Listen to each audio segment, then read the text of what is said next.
轰隆一声雷响，天空被2道闪电划破，紧接着下起了豆大的雨点。下雨了，下雨了！突然有人大声地欢呼道。秦慕瑶猛地被惊醒，他马上睁开眼睛。他记得他阳台的窗户还没有关，正要起身去关窗户，却发现四周一片陌生。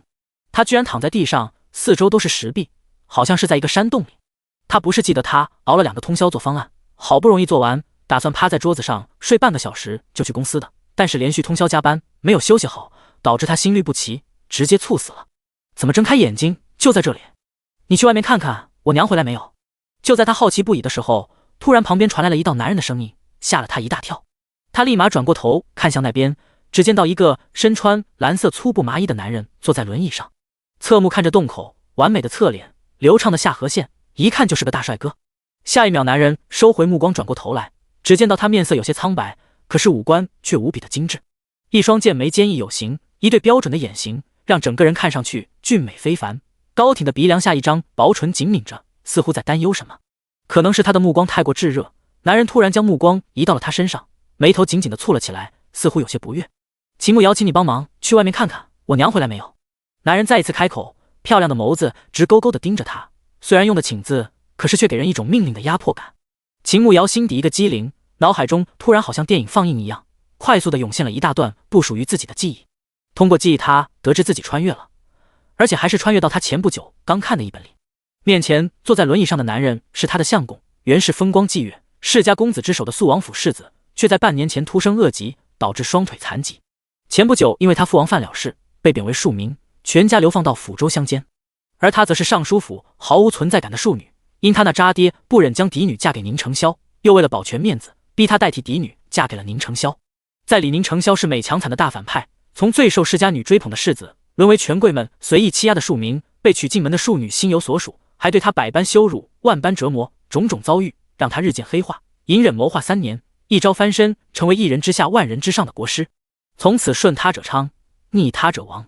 而他居然就是那个百般羞辱折磨他的庶女，今后更是被凌迟处死，丢到乱葬岗喂野狗，下场无比凄凉。想到此处，他内心慌的一批，现在讨好反派大佬还来得及吗？此刻他们就是去抚州乡下的路上，因为宁承霄的爹接受不了那份落差，加上以前没吃过苦，在路上就生病了，这一整天都昏迷不醒。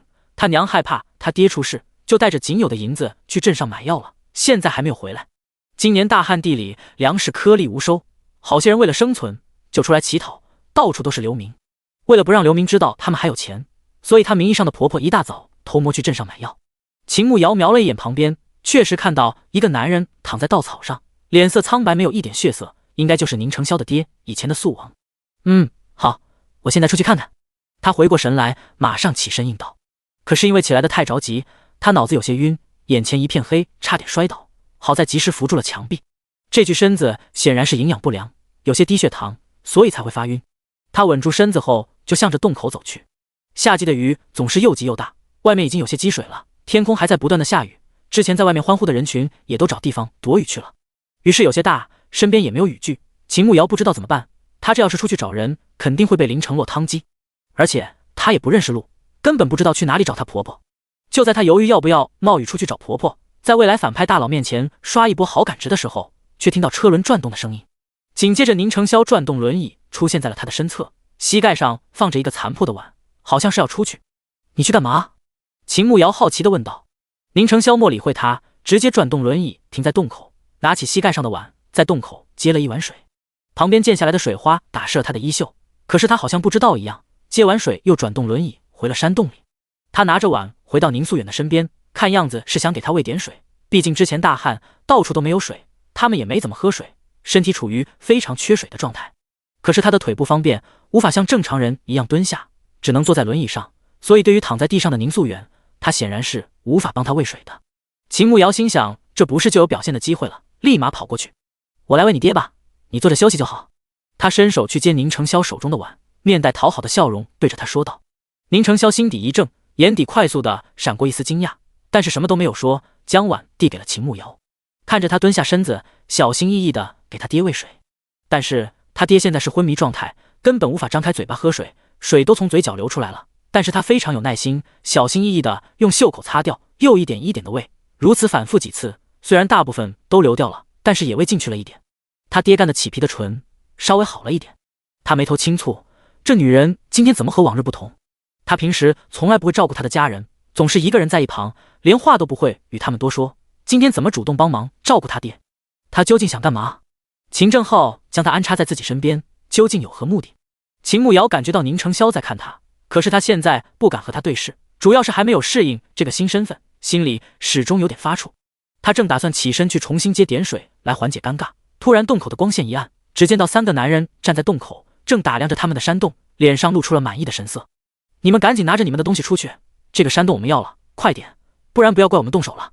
其中一个稍微壮一点的男人开口对着他们命令道。第2章，小聪明。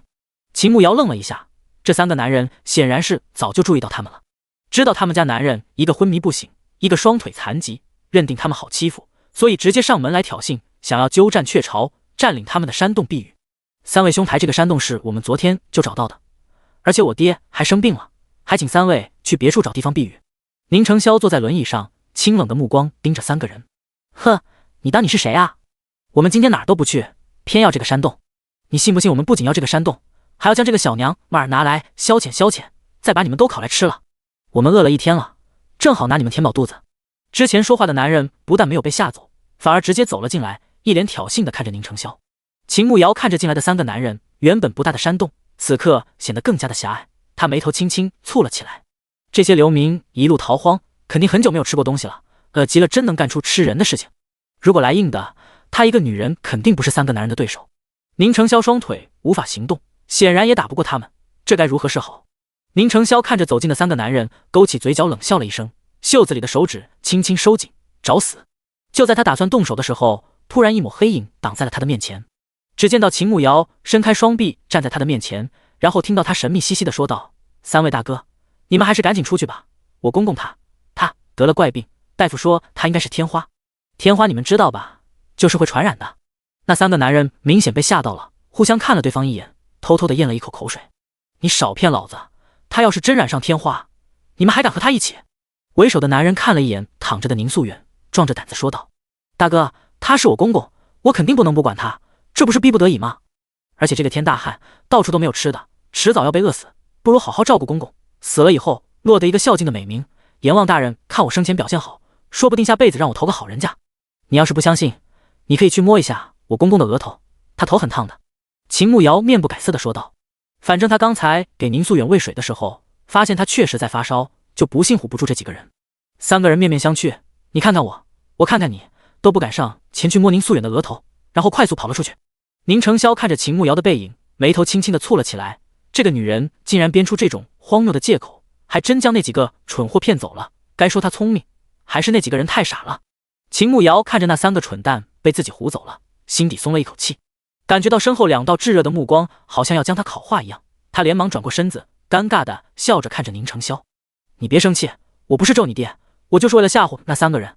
你看他们不是被我吓跑了？靠，不愧是反派大佬，那眼神太可怕了。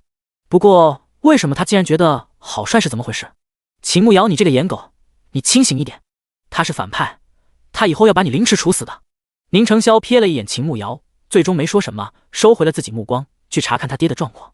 山洞安静了下来，外面的雨也转小了，应该没一会就要停了。秦慕瑶的肚子突然咕噜地叫了起来，在安静的山洞里显得格外的突兀，他脸瞬间滚烫了起来，感觉好尴尬。不过下一秒，他听到宁承霄的肚子也叫了一声，瞬间感觉自己不尴尬了。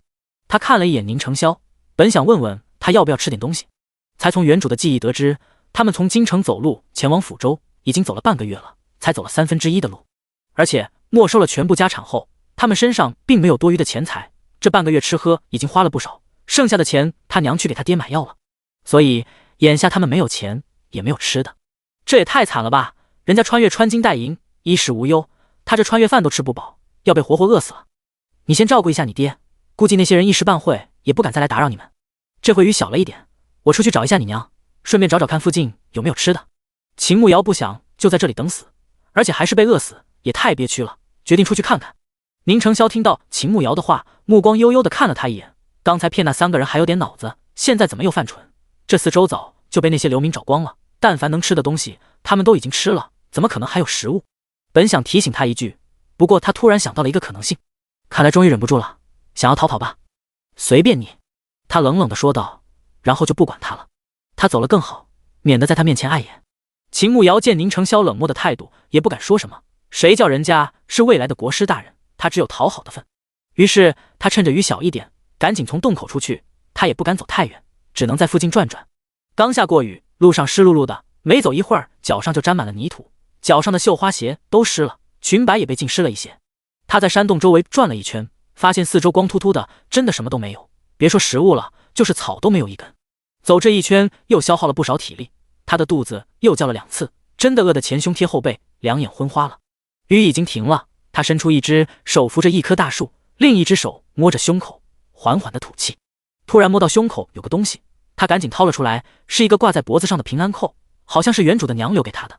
他正要将平安扣放回去，突然眼前一道亮光，身子变得好轻，有一股很大的吸力将他吸住了。紧接着他眼前景物大变，只见到面前有几块农田，田地里种了一些农作物，农田上方飘荡着2个字：成熟。秦慕瑶眉头一蹙，这是怎么回事？他又穿越了。连忙低头看了一眼，身上的衣服还是那回那套，连同绣花鞋上的泥土都没有变，所以他这是带着之前那位的身体一起穿了。欢迎主人回来，您种植的土豆和玉米已经成熟，可以点击收获获得经验值，解锁爱的小屋。突然头顶上方传来一道机械声音，秦慕瑶被吓了一大跳，连忙抬头看了一眼四周，只见到远处立着一个大大的牌子，上面写着一行字：第3章农场空间。只见到上面赫然写着木木的庄园，这不是他之前玩的一款农场经营小游戏的昵称吗？这到底怎么回事啊？他皱了皱眉头，今天这怪事一件接一件，他脑子已经反应不过来了。秦慕瑶又看了一下四周，一个人都没有，场景确实和那款刚玩了几分钟的农场游戏一样。就在百思不得其解的时候，他肚子又叫了起来。不管了，先看看那些东西能不能填饱肚子再说。于是他马上选择收获成熟的土豆和玉米，他只是点击了一下收获按钮，农田里的农作物就全部收获好了。按照游戏设定，应该在仓库里放着，他马上又找到仓库的位置，将门推开走了进去。只见一个大大的仓库，上面摆放着几排货架，此刻货架的第一层放着2个大箩筐，一个放着土豆，另一个放着玉米棒子。他上前拿了一根玉米棒子，上面的玉米粒都干了，他剥了2粒下来，放在嘴巴里咬了一下，除了有点硬之外，还真的是玉米味。就在他惊喜之际，突然头顶又传来一道声音：恭喜主人获得100点经验，现在可以解锁爱的小屋，请问是否需要解锁？秦慕瑶连忙点点头，他当时玩这个游戏才玩了几分钟，也没有怎么认真玩过，根本不知道里面有些什么，现在还挺好奇的。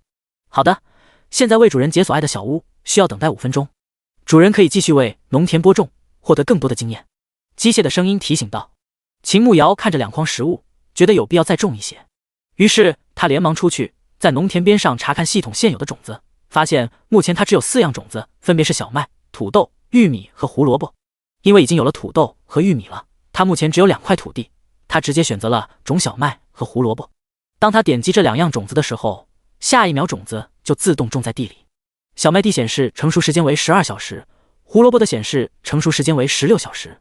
他知道按照现实种植这些来说，怎么也要好几个月，所以这个农场空间也太棒了。虽然1块地收获的作物不算多，可是种植的时间短，他可以多种植几次就好了。紧接着按照系统提示，他去鸡笼收获了2枚鸡蛋，又喂了鸡。系统通知他小屋已经好了，他又去小屋看了一下。爱的小屋就是一栋小木屋，目前等级还很低，里面什么都没有，想要获得家具必须要提高经验值，而他现有的经验值只能购买1套桌椅。就在他打算看看还有什么任务能做时，突然从天降落了一个神秘任务。这是一个神秘任务，如果完成可获得500经验值，请问主人是否要接受挑战？秦慕瑶觉得游戏嘛，肯定不会太难，而且才刚开始，要不然谁会继续玩下去？接，他毫不犹豫地答应。好的，一位主人接受神秘任务，且不可放弃，请主人与一名异性保持30秒以上的肢体接触。秦慕瑶嘴角抽搐了起来，这是什么鬼任务？他即便为了这游戏能知道？就在他无比郁闷的时候，系统突然说道：主人，今日时间已到，您必须强制离开，欢迎明日再来。在离开之前，您可以带走仓库的东西，倒计时30秒开始。秦慕瑶一脸懵逼，这还能强制下线的吗？他根本来不及多想，直奔仓库而去，快速的拿了4个土豆、2个玉米棒子以及那2个鸡蛋。下一秒，他眼前一暗，等他再睁开眼睛的时候，他已经在刚才扶着的大树跟前了，而他拿的东西此刻正在他的脚边放着，他吓了一大跳，快速的看了一眼四周，还好没有其他人。他连忙弯腰将东西捡起来，藏在宽大的袖子里，生怕被人发现。所以那个农场里面的东西真的可以带出来，他日后完全可以在里面种东西出来吃，这样就不会被饿死了。这么一想，他瞬间松了一口气。不过他明天要怎么进入农场呢？他突然想到那枚平安扣，莫非进入的机关就是那个？他又从胸口将平安扣拿了出来，认真的端详了起来，发现也没有什么不同之处，但是除了这个之外，他也想不到别的。眼看着时间不早了，四周都是树林，也没有其他人，他还是赶紧回去，不然一会遇到猛兽就完蛋了。将平安扣放回去，再小心翼翼地拿着东西回去，按照来的路线，很快找到了那个山洞。刚走到山洞附近，就听到里面有人说话。你说他出去找吃的了？是一个女人的声音，好似有些惊讶。宁成霄的声音响起，听不出一丝情绪。他从来没有单独去找过吃的，估计连什么能吃都不知道。算了，你看着你爹一点，我出去找一下他，免得他迷路了。女人的声音再一次响起，似乎有些无奈。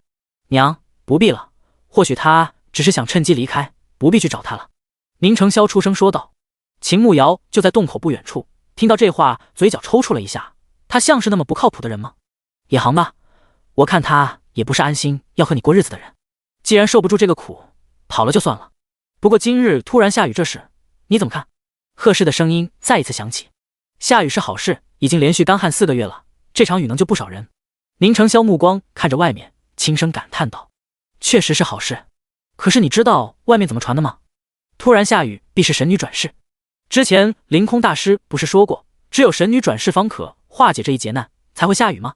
如果真的是神女转世，那仙儿你的腿也有救了。凌空大师以前给你算过一卦，说你的腿只有神女转世才能治好。等我们去抚州安顿好，娘就去帮你打听，一定会打听到神女的消息的。贺氏激动地说道。神女转世？还有这种事情？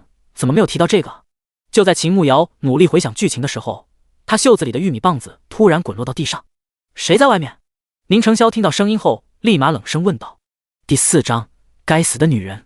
秦慕瑶赶紧捡起玉米棒子，阴声道：是我找吃的回来了。母子2人听到秦慕瑶的声音，皆是一愣。贺氏快步走到洞口，果然看到秦慕瑶站在洞口，手里竟然还拿着一根玉米棒子。虽然玉米上沾了一点泥土，但是这可是粮食，对于现在这种情况，能有粮食是很不错了。慕瑶，你这是哪里来的？贺氏惊讶地问道。问完又看了一眼四周，一把将他拉进洞口，生怕被其他人看到似的。秦慕瑶在回来的路上就想好了，一边将袖子里的土豆和鸡蛋拿出来，一边说道：我就顺着山洞左边走，走了一阵，突然看到有个地方塌了，露出了一个小洞，里面有个金灿灿的东西，我很好奇，就跑过去看了，然后我就捡到了这些。他尽量表现得淡定一下，不让他们起疑，毕竟他对他们不了解，说空间的事情他们肯定不会相信，而且还有可能给自己引来祸端，所以他必须先搪塞过去。宁成霄看了一眼秦慕瑶拿出来的东西，眉头紧锁。在每天都有人饿死的灾年，谁会将粮食随便乱放，还偏偏就被他找到了，这明显有问题。贺氏对于秦慕瑶的话也持怀疑态度。哦，天快要黑了，远哥还没有醒，也不能继续赶路，晚上只能在这里过夜，你找到的粮食你自己安排吧。贺氏说道。秦慕瑶看他们没有追问东西的来源，心底倒是松了一口气，不过看他们那样，想必是怕他拿的东西有毒，并不打算吃。他也不打算解释，毕竟原主之前确实不咋地，虽然还没有到折磨宁成霄的地步，但是暗地里绊子也使了不少，所以人家不相信他也是情理之中的。他先把那2个玉米棒子上的玉米粒剥下来，然后用宁成霄接的水泡上，那个玉米粒都干了，就这样吃肯定吃不动，先用水泡一会儿，把玉米粒泡软了再煮。至于那4个土豆，就是今天晚上的晚餐。秦慕瑶扫了一圈山洞，除了一个熬药的锅，就只有4个破口的碗，别的调味品应该没有。旁边堆放着早上捡来的干树枝，正好可以用来熬药。看样子这土豆也只能直接用火烤熟吃，想做点别的花样也没有材料。不过现在他饿得头昏眼花，能填饱肚子就行了。土豆里含有淀粉，饱腹感比较强，而且比较抗饿。他将4个土豆埋在贺氏煎药的火堆边上，等着慢慢被烤熟。时间一点点过去，药味慢慢弥散在山洞里。贺氏说水不多了，打算趁着天还没有黑，拿水袋去装点水，明天在路上喝。让秦慕瑶帮忙看着火，他就出去打水了。秦慕瑶一边看着火，一边注意自己的土豆，打算理一下目前的状况，毕竟人都来了，回不回得去还不知道，总得先苟住小命再说。突然听到一声闷哼，紧接着就听到手掌大力敲击的声音，吓了他一大跳。他赶紧抬起头，不明所以的看向宁承霄，就看到他一张脸煞白，五官痛苦的皱到了一起，牙齿死死的咬住下嘴唇，鼻尖上一层细汗，一只手死死的掐着大腿，另一只手则用力的抓着轮椅把手，好似在努力隐忍着。他突然想到书中曾提到过，宁承霄的腿生了怪病，每到变天气的时候，他的腿就会剧痛，所以他现在应该是腿疼。秦慕瑶本想趁着这个机会赶紧溜了，可是一想到书里写现在是旱年，到处都在闹饥荒，四处都是流民，她一个女子在外流浪，只怕死得更快。更何况3年后宁承霄就能当上国师，到时候随便派人一找就能把他找到，估计还是只有死路一条。要不然不跑了，好好表现，讨好反派大佬，他说不定会饶自己一条狗命的。秦慕瑶噌的一下起身，快步走到宁承霄身边，蹲在了他的腿边，一脸关心的问道：是不是变天腿疼了？他的话音刚落下，就看到宁承霄一脸冷意的看着他，目光好似淬了冰一样，要将他冻成冰雕。这人怎么动不动就瞪人啊？也太喜怒无常了吧！我会按摩，要不然我帮你按一下，帮你缓解一下吧。虽然反派大佬喜怒无常，可是讨好还得继续。可是大佬没有被感化，反而黑着脸问道：你是如何得知天气变化我会腿疼的？秦慕瑶傻眼了，按理说原主是深闺姑娘，平日里又不怎么出门，是不可能会知道如此私密的事情，她竟然给忘了。完蛋了，这要怎么狡辩？按照原主之前的表现，直接将暗恋这个借口都给他堵死了。我听我大姐说的。他脑子飞速转动，原身的大姐也就是和宁承霄订过婚的秦雪怡，所以他说秦雪怡告诉他的，宁承霄应该不会再怀疑了吧？即便是怀疑，他现在也不可能回京城去找秦雪怡对峙，所以他并不担心被揭穿。也不知道宁承霄到底相信没有，反正对他的示好根本不领情，冷冷的说道：不需要。秦慕瑶看大佬直接拒绝自己的好意，他也不再坚持，只能默默地回到刚才的位置上坐下，但是目光还在偷偷观察宁承霄，看到他脸色煞白，额头上豆大的汗珠，下嘴唇都被咬破了，鲜红的血液顺着嘴角往下流。看着宁可咬破嘴唇都不肯哼唧一声的宁承霄，这忍耐力实在太强了，果然是要做大反派的男人，真特么的帅啊！那么好看的脸，那么性感的嘴唇，怎么能咬破呢？那是用来接吻的。他顺手捡起旁边的干树枝，掰了大拇指粗细的一小截，重新走到了宁承霄的面前。咬这个，你嘴巴都破皮了。他将木棍放在宁承霄的嘴边，实在不忍心看他咬破自己的嘴巴。不用你。宁承霄拒绝的话还没有说完，那根木棍就直接塞到了他的嘴巴里。这女人找死！如果不是想查明秦尚书派他到自己身边的目的，他肯定掀了他的头盖骨。而下一秒，他整个人都僵住了。该死的女人，她要做什么？第5章防备。秦慕瑶一把抓住宁承霄的腿，纤细的手在他的小腿上按摩起来。当他摸到宁承霄小腿肌肉的时候，眉头皱了起来。他一个成年男人，按照他的身形，小腿的肌肉不应该是这样的。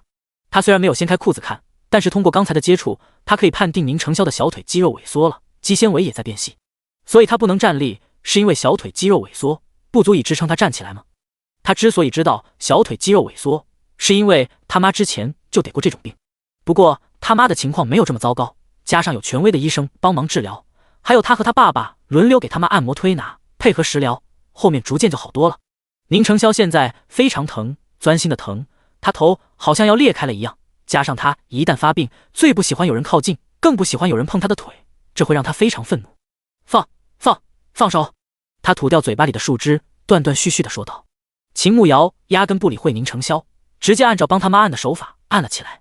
宁承霄看秦慕瑶不理会自己，又气又恼，可是却一点办法都没有，只能死死地抓着轮椅把手，在心底发誓，等会他一定要杀了他。秦慕瑶纤细的手指按在他的腿上，那股钻心的疼竟然慢慢好了很多。他心底那股怒火竟然没有再往上窜，以前那股强烈想要杀人的冲动也变得没有那么强烈了。他紧咬着下唇，满身是汗的靠在轮椅上，看着蹲在地上的秦慕瑶，他按得非常认真，额头上已经出了一层细汗，看得出来他用了劲。明明纤细的好像竹竿的手腕，竟然能使出那么大的劲，每一下都恰到好处，好像专门练过一样。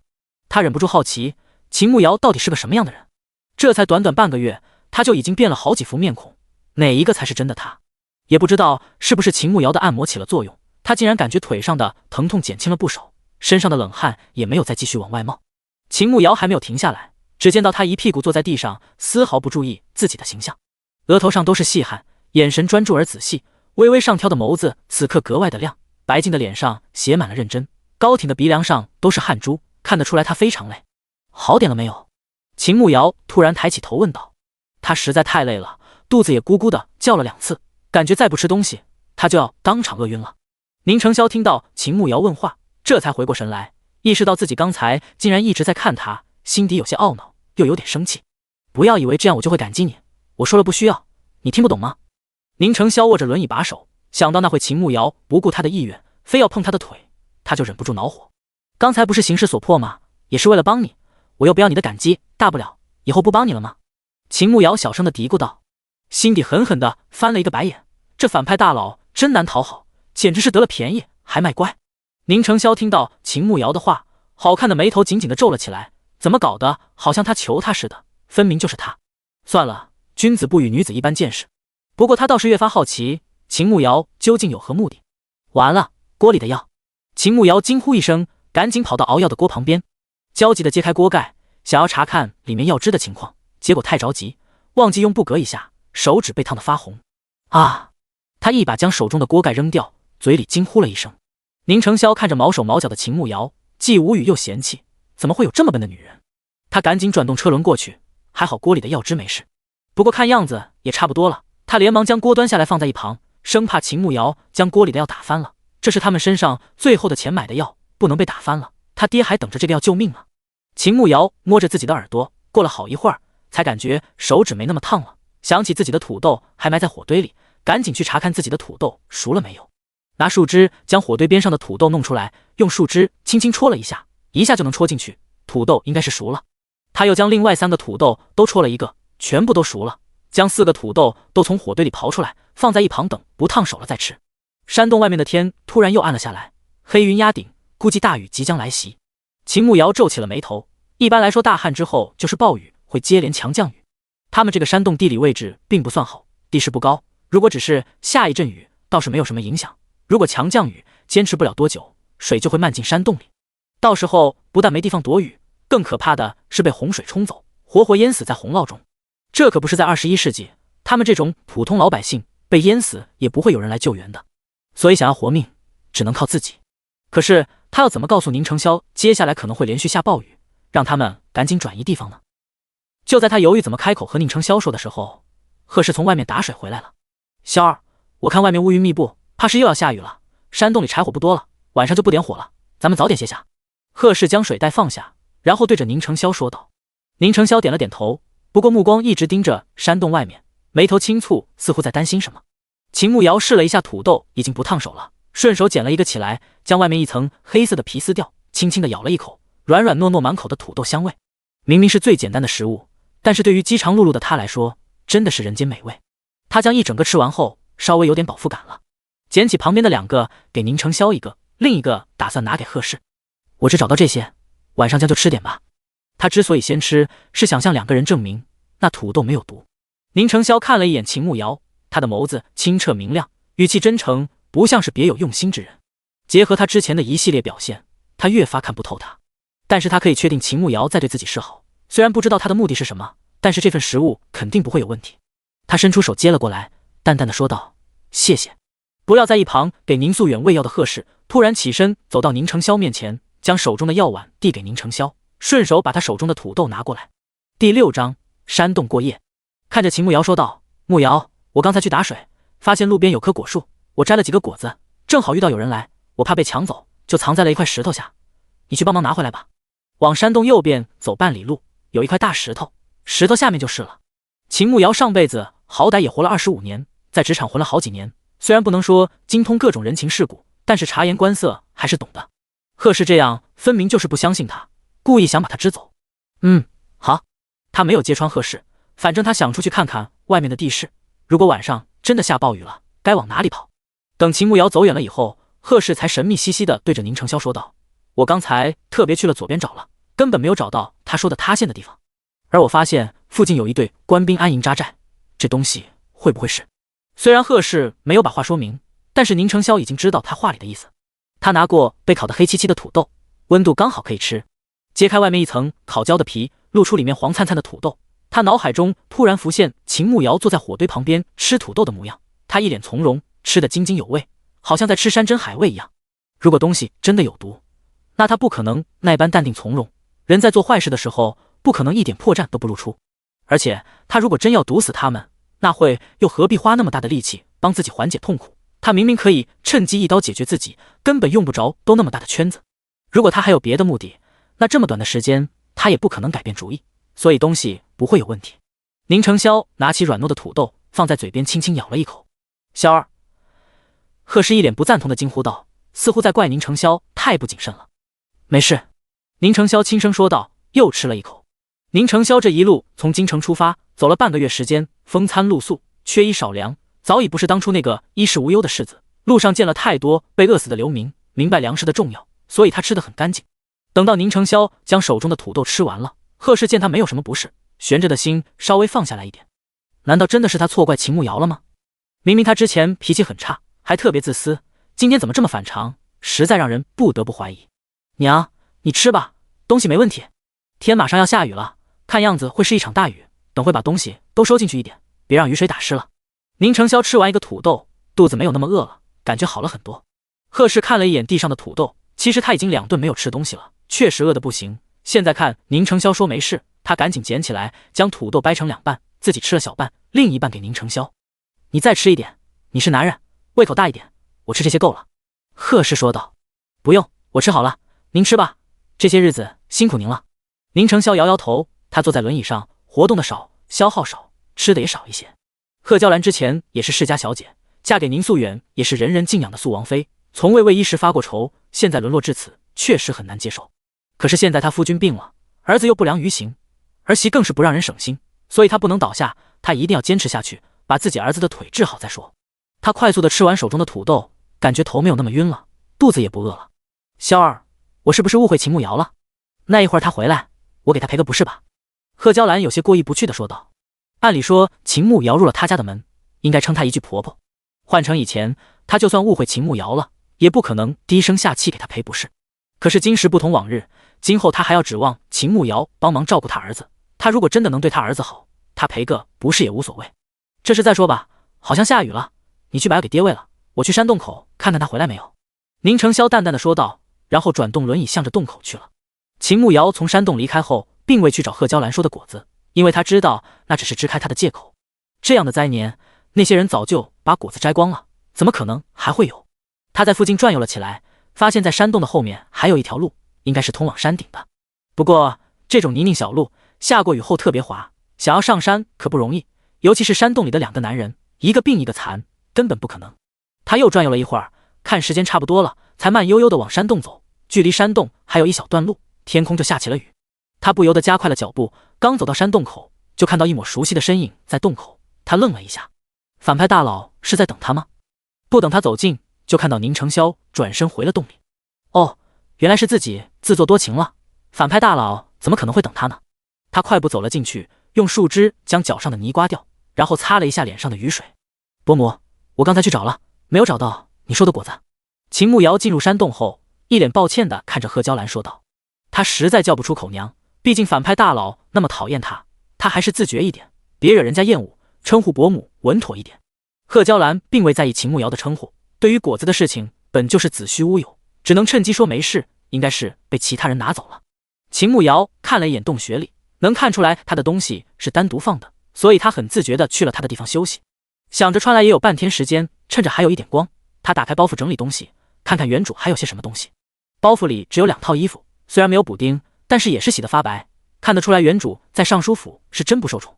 一些贴身的衣物和2双袜子，1双鞋子，里面还有一个小荷包，里面可怜兮兮的躺着10来个铜板，应该就是原主所有的家当了。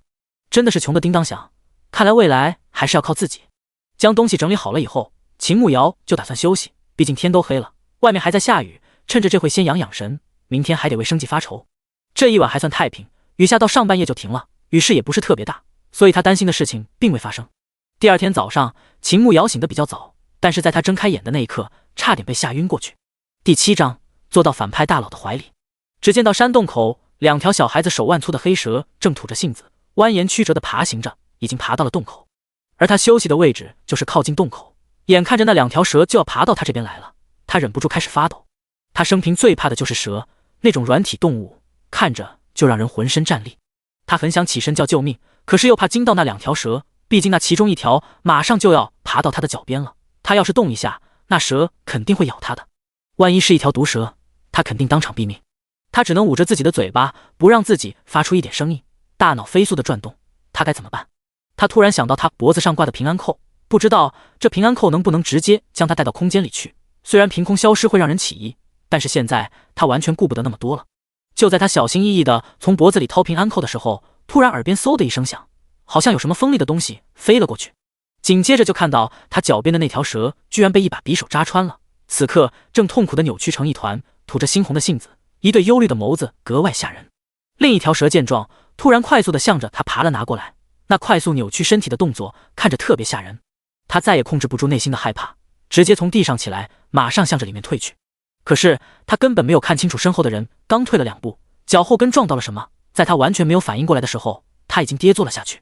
本以为自己屁股铁定要开花，然而很快他的屁股就落到了一个柔软的地方，想象中的疼没有，反倒挺舒服的。就在秦慕瑶一脸懵逼的伸手去摸身下到底是什么的时候，就听到耳边响起了一道能吓死他的声音：“摸够了吗？”宁成霄咬牙切齿地看着坐在自己腿上还敢伸手乱摸的秦慕瑶，差点没忍住一把掐死他。秦慕瑶脑子瞬间炸开了，这还有这等好事？想他母胎 solo 25年，除了幼儿园做游戏牵过男人的手，这么多年连男人的手都没有碰过，这一下都坐帅哥怀里了，他也太有出息了吧。不过他现在可来不及高兴，身下的人是大反派，确实很吓人，但是脚下的蛇也不是吃素的，横竖都是一死。算了，他选择牡丹花下死做鬼也风流，干脆一不做二不休，身子一转，抬起双腿，双手再将宁成霄的脖子搂住，死死地闭着眼睛，嘴里不断嚷嚷着：“蛇，蛇，有蛇，我害怕。”这一嚷嚷将山洞里的贺娇兰和宁素远都吵醒了，两个人齐刷刷地将目光投了过来。当看到秦慕瑶坐在宁成霄的腿上，都惊呆了，这简直比那2条蛇还要惊悚。要知道他们的儿子以前可是最讨厌女人靠近，尤其是生了怪病之后更厌恶人靠近。这下可好，秦慕瑶不但靠近了，还坐在了他的腿上，不吃惊才怪。宁成霄此刻脑子一片空白，全身汗毛都立了起来。明明理智让他立马将这个该死的女人推下去，可是现实却是他还没有动手，就被那条蛇咬中了小腿。疼痛让他马上清醒过来，他一把抓起旁边的树枝，快准狠地插到了蛇的7寸位置。原本还嚣张的蛇顿时没了生气，奄奄一息地躺在地上。秦慕瑶一直闭着眼睛，根本不知道宁成霄已经将蛇打死了，还在他怀里瑟瑟发抖，害怕是真的，但是占便宜也是真的。就在他偷偷地睁开一只眼睛，打算看看情况如何的时候，突然身子被大力推开，他直接摔到了地上。这次真的是屁股开花了，疼得他龇牙咧嘴，可是疼还没有喊出来，就看到旁边的死蛇吓得他噌的一下起身，泪眼婆娑地揉着被摔疼的屁股。秦慕瑶，宁成霄一字一顿地叫他的名字，好像恨不得将他生吞活剥了。秦慕瑶心底一颤，知道自己这次死定了。没事，好在自己也做过男人怀抱了，死也知足了，他在心里自我安慰。你说吧，我听着呢。秦慕瑶眼底的泪水还没有干，配上心虚的表情，反倒显得楚楚可怜。宁成霄从来没有和女人如此接触过，又气又恼，感觉秦慕瑶分明就是故意的。他从昨天开始就不正常，他到底想要干什么？你给我滚出去！他现在真想一巴掌拍死这个女人，可是又想看看她背后的人究竟是谁，将她安插在自己身边到底想干嘛？现在他真的不想见到她，看到她头就疼。秦慕瑶还以为自己要当场毙命，没想到只是让他滚出去，这对于他来说简直都不算事。于是他屁颠屁颠地向着洞口跑去。萧儿，你的腿被咬伤了吗？突然贺氏惊呼道。秦慕瑶脚步一下顿住了，宁成霄被蛇咬了，那蛇有没有毒？他不会嗝屁了吧？他抬头看着脸色很差的宁成霄，心里有点过意不去，毕竟他是因为自己才被咬的。但是他又有点小激动，要是宁成霄被毒死了，那他这个炮灰是不是就翻身了？无碍，那蛇没有毒。宁成霄突然出声说道。秦慕瑶一听没有毒，那这么说宁成霄也不会死，那他刚才的作死行为肯定已经被反派大佬记在小本子上了，感觉自己离凌迟又近了一步。这犹如坐过山车般的早晨，让他感觉自己下一秒就能心梗猝死。默默地走出了山洞，用力地呼吸了2口新鲜空气，开始筹划接下来该怎么办。就在这时，肚子又咕噜响了，提醒他该吃早饭了。可是吃的都在山洞里，现在反派大佬让他滚出来，他肯定没脸进去拿食材。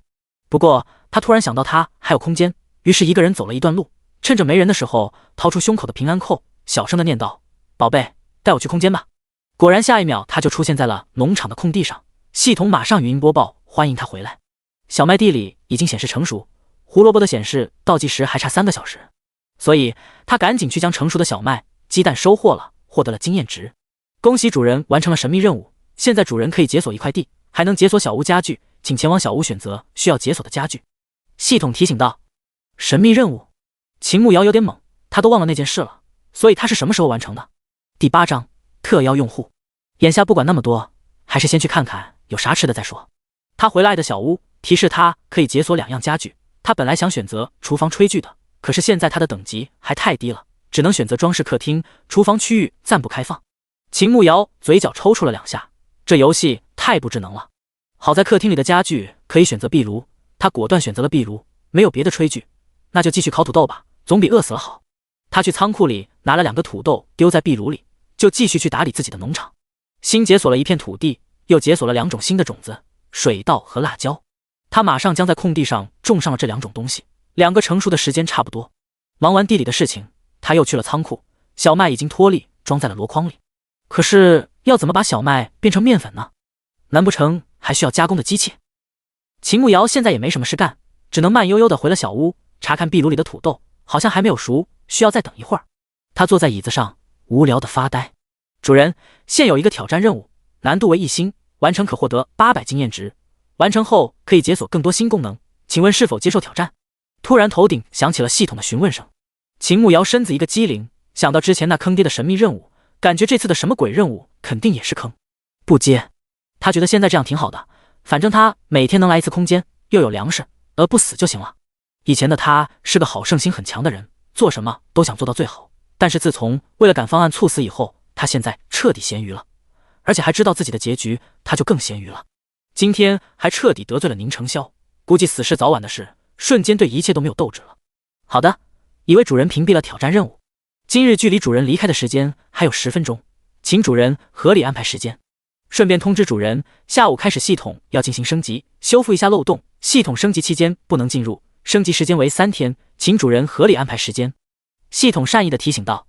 秦牧瑶当场愣住，意思是3天他不能进入这里面，不能拿到吃的。那他不是要被饿死？不行，必须要赶紧囤点粮食。可是他带出去后也没地方藏，更没有借口拿出来。靠，他到底是什么人间小苦瓜？不偷不抢却不敢拿出来填饱肚子。维护就要3天时间，你们的程序员太菜了吧？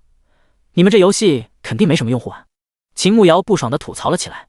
本来只想吐槽一句，谁知道下一秒却听到系统解释：主人，此款游戏专门为时空旅行者开发，用户都是特约用户，用户非常稳定。系统一板一眼地解释道。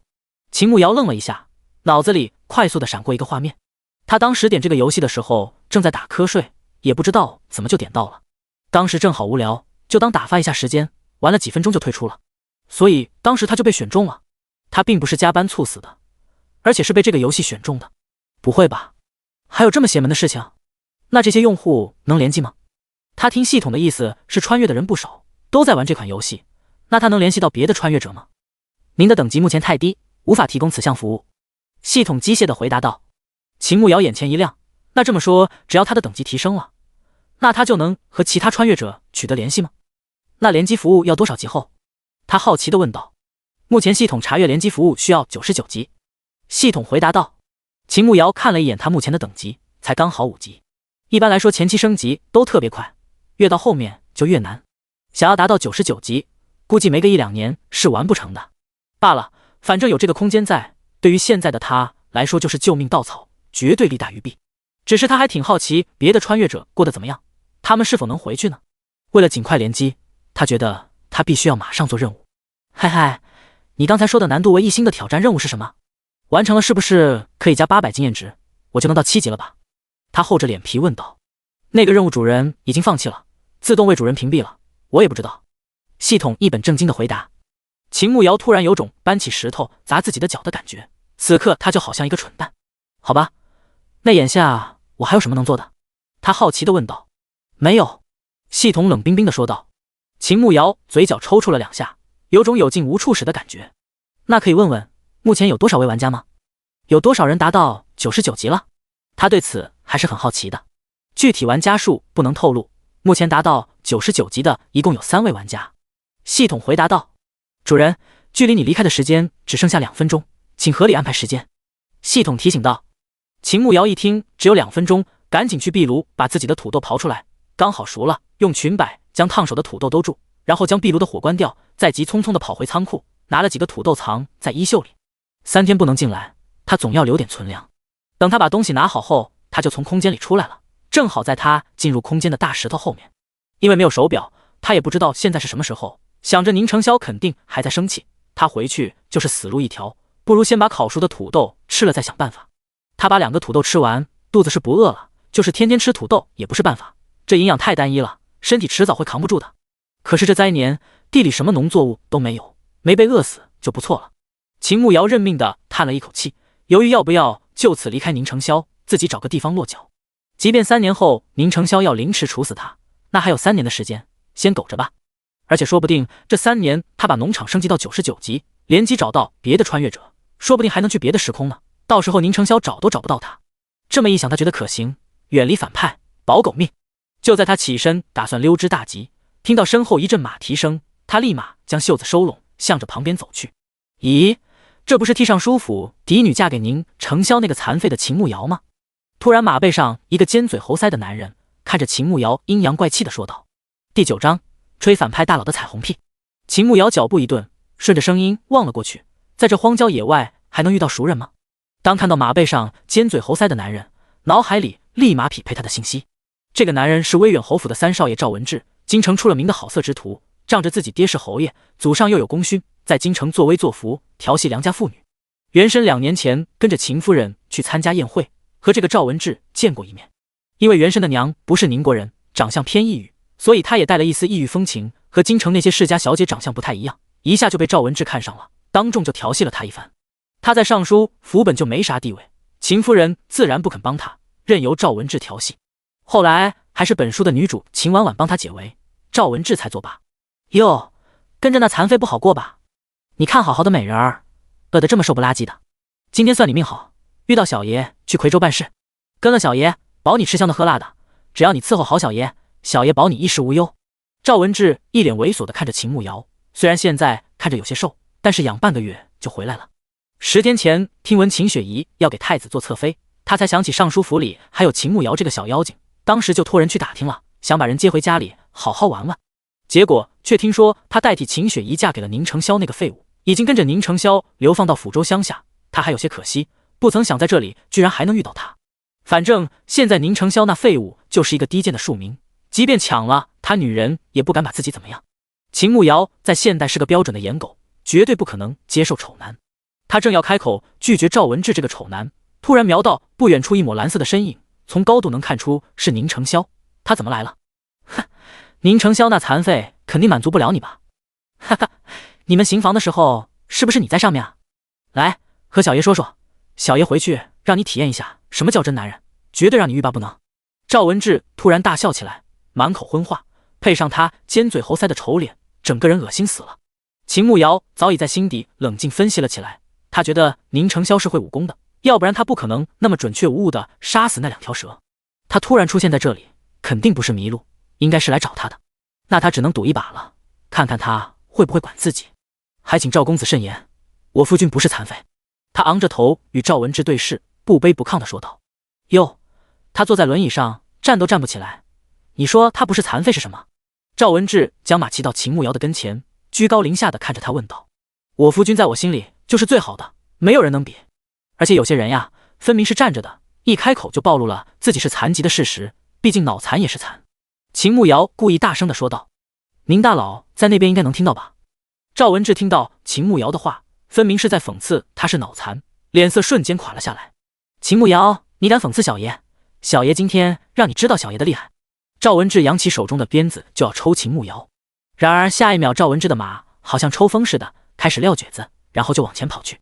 赵文志反应还算快，一把抓住缰绳，才没有从马背上掉下来。马根本不听使唤，发了疯的往前跑。赵文志的下属一看，也不再管秦慕瑶，赶紧去追赵文志，生怕他有个好歹，不好回去交差。秦慕瑶看着已经跑远的赵文志，悬着的心可算落下来了。他在看向之前宁成霄出现的大树，根本没有他的身影，莫非是自己看错了？他快步的跑过去，想要看个究竟。刚跑过去，就看到宁承霄正转动轮椅往山洞的方向走。真的是他！他刚才那么凶让自己滚，现在居然救了自己，他难道良心发现了？他小跑上去，然后狗腿的帮忙推轮椅。宁承霄，刚才谢谢你。他一时间竟然不知道该如何称呼宁承霄。要是叫夫君，宁承霄估计能当场拧断他脖子。他可从来没有把自己当成娘子，还是别做死乱叫。宁承霄袖子里的手一顿，什么都没说话，快速的转动轮子往山洞走去。秦慕瑶见状，连忙加快脚步跟上。毕竟在这个男权至上的古代，她一个无权无势、长得还漂亮的女人，稍不注意就会沦为男人的玩物。跟在宁承霄身边，虽说也比较危险，但是暂时至少2年内是安全的。那个早上的事情，对不起，我真的不是想占你便宜，我真的很怕蛇，你能不能不要生气了？秦慕瑶真挚的道歉，希望反派大佬能原谅他。他的话音刚落下，宁承霄突然停了下来，带着2分威胁的口吻说道：早上的事情我不想再听到第2遍，也不准再让第3个人知道，否则后果自负。秦慕瑶停下脚步，连连点头道：好，我保证不会再说了，也不会让人知道的。听了他的话，宁承霄又继续转动轮椅往山洞走去，期间一个字都没有和他说。秦慕瑶自然也不会硬找话题，现在尽量少说话，说多错多，还不如闭嘴。他这个人向来不擅长和男人相处，要不然也不至于一直单身。早知道上辈子他就多跟他海王闺蜜学习一些撩汉小技巧，虽说不需要谈情说爱，但是也能很好的和对方相处。秦慕瑶懊恼的跟在宁承霄身后，刚回到山洞口，就看到贺娇兰站在洞口，看到他们回来后，大步的走了过来。慕瑶回来了，还没有吃东西吧？你昨天找的玉米我刚煮好了，你进去吃一点，吃了我们就出发去红光镇。贺氏拉着秦慕瑶的手热情的说道。秦慕瑶看着突然热情的何氏，心里升起了一丝不好的预感。第10章讨价还价。伯母，我不饿，你们吃吧。秦慕瑶啃了2个拳头大的土豆，现在确实不饿。贺娇兰身子微微一愣，然后笑着说道：你这丫头还叫什么伯母？你和萧儿虽然没有拜堂，但也是夫妻了，你应该叫我一声婆婆或者娘。秦慕瑶身子一顿，这还是别了吧，你儿子喜不喜欢我，你心里没点数吗？果然他还没有出声，就看到宁承霄转动轮椅走开了，黑着一张脸，显然是不高兴。他只能笑笑不说话，不敢吱声。你一晚上没有吃东西，怎么可能不饿呢？走，进去吃一点吧。贺娇兰看秦慕瑶不说话，应该是不好意思了，马上转移话题说道。贺娇兰的热情让秦慕瑶真的好害怕，她总感觉自己要被卖了。回到山洞里，那2条死蛇已经不见踪影了。贺氏将昨晚上他泡发的玉米煮了，还剩了小半碗，是留给他的。秦慕瑶是真的不饿，而且也吃不下。贺娇兰看秦慕瑶实在不想吃，就将那小半碗玉米粒收了起来，准备在路上饿了再吃。然后大家开始收拾东西，准备出发去下一个镇上。秦慕瑶趁着大家收拾东西的时候，偷偷将袖子里的7、8个土豆藏到自己的包袱里，这是接下来3天的口粮，他得好好收着。这一路还算顺利，没有遇到什么事，就是徒步走走停停3、4个小时。秦慕瑶表示脚真的有点疼。终于在他快要崩溃的时候，他们走到了红光镇。今天虽然是红光镇的赶集日，但是因为灾年，好些人都饿死或者离家去乞讨，所以镇上没多少人。爹娘，你们找个地方休息一下，我去将那2条蛇卖了，一会来找你们。宁承霄突然开口说道。秦慕瑶一听蛇，身子一怔，连忙四处打量，他们还将蛇带上的吗？可是走了这么久，他都没有发现啊。行，我和你爹就在那边树下坐着歇会，你和慕瑶一起去吧，小心一些。贺娇兰不放心地叮嘱道。宁承霄本想拒绝不让秦慕瑶跟着，但是看他一脸期待的东张西望，好像没有见过世面一样，到嘴边的话又咽了回去。秦慕瑶一直盯着宁承霄，发现他也没有拿什么，就转动轮椅走了。那2条蛇呢？他赶紧追上去，好奇地问道：你不是要去卖蛇吗？蛇在哪里？宁承霄瞥了一眼秦慕瑶，然后淡淡的说道：后面的布袋子里。秦慕瑶马上看到轮椅后面挂着一个布袋子，他刚才好像还推了宁承霄好一段路。靠！一想到他和那2条蛇那么近距离的接触，他浑身起了一层鸡皮疙瘩，脸色煞白，再也不敢靠近。宁承霄看到秦慕瑶害怕的样子，怂怂的，还有点可爱，嘴角不自觉的上扬。真是一个又蠢又笨的女人。秦慕瑶和宁承霄保持了3个人的距离，眼睛还时不时的瞄一眼那布袋子，生怕那2条蛇突然窜出来。你打算去哪里卖？他边走边问。蛇胆可以入药，先去药铺问问。宁承霄说道。2个人找路人问了药铺的位置，药铺只有1个掌柜在，药铺里也没有人拿药。二位买药还是问诊？药铺掌柜见他们进去，笑脸盈盈的上前问道：“掌柜，我们是来卖药材的。”宁承霄出声说道。掌柜一听卖药材，脸上的笑容就没那么灿烂了，眼睛打量了他们一番，懒洋洋的问道：“卖啥？我们铺子不是什么药材都要的。蛇胆，掌柜收吗？”宁承霄问道。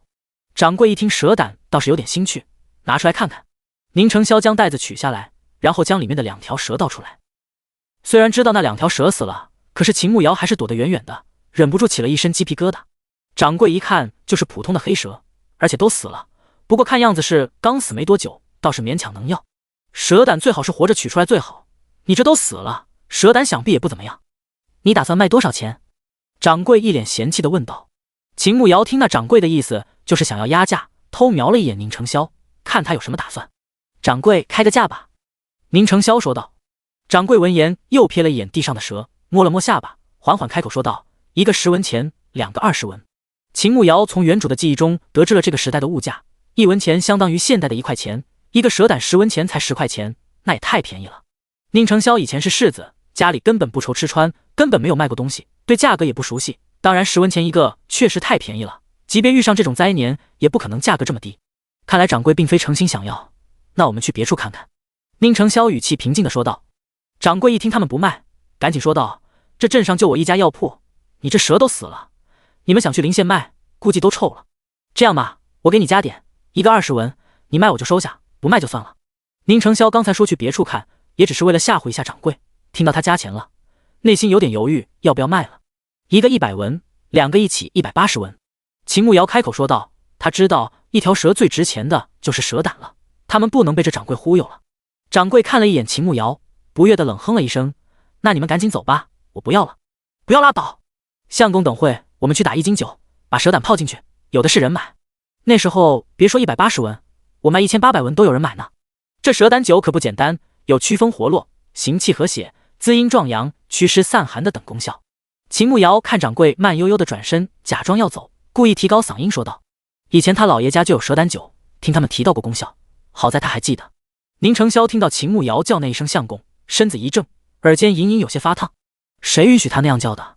刚走了2步的掌柜突然停下脚步，然后转过身来：“行啦，180文就180文吧。”“好嘞，掌柜，你看这2条蛇怎么也有4、5斤吧？要不然你加20文钱，这2条蛇也给你，你可以炖肉吃。”秦慕瑶就知道那掌柜会回头，他一开始压价就说明想要180文钱，真的不贵了。掌柜看了2眼地上的蛇，感觉不吃亏，就同意了。秦慕瑶跟着掌柜去拿钱，刚出门就看到一行人过来，看到为首的人，他脸色大变，快步走到宁承霄身边，低声说道：“是赵文志的人，怎么办？”第11章公主抱。宁承霄看了一眼走过来的一群人，为首的正是赵文志，就看到他鼻青脸肿，走路一瘸一拐的，明显是被摔的。“哎呦，疼死小爷了，大夫在哪里？”赵文志捂着被摔肿的左脸，一边走一边呻吟。秦慕瑶眼看赵文志越来越近，心里紧张的要命。这个纨绔要是发现他，肯定不会放过他的。现在宁承霄只是普通的庶民，无权无势，如果赵文志非要强他，宁承霄肯定也保不住他，而且很有可能宁承霄根本不会出面保他。早上在树林里，他也是暗中出手的。现在面对面的话，宁承霄肯定不会为了自己和赵文志这种权贵发生冲突的。所以在赵文志发现他之前，他必须要马上想办法自救。可是这四周又没有可以躲的地方，眼看着赵文志一群人越走越近。“哎呀，相公，我眼睛好像进沙子了，你帮我吹一下吧。”秦慕瑶里面半蹲着身子，将脸凑到宁承霄的跟前，用手挡着他半张脸，对着他使劲眨眼睛，希望他配合一下。宁承霄看着对着自己挤眉弄眼的秦慕瑶，此刻和他的距离很近，他甚至能感觉到他呼出的气体打在他的脖子上，他的手放在自己的脸颊上，温热而柔软的触感让他身子一下僵硬了。这女人太轻浮了，大庭广众之下怎么敢做出如此轻佻的事情？秦慕瑶压根没有注意宁承霄的表情，他一直在用于光瞄赵文志，听到身后越来越近的脚步声，他瞬间紧张起来。“啊，相公，你眼里也进沙子了吗？那我给你吹一下。”秦慕瑶收回目光，看着呆愣着不动的宁承霄，也不管3七21了，捧着他的脸一点一点的靠近，对着他的眼睛轻轻吹气。反正只要不让赵文志看到他们的脸就行，他用手挡着他们的脸。宁承霄就看到秦慕瑶跟唱大戏似的，一会儿变个样，简直莫名其妙。当他对着自己的眼睛吹气的时候，那温热的气息打在他的脸上，好似烙铁一般灼热。他心跳没来由的加快，耳垂隐隐发烫，屏住呼吸，身子僵硬的好像石头一样。明明他应该一把将他推开，或者直接一掌拍死他的，可是手好像冻僵了一样，根本无法挪动。总算进去了，快，我们赶紧走。秦慕瑶看到赵文志他们进了药铺，马上放开宁承霄，一边小声说，一边走到轮椅后推起宁承霄就跑。宁承霄这才缓过来，吐出一口气，紧绷的身子也慢慢恢复了。他靠在椅背上，脑海中不断的浮现刚才他对着自己眼睛吹气的模样，高挺的鼻梁，上挑的眼尾，白皙的皮肤，嫣红的唇，像那画中的狐仙一样勾人心魄。宁承霄意识到自己居然不由自主地想秦慕瑶，心底有些恼火。该死的女人，她到底对自己做了什么？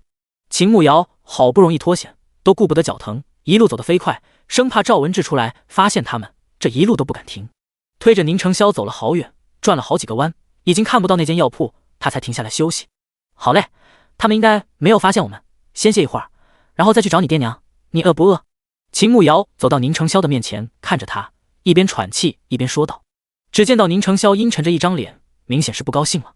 他才猛然想起，他刚才为了躲避赵文志，好像没有经过他的允许，又对他动手动脚了。他肯定认为自己是故意吃他豆腐的。完蛋了，早上都还没有哄好，这回又来一次，感觉距离被凌迟又近了一步。那个，我可以解释的。秦慕瑶心虚地看着宁承霄说道。宁承霄抬起头看着说话结结巴巴的秦慕瑶，冷冷地说道：“那你解释解释。”啊，我这不是为了你吗？秦慕瑶没想到宁承霄这么快就要听自己的解释。按照他早上的反应，他不应该臭着一张脸直接转身走人吗？怎么这会有兴致听自己解释？但是大佬都发话了，他哪敢怠慢，脑子飞速转动，开始思考要怎么狡辩。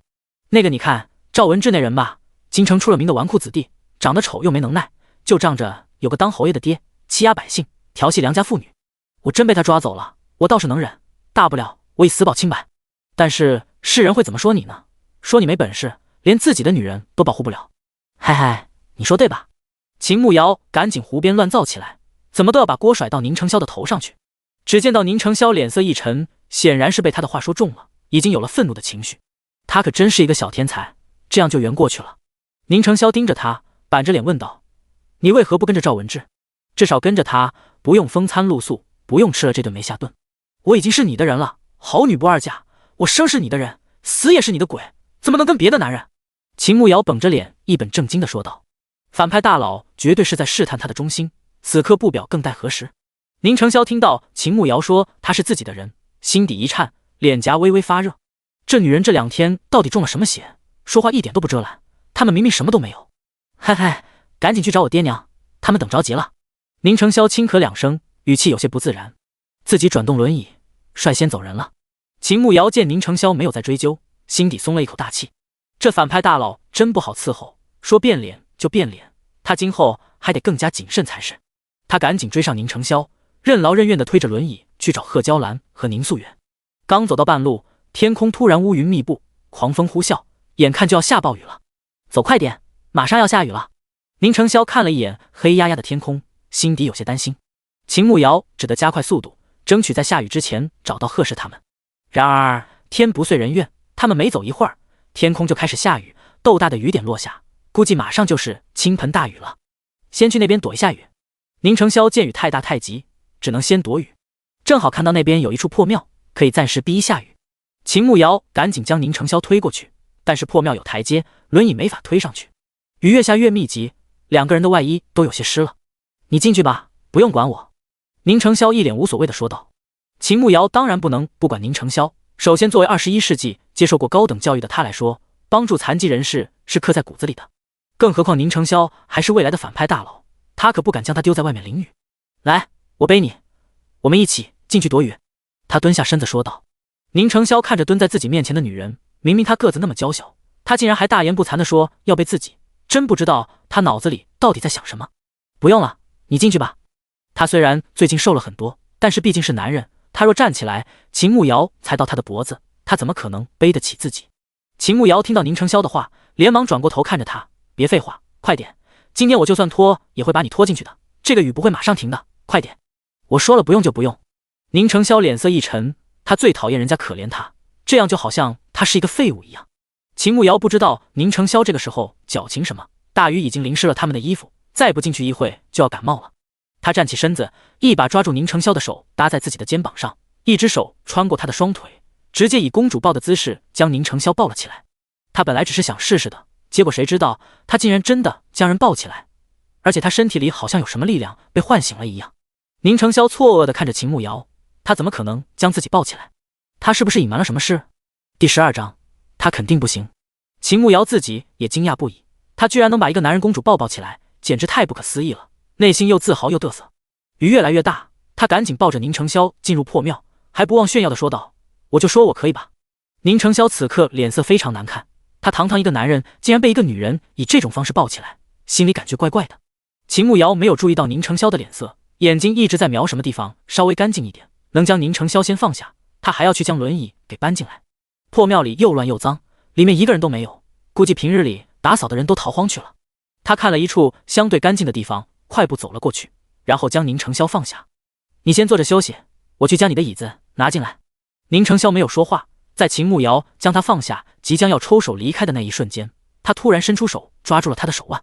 秦慕瑶毫无防备，身子重心不稳，直接向着宁承霄扑了过去，好死不死的将宁承霄直接扑倒在地。慌乱中，他一只手撑在他的脑袋旁边，他压在他的身上，俯身看着错愕的宁承霄，有种女霸王蹂躏糟蹋小娇夫的感觉。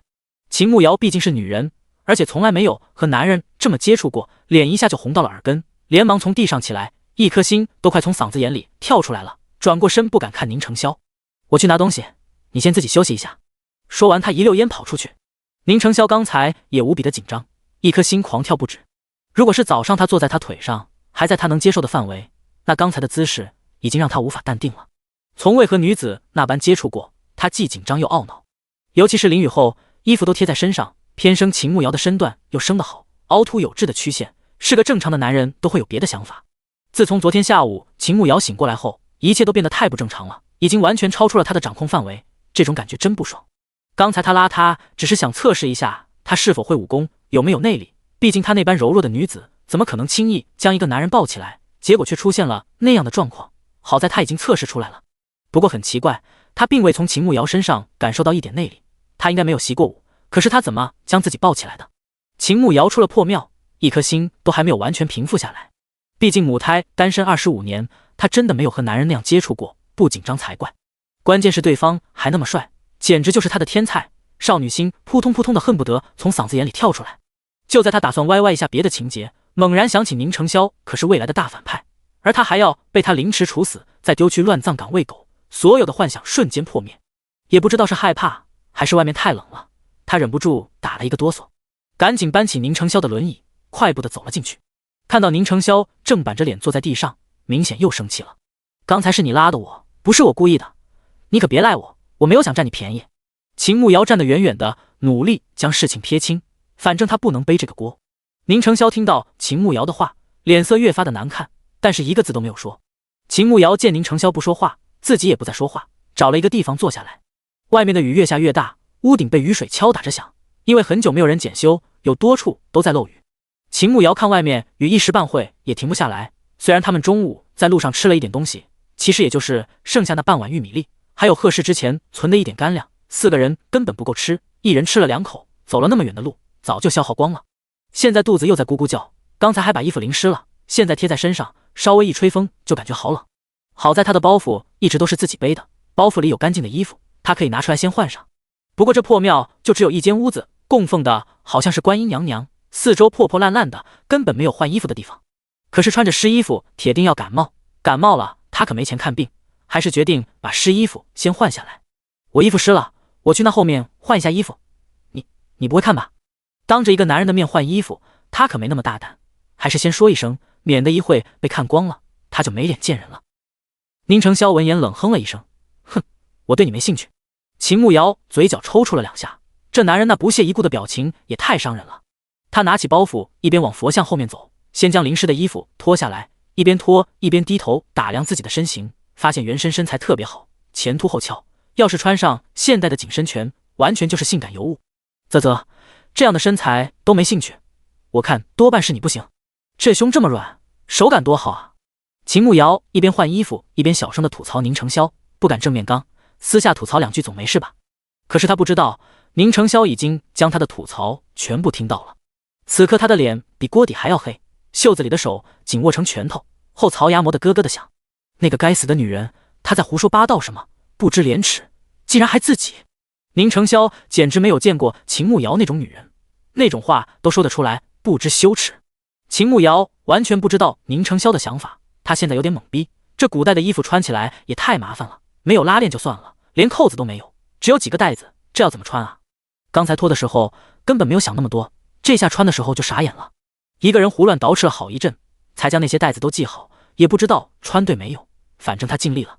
等他出来后，才想起宁成霄的衣服都被淋湿了，他的衣物都在贺娇兰那里，也没有换的衣服。外面下着雨，一吹风还挺冷的，他肯定会感冒的。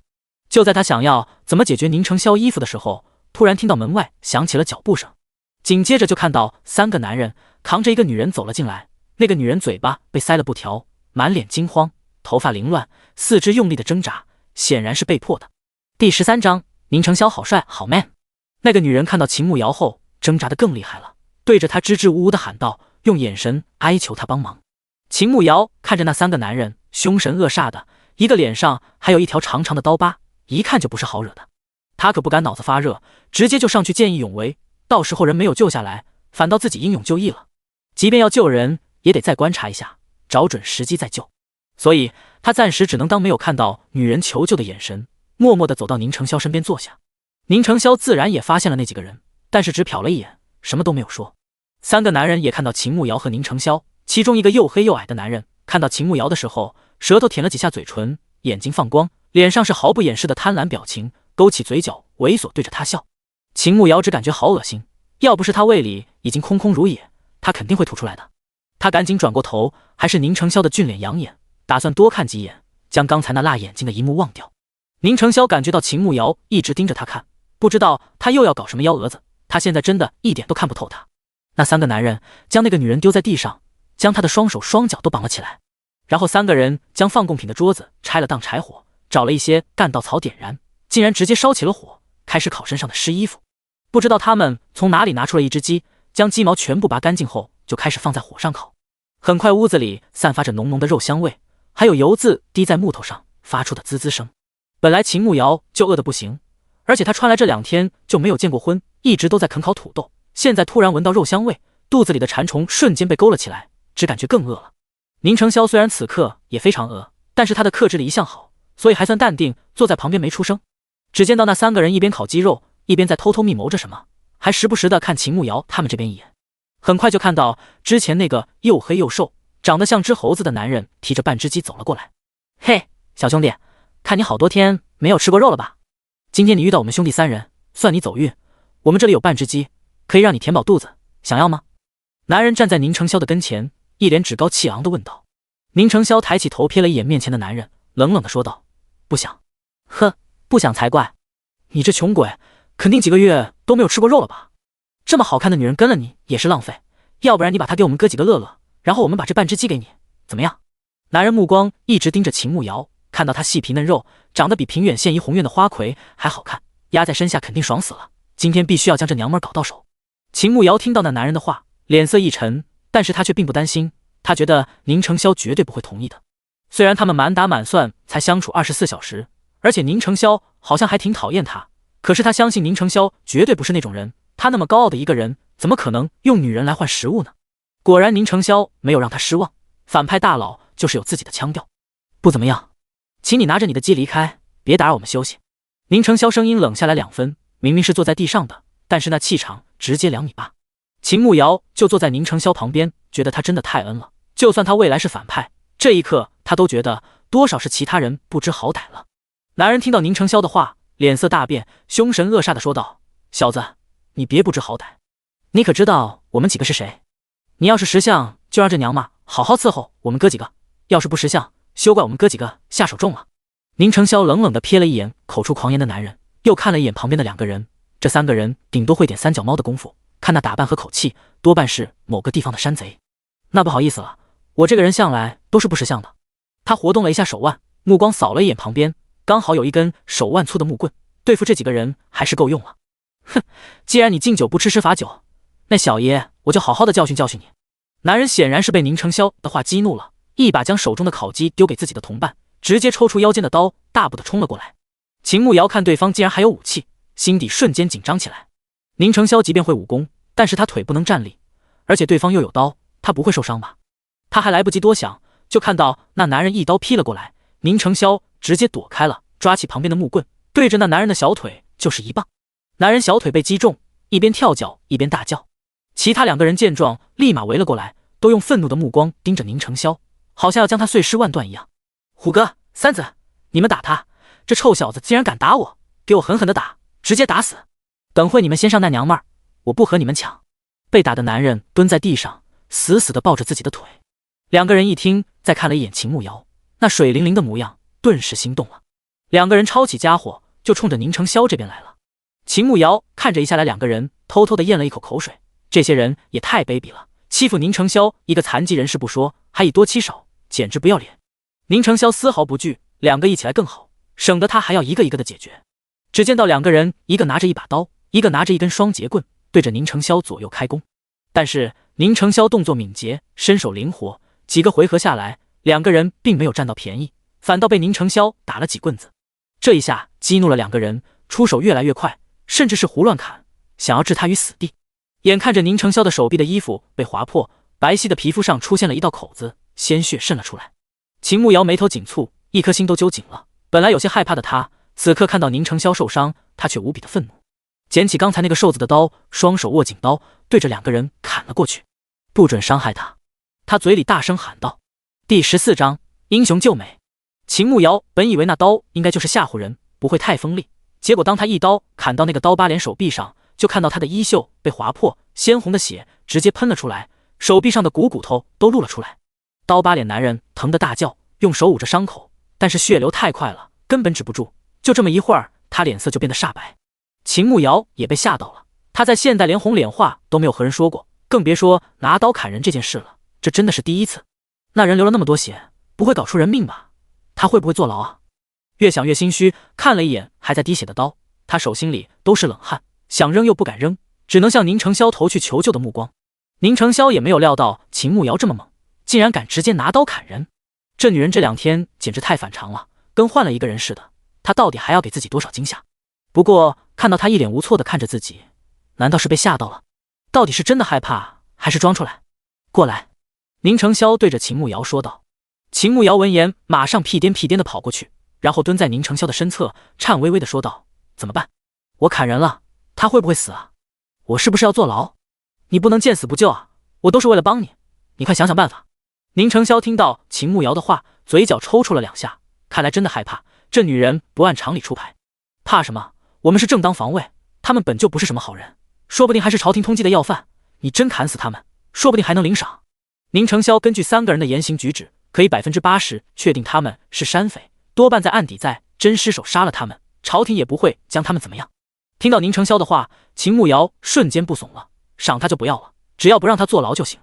3个人2个都受伤了，就只剩下另一个，看着这么凶悍的秦慕瑶，顿时有些心虚。你们竟然敢打伤我们黑风寨的兄弟，你们死定了！等我回去告诉我们寨主，到时候我们黑风寨的兄弟追到天涯海角都会杀了你们。那个男人又不敢直接跑，只能退到旁边，用语言恐吓秦慕瑶他们。秦慕瑶一听，果然是土匪，宁承霄也太聪明了，竟然一眼就认出了他们的身份，不愧是未来的反派大佬，这智商真不是吹的，又帅又聪明，还会武功，这样的男人简直不要太迷人。不愧是当初他看书就迷上的男人，简直太有魅力了。你觉得你们还能回去通风报信？宁承霄勾唇冷笑着问道。那个男人明显一愣，然后紧张地看着宁承霄，你什么意思？你以为就凭能杀得了我？宁承霄冷笑了一声，把玩着手中的木棍，漫不经心地说道，你可以试试。明明他语气平静，坐在地上比其他人矮了好大一截，可是说出的话却让人不寒而栗，从心底里开始恐惧。男人吞了一口口水，努力佯装淡定，死鸭子嘴硬地说道，试试就试试。也不管那2个受伤的同伴，转身就想往跑。刚跑到门口，只见到宁承霄将手中的木棍抛了过去，正好打在男人的后脑勺上，男人直接就倒在了地上。秦慕瑶目瞪口呆地看着倒下去的男人，这也太准了吧！同时心里又有了一点好奇，宁承霄分明是武力值爆表，原文里又怎么可能被他虐待呢？他那么厉害，对付他这样一个炮灰，应该不费吹灰之力才是，怎么会被他百般折辱呢？越想越觉得不对劲，可是原文里就写了那么一小段，一笔带过，完全没有仔细写，感觉不合理啊。那作者该不会是瞎鸡巴乱写的吧？回神了。宁承霄不知道秦慕瑶在想什么，想得那么入神，只能用手推他一把，并提高了嗓音。秦慕瑶回过神来，赶紧拍大佬的马屁：“你好厉害哦，这么远就把他打晕了。明年武林盟主不是你，我都觉得有内幕。千穿万穿，马屁不穿。”宁承霄听到秦慕瑶的话，好看的眉头皱了起来。她一个深闺女子，竟然还知道武林盟主，而且她怎么知道明年又要选武林盟主了？去将那几个人绑起来。他将好奇藏在心底，反正有的是时间慢慢试探他，不急于这一时。秦慕瑶看了一眼倒在地上的3个男人，门口那个不知道死活，被他砍伤那个倒在地上满冷汗，血流了一地。至于最开始那个抱着腿躺在地上，老大没绳子，怎么绑？他看了一圈也没有找到绳子，总不能让他把那几个人的裤子脱了绑吧？宁承霄揉了一下太阳穴，严重怀疑秦慕瑶智力有问题。你将那个女人身上的绳子解开不就行了？秦慕瑶瞬间反应过来，好像是那么回事。原来你是想英雄救美，懂，我马上去。原来反派大佬心地这么善良。宁承霄嘴角抽搐了2下，这女人脑子里到底装的什么稻草？哪只眼睛看出她要英雄救美的？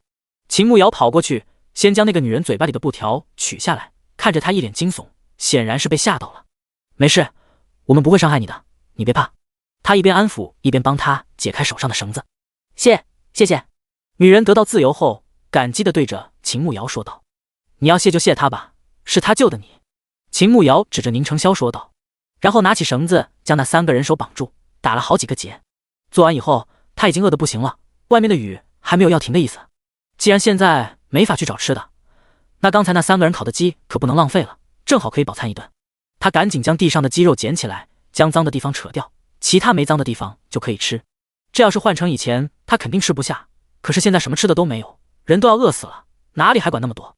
他将鸡肉分成3份，给了宁承霄1份，又给了角落里的女人1份。女人颤巍巍地接过鸡肉，也没敢马上吃。秦慕瑶和宁承霄饿了一天了，早就饿得不行，趁热就吃了起来。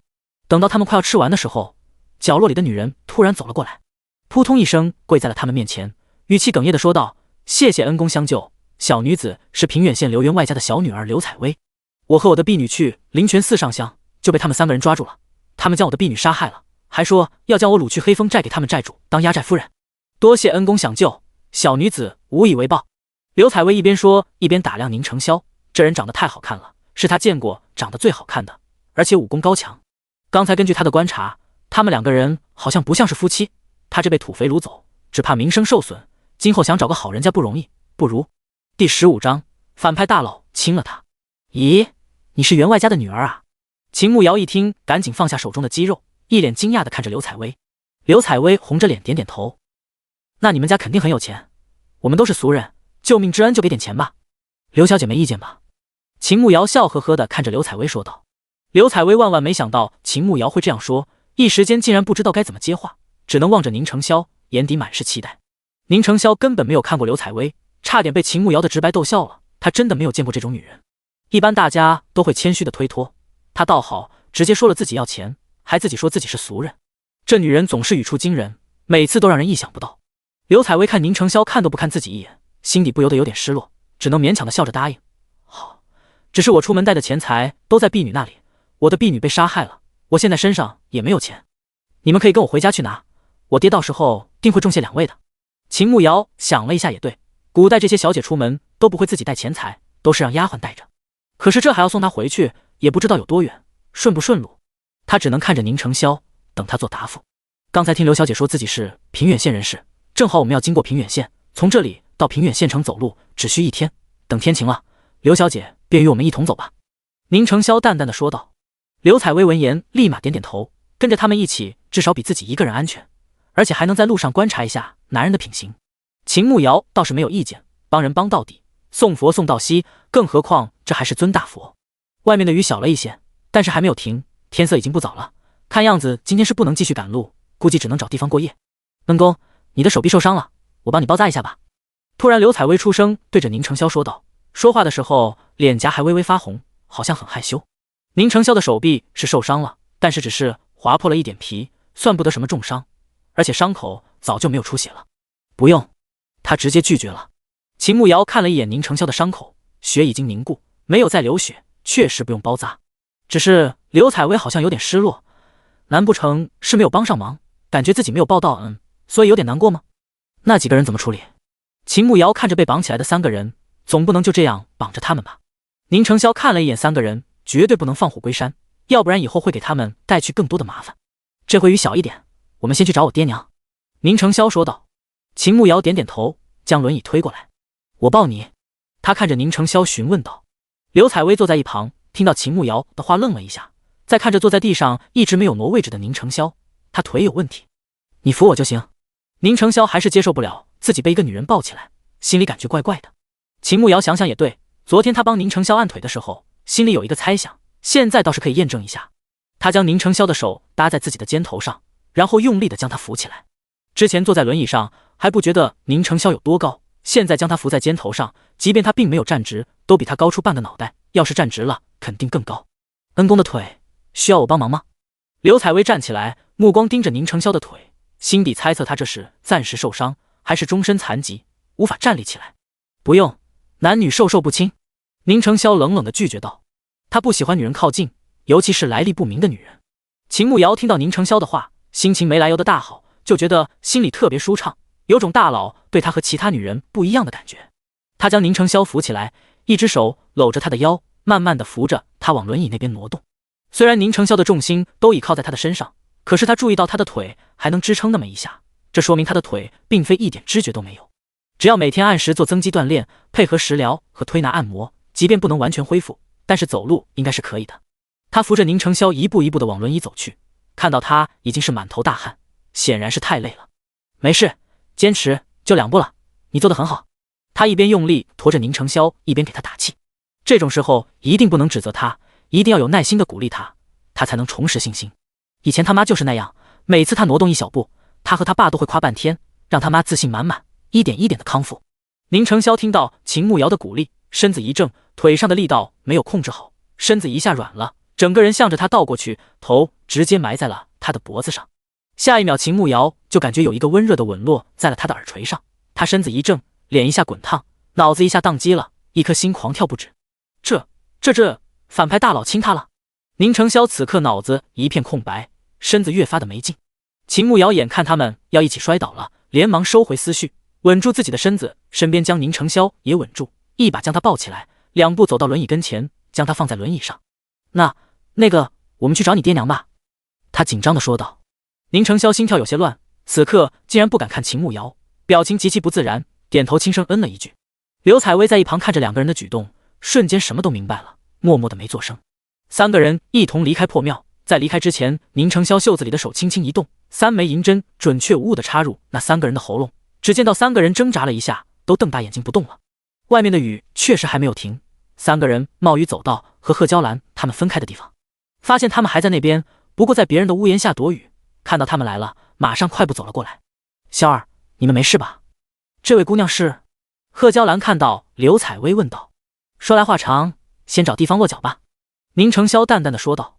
也行，今天怕是不能赶路了，看看这镇上有没有义庄能暂时一下。贺娇兰他们没钱，只能找义庄这种地方过夜。第16章一眼万年。找家客栈吧，好些人都逃荒去了，客栈也没什么生意，我们和掌柜谈一下，把价格压低一点。宁成霄看外面的雨还没有停，看样子今天晚上还会一直下，而且他们确实很久没有好好休息过了，今天卖蛇胆有一点钱，应该开2间屋子还行，正好也能好好洗漱一番。贺娇兰皱眉，似乎有些不赞同，但是看宁成霄那样说，应该是那2条蛇卖了钱，那就听他的。红光镇不算大，一共就2家客栈，选了最便宜的一家。果然不出宁成霄所料，客栈里除了掌柜夫妇，连个小二都没有，房间是他们自己的房子，已经有半个月没有人来住过店了。掌柜，你们这最便宜的客房多少钱一晚上？秦慕瑶出声问价。毕竟宁家人以前都是高高在上习惯了，多少有点抹不开面子，至于刘采薇一个闺中女子，自然也不好意思。10文钱一晚上，几位要鸡奸？掌柜看到几个人，笑脸盈盈地问道。秦慕瑶一时间也不知道要几间屋子，除了贺氏2口子可以住1间外，那他们3个人怎么住呢？掌柜，3间屋子25文钱行吗？宁成霄开口问道。掌柜看了一眼三个人，穿得破破烂烂，面黄肌瘦，确实不像有钱人。反正房间空着也是空着，现在下雨了，不愁没水，一咬牙就同意了。行吧，但是便宜那个房间不提供热水。掌柜说道。行，那便麻烦掌柜了。宁承霄说道。付了钱就以后，掌柜就带他们去房间。正好最便宜的房子就是在1楼的后院，位置比较偏僻，光线不是太好，但是晚上睡觉倒是不受影响。爹娘住这间吧，爹身体不舒服，娘晚上要照顾爹。宁承霄指着一间屋子说道。将贺娇兰和宁素远安排好，就剩下2间屋子。秦慕瑶不用想都知道，大佬要自己一间屋子，他非常自觉地拿着东西，拉着刘采薇去了最差的一间屋子。我和刘小姐住这间，我们就不要热水，一会我去打点凉水洗漱一下就行了。秦慕瑶一脸无所谓地说道。宁承霄脸色一沉，袖子的双手紧紧地握成拳头，怎么感觉他很不愿意和自己一个屋子？过来。秦慕瑶一只脚都跨进去，听到宁承霄带着命令的口吻，整个人顿时愣住了。妈的，谁能拒绝一个长大好看还霸道的男人对你说过来，就莫名觉得撩？反正他这个废物是顶不住的。刘小姐，我先过去，你早点休息。他对着刘采薇说道，还假装别了一个耳发，掩饰自己此刻内心的躁动。秦慕瑶跟着宁承霄一起进了另一间屋子，屋子光线本来就不好，外面还在下雨，所以房间的光线越发的不好，只能看到一个大概。进屋后，宁承霄又有点后悔，他为什么要将秦慕瑶叫过来？他肯定是鬼迷心窍了。我先把灯点燃。秦慕瑶摸到桌子跟前，桌子上放着火折子，他之前看贺娇兰用过，默默地记在心里，拿起火折子将油灯点燃。屋子里顿时亮了不少，不过房间真的是很简陋，除了一张床和一张桌子外，也没有别的家具，窗户都有些破烂。秦慕瑶穿来2天，其实和宁承霄单独相处的时间也有，但是都是在外面，在一个屋子里倒是第一次，一时间竟然还有点紧张。我让掌柜送点热水吧。他看宁承霄就坐在轮椅上也不说话，他只能先随便找个理由打破沉默。宁承霄内心也是紧张的，他也不知道要怎么和他相处。等秦慕瑶去叫了热水回来，就看到宁承霄还坐在原地没动，不过侧目看着窗外，不知道在看什么。他倚靠在门上，静静地看着宁承霄，墨发高高竖着，露出完美的侧脸，流畅的下颌线，一言不发地坐在那边，微弱的灯光照在他身上，清冷的气质简直绝了。秦慕瑶就这样看着宁承霄，有种一眼万年的感觉，一直到很久以后，他才知道这一瞬间叫入眼。宁承霄在秦慕瑶走到门口之前就发现他了，但是一直没有回头去看他，就是不知道要怎么和他相处。结果他也不说话，就一直盯着他看，那目光炙热的好像要将他烤化。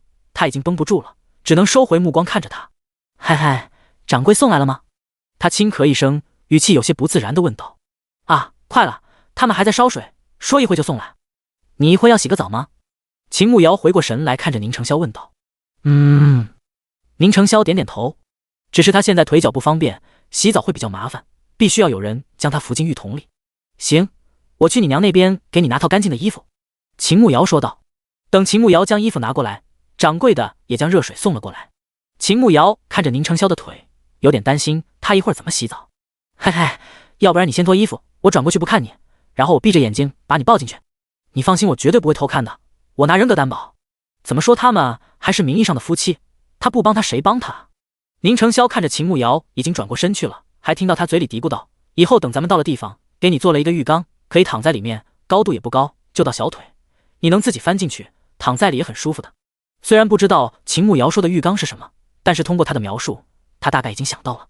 他从未想过秦慕瑶会跟着他们一起到抚州乡下，他想的是要么他半路跑了，这是最好的，又或者半路他把他处置了。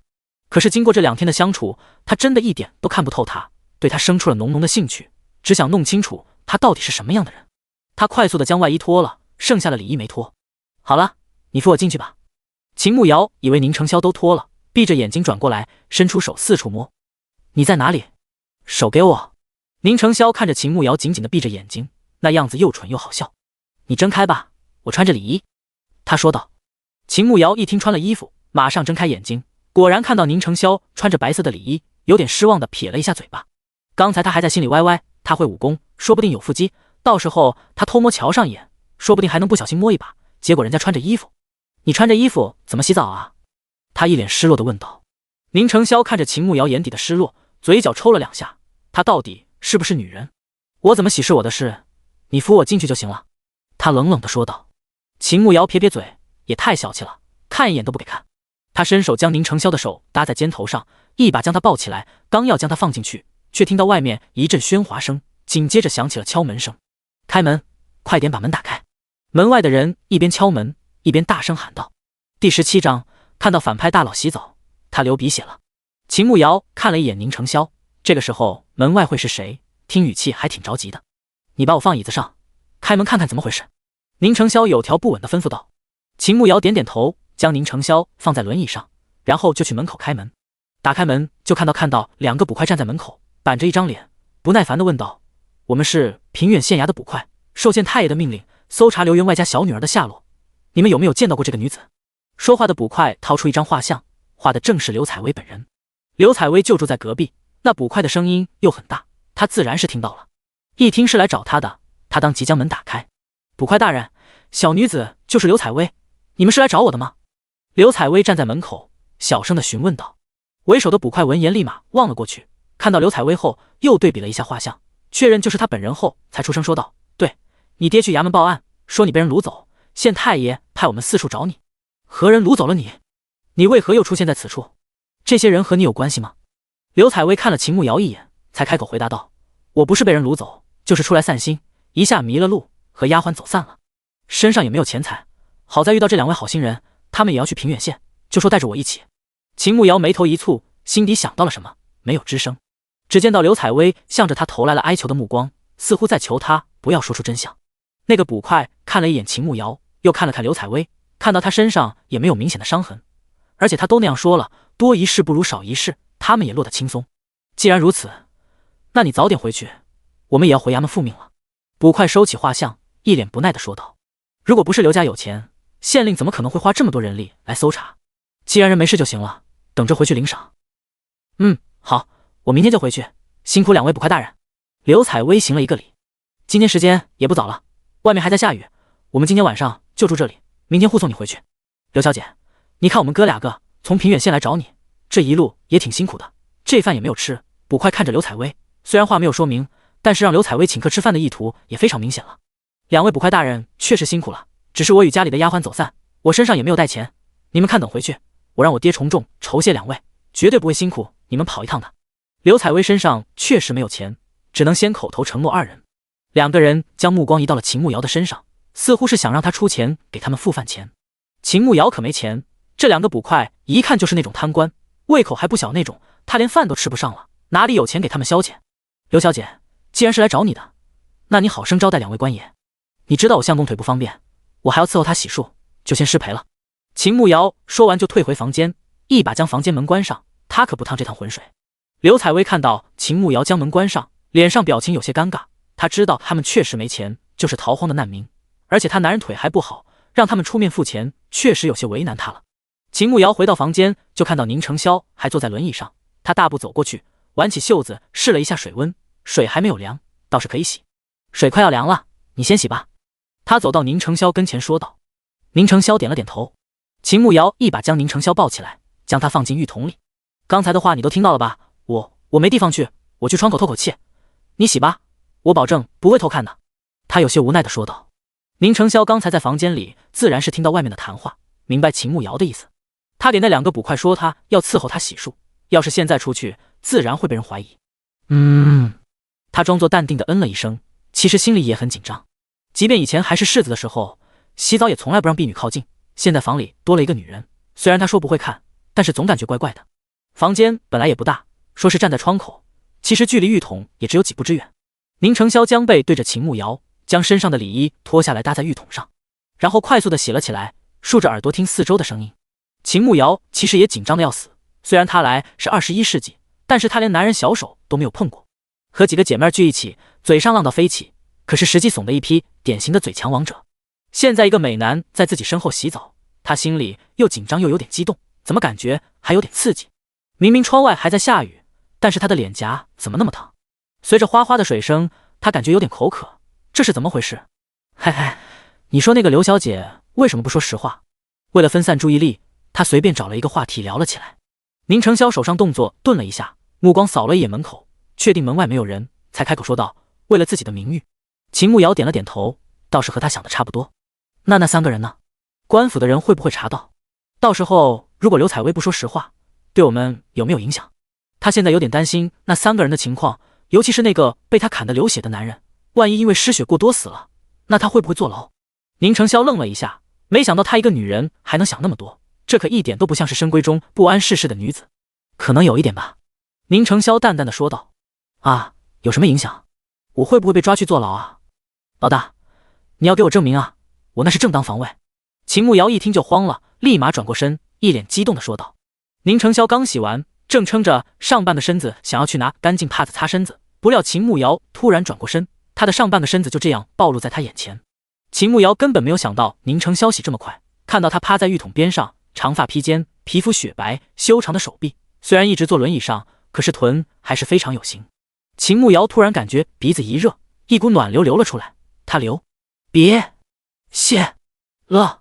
第18章，我们是夫妻，睡一张床没问题吧？扑通一声，宁成霄坐进浴桶，全身肌肤以肉眼可见的变成粉色，整张脸滚烫，一颗心马上就要从嗓子眼里跳出来了。即便他没有转过身，都能感觉到背后的目光有多炙热。看够了吗？转过去。宁成霄咬牙切齿地问道。秦慕瑶听到宁成霄的话，这才反应过来，他竟然盯着人家的美背和屁股看了这么久，而且还流鼻血了。靠，果然美色误人。他连忙转过身，偷偷摸摸地掏出手帕擦鼻血，简直丢脸丢到姥姥家去了。那个刚才是误会，我就是太激动了，我真的不是觊觎你的身子。他一边擦鼻血一边解释，真怕反派大佬等会洗完澡，一个生气直接掀了他的天灵盖。在大佬误会之前一定要解释清楚，毕竟大佬的武功可不是盖的，他感觉只需要一招，他就要狗带。宁成霄感觉到那道炙热的目光消失后，他才松一口气，赶紧拿干帕子擦身子，然后趴在浴桶边缘，借助内力飞身出来。本来他想的是落在轮椅上，可是腿部使不上劲，直接偏离了，摔在了地上。秦慕瑶听到哐当一声巨响，吓了他一大跳，刚要转过身查看情况，就听到宁成霄急切的开口，不准转过来。秦慕瑶一听吓得不敢动了，我不转过去，我不看你。宁成霄听到秦慕瑶的话，悬着的心才微微放下来。此刻的他衣衫不整摔倒在地上，模样肯定很狼狈。曾经意气风发，那么不可一世的他，现在居然落得这样的下场。不甘、屈辱、愤怒和无可奈何让他红了眼。为什么偏偏就是他落得这样的怪病，连站都站不起来，什么都要别人帮忙，和一个废物有什么区别？他想过了结自己的性命的，可是他死了，他爹娘要怎么办？他们失去了光鲜的身份，从天上坠入烂泥中，他如果再死了，他们只怕再也活不下去。秦慕瑶背对着宁成霄，一直没有听到动静，猜测他会不会晕过去了。那他要不要看一下？毕竟帮助残疾人士是传统美德。你还好吗？需要我的帮忙吗？在转过去之前，他还是先问问，免得又冲撞了大佬。不需要。下一秒就听到宁成霄冷冷地说道，然后就是一阵窸窸窣窣穿衣服的声音。又过了一阵，终于听到宁成霄开口说道，好了，叫人把水抬出去。秦慕瑶转过身，就看到宁成霄已经穿戴整齐地坐在轮椅上了，脸上没什么表情，给人一种冷冰冰的感觉。他知道宁成霄骨子里其实是一个非常骄傲的人，对于目前的情况，他虽然表面很平静，好像接受了，可是骨子里却并没有，要不然也不能隐忍3年再一举杀回京城。他最讨厌别人同情他，所以他什么都没有问，转身出去找人来把水倒了。等掌柜来把水倒了，他又要了热水，打算好好洗一下。估计从京城出发后，他们就没有洗过澡，毕竟之前到处都缺水，连喝的水都没有，哪里有水洗澡，身上都一股味了。还好他运气不错，传来就下雨了，现在不缺水，洗澡就不成问题了，要不然他要嫌弃死自己了。在他洗澡的时候，宁成霄自动出去了，他可以在房间里安心洗澡。舒舒服服的洗完澡，他感觉好爽，身子好像都轻了几斤。他洗完澡出去找宁成霄，让他可以回房间休息了，却发现他不在外面。外面的雨已经停了，不知道他去哪里了。等他叫掌柜把水倒了以后，也不见宁成霄出现。想着他那么大一个人，而且还会武功，一般人都不可能伤到他。他也没有多想，回房间去休息。他慢悠悠地躺到床上，明明是硬邦邦的床板，可是这一刻他却觉得好舒服，毕竟前一晚睡山洞，身下还有石子，比这个床差远了。看宁成霄还没有回来，他在床上滚了一大圈，感觉全身都舒坦了。刚伸了一个懒腰，就听到门口有响声，他立马坐了起来。下一秒就看到宁成霄出现在门口，手里拿着一个油纸包。爹娘没有吃东西，我刚出去买的馒头，你给隔壁那个女人送2个去，剩下的留着明天路上吃。宁成霄将油纸包放在桌子上，淡淡的开口说道。秦慕瑶看了一眼桌子上的油纸包，原来他去买东西了。反派大佬心思还挺细腻的。好，他起身拿了2个给刘采薇送过去。他敲响刘采薇的房间门，就听到他防备的问道：“谁？”“刘小姐，是我给你送点吃的。”秦慕瑶出声说道。很快刘采薇将门打开，一把将她拉到房间里，再将房间门关上，下一秒就看到她红着眼睛说道：“秦姑娘，对不住，我知道我不该撒谎，可是我也是没办法。我一个未出阁的姑娘家被3个男人掳走，要是被传开了，即便我是清白之身也说不清楚，世人肯定会对我指指点点，我后半生就要被唾沫星子淹死，所以对不起了，我真的不是故意撒谎的。”秦慕瑶那会听宁成霄说他是为了名誉，还不是太理解，可是想到这里是古代，女子的名节比什么都重要，他这样做也对。没事，我什么都不知道，你先吃点东西垫垫肚子吧。他将馒头递给刘采薇。刘采薇接过馒头，感激地对着秦慕瑶说：“谢谢。那你好好休息，有事叫我便是，我就在隔壁。”秦慕瑶还指望着刘采薇给他们一点盘缠，毕竟那一路去抚州还要走1个半月，每天都要吃饭，没有银子怎么活？好，刘采薇点点头。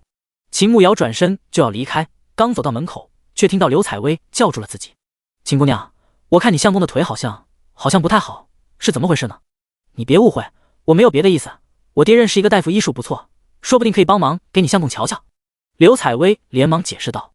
秦慕瑶心想，宁成霄之前是世子，宫里的御医都看过了，也请了好些民间大夫，好像都看不好，估计刘采薇爹认识的大夫也不行。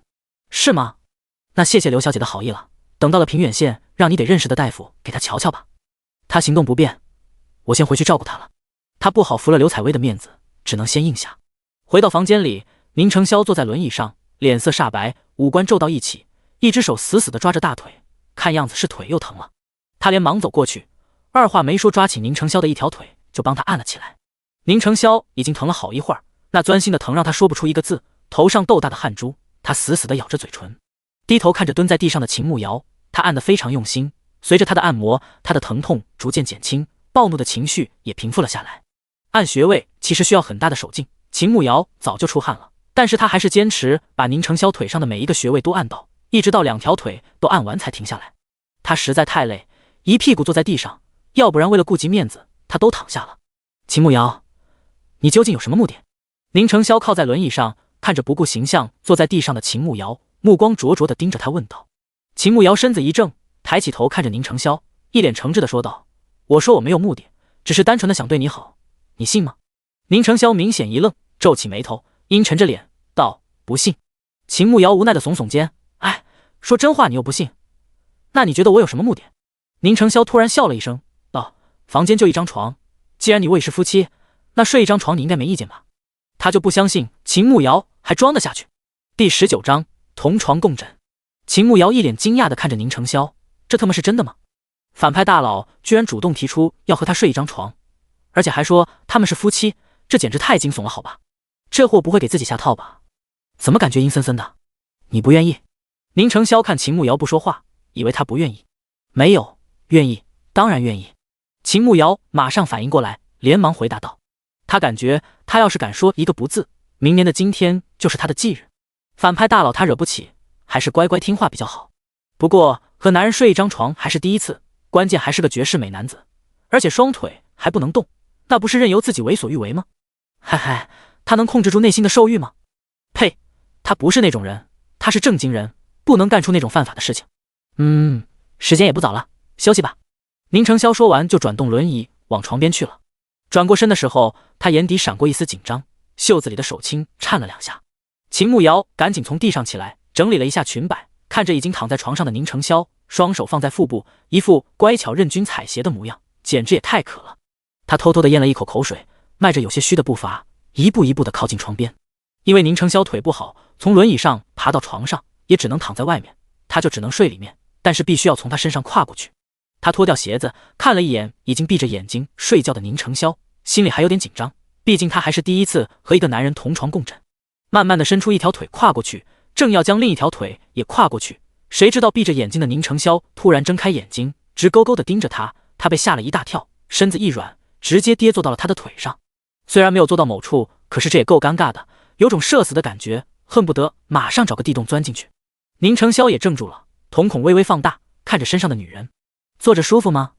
他嘴角抽搐了2下，他还不起来，是想干什么？呵呵，还好还好。哎呀，好困，我先睡了，晚安。秦慕瑶闻言立马起身，以最快的速度爬到里面的位置，再快速的躺下，背对着宁承霄，用被子将自己的头蒙住。这次是真的丢脸丢到姥姥家，为什么他在他面前总是出糗，反应还特别迟钝？难道这就是内心深处的恐惧吗？宁承霄看着用被子把头蒙住的秦慕瑶，原来还知道害羞，还以为他什么都不怕呢。一开始秦慕瑶躲在被子里是为了掩饰自己的尴尬，结果捂太久了，呼吸有些困难，他不得不偷偷将头露出来，但是还是背对着宁承霄，没勇气转过身面对他。时间一分一秒的过去，窗外的雨滴声滴答滴答的响，清脆悦耳。慢慢困意袭来，他再也撑不住，闭着眼睛沉沉的睡去。宁承霄虽然一直闭着眼睛，但是却并没有睡着，一直注意着秦慕瑶那边的动静，听到他均匀绵长的呼吸声音，应该是睡着了。他袖子里紧握的拳头才缓缓松开，手心里已经出了一层汗。这是他第一次和一个女人同床共枕，不紧张是假的，他都不知道自己为什么会提出这么荒诞的要求。本来只想试探一下他究竟有什么目的，可是什么没有问出来，反倒让自己失眠了。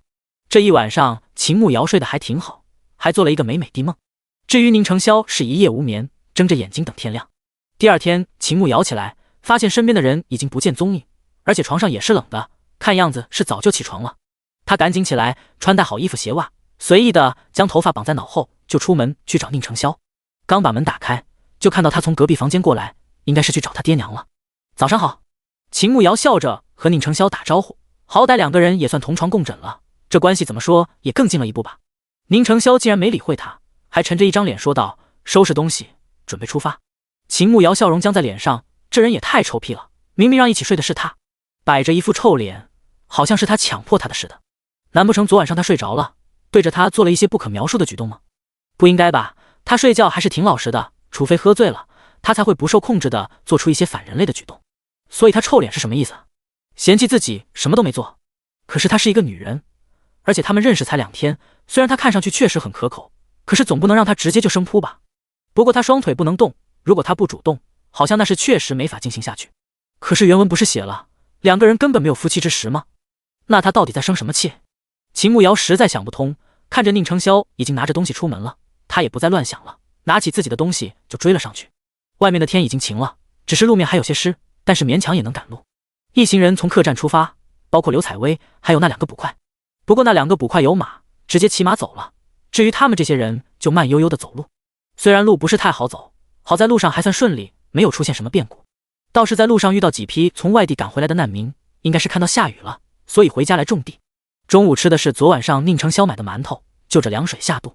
秦慕瑶并不是矫情的人，可是就吃这个她真的有点难受。虽然以前是社畜，可是吃饭至少还是吃得起，这也混得太惨了。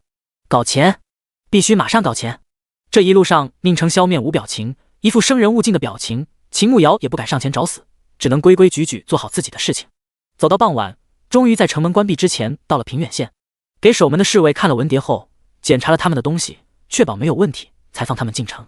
几位天色不早了，你们对平远县也不熟，不如跟我回家去暂住一晚上，我让家里准备一些吃的和衣裳，晚上你们也能好好休息一下。刘采薇邀请几人回家去过夜，有免费的住的和吃的，自然是好事。但是宁承霄却拒绝了，我们就不去刘小姐家中叨扰了，刘小姐答应我，我娘子的事情做到就行了。宁承霄语气有点不自然，毕竟娘子2个字对于他来说太难以启齿了，可是又不能让刘采薇知道他们的关系，只能硬着头皮那样说。要是换成以前的他，是绝对说不出要钱的话，可是今时不同往日，他们去抚州还那么远，没有钱寸步难行。那好吧，你们随我回家去吧。刘采薇看了一眼宁承霄，内心还有点小小的失落，主要是他真的很好看，而且气质不凡，龙章凤姿，只要将腿治好，将来必定能成大器。大家跟着刘采薇去了刘家，他们都在门外等着。倒是很快就有人出来，给了他们10两银子，还有一些吃的。刚拿着东西离开刘家不远，突然遇到了一行人拦在了他们面前。第20章为宁承霄出头。哟，这不是我们的御世子吗？不，现在应该叫你庶民宁承霄了。哈哈，3个月不见，我们的御世子怎么落魄成这样了？穿的这般破烂，连我家到夜香的小厮都不如。啧，这面黄肌瘦的是好多天没吃过饭了吧？我们好歹也认识一场，你今天到我爹管辖的范围，我就尽地主之谊请你，和你们全家一起吃个饭吧，免得你以后饿死了，还说我见死不救呢。突然，一个人从人群后面走了出来，穿着一身蓝色的锦袍，个子不算高，腆着一个大肚子，满脸横肉，像个冬瓜一样。宁承霄看着面前的徐松柏，眉头轻蹙了起来。徐松柏的爹本来是在京城做京兆尹，但是因为1年前徐松柏在京城当街调戏一女子，被宁承霄撞见，教训了他一顿，但是他怀恨在心，暗中使绊子。宁承霄就暗中动用了一点关系，将他爹贬职，调离了京城，好像就是到了平远县做县令，这个梁子算是结下了。没想到今天在这里遇到徐松柏了，他怕是不会轻易放过他们。不必了，我们还要赶路，还请徐公子让一下。宁承霄冷冷地说道。呵，让到哪里去？这平远县都是我爹的管辖范围，这里就老子说了算。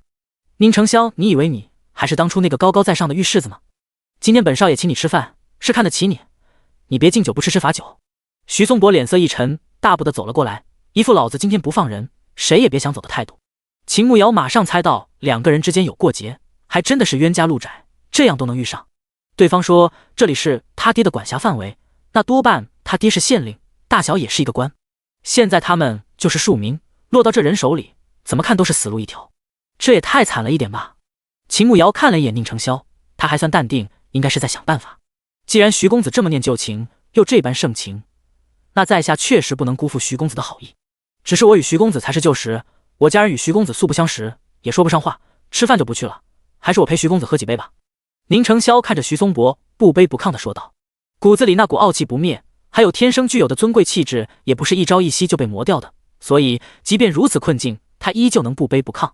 宁素远是知道这件事的，他看了一眼宁承霄，眉头轻蹙，不太赞同他去和徐松柏吃饭。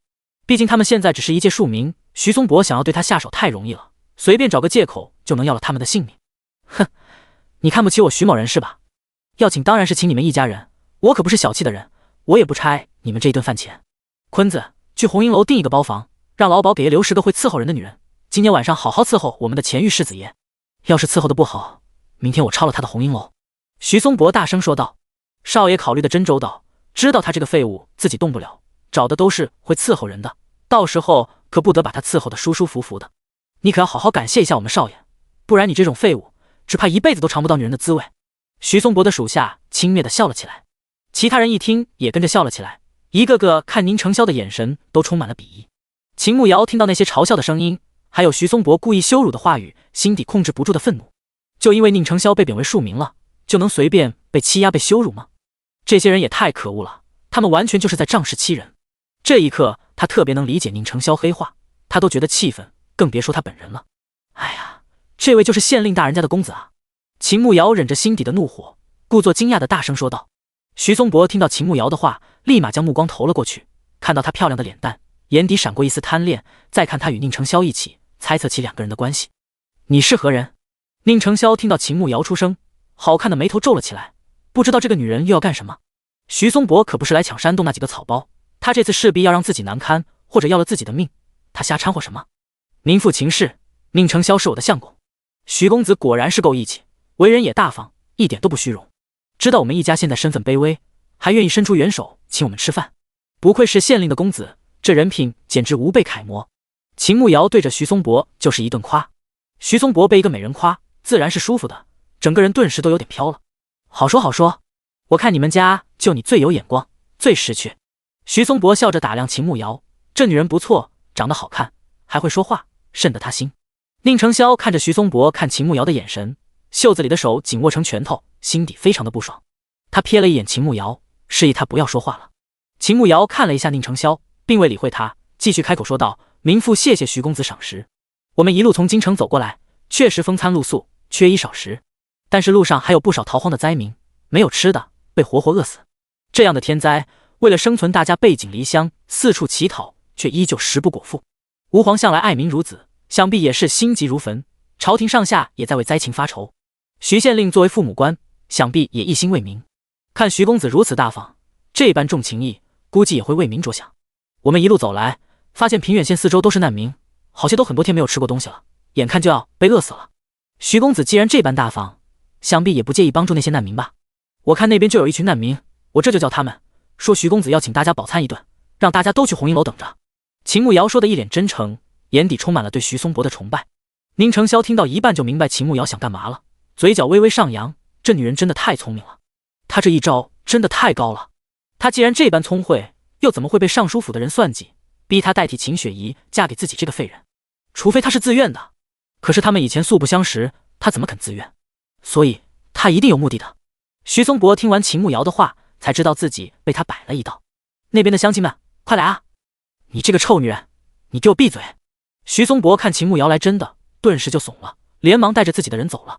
等徐松伯的人走了，秦慕瑶才松一口气，低头看着宁成霄，一脸得瑟的说道：“我厉害吗？”宁成霄看着秦慕瑶撅着小嘴得瑟的样子，还挺可爱的，心跳没来由的乱了一拍。他不敢看他，将目光移开。子玉，我看那人不会善罢甘休，现在城门都关了，我们今天晚上出不了城，今天晚上只怕他会来找麻烦。宁素远担忧的说道。第21章，他握住了反派大佬的手。宁成霄看了一眼那边的一群流民，有10-20号人，人数也不少，顿时心里有了计谋。晚上我们就和那群人一起。宁成霄说道。宁素远看了一眼那群流民，一个个衣衫褴褛，面黄肌肉，一看就是饿了好多天了，只要不露财，跟他们一起倒是个不错的选择。到时候徐松伯真的赶来找麻烦，只要他们大喊一声他身上有钱，那些人饿极了，什么事都能干得出来。最终几个人将吃的和钱都藏了起来，顺便还做了一点伪装。秦慕瑶白净的小脸蛋被抹了一层黄黄的泥土，衣服上也是，整个人看上去脏兮兮的。本来他也不会梳古代的发型，头发松散，活脱脱一个要饭的叫花子。等他收拾好后，看宁成霄竟然什么都没有抹，还是那副俊俏的模样。为什么你不摸泥在脸上？他不解地问道。宁成霄看着跟个叫花子的秦慕瑶，那招摇漂亮的脸蛋被泥土遮挡了，竟然觉得顺眼多了，免得那些男人一见到他就有了旁的心思。真的是一个祸水。我不需要。宁成霄低声说道。你确定不需要？虽然你坐在轮椅上穿的是粗布麻衣，可是你那俊俏的脸明显就不是饿了好多天的，还有你周身不俗的气质，哪里像是逃荒的？你必须抹上，不然你会拖累我们的。秦慕瑶才不要，自己被弄得像个叫花子，他却跟个谪仙一样，这不公平，要丑一起丑。宁成霄皱了皱眉头，一脸的抗拒。你自己动手，还是我帮你？秦慕瑶摊开还脏兮兮的手问道。宁成霄看了一眼，低声说道：我自己来。然后他伸出手指，在秦慕瑶的手掌心蘸取了一点还没有干的泥浆。秦慕瑶只感觉手心痒痒的，那股痒意从手掌心不断往上蔓延，一直蔓延到了胸口，让他心脏一颤，一下没稳住，一把将5根手指收紧，将宁成霄的手指握住了。宁成霄身子愣了一下，耳尖有些发烫，心跳漏了一个节拍。好在他反应够快，一把抽回直接的手，只见到他骨节分明的手指上沾满了黄色的泥浆，在白皙的皮肤上异常显眼。秦慕瑶反应过来后，偷瞄了一眼宁成霄，他只是默默地抹泥浆在脸上，倒是没有生气。难道是暴风雨前的宁静？他要不要先讨好一下大佬，免得被记仇了？你没有抹开，我帮你吧。秦慕瑶赶紧上前，对着宁成霄的脸就是一顿乱揉，将手上的泥浆都抹到他脸上，整个人都抹均匀了。然后满意的看着他从一个翩翩俏公子变成一个面黄肌瘦的叫花子，和他一样，顿时心里平衡多了。等宁成霄反应过来的时候，秦慕瑶早已抹完了，还一脸得意的笑。他只感觉两颊发烫，这该死的女人，男人的脸是随便乱摸的吗？可恶，心里又气又恼，可是却拿他一点办法都没有。看着时间也不早了，他们赶紧跟上那群流民，混在他们中间。这回天快要黑了，天空又阴沉沉的要下雨了，大家打算找地方避雨。秦慕瑶推着宁成霄跟在人群中，慢慢的走着，看着这群流民，男女老少都有，最小的才3个月，还在他娘怀里抱着，最老的60岁左右，一个个都瘦得不成人形，走路缓慢，应该是很久没有吃过东西了，真的很可怜。古代一旦有天灾，会死很多人，即便朝堂有心赈灾，可是真正到百姓手里的能有几个子，都被上面的人贪了。为了不显得突兀，他们自然也不能走太快，慢悠悠地混在人群中。走了大概半个多小时，到了一处义庄，大家3、5结伴的找地方过夜。跟秦慕瑶他们一起的是一家3口，一个娘带着2个孩子，姐弟俩都不大，姐姐8岁，弟弟3岁，姐弟俩个子矮小，又瘦又黑，一看就是营养不良。娘，我肚子饿。小男孩拉着他娘的裙摆，可怜巴巴地望着他说道：宝儿乖，喝点水，等明天天亮了，娘再去讨吃的，今天外面都黑了，要不到吃的。女人耐心地安慰自己的孩子，她自己也十分清瘦，脸颊都凹陷下去了，皮包骨头，看着有点吓人。哦，那宝儿先睡觉，睡着了就不饿了。小男孩还算懂事，说完以后就趴在他娘怀里睡觉了。等小男孩睡着了，小女孩再走到女人身边，低声说道：“娘，要不然你把我卖给其他人吧，换一点粮食，你和弟弟可以吃几顿，不然我们都会被饿死的。我一个人死了没事，你和弟弟要活下去。”秦慕瑶和他们隔得近，自然是听到了，惊讶地看了一眼那小女孩。妞儿，谁告诉你这话的？女人一把拉过小女孩，板着脸生气地问道：“是奶奶，奶奶和二伯说的，说爹死了，你一个人根本养活不了我和弟弟，说我拖累你们，只要把我卖了，你们就有钱换吃的。娘，你把我卖了吧，我想让你和弟弟活下去。”小女孩趴在女人的怀里，小声的抽泣。秦慕瑶心底一颤，这小姑娘的奶奶也太不是人了，明明她也是他们家的血脉，竟然怂恿她自愿被卖，然后养活弟弟。这样的奶奶绝对是个重男轻女的老婆子，而且还脾气古怪。估计这女人真把那小姑娘卖了，那钱都落不到自己的口袋，多半要被她婆婆拿走。秦慕瑶有点生气，想到自己的奶奶也是一个重男轻女的老太太，只喜欢她二叔家的弟弟，对她这个孙女从来不过问。明明是二叔家的弟弟犯了错，她总会骂自己，还说她教坏了弟弟。她从小就讨厌重男轻女的人，对此深恶痛绝。不准听他们胡说，你也是娘的孩子，娘不会把你卖了，明天会找到吃的，你赶紧睡觉。女人语气温柔地对着自己的女儿说道。小女孩毕竟还小，心里自然也是怕的，听到她娘那样说，才放心的睡。秦慕瑶看着依偎在一起的母女，心里百般滋味。她看了一眼四周，天已经黑了，他们附近就他们和那母女三人。她伸手从自己的包袱里找到2个土豆，再趁大家没注意，偷偷地将那2个土豆滚到那个女人旁边，至于能不能发现，就看她自己了。她刚收回手，突然感觉到有一道目光正盯着她。第22章，你喜欢仙儿吗？秦慕瑶手指轻颤了一下，心底暗道不好，难道是被发现了？她缓缓抬起头，顺着目光看过去，就看到宁承霄正盯着她看，她悬着的心倒是放了下来。宁承霄目光看了一眼秦慕瑶的包袱，他好像看到她是从那包袱里拿出来的。他上次不是都拿出来，怎么还有？偷藏起来的？也是，他本就是自私自利的人，怎么可能把食物都拿出来给他们分享？秦慕瑶看着宁承霄的脸色越来越难看，感觉后背一凉，心底顿时紧张起来。他要不要解释一下？可是这要怎么解释啊？告诉宁承霄他有一个空间农场，那些都是他从空间里拿出来的吗？他能相信自己才有鬼，说不定还把自己当成妖怪，直接一把火把他烧死。越想越害怕，就在他紧张不已的时候，宁承霄突然转过头，不再看他，脸上虽然没有什么表情，可是他感觉他生气了。麻蛋，做好事怎么还这么心虚？难道他这个炮灰女配就不配做好事了吗？旁边的女人发现了他丢过去的土豆，她还算聪明，并没有出声，一把将土豆藏进怀里，还看了一眼四周，生怕被其他人看见。秦慕瑶看那个女人已经将土豆拿好，默默收回目光，然后靠在墙角休息。这一晚上她并没有怎么睡好，毕竟有那么多人在，而且环境确实很糟糕，即便下过雨，好些人也没有洗漱，一股汗臭味熏得她根本无法入眠，耳边还有蚊子不停地叫。这一晚过得还算平静，徐松柏的人没有来找麻烦。第二天早上很早，其他人就醒来，一个个就打算出门再去乞讨。秦慕瑶听到声音也赶紧起来，看到宁承霄也睁开眼睛，他连忙过去想帮他推车，可是他自己转动车轮，显然是拒绝他的靠近。得，反派大佬还在生气，还要冷暴力自己，为什么他竟然感觉有点可爱呢？虽然宁承霄不搭理他，可是他还是有炮灰的自觉性，乖乖地跟在身后。昨晚上那群人都起来了，大家收拾好东西就一起离开，继续去街上乞讨。秦慕瑶他们先跟了一段路，在靠近城门口的时候，他们就故意脱离队伍，然后再快速的出城。平远县是徐家父子的管辖范围，自然是不能带的，早一点离开就安全一些。从城门口离开后，4个人继续赶路。这一走又是一早上，到底靠双腿走路还是太慢了，不仅慢还特别累。贺娇兰哪里吃过这种苦，虽然前面半个月也这样过来的，但是到底底子差，加上宁素远身体一直没有好，走路也比较慢。中午的时候，4个人找了一个阴凉的地方休息。刚坐下，宁素远身子突然一软，向着旁边倒去，好在贺娇兰就在他旁边，一把将他扶住。远哥，你没事吧？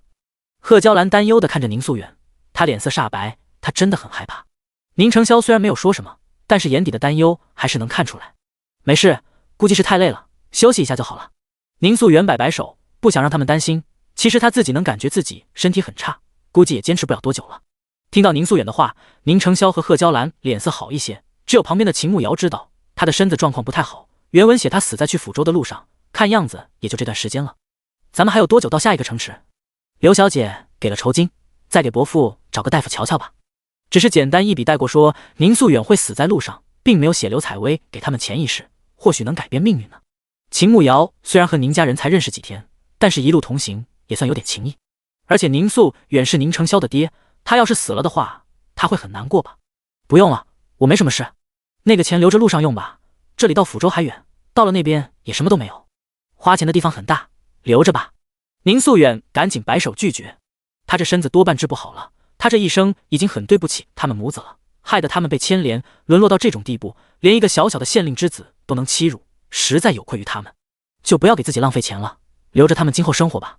天黑之前我们能到天水镇，天水镇是一个大镇子，相当比较繁荣，应该有大夫，到了就去找大夫瞧瞧。宁承霄语气坚定地说道。宁素远拗不过宁承霄，只能暂时答应。中午吃的是刘采薇家给的食物，一些糕点和馒头，吃了大概休息了1刻钟，他们就又出发了。因为要赶在天黑之前走到天水镇，所以他们走的还比较快。好在傍晚就到了天水镇，这个镇子果然如宁承霄说的那般，比之前的镇子大一些，人口也多一点。他们找人问了医馆，就带着宁素远去看大夫。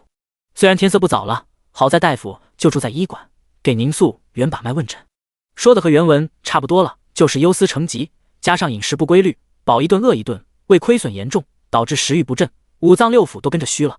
想要养好身子，必须要调整饮食，保持心情舒畅。最后大夫给开了一些治胃病的药，还有几副安神的，一共花了2两银子。看完大夫后，天也快黑了，又要找地方落脚。因为要熬药，他们找了一家便宜的客栈住，要了2间房，一间15文钱。秦慕瑶还想着等晚上他和宁承霄单独相处的时候，厚着脸皮找个借口解释一下，毕竟人家是反派大佬，自己只是个炮灰，该低头就要低头，识物者为俊杰。可是谁知道宁承霄竟然说他晚上和他爹住一个屋子，让贺娇兰和他住一个屋子，完全不给机会。慕瑶，我们聊聊吧。贺娇兰突然出声说道。好，人家都开口了，他总不能说不聊吧，只能走过去打起12分的精神。你和仙儿闹别扭了吧？贺娇兰突然拉着他的手，对着他温柔的笑笑。没有啊，他们才不是闹别扭，是宁承霄单方面的不理自己，他哪有那个胆子啊，敢和反派大佬闹别扭，是嫌命太长了吗？你真当我眼盲心瞎呀？娘也是过来人。慕瑶，你喜欢仙儿吗？贺娇兰突然一脸认真的问道。第23章，他可真是自作多情。秦慕瑶当场傻眼，这话是他们这种关系能问的吗？而且他能说不喜欢吗？伯母，你怎么突然问这个啊？他笑得一脸尴尬，看来是不喜欢了。你一直叫我伯母，想必也没有将我们当成一家人。贺娇兰满脸的失落，放开他的手。秦慕瑶嘴角抽搐了2下，这话怎么能这样说？分明是宁承霄不喜欢他，不愿意认他这个娘子，怎么现在反倒成了他嫌弃他们一家人了？伯母，你误会了，是我知道宁承霄不喜欢我，我配不上他，而且我和他没有拜堂，贸然称呼您为婆婆，他应该不高兴，并非您想的那样。秦慕瑶可不敢让反派大佬的娘误会他嫌弃他们，除非他想死了。怎么会呢？你应该是误会仙儿了，他不讨厌你，而且他很有责任心，既然你爹将你许配给他，他定会为对你负责的，以后也会好好照顾你，只是他对情爱之事还未开窍，反应比较慢而已。贺娇兰立马为宁承霄辩解起来。秦慕瑶内心一点都不相信宁承霄会好好照顾他，毕竟原文里被凌迟处死，然后抛到乱葬岗的就是他。好，我知道了。他当然不能和贺娇兰说以后宁承霄会凌迟处死他，只能先应付一下。贺娇兰看了看他，然后才问道：那你呢？你觉得仙儿怎么样？秦慕瑶看样子今天这个话题是绕不过去了，只是他挺好奇贺娇兰为什么非要问这个呢？古代女人不是成了亲就要死心塌地跟着那个男人一辈子吗？难道他看出自己以后打算跑路？一想到这里，心底顿时紧张了几分，但是面上还是绷住的。挺好的呀，他长得好看，虽然话不多，但是还是挺会照顾人的。上次那2条蛇就是他保护我的，很有男子气概。管他看没看出来，先将宁承霄一顿吹再说，先稳住局面，以后的事情以后再说。此刻在隔壁屋子的某人由于听力太好，将秦慕瑶的这番话一字不差的都听到了耳朵里。谁保护他了？分明是他自己不知羞耻往他怀里钻的，他只是怕蛇攻击他们，所以才出手的，他可真是自作多情。心底这样想着，可是不知为何，他脸颊有些发烫，心跳也比之前快了1拍。很快又听到他娘说话了。是的，看来你还是挺在意仙儿的，已经将他的性子摸透了，他就是那样的人。你和他多相处一段时间，你就能感觉到他其实挺好的。等我们到了抚州乡下，安顿下来了后，你们就拜堂成亲吧，总要给你一个交代。你觉得如何？”秦慕瑶一听要拜堂成亲，这原文写了吗？那宁承霄能同意吗？怎么感觉他不会同意呢？这个看他吧，他如果愿意，我自然也是愿意的。他自然不能拒绝，不过他觉得宁承霄会拒绝，毕竟他又不喜欢自己，应该不会和自己成亲的。好，那就这么说定了，到时候安顿好了，你们就拜堂成亲。贺娇兰激动地说道。秦慕瑶不知道说什么，只能陪着笑脸。贺娇兰倒是没有再问别的，两个人洗漱好了，就一起去床上睡觉。因为昨晚上在亦庄没休息好，所以今天躺在床上，秦慕瑶很快就睡着了，一夜无梦，一觉睡到天亮。他起床的时候，发现贺娇兰已经起来了。他穿好衣服后就出去找人，听到隔壁屋子有贺娇兰的声音，应该是他去给宁素远熬药了，这回正让宁素远喝药。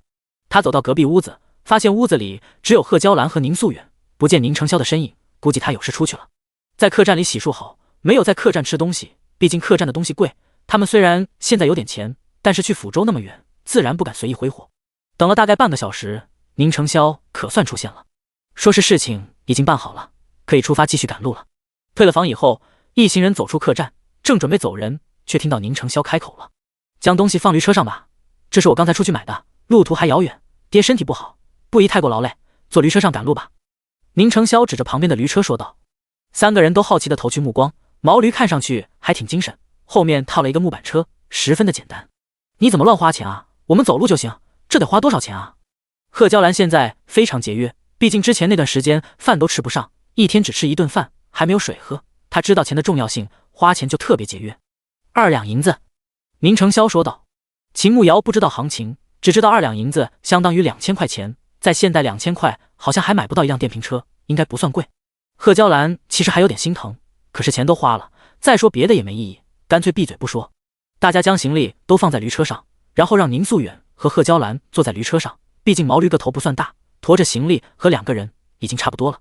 大家只能换来换去的乘坐，这样就不会那么辛苦。一行人继续赶路出发，走了一早上，换着坐驴车倒是比之前轻松了很多。中午就在路上随便吃一点干粮，解决了午饭。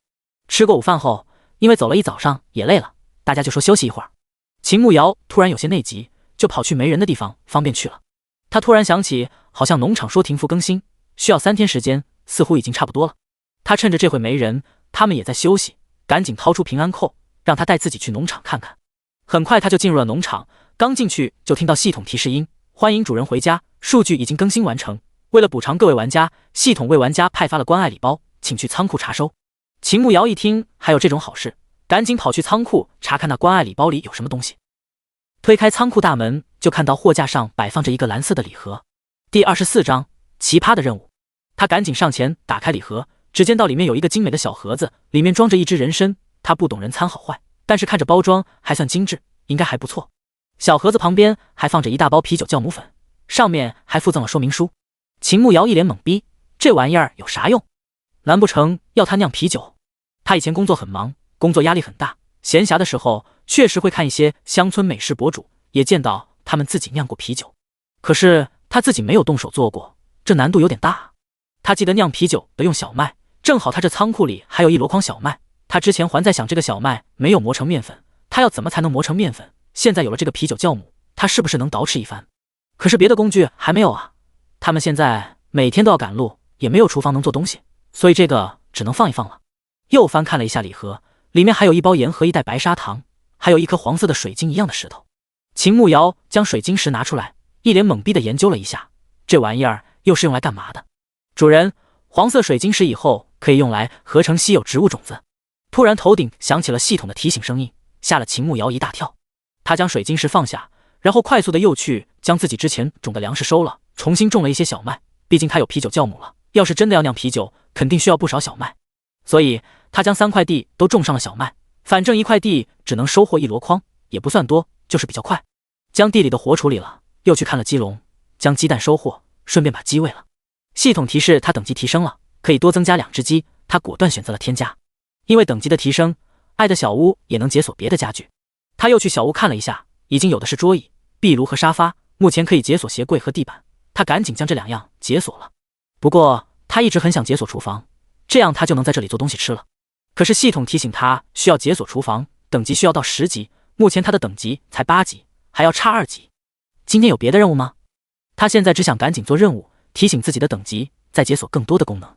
有的，有一个4星难度的和一个1星难度的，难度为4星的完成可获得3000点经验，难度为1星的完成可以获得500点经验。系统提醒道：能说说各自的内容吗？秦慕瑶一听3000点经验，瞬间有点心动。如果完成的话，再加上打理一下农场，他下一次来就能升级到10级，那厨房就能解锁了。任务只能选择一个，等主人选择了才能公布任务内容。系统冷冰冰地说道。秦慕瑶无语地翻了一个白眼，这也太为难他了。万一他选择4星难度的完不成呢？那如果我选择了任务一直都完不成呢？他就怕会不会有什么处罚。如果在规定的期限内没有完成，任务会自动取消，直到下一个任务出现。不过连续3次完不成任务，系统会认定主人能力比较弱，以后派送的任务会逐步减少，而且任务难度比较低，经验值也非常少。系统解释道。秦慕瑶一听，这也不算惩罚，而且要连续3次，他应该没有那么弱鸡吧？好歹也是21世纪的高级白领，不会那么菜吧？连个游戏任务都完不成。那我接4星难度的任务，为了他的厨房，他拼了。温馨提醒一句，如果主人能顺利完成本次4星难度任务，系统将判定主人能力较强，今后派送的任务会越来越难。请问主人是否要接下4星难度的任务？系统机械地问道。这特么不是逼他选择难度低的吗？那为什么要同时出现2个难度差别大的？这系统是搞他吧？是，他就不信邪了，今天偏要接下高难度的，看看到底是何方妖魔鬼怪。请主动表白一次，并让对方说出我愿意3个字，请在5天内完成。系统马上将内容公布出来。秦慕瑶看到任务内容的时候当场自闭了，这他妈是个什么鬼任务？他母胎 solo 25年，从来没有表白过，这也太为难他了。关键是还只给5天时间，5天他能给谁表白啊？每天接触的就2个男人，一个是自己名义上公公，他敢造次吗？也就剩下一个宁承霄，他敢去作死吗？即便他鼓起勇气去告白了，宁承霄能说自己愿意吗？除非他脑子被驴踢了，要不然他一定会掀了他的天灵盖，让他当场去世。哎，果然作死是不行的，人还是要脚踏实地。接那个1星的任务应该没有这么奇葩，悔不当初啊！秦慕瑶现在10000个后悔，然而并没什么卵用，只能硬着头皮上了。今日时间已到，请主人在1分钟内离开，欢迎明日再来。系统又提醒他该强制下线了。他赶紧去仓库把那个人参盒子拆开，拿盒子里的红布将人参包裹起来，到时候找个机会卖了，看看能换多少钱。在离开的前1秒，他看了一眼盒子，上面写着10年脑残。他翻了一个白眼，以前看不是动不动就100年起步，1000年才是常规操作，怎么到他这里10年都成脑残了？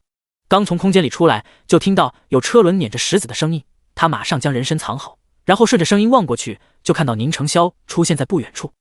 难道是来找他的？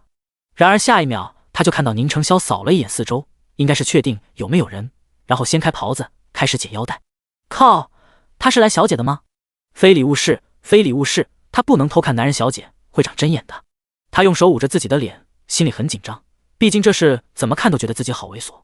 你上快点啊，我脚麻了。他捂着脸，也不知道宁承霄解决好了没有，毕竟他还没有听到车轮声，但是他出来是蹲着的。宁承霄因为腿不方便，动作就非常迟缓，他蹲太久脚好麻。谁在那边？出来！下一秒突然听到宁承霄杀气腾腾的声音响起，吓得他一下跌坐在地上。第25章给宁承霄撒娇。是我。秦慕瑶赶紧出声，生怕宁承霄使出什么暗器，瞬间要了自己的小命。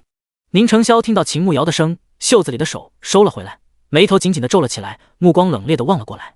你鬼鬼祟祟的在那边干嘛？宁承霄冷声质问道。秦慕瑶赶紧从地上起来，一边假装拍裙子上的灰尘，一边心虚地说道：我哪里鬼鬼祟祟了？我肚子疼，在这边方便，你怎么突然来了？你该不会来偷看我？闭嘴，我对你没兴趣。宁承霄打断了他的话，冷着一张脸，语气无比的嫌弃，说完就转动轮椅走了，脸色比锅底还要黑。秦慕瑶看宁承霄走了，到嗓子眼的心可算放回到肚子里，刚才真的吓死他了。还好他机智，直接倒打一耙，这样宁承霄只会生气，不会直接掀了他的天灵盖，小命暂时是保住了。等宁承霄走了一会儿，他才慢悠悠地跟了上去。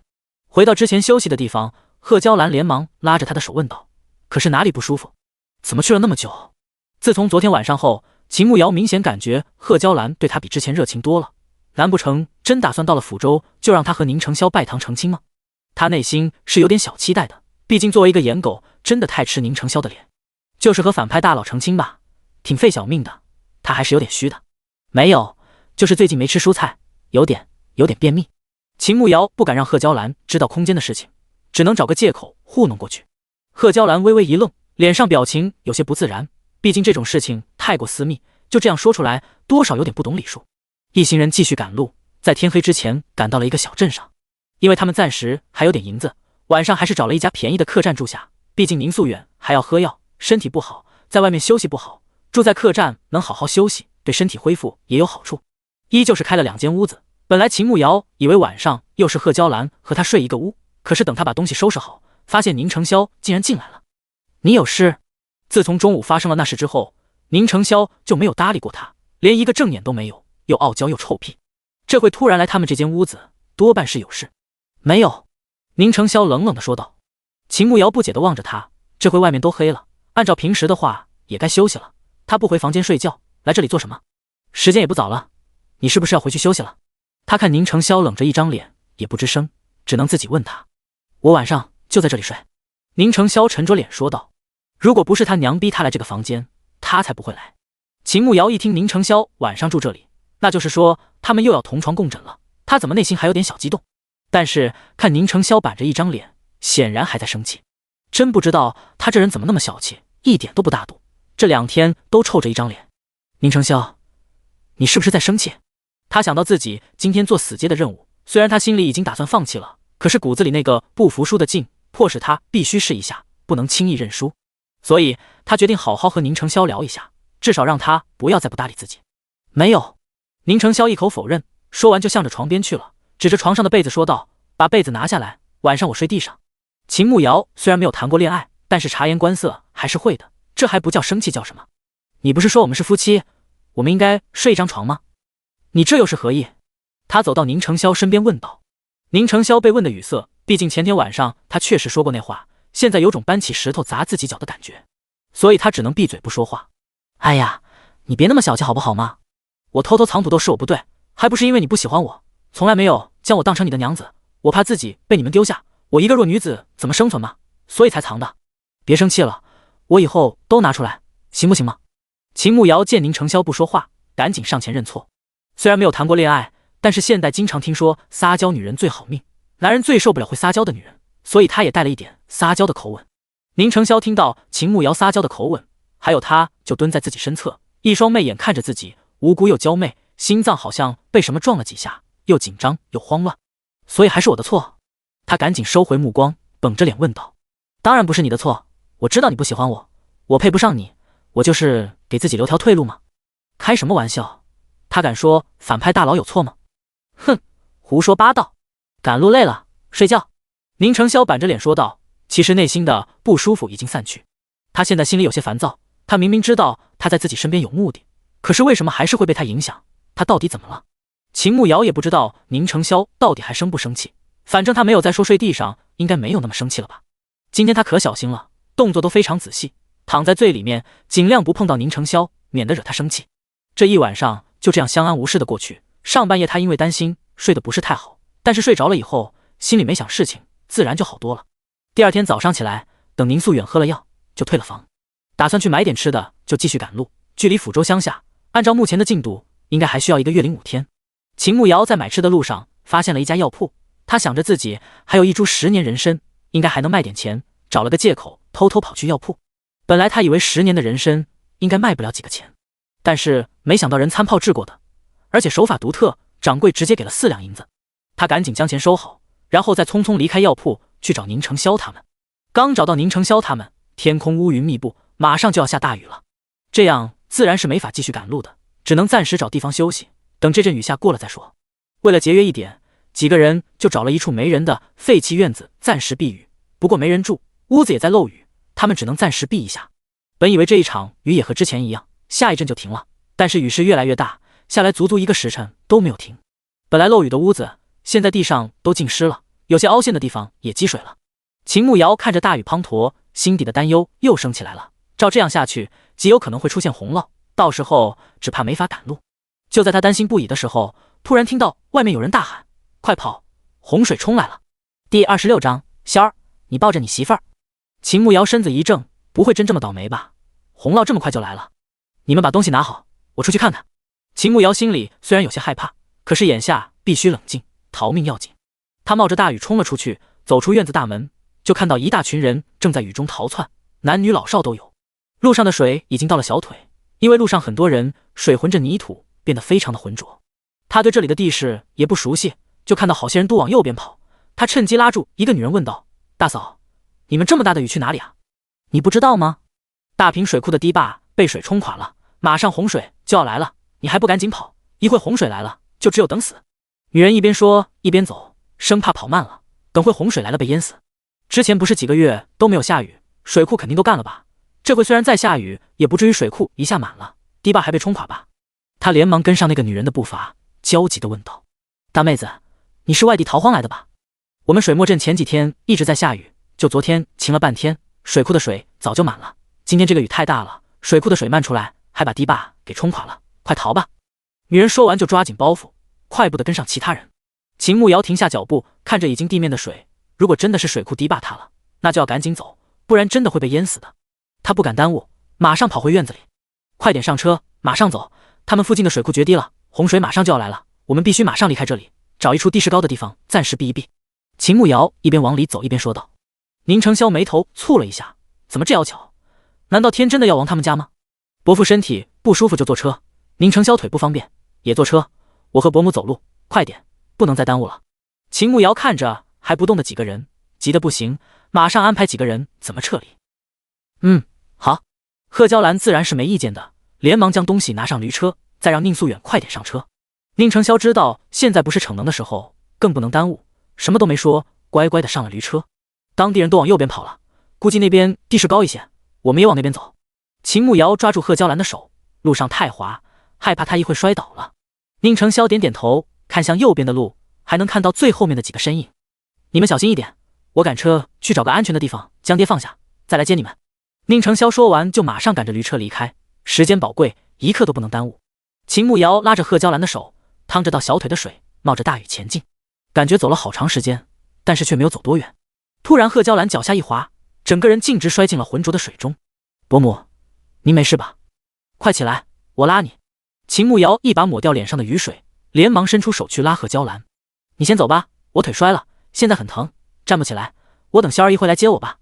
贺娇兰刚才摔倒的时候踢到了一块石头，摔下去的时候正好摔在石头上，现在腿很疼，使不上劲，站不起来，更加没法走路。秦慕瑶皱紧眉头，脚下的水越来越深，雨也丝毫没有要停下来的意思，估计那水库的堤坝肯定撑不住了。洪水就是一瞬间的事情，他真将贺娇兰一个人丢在这里，和等死有什么区别？来，我背你，必须马上离开这里。他蹲下身子，他不能将贺娇兰丢下。你走吧，你背不动我的，路又不好走，等会洪水来了，我们两个人都走不了，你快走。你爹已经将你许配给仙儿了，你就是我们家的媳妇。娘知道你是好姑娘，娘就把他们父子俩托付给你了，请帮忙照顾他们。快走吧，不要管我。贺娇兰坐在地上，抬起头看着秦慕瑶，伸出双手拉着她的手，重重地握了2下，明显在拜托她。秦慕瑶看着脚下的水已经到了膝盖，再不走一会真走不了了。要走一起走，我不会丢下你的，快上来。他不能眼睁睁看着贺娇兰在这里等死，一方面是因为她是宁承霄的娘，他如果真丢下她，宁承霄肯定会杀了他的，还有一方面是他从小接受的教育不允许他这样做。贺娇兰看秦慕瑶死活不走，也没有办法，只能爬上他的背。本以为他背不起自己，摔了一跤他自然会走，可是没想到他竟然真的把自己背了起来。秦慕瑶没有再停留，背着贺娇兰继续往前走。因为水很浑浊，还特别深，他看不清脚下的路，就在路边捡了一根长树枝，让贺娇兰探路，他背着她走。两个人配合得很默契，秦慕瑶还没摔倒过。大概又走了半个小时，雨势渐渐变小了，走路也轻松了不少。又走了一段路，就看到宁承霄驾着驴车来了。宁承霄看着秦慕瑶背着他娘，身子一怔，心底最深处好像有一束光渗透了进来，让他沉闷的心底顿时有了暖意。上车，他将驴车赶到他们面前。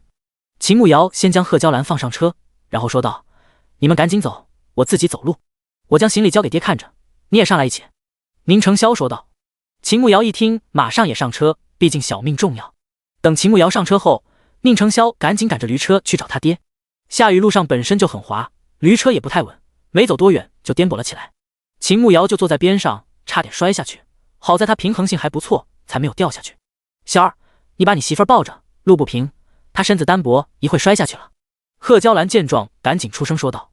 宁成霄拿着鞭子的手一顿，深邃的眸子快速的闪过一丝紧张。秦慕瑶差点被贺娇兰的话吓死，正要拒绝，肩头突然一沉，紧接着他就跌入了一个强有力的怀里。他顿时傻眼了，缓缓抬起头看着宁成霄，他刚才赶车的时候，脑子是不是被驴踢了？宁成霄看秦慕瑶盯着他看，心底紧张了几分，压低声音说道：“就当谢谢你照顾我娘，不要多想。”“我什么都没想，你不用解释，我懂。”秦慕瑶赶紧出声说道。宁成霄听到秦慕瑶的话，心底松了一口气，继续赶驴车。也不知道这条路是不是和他作对，明明第一次走的时候也没有觉得多颠簸，怎么现在总是打滑或者压到石头上，一直不停的颠簸。秦慕瑶就不断的往他怀里撞，两个人身体紧紧的贴在一起。本来夏天的衣服很薄，还被雨水淋湿了贴在身上，两个人靠这么近，每一次颠簸他都能感觉到软软的某处碰到他的身上，每一次都让他肌肉紧绷，全身血脉喷张，明明全身湿透，身子却无比的燥热。终于在他感觉要自燃的时候到了地方，可是却不见他爹的身影。第27章，宁成霄救了他。四周地势比之前高，地面的水也浅了很多，只是刚没过脚面。周围是一块平地，边上有一些巨石，附近的村民之前可能上山采石，凿出了一个石洞，并不是很深，能容纳10-20号人。好些村民来得早的，已经将石洞占领了，正在里面避雨。你们找地方避雨，我去找伯父。秦慕瑶从车上跳下来，现在4个人就他一个人还算健康的，真的是一家老弱病残，他不能再出事，否则别说到抚州了，要不然几天全家都死在路上。秦慕瑶刚要走，却听到宁成霄叫住了他，等一下。他只得停下脚步，转过身子看着他，就看到宁成霄将自己的外衣艰难地脱了下来，然后递给他，板着脸严厉地说道：“披着。”秦慕瑶看着那湿得滴水的外衣，这有啥用啊？而且他的衣服又大又长，他披在身上行动更加不便。“我没事，我去看看就来，你自己拿着吧。”他摆手拒绝道。“披着。”宁成霄脸色一沉，语气霸道地重复刚才的那2个字，命令的口吻。秦慕瑶皱了皱眉头，虽然他喜欢霸道的男人，可是现在根本不是霸道的时候。“你想被人看光吗？”他拒绝的话还没有说出来，就被宁成霄一把拉了过去，然后压低声音在他耳畔说道。秦慕瑶身子一怔，低头看了一眼自己的胸口，还真被吓了一跳。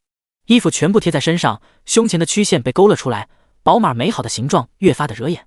他虽然来自现代，可是也觉得这样暴露在其他人面前不合适，一把拿过宁成霄的外衣，用力拧了一把上的水，再披在自己的身上。“我去找你爹了，你们先找地方避雨。”他说完就转身去找宁素远。秦慕瑶先在人群中找了一圈，并未发现宁素远的身影。他又问了几个人，都说不知道，没见过。他只能又去别处看看，好在这会雨不是很大了。他小心翼翼走到空地的边缘，就看到下面奔腾的洪水，浑浊不堪，水上漂浮着各种各样的东西，看样子那水库是彻底决堤了。这边找了没人，他只能绕到后面去看看。刚绕到后面，就看到宁成霄的轮椅在那边，显然宁素远应该就在附近。他大声地喊道：“伯父，伯父！”喊了几声后，突然从下方传来了一道熟悉的声音：“秦丫头，我在这里。”秦慕瑶愣了一下，马上走到边缘，向下望去，果然看到宁素远就在下方。他浑身是泥，头发上也沾满了泥土，应该是摔下去的。“伯父，你怎么在下面？是不小心摔下去的吗？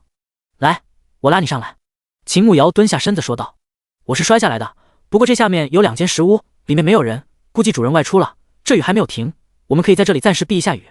你去将子玉和他母亲叫来，不要声张，不要让其他人知道了。”宁素远低声说道。秦慕瑶身子一怔，如果真有一个避雨的地方，当然是最好的，这雨还不知道要下多久，总不能一直在外面淋雨，不生病才怪。“好，我去叫他们，你自己小心一些。”秦慕瑶看着洪水距离他们这里还有5米高，只要不持续大暴雨，这里暂时还是安全的。他马上去找了宁成霄母子，和他们说了一下情况，然后带着他们一同去找宁素远。因为要下去，必须要找到路。石屋的主人很聪明，将路开在了悬崖的边上，还用藤蔓做了掩饰，基本上没有人能找到。路很窄，只能一个人通行，下面就是悬崖，还有奔腾的洪水，一旦掉下去，生还的可能性为0。“我背你们下去。”秦慕瑶看着2个人腿都不能走，看样子只能他背了。还好这具身子看着柔弱，但是天生神力，背倒是能背得起来，可是他有点恐高，站在边上腿都在发抖。宁成霄看了一眼那狭窄的路，稍有不慎就会掉下去，再看着秦慕瑶有些泛白的脸，应该是害怕。他的腿是不能走路，但是硬撑一下下去也不是不行。先把东西顺着扔下去，再将驴车拴好，最后人再下去。宁承霄有条不紊地安排道。秦慕瑶赶紧去将东西都打包弄好，跑了4趟才将他们的东西都扔下去，然后将驴拴在一棵树上，确定拴牢了，才重新走过来。在这期间，宁素元已经上来将贺娇兰给接下去了。他毕竟是个男人，虽然身体不舒服，但是贺娇兰本身就瘦小，背他还是能行。这下就只剩下他和宁承霄在上面。他走到他跟前蹲下，我背你下去。他问他。宁承霄摇摇头，你先下去，我自己会想办法。秦慕瑶皱了皱眉头，他想什么办法？他连站都站不住，难道要爬下去吧？他那么骄傲的一个人，怎么可能用那种方式下去？你确定你能行？他不放心地看着宁承霄。宁承霄眼神坚定地点头。秦慕瑶见状就迈开腿，颤巍巍地抓着旁边的藤蔓，小心翼翼地下去。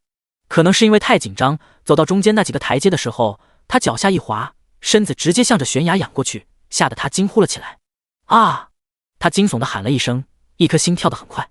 就在他以为自己死定了，突然一道黑影飞了过来，一只手强有力的大手搂着他的腰，下一秒他就落在了下面的空地上。虽然被摔下来很疼，可是好歹是保住了性命。他惊讶地看着压在自己身上的宁承霄，刚才是他救的自己吧？他不是双腿都站不住，怎么还这么厉害？果然反派大佬就是强。他正要给宁承霄道谢，就看到他已经翻身坐了起来，皱了一下眉头，似乎有些嫌弃似的。秦慕瑶可不敢想宁承霄刚才救他是对他有意思，现在嫌弃他，自然也不敢多说什么，赶紧翻身从地上起来，才发现全身骨头好痛，尤其是手肘和屁股，疼得他龇牙咧嘴。突然山洞里传来了贺娇兰的惊呼声，好像被吓到了。第28章，宁承霄心里有人了。秦慕瑶顾不得身上的疼，看了宁承霄一眼，我进去看看，你先别动，我一会来扶你。他一边揉屁股一边往里走，刚才摔下来真的摔疼了。宁承霄看着秦慕瑶不雅的动作，只感觉太阳穴突突的跳，世上怎么会有这种女子？秦慕瑶哪里知道宁承霄的想法，他快步走进石屋，就看到贺娇兰坐在一旁，一张脸煞白，明显是受了惊吓。伯母，你怎么了？秦慕瑶大步走过去，紧张地问道。慕瑶，你来了。我刚才准备换衣服，突然看到屋子闪过一个黑影，远隔去看了，吓死人了。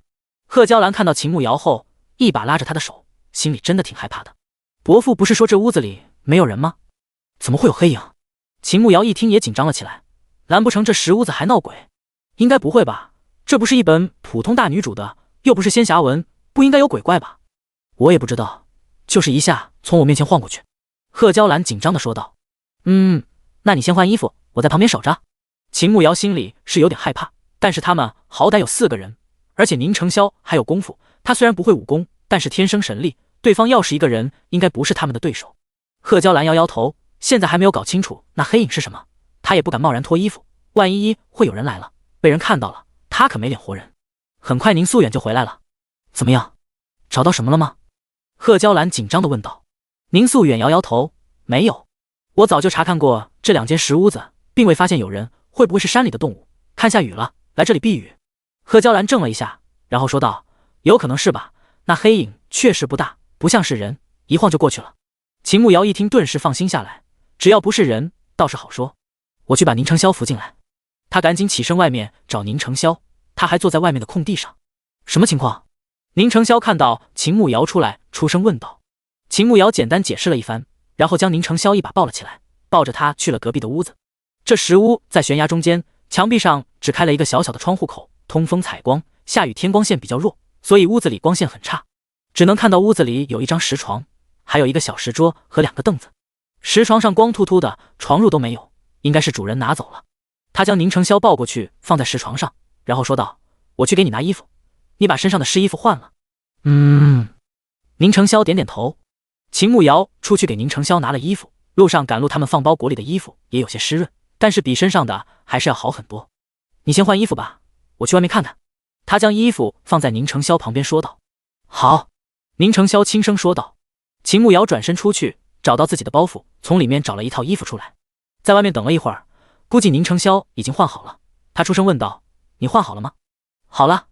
宁承霄刚把外衣的带子系好。那我进来了，我也要换衣服，你就在床上别动，我在这边换。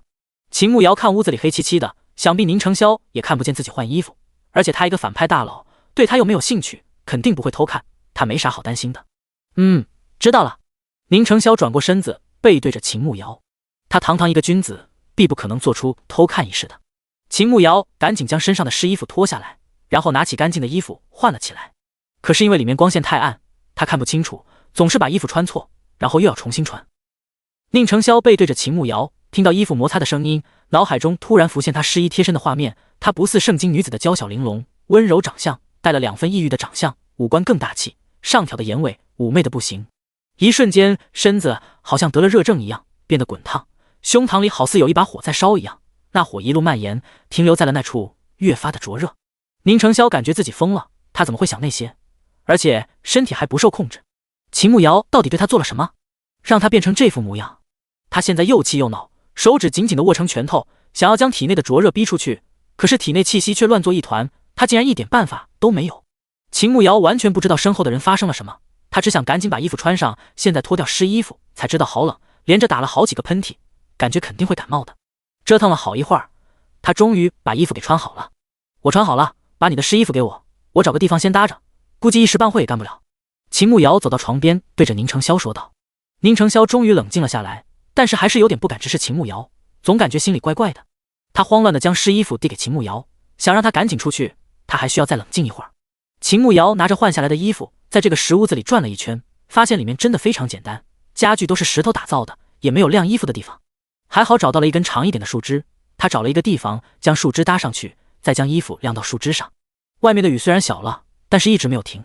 他心里有点担心，如果雨一直不停，那些没有躲进山洞的村民肯定还会到处找避雨的地方，说不定就会发现他们这个石屋。只怕到时候其他人就会有别的想法了，他们那么多人，真动起手来，他们肯定会吃亏的。他正打算去和宁承霄说一下自己的担心，看他有没有什么好办法，突然听到隔壁屋子传来贺娇兰的声音。远哥，今天真的多亏了秦慕瑶，如果没有她的话，我可能已经被洪水冲走了。这姑娘挺有孝心的，我看她对仙儿也好，还挺聪明的。等到了抚州，就给2个人把婚事办了吧，总要给人家一个名分吧。夫人，你想的太简单了，此人性情多变，只怕他并非看起来那么简单。而且萧儿心里不是，只怕他不会同意。宁素远的话没有说明，轻叹了一口气。秦慕瑶身子一怔，宁素远的话是什么意思？宁承霄心里怎么了？有人了？就在他愣神之际，突然听到车轮的声音，很快宁承霄就出现了。你跟我进来一下。宁承霄低声对着他说道。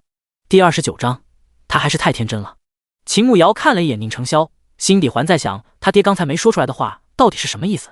他看文的时候也没有写宁承霄的官配是谁啊，一般反派好像都是爱而不得，然后才黑化的，难不成宁承霄也是？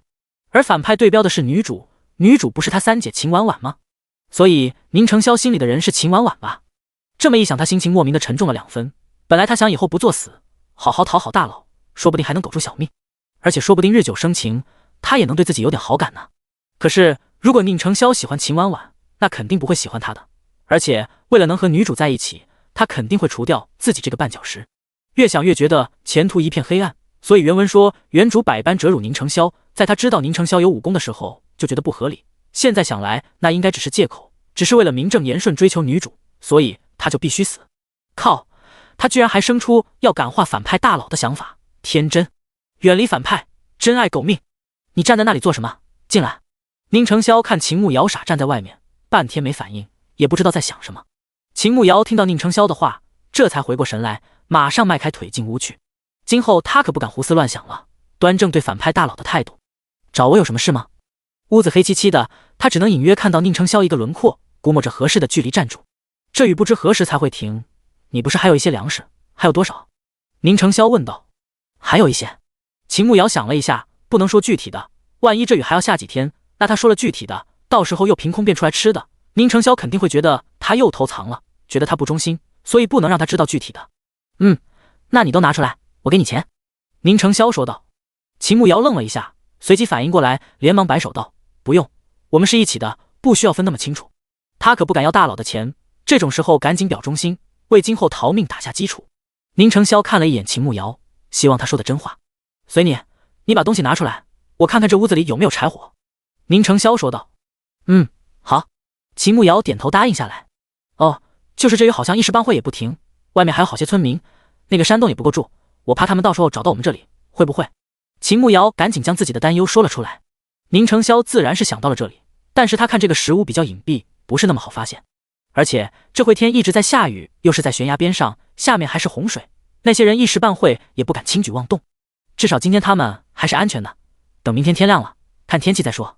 等明天再说。宁成霄说道。秦牧瑶点点头，只希望明天天气就晴了，大家就各自散去。他去包袱里拿了4个土豆出来，可是土豆不能生吃，必须要煮熟了才能吃。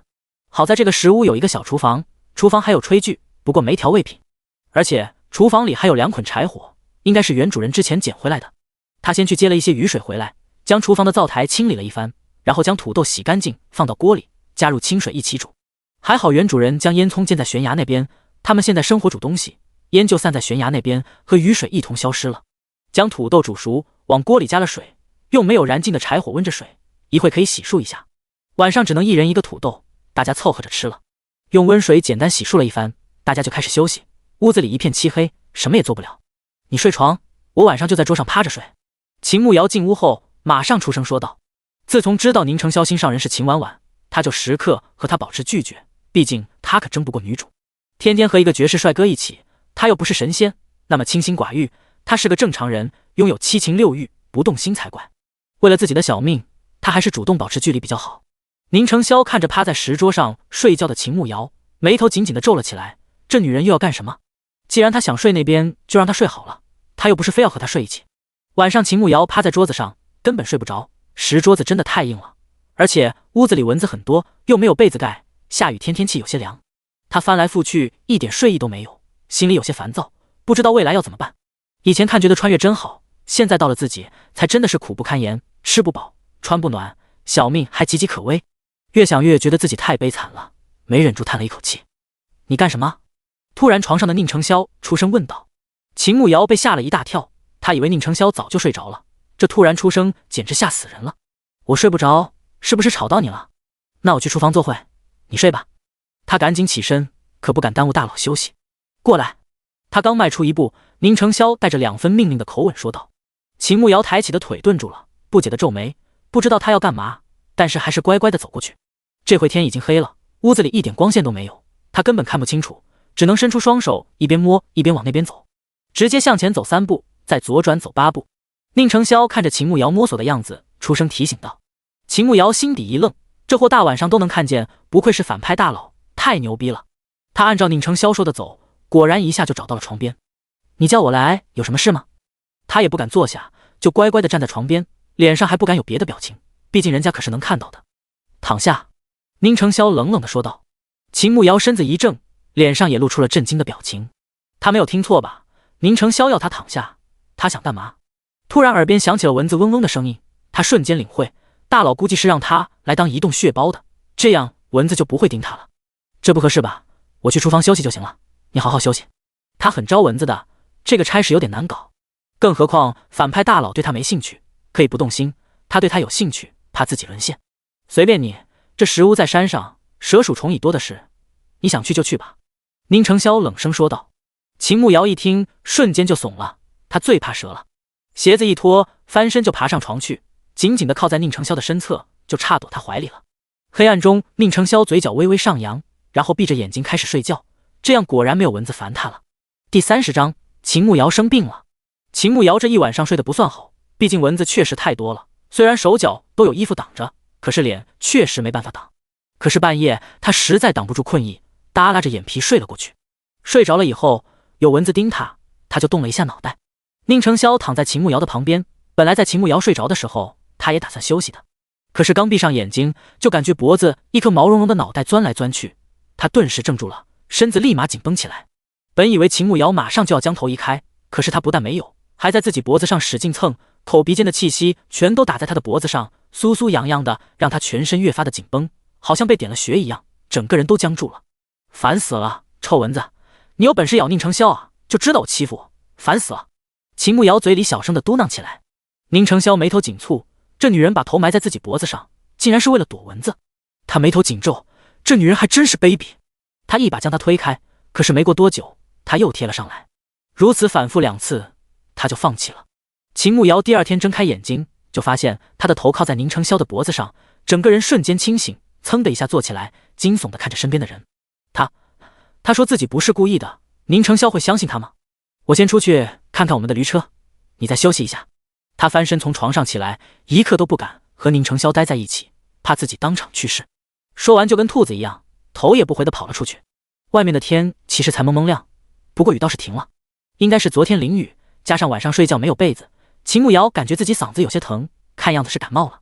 他从石屋子出来，看到悬崖下的洪水还没有消退，只是没有那么湍急了，估计是没有下雨的原因。他顺着狭窄的路从悬崖边上走了上去，看到他们的驴还拴在那棵大树上，他就放心了。趁着这回四周没有人，他找了一个相对隐蔽的地方，赶紧掏出胸口的平安扣，进入到了空间里。先将农场打理了一遍，该收的收了，该种的也都种上，又去仓库里拿了4、5根玉米棒子和几个土豆，最近估计都要吃这些了。主人，您还没有为我取名，您可以试着为我取一个名字。系统突然说道。秦慕瑶想了一下，这系统这么狗，专门坑自己，于是出声说道：那你就叫狗蛋吧。他明显感觉系统愣住了，至少过了好几秒才开口。好的，已经设置成功，以后主人有什么请尽管吩咐狗蛋。秦慕瑶没忍住笑了，要是这个系统是个人的话，估计现在肯定想把自己掐死。好的，狗蛋，我之前接的4星任务，我好像完不成，可以直接放弃吗？他忍住没笑，开始说正事。主人确定现在就要放弃吗？狗蛋问道。我感觉难度太大，我完不成。秦慕瑶点点头，让他给宁成霄表白或许可以，但是让他说愿意，那简直是天方夜谭，还不如早点放弃。好的，一位主人放弃了该任务，新的任务将在2天后开启，到时候新任务难度都在3星以下，请主人根据自身能力合理接受任务。狗蛋机械地说道。虽然狗蛋回答得很官方，但是秦慕瑶觉得狗蛋肯定在鄙视他。那我就先走了，狗蛋，再见。他拿起东西就离开了。等他出来后，看着四周也没有人，心里才放心一些。将东西放好，突然看到那边树下居然长着几朵大大的蘑菇。白色的蘑菇是没有毒的，他以前在抖音上看有乡村美食博主科普过，他赶紧跑过去将那3朵大大的蘑菇摘下来。他又去前面看了一下那些村民，发现有些人已经准备下山，毕竟这回没有下雨，正好赶路。这山上又没有吃的，而且地方也不大，再下雨的话都没地方躲雨，还不如找别的地方。秦慕瑶拿着东西小心翼翼地回到了石屋，贺娇兰和宁素媛也起来了。贺娇兰昨天摔了腿，现在勉强好一点，一瘸一拐的倒是能走几步。秦慕瑶将玉米粒包了下来，食物里有一个石磨，他将玉米粒放里面研磨成粉。早饭就用玉米粉做了糊糊，又将蘑菇煮了一起吃。没有调味品就只能将就着吃，毕竟这个时候有口热饭吃就不错了，还要讲究什么色香味。贺娇兰他们从京城赶路这么久，真的没有吃过几顿热乎的饭菜，现在吃着香甜热乎的玉米糊糊，都感觉好满足。慕瑶，多亏了你，你真是我们家的福星，萧儿能有你这样的媳妇儿，是她的福气。贺娇兰一边吃东西一边夸赞秦慕瑶，对这个儿媳妇是越来越满意，聪明漂亮又孝顺，还很有福气，有情有义，是个好姑娘。您言重了，我也没有做什么。秦慕瑶赶紧说道，偷瞄了一眼宁成霄，想到昨晚上自己的所作所为，心里慌得要死。宁成霄好像没听到一样，竟然一点反应都没有，把他给整懵了。算了，他都没有反应，自己就不管了。吃过早饭后，他们决定再休息1天再说，毕竟贺娇兰的腿摔伤了，行动不是太方便。宁素远的药昨天也淋湿了，尽量早点熬来喝了。这1天没有再下雨，其他避难的村民也都陆陆续续的走了，他们就在石屋子里休息，中午就随便吃了一点土豆玉米糊糊，毕竟条件有限。快到晚上，秦慕瑶因为感冒开始发热，一直在咳嗽，脑子也昏昏沉沉的，实在撑不住，早早的就去床上躺着。宁成霄进屋后看到秦慕瑶两颊绯红，呼吸还有些不畅，眉头紧蹙，伸出手探她的额头，额头果然滚烫。她肯定是生病了，应该是着凉了，然后发热。看着外面的天色已经晚了，从这里下山去找大夫，这回也晚了。可是发热不治，可能会把脑子烧坏。秦慕瑶，秦慕瑶，他推了他2下，这样下去不行，必须要去看大夫。秦慕瑶听到宁成霄叫自己，艰难地睁开眼睛，难受地看着他，你有什么事？我感冒了，好难受。宁成霄看到他可怜的模样，有气无力地说自己难受，红扑扑的脸颊，心底竟然生出了一丝怜惜。我知道你难受，你先起来，去看大夫。可能是他那模样实在招人怜惜，他说话的语气都柔软了2分。我全身都没有劲，我起不来，你别管我来，我睡一觉就好了。秦慕瑶现在真的不想动，他就想睡觉。宁成霄又伸手摸了一下他的额头，更加烫手了。他皱紧眉头，不能再拖了，必须马上带他去看大夫，否则他脑子就烧坏了。起来，不准睡！他催促道。秦慕瑶被宁成霄拉起来，此刻非常的暴躁，他真的难受的要死。你烦不烦啊？我说了我难受，我想睡觉。我到底哪里惹到你了？你非要让我死了，你才会高兴吗？你有喜欢的人了，我又不会缠着你，等明天天亮了我就走，行不行？你现在放过我吧。他将所有的坏情绪一股脑的发泄出来。莫名其妙来了这个地方，吃不饱穿不暖，各种灾难，现在生个病还不让他睡觉，他真的绷不住了。第31章，你可以走了。因为秦慕瑶的声音有点大，贺娇兰本就还没有休息，闻声以为两个人吵架了，连忙从外面跑进来。怎么了？他大步的走过来，刚才他好像听到秦慕瑶说等天亮了，他就要离开他们。秦慕瑶可不能走，他要是走了，那他们以后更难了，他再好歹能帮忙分担一点。而且他也看得出来，宁成霄不讨厌他，而且还和他住一间屋子，显然对他是不一样的，所以他更加不能走。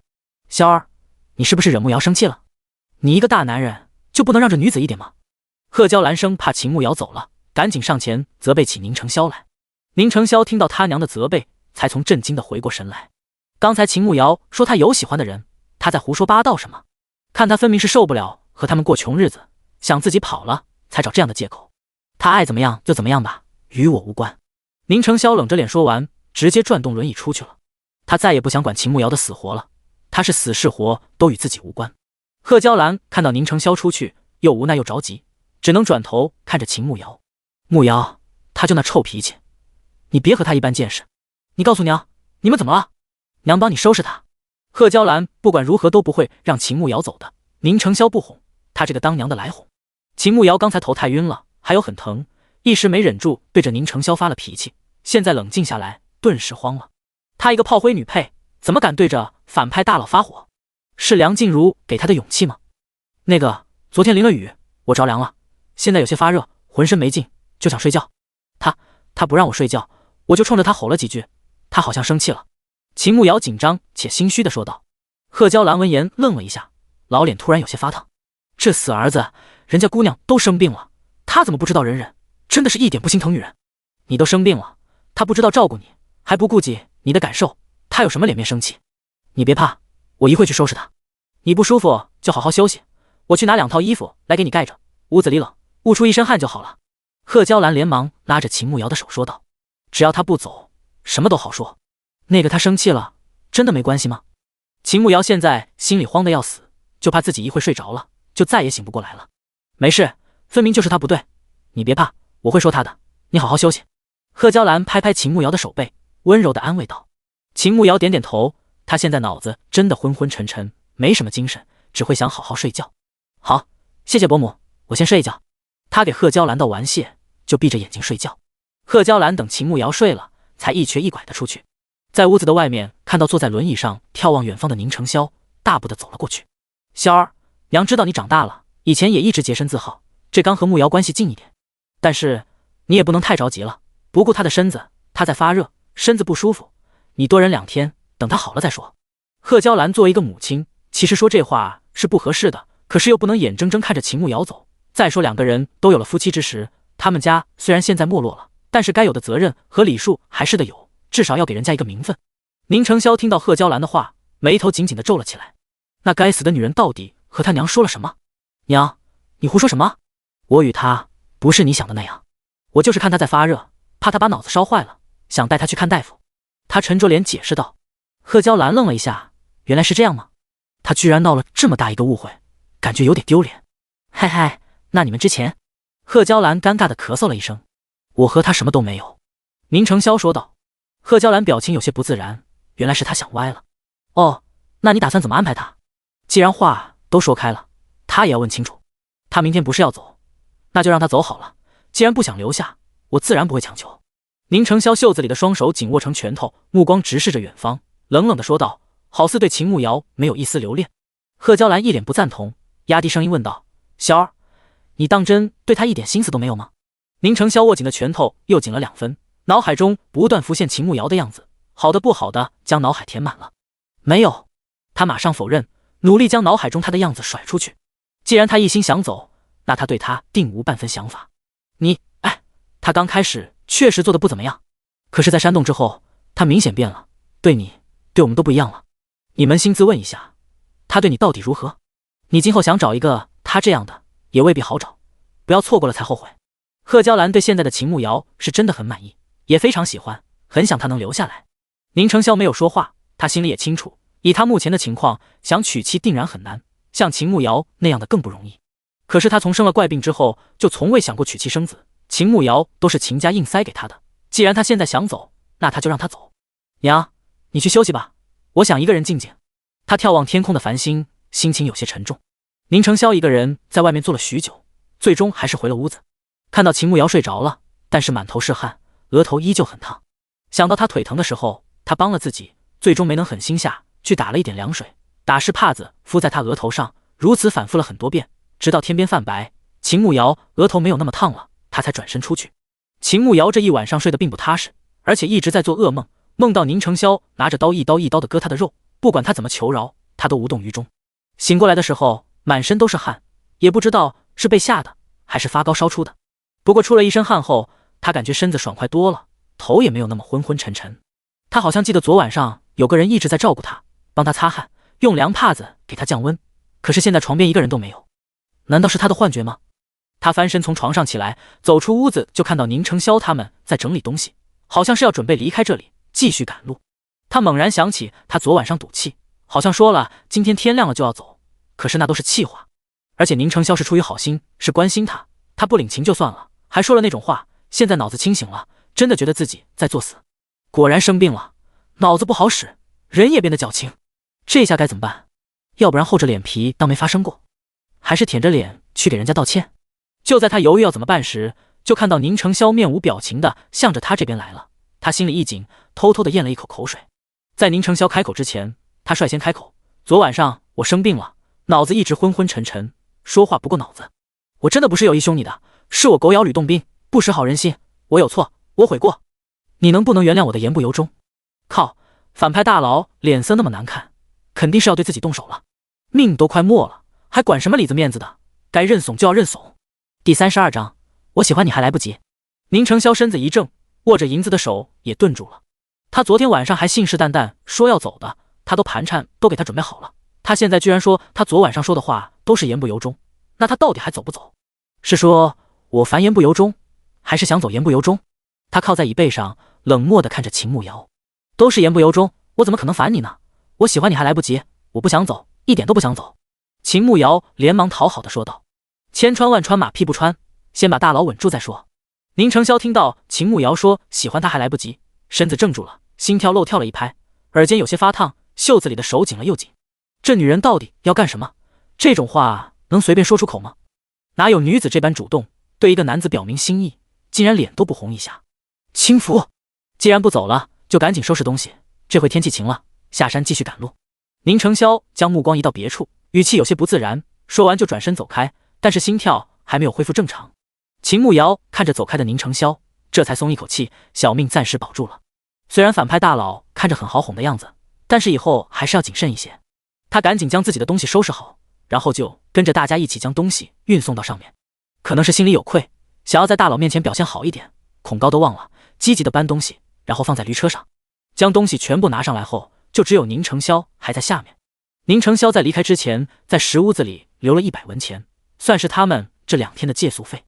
需要我背你上来吗？秦慕瑶在上方问道。不用，宁承霄拒绝道。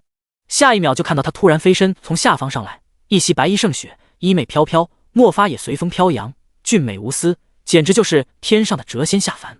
宁承霄落地的时候就落在了他的身侧，但是因为他的小腿无法站立，导致他刚着地就要向下摔去。好在秦慕瑶眼疾手快，一把将宁承霄拉住，让他靠在自己的身上。宁承霄看了一眼秦慕瑶，她今天穿着一身湖蓝色的裙子，裙子已经洗得有些发白了，边角还有些发毛，可是即便这般破旧裙子，她依旧美艳无双，尤其是那双微微上挑的眼尾，随便一个眼神都能演绎万千风情。突然想到他刚才在食物里说喜欢自己，好不容易调整的心跳，在这一刻又乱了2分。秦慕瑶根本没有注意到宁承霄的不同，一心想在大佬面前好好表现，然后抱着大佬就去了驴车上。山上避难的村民早就离开了，山下的洪水也消退了不少，只是坎坎没过脚背。大家顺利下山，又回到之前那个镇子上，镇子也没能幸免，好在损失不是太大，只倒塌了几座房子，大部分人还是能正常生活的。他们找医馆给贺娇兰看了一下腿，好在骨头没事，休养几天就好了。临走之前，宁承霄又让大夫给秦慕瑶把脉。秦慕瑶确实是着凉了，不过目前已经没发热，开了2副伤寒的药给他。都是宁承霄给的钱，他突然觉得反派大佬还是有良心的，至少还管他的死活。在镇上买了一些干粮，大家又继续赶路。这次换秦慕瑶和宁承霄坐驴车，贺娇兰坐在宁承霄的轮椅上，宁素远推着他走。宁承霄赶着驴车，目光看着前方，从始至终都没有说一句话。秦慕瑶看大佬都不说话，他也不敢出声，只能无聊的看风景。可是都是山路，风景都差不多，看久了就腻了。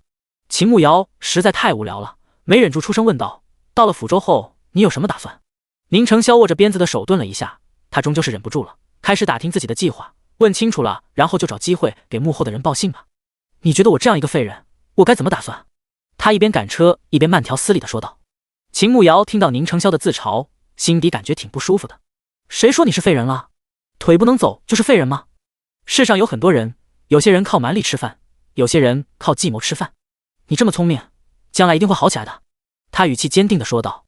宁承霄愣了一下，余光瞄到秦慕瑶坚定的眼神，还有他信任的语气，让他那颗冰封的心顿时有了一丝暖意。即便知道他可能带有目的，但是这一刻他还是忍不住动摇了2下。你为何这么信任我？他紧握着鞭子，假装无意地问道。因为你是宁承霄啊，宁承霄就很厉害，在这本我心里你永远是最好的。秦慕瑶一激动，差点说漏嘴，还好拐了个弯圆回来了。宁承霄听到秦慕瑶的话，心底一颤。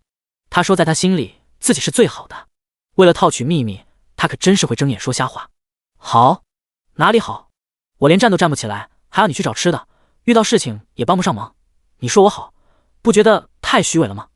宁承霄冷声说道。秦慕瑶身子一顿，这实话能说吗？肯定是不行的。站不起来又不能代表你一无是处，你别的地方就很好啊。而且人与人相处并不是只看一面的，在我眼里你坚毅、孝顺、武功高强、心地善良，这些就够了。他好想说情人眼里出西施，可是他怕说了，宁承霄会一巴掌将他拍下去。宁承霄看着秦慕瑶，如果这些都是他的心里话，他或许真的会感动，可是刚才他眼神闪躲，分明就是在撒谎。接下来他们没有再说话，只是默默地赶路。这一路风风雨雨经历了不少，天气也从夏季逐渐入秋，变得凉爽。经历1个月，终于到了抚州。他们要去的是抚州李县红花镇一个名叫白水沟的村子。从抚州到白水沟还需要5、6天时间，因为到的时候比较晚了，他们打算在抚州城里休息1夜，然后再继续赶路。这一路下来，刘采薇给的银子花的差不多了，好在路上宁承霄还凭借自己的武功猎到了一些小型的猎物，到了镇上或者城里就卖掉换取了一些钱。他们正在路上走着，打算找个地方过夜，突然一辆马车停在了他们跟前。四妹，马车帘子掀开，露出一张俏丽的脸，一脸惊喜地看着秦慕瑶。第33章，你为什么要帮我？秦婉婉。秦慕瑶听到声音就看了过去，通过原主的记忆，马上得知对方就是这本书的女主角秦婉婉。她怎么会在这里？四妹，真的是你，我还以为我看花眼了。秦婉婉从马车上下来，惊喜地走到秦慕瑶身边，笑着看着她说道。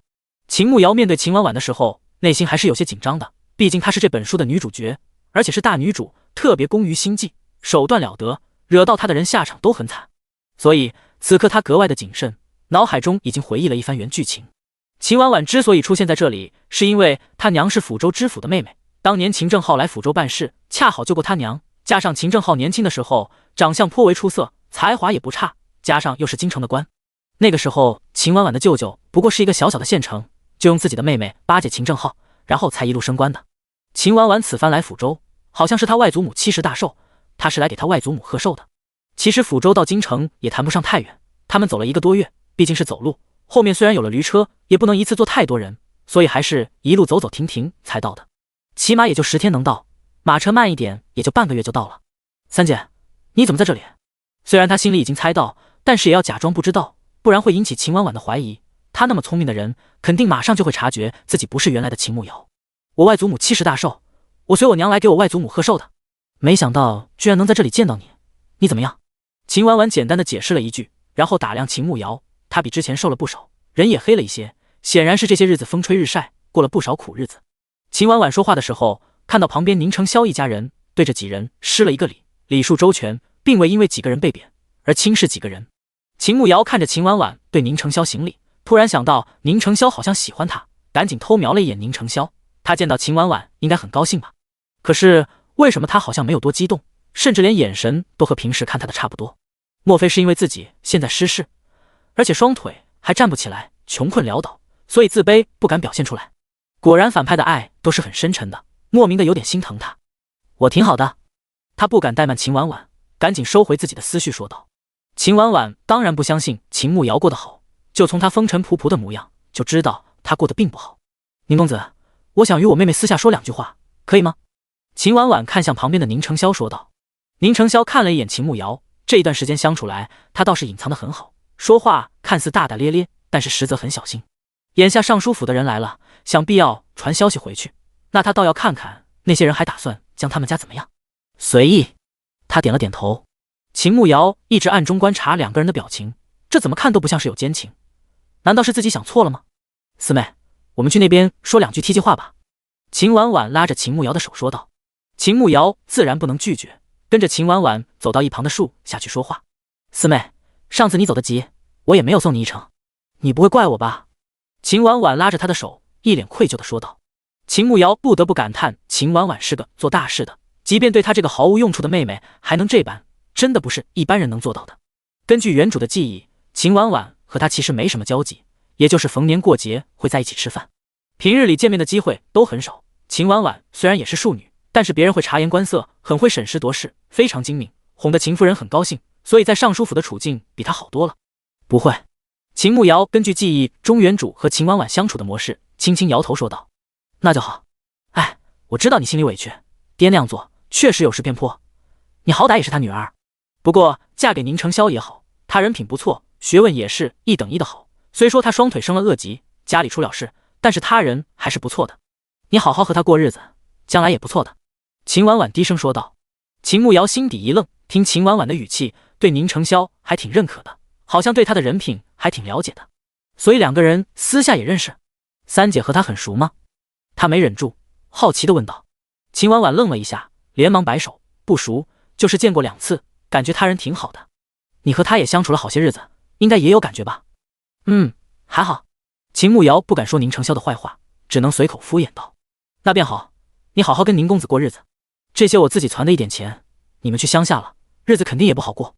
马上天也冷起来了，到了地方置办2身过冬的衣裳吧。秦婉婉说话的时候，取下自己的荷包递给秦慕瑶。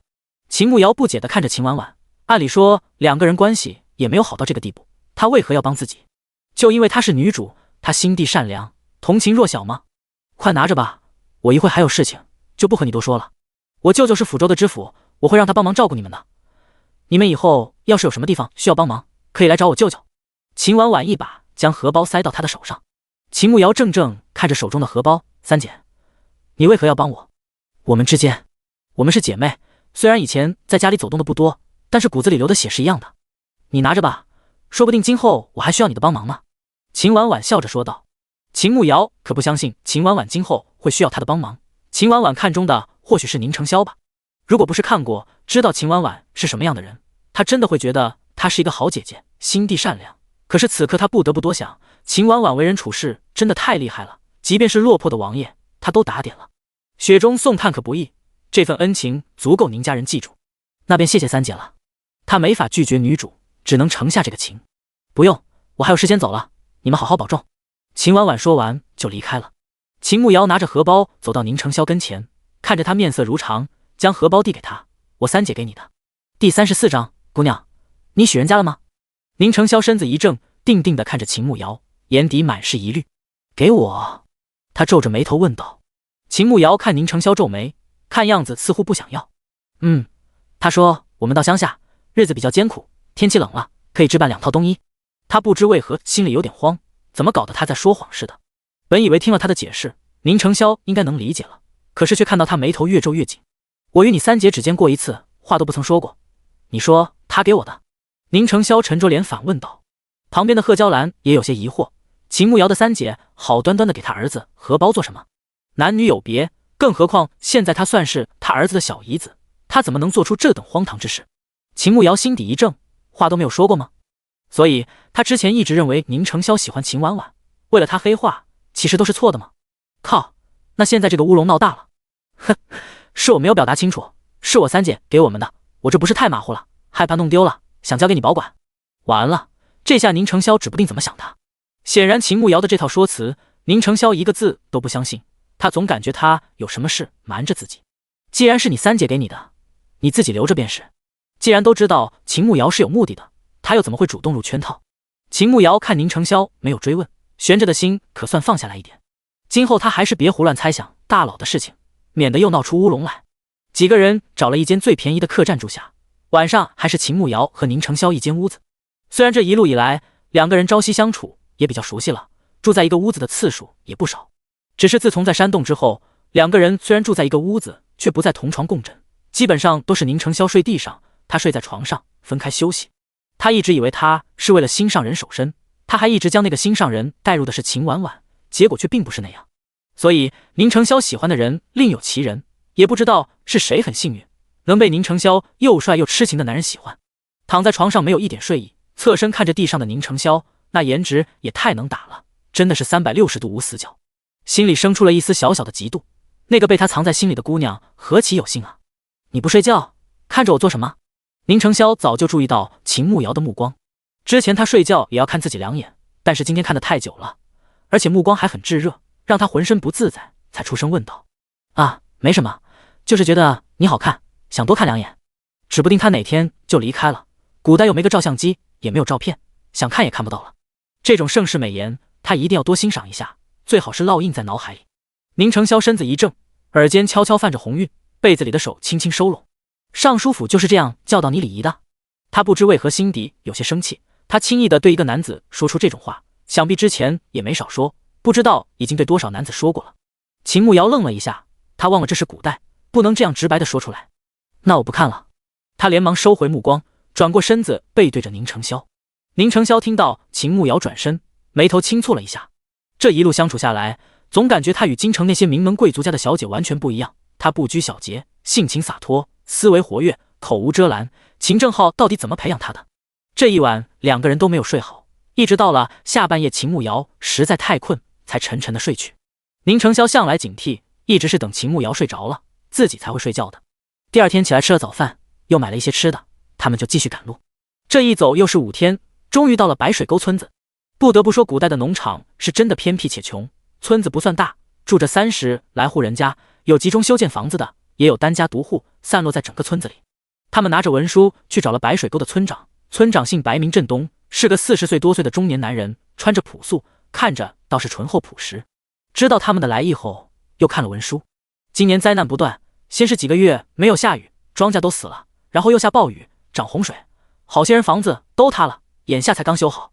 目前村子除了村委的那间茅草屋，暂时也没有地方住，你们只能暂时去那边住了。你看你们怎么打算？白振东直接就接到过上头的通知，又看了文书，知道几个人的身份。虽说上头的意思是任其发展，必要的时候打压一番，但是他这也不敢太明显了。谢谢白村长，我们就去村委的茅草屋住下吧。宁素远说道。行，我带你们去吧。白振东点点头，然后带着几个人往村委走去。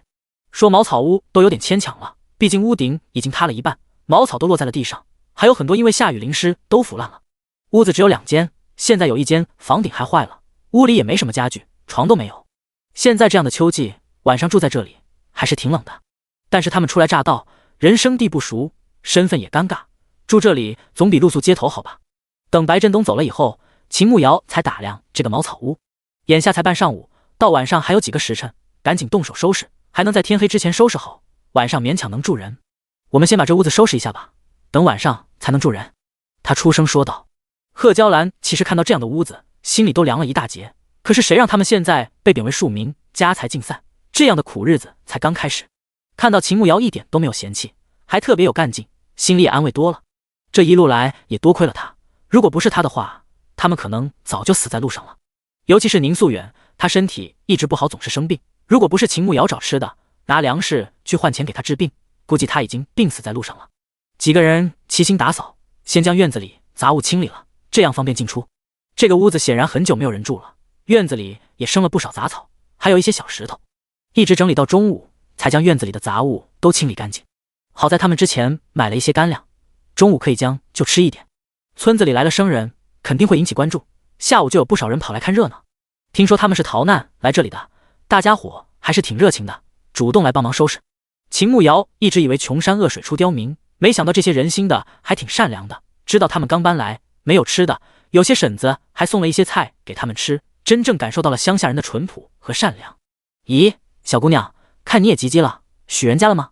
我儿子铁柱今年16，身强力壮，可会疼人了，要不明天你到婶子家做会？帮忙的刘翠英看秦慕瑶还梳着姑娘的发型，应该是这家人的女儿，肯定还未许人家。看她干活还挺麻利的，而且不怕脏不怕累，力气还不小，长得又挺好看，倒是生了旁的心思。这白水沟出了名的穷，娶个媳妇儿不容易，得先下手为强。宁承霄耳力很好，听到那女人的话，下意识地看了一眼秦慕瑶。第35章，邻居是个小帅哥。秦慕瑶听到刘翠英的话，也下意识地看了宁承霄那边一眼。他要是说他是宁承霄的未婚妻，他会不会生气？两个人四目相对，皆是一愣。不过宁承霄很快就移开眼睛，好像只是不经意地看过去，并非是知道了什么。秦慕瑶看了一眼距离，隔得也有好几米，而且刘翠英问话的声音又不大，宁承霄应该没有听到，刚才应该只是凑巧吧。刘婶，我已经许了人家了，那边那个就是我未婚夫。秦慕瑶压低声音，小声地对刘翠英说道。这么远他又那么小声，宁承霄肯定听不见吧？然而他不知道宁承霄耳力非常好，将他的话全数听在了耳朵里，拿着东西的手松了一点，然后若无其事地继续做自己的事情。啊，你说那个坐轮椅的是你未婚夫？刘翠英看了一眼宁承霄，一脸惊讶地问道，声音也提高了几分。秦慕瑶顿时慌了，恨不得伸手将刘翠英的嘴巴捂住，他那么小声就是怕宁承霄听到了生气，结果他这大嗓门恨不得让全村的人都听到。完球了，宁承霄肯定听到了，他肯定觉得自己是癞蛤蟆想吃天鹅肉，绝对非常讨厌自己。可是话说出去了，而且他也不想嫁人，只能硬着头皮点头承认，余光还偷瞄了一眼宁承霄，看他好像没反应，难道没有听到吗？嘿嘿，对，他是我未婚夫，我爹将我许配给他了，家中出了变故，加上之前遇上洪灾，我们就逃亡到了这里，还没有办婚事，等稳定下来就会办的，到时候请刘婶和村子里的人都来喝喜酒。秦慕瑶尴尬地笑笑说道。哦，这样啊，那你先忙，我家里还有事，就先回去了。刘翠英放下手中的活，拍了拍衣服，说完就走人了。秦慕瑶见人走了，顿时松了一口气，至少不用再担心他突然大嗓门的说出别的来。等到太阳下山，他们终于把屋子收拾好了。厨房的灶台勉强还能用，炊具他们在路上的时候买了一些简单的，毕竟为了赶路，有些时候就需要在野外做饭吃，所以锅碗瓢盆都有，粮食也有一些。吃饭的事暂时解决了，就是晚上睡觉的有点麻烦。这个屋子很久没有人住了，里面根本没有什么家具，连床都没有，所以晚上睡觉还是件麻烦事。这屋子太久没有住，屋子里有点潮湿，晚上睡地上肯定不行。秦慕瑶想了一下，只能去找邻居借点稻草，晚上铺在地上勉强睡一晚，等明天再想别的办法。伯母，你在家弄点晚饭吧，我去隔壁邻居家借点稻草，晚上我们铺在地上打地铺用。秦慕瑶找到贺娇兰，对着他说道。好，那你小心一点。贺娇兰点点头，对着秦慕瑶叮嘱道。他现在越发觉得秦慕瑶很不错，能吃苦又勤快，能说会道，还很会出主意。没有他的话，他现在都不知道该怎么办。两个男人对收拾屋子肯定不在行，也不知道怎么做，他也没有做过，肯定乱成一团。还好有秦慕瑶在，这个家好像有了主心骨一样，他都不用操心。秦慕瑶离开他们的小院子，看着旁边就有一户人家，虽然屋子看上去也不怎么样，但是比他们那茅草屋还是好多了。他深吸了一口气，然后走到门口去敲门。等了一会儿，门从里面打开，只见到一个身穿靛色夹袄的男子站在门口，眉清目秀，带着一股书生气，不似下午见到的那些男子那般粗犷。姑娘，你找谁？男人出声问道，声线很干净，如同山间清泉一般，给人一种很舒服的感觉。你好，我叫秦慕瑶，今天刚来贵村落脚，白村长安排我们住在你们家隔壁的茅草屋，我们刚收拾完屋子，发现屋子里太潮湿了，晚上没办法睡觉，想找你们借点稻草回去铺在地上，晚上可以打地铺，不知道可否借一些。秦慕瑶赶紧说明自己的来意。白逸晨看了一眼那边的茅草屋，再看看秦慕瑶，看到她漂亮的眸子正期待地望着自己，竟然有些不好意思，轻轻点头道，那你等一下，我去帮你拿一些。好的，谢谢。秦慕瑶感激地说道。很快白逸晨就抱着一大捆稻草出来，看着秦慕瑶说道，今年稻子都被旱死了，这是去年的稻草，还好没有淋雨，都是干的，你看看能不能用。秦慕瑶检查了一番，发现稻草都是好的。能用，谢谢你了。不用，这稻草有点扎人，我帮你送过去吧。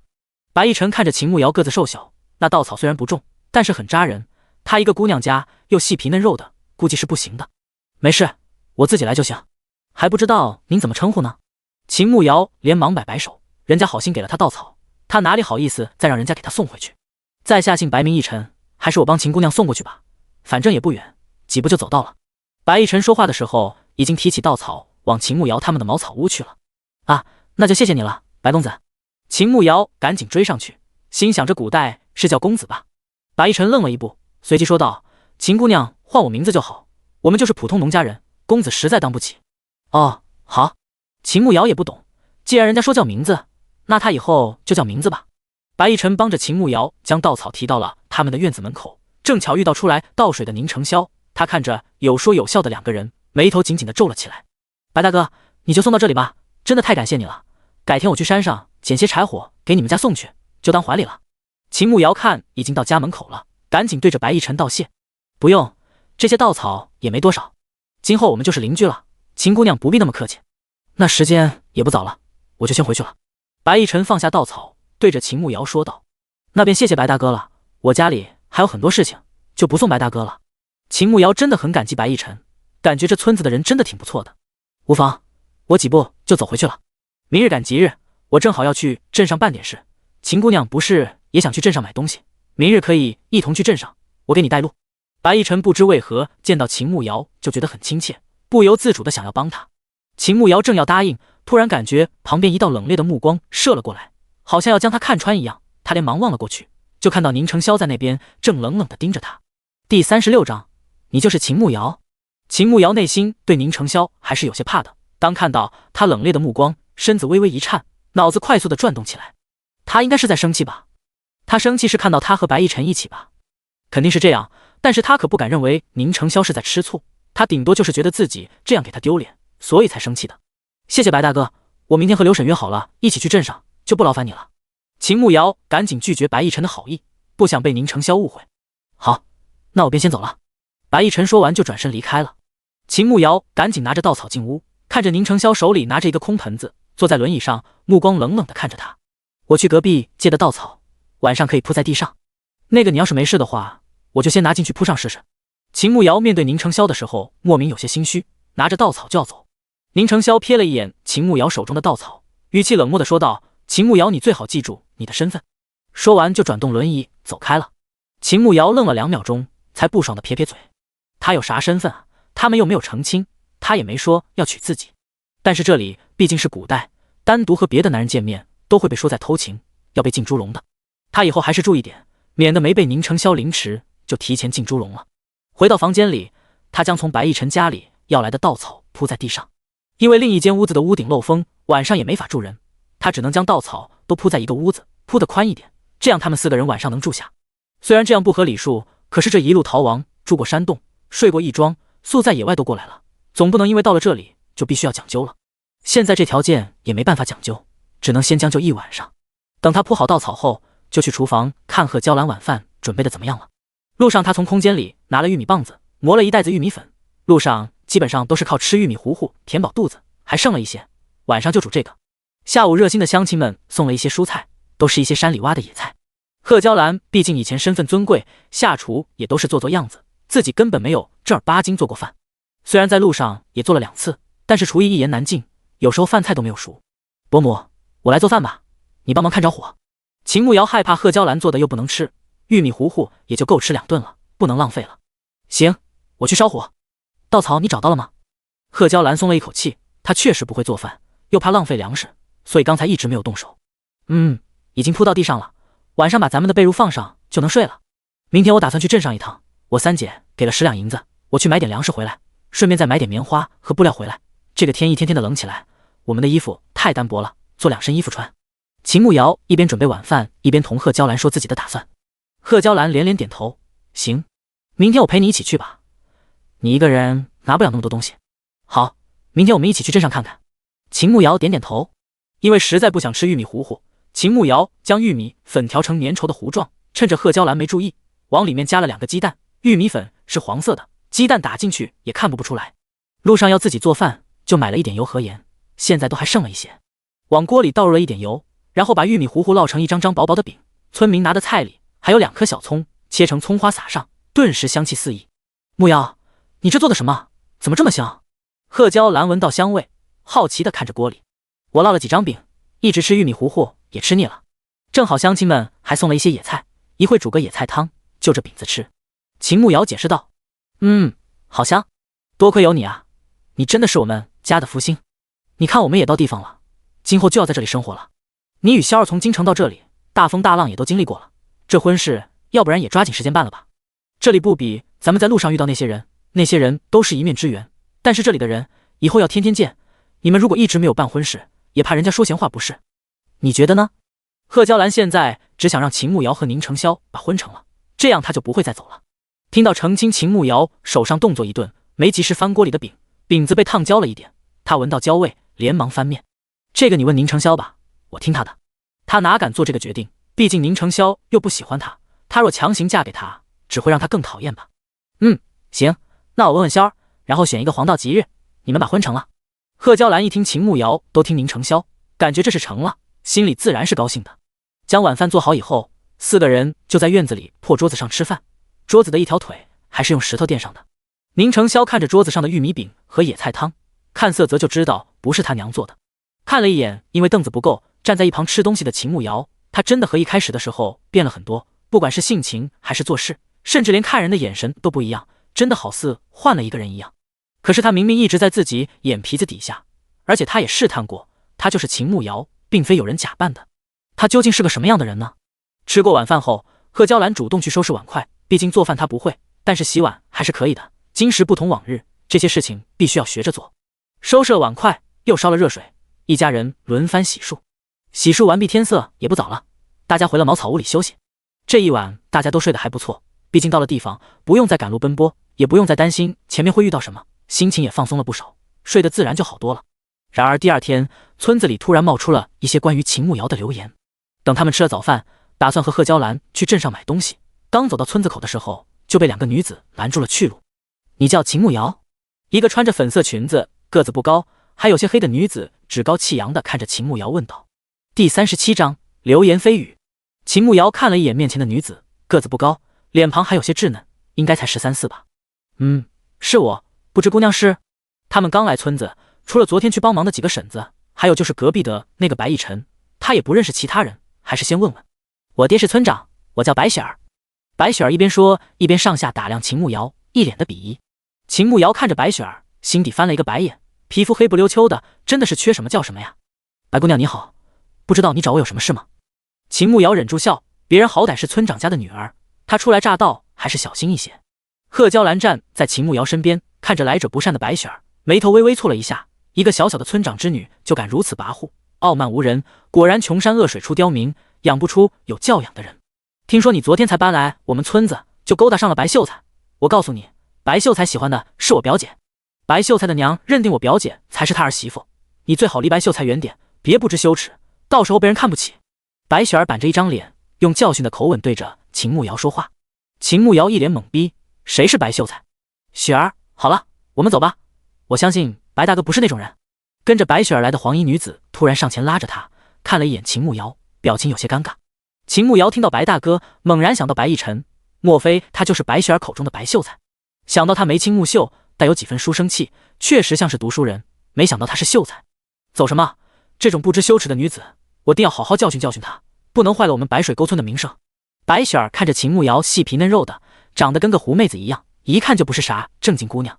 仗着自己爹是村长，他们又是外来户，必须要教训她。贺娇兰还不知道发生了什么事，听到白雪儿的话，眉头紧紧地皱了起来，看着身边的秦慕瑶，她难道真的和别的男人有什么？秦慕瑶听到白雪儿一口一个不知羞耻，眉头紧紧地皱了起来。她态度好，并不代表别人可以骑到她头上拉屎。白姑娘，说话要有证据，不是长着一张嘴巴就可以胡乱咬人，那是狗不是人。你口口声声说我不知羞耻，敢问白姑娘我做了什么事不知羞耻的事情，让你这般生气？秦慕瑶上前一步，绷着脸质问道。原身的个子有165C 右，在古代女子中不算矮，尤其是在白雪儿这个看上去只有145C 人跟前，身高碾压，加上五官比较大气，板着脸的时候就显得有些凶。白雪儿被秦慕瑶吓到了，脚步不由得后退了2步，心底生出了一丝紧张。平时村子里的人都要给他面子，还没人敢这么凶他。怎么敢做不敢当啊？昨晚上明明有人看到你去白秀才家，还让他帮你提了一捆稻草回去，路上还和他靠那么近，有说有笑的，敢说你不是想勾引他？白雪儿提高了嗓音，故意想让其他人都过来指责秦慕瑶。他们就在村口，本来村子也不大，大家起来得很早，乡下人又爱看热闹，顿时好些人都围了过来。白姑娘，你口口声声说我不知羞耻勾引白秀才，你是亲眼看着我往他身上扑了，还是对他告白了？秦慕瑶一点不惧，大声地反问道。我没有看到，但是有人看到了。那你把看到的人叫出来，我要当面和他对质。还有将白秀才也叫过来，既然他娘认定的儿媳妇在这里，想必两家也交换过庚帖了，应该都定亲了吧？他不可能当着自己未婚妻的面胡说吧？秦慕瑶不等白雪儿的话说完，掷地有声地说道。这才来村子第2天就被人扣上这么大一顶帽子，难道就因为她长得美吗？她可不背锅。咦，林娇和白秀才订婚了？怎么没有听说啊？旁边的人突然小声地议论起来。我也没有听说过，我看8成啊，是林娇看上白秀才了，故意这样说的吧？白秀才读书那么厉害，又一表人才，倒贴的一大堆呢。哦，怪不得这个林娇3天2头来我们村，原来是这样啊！旁边看热闹的人突然将话题引到了白雪儿的表姐林娇身上，众人都对她议论纷纷。林娇自然是听到了，脸刷的一下红到了耳根，死死地低着头，不敢看其他人。她确实仰慕白逸晨，可是那也是白逸晨的娘说喜欢她，想让她做儿媳妇的。而且她此次来并不是为了白逸晨，是因为她姑姑生病了，她是来探病的。这些人怎么能那样说她呢？白雪儿听到议论的话，顿时凶巴巴地看向大家。你们闭嘴，我表姐才不是倒贴，是王婶说的，要让我表姐给她做儿媳妇呢。还有我们说秦慕瑶的事情，你们说我表姐做什么？一个个闲的没事干，还不赶紧回家干活？白雪儿凶巴巴地吼道。其他人可不敢惹白雪儿，毕竟她爹是村长，惹了她可没好果子吃，纷纷都闭嘴，不再多言。白姑娘，还请你慎言，我与你表姐面都不曾见过2次，还请你不要毁了白某人的名声。白逸晨突然从群人后面走了出来，一袭青衫，显得身材挺拔修长，板着脸语气严厉。白雪儿闻言黝黑的皮肤有些泛红，不敢出声，只能拉着林娇的手。林娇听到白逸晨的话，脸色一下白了，眼睛却有些红。白逸晨，你来的正好，我昨天去你家借稻草，偏被有些人说我勾引你，还请你出面说2句，还我一个清白。秦慕瑶看到白逸晨来了，绷着脸说道。白逸晨看了一眼秦慕瑶，她穿着淡粉色的长裙，挺着身板，一脸桀骜，阳光洒在她脸上，宛如一朵盛开的蔷薇花一样美丽。不知是谁这般胡说八道，秦姑娘去我家借稻草，稻草有些多，我就帮她提回去，却被你们编排成这样。我以为我们白水沟村虽然穷了一点，但是人心还是正直的，不想这般扭曲，实在让人寒心。白逸晨一脸失望地说道。众人一听都羞愧地低下头，毕竟有什么流言，大家可爱听了，还特别爱传，感觉白逸晨说的就是他们。就在这时，突然听到身后车轮的声音，麻烦让一下。一道低沉冷漠的声音响起，只见到宁承霄驾着驴车来了，将车子停在秦慕瑶的跟前。娘，你回家照顾爹，我与瑶瑶去镇上买东西。第38章，那我能追你吗？别说秦慕瑶了，就连贺娇兰都震惊了，但是随即就笑了起来，感觉自己的儿子终于开窍了。行，那慕瑶你和仙儿去买东西，我回去照顾远哥。贺娇兰笑着对秦慕瑶说道。秦慕瑶听到贺娇兰的话，总算回过神来了，偷瞄了一眼宁承霄，这货脑子没问题吧？突然叫自己这么亲密，不知道他这个颜控声控会受不了吗？上车。宁承霄看着秦慕瑶还傻站着，还不知道上来，难不成真想和那个秀才一起走路去吗？他忍着心底的不爽，向着秦慕瑶伸出手。秦慕瑶见状，立马伸出手，将自己的手放在宁承霄的手上，然后再借力坐到车上，表面非常淡定，但是心里早已波涛汹涌。这男人真的好会，好帅好宠，他感觉自己真的要沦陷了。秦慕瑶坐上驴车后，看着其他看热闹的众人都用羡慕的目光看着他，毕竟在这个鸟不拉屎的地方，驴车真的是稀罕玩意儿。最关键的是，宁承霄还长得那么好看，尤其是和其他人对比一番，骨子里那股贵气越发的明显，仙人之姿，玉树临风。即便被称为白水沟最好看的白逸晨，在他面前都要逊色一大截。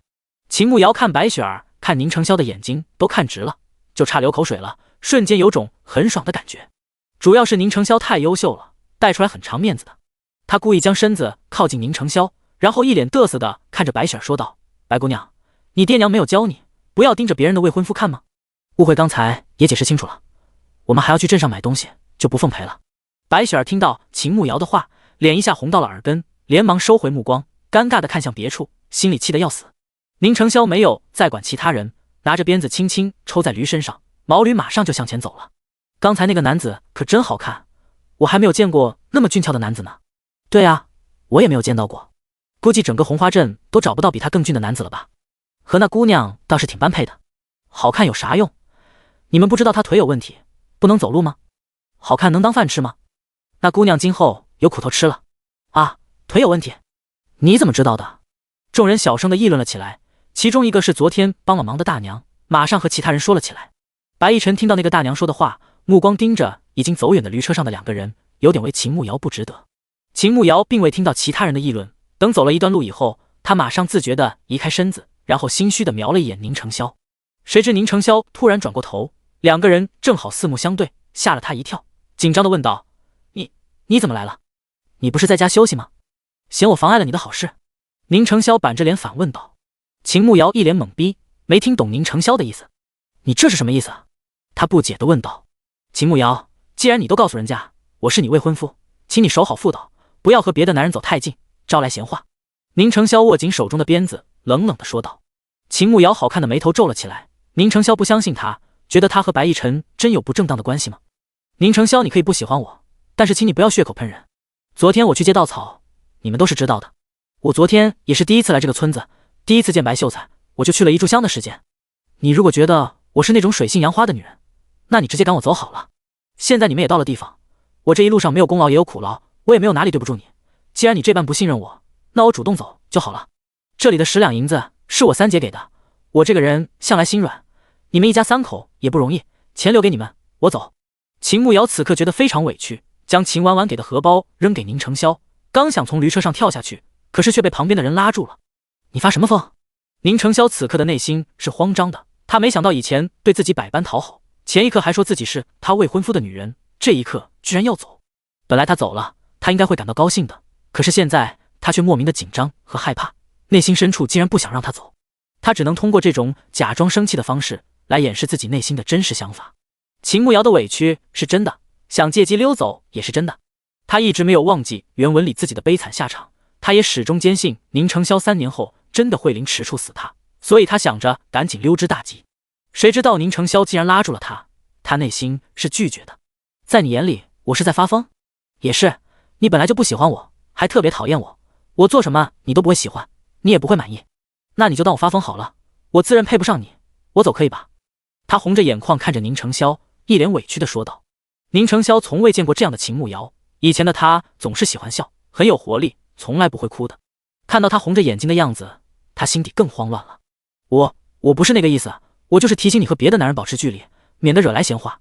今天不就是因为那样，别人才误会你的。你别乱想，我没有赶你走的意思。他语气极其不自然地解释道。你快赶我走吧，我求求你。秦慕瑶心里这样想，可是却不敢说出来。你分明就是那个意思，我能感受到。她以前的闺蜜想要和男朋友分手，好像就是这样，一直无理取闹，男人就会受不了，然后就同意分手。她觉得这一招也适用她和宁承霄现在这种情况。没有，宁承霄板着脸说道。就有。秦慕瑶继续无理取闹。宁承霄感觉有些头疼，这女人怎么这么小心眼？他就说了一句，她就变成这样。我说没有就没有。他本就不喜欢解释，说过一遍后，对方还不相信，他就不愿意再说。宁承霄的话音刚落下，车轱辘突然压到了一块石头上，车子猛烈颠簸起来。秦慕瑶身子向着旁边仰过去，眼看着就要掉下去了，好在宁承霄一把将他拉住，由于惯性，他又重重地跌到了宁承霄的怀里。慌乱中，双手抱住了他的腰，脸埋在他的胸口，听到他扑通扑通的心跳声。那你刚才是不是吃醋了？他也不知道哪根神经发作了，突然想到了这个，而且还不过脑子的问出了口。宁承霄心底一怔，脸颊隐隐发烫，故作嫌弃地说道：你也配？好吧，我知道你有喜欢的人了，怎么可能吃醋呢？答案是意料之中的。秦慕瑶丝毫不觉得伤心，慢慢从宁承霄怀里坐直身子。没有。宁承霄是第2次听到秦慕瑶说他有喜欢的人，第1次他没有解释，但是这一次他直接否认了，这个事情不想被误会。你说你没有喜欢的人？秦慕瑶惊讶地看着宁承霄。宁承霄莫说话，只是点了一下头。那我可以追你吗？秦慕瑶看宁承霄没有喜欢的人，顿时激动坏了。他是不是可以近水楼台先得月？而且只要宁承霄爱上他，以后肯定舍不得杀他的。这个计划简直完美。第39章三从四德。宁承霄看着秦慕瑶一脸期待地望着自己，含笑的眸子又娇又媚，怀里似乎还残留着他刚才留下的香味。两个人此刻离得也不远，他心底一紧，不自然地移开眼睛，假装赶毛驴，低声问道：追是什么意思？追就是追求你，对你好，给你告白，让你心甘情愿地喜欢我，答应和我在一起。秦慕瑶看着宁承霄完美的侧脸，越发觉得自己的计划可行。他就不相信自己这个现代人搞不定一个老古董，更何况宁承霄现在也没有黑化，心里也没有喜欢的人。他要是追到他了，就成了他的心肝小宝贝，他肯定舍不得杀自己。当然，要是这个狗男人打算杀气正道，就当他背到家了。宁承霄握着鞭子的手抖了一下，这女人疯了吧？一个正经姑娘怎么可能说出这种话？可是为何他心里又忍不住生出了一丝期待？秦慕瑶，你以前在家没有学过女德女戒吗？他紧握着鞭子，目光不聚焦地看着前方的路，脑子有些混乱。原身好像学过，但是他还真没有学过。没有，要不然你教我吧，我可聪明了，一学就会的。虽然他没有撩过男人，但是她闺蜜是个海王，她吃了不少狗粮，也看到她是怎么追男人的，耳濡目染，学了一点点皮毛。撩男人就是脸皮厚，得制造机会，最好是独处的机会。教他女德女戒，肯定要单独相处，这不就是机会吗？宁承霄身子一怔，这怎么可能？京城的女子都会学习女德女戒，更何况还是礼部尚书家的女儿。那你可知道三从四德？宁承霄板着脸问道。大概可能也许知道，就是不知道对不对。秦慕瑶打算逗逗宁承霄，反正他以前好多表现，估计他也在怀疑，不在乎让他多怀疑一点。你说说看。宁承霄道。嗨嗨，三从是：娘子出门要跟从，娘子命令要服从，娘子讲错要盲从。四德是：娘子苗庄要等的，娘子花钱要舍的，娘子生气要忍的，娘子生辰要记得。秦慕瑶笔直地坐好，双手放在膝盖上，一脸正经地说道。宁承霄听完秦慕瑶的三从四德，整个人都凌乱了，感觉秦慕瑶就是故意和自己作对，脸色阴沉下来，咬牙切齿地问道：这就是你爹让人叫你的三从四德啊？不对吗？我以为大家学的都是这样的。他故作惊讶地反问道。只见到宁承霄紧锁着眉头，冷峻的脸庞，精致的五官都在散发着怒火，可是怎么看都好看。宁承霄觉得自己此刻就不应该和秦慕瑶说话，他怕自己被他气死。握紧鞭子抽在驴屁股上，毛驴马上跑了起来。车子突然加速，秦慕瑶差点掉下去，还好他及时把住了旁边的把手。看来宁承霄是真的生气了，他这是不是作死？抖机灵没有抖上，还把人给惹到了。唉，果然他和海王还是有很大的差距的。现在要怎么办才好呢？看着沉着脸的宁承霄，他也不敢再贸然说话，只能在一旁默默地坐着。白水沟村子到红花镇不算太远，一般走路就半个时辰，他们赶的驴车只用了一半的时间就到了。两个人都是第一次来红花镇逛，对镇子也不熟悉，驾着驴车慢悠悠地逛。镇子不算太大，一共就2条主街，两边都是商贩，还有一些小商贩挑着担子在街边叫卖。在来的路上经过了不少城池，秦慕瑶早就见过古代的集市，所以也没有什么好稀奇的。咱们先买点棉花和布匹，天气冷起来了，得添置一些厚点的衣服。秦慕瑶开口打破了沉默。宁承霄只是嗯了一声，没有多说什么。于是两个人找到了布庄，将驴车停在门口。宁承霄腿脚不方便，就在车上等。秦慕瑶进店去买东西。好俊的小姑娘，买不吗？我家的布物美价廉，什么都有，好看得很。秦慕瑶刚进店就被老板娘拉住，热情地和她介绍了起来。好，我看看。秦慕瑶有点不习惯这种热情，抽回自己的手，然后开始在货架上看了起来。她对布料没什么研究，但是又不能让老板娘看出她啥都不懂，只能假装看了几眼，淡淡的说道：老板娘，介绍一下你这些布吧。小姑娘，看你打算买啥料子，我这里麻布、棉布、绸缎都有，最便宜的就是那边的麻布，一匹400文钱，这边的是棉布，一匹900文钱，还有这些绸缎也分了好几种，不过看你应该不会买绸缎，价钱就不说了，你挑选吧。老板娘倒是个耿直的人，也并没有看不起她的意思，给人的感觉还不错。秦慕瑶用手摸了一下麻布，好硬，一点都不柔软，穿上肯定特别不舒服。棉布就好多了，摸着也不那么割手，和她身上穿的差不多。麻布摸着不舒服，但是耐磨，干活穿倒是不容易破。棉布要娇贵一些，要是干活的话不怎么耐磨。她在看的时候，老板娘又给她讲了一番麻布和棉布的优缺点。秦慕瑶顿时对着老板娘印象很好，他们刚到白水沟，也没有地，倒是不用干活，感觉麻布也用不上。那我要这2匹，老板娘能否便宜点？秦慕瑶挑了1匹蓝色和1匹淡紫色的，蓝色的给宁家父子，他和贺娇兰可以穿淡紫色的。看你长得这么俊，那就便宜你50文钱，2匹给1750文吧。老板娘说道。老板娘真是能言会道，生意肯定很好，再便宜一点，就当拉个回头客，我以后只在你家买布，再优惠一点。秦慕瑶虽然身上有钱，可是也不敢一下用光了，马上入冬了，需要买的东西还多，而且他们连地都没有，粮食也没有，必须要节约一点。你这丫头，嘴巴比我还能说。行吧，那再便宜你50文，这个价格你在红花镇可找不到第2家，回头可别告诉其他人，要不然我都亏死了。老板娘一脸为难地说道。秦慕瑶也不懂价格，但是1匹棉布850文，1匹布能做4、5套衣服，应该不算贵了。买了布后，又看到店里有棉花卖，又花了500文钱买了10斤棉花。老板娘确实耿直，还送了他一些小碎布，可以缝个帕子、汗巾之类的小东西。拿着这些东西出门，却发现宁承霄不在门口，驴车更是不见踪影。第40章，我还以为你不要我了。秦慕瑶走出布庄，快速地看了一眼四周，依旧没有看到宁承霄和驴车的身影。这人能去哪里？他们都是第一次来红花镇，也不认识别的人，他能去什么地方呢？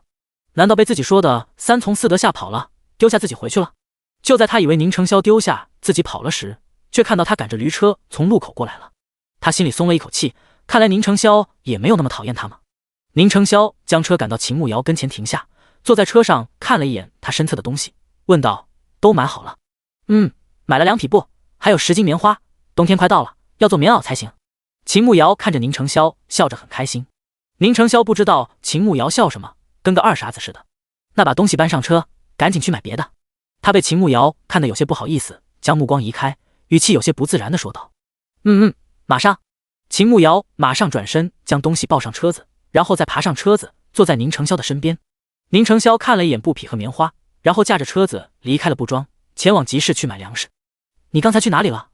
我还以为你走了，不要我了呢。秦慕瑶侧着头看着宁承霄，故作可怜巴巴地说道。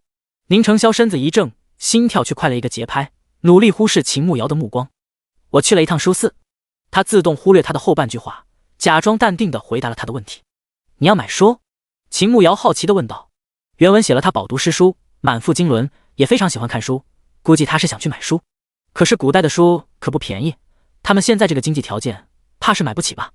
不是，一般书肆会找人抄写书籍，我想看看这里的书肆需不需要，我字写的还行，可以帮他们抄写，赚一点钱。宁承霄语气有些不自然，曾经锦衣玉食的他，现在居然要靠这个来维持生计，还挺讽刺的。秦慕瑶没想到宁承霄已经在找赚钱的法子了，他还真的挺有担当的。那怎么样？书肆的人需要吗？他好奇地问道。宁承霄点了点头，轻声道：他们让我试了一下，觉得我字写的不错，说可以让我抄，不过需要先交1两银子的押金，还需要自己购买笔墨纸砚。我打算这几天让我爹推我去山上，看看能不能猎到一些猎物，换了钱就去书肆接活。秦慕瑶点点头，原文写宁承霄原本是京城第1公子，文保值千金，曾经被皇上都夸过的，可见功底有多好。那抄一本书多少钱呢？他以前看都说抄书好像钱不多，而且还很辛苦，一本普通的是400文钱，难一些的篇幅长一点的700文钱。宁承霄说道。秦慕瑶一听，这还真不多，这抄书还不能抄错，写错一个字至少那1张就不能要，而且笔墨纸砚还得自己买，扣除这些钱之外，好像也赚不了几个钱，还那么辛苦，还不如算了。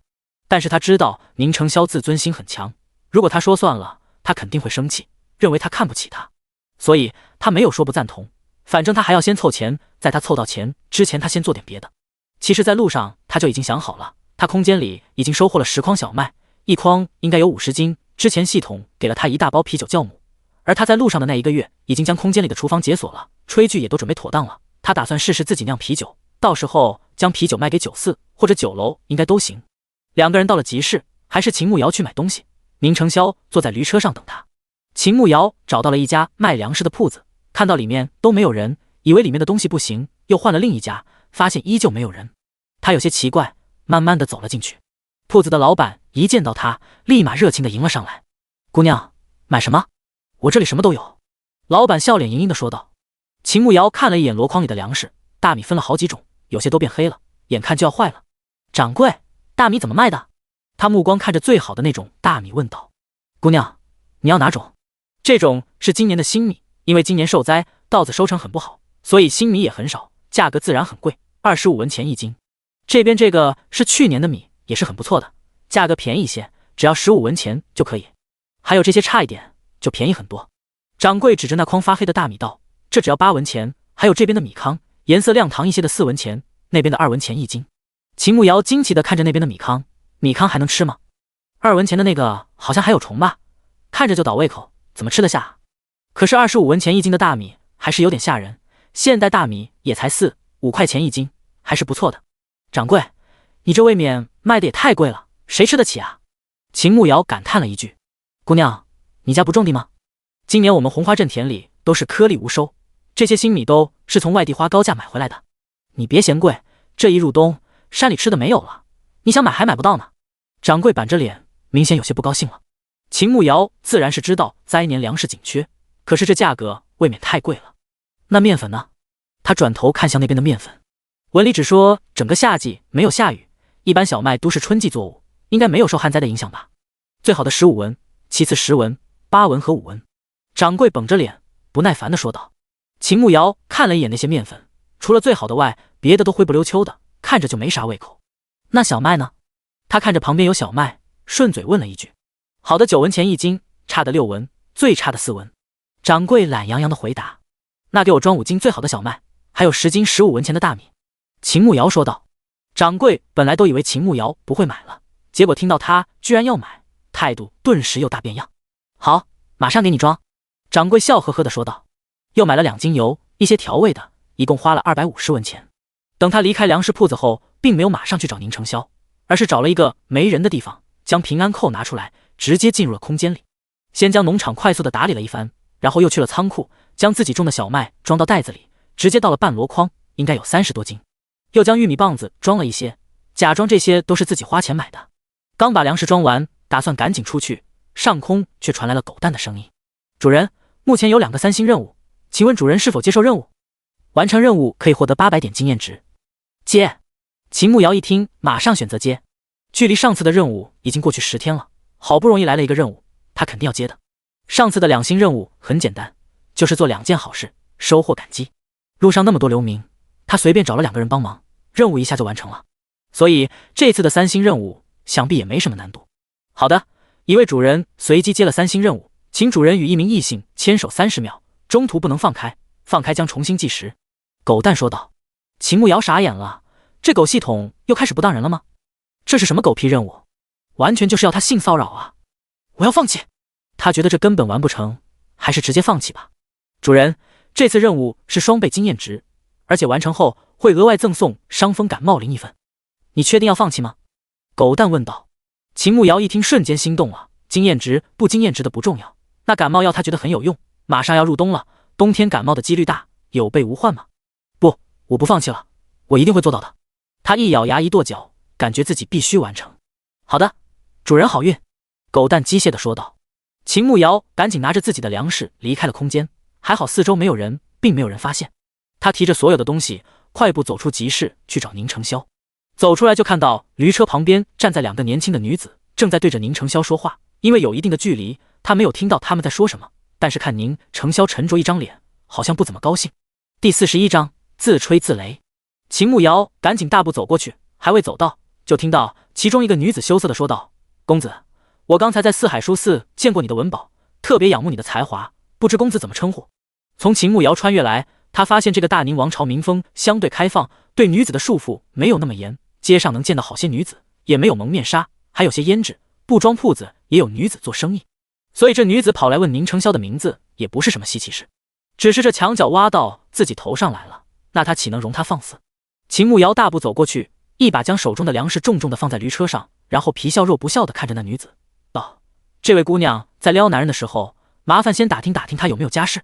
陈方丽听到秦慕瑶的话，脸色顿时有些尴尬，尤其是想到他刚才将那2袋东西放在车上，车都晃了2下，心底顿时害怕起来。我不好意思，我冒失了，先失陪了。陈方丽吓得脸色苍白，拉着旁边的同伴就跑了。秦慕瑶看着被自己一句话就吓跑的女人，搓了搓手掌，这也太不经打了。嗨，我还以为多难缠呢，就这？他一副无敌是多么寂寞的表情。宁成霄坐在车上，看着秦慕瑶那嘚瑟的表情，真的太欠扁了。你以为人家都和你一样？他没忍住说了一句。秦慕瑶马上转过身，表情凝重，看着宁成霄：我怎么了？我不好吗？我长得比他好看吧？身段比他好吧？性格也比他好吧？而且我力气也比他大。我这样一个智慧与美貌并存，武力与人品绝佳的女子，居然在你眼里啥也不是。唉，果然被偏爱的都有恃无恐。听到秦慕瑶的自吹自擂，宁成霄嘴角抽搐了2下。这女人脑子里到底装的是什么？就没见过她这么自夸的。看到秦慕瑶一脸无奈，他又觉得有些好笑。东西都买好了，上车回去了。宁成霄控制住上扬的嘴角，淡淡的说道。秦慕瑶爬上驴车，坐在宁成霄的身侧，侧头看着他，用手托着腮帮子，好奇的问道：你是不是喜欢刚才那个女子那样的？声音娇滴滴的，一说话就脸红的。不喜欢。宁成霄想都没想就否认了。哦，那你喜欢什么样子的？我也不是不能装一下。秦慕瑶继续问道。宁成霄太阳穴突突跳了几下，这女人说话能不能正常一点？即便要装着讨自己欢心，也不能直接说自己要装腔作势吧？真不知道该说她真实，还是脑子少一根弦。秦慕瑶看宁成霄闭嘴不说话，突然有一个不好的预想。你该不会不喜欢女子，喜欢的是男人吧？他惊讶地看着宁成霄。闭嘴，我没那个嗜好。宁成霄闻言脸色一沉，生气地低吼道。以前在京城也听过有些男人喜欢去小官馆里寻欢，他完全无法接受。不喜欢那就好。秦慕瑶被吼了也没有生气，只要他不喜欢男人就好办了。宁成霄没有理会秦慕瑶，沉默地赶车。在前面那个集市停一下，我还要买点东西。秦慕瑶突然出声说道。他在买米的时候问了一下，买肉和牲口交易的市场是在另一个集市，他已经很久没有吃过肉了，今天必须要买一点回去开荤。宁成霄也没问，将驴车赶到集市口就停了下来。秦慕瑶跳下车，大步去了集市，刚到门口就被那味道熏得差点当场去世。他赶紧捂着嘴巴，找到一家卖猪肉的摊子，买了2斤五花肉，还有2个大棒骨和一些肥肉。因为今年旱灾，地里没有收成，导致猪肉价格都上涨了。就这些一共花了70文钱。他付了钱以后，马上提着东西快步跑了出去。出来后赶紧呼吸了2口新鲜空气，里面各种粪便的味道夹杂着肉的腥味，简直让人恶心想吐。宁成霄看秦慕瑶好像被追杀似的跑出来，还在旁边大喘气，心底一紧，马上将车赶到他跟前。出什么事了？他目光看了一眼四周，并未发现有可疑的人。没事，就是里面太臭了，我要吐了。秦慕瑶将东西放到车上，快速地爬上车，揉着自己的胃。宁成霄一听顿时无语了，越发觉得秦慕瑶的脑子和正常人不一样。娇气，没忍住吐槽了一句。说话要凭良心啊，我这还算娇气啊？你要是换成别的女人，估计路上早就撂挑子不干了，早跑了。秦慕瑶不服气地争辩起来。那你为什么不跑？宁成霄顺势问出了一直想问的话。还不是因为我喜欢你。秦慕瑶脱口而出自己的心里话。话音落下，2个人都愣住了。宁成霄心跳加速，耳尖发烫，拿着鞭子的手轻颤了2下。那个赶紧回去吧，伯父伯母还在家等我们呢，我们第一次出门，别让他们担心。秦慕瑶也好不到哪里去，脸颊发烫，表白这是他还是第一次干，人家还一点反应都没有，不尴尬才怪，只能自己找个台阶下。宁成霄没有说话，拿着鞭子轻轻抽了驴屁股一下，毛驴立马向前走了。回去的路上，2个人没怎么说话。秦慕瑶坐了这么久，虽然一直在活动，但是还是觉得腿有些麻，偷瞄了一眼宁成霄，他比自己坐在马车上的时间多了，那他腿应该很不舒服吧。回到家里，贺娇兰和宁素远帮忙把车子上的东西都拿下来。秦慕瑶将宁成霄从车上抱起来，放在轮椅上，然后推着他进屋。你坐了那么久的马车，腿肯定不舒服吧？我帮你按一下。他主动出声说道。宁成霄的腿确实挺难受的，本来还想着一会儿自己按一下，没想到秦慕瑶心思这般细腻，想到他之前帮自己按腿，他按得非常舒服，每次他按完以后，他都感觉腿很放松，整个人都轻松了。那便麻烦你了。他感激地说道。不麻烦，不麻烦。秦慕瑶连忙摆手说道。宁成霄看着秦慕瑶蹲在地上，耐心地帮自己按腿，心情很复杂，他不知道该以什么心态面对他，他的举动总是出人意料，让他捉摸不透。这样的感觉他很不喜欢，他更喜欢事情都在自己掌控范围内，这样他才能安心。秦慕瑶帮宁成霄按完双腿，突然想到了自己好像还有一个任务。我帮你按一下手臂吧，人体经络都是通的，适当的按一下手上的经络也有好处的。他开启了忽悠模式，但是表情还非常严肃。宁成霄倒是知道经络是通的，只是这手臂和他的腿有关系吗？可是看秦慕瑶一脸严肃，半信半疑地将手臂伸了出来。秦慕瑶见状立马站起来，直接伸手将宁成霄的手握住，另一只手开始胡乱地按了起来。宁成霄看着两个人握在一起的手，身子一愣，心跳不由得加快了一些，手心好像有一簇小火苗在燃烧，灼热的温度从手心到手腕再到整条手臂，一直燃烧到了心脏，心跳越发的快了。秦慕瑶现在也好不到哪里去，这还是她第一次和男人牵手，还是自己喜欢的男人，又紧张又激动。她的手好大，好温暖，手指好修长，骨节分明，太好看了吧。她手臂上还有肌肉，要是抱着自己好有安全感。和他牵手的感觉也太好了吧，好想一辈子牵着他的手。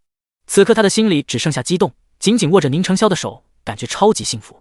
慕瑶，白村长来了，说找你有事，你快出来一下。贺娇兰突然进来，对着屋里的秦慕瑶说道。第42章村长的来意。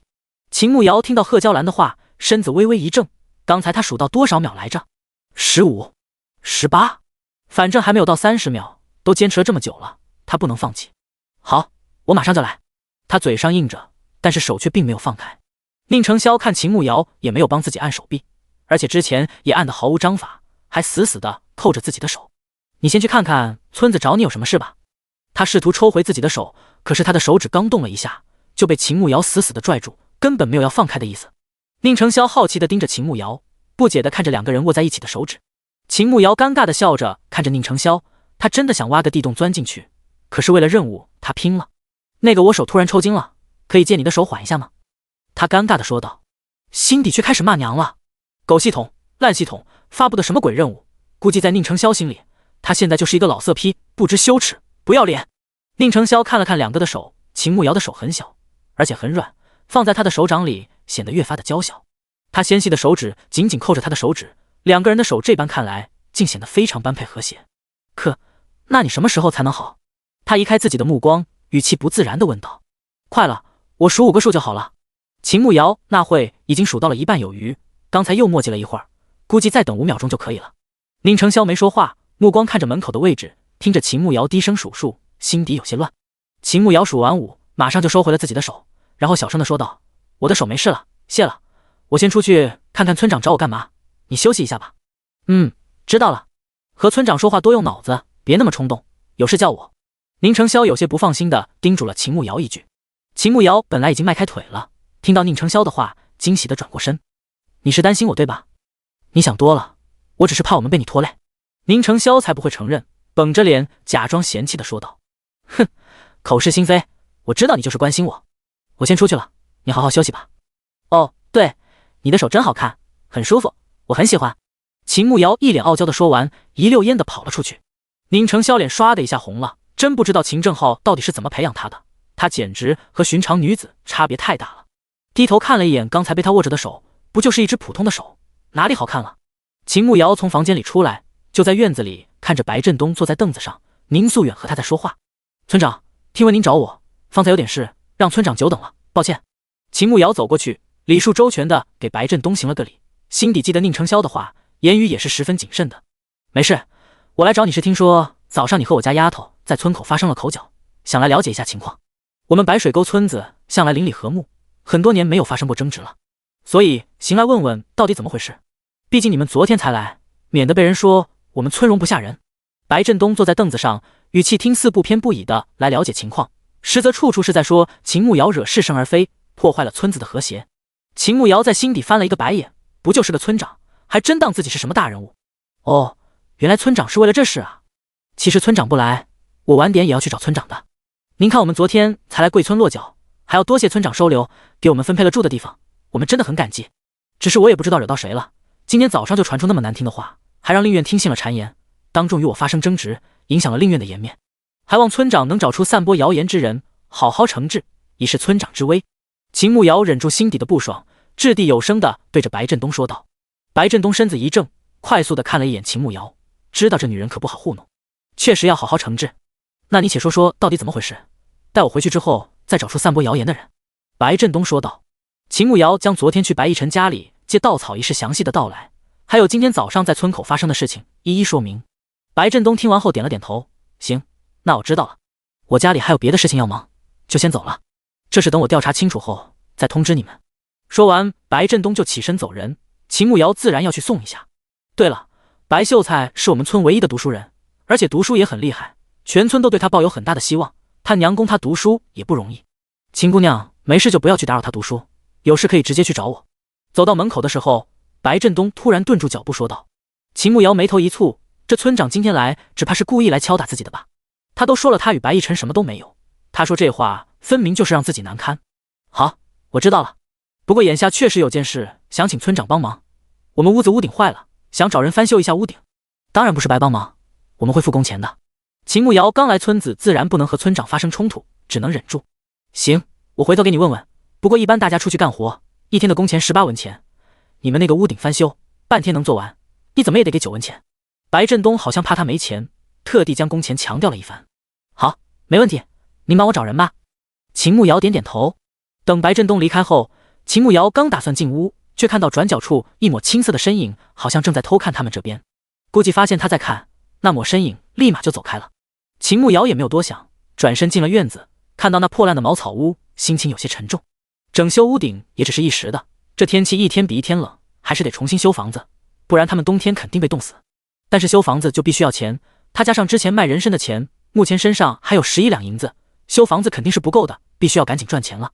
慕瑶，你进来一下，我有话同你说。身后传来了贺娇兰的声音。第43章假成亲。秦慕瑶赶紧大步的走进去，被贺娇兰一把拉到了厨房里。怎么了，伯母？秦慕瑶紧张的问道。是这样的，早上的事情我们知道不是你的错，都是那些人胡说八道。但是你现在没和萧儿拜堂，一直梳着姑娘家的发饰，我们又住一个屋檐下，时间久了，那些人肯定又要说闲言碎语。你爹将你许配给萧儿，你又和我们从京城一路走到这里，确实吃了不少苦，我心里都清楚。我们早就将你当成一家人了，但是拜堂还是要的。你若同意的话，下一次赶集，我去镇上买了一些红布，简单布置一下，你和萧儿把堂拜了吧。你也知道家里现在什么情况，确实没办法办个像样的婚礼，你不介意吧？贺娇兰拉着秦慕瑶的手，一脸紧张地看着他。这话贺娇兰也不是第一次和他说了，上一次他就回答过了。宁承霄同意吗？自然是同意的，不然我也不会找你问了。你同意吗？贺娇兰笑着问道。秦慕瑶身子一怔，宁承霄居然同意了？他不是不喜欢自己吗？这同意是被逼的，还是有别的打算？我能先和宁承霄聊一下吗？他挺想知道宁承霄的想法，虽然他嘴上说着要追他，喜欢他，可是结婚是大事，他觉得还是要慎重一点。当然可以，贺娇兰说道。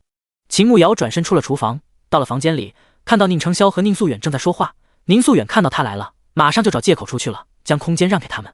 他大步走进去，然后将门关上，再走到宁承霄身边，小声地问道：你娘让我们拜堂，还说你同意了，是真的吗？宁承霄脸色有些不自然，轻轻地点了一下头，嘴里发出了一声算是承认了。秦慕瑶亲耳听到宁承霄承认，心里不高兴是假的。你为什么会同意？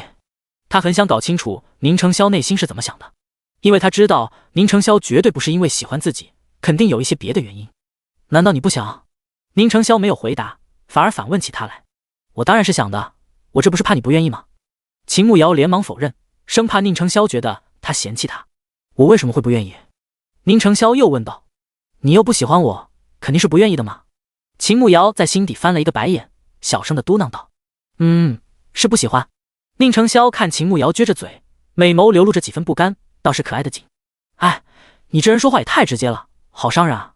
我好歹也是一个女子，你这么直白的说，太打击我的自尊心了。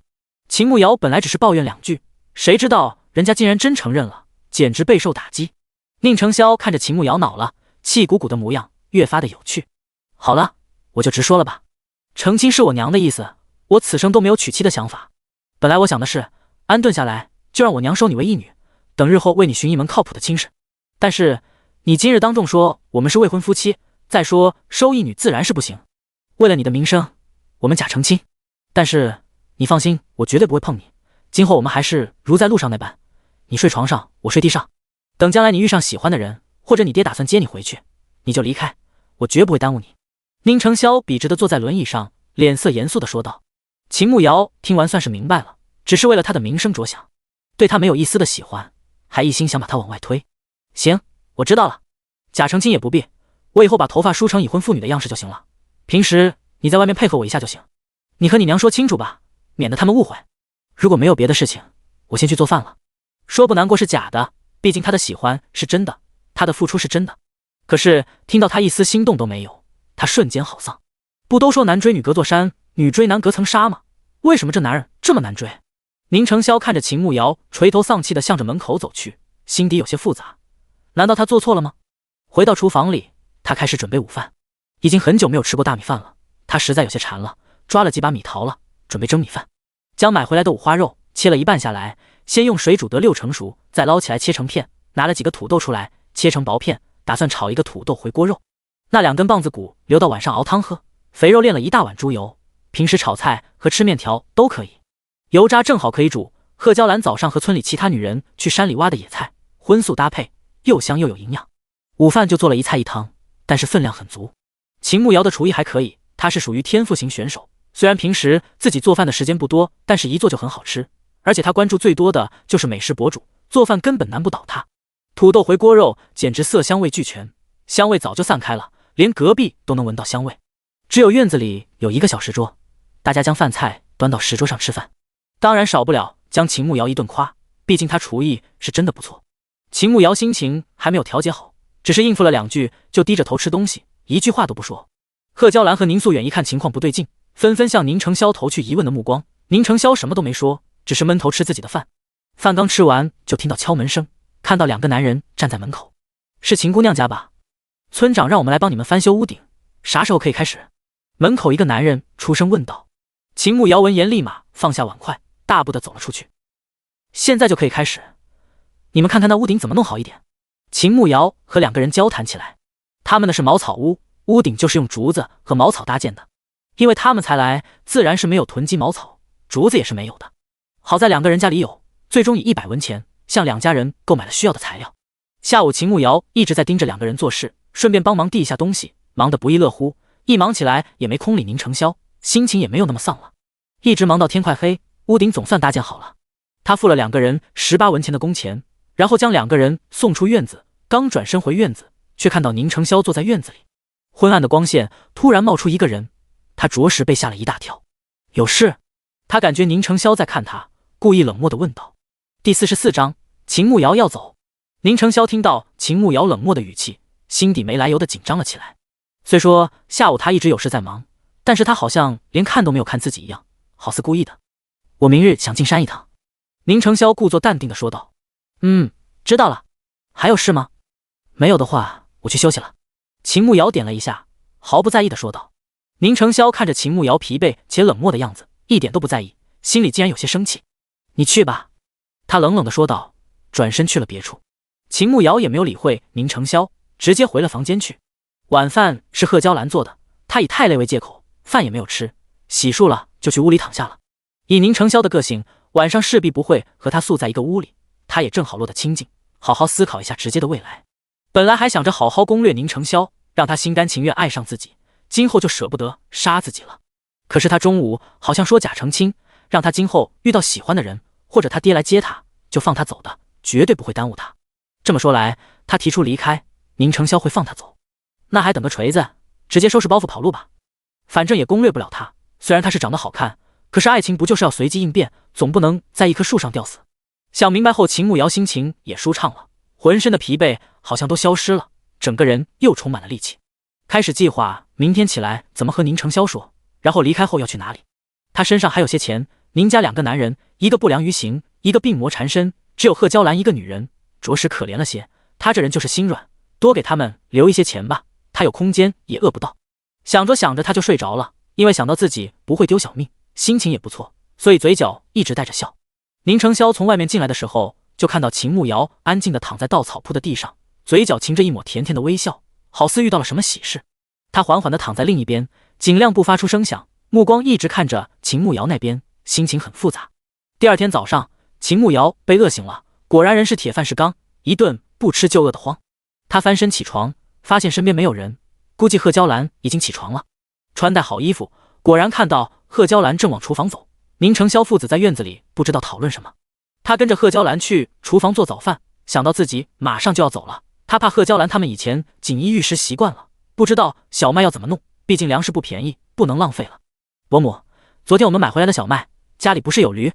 你去村子里问问谁家有石磨，可以小麦都磨成粉，多磨2次磨成细粉，就能用来做面条、蒸馒头等。玉米棒子你知道怎么弄，一起拿去磨成粉就行。秦慕瑶不放心，又交代了贺娇兰一遍。哎，好，我吃了饭去问问，到时候你跟我一起去吧。贺娇兰并不知道秦慕瑶打算走，开心的叫他一起去。我到时候看吧。秦慕瑶敷衍的应付了一句。早饭熬了米粥，炒了一盘青菜，煮了4个鸡蛋。一家人吃了早饭后，宁承霄和宁素远就打算去山脚附近看看。宁承霄，你等一下，我有2句话想和你说。秦慕瑶连忙叫住宁承霄。宁承霄昨晚上被忽视了，心里还有点不舒服，看到秦慕瑶叫他，心底的郁闷顿时散开了，但是面上不显，跟着他进屋。到了房间后，秦慕瑶一边收拾自己的东西，一边说道：我昨晚上仔细想了一下，既然你不喜欢我，为了我的名声要同我假成亲，我觉得没什么必要。你说了以后我遇到喜欢的人，或者我爹来接我，你就放我走，想必你也不会强留我。既然如此，咱们就好聚好散，我今天就走，你应该没意见吧？宁承霄满心以为秦慕瑶不和自己置气了，以为他要陪自己去山里，不曾想他竟然说自己要走。这一刻他心里翻起了巨浪，一时间竟不知道该如何作答。我3姐给的银子，上次买东西还剩下7两，你爹身体不好，还需要吃药，你们留着吧。山里也危险，你腿又不方便，还是别进去了。你拿这个去输4交押金，买些笔墨抄书贴补家用，剩下的钱够你们过完这个冬天了。喏，银子给你，我只带了我自己的东西，这回时间还早，我就先出发了。秦慕瑶看宁承霄不说话，只是绷着一张脸，自顾自地说起来，顺便把钱给递给他，拿起包袱打算走人。宁承霄看着秦慕瑶身上的包袱，可算反应过来了。你要走？他沉声问道，袖子的手紧紧地握成拳头。是。秦慕瑶认真的点点头。是你爹派人来接你回去了？宁承霄昂着头看着秦慕瑶问道。秦慕瑶摇摇头，没有啊，那是有喜欢的人了。宁承霄拳头握得更紧了，如果此刻手中有东西，早就碎成渣了。秦慕瑶愣了一下，这不是明知故问吗？没有。他一咬牙否认了，反正他又不喜欢自己，何必再自取其辱。宁承霄听到秦慕瑶否认，却莫名松了一口气。既然都不是，你暂时不能走。他靠在椅背上慢悠悠地说道。这下将秦慕瑶整懵逼了，这人有毛病吧？为什么我不能走？他瞪大眼睛生气地问道。宁承霄被问住了，为什么他不让他走呢？他好像没有任何理由，也没有任何立场，可是他心底却很清楚地知道，他就是不想要他走。你刚和村里说你是我未婚妻，你突然走了，你让我怎么面对其他人？我要去山里打猎了，就这样，等我回来再说。宁承霄随便编了一个借口，然后就着急忙慌地出去。秦慕瑶怔怔地看着宁承霄的背影，他什么时候这么在意外人的目光了？那他现在走还是不走？走吧，宁承霄万一真被村里人笑话，加速黑化，今后他肯定死得更惨。不走吧，又觉得憋屈得慌。算了，等他回来再说，也不差这1天时间。他放下包袱，跟着贺娇兰去有石磨的邻居家里，将小麦和玉米粒都磨成了粉，还找了会做木工的刘大富帮忙定做2张床，付了200文定金。中午宁家父子没有回来，秦慕瑶和贺娇兰在家随便弄了一些吃的，一直到傍晚还不见父子俩回来，贺娇兰紧张了起来。慕瑶，他们都去了1整天了，天马上就要黑了，怎么还没有回来？不会是出事了吧？贺娇兰拉着秦慕瑶的手，六神无主地问道。第45章，秦慕瑶强吻了宁承霄。应该不会吧？宁承霄有武功，要不然我去看看吧。秦慕瑶看着天色确实有些晚了，虽说他打算离开，不再喜欢宁承霄了，可是毕竟相处了这么久，人心都是肉长的，总归还是担心的。我和你一起去吧。贺娇兰紧张地说道。不用，你在家再等等，万一他们从其他路回来了呢？秦慕瑶想着自己力气大，即便遇到事情也不怕，而且他还空间可以去空间里躲着。好，那你小心一点。贺娇兰点点头，然后送秦慕瑶出门。等秦慕瑶离开后，他脸上焦急的神情顿时消失了。他那木头儿子这次再不好好把握，他就没招了。秦慕瑶趁着天还没有完全黑，快步的往山脚下走去。晚上一个人去这种大山里，还是一个女孩子，怎么可能不怕？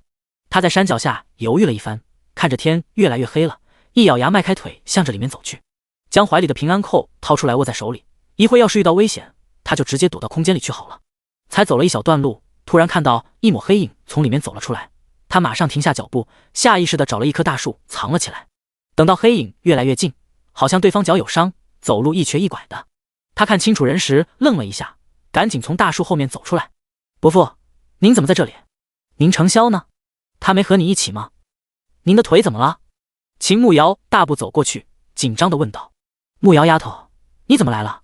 我摔了一跤，把腿摔伤了。子玉掉到了沟里，我腿有伤，也没办法背他下山。我这正打算去村里请人帮忙呢。宁素远焦急地说道，嘴里还喘着气，应该是太着急赶路了。啊，哪个沟里？他人没事吧？有没有受伤？秦慕瑶一听宁承霄掉沟里了，顿时紧张了起来。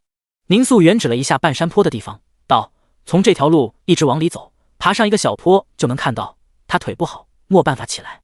你要不然先去看着他，我腿太疼了，走不了那么远的路。我回去村子里叫人帮忙。好，您先回去，我去找他。秦慕瑶闻言马上点头答应，然后快步地向着宁素远说的地方去。天色越来越晚，山里有很多树，光线越发的昏暗。因为知道宁承霄就在不远处，他倒是没有那么害怕，走得非常快。宁承霄，宁承霄，因为他对路不熟悉，而且四周太黑了，他开口叫了宁承霄2声。宁承霄此刻正坐在沟里，听到秦慕瑶的喊声，一开始以为自己出现幻觉了。他早上出门的时候一直在想他是不是已经离开了，现在听到他的声音，他不是那么确定。宁承霄，你在哪里？秦慕瑶没有得到回应，又喊了起来，但是怕惊动山里的野兽，他不敢太大声，压低声音，用手做喇叭，对着四周喊道。这一次宁承霄听得很清楚，可以确定真的是秦慕瑶来了。他没有走吗？心底没来由的有些开心，嘴角不受控制的上扬。我在这里。调整好了气息后，他才出声对着秦慕瑶的方向说道。秦慕瑶听到宁承霄的回应，身子一顿，立马顺着声音的方向快步走过去。毕竟是山路，而且光线不太好，差点摔了一跤。他只得放慢脚步，一边走一边同宁承霄说话。你怎么样了？有没有受伤？就只是一点小擦伤，不严重。宁承霄回答道。那就好，你别动，我马上就来找你，然后带你回去。秦慕瑶听到宁承霄莫受伤，悬着的心才放了下来。你不用着急。宁承霄知道秦慕瑶没有内力，天黑了他就看不见，怕他一会摔倒。秦慕瑶还真快步起来，摸索了半天才找到一条去那沟里的路，但是因为有些陡，他一下没稳住，直接向着下方冲了下去。你闪开一下，我停不下来了，你快让开一点。秦慕瑶一边向下冲一边喊道。宁承霄看着秦慕瑶从上方冲了下来，按照那个速度，怕他一下翻过去。其实秦慕瑶冲下来的位置与他还相隔了一段距离，他赶紧向着那边挪动了一些，在秦慕瑶冲下来的时候，连忙伸出手一把将他的手腕抓住，却因为太用力了，秦慕瑶向后退了2步，摔倒在他的身上。秦慕瑶听到一声闷哼声，觉察到不对劲时，着急的想要起身，可是太着急，四周黑漆漆的，他手慌乱的想要找个支撑的，刚把手掌放下去，却摸到了一个湿漉漉的东西，好像还在动。他差点被吓得魂飞魄散，赶紧收回手，却因为太着急，重心不稳，直接向着他扑了过去。嘴唇触碰到了2片柔软的地方，他惊悚的瞪大眼睛，发现他竟然亲了宁承霄。此刻2个人的嘴唇刚好对上。麻蛋，要不要这么狗血啊？这还是他保留了25年的初吻，居然在这样一个夜黑风高的夜晚，在这样一个山沟里，连一颗星星都看不到的情况下没了。曾经幻想过无数次浪漫唯美的画面，统统都没有。关键是这个人吧，还不喜欢自己，越想越吃亏。可是亲都亲上了，他不能就这样算了，毕竟宁承霄的颜值还是在线的，他必须得亲出个花来。干脆一不做二不休，一只手勾着宁承霄的脖子，另一只手扣着他的后脑勺，害怕他一会不配合，开始毫无章法的乱啃。脑子现在一片混乱，只记得她闺蜜好像说成粘人接吻必须伸舌头，不伸舌头的那是小孩子才玩的。于是她鼓起勇气伸出舌头，在宁承霄的嘴巴上舔了2下，又敲开他的牙齿，一顿粗鲁又野蛮的掠夺。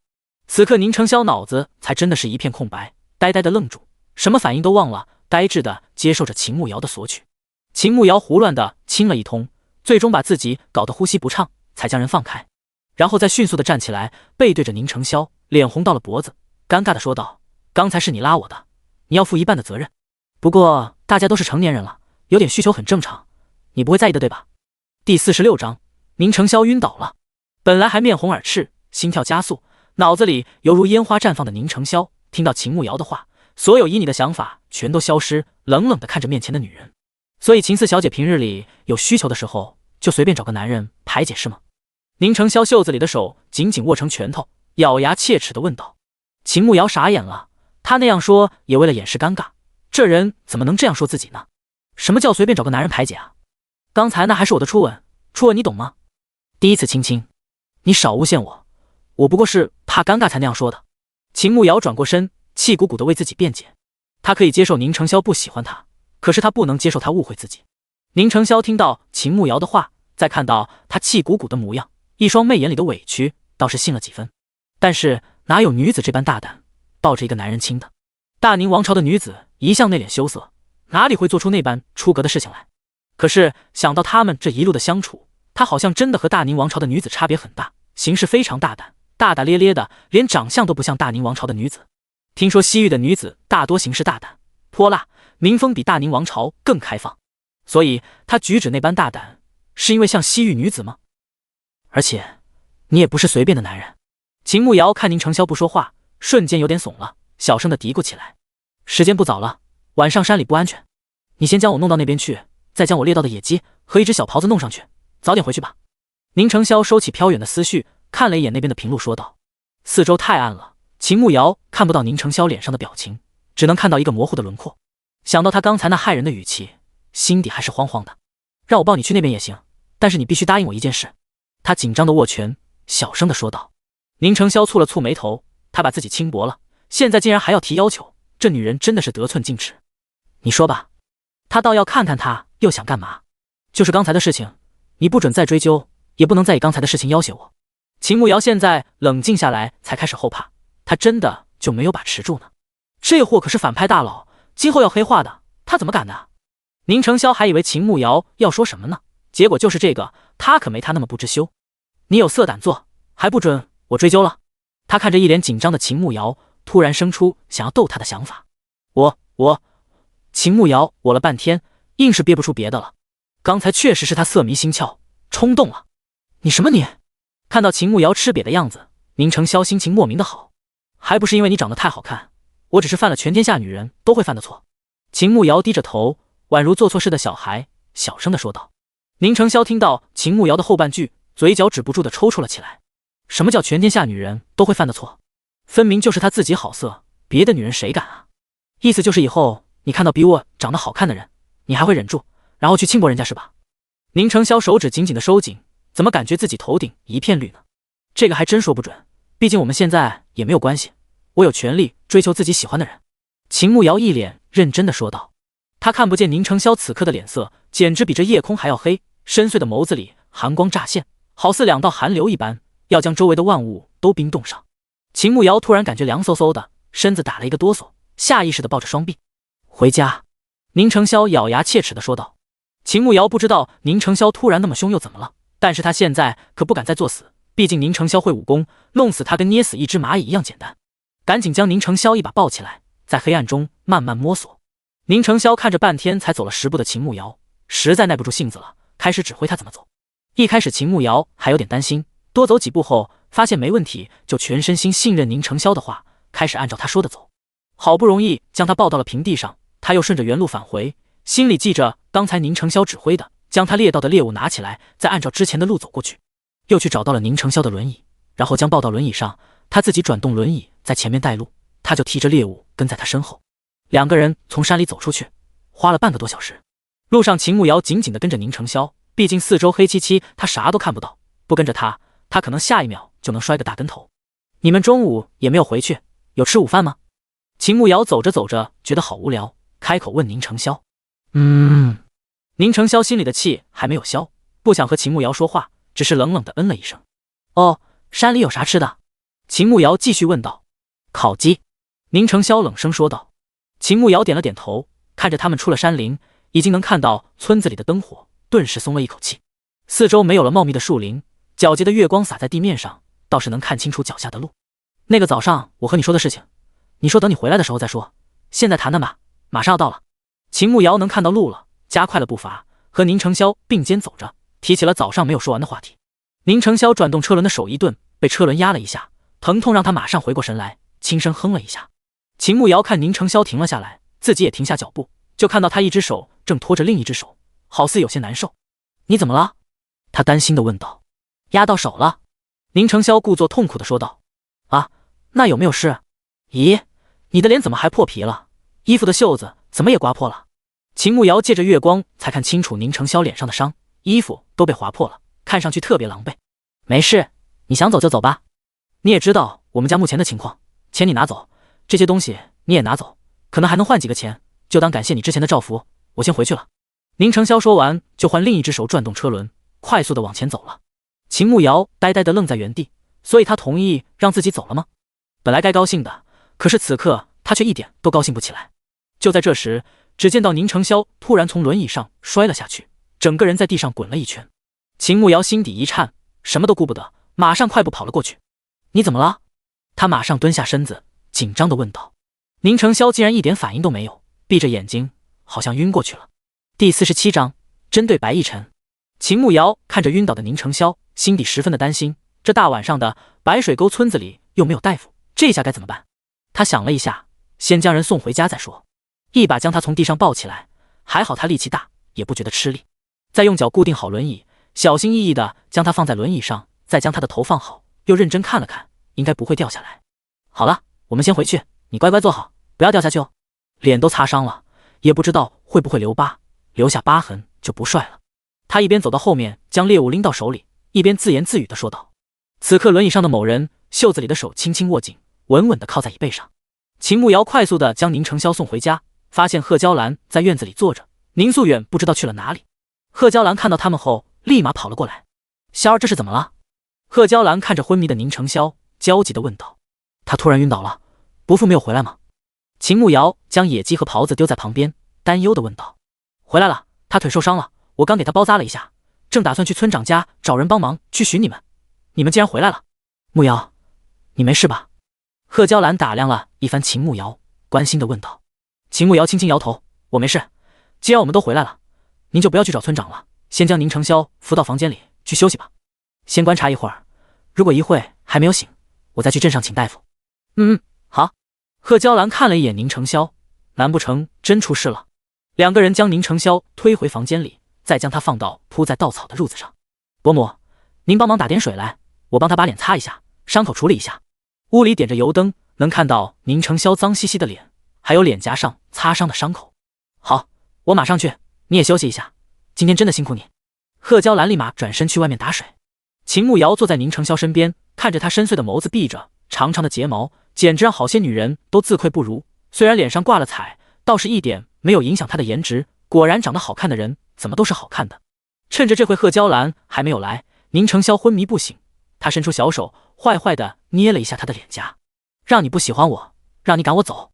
一边轻轻地拧，一边小声地说道。被子里一只手紧握成拳头。很快贺娇兰就来了，她端着木盆，里面放着帕子，走到秦慕瑶的身边。慕瑶，霄儿就麻烦你照顾一下，我还要去看看远哥，他腿上的伤也不轻。贺娇兰放下木盆后，对着秦慕瑶说道。行，你就放心把他交给我吧，我会照顾他的。您去照顾伯父，如果伯父伤势太严重，就告诉我，我去镇上请大夫。秦慕瑶说道。好，真的太麻烦你了，霄儿能有你这么好的媳妇儿，是他8辈子修来的福气。贺娇兰看着躺着的宁承霄说道。秦慕瑶拧帕子的手顿了一下，宁承霄还没有告诉他爹娘，他们不成亲的事吗？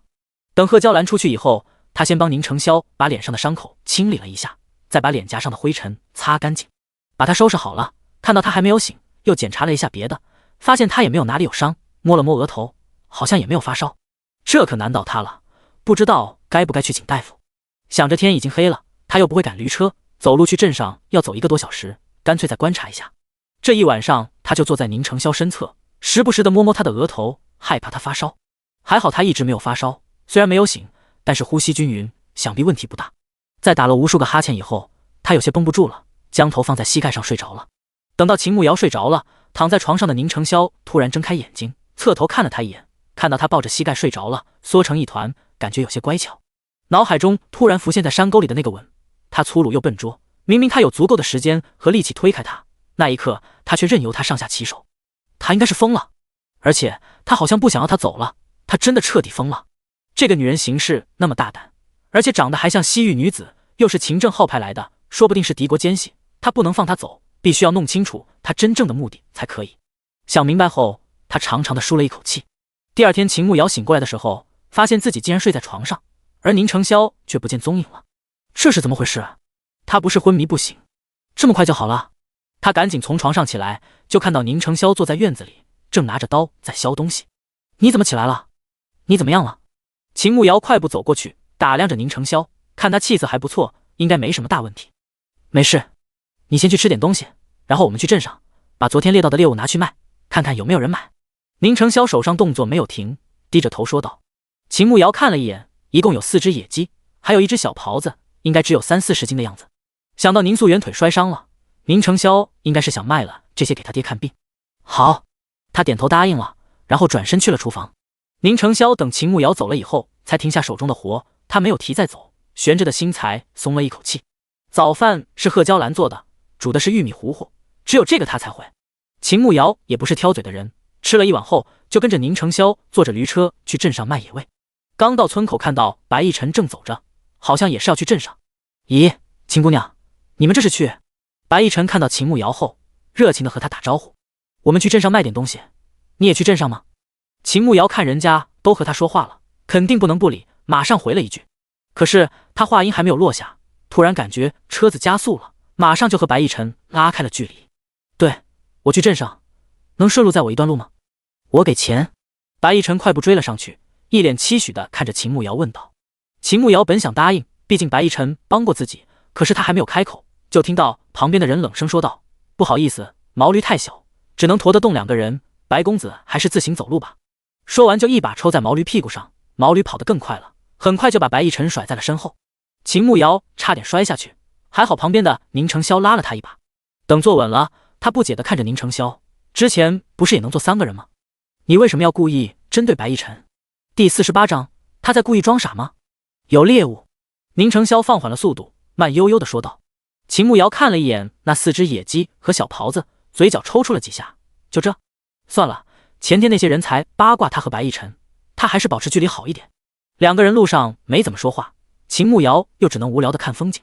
还好镇上不算太远，没一会儿就到了。红花镇是隔日就赶集，今天又是赶集日，因为他们要交易猎物，就必须去上一次秦慕瑶去卖猪肉的那个集市。他一想到那里面的味道，就感觉整个人都不好了。你去还是我去？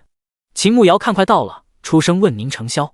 宁承霄看了一眼秦慕瑶，从他眼底好像看出了一丝抗拒，想到他前2天买肉回来的痛苦表情，估计是心有余悸。去酒楼问问吧，估计这里也不会有人买。他想想还是去酒楼。秦慕瑶真受不了里面的味道，非常赞同的点点头。2个人又掉头去了红花镇的万兴酒楼。红花镇一共有2家酒楼，万兴酒楼名气比较大，所以他们打算去万兴酒楼试试看。因为他们来的比较早，才早上9点左右，还要1个时辰酒楼才会有食客来吃饭。门口有个小二在扫地，看到他们停在酒楼门口，马上热情地迎了上来。2位客官打尖还是住店？我们万兴酒楼菜品齐全，客房也是非常干净舒适的。小二哥笑盈盈地对着宁承霄说道。小二哥，我们不吃饭也不住店，这是我们昨天在山里猎到的野鸡和狍子，想问问你们酒楼收不收？秦慕瑶知道宁承霄不擅长这些，主动开口说道。小二闻言看了一眼驴车上放着的野鸡和狍子，看着还行，但是他可不敢做决定，必须要问过掌柜才知道。这个我不清楚，需要问问掌柜才行。这是你们自己猎到的？小二哥问道。是我们自己猎的。秦慕瑶点头说道。那你们打算怎么卖？小二又问道。之前他们在路上的时候，宁承霄也猎到过别的，不是野鸡和狍子，对于这2样他们倒是不太了解行情。现在天气凉了，山里好些动物都躲起来了，猎这些花了不少功夫。你看我男人脸都破相了，我公公腿都受伤，现在还在家躺着。价格嘛，是肯定比天热的时候贵一点。秦慕瑶先将他们的不容易说了，看看能不能趁机要高价。宁承霄坐在车上，听到秦慕瑶说自己是他男人，心头轻轻一颤，耳尖有些发烫。小二看了一眼宁承霄脸上的擦伤，倒是赞同的点了点头。眼下天气凉了，动物确实都藏起来准备过冬，不太好抓是正常的。那你们总要开个价吧？我们酒楼平时也有专门供货的猎户，他们给的野鸡价格是13文钱1斤，狍子少有，价格我倒是不清楚，你先报个价，我好帮你去问问掌柜。小二又打量了几眼车上的野鸡和狍子。秦慕瑶本来还不了解行情，小二这么一说，心里大概就有数了。那野鸡的价格就按照你们酒楼平时收的价格吧，狍子我们也是第一次猎到，也不了解价格，如果你们掌柜诚心要的话，价格都好商量。秦慕瑶笑着说道。好，那我去给你们问问。小二说完就拿着扫帚进酒楼去找掌柜了。秦慕瑶和宁承霄在外面等了一会儿，那小二带着一个中年男人出来，看样子应该是酒楼的掌柜。听说你们卖野鸡和狍子？王展鹏是万兴酒楼的掌柜，走过来问道。今日天气冷了，以前合作的猎户送来的东西越来越少，要是他们的东西不错，价格合适，倒是可以买下来。掌柜好，是的，您看看，就在车上，都是昨天下午才猎到的，保证新鲜。秦慕瑶站在驴车旁边，笑呵呵对着掌柜说道。掌柜上前查看了一番，都没气了，但是看那些畜生身上的皮子，倒还算新鲜，应该是昨天猎到的。你这都死了，又不能圈养起来。最近天气冷，酒楼客人也不多，你这也不少，1-2天又卖不出去。掌柜有些为难地说道。那掌柜您打算要多少？您要多少，我们卖多少就是了。秦慕瑶又不傻，知道掌柜这话分明是想压价。王掌柜想了一下，然后出声说道：野鸡我最多要2只，至于这个狍子嘛，你若能杀了分开卖，我倒是能要一半，不能的话我就不要了。秦慕瑶看了一眼宁承霄，反正杀狍子他可不会，而且他们眼下也没有工具。掌柜先挑野鸡，狍子的话我们再商量一下。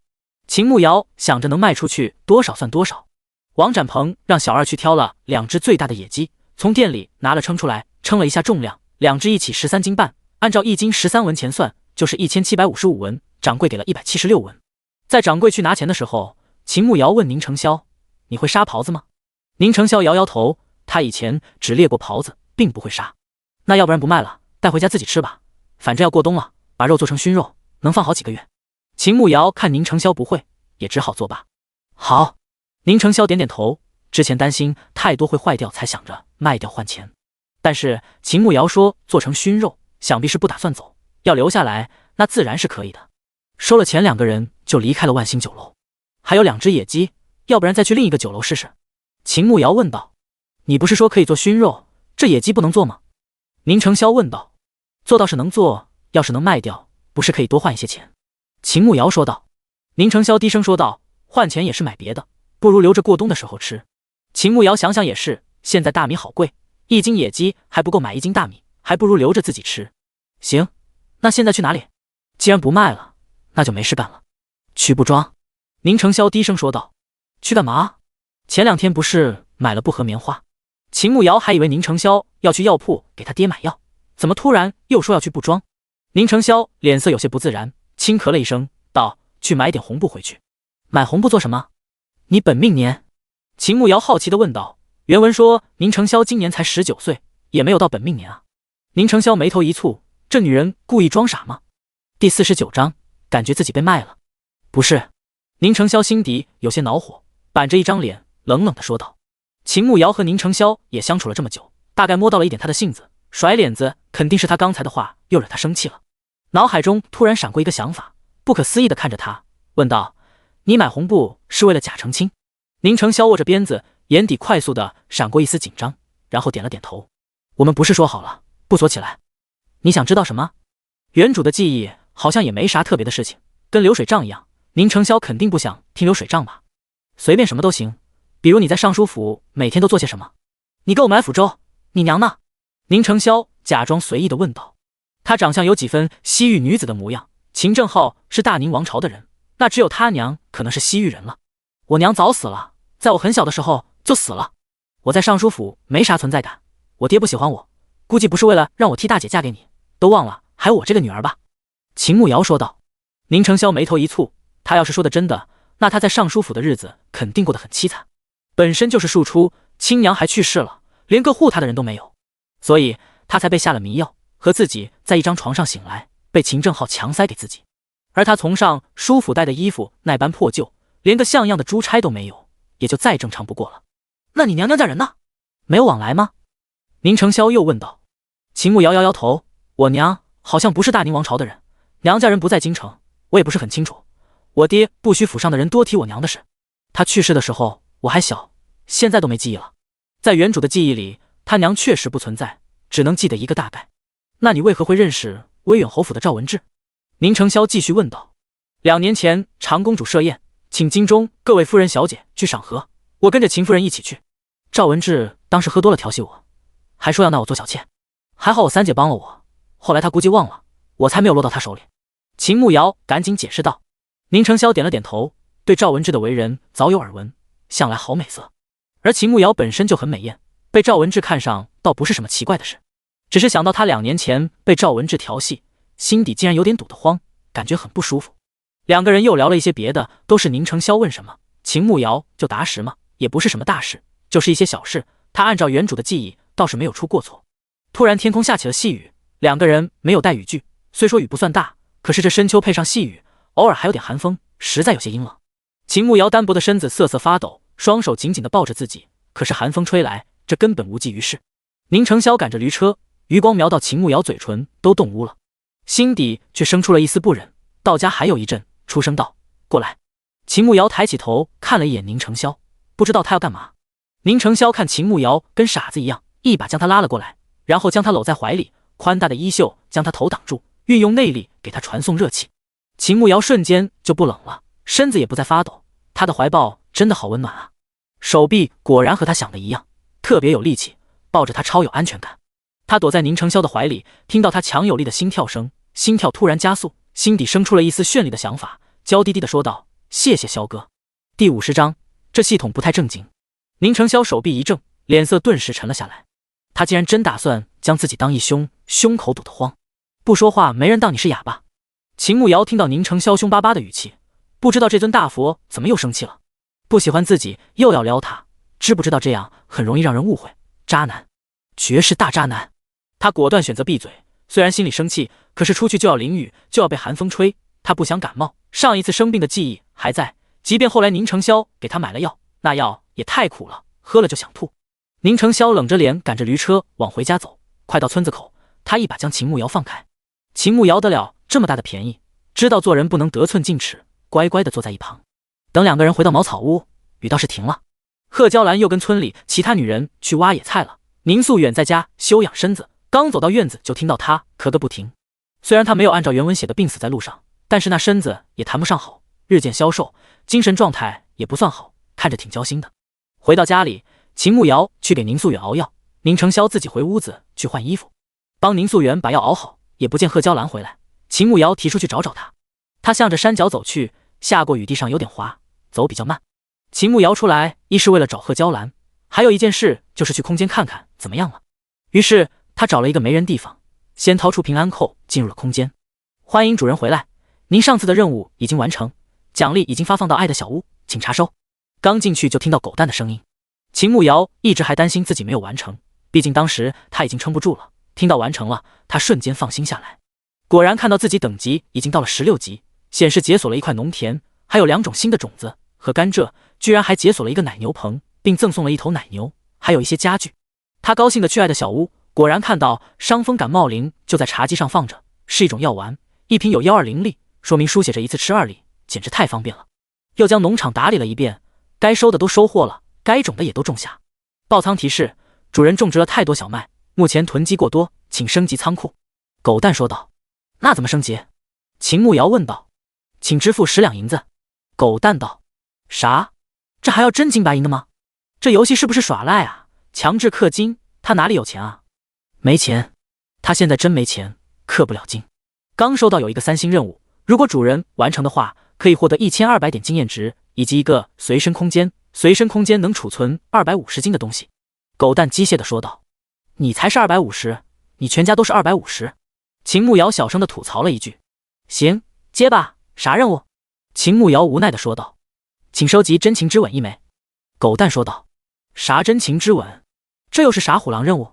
狗蛋，你们这是正经系统吗？他怎么感觉这系统老是搞一些骚操作，这任务一个比一个骚。嗨嗨，自然是正经的，请主人尽快完成任务。狗蛋掩饰性的咳嗽了2声。秦慕瑶嘴角抽搐了2下，这绝对不是啥正经系统，他以后接任务必须要更加的谨慎才行。那啥随身空间又是个啥？他先问清楚，看看有没有必要冒着生命危险去完成任务。就是不需要主人亲自进入空间来取东西，您存放在里面的物件可以根据您的意念拿出来，您也可以用意念将您要放的东西放进去，不会被人发现。狗蛋解释道。秦慕瑶了然的点点头，感觉那随身空间还不错，听着就很有用的样子。行，那我再问一下，就是我进入空间不是要用平安扣，那万一我平安扣不小心丢失了，或者被其他人捡到了怎么办？秦慕瑶担心每次都要拿出来，万一被人发现了他的秘密，把平安扣给他抢走了怎么办？是不是这个空间就要易主了？主人可以和平安扣签订契约，只要你的血滴上去后，他会认定你这个主人，今后只需要用意念控制进出就好。即便被人抢去，别人也无法打开空间。还有，如果你被人绑架，他能检测到你的位置。狗蛋解释道。秦慕瑶一听这平安扣有点东西啊，这可是个好宝贝啊，赶紧跑去厨房找了一把小刀，将自己的食指割了一个小口子，滴了2滴血上去。就见到那平安扣在他胸口散发着白色光芒，紧接着他好像感觉什么进入他的脑海，马上那感觉就消失了。他用意念说出去，果然下一秒他就出来了，就在山脚的一棵大树后。还没来得及激动，就听到身后响起了说话声。咦，贺氏，你那准儿媳妇看着长得挺好看的，你可要小心些。前些年我们村子也有一个长得妖里妖气的女人，跟我们村一个脖子成亲，没过1年就跟一个卖货郎跑了呢。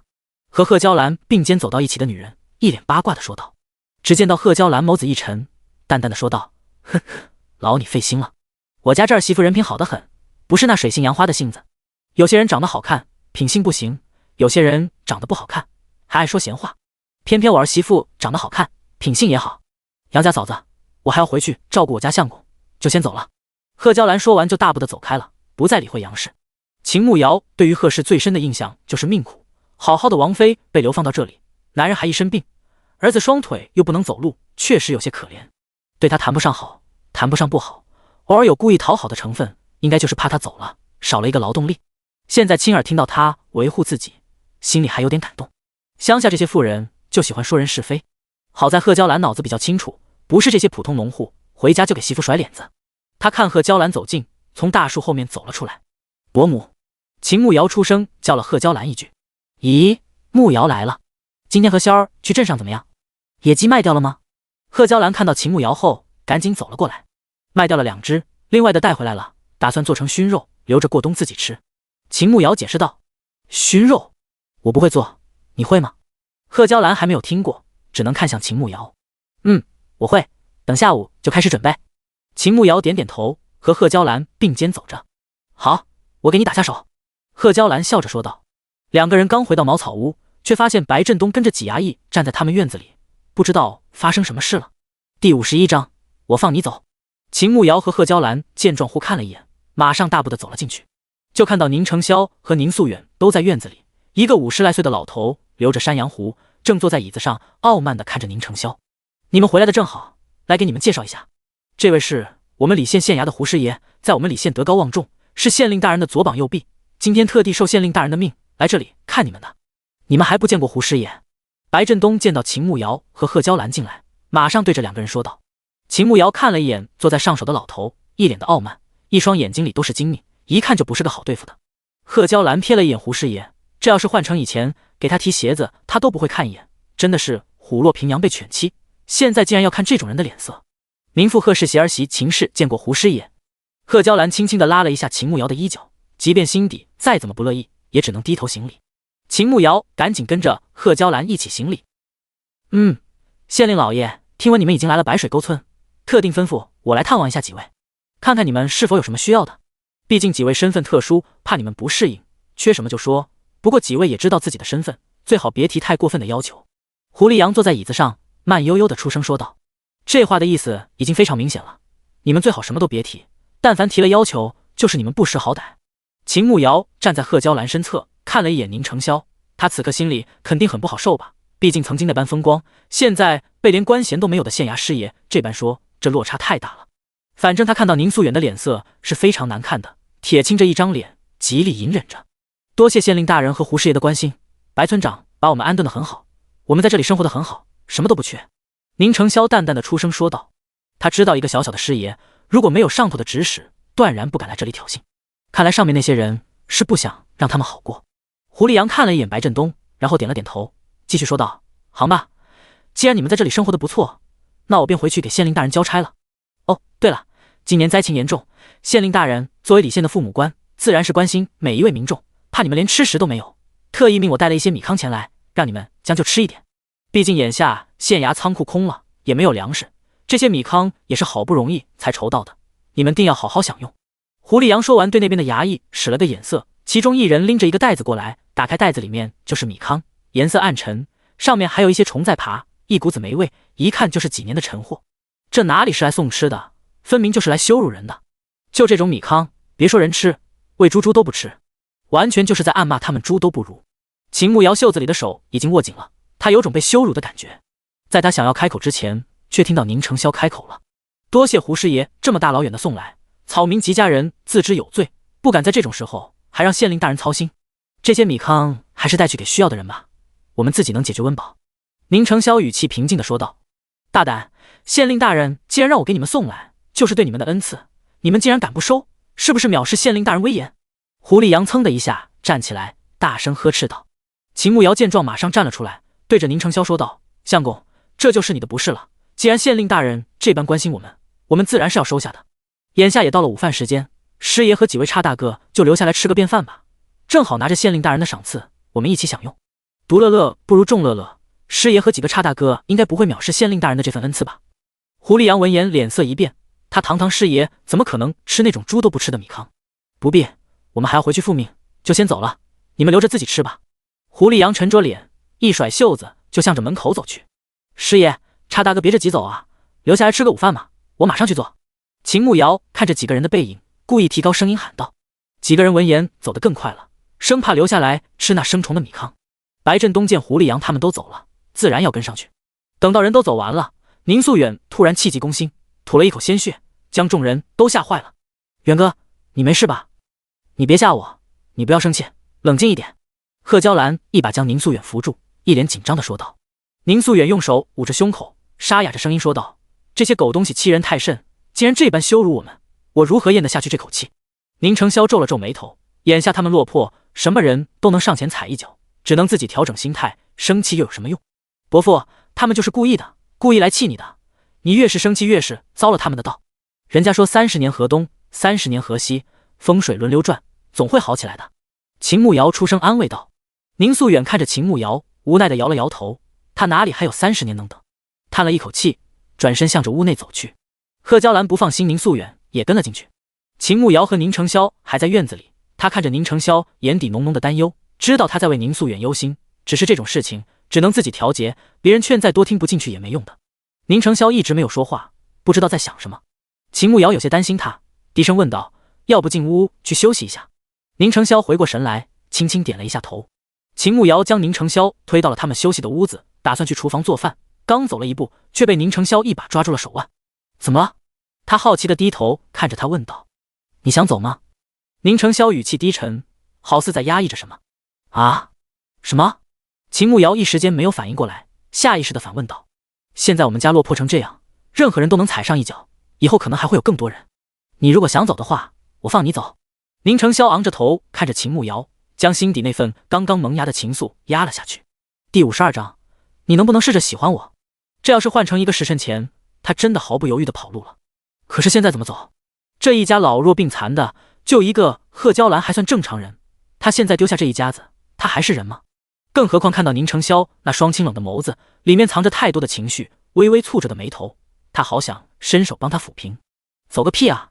马上就要入冬了，外面又没有吃的，又没有住的地方，你想冻死我吗？你这男人心也太狠了，我才不傻呢。他不想气氛太过沉重，故意这样说道。宁承霄已经做好了秦慕瑶马上就要走的心理准备，当听到他说不走，猛然抬起头看向他，就看到秦慕瑶美艳的脸上带着一丝笑，那笑容犹如初春绽放的第一朵花一样美好。你确定？宁承霄目光灼灼地望着秦慕瑶，再一次确认起来。秦慕瑶看着宁承霄炙热的目光，在心底叹了一口气，他这辈子是栽倒他手上了，用力的点头说道：确定。你有没有一点感动呢？宁承霄看秦慕瑶一脸期待地盯着他，心跳没来由的快了一拍，轻轻地点了一下头。低声嗯了一句，算是承认了。那你能不能试着喜欢我呢？秦慕瑶没想到宁承霄今天这么配合，猛然弯腰看着他，一双美眸含笑，薄唇微微上扬。宁承霄被秦慕瑶的动作吓了一跳，脸颊开始发烫，喉结紧张的上下滑动，过了好几秒才缓缓地吐出一个字：好。秦慕瑶本来看宁承霄一直不说话，以为他又要拒绝，谁知道他竟然说好，这让他完全没有想到，心底轰的一下绽放出了无数的粉色烟花一样，一颗心扑通扑通的跳了起来，嘴角的笑意蔓延到了整张脸，眉宇间是难以掩饰的激动和开心。那我能亲你一下吗？秦慕瑶眉眼弯弯的看着宁承霄问道。宁承霄此刻的紧张一点都不比秦慕瑶少，他从未和女子这般说过话，一颗心差点从嗓子眼里跳出来，脑海中已经不由自主地想到了那天晚上在山沟的那个吻，只觉得身子都变得燥热了几分。你别得寸进尺。宁承霄靠在椅背上，故作淡定地说道。秦慕瑶觉得好像是有点得寸进尺了，人家只是答应试着喜欢他，又没说已经答应做他男朋友，要亲亲是早了一点。好，那我一步一步的来。我去做饭了，你休息一下，有事叫我。他并没有因为宁承霄的拒绝而生气，心情反而挺好的，开心的往厨房走去。宁承霄看着秦慕瑶的背影，嘴角不受控制的上扬，活动了一下因为太过紧张有些僵硬的手指。秦慕瑶将一只野鸡杀了，烧开水将毛烫掉，剁了半只来炖汤。宁素远身子不舒服，喝点鸡汤能补一下。将贺娇兰挖回来的野菜清炒了一盘。中午宁素远身体不好，贺娇兰给他端了饭菜进去，让他在屋子里吃。他们3个人还是在外面吃，只是这天一天天冷起来，再将饭菜端到院子里吃，一会就吹凉了，还是得做一张桌子放在屋子里吃。吃饭的时候大家都没有说话。贺娇兰也不知道是不是自己想多了，总感觉宁承霄和秦慕瑶之间关系比以往亲密一些，但是明明2个人什么都没有做，都是规规矩矩的吃饭。或许是看对方的眼神和平日里有一些不同。吃过午饭后，秦慕瑶跟着贺娇兰一起去收拾碗筷。慕瑶，你之前买的布和棉花回来，怎么打算呢？洗碗的时候，贺娇兰顺口问道。秦慕瑶身子一怔，这可真的触及到她的知识盲区了。伯母，不瞒您说，我的女工很差，可能得麻烦你了。当然我也可以学，到时候跟着你一起学，一边学一边做。秦慕瑶真不会做衣服，现在谁还自己做呀，都是买现成的，所以她真不会。贺娇兰愣了一下，随即想到她在尚书府不受宠，多半家里也没有请绣娘教她。行，我的女工还可以，一会洗了碗，我们娘俩一起做，正好天气冷了，在下霜之前把冬衣赶制出来。贺娇兰现在是越来越喜欢秦慕瑶了，懂事乖巧，厨艺又好，特别能干。2个人收拾好厨房后，就将布拿出来，开始计划做几身，怎么做比较实用，还能节省布料。秦慕瑶对此是一点都不懂，只能听贺娇兰的。远哥的尺寸我倒是记得，就是萧儿以前都是王府的人量的，具体的尺寸我也不记得，要不然你帮萧儿再量一下，免得尺寸弄错了，穿不上就浪费了。贺娇兰在计划怎么做的时候，突然想到她记不住宁承霄的尺寸，正好让秦慕瑶去量。量体的时候，2个人总归要亲密接触，他那木鱼儿子也该开窍了。秦慕瑶有点尴尬的立在原地，这个活他是挺乐意干的，关键是自己不知道怎么量啊。好在贺娇兰还没嫌弃他蠢，帮他量尺寸的时候顺便教了他一遍。秦慕瑶牢牢地记住，然后拿着尺子去找宁承霄。宁承霄在屋子里做弓箭，他打算做一把弓箭，找个机会再进山里去打猎，在入冬之前再打点猎物回来，自己吃也好，换钱也行，要为过冬做准备。秦慕瑶进屋的时候，正好看到宁承霄在削木头。伯母，让我进来给你量一下尺寸，我们一会要开始做衣服。他走到宁承霄身边说道。好。宁承霄点点头，放下手中的活。因为宁承霄没办法站立，量尺寸只能让他躺下。秦慕瑶先蹲在一旁帮他量手臂，又量了衣长，在量胸围的时候，他原本蹲在旁边，蹲的时间有点久，脚有点麻了，身子一下没稳住，一下趴到了宁承霄的胸口，只听到他闷哼了一声，显然是被压疼了。那个，对不起，我不是故意的，脚麻了。他马上起来，尴尬地解释道。知道了，继续量吧。宁承霄倒是没有想象中的黑脸或者生气，面不改色地说道。秦慕瑶赶紧量了起来，但是手不够长，折腾了半天也没有弄好。他本来就不熟练，现在搞得有些烦躁，看到宁承霄乖乖地躺着，任由他摆布，突然生出了一个邪恶的念头，故意凑近宁承霄，委屈巴巴地问道：人家手短量不到，我能骑在你身上量吗？第53章量尺寸的福利。宁承霄听到秦慕瑶的话，噌的一下坐了起来，脸不受控制地红到了耳根。那是一个女子该说的话吗？就这样量？宁承霄耳尖红红地说道。秦慕瑶看到宁承霄激烈的反应，冷峻的脸上还有2团可疑的红晕，应该是不好意思了吧？这男人脸皮真薄，这么一下就脸红了。好吧，那你把手臂张开，我要帮你量了。秦慕瑶走到宁承霄的身后说道。宁承霄松了一口气，缓缓地张开自己的双臂，背部肌肉有些紧绷。秦慕瑶一点一点地靠近，伸出自己的手，那姿势好像是从后面将宁承霄抱住一样。他在后面确实看不见前面的情况，故意摸不到尺子，懊恼地在宁承霄耳边说道：手短，一直够不到尺子。秦慕瑶的身子紧紧地贴在宁承霄的背上，他感觉自己后背的肌肉越绷越紧，尤其是那柔软的触感，一下接一下的，让他不敢动弹。还有他就在自己的耳边说话，呼出的热气打在他的耳畔和脖子，温热的，酥酥麻麻的，那感觉就好像有一根羽毛在他心尖上轻轻撩拨，又痒又舍不得放开。秦慕瑶躲在宁承霄身后，在他胸口一顿乱摸，摸到他的胸肌，嘴角不受控制的上扬。今天这个豆腐太好吃了，感觉自己赚大发了。后面好像不行，我来前面试试。他放开自己的手，故作恼火的说道，然后一溜烟又转到了宁承霄的面前，双腿分开蹲在他的面前。在后面我看不到，我在前面再试试，放心，我刚学了怎么亮，很快就好了，你再坚持一下。秦慕瑶一本正经的看和宁承霄说道。宁承霄嘴角抽搐了2下，他怎么有种自己被占便宜的感觉？你确定马上就好了？他不相信的问道。确定。秦慕瑶绷着脸，非常认真的点点头。那你快点。宁承霄说完，再一次展开双臂。秦慕瑶又一次伸出手，从前面将宁承霄抱住，将头靠在他的肩膀上，眼睛盯着身后的手。两个人的距离很近，近到宁承霄能感觉到秦慕瑶的每一次呼吸，近到他能感觉到他的身体的温度，近到每一次衣服的摩擦都能让他心跳加速，宛如小鹿乱撞，血液的温度不断的攀升。宁承霄，秦慕瑶突然开口叫了一声。宁承霄全身肌肉都僵硬着，只能用鼻子里发出一声算是回答。我量好了，你胸肌不错。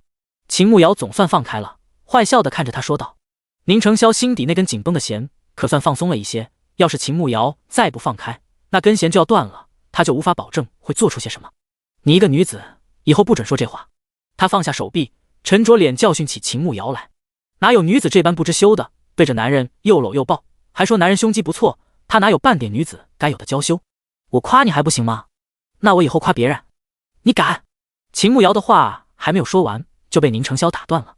只见到他沉着一张脸，凶巴巴地盯着他。秦慕瑶看着生气的宁承霄，勾起嘴角坏，笑着看着他，好看的眸子里闪过一丝狡黠。我可以认为你这是吃醋吗？宁承霄心底一愣，他生气是因为吃味吗？好了，我要出去给伯母说你的尺寸，然后开始做冬衣了。你要不要我把你抱到轮椅上？秦慕瑶看宁承霄没有马上反驳，已经非常自觉地认定他就是吃醋，心情顿时大好。你去忙吧，我自己可以。宁承霄坐在地上，好不容易才平复好内心的躁动。行，等我忙完了，晚上给你按按腿，院子的地面干了，再扶着你走一下。秦慕瑶起身后，突然想到宁承霄的腿和他妈以前的腿有些像，他既然决定不走了，试试看不能帮他重新站起来。宁承霄闻言，脸色微微一变，手指慢慢的收了起来。不必了。宁承霄冷声拒绝道。秦慕瑶听到宁承霄突然冷漠下来的声音，才反应过来，他最在意自己的腿，他那样说出来，可能觉得他在故意挖苦他。你别多想，我没有别的意思。我没有多想，你去做别的事吧。宁承霄打断了他的解释，语气依旧是冷冰冰的。秦慕瑶知道宁承霄这次是真的生气，也不敢和他贫嘴，他只顾着试一下，腿是他心底的最深的伤，如同他的自尊一样。他眼下也不敢说能让他站起来，毕竟他妈当时也配合了吃药，他只能试试。但是他现在是尚书府不受宠的庶女，连女工都不会，要是说自己懂他的腿是肌肉萎缩，他肯定会怀疑的。眼下两个人关系虽然近了一些，但是还没有到坦诚相待的时候，再等等吧。秦慕瑶转身出去，跟着贺娇兰一起学做衣服。她针线活的水平仅仅停留在缝一下扣子，还属于缝得歪歪扭扭的那种。所以当贺娇兰让她先试一下，看到她那歪七扭八的针脚，整个人都惊呆了，估计是从未见过比她水平还烂的人。慕瑶，你不是要做熏肉，你先去弄，我来做衣服吧。贺娇兰实在看不下去了，又不好意思打击她，干脆让她做别的。秦慕瑶又不是傻子，自然明白贺娇兰是嫌她缝得太丑了，当然她也不在意，毕竟对针线活她确实不拿手。行，那我先去处理袍子。秦慕瑶放下针线，然后去厨房里开始研究怎么处理这小袍子。野生袍子在现代属于国家级保护动物，也有养殖的，养殖的袍子可以买卖，杀了吃要肉。听说经常吃袍子肉对身体好，可以温暖脾胃，强心润肺，还有滋阴补阳的功效。可是他没有吃过，更加不知道怎么处理。但是肯定要将身上的毛弄掉，这袍子的皮毛好像不怎么好，所以他打算直接剥掉，反正又不值钱。于是这一下午秦慕瑶就在搞这袍子的皮毛，累得半死，双手沾满了血，没注意还蹭了一点在脸上。刚好这时外面有人喊他，他着急出去，根本没有顾得上手上的血。王荷花看到秦慕瑶满手是血，脸上也有，顿时被吓了一大跳。秦氏，我男人昨天摔伤了手，没办法给你们家做床了，你们还是找别人做吧，这是200文钱还给你，我还有事先走了。王荷花将铜板丢在旁边就跑，好像生怕秦慕瑶追上去似的。第54章，以后再敢说走，我就打断你的双腿。秦慕瑶看着跑得跟兔子一般快的王荷花，他有那么吓人吗？但是他现在更想知道发生了什么。明明前天他和贺娇兰去找刘大富帮忙做2张床，他答应的好好的，怎么突然就不做了？刚才王荷花说是因为刘大富摔伤了手，真这么凑巧的吗？他看未必，应该是有人故意为之。他能想到的就是白振东，毕竟他和那胡师爷显然是一个鼻孔出气的，估计是胡师爷授意的。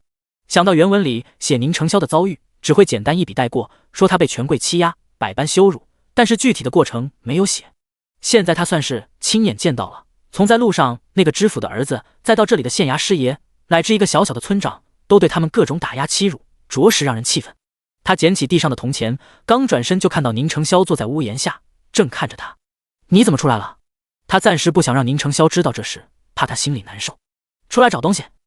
你手上和脸上的血是怎么回事？宁承霄看着秦慕瑶红彤彤的手，10根指头都被染红了，还有脸颊上的血迹都干了，不知道他又在做什么。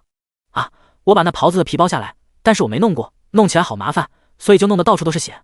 不过我刚已经全部弄好了，晚上用盐先腌制起来，腌制3天，再用柏树枝烟熏一下，再晒几天，等干了就好了，就能保存起来，留着天冷的时候慢慢吃。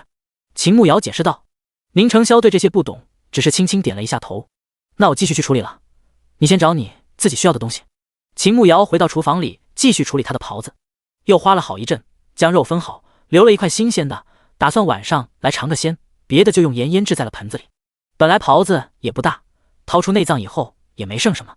晚饭他蒸了几个馒头，熬了一点米粥，炒了一盘野菜，再将留着的那块袍子肉炒了一盘肉丝。晚上宁素远还没有出来吃饭，贺娇兰端了饭菜进去陪他吃。吃过晚饭，趁着天还没有完全黑，贺娇兰继续赶制衣服，秦慕瑶去收拾碗筷。收拾好了，他就回了房间，看到宁承霄还在削东西，主动走过去。我帮你按按腿吧。宁承霄好像还在生气，直接拒绝了他。不用，我腿现在不疼，不疼也要多按按，促进血液循环，而且一直没有活动，腿也会麻，也会酸的。秦慕瑶知道宁承霄在为下午他说让他起来走生气，真是一个小气的男人。按了又如何，又站不起来，就是个废人。宁承霄紧握着手中的刀子，将废人2个字咬得很重。秦慕瑶知道宁承霄又自卑了，真是一个敏感的男人。谁说你是废人了？你才不是。废人怎么可能会打猎，还能猎到东西？废人怎么会赶车？你不准那样说自己。秦慕瑶走到宁承霄身边，蹲在他的身侧，语气坚定地说道。宁承霄听到秦慕瑶坚定的语气，在看着他眼底的信任，心底好像有一股化不开的暖气萦绕。你不必安慰我，我才不是安慰你，你是宁承霄，你这么好，你这么强大，需要人安慰吗？我说的就是心里话，在我心里，你就是最好的。秦慕瑶打断了宁承霄的话，语气越发的坚定，双眸紧紧地盯着他，严肃地说道。宁承霄被秦慕瑶的坚定的眼神看得有些不知所措，他早已习惯其他人鄙夷的目光，突然对上他那信任的目光，他一时间不知道要如何回应，下意识地想要避开。知道了，时间不早了，歇着吧。宁承霄心里有些乱，低头假装继续削木头，语气有些不自然地说道。秦慕瑶看了一眼地上的床铺，就这一套被褥，这个天这么冷，他不相信宁承霄晚上会去别处睡。好，那我先睡了，你也早点休息。他躺在一侧，留了一半的位置给宁承霄，心底充满了期待。本来他想等宁承霄来睡觉，可是等着等着他就撑不住了，眼皮一闭，沉沉地睡了过去。他刚陷入沉睡，就好像进入了梦境一样。梦里他来到了他的空间农场，然后依旧按照狗蛋的提示对农场进行了打理。可是由于仓库已经爆仓了，他田里的东西不能收获，也不能继续种植，无法获得经验。主人，您获得了啤酒酵母，您还有拥有小麦，您可以解锁酿啤酒的食谱，只需要根据提示进行操作即可。狗蛋的声音突然响起。秦慕瑶一听还有这种好事，他立马选择解锁，然后他就根据提示按照比例先用12斤小麦做一些试试。用了1个小时，竟然真的酿出了啤酒。秦慕瑶看着桌子上的6瓶啤酒，整个人都惊呆了，这也太容易了吧，他不会真的是在做梦吧？他赶紧掐了一把自己，竟然还感觉到了一丝疼。就在他差点痛哭出声的时候，突然感觉身边好像有人，他下意识的想要睁开眼睛，却发现怎么都睁不开。紧接着他闻到了一股熟悉的皂角的味道，那是宁承霄身上的味道。可能是知道宁承霄，他倒是没有那么紧张了。那股味道越来越清晰，好像距离他越来越近。下一秒，突然听到宁承霄低沉的声音，问道：“在你心里，我真的那么好吗？”秦慕瑶很想开口回答，可是却发现他睁不开眼睛，还说不出话，真的是急死他了。就在他焦急不已的时候，突然嘴唇好像被什么覆盖住了，柔软的好像果冻一下。他想要伸出舌头探寻究竟，可是那感觉就消失了。秦慕瑶一脸懵逼，不知道刚才到底怎么回事。秦慕瑶，既然你自己不走的，以后再敢说走，我就打断你的双腿。宁承霄的声音再一次在他耳畔响起。秦慕瑶下意识感觉自己的腿疼，都不知道这是做梦还是真的。然后他沉沉的睡了过去，这一夜睡得格外的香甜。第二天醒过来，发现宁承霄不在身边，屋外有些吵吵嚷嚷的，好像有人在他们门口闹事。第55章霸道护妻。秦慕瑶揉了揉睡眼，翻身从床上起来，穿戴好衣服鞋袜就出门去看发生了什么事。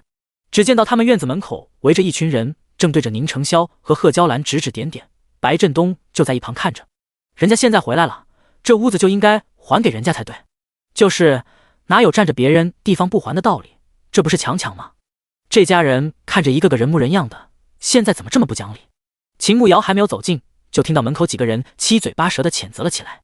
村长，你可以要为我做主啊，你知道这个屋子是我的，我这出去一趟，回来屋子被他们霸占了，我住哪里啊？一个年轻男子哭丧着脸看着白振东说道。只见到他皮肤黝黑，尖嘴猴腮，给人的感觉不像啥好人。秦慕瑶大步走到贺娇兰的身边，心底大概已经猜到怎么回事了。他们现在住的这个茅草屋应该是那个男人的，他现在回来了，想要回茅草屋。可是真那么巧吗？早不回来晚不回来，偏偏在胡师爷来后就回来了。宁承霄，你看这王赖子回来了，你们是不是先搬走，将屋子还给他？白振东一脸为难的说道。所有人都将目光移到宁承霄的身上，等着他的答复。尤其是那些看热闹的人，一个个都伸长脖子等着。既然屋子是这位大哥的，我们确实不应该再住着人家的屋子。只是当初白村长明确告诉我们，这里没有人住，让我们到此处落脚。我们来的时候，这里可是一片废墟，有一间屋子的屋顶都没有，还是专门请了村里的2位大哥来帮忙的，给了工钱，还给了买材料的钱，还有收拾这屋子也花了不少功夫。这些应该怎么算呢？宁承霄不急不缓地开口说道，清冷的眸子看着白振东，等他的答复。看热闹的人越来越多了，后面的人也在小声的议论。对啊，这茅草屋以前什么样子，谁不知道啊？人家这花了钱，收拾了几天才收拾好了，要把人赶走，怎么也要把钱算给人家吧？就是，要是换成是我也不乐意。这王赖子不是镇上给他姐姐家守家了吗？他姐姐和姐夫不是去外地做生意去了，怎么又跑回来了？后面的人议论纷纷，虽然声音不大，但是大家听到了。听到这话，其他人都惊讶地看着王赖子，好像在谴责他不是人，竟然在这种时候回来抢房子。王赖子被大家看得心里发虚，向着白振东望去，好似在向他求救。白振东也没有想到有人会知道这件事，只能避开王赖子的目光，然后轻咳2声，语气有些尴尬地说道，虽然你们是重新收拾了这屋子，还花钱修好了，但是屋子确实是王赖子的，要不然让他赔你们一些钱，你们另找他处落脚吧。王赖子一听还要赔钱，顿时就不乐意了，他又不是要住这屋子，他在镇上住得好好的，被叫回来是想着趁机要一点钱，现在居然要自己倒贴，他才不傻呢。白村长，我可没钱，你是知道的。王赖子抄着手对着白振东说道。白振东看了一眼王赖子，知道他话里的意思，这事可不能让他捅出来，只能马上出声说道，那既然如此，你打算怎么办呢？好说，这屋子的地基是我家的，他们要想继续住这里也行，需要给我3两银子，以后这房子就是他们的了。王赖子高声说道。3两银子买一个破茅草屋，真当他们是傻子吗？3两银子我们确实拿不出来，还是你付钱给我们吧。修补屋顶材料和工钱一共是118文，加固屋子后面的墙壁40文钱，收拾院子打扫屋子就收你30文钱，一共188文钱。你现在给了，我们马上收拾东西走人。宁承霄面不改色地坐在轮椅上，嘴里快速地算起了账。王赖子本就是想来占便宜的，让他出钱是万万不可能的。我没钱。他一口咬定自己没钱。那我们也没有3两银子。秦慕瑶说道。不是听说你们家有个驴车吗？你们要是没钱，可以把驴车抵给我，这个房子就给你们。王赖子瞥了一眼白振东，他不出声，那他就自己想办法。秦慕瑶冷笑了一声，不知道你是听谁说的。王赖子一下被稳住了，下意识地看了一眼白振东，就看到他狠狠地瞪了自己一眼，心底有些发虚。你看白村长做什么？莫不是白村长告诉你的？秦慕瑶心里早就猜到了，但是没想到这白振东这么明目张胆搞他们家，他难道就不怕宁承霄他们翻身，将来灭了他全族吗？好歹人家也是正儿八经的王爷，只是犯了事被流放，难免后期不会有翻身之日。秦慕瑶，你说什么呢？我什么时候告诉他了？你说话可要讲证据，现在在说房子的事情，你不要胡扯其他的。白振东听到秦慕瑶的话，脸色一沉，提高了嗓音，带着2分怒火。白村长这般激动做什么？该不会是被我未婚妻说中？你这是恼羞成怒了？宁承霄冷冷的开口，清冷的眸子里闪过一丝寒光，他身上的那股与生俱来的贵气和冷傲气场，让所有人都为之一颤。秦慕瑶就站在宁承霄身边，听到他当众说自己是他未婚妻，心里自然是无比激动的，看了一眼宁承霄，那冷峻的气质真是绝绝子。这男人简直太霸道了，他好喜欢。白振东平日里在村子里是有点威名，但是比起宁承霄身上的气势就差远了。他本就心虚，再被宁承霄的气场震慑，越发的心慌了。我激动什么？我就是想赶紧把事情解决了，家里还有别的事情要忙。白振东心跳得很快，故作淡定的说道。既然如此，那白村长赶紧拿出解决方案，不要让我们以及全村的人质疑你的能力。宁承霄坐在轮椅，修长的手指在轮椅的把手上轻轻地敲击了几下，等着白振东拿主意。第56章，任务已完成。白振东看了一眼王赖子，那个死抠门的，让他拿钱肯定不可能，只能让宁承霄他们出钱了。王赖子，既然你有地方住，而且这屋子之前确实破破烂烂，都是他们自己打理的，他们给你800文钱，这屋子你卖给他们了，你看如何？白振东看着王赖子说道。王赖子一听才800文，顿时不乐意了。800文，你打发叫花子呢？村长，你开始可不是这样说的，你说至少给我这个数的，你……王赖子，我看你是脑子有问题，我何时找过你说过那些话？分明是你跑回来，看你家被占了，找我给你做主的，你胡说八道什么？白振东不等王赖子把话说完，立马打断了他，阴沉着一张脸，脸色比那锅底还要黑。王赖子看白振东翻脸不认人，反正他以后又不在这白水沟生活，也不怕和白振东闹翻。白村长，你可真是敢做不敢当啊！明明是你昨天下午跑镇上去我。王赖子的话还没有说完，白振东突然一拳打了过去，直接将王赖子打翻在地。王赖子，你别以为你现在住在镇上就能胡说八道了，你要是再敢胡说，我定不会放过你。你信不信我让你1文钱都拿不到？白振东蹲下身子，抓住王赖子的领口，沉着脸威胁道。旁边看热闹的人都惊了，毕竟白振东作为村长，这些年在村子里人人都要给他几分薄面，而且他也一直端着架子，现在竟然出手打人，实在让人吃惊。更多的是好奇，白振东为何要这样做。虽然王赖子的话没有说出来玩，但是稍微有点脑子的人都猜到怎么回事了。不理解为何白振东要针对宁家人，他们才刚到村子，如果要针对，为何还允许他们在村子落脚？好好好，800文就800文，拿钱给我。王赖子被打了一圈人也清醒了一些，他感觉他要是再敢多说一句，白振东肯定会打死他的。白振东一把甩开王赖子的衣领，起身看着宁承霄说道，他已经同意了，你们没意见吧？宁承霄看了一眼白振东，轻轻活动了一下手腕，慵懒的出声道，意见倒是没什么意见，不过白村长今后可不要这么冲动，打人属于故意伤人，他可以去衙门告你，轻则你赔他医药费，重则可是要吃牢饭的。即便白村长和衙门的师爷关系不错，也不能藐视大宁王朝的律法，否则有一天怎么死的都不知道。白振东听到宁承霄的话，身子不由自主地颤抖了一下，他听出了他话里的警告和威胁。既然没意见，赶紧把钱拿给王赖子。白振东瞥了一眼宁承霄，上面的人说不用怕，只要按照他们说的，保证他不会出事的，心底就不惧了。秦慕瑶付了800文钱给王赖子，又让白振东将房契给他，双方都在买卖契约上签字画押，免得日后再起纷争。这件事到这里也就结束了。随着白振东的离开，其他人也相继离去了。等其他人都走完了，秦慕瑶才推着宁承霄进院子。进了院子后，贺娇兰去了房间看宁素远，秦慕瑶则推着宁承霄坐到小石桌跟前，双手托着下巴，目光灼灼地盯着宁承霄。宁承霄被秦慕瑶炙热的目光看得有些心虚，莫非他知道昨晚上的事情了吗？你看着我做什么？他努力装作淡定地问道。你刚才当着那么多人说我是你未婚妻，那你打算什么时候娶我呢？秦慕瑶一脸期待地问道。宁承霄身子一怔，刚才那只是看白振东吼他，一时间没忍住。至于成亲这件事，他觉得时机还不成熟。不是你以前当众说我是你未婚夫吗？难道你想让我当众拆穿你吗？他将问题推了回去。对啊，是我说的，那你刚才也承认了，你就说你是不是已经承认我的身份了吧？秦慕瑶倒是不否认，反正是他追他，他没啥不好意思承认的，就是他想确认一下宁承霄是否已经认可他的身份了。这很重要吗？宁承霄被秦慕瑶的问题问得有些紧张，总感觉怪怪的。当然重要，非常重要。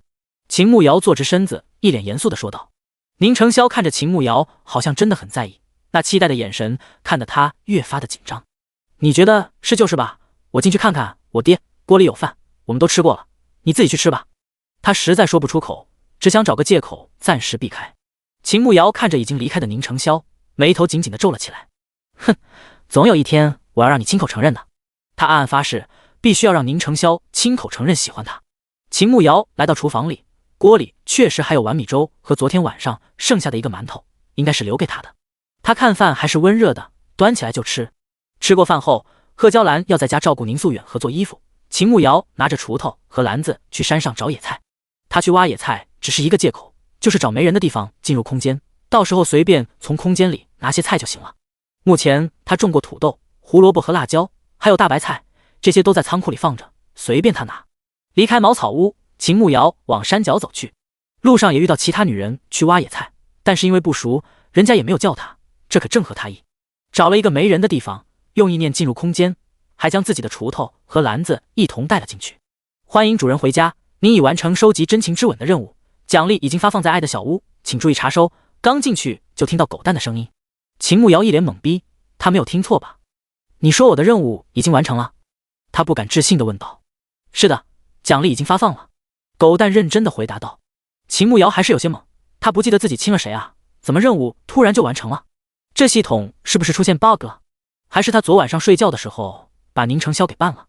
可是他睡觉一向很老实的，怎么可能做出如此丧心病狂的事情？绝对不可能。还是宁承霄他？第57章，你昨晚上是不是偷亲了我？想了半天也没有想通，他干脆不想了，马上去爱的小屋查看自己的奖励。看到桌子上摆放着一个精美的红色礼品盒，他上前打开盒子，只见到里面放着一个翠绿色的荷包。红配绿，他系统还真的是个土鳖。红色的礼盒，绿色的荷包，敢不敢再土一点？将荷包拿出来，伸出手去摸了一下，发现里面竟然什么都没有。他不信邪的又扣过来抖了几下，依旧是什么都没有。狗蛋，你不是说我完成任务有奖励吗？一个空袋子。秦慕瑶无语的靠在椅子上，嫌弃的看了一眼那翠绿色的荷包。主人，那个不是普通的袋子，是一个随身空间的载体，可以收纳250斤的物件，却不会有任何的负重感，且除了你以外，任何人都无法取出里面的东西。狗蛋出声解释道。秦慕瑶一听，这不就是和电视里看过的那种神仙用的法器乾坤袋一样吗？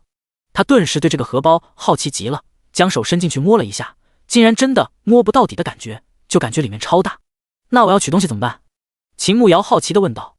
主人只要将手放进去，心里想着那个东西，那个东西就会到你手上。狗蛋解释道。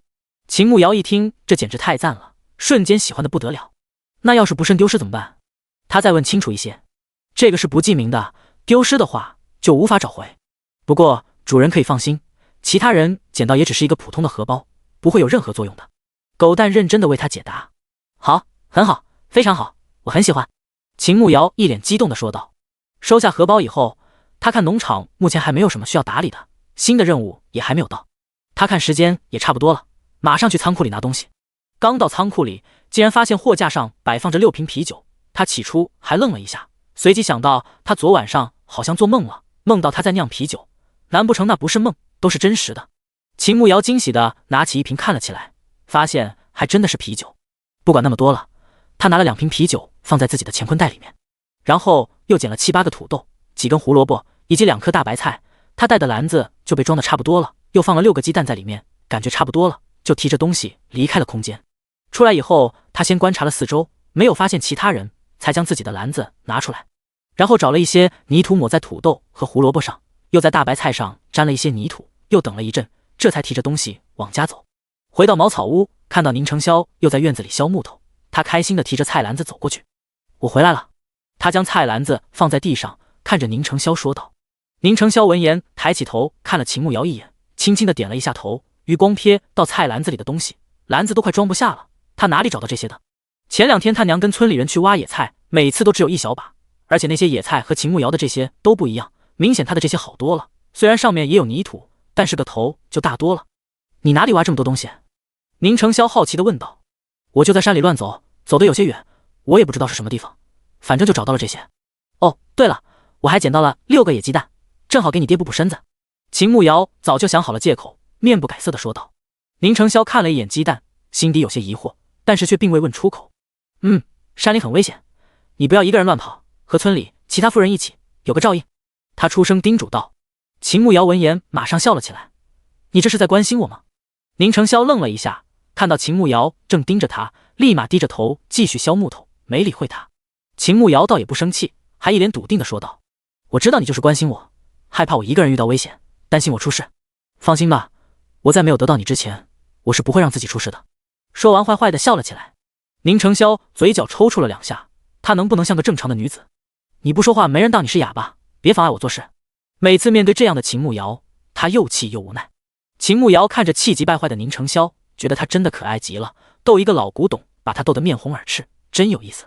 他突然想起了之前任务的事，他可以100%确定任务是昨天晚上完成的，所以他故意又凑近了2分，在宁成霄耳边小声地问道：萧哥哥，你昨晚上是不是偷亲了我？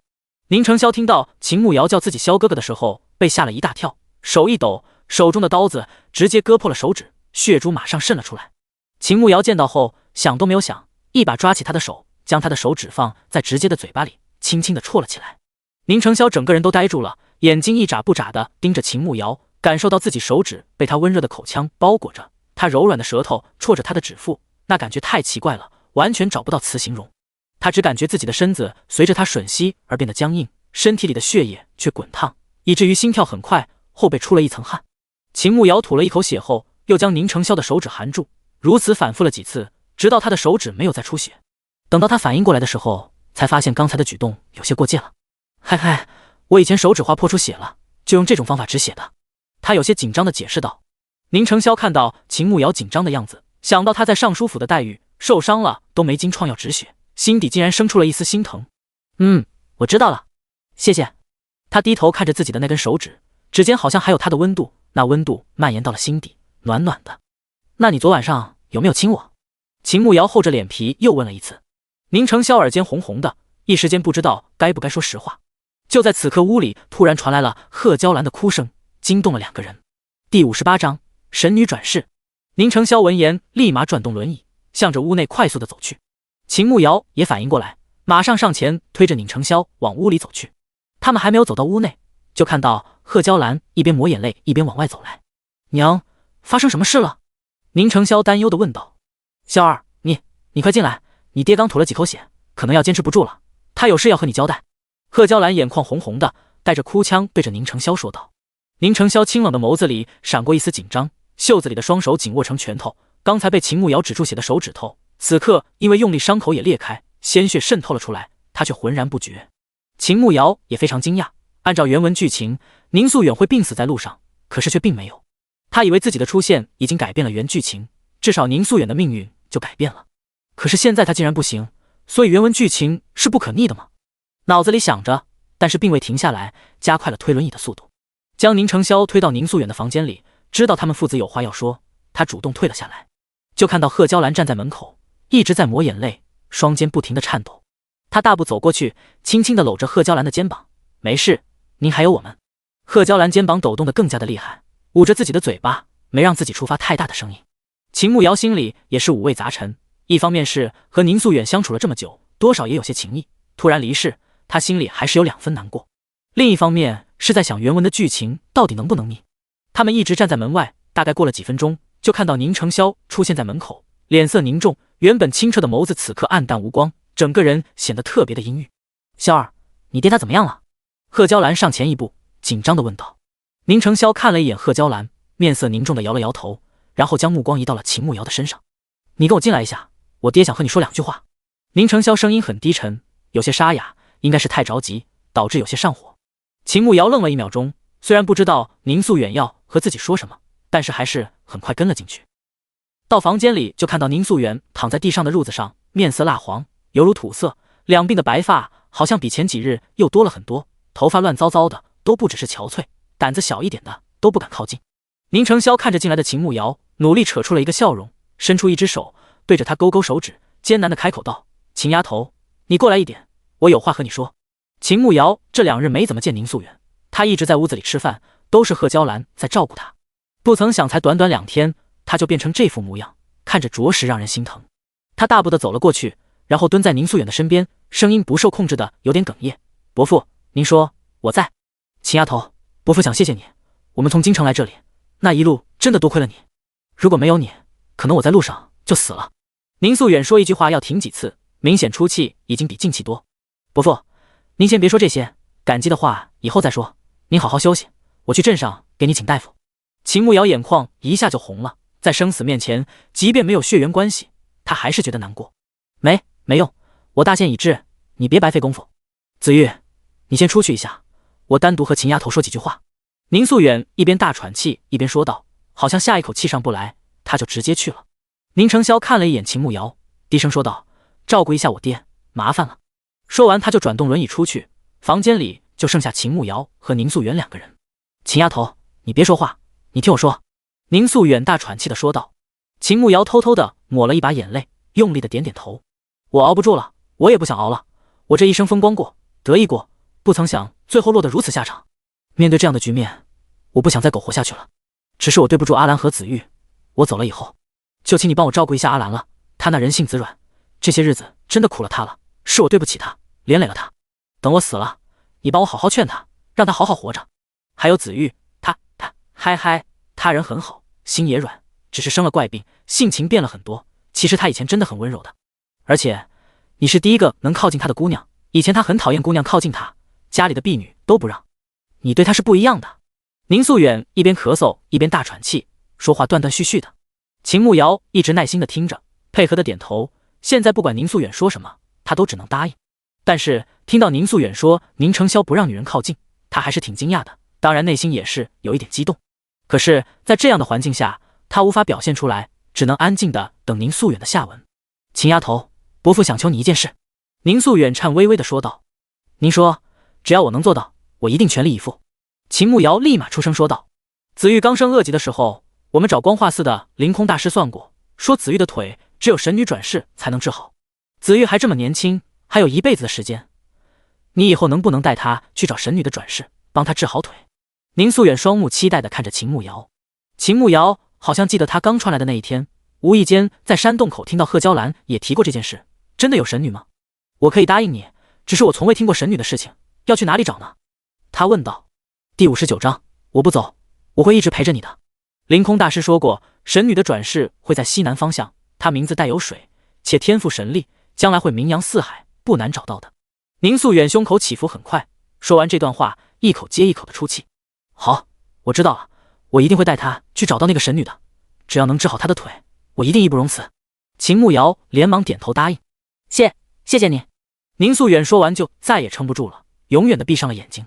伯父，秦慕瑶看到宁素远闭着眼睛，没有再喘气，屋子里归于平静。听到他的喊声，宁承霄和贺娇兰都冲了进来。宁承霄表现的要淡定一些，贺娇兰直接就晕了过去，好在宁承霄一把将他拉住了，才没有倒在地上。秦慕瑶赶紧起身，快步走过去将贺娇兰扶着。帮我照顾一下我娘，我和我爹单独待一会。宁承霄声音沙哑的说道，面无表情，看不出来他此刻的情绪。但是秦慕瑶知道他肯定是非常难过的，毕竟宁素远是他的亲爹，怎么可能不难受呢？好，你好好的，别做傻事，伯母还要你照顾呢。秦慕瑶一把将贺娇兰抱起来，低声安慰了2句，就转身出去了，将空间留给宁承霄。秦慕瑶将贺娇兰抱到了他们住的屋子，没有掐人中将她弄醒。她现在醒过来也接受不了这个事实，估计还会再晕过去，不如让她先睡一觉。这一等就是1个时辰，贺娇兰总算缓缓地醒了过来。慕瑶，远哥怎么样了？你告诉我，他没事的，对不对？贺娇兰睁开眼睛看着秦慕瑶坐在一旁，马上抓住她的手，激动地问道。秦慕瑶看着如此激动的贺娇兰，真不知道该怎么告诉她实情，轻轻地抓着她的手。伯母，您先别激动，伯父他已经去了，他临终前让我转告你，不要伤心，要好好活下来，就算是为了宁承霄。您如果难过的话，您就大声哭出来，别憋在心里。秦慕瑶担忧地看着贺娇兰，害怕她撑不住。贺娇兰突然紧紧地抓着她的手，非常的用力，好像要将心底的痛苦都发泄出来。秦慕瑶知道贺娇兰此刻的内心承受着巨大的痛苦，那毕竟是她的男人，相处了几十年的男人，深爱着的男人，一直奉为天的男人，突然就这样没了，她的精神世界崩塌了。此刻能找一处发泄出来已经很好了，就怕她一直闷在心里，最后憋出毛病来。贺娇兰突然哭了，毕竟是世家贵女，即便现在这般痛苦，也没有嚎啕大哭，用手绢捂着嘴巴哭，还没有发出什么声音。贺娇兰哭了一会儿，然后红着眼睛看着秦慕瑶问道：“仙儿呢？他怎么样了？”“他在伯父屋子，还没有出来，要不然你休息一下，我去看看他。”秦慕瑶担心贺娇兰也不好去打扰宁承霄，所以一直在这个屋子没有走，并不知道那边什么情况。“我去陪陪远哥。”贺娇兰挣扎着起来。秦慕瑶扶着贺娇兰去了隔壁屋子，宁承霄还和1个小时之前他离开的时候姿势一样，坐在轮椅上，目光盯着地上的宁素远。贺娇兰一看到宁素远就开始哭，这次没有压制自己，哭出了声。“仙儿，你和慕瑶出去吧，我想陪陪远哥。”贺娇兰跌坐在宁素远身边，一边抹眼泪，一边对着他们说道。秦慕瑶点了点头，走到宁承霄身边，弯腰在他耳边轻声说道：“我推你出去，伯母想和伯父单独待一会儿。”宁承霄好像没有听到一样，一点反应都没有，甚至连眼神都没有变。秦慕瑶心里有些担心，怕宁承霄承受不住丧亲之痛，出现心理问题。他将宁承霄推出来，现在是下午2、3点钟，外面还有一点阳光。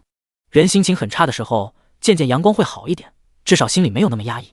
他将宁承霄推到石桌跟前，然后坐在他的对面，看着他空洞的目光，真的很担心他。秦慕瑶慢慢伸出手，握着宁承霄的手，明明上一次握他的手是温暖，但是此刻却格外的冰凉，好像冰块一样。他心里一颤，连忙用自己的小手包裹着他的大手，却发现他手指缝里都是血，以为宁承霄受伤了，他吓了一大跳，正要问问他是怎么了，才看到他之前割破的指头伤口开了，虽然现在已经凝固了，可是那些血多半是那里流出来的。看着他手指缝和掌心都是血迹，秦慕瑶起身想去打点水来帮他清洗一下，可是刚站起来却被宁承霄一把拉住了，非常用力。“别走！”宁承霄突然开口，声音沙哑，好像说的异常的艰难。秦慕瑶听到宁承霄低沉且带着一丝哀求的语气，心口好像被某物大力的撞击了一下，看着他憔悴的样子，瞬间破防，一把将他抱住。“我不走，我不走，我会一直陪着你的。”他搂着宁承霄的脖子，让他的头靠在自己的腹部，这一刻只会想对他好。宁承霄身子愣了一下，靠在秦慕瑶的胸口，感觉冰冷的心底正一点一点的融化，僵硬的身子也慢慢恢复了知觉。“宁承霄，人死不能复生，我知道你心里很难过，你如果真的很难受，就哭出来吧，我不会笑话你的，男人也有哭的权利。我爹和你说了什么？”秦慕瑶的话还没有说完，就听到宁承霄突然开口问他：“也没什么，就是让我多开导一下伯母，今后去找神女帮你治腿，将你托付给我了，以后你就是我的人了，我会对你负责的。”秦慕瑶搂着宁承霄的脖子，虽然这种时候占他便宜不合适，可是他爹的潜台词不就是这个吗？“我爹去了，我要为他守孝3年，3年后如果你还心悦我，我便娶你，如果这3年内你若喜欢上了别的男子，我便放你走。”宁承霄目光不聚焦地看着前方，声音低沉：“好。”秦慕瑶满口答应。他既然已经对宁承霄动了心，自然不会再喜欢别人，而且他还答应了宁素远要照顾好他们母子的。院子外突然有人敲门，宁承霄起身坐好：“你去看看是谁。”秦慕瑶点点头，马上往门口走去。打开门，竟然看到白逸晨站在门口，只见到他脸上表情有些尴尬，好似有什么难以启齿的事要说一样。第60章白逸晨的来意。“白逸晨，你有什么事吗？”秦慕瑶问道。“秦姑娘，是这样的，我娘想磨一点面粉，但是我爹这2天染了风寒，不能劳作。知道你家有毛驴，不知道方便借用一下吗？”白逸晨一脸难为情地说道。秦慕瑶还以为什么事，只是借毛驴，搞得那么难以启齿，做什么？你先等一下，我和我未婚夫商量一下。要是以前他就直接做主将毛驴借给白逸晨了，可是现在他觉得要先和宁承霄商量，怕他不高兴。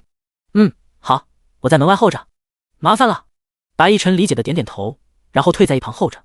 秦慕瑶将门虚掩着，然后走到宁承霄的跟前：“是白逸晨来借毛驴，说想借去磨面粉。”宁承霄轻蹙了一下眉头，低声说道：“不借，一会要去镇上买葬我爹的东西。”秦慕瑶想着也是，宁素元已经去了，肯定要尽快下葬，家里什么都没有，必须要赶紧去买。“好，那我去和他说一声。”秦慕瑶点点头，轻声说道：“不必，你去看看我娘怎么样，我去同她说。”宁承霄转动轮椅往门口去了。秦慕瑶觉得也行，反正谁说都一样，转身就向着屋子走去。宁承霄走到门口，轻轻推开虚掩的门，果然看到白逸晨站在门外。白逸晨看到宁承霄的时候还愣了一下，随即友好的笑笑：“宁兄，来借毛驴实在唐突，只是家父身子不适，无法推磨，不知能否借用小半天？”宁承霄面无表情，冷冷的说道：“抱歉，家父突然离世，我们要去镇上买东西。”白逸晨怔住了，毕竟前几天还看到宁素远的爹，怎么突然就去世了？节哀顺变。他拱手作礼，对着屋内深鞠了一躬：“谢谢。”宁承霄低声说道：“那我便不打扰了，如果有什么用得上在下的地方，尽管开口。”白逸晨站直身子，对着宁承霄说道：“谢谢白公子的好意，暂时不用，请回。”宁承霄淡淡的说道。白逸晨做了个礼，就转身离开了。等白逸晨走了以后，宁承霄转身回了屋子，看到他娘红肿的眼睛，心里很不滋味。可是他爹已经去了，尽早入土为安吧。娘，我去镇上买些东西，你在家帮爹收拾一下。宁承霄轻声对着贺娇兰说道。贺娇兰木讷的点点头，有气无力的说道：“慕瑶，你和萧儿一起去吧。”“不必，我一个人去就行。”宁承霄拒绝了，他想让秦慕瑶留下来看着他娘，免得他做傻事。秦慕瑶看了一眼宁承霄，这母子两人，一个不良于行，一个伤心欲绝，实在不知道该怎么办。“你们去吧，我一个人在家没事的，我不会寻短见的，去吧。”贺娇兰好像看出了他心中的担忧，抬起头看着他说道：“放心去吧，我真的会没事的。”贺娇兰语气十分坚定。最终秦慕瑶陪着宁承霄去镇上买东西，路上两个人没怎么说话，毕竟发生了这种事，大家心情都是沉重的。匆匆到镇上买寿衣的店里买了需要的东西，因为他们现在经济毕竟有限，自然不能按照最好的来办，但是所有的东西也花了2两多。买完东西后，两个人就匆匆赶回去。还好回到家里，贺娇兰并没有做傻事，已经帮宁素远整理好仪容了，头发梳得整整齐齐。秦慕瑶换上校服以后，就将白灯笼挂在院子门上。毕竟举办丧事也不小，而且还要找墓地，找人帮忙抬棺材、挖坑等等。他们3个人肯定不行，宁承霄去村子里找人帮忙。白振东自然也是听闻了，因为之前的事情，他的口碑受了影响，所以这次他特别积极主动的帮忙。宁承霄没有拒绝，毕竟眼下他爹入土为安最要紧，别的账等以后再算。整个丧礼还算顺利，花了2天时间就将宁素远葬好了。举办完丧礼后，贺娇兰生了一场病，好在秦慕瑶耐心照料，及时请大夫看病，才将她的命保住。等贺娇兰身体好了，已经过去大半个月了。秦慕瑶趁着这段时间去山里挖野菜为由，又从空间里拿了不少东西出来，土豆、白菜、萝卜这些能放的堆放在了厨房里。眼看着就入冬了，秦慕瑶和跟着贺娇兰学了针线活，虽然还不怎么精通，但是比之前好多了。自己做了一件棉衣，虽然丑是丑了一点，但是好歹暖和。因为天气太冷，加上宁素远的离世，宁承霄没有进山去打猎。秦慕瑶为了分散他的注意力，就去四海书寺买了纸墨笔砚回来，让他抄书赚钱。宁承霄抄的倒是挺快，2天就抄好了一本，写的还特别好。这天秦慕瑶带着宁承霄抄好的书去书寺，书寺掌柜检查没问题后，就将钱结给了他。因为宁承霄抄的很好，而且又非常快，书寺掌柜又给了他2本，让他拿回去给宁承霄抄写。秦慕瑶将书收下后，看着时间还早，直接去了一家酒肆，打算将自己上次酿的啤酒拿去问问，有人买当然最好，没人买他也就用了12斤小麦，留着到了夏天他们自己喝便是了。因为玻璃瓶子太惹眼，他之前特地买了几个普通的酒罐子，将啤酒装到里面，又想了法子将盖子密封好，不然跑了气就没办法喝了。到了酒肆后，看到里面坐着一个年轻的男子，应该是这里的掌柜。这位小娘子打酒吗？我们这里什么酒都有，你想要那种？林明瑞看到秦慕瑶进来后，立马起身迎了上去。今天陈掌柜家里有事请假了，他正好没事，就亲自来店里守着。掌柜，你们铺子收别的酒吗？秦慕瑶今天为了带酒来，特地挎了一个篮子，上面盖着布，酒就放在最下面。林明瑞愣了一下，然后笑着问道：“小娘子说的别的酒是什么？”“我们酒肆专门卖酒的，只要你叫得出名字的酒，我们酒肆都有。啤酒你们有吗？”秦慕瑶问道。林明瑞皱了皱眉头，从未听说过有这种酒。什么是啤酒？他们家世代酿酒，还从未听说过。第61章，嫁给一个残废，有啥可横的？就一种气泡酒，小麦酿制出来的。我正好酿制了一些，如果掌柜有兴趣的话，我可以拿给你试试，保证整个大宁都仅此一份。秦慕瑶自信满满的说道。林家几代都是酿酒的，还从未听说过什么酒独一份。小娘子且拿出来让我见识见识，我林某人不说别的，对酒还有2分研究。林明瑞打量了一番秦慕瑶，她身上还穿着校服，应该还在守孝期，但是看装扮就是普通农家小妇人，竟然敢口出狂言，他倒要看看。秦慕瑶当然知道对方觉得自己没见到东西，肯定觉得自己是口出狂言。他将酒罐子拿了出来，上面是用黄泥封好的，这样不会跑气。掌柜有碗吗？秦慕瑶问道。林明瑞点点头，转身去拿了一个酒碗出来。秦慕瑶将上面的泥巴弄掉，然后将上面的布条揭开，再把里面的塞子拿掉，端起酒瓶将里面的啤酒倒了出来。倒的时候啤酒就开始起泡，白色绵密的小气泡覆盖在最上面。林明瑞看着上面的气泡，顿时惊呆了，但是并没有闻到什么酒香味。只见到那些小气泡慢慢的消失了，露出酒碗里黄色的液体。你这是酒？林明瑞好奇地问道。秦慕瑶点点头，是，这是一种起泡酒，口感没有白酒那么重，入口也不是辛辣的，没有白酒那么大的酒劲，喝完饱腹感比较强。你可以先尝尝。林明瑞看了一眼那黄色的液体，颇有踌躇。要不然我先给喝一口，你再换个碗尝尝。秦慕瑶端起酒碗，仰头喝了一口。林明瑞看秦慕瑶都喝了，而且也没什么事，又拿出一个碗，让秦慕瑶倒了一些。等上面的气泡逐渐消失后，他端起酒碗先闻了一下，那味道有些奇怪，好像什么馊了一般，但是看到秦慕瑶都喝了，冲着那些小气泡，他打算试一下。先尝了一小口，感觉味道有些奇怪，倒是不难喝，也不辣嗓子，就感觉有点冲。他又喝了一口，这次比前面那一口要更多一点，倒是有点酒味，略带了一丝丝的苦味，这味道很奇妙。林明瑞是第一次喝，而且刚才那一口喝的有点多，喝完就打了一个酒嗝。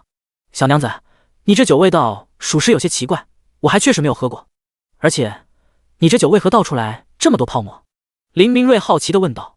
这个是酿制工艺造成的，这种酒就是气泡酒，酒劲不大，不容易醉。秦慕瑶解释道。林明瑞刚才喝了，确实感觉这个酒劲不大，喝完也没有一般酒那么辛辣，不过刚喝了2口，还是觉得身子有一股暖意，和别的酒差不多。那你这酒怎么卖？他虽然觉得口感有点奇怪，但是毕竟是个新玩意儿，搞不好有人会喜欢。而且那酒倒出来还有气泡，就和别的酒不一样，感觉有点意思。秦慕瑶来的时候也很担心，毕竟啤酒的口味不一定每个人都能接受，而且不太好储存，价格必定不能定太高了。今年天灾，收成不好，粮食的价格也比以往高出几倍，想必掌柜比我更清楚。这一瓶是半升左右，卖15文钱。秦慕瑶说道。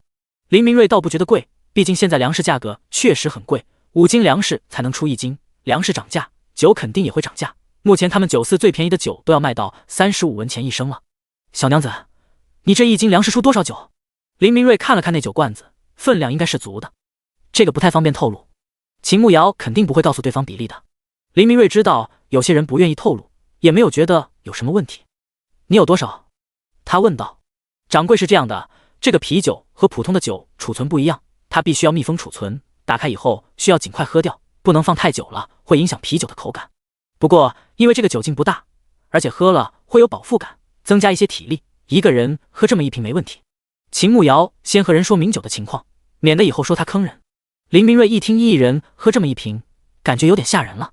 不过他刚才尝过了，确实没啥感觉。那你这个打开后多久必须喝完？林明瑞好奇地问道。建议5个时辰内，放太久了会影响口感。秦慕瑶诚实地说道。林明瑞没有想到这个保存时间这么短，倒是有些惊讶。那确实保存时间太短了，要不这样吧，你这1瓶我要了，我再考虑一下，下一次赶集你到这里来找我，我再确定是否要你的这种啤酒。林明瑞脑子非常灵活，对生意上的事情很敏感。这个酒确实从来没有见过，口感也不一样，关键是在粮食这般紧缺的情况下，半升只需要15文钱，价格确实很划算。如果要的多的话，价格还能压下去。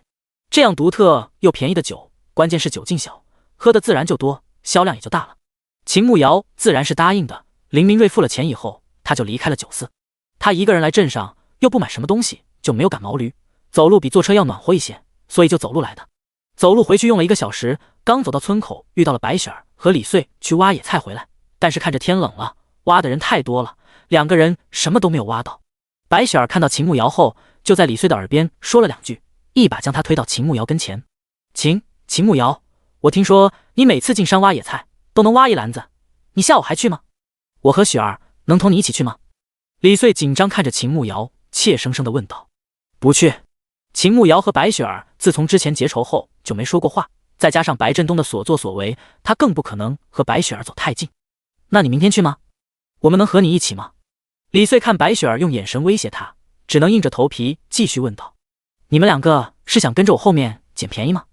秦慕瑶冷笑着瞥了一眼那边的白雪儿，看到自己在看他，连忙将头转向别处。李穗被拆穿一脸的尴尬，骚红了脸，话都不敢说。谁捡便宜了？我们还不是为了你好。你一个人进山那么危险，有我们同行，好歹也安全一些。你这个人心眼怎么这么小？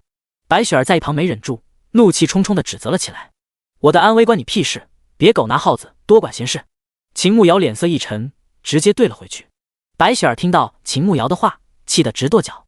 别以为我不知道你们一家是什么人，有什么好拽的，就是一辈扁的庶民，还不是要在我爹的手里混饭吃。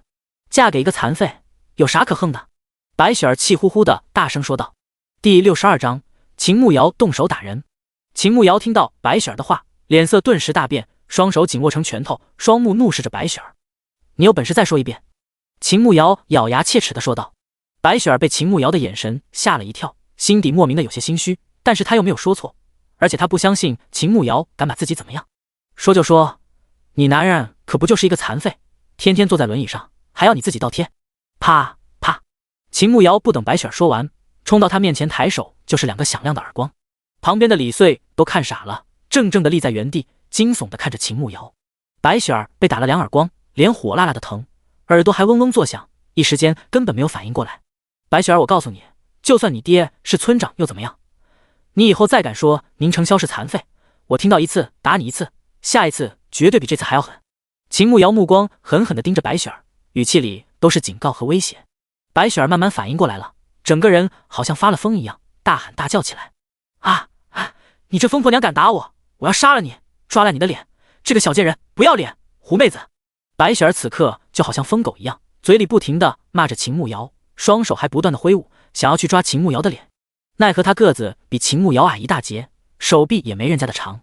秦慕瑶一只手按住脑袋，他根本没法前进，碰都碰不到秦慕瑶一下。秦慕瑶，你放开我！你这个臭婆娘，你有本事放开我，我要杀了你！白雪儿碰不到秦慕瑶，又急又骚，大声地喊了起来。秦慕瑶冷笑了一声，看了一眼旁边的水田，田里正好有些水，他感觉到气急败坏的白雪儿此刻正非常用力，他猛然收回自己的手，然后就看到白雪儿一股脑冲到了旁边的水田里。白雪儿虽然人瘦小，但是毕竟也有几十斤，掉下去水溅了起来，扑在水田里，全身都是泥浆，黝黑的脸上都是泥浆，头发上也是，显得特别的滑稽。秦慕瑶没忍住，直接笑出了声，旁边的李穗也想笑，可是又不敢笑出声，只能低着头捂着嘴巴憋笑。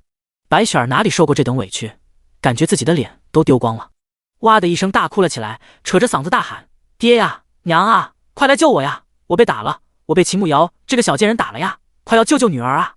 本来村子也不大，白雪儿这一嚎叫，几乎全村的人都听到了，纷纷跑出来看热闹。白振东当然也来了，毕竟白雪儿是他女儿，听到自己女儿被打了，自然跑得很快。白振东看着水田里的白雪儿，浑身都是泥浆，狼狈不堪，衣服和鞋袜都湿透了，被冻得瑟瑟发抖，又气又心疼。怎么回事？这是怎么回事？白振东黑着脸看着秦慕瑶质问道。秦慕瑶面色从容，非常淡定地说道：这可要问你的好女儿了。白振东看着根本不把自己放在眼里的秦慕瑶，脸色越发的难看，当着这么多人的面，自然不能直接对秦慕瑶动手。看着从水田里爬起来的白雪儿，沉着脸问道：雪儿，你来说。白雪儿浑身湿透了，头发上都是泥浆，贴在头皮上，又丑又滑稽。他打我，还将我推下水田，爹，你要为我做主啊，将这个小贱人赶出我们村子，不准他在我们村子住了，把他赶走。白雪儿马上对着白振东哭丧了起来。白振东眉头一蹙，这蠢货这种时候不说正事，说什么胡话？先说到底怎么回事？白振东板着脸吼道。白雪儿这才抽抽搭搭的说道：我和穗儿去挖野菜回来，正好遇到他，穗儿就问他什么时候去挖野菜，我们和他一起去，都是女孩子，也有个照应。可是他却说我们想跟在他后面捡便宜，不带我们一起，还说我们是狗拿耗子多管闲事。众人听到白雪儿说了半天，也没有说到重点上，而且听他说的那些，秦慕瑶并没有做错啊，人家不要他们跟着，有啥错呢？然后呢？白振东阴沉着脸，真不知道他怎么生了这么一个蠢货，说事情都说不清楚。然后我就说她嫁给一个残废，有什么好嚣张的，他就动手打我。穗儿也看到了，他打了我2个耳光，现在脸还疼，还将我推下水田。爹，你要为女儿做主啊！白雪儿一边说一边哭。大家听到白雪儿的话，都好奇地盯着秦慕瑶。虽然白雪儿那话是不对，可是也犯不着动手打人吧？村子里偶尔也有妇人拌嘴，基本上就吵2句就算了，还从未动过手，这可真是头一回。而且还是打的村长家的女儿，这秦慕瑶太冲动，这次肯定死定了。白振东听完白雪儿的话，眉头紧紧地皱了起来，看向站在一旁的秦慕瑶。秦慕瑶，雪儿说的可是真的？差不多吧。不过她掉水田里，可不关我的事，是她自己要动手打我。我按着她的头，她手脚短小，够不到我，就让我放开她。我一松手，她就冲到水田里了。不信你可以问问李穗。秦慕瑶一脸我可不吃亏的表情。白振东看了一眼李穗，李穗胆子一向不大，当着这么多人也不敢撒谎，轻轻点了2下头。即便雪儿不是你推下去的，那你动手打人也不对。我们村子还从未出现过女子打人，你这是不是该给我们一个交代，免得坏我们村子的名声？白振东当村长这么多年，在这些事情上还是很会扣罪名的，直接用村子的名声为借口，就不相信秦慕瑶还能反驳。村长这话可真有意思，你女儿骂人，不吃你家米，不喝你家水，我男人腿不行又怎么了？轮得到他逼逼赖赖？咋地？村长家就这个家教，也不怕坏了村子名声？好歹你还是村长呢，子不教父之过，这个道理你不会不懂吧？秦慕瑶鄙夷地说道。自从知道白振东和衙门那群王八蛋勾结后，就没指望他能对他们好，翻不翻这个脸，白振东都已经对他们动过手了。秦慕瑶，你打了人还这么嚣张，现在你既然在我管辖的村子，我有权利对你进行处罚，信不信我村规处置？白振东被秦慕瑶当场下面子，自然是非常恼火的，大声的呵斥道。第63章舌战白村长。白村长胆子不小啊，竟然敢用私刑，难不成这山窝窝里面不需要王法，每个村就村长说了算？人群中宁程潇的声音响起，只见到他转动轮椅从人群后面走出来。在那会听到白雪儿鬼喊鬼叫，他就听到了，本来不想理会，但是听到秦慕瑶的名字，这才从村尾走出来，所以比其他人来得晚一些，但是他耳力很好，虽然还没有到，但是已经将事情的经过都听到了耳朵里，知道秦慕瑶是为了自己才出手打人的，心里又惊又喜。惊的是他居然会动手打人，喜的是他居然为了自己动手打人。听到宁程潇的声音，秦慕瑶马上望了过去，看到他那一刻，心里莫名的安心了，感觉给自己撑腰的人来了，心底越发的有底气。白振东听到宁程潇的话，脸色微微一变，心里气得半死。这家人处处和自己作对，一而再再而三的挑衅他的威严，今天必须给他们一点颜色看看。宁程潇，你这话是什么意思？村长就是管理好村子，秦慕瑶这样动手打人的，难不成还有理了？白振东黑着脸问道。那村长先说说，你女儿张口闭口说我是残废，骂我未婚妻是贱人，这就是有理？宁程潇走到秦慕瑶的跟前，目光冷冷地看着白振东质问道。虽然他坐在轮椅上，个头比大家矮了不少，可是周身冷峻的气质却不弱，质问的语气给人一种无形的压迫感，尤其是被他冷冷地注视着，那份压迫感越发的强烈。白振东愣了一下，随即冷着脸说道，你都是说了这里是山窝窝，村民之间偶尔拌个嘴，骂骂咧咧2句很常见，谁敢说自己没有骂过人？其他人毕竟没见过啥世面，而且乡下人哪个不骂人，惹急了都会骂上几句，确实挺正常的。白村长这话可真有意思，分明是自己教女无方，一个未出阁的女子，这么爱搬弄是非，还是公然挑衅。这样的女子只怕没人敢娶吧。你若觉得我未婚妻帮你教育女儿教育错了，那不妨明个去镇上找上几个人评评理，看看到底是谁的错。宁程潇不急不缓地说道，嘴角噙着一抹讥笑。秦慕瑶站在宁程潇身边，听到他对白振东的话，简直太爽了，不愧是未来要当国师的人，这头脑清晰，口齿伶俐，一个小小的村长怎么招架得住？你果然，白振东被宁程潇的话气得半死，但是半天都不知道该如何反击。爹，你可不能放了秦慕瑶那泼妇，他把我弄成这样，一定不能放过他。白雪儿脑子简单，只觉得自己爹是村长，村子里的人都是他爹管，处罚秦慕瑶根本不是事，吵着嚷着要让他爹罚秦慕瑶。你先给我闭嘴！白振东被宁程潇气得半死，正好没处发火，转过头就对着白雪儿吼了起来。白雪儿当众被吼，加上之前的委屈，哇的一声哭了起来，委屈的跑开了。白振东看到白雪儿终于走了，耳边总算清静了。那你觉得秦慕瑶打人还有理了？打人就这样算了？白振东看着宁程潇问道。这不是你这个当村长的该做的吗？你问我是让大家都知道你没能力吗？宁程潇坐在轮椅上，嘴角的讥笑越发的明显。旁边看热闹的人都倒吸了一口凉气，虽然他们有些时候也不服白振东的管制，但是都是敢怒不敢言，不曾想宁承霄居然这么大胆，当众让白振东下不来台，实在是厉害。白振东再一次被宁承霄当众质疑能力，脸拉得比驴脸还要长，黝黑的脸上布满了怒火。这件事雪儿确实也有不对，但是秦慕瑶动手打人更不对。我可以让雪儿给你们道歉，但是秦慕瑶动手打人，这又如何算？白振东冷眼盯着秦慕瑶，恶狠狠地问道：如果不是你女儿主动挑衅，我未婚妻会动手打她吗？而且你女儿也还手了，只是技不如人罢了，这要怪也只能怪她自己没本事。宁承霄毫不留情面地说道。哼，对了，你别忘了自己的身份，你不仅仅是白雪儿的爹，还是这个村的村长，需要公平公正的处理。如果你做不到公平公正，今后我想村民们都会对你很失望吧。我没有弄错，好像明年春季要重新选拔村长了。宁承霄在白振东还没有出声之前，又善意地提醒了他2句。白振东刚到嘴边的话，因为宁承霄的后半句顿住了。好得很，这件事算我女儿理亏，暂时就这样吧。白振东一甩手，转身走人。其他看热闹的人用同情的目光看了一眼宁承霄和秦慕瑶，也都纷纷走了。秦慕瑶看人都走了，马上走到轮椅后，俯身在宁承霄的耳边说道：谢谢我的未婚夫大人，今天的你真帅，又是更喜欢你的一天。宁承霄听到秦慕瑶的话，身子骤然紧绷，耳尖隐隐发烫。要是我不来，你打算怎么办？他调整呼吸，保持淡定，出声问道：兵来将挡，水来土掩吗？秦慕瑶一脸无畏地说道：那你不打算叫我来帮忙？宁承霄问道：也不是不打算，就是解决不了，还是会找你帮忙的，我又不是傻子。秦慕瑶推着宁承霄往回走，吐吐舌头，小声地说道。宁承霄听到秦慕瑶的话，心里倒是松了一口气，至少证明在他心里自己还是有用的。那你有没有受伤？他轻声问道。有啊，秦慕瑶故意夸张地说道。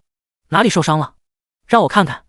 宁承霄一听秦慕瑶受伤了，顿时紧张了起来。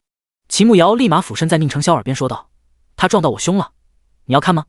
宁承霄身子一怔，脸唰的一下红到了脖子，觉得秦慕瑶绝对是故意耍自己的，脸一下就黑了，闭嘴不理他。秦慕瑶看宁承霄不搭理自己，也不敢再得寸进尺，开心的推着他往家走。刚到家门口，就看到一个陌生男人站在他们茅草屋跟前。第64章，瑶儿，我终于找到你了。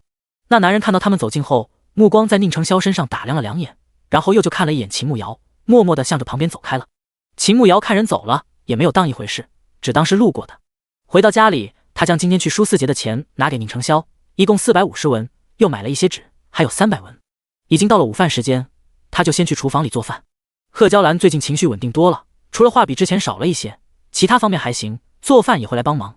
等吃过饭后，秦慕瑶去外面倒垃圾，垃圾是倒在房子左侧的一个大坑里，等以后多了就直接烧掉。他刚将垃圾倒了，突然听到有人在叫自己，声音很小：慕瑶，慕瑶。秦慕瑶眉头轻蹙，谁鬼鬼祟祟的叫他名字？难道是幻听？慕瑶，慕瑶，这里，我在这边。下一秒，那道声音更清晰了，在他的左侧喊道。秦慕瑶顺着声音望去，就看到那会在他们家门口的陌生男人正一脸激动地盯着他。你叫我？秦慕瑶指着自己，然后大声问道。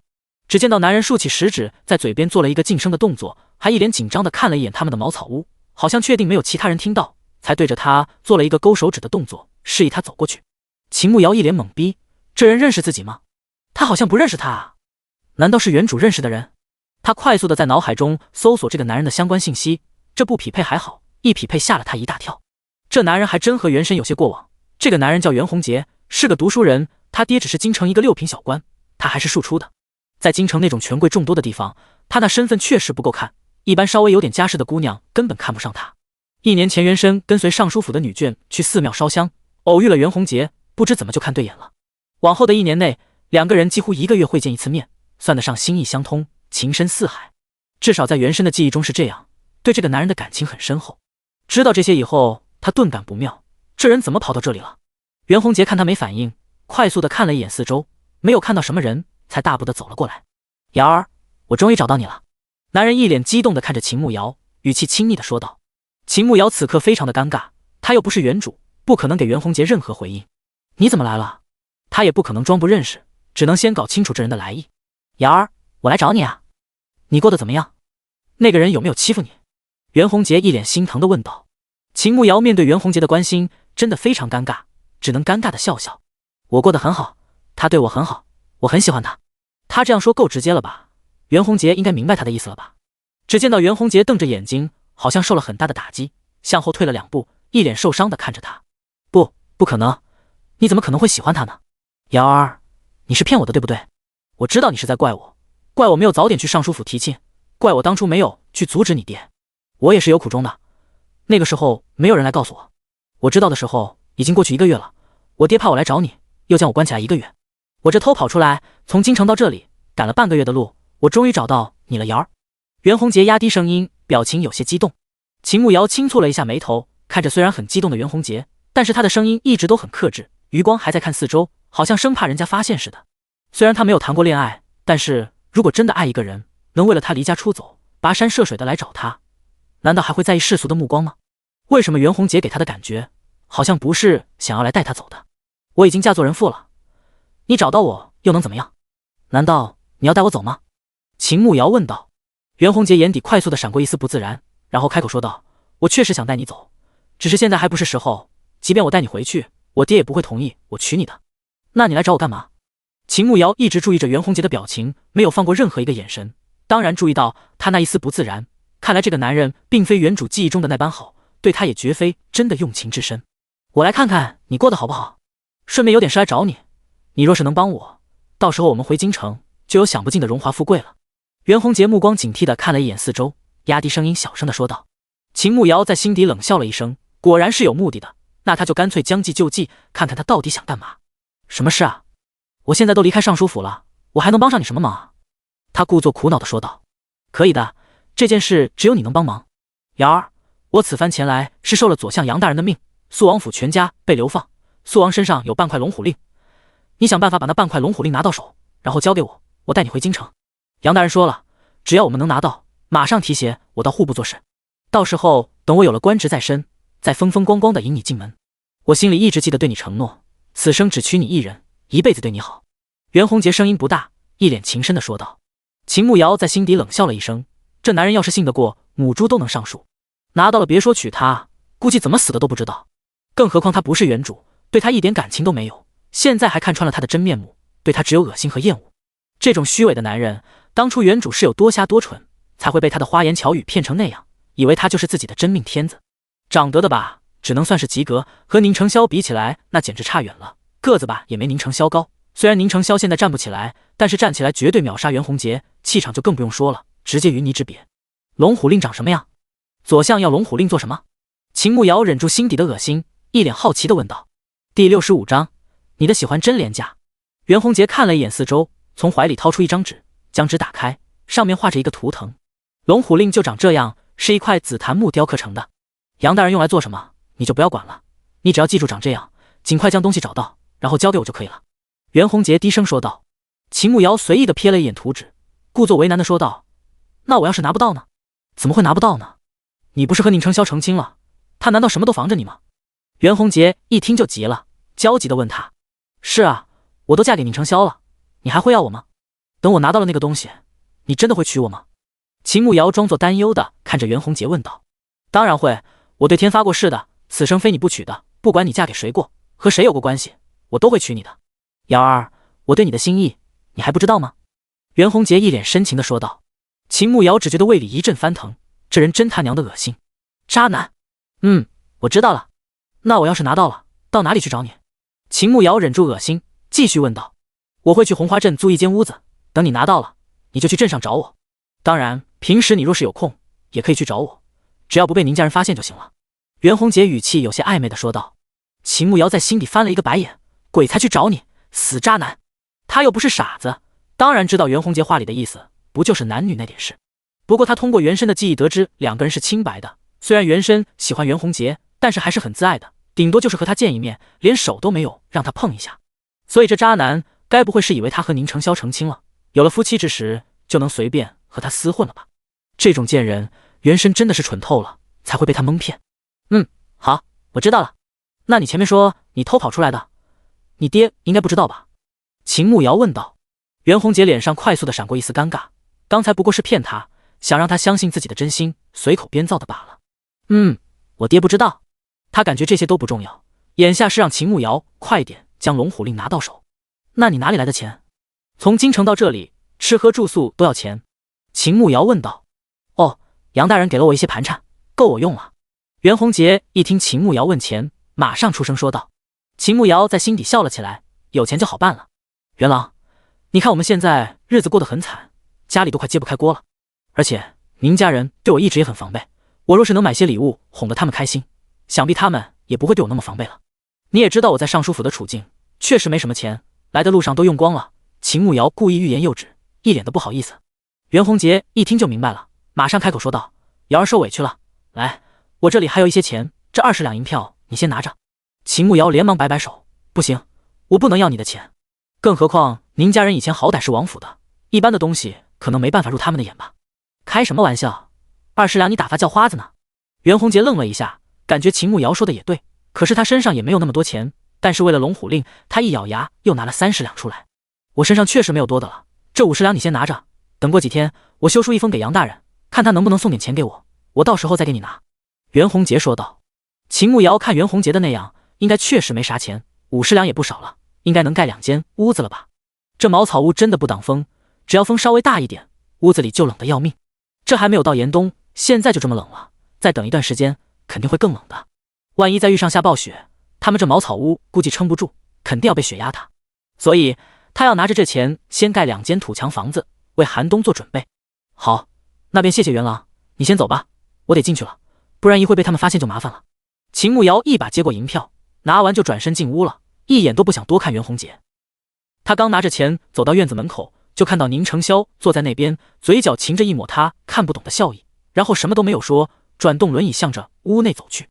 秦慕瑶心底一紧，宁承霄是不是看到了什么？不管了，反正他就没打算隐瞒他，一把将装垃圾的搓机扔在一旁，快速的追了上去。跟我进屋，我有个秘密要告诉你。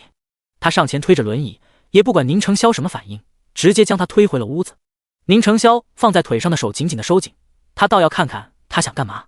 他太会装了，最开始在门口见到那个男人，他竟然一点破绽都没有露出来，如果不是他有事去寻他，只怕还要被他蒙在鼓里当猴耍。回到屋子后，秦慕瑶将旁边的凳子拉过来，坐在宁承霄的面前。你刚才是不是看到了什么？秦慕瑶问道。宁承霄冷笑了一声，既然秦四小姐喜欢的人来接你了，那你可以走了，我宁某人说话算话。宁承霄，你是不是觉得我真的不敢走？你3番2次说这种话有意思吗？你不就仗着我喜欢你，就可以肆无忌惮的伤害我吗？秦慕瑶眼眶一下红了，心底涌出一大股委屈。他也是人，他的心也是肉长的，不是铜墙铁壁，刀枪不入。看到秦慕瑶眼眶里晶莹的泪珠，宁承霄心好似被针扎了一下，有些疼。可是想到他和那个男人的对话，他又觉得自己才是最蠢的，竟然被他骗得团团转。喜欢？秦四小姐的喜欢可真廉价。宁承霄讥讽地说道。秦慕瑶气得浑身发抖，努力憋着眼泪。对，我的喜欢很廉价。既然你觉得廉价，那今后我不会再喜欢你了。这是从袁弘杰那里骗的50两银票，他想让我从你身上偷什么龙虎令，说是左相杨大人派他来的，该说的就这些。既然你从未相信过我，那我走便是了。秦慕瑶声音有些哽咽，一把将银票砸到宁承霄的腿上，起身就打算走人。努力了这么久，到头来连基本上的信任都没有，他真的太失败了，再也不想喜欢谁了，感情太伤人了。第66章宁承霄的犯规操作。听到秦慕瑶的话，宁承霄愣住了，他想过无数种可能，甚至这一种也在他的考虑的范围内，可是亲耳听到他说，还是让他不知所措，尤其是看到他红着眼眶要走，这一刻他懵了，心底一阵慌乱。秦慕瑶强忍着泪水，开始收拾自己的东西，他能做的，他该做的都做了。真心换不来真心，那他就不要了。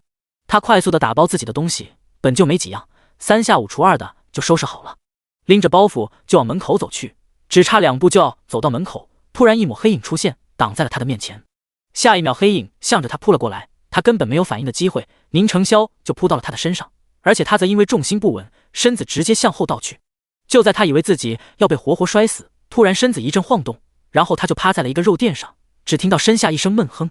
看着突然出现在自己身下的宁承霄，他这才反应过来，刚才他和自己调换了位置，他压在他的身上，可是他一点都不觉得感动，如果不是因为他又怎么可能会摔倒？所以他二话没说就打算起身，然后拿着自己的东西走人。可是身子刚动了一下，就被宁承霄一把扣住，他强有力的臂弯正死死地勾着他的腰，另一只手抓着他的一只手腕，躺在地上望着他。为什么要告诉我那些？宁承霄深邃的眸子一眨不眨地盯着秦慕瑶，看到他红红的眼眶，心底百般滋味。你不是那么聪明，什么都能自己猜吗？你问我做什么？我可能就是想以退为进，故意博取你的信任呢。你最好马上放开我，你知道我力气大，不是挣不开。大家既然不能好聚，那就好散，放开。秦慕瑶冷冷地看着宁承霄，再也没了当初那份小心翼翼的讨好，只剩下冷漠和不耐烦。宁承霄看到这般冷漠的秦慕瑶，心底十分的不安，抱着他腰的手越来越用力。他知道他这次走了就再也不会回头了。他不知道该如何开口，确实是他不信任他，都没有听他说完就发火，是他的错。可是当看到他和那个男人一起，那个男人还那般亲密的叫他瑶儿，他都不曾那般唤过他，他心底的愤怒就控制不住了。一想到他们曾经互诉衷肠，私定终身，他就越发的生气和愤怒。宁承霄，你放开我，你又不相信我，还觉得我的喜欢廉价，你这是做什么？你再不放开，我会觉得你爱上我了，那你的爱也太廉价了，都不相信我就爱上我，你可真是可笑。秦慕瑶心都被伤透了，什么恶语都说得出来，他不想再留在这里，他只想快点离开。宁承霄知道秦慕瑶在说气话，他肯定在为刚才的事生气。我们好好谈谈行吗？他带着2分哀求地看着秦慕瑶。不行，我和你没什么好谈的。秦慕瑶冷冷地说道，说完就用力地挣扎起来。宁承霄感觉到秦慕瑶想离开的决心，心底一阵慌乱，他脑子一热，一下翻身起来，将2个人的姿势调换了过来。现在秦慕瑶躺在地上，他压在他的身上，直接俯身吻上了他的唇。秦慕瑶根本没有反应过来，这一系列的举动都在顷刻间完成，他脑子都是懵的，呆呆地躺在地上，瞪大眼睛看着宁承霄放大的脸，感觉到他小心翼翼地亲吻自己，温柔又炙热。就在这时，房间的门突然被推开了，贺娇兰出现在门口。霄儿，你和慕瑶在吵架吗？贺娇兰的话音刚落下，就看到地上的2个人，整个人都傻眼了。下一秒钟，他砰的一声将门关上，砰，我走错门了，你们继续。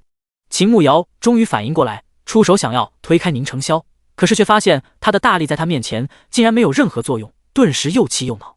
宁承霄，你发什么疯？你到底想干嘛？他沉着一张脸，又气又无奈。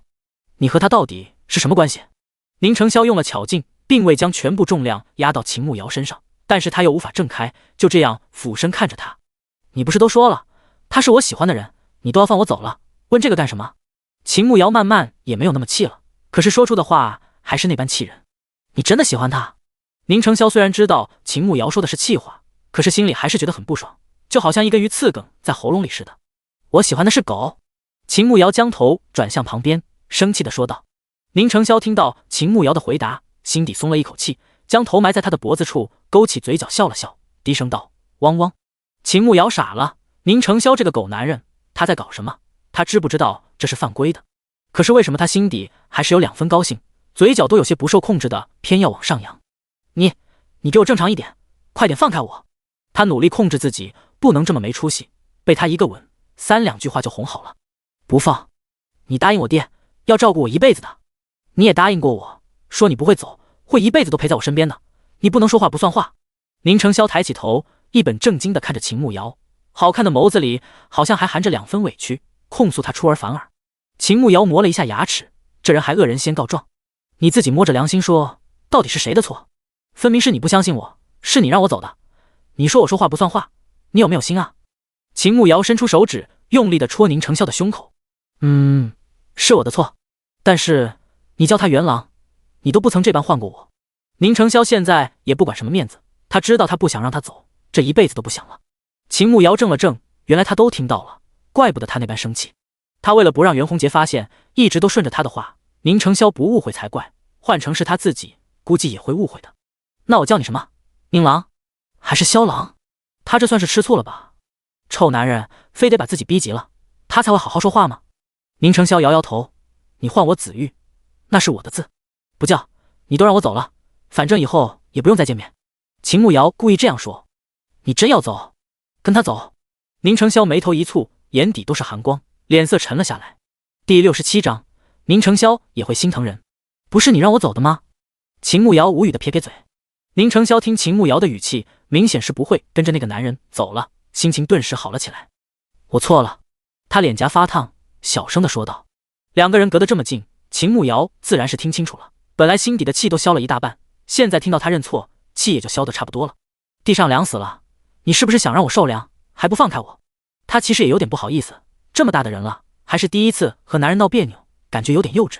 宁承霄闻言翻身坐在了旁边，然后将秦慕瑶拉起来，一只手掌放在他的背心处，发动内力为他暖了一下背心，这样就不会受凉了。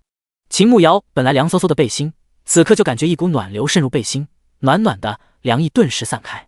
他好奇地看着宁承霄，你用的内力？他以前看武侠片好像就说了内力会发热，宁承霄刚才是在用内力给自己驱寒吗？宁承霄点了点头，感觉秦慕瑶的背心暖和了，就慢慢收回了手。秦慕瑶从地上起来，然后走到凳子跟前坐下，看着还坐在地上的宁承霄，不是要谈谈吗？过来啊！宁承霄愣了愣，然后可怜兮兮地说道，起不来。你不是阻止我走都能飞过去的，刚才还在用内力，怎么可能起不来？秦慕瑶一脸的不相信。腿疼。宁承霄一本正经地说道。秦慕瑶闻言快步走了过来，弯腰一把将宁承霄抱起来，快步向着床边走去。前几天他在镇上找人做了2张床，他们已经不用睡地上了。他将宁承霄抱到床上放下，然后自言自语起来，不是没有变天吗？怎么腿疼了？宁承霄没有说话，嘴角微微上扬。你不是说要和我谈谈？你说啊。秦慕瑶一边帮宁承霄按腿一边说道。宁承霄看着秦慕瑶，想了想才出声问道，你和他以前是什么关系？秦慕瑶心底一愣，他都不认识袁弘杰，那是原主好吧，可是他总不能给宁承霄说他是原来那个秦慕瑶的情郎，与现在的自己无关吧？宁承霄能相信才有鬼，就是年少不懂事，被他的花言巧语骗了，现在脑子清醒了，知道他就是个渣男，长得没你好看，人品没你好，才华也没有你好，哪里都不如你。本想和他划清界限，可是他带着目的，我就想先稳住，从他嘴里套话。秦慕瑶低着头帮宁承霄按腿，有些心虚地说道。宁承霄虽然听到秦慕瑶夸自己，可是想到以前他们还有过去，心里还是有点不舒服。那你们以前怎么相处的？他心里好像堵了一块石头一样，就见一面说2句话就算了。秦慕瑶从记忆中得知，2个人确实是那样相处的，每次见面时间也没有超过半小时。说些什么？宁承霄追问道。秦慕瑶抬起头看着宁承霄，你吃醋了？宁承霄下意识的想要否认，可是到嘴边的话又咽了回去，只是轻轻的点了一下头。秦慕瑶看着宁承霄，终于承认了，心情瞬间舒坦了。就随便说一些生活琐事，反正没有和你说的亲密，手都没有碰过，所有的第一次都留给你了。秦慕瑶看着宁承霄笑着说道。宁承霄身子一愣，看到秦慕瑶笑的那般坦然，心底的石头好像一下就消失了。那你为何突然不喜欢他了？宁承霄又问道。嗨，其实我对他本就算不上喜欢，只是我以前在尚书府不受宠，娘又死得早，爹又不疼，他突然出现对我好，我那个时候傻，就被蒙骗了。直到遇到你，我才知道什么才是喜欢。秦慕瑶心里苦啊，原主眼盲心瞎，看上袁弘杰那个渣男，现在可苦了他了，还要找借口让宁承霄相信。哦，那你说说为什么遇到我才知道什么是喜欢？宁承霄听了秦慕瑶的话，心里倒是挺受用的，但是更想知道在他心里自己和那个男人到底有什么区别。因为看到你就会心生欢喜，想把什么好的都给你，想为你倾尽所有，想让你开心，想让你笑。看不到你就会想你，满脑子都是你，想知道你在做什么，想知道你有没有想我。以前就单纯的想要他的关心，并不会为他的事情而费心。秦慕瑶认真的说道。宁承霄被秦慕瑶的一番表白弄得脸颊有些发烫，低声说道，以后我会关心你，会对你好的。你都不相信我？秦慕瑶撇撇嘴，不高兴的说道。以后会的。宁承霄没有为之前的事情辩解，以后他一定会多相信他一些。记住你说的话，下次你再不相信我，我就远走高飞，找一个你永远找不到我的地方藏起来，再也不原谅你了。秦慕瑶闹过以后也冷静多了，虽然一开始气宁承霄不信任自己，可是原主和袁弘杰确实有些暧昧，他既然占用了原主的身子，自然要为他的过去买单，现在解释清楚了，也就不生气了。宁承霄点点头，心底默默地告诉自己没有下次了，他今后一定会相信他的。那你打算接下来怎么做？秦慕瑶问道。宁承霄皱了皱眉头，如果这个男人拿不到龙虎令，杨泰安肯定还会派其他人来，与其这样，不如演一场戏，让这个人把假消息传回去，先将此人拖到年后再说。宁承霄预计年后就差不多了，林健应该快回来了。行，我想办法拖着他，在他身上骗了50两银子，我打算先盖2间屋子，天越来越冷，估计会下雪，我怕到时候下暴雨，我们这个茅草屋撑不住。你觉得呢？秦慕瑶问道。听你的安排。宁承霄点点头，他也担心过这个问题，所以才拼命抄书，想多赚点钱。即便不够修房子，等下雪天房子塌了，还能去镇上找个客栈住一段时间。那你这2天去村里找人帮忙，我来准备别的东西。秦慕瑶说道。好，不按了，我腿不疼了。宁承霄点点头，看着秦慕瑶额头上的细汗，心里有些心疼，连忙伸出手拉着他的手，握着他的手指晃动，帮他放松手。秦慕瑶愣了一下，他给宁承霄按了不下7次腿了，还从来没有见他帮自己放松，今天居然知道心疼自己。嘿嘿，刚才你娘好像看到了，她要是问我，我怎么回答？秦慕瑶说到这里还是很不好意思的，这真的非常尴尬，感觉没脸见人了。第68章，宁承霄的转变好大。他不会问的。宁承霄心里有些尴尬，被自己亲娘撞见，确实挺尴尬的。那万一问了呢？秦慕瑶觉得为了不让以后更尴尬，他必须先和宁承霄统一口径。那我等会先和他说一下，免得他问你。宁承霄觉得这件事要由自己去说，让秦慕瑶一个女子去说太尴尬了。那你打算怎么和你娘说？我们先保持口径，万一他以后问我，免得露馅了。秦慕瑶看着宁承霄修长的手指握着自己的手，心底生出了一丝成就感。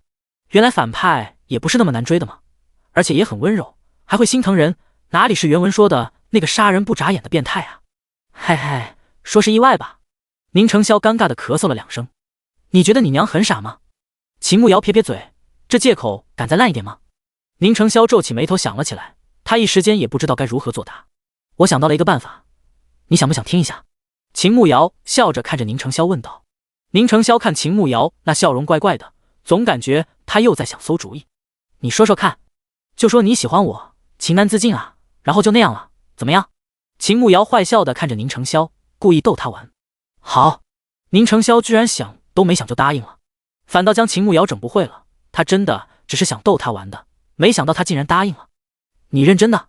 他总感觉这人在逗他玩。宁承霄点点头。你真要那样告诉你娘？你不觉得不好意思吗？秦慕瑶惊悚的看着宁承霄，他居然来真的，简直一点都不像他。你会不好意思吗？宁承霄莫回答，反问起他来。秦慕瑶愣了一下，然后点了点头。反正这件事怎么说都好丢人。好了，我知道了，你不用管，我会处理好的。宁承霄继续帮他放松了一会手，将他2只手都捂热了，才放开他。反正最后秦慕瑶也不知道宁承霄打算如何和贺娇兰说，他先去找了他娘，然后就去村子里找人帮忙建房子。等宁承霄出去后，贺娇兰去邻居家抬东西，就秦慕瑶一个人在家。他干脆进空间去打理农场，前些日子忙着照顾贺娇兰，一直也没有多少时间来打理，所以20天左右的时间只升了2级，目前刚好20级。因为他之前拿了不少东西出去，还放了一部分在乾坤袋里面，所以仓库暂时没有爆仓。正好之前完成了一次任务，赠送了3株灵芝幼苗，当时说培育成功的机会只有50%，他拿着幼苗也没用，自然就全部种下了。灵芝成熟时间比其他农作物要久一些，要108个小时。正好他也种下几天了，现在时间也到了，跑去地里查看了灵芝，还真不凑巧，有2株都失败了，只成功了1株。他赶紧将唯一的1株收获，不算特别大，直径大概有10公分左右，色泽看着还不错。他对灵芝没有研究，直接放进乾坤袋里，打算下一次去镇上药房问问，看看他们收不收。又给农田里种上了新的农作物，上次解锁了大的青菜，他打算种一些，回头做一些泡菜，到时候煮酸菜鱼、泡菜粉丝汤都可以，非常下饭。打理完了以后，他正好问问狗蛋最近有啥新任务。按照他对系统发布任务的观察，应该都是些不太正经的任务。反正现在他和宁承霄都说开了，不管是报事、亲都非常简单，完全就是手到擒来。狗蛋，新任务呢？他坐在小屋的沙发上，翘2郎腿，嚣张地问狗蛋：“主人，最近没有日常任务派送，倒是有一个随机任务，你是否要接？”狗蛋问道：“什么随机任务？难度大不大？有啥奖励？”秦慕瑶一听有任务也行，反正每次完成都有奖励。系统给出的定位是3星难度，奖励是2包卫生巾和1支牙刷。你需要接下此任务吗？狗蛋敬业地说道。接，必须接，马上接。秦慕瑶一听这个奖励，差点从沙发上跳起来。前2个月他来大姨妈的时候，人差点疯了，简直不习惯古代的月事带。现在一听说有卫生巾，他就算豁出这条老命，让他把宁承霄霸王硬上弓他都敢。好的，已经为主人接下随机3星任务，请主人在10天之内靠自己的才艺赚取10两银子。狗蛋宣读任务内容。啥玩意儿？才艺？秦慕瑶傻眼了，他有啥才艺？他自己都不知道。唱歌虽然没有到五音不全的地步，但是也仅限于能听，跳舞就太为难他了。他从小四肢不协调，连小学6·1儿童节表演节目都没有被选上的。至于乐器，就只会弹钢琴，还是他爸小时候逼着他练的。但是这古代也没有钢琴啊。画画学的抽象派，只怕这古人根本欣赏不了。这任务也太刁钻了，怎么和宁成霄没关系？他怀疑狗系统在针对他。就在他左右为难，突然听到外面院子门被推开，显然是有人回来了。他马上从空间里出来，出门就看到宁成霄从外面回来，手里还有一束野兰花。当看到他的时候，他竟然将花往身后藏了起来。哪个小姑娘送给你的？这么怕我看到？秦慕瑶靠在门框上，气呼呼地说道。胡说八道，我自己摘的。宁成霄说道。你一个大男人摘花来干嘛？秦慕瑶好奇地走了过去。宁成霄愣了一下，脸色有些不自然，出声说道，你不是说皂角的味道不好闻，洗完衣服可以用兰花熏一下？秦慕瑶愣住了，他好像之前确实说过，但是也就是随口一说，没想到他竟然记住了，还特地去摘了花回来。说不感动是假的，尤其是她这种敢陷入热恋的女人，感觉自己真的超级幸福。还没有来得及表达自己的爱意，突然看到村子里的小孩刘二牛跑了过来。慕瑶姐姐不好了，你婆婆和白秀才的娘吵起来了。刘二牛一边喘气一边说。第69章挑拨离间。秦慕瑶和宁成霄闻言立马转身往门口走去，毕竟贺娇兰以前豪门贵女，吵架肯定吵不过乡野村妇的。二牛，你知道我婆婆为啥和白秀才的娘吵架吗？秦慕瑶一边推着宁成霄往外，一边问刘二牛。好像是你婆婆走路不小心摔了一下，将白秀才家的小麦苗砸坏了一块，然后白秀才的娘正好看到了，就冲过去骂人。刘二牛一边带路一边说道。秦慕瑶一听，就为了这点小事，那白秀才的娘也太小气了。且不说他们肯定会赔钱，就说贺娇兰体型本就娇小，即便整个人摔倒也砸坏不了多少小麦苗，值得那王氏破口大骂。等他们赶到地方，就看到好些村民都围在那边看热闹。王氏阴阳怪气的在人群中说道，这人啊，命就是不一样。你看我们辛辛苦苦种地，供儿子读书，就希望儿子有一天考上功名，能有点好日子过。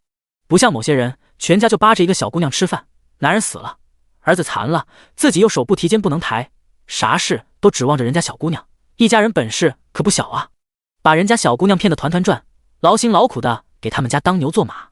唉，可怜哟。秦慕瑶不知道王氏说这话是要干嘛，他和他私下话都不曾说过2次，就上次去山里挖野菜遇上，打了一个招呼，说了2句家常，他就走人了。王氏现在来给自己打抱不平，怎么好像是故意挑拨离间似的？王婶，你还真说对啊，人和人之间的命就是不一样，我婆婆生来就命好，是享福的命，我们家里人啊就爱宠着她，不像您啊，生来就是苦命人，任劳任怨给你男人家做牛做马，还没有人记着你的好。秦慕瑶从人群后面走了过去，笑着看着王慧英。宁成霄在人群后面看着秦慕瑶的背影，心里升起了一阵暖意。贺娇兰看着突然出现的秦慕瑶，明显一愣，再听到她维护的话，心里真的好暖。这个儿媳妇她真的没有看错，聪明能干，懂事孝顺，还特别会心疼人。王慧英听到秦慕瑶的话，脸上表情有些僵硬，然后冷笑着说道，秦丫头你可别说我，好歹我快要熬出头了，我儿子现在已经考上秀才了，再等几天考上举人老爷，我可就享福了。倒是你啊，年纪轻轻的，这家还刚死了爹，3年不能婚嫁，你白服侍人家3年，还不如趁着年轻再寻一家好人家。王婶，你家也不住海边啊，你管得这么宽？也不劳您费心，反正等你儿子还没有考上举人老爷之前，我们家肯定会比你们家过得好的。我婆婆不小心摔倒，砸坏了你们家的小麦，你就说要多少钱，别泼妇骂街一样喊得全村的人都知道，我们家不会少你一个字的。秦慕瑶以前对白亦辰的印象不错，谁曾想他娘竟然是这个德行，实在让人下头。你，哼，真是狗咬吕洞宾，不识好人心。我看你年纪小不懂事，好心帮你说话，你却这样说我，简直恩将仇报。既然你们要赔钱，那就赔我20文钱。王慧英看秦慕瑶不上当，竟然还帮着贺娇兰说话，当着这么多人说自己，顿时拉下脸要钱。旁边看热闹的人一看，就那么一点小麦苗，就开口要人家20文钱，真是狮子大开口啊！怎么你家麦子以后要长金子？就这批大点的一块，能产出3斤小麦？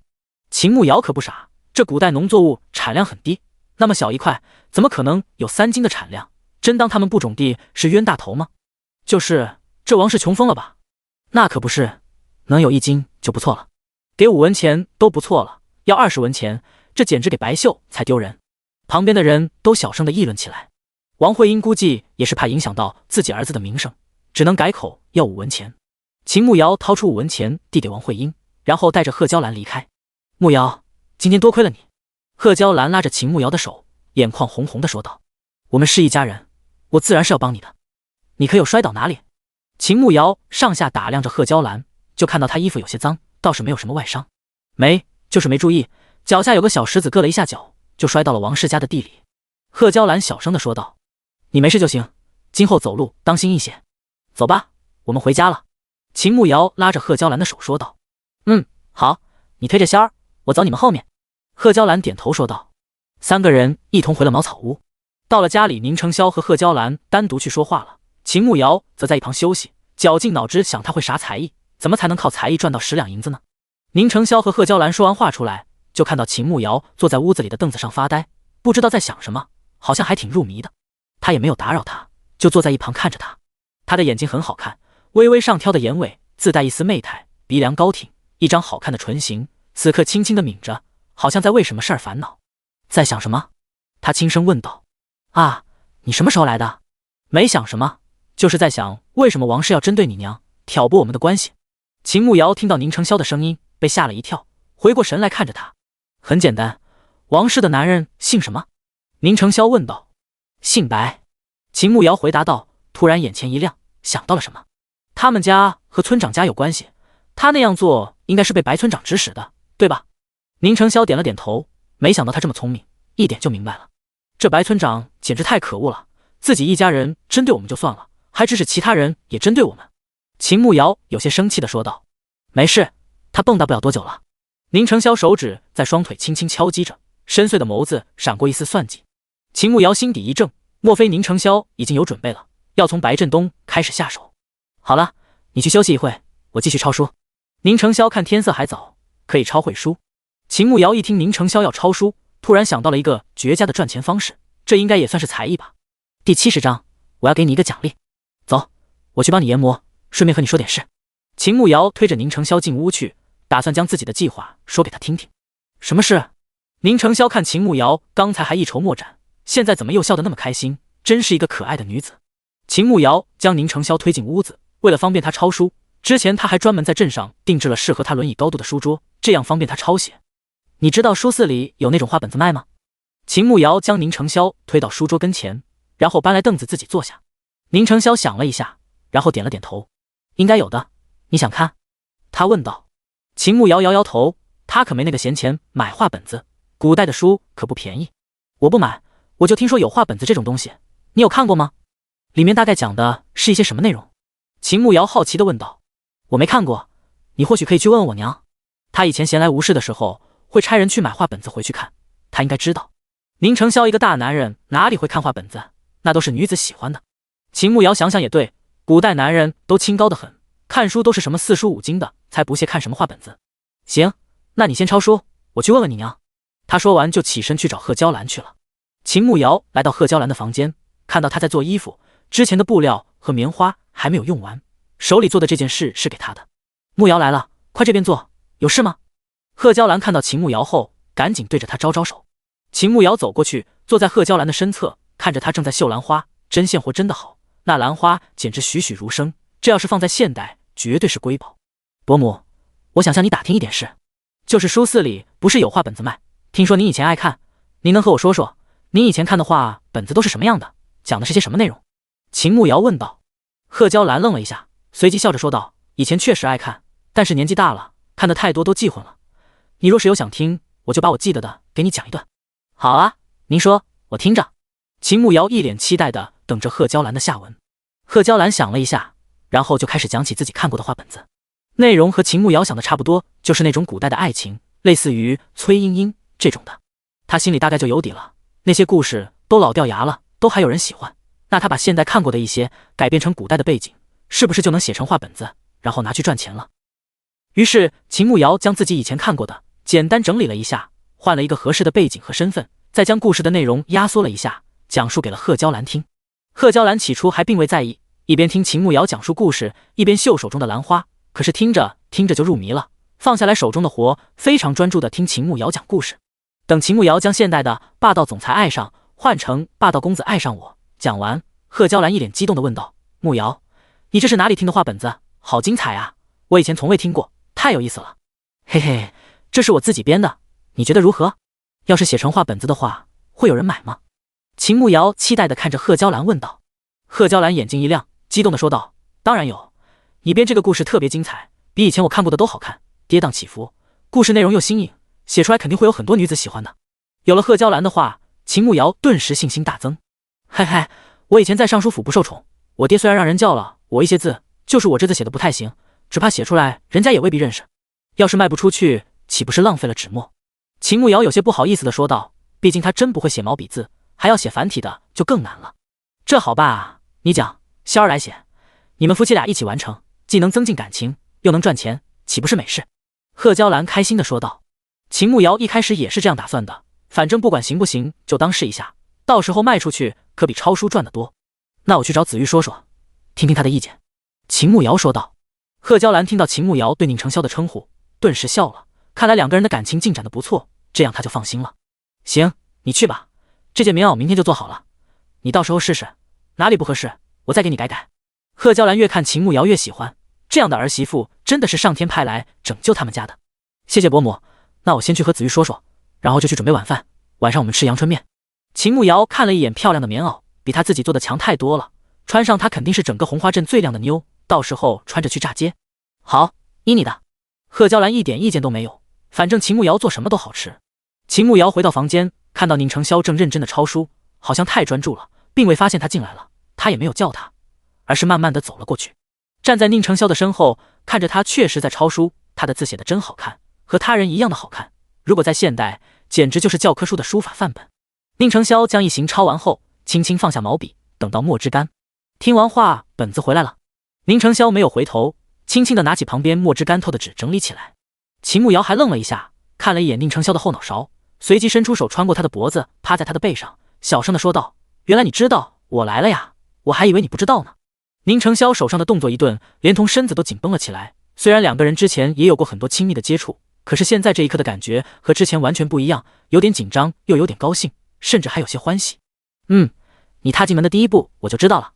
宁成霄努力保持淡定，其实心跳的比任何时候都快。哇，你这么厉害，那我是不是要给你一个奖励？秦慕瑶笑着在宁成霄耳旁问道。什么？宁成霄微微转头，有些期待地看着秦慕瑶。第71章，宁成霄留他在屋里过夜。宁成霄的话音刚落下，秦慕瑶柔软的唇瓣就落在了他的脸颊上，下一秒就放开了。这就是奖励，喜欢吗？秦慕瑶不敢看宁成霄的脸，躲在他的身后，红着脸颊问道。毕竟这也是他第一次谈恋爱，第一次主动的亲他，女孩子那点矜持和羞涩还是有的。宁成霄刚缓和一点的肌肉，此刻又紧绷了起来，耳尖泛红，低声道：秦慕瑶听到宁成霄的回答，不自觉地勾起嘴角笑了。我刚才确实去听话本子了，不过我也是有别的打算的。秦慕瑶搂着宁成霄的脖子，然后慢慢和他讲起了刚才跟贺娇兰说的计划。宁成霄一开始肌肉还是紧绷的，毕竟这样亲密的举动还是第一次，他有些不适应，但是又舍不得让他放开，在慢慢的适应中。听着秦慕瑶的计划，倒是慢慢习惯了这种接触。那你是打算让我帮你写下来，对吗？宁成霄感觉到秦慕瑶的手指有些凉，伸出自己的大手帮他捂着。对。秦慕瑶点点头。好，那你既然有故事，就试试吧。能卖出去倒算是一个赚钱的门路，如果不能，就当试试。宁成霄说道。秦慕瑶放开宁成霄，坐到旁边的凳子上，一脸惊奇地看着他。你都没有听我的故事，你不怕浪费纸墨和精力吗？宁成霄轻轻摇了摇头，既然你想做的，就试试吧。现在我的精力又不值钱，至于纸墨，多抄一本书便是了。秦慕瑶听完心里真的被感动了，一个男人完全不计得失支持你的喜好，真的是满满的感动和安全感。放心，我对自己有信心。为了宁成霄无条件的支持，他也不能让这个故事扑街了。于是他开始认真的组织语言，将故事内容再说得更精彩一些。秦慕瑶一边说，宁成霄听完便开始整理语言写。故事当然不是3-5页就写完的，毕竟再浓缩也要有起伏，有剧情，所以讲述到1/3的时候，外面的天就快黑了，屋内的光线就不是那么好，而且也该做晚饭了。那今天就暂时说到这里，我先去做饭，你休息一下。你写了这么久了，活动一下手和脖子，晚上我再给你按按腿放松一下。秦慕瑶看天色不早了，再写对眼睛不好，古代可没有眼镜，万一眼睛近视了，以后就麻烦了。你这个故事是你自己编的？宁承霄放下笔，看着秦慕瑶问道：“对啊，难道你以前听过？”秦慕瑶惊奇地看着宁承霄，只见到宁承霄摇摇头，表示自己并未听过，他这才松了一口气。那我先做饭去了。秦慕瑶说道。宁承霄点点头。等到秦慕瑶离开以后，宁承霄又将刚才写下来的故事又看了一遍，眉头紧紧地蹙了起来。这会不会是他和袁弘杰的过去？秦慕瑶晚饭做了阳春面，又鲜又香。可是吃饭的时候，他发现宁承霄兴致不高。不好吃吗？他看着宁承霄问道。没有。宁承霄立马否认。那你怎么不吃啊？你要是不喜欢，我再给你做一份别的。秦慕瑶说道。别惯着他，现在粮食这么金贵，而且做饭也累，咱们吃咱们的，他不喜欢就饿肚子。贺娇兰闻言赶紧出声说道。宁承霄听到自己娘亲的话，感觉自己被嫌弃了，嘴角抽搐了2下。吃过晚饭后，贺娇兰去收拾碗筷，让他们休息。秦慕瑶推着宁承霄在院子转了一圈，问了一下建房子的事情。宁承霄说找了几个人帮忙，其中一个人经常帮人建房子，比较有经验，到时候可以让那个人来做负责人，他们监工就行。秦慕瑶大概明白了，就是把房子承包给那个人来做，这样倒是方便。反正他们都不懂建房子，只要盯着那些人做事，不偷工减料就行。等贺娇兰收拾好了，天也差不多黑了。秦慕瑶这段时间都是和贺娇兰睡的，一是为了方便照顾她，二是她和宁承霄到底没有拜堂，住一起也会显得尴尬。只是她的衣服是放在宁承霄那个屋子里的，毕竟贺娇兰屋子里还存放了不少宁素远的东西，也算是留作念想。既然天都黑了，也就差不多可以回房间睡觉了。宁承霄看秦慕瑶要去他娘的屋子，轻咳了一声：“你不是说帮我按一下腿吗？”“对哦，差点忘了，那先去你屋子，给你按，我再去伯母屋子睡。”秦慕瑶确实忘记这件事了，赶紧跟着宁承霄一起去了他的屋子。因为屋子里已经黑了，什么都看不见，只能将油灯点上。秦慕瑶耐心地帮宁承霄按腿，每一处穴位都按到。按里半个多小时，感觉差不多了，他起身打算去隔壁屋子休息，却被宁承霄一把抓住。怎么了？他怔怔地看着宁承霄，心底冒出了一个邪恶的想法。他该不会要留自己过夜吧？那他是毫不犹豫地拒绝呢，还是半推半就地答应？帮你揉一下手。宁承霄面不改色地说道，其实内心很紧张。哦，好。秦慕瑶又重新坐下来，看着宁承霄修长的手指握着自己的手，他的手很温暖，骨节分明，白皙修长，简直就是标准的钢琴手，手控的最爱。你下午那个故事还没有结束吧？不如你再说说后面的情节，我先顺一下，明天才能接着写。宁承霄一边帮秦慕瑶放松手，一边说道。秦慕瑶自然没意见，又继续讲后面的故事。宁承霄一直听着没有说话，只是每当他讲到男女主亲密的时候，宁承霄揉的手总是会很用力，有2次都弄疼他了，但是他并未出声，只当他是不小心。可能是习惯了早睡，加上宁承任揉得挺舒服的，他讲着讲着就开始犯困，打了好几个哈欠。但是宁承霄又不放开他，他实在撑不住了，就靠在一旁睡着了。宁承霄看秦慕瑶闭着眼睛睡了，顿时松了一口气，赶紧挪动身子，将人抱到床上躺着。秦慕瑶眼皮翻了一下，心道：果然想留我过夜。嘴角不自觉地上扬了起来，但是他实在太困了，眼皮撑不住了，安静地躺在枕头上睡觉。可是下一秒宁承霄的话差点将他瞌睡都吓跑。第72章，尴尬的想要离家出走。那个，穿着衣服睡觉会不舒服，我帮你把衣服脱了。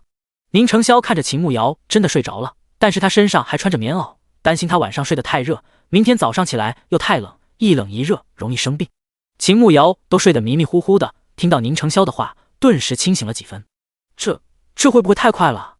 他们还没有举行婚礼呢。虽然他来自现代，但是这种事好像还是结婚后比较好吧。最关键的是宁承霄双腿不行，难不成要他在上面？可是他也没有经验，这有点难为他啊。宁承霄看秦慕瑶没反应，只当他是默许了，缓缓伸出手去解他胸口的带子。秦慕瑶本来还想继续装睡，可是真的太紧张了，他在宁承霄手伸过来的时候，一把按住了他的手，好死不死的还按到了自己的胸上。这一下两个人都傻眼了，瞪大眼睛看着对方。尴尬的气氛在两个人中间蔓延，一时间空气好像都凝固了。宁承霄一把收回自己的手，掩饰性的咳嗽了2声。他还没有开口之前，就看到秦慕瑶一把掀开被子，噌的一下坐下来，然后以最快的速度下床。时间不早了，我回伯母房里睡觉了，你也早点休息。刚才只是一个误会，你别多想，晚安。别说话，我困了。秦慕瑶语速超快，现在真的好想有个地洞钻进去，真的太丢人了。快速的冲出宁承霄的房间，将他的房门关上，然后才大口的喘气，脸烫的好像能煮熟鸡蛋。宁承霄看着落荒而逃的秦慕瑶，嘴角不受控制的上扬，原来一个女子可以这般可爱。看着刚才触碰到她身子的那一只手，手感好像还不错。秦慕瑶回到贺娇兰的屋子，贺娇兰还没有睡着，她以为今天晚上两个年轻人会宿在一起，心里还挺高兴的，结果没想到秦慕瑶又回来了，看来他那儿子魅力不够啊。以前王府也请了教习嬷嬷，可是他一直不愿听嬷嬷的指导，给他安排通房丫头也不要，现在啥也不会，怎么能让自己媳妇儿满意呢？想想还有些人头疼，毕竟他这个当娘的也不好教导他这些，看来只能从儿媳妇下手了。瑶瑶，你回来了，快上床躺着，外面冷。贺娇兰说道。秦慕瑶在外面冷静了好一阵才进来了，现在脸已经不烫了，快步走到床边，脱掉外面的棉袄，然后躺在贺娇兰身侧。伯母，你还没有睡啊？是不是我吵到你了？秦慕瑶有些愧疚地说道。没有，是我睡不着。你知道自从远哥走了以后，我晚上总是失眠多梦，很难睡着的。倒是辛苦你了，又要照顾潇儿，还要照顾我，你真的是我们家的福星。贺娇兰躺在旁边，言语有些激动。伯母，您言重了，我们是一家人，互相照顾是应该的。秦慕瑶能感觉到贺娇兰现在对她的信任和喜欢。一家人确实应该互相照顾。其实女人这辈子能嫁给一个好丈夫就是最幸福的，尤其是不三心二意的男人。潇儿和他爹一样，对女色方面没有什么心思，所以远哥也就我一个女人。一开始母妃给他安排了2个通房，在我进门后也没有去过，虽然那2个通房抬了妾，也没有子嗣。之前肃王府出事，他们也都走了。潇儿这一点和他爹很相似，他连通房丫头都没要，所以在那方面呢也没有经验，你都担待一点。贺娇兰握着他的手，轻轻地拽了2下。秦慕瑶是只知道古代稍微有点钱的家族都会给家里的男子安排通房，没想到宁承霄居然没有要，那他还是个处喽。这么一想，竟然感觉自己赚到了，长得帅，还洁身自好，简直爱了爱了。可是和未来婆婆说这事，实在有点尴尬，赶紧说道：我知道了。伯母，我有些困，先睡了。秦慕瑶晚上做了一个羞羞的梦，醒过来还忍不住脸红。梦里宁承霄双腿已经好了，抱着她酿酿酱酱了一晚上，又霸道又温柔。梦里他还看到宁承霄的腹肌和胸肌了，宽肩窄腰，人鱼线特别流畅，身材好到爆，光想想都能脸红心跳，以至于起床吃早饭的时候，他看到宁承霄都会心虚脸红。宁承霄自然也注意到秦慕瑶的反常，以为他还在为昨晚上的事情害羞，心里想着他平时看着大胆，原来在这方面还是会害羞的，真可爱。吃过早饭后，秦慕瑶和宁承霄继续把昨天的故事写完，这一弄就是一上午。中午吃过饭后，宁承霄找来修房子的人就来了，秦慕瑶也在一旁听他们说，对于修房子他也有一些自己的想法，毕竟以后是他们的家，他希望能更好一些。在宁承霄和陈大爷商量的时候，他去屋里拿笔画了一份自己想要的房子，虽然不擅长用毛笔，但是好歹有一些绘画功底，画出来还是挺像那么回事。屋子不复杂，只是加入了一些自己的小设计，比如不要门槛，方便宁承霄的轮椅通行，屋顶的样式，洗浴间，包括方便宁承霄使用的马桶等等。将图纸拿给陈大爷看了，顺便解释了要怎么修。陈大爷有些吃惊，但是说能做出来，只是要多花点钱。大家一起算了预算，修5间屋子，2个洗浴间和厨房，还有1间柴房，再搭一个小的棚子，方便养点家禽，大概要花35两，再加上工钱3两，差不多要38-40两。正好他们从袁弘杰那里拿了50两，倒是够用的。房子就建在茅草屋的旁边，那边还有一块空地，是当初和王赖子买这茅草屋算上的。说好了以后，就签了雇佣文书，交给陈大爷10两银子，让他先采办东西。下午2个人将画本子的内容完善了一些，但是还没有完全写完，家里的纸不够，那就暂时把这个当成上册，要是书4有兴趣再写下册。第二天吃过早饭，秦慕瑶和宁承霄就赶着小毛驴去镇上四海书肆卖画本子。刚到四海书肆门口，秦慕瑶竟然看到袁弘杰在里面书肆里选书，心头一紧。第73章演戏。秦慕瑶轻轻地拉着一下宁承霄的胳膊，小声地在他耳边说道：袁弘杰在那里，一会我们装一下。宁承霄下意识地看了一眼书肆里面，正好看到在选书的袁弘杰，好看的眉头微微一蹙。装什么？他收回目光，看着秦慕瑶问道。当然是装的关系不好，你很讨厌我，不相信我，不想让我接近你啊。秦慕瑶一边观察袁弘杰，一边低声在宁承霄耳边说道。宁承霄当然知道秦慕瑶这是为了不让袁弘杰起疑，只是感觉那样不好，对他不好。快，他出来了，你快点嫌弃的把我推开。秦慕瑶看到袁弘杰付了钱，应该是要出来，连忙对着宁承霄说道。宁承霄好看的眉头紧紧的皱了起来，他下不了手，舍不得凶他。秦慕瑶看袁弘杰已经走到门口，马上向旁边跌了下去。宁承霄见状，身子一紧，下意识的就要伸手去拉他，可是秦慕瑶已经站在了地上，委屈巴巴对着他说道：“相公，你就那么讨厌我吗？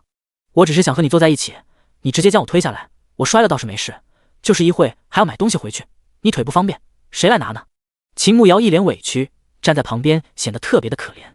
宁承霄嘴角抽了2下，他都可以去唱戏了，但是看到袁弘杰出来，正盯着他们看，他只能板着脸，冷冷的说道：“你若不想拿，就直接滚。”说完就将驴车赶到旁边去了，看都没有看一眼。秦慕瑶不得不感叹宁承霄的演技也太好了，要是在现代妥妥的影帝啊！相公，你别生气，我拿便是了。秦慕瑶看了一眼袁弘杰，然后又去追宁承霄。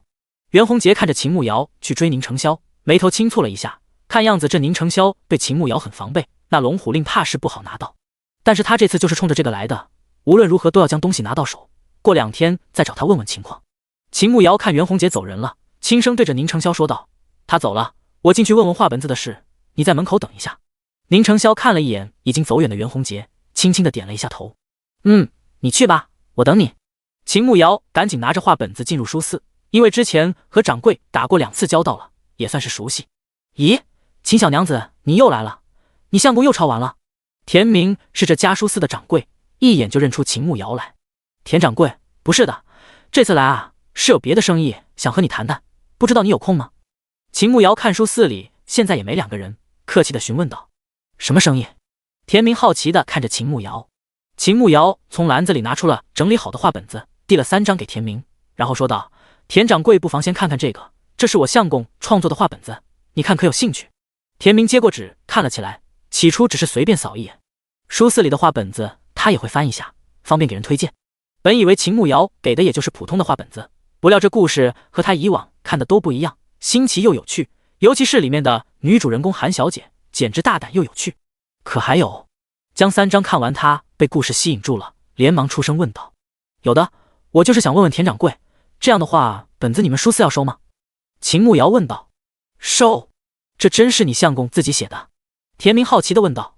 秦慕瑶点点头，本来就是宁承霄写下来的，可不就是他写的？你相公有这本事，怎么不早说？这边写画本子可比抄书赚钱。哎，我们去那边坐着聊。田明对这个画本子非常感兴趣，要是能买下来，到时候多印一些出去卖，根本不愁销路。秦慕瑶跟着田明到那边的椅子上坐下，小二送了茶水过来，他一边喝茶一边等田明的下文。秦小娘子，你们这个画本子打算卖多少钱？田明问道。秦慕瑶没有卖过画本子，倒是在贺娇兰那里了解了他以前看的画本子的价格。那个时候王府有钱，自然都买最好的，一本最少都是2两银子，贵的10两、几十两都有。这里只是一个偏远的小镇，经济自然比不上京城，价格不能要太高，但是他这是母本，他们可以拿去印刷很多册卖，自然不能太便宜。我们夫妻与田掌柜也算是熟识，这样吧，这个画本子呢，我就10两卖给你，要是换成别人，肯定不止这个价，你买去绝对不会吃亏，到时候多印刷一些，肯定有不少夫人小姐喜欢的。秦慕瑶似乎还吃了很大的亏一样。田明心底翻了一个白眼，这小娘子太会说话了，这个画本子虽然新颖，但是与之前的相差甚大，具体能不能卖出去还不知道呢，他竟然还说卖给别人不止这个价。秦小娘子，你都说了我们是熟识了，但是你这个价格还是有点高啊，能不能再便宜一些？田明一脸犹豫地问道。秦慕瑶早就料到田明会和他讲价，但是他觉得10两银子买断并不贵。田掌柜，这个价格确实不能再低了，不过我也明白你的担忧，担心画本的销量。这样吧，我给你出一个主意，你觉得可行，我们就按照这个来办。就是你先支付我5两银子，等你印刷好了拿来卖，如果卖得很好，你需要再支付我10两银子，如果效果不好，剩下的5两我就不要了，你看怎么样？秦慕瑶放下茶杯，慢条斯理的和田明谈判起来。田明认真的开始考虑秦慕瑶的建议，听着倒是还不错，而且到时候卖的到底好不好，他又不可能知道，好像确实可行。田掌柜考虑的如何？秦慕瑶看田明那么久没有说话，担心外面太冷，宁承霄一个人坐在驴车上被冻着，想尽快谈完出去找宁承霄。可以，那你先将后续的故事拿给我，我先看了再说。田明感觉自己不会吃亏，就欣然答应了。秦慕瑶将剩下的部分拿出来给田明，田明快速的看了一遍，发现这个故事依旧不完整，正好在一个很精彩的地方没有了。没有了吗？田明将纸来回翻了几遍，然后看着秦慕瑶问道：“对，这个画本子分为上下两册，这里是上册，还有下册还没有编写。田掌柜如果真有诚意，到时候就上册卖的怎么样？我们下册继续合作。不过我觉得田掌柜这么光明磊落的人，应该不会坑我们这种贫穷老百姓的。”秦慕瑶的话没有说明，但是话里的意思很明显了。第74章再次遇到袁弘杰。田明听到秦慕瑶的话，心底愣了一下。这个小妇人看着年纪不大，但是心思这般深沉。呵呵，秦小娘子这是哪里话？既然我答应你了，肯定不会违背诚信的，你大可以放心。我们四海书四开了10多年了，诚信很好的。田明尴尬的笑着说道。只是画本子从来没有出过半册的，这样人家买的人也不乐意啊。田明继续开口说道。田掌柜，我相公这个故事框架大，内容比较丰富，您也看到了，就您手中的内容和你们书肆卖的画本子内容是差不多的。如果您想要下半册也可以，那价格我们就要另外谈了。秦慕瑶并不担心，不急不缓地说道。田明看了一眼手中的稿件，确实和书肆里卖的差不多，可是画本子确实没有见过分上下册的，一时间有些犹豫不决。那你下册什么时候能写好？一起打算卖多少钱？田明问道。最近家里有些事情要处理，可能要10天后了，上下两册一起的话，25两银子。秦慕瑶说道。田明一听要25两银子，这可不是小数目，这要是卖不出去，砸在手里不是就亏了？你这价格实在太高了，我得找东家问问，要不然这上册你先给我，我拿给东家看了再给你回复。田明只是一个掌柜，平时收点便宜的字画，抄书什么能做主，但是这种还是拿不了主意。田掌柜，要不然您先找你东家说，文稿我就先拿回去了。秦慕瑶一把拿过自己的稿件，这掌柜当他是傻逼吗？等着他拿去找人抄吗？田明见状有些急了，这万一他拿到天涯书肆去卖了，那到时候卖得好，东家知道了肯定要骂死他。这个画本子确实有意思，应该那些夫人小姐都会喜欢的，即便红花镇卖不动，但是李县、抚州城肯定也可以。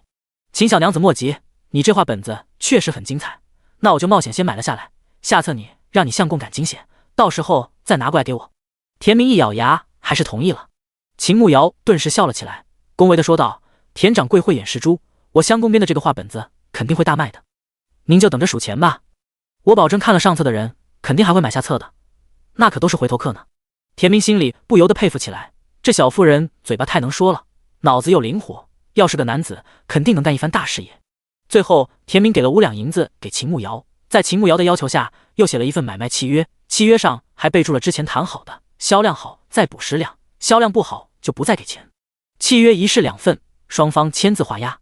秦慕瑶拿着契约和银子离开了书肆，出来就看到宁承霄在驴车上坐着，身上穿着靛蓝色的长袄，本来只是很普通的样式和布料，但是穿在他身上总感觉很贵，这就是自带贵气吧。他慢悠悠地走到宁承霄身边，调侃地看着他道：这位公子一个人吗？我看你玉树临风，俊美不凡，不知可有喜欢的人了？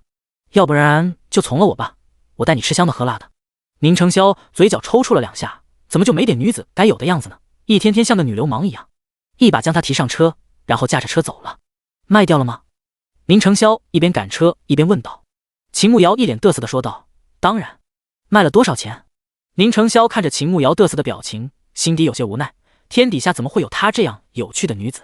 秦慕瑶伸出5根手指头，在宁承霄面前晃了晃。500文？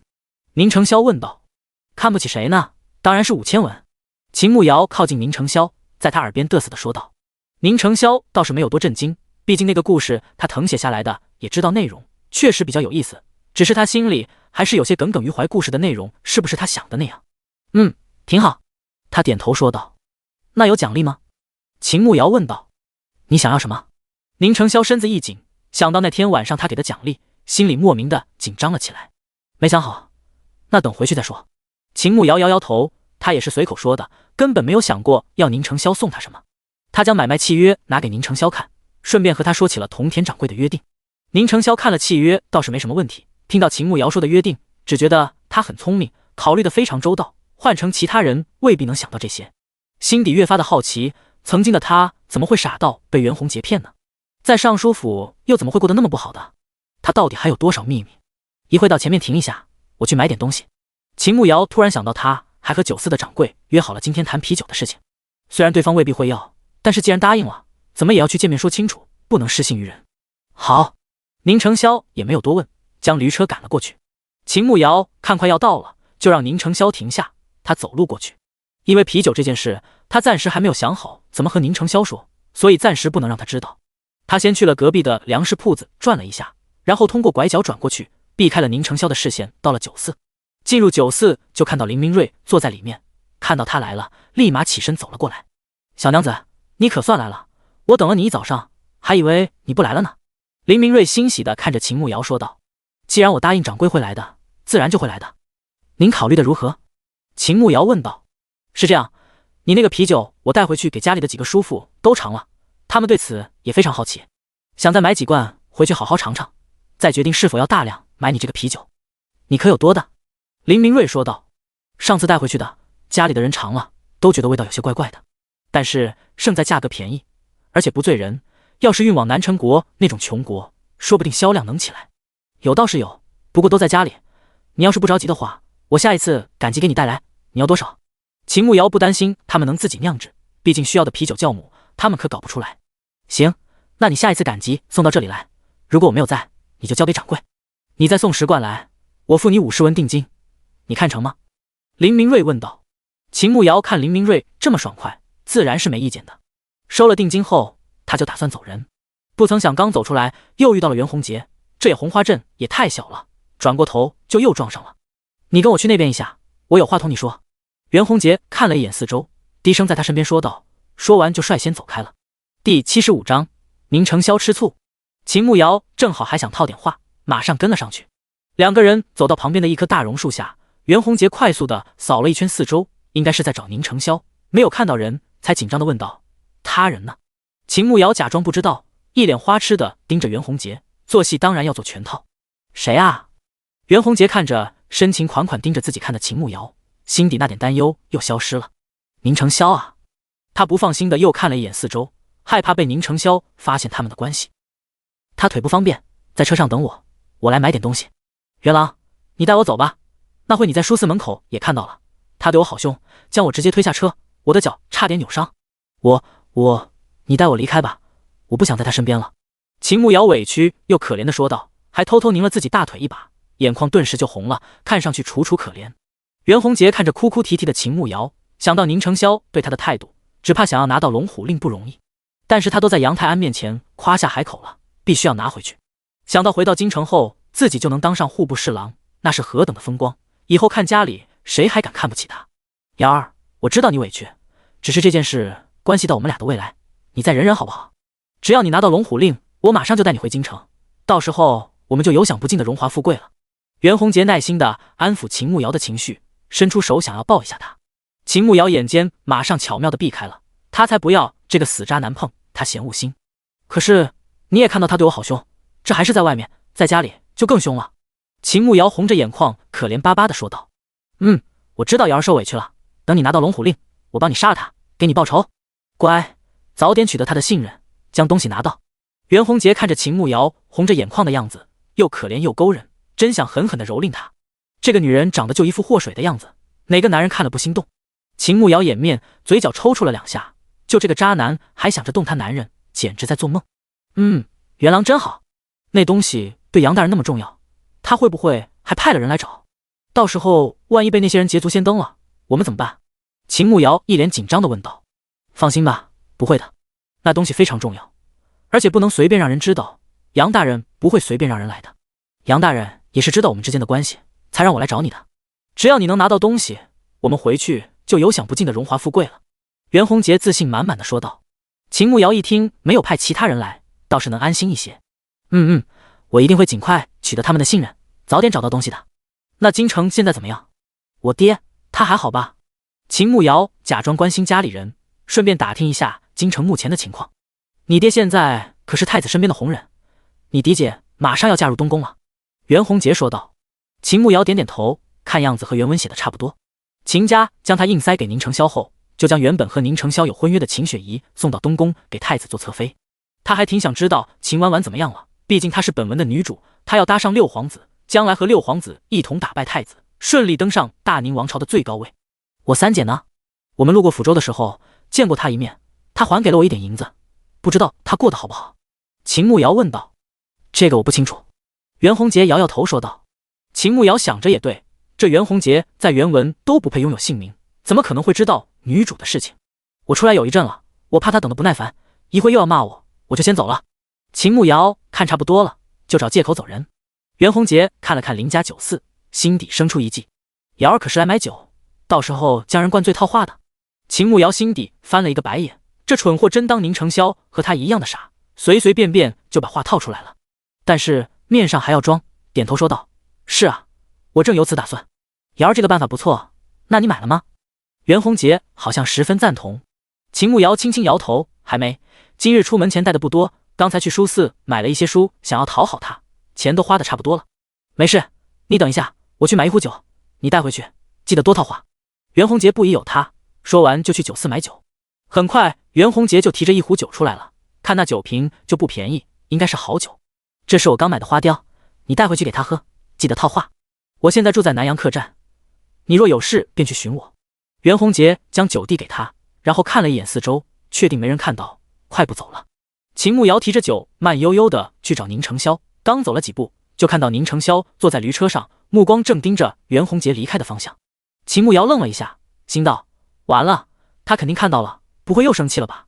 他加快脚步走了过去，看到宁承霄的脸色果然不太好看，连忙爬上车上，坐到他的身边。你看，我又坑了他一瓶花雕酒。秦慕瑶献宝似的将酒瓶拿到宁承霄面前。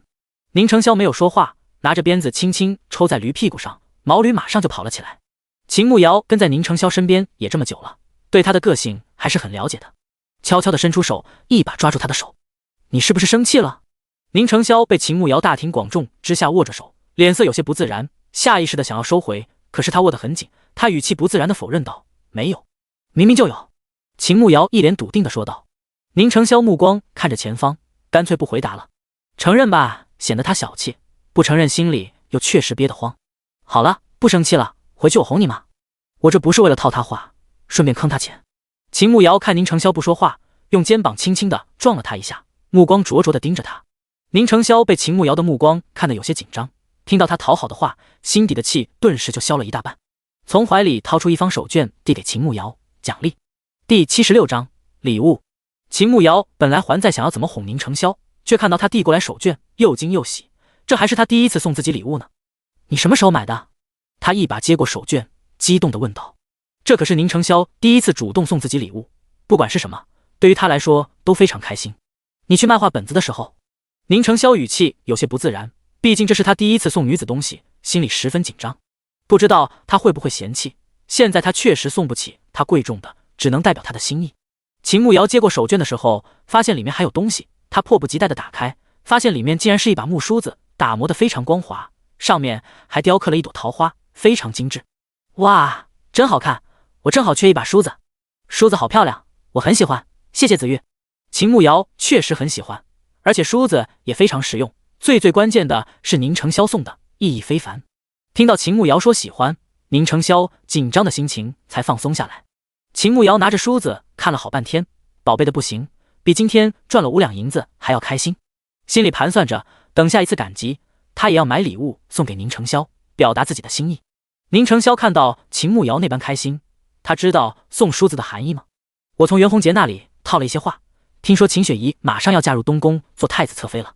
秦慕瑶说话的时候偷瞄了2眼宁承霄，虽然他说自己没有喜欢的人，但是他跟秦雪怡从小定过亲，不知道秦雪怡对他会不会不一样，他挺想知道的。宁承霄闻言并未有什么反应，只是嗯了一声，继续赶着自己的车。你没什么想说的吗？秦慕瑶好奇地问道。没有。宁承霄面无表情地说道。他和你以前定过亲，你就没什么想法吗？秦慕瑶继续问道。没有，不熟。宁承霄冷冷地说道。秦慕瑶听到宁承霄的话，一时间竟然不知道该怎么接话了。只是为什么他心里那么爽呢？这该死的安全感。中午想吃什么？他心情不错，打算今天中午做好吃的奖励他，这才是一个合格的男朋友，面对前任该有的态度。都行。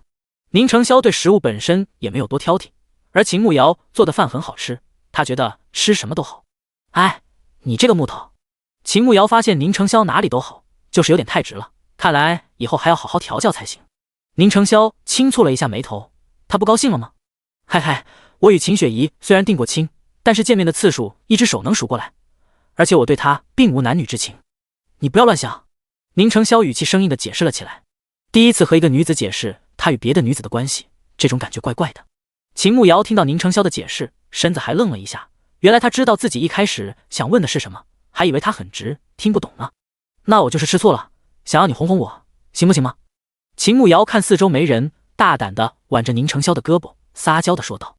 宁承霄身子一怔，在外面如此亲密的接触，他还有些紧张和不知所措。你想要我怎么哄你？他确实不会哄人，也没有经验，比如夸我，或者念一首情诗。秦慕瑶本来只是想和宁承霄开个玩笑，他知道宁承霄和秦雪怡之前什么都没有，就是故意逗他的。本以为他会说自己有病，直接将自己推开，可是他竟然没有，这简直太惊喜了。宁承霄蹙眉想了一下，然后低声念道：情人怨遥夜，竟夕起相思。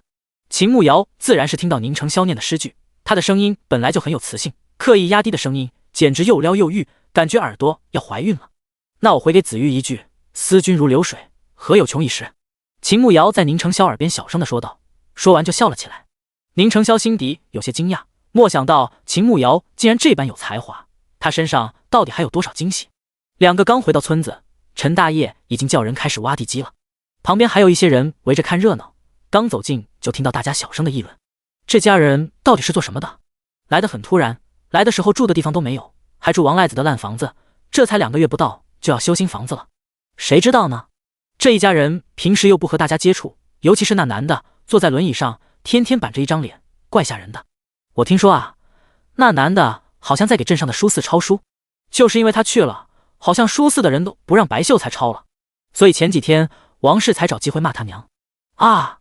那抄书不是很赚钱，抄2本书都能修房子了，这可比咱们天天种地强多了。你羡慕有啥用？你会抄吗？你字都不认识一个。宁承霄听着大家的议论，什么都没有说，驾着驴车回了院子。秦慕瑶也没有理会那些看热闹的人，反正他们要说就说。不过他可算知道王慧英那天因为那点小麦骂贺娇兰是怎么回事了，看来是挡了人家的财路。回到屋里，贺娇兰刚把衣服做好，看到他回来，马上招呼他过去试一下。秦慕瑶赶紧放下东西，然后去试穿自己的新衣服。不得不说，贺娇兰的手艺真的太好了，尺寸大小都很合适，绣工更是了得，根本看不到针脚，上面的兰花特别漂亮。她的个子高挑，但紫色衬托她的皮肤越发的白皙，整个人显得特别高贵。好看吗？秦慕瑶穿着新衣服跑到宁承霄跟前，臭美的转了一圈。宁承霄看着美若天仙的秦慕瑶，笑颜如花，竟然看得有些入神，心底突然生出了一个念头，想要把她关起来，不让其他人看到。有那么难回答吗？秦慕瑶转完一圈，还没有听到宁承霄回答，脸上有些失落。宁承霄回过神来，掩饰性的轻咳了2声，道：好看，算你有眼光。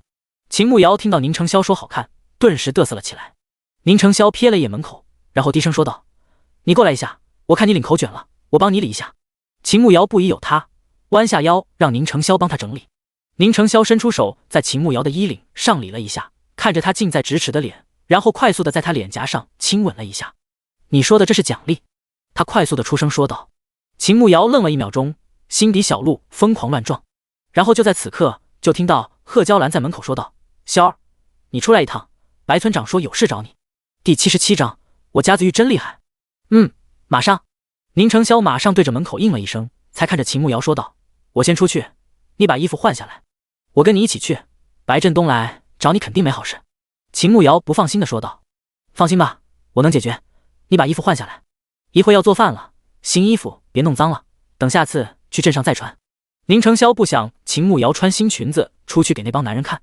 好，我知道，那你小心一些，有事叫我。秦慕瑶只当宁承霄自尊心强，不想事事都让他这个女人出面。宁承霄出门后，就看到白振东站在陈大爷他们跟前，其他人都没有干活了，纷纷站在一旁，低着头不说话，好像做错了什么事被罚一样。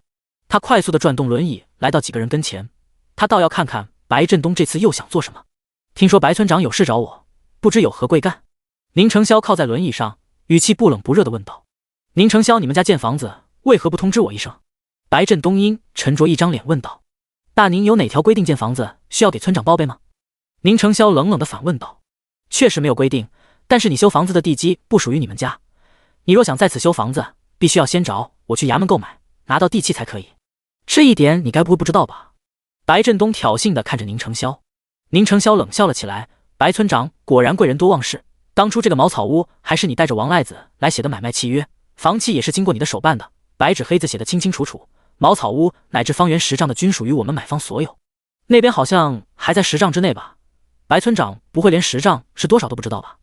白振东听到宁承霄的话，冷哼了一声，我当然知道，我看不知道的人是你。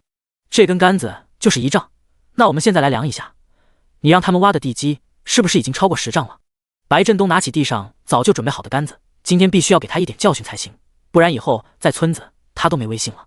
秦慕瑶换了衣服，还是有些不放心宁承霄，怕他被白振东欺负，所以赶了出来，正好听到白振东这话。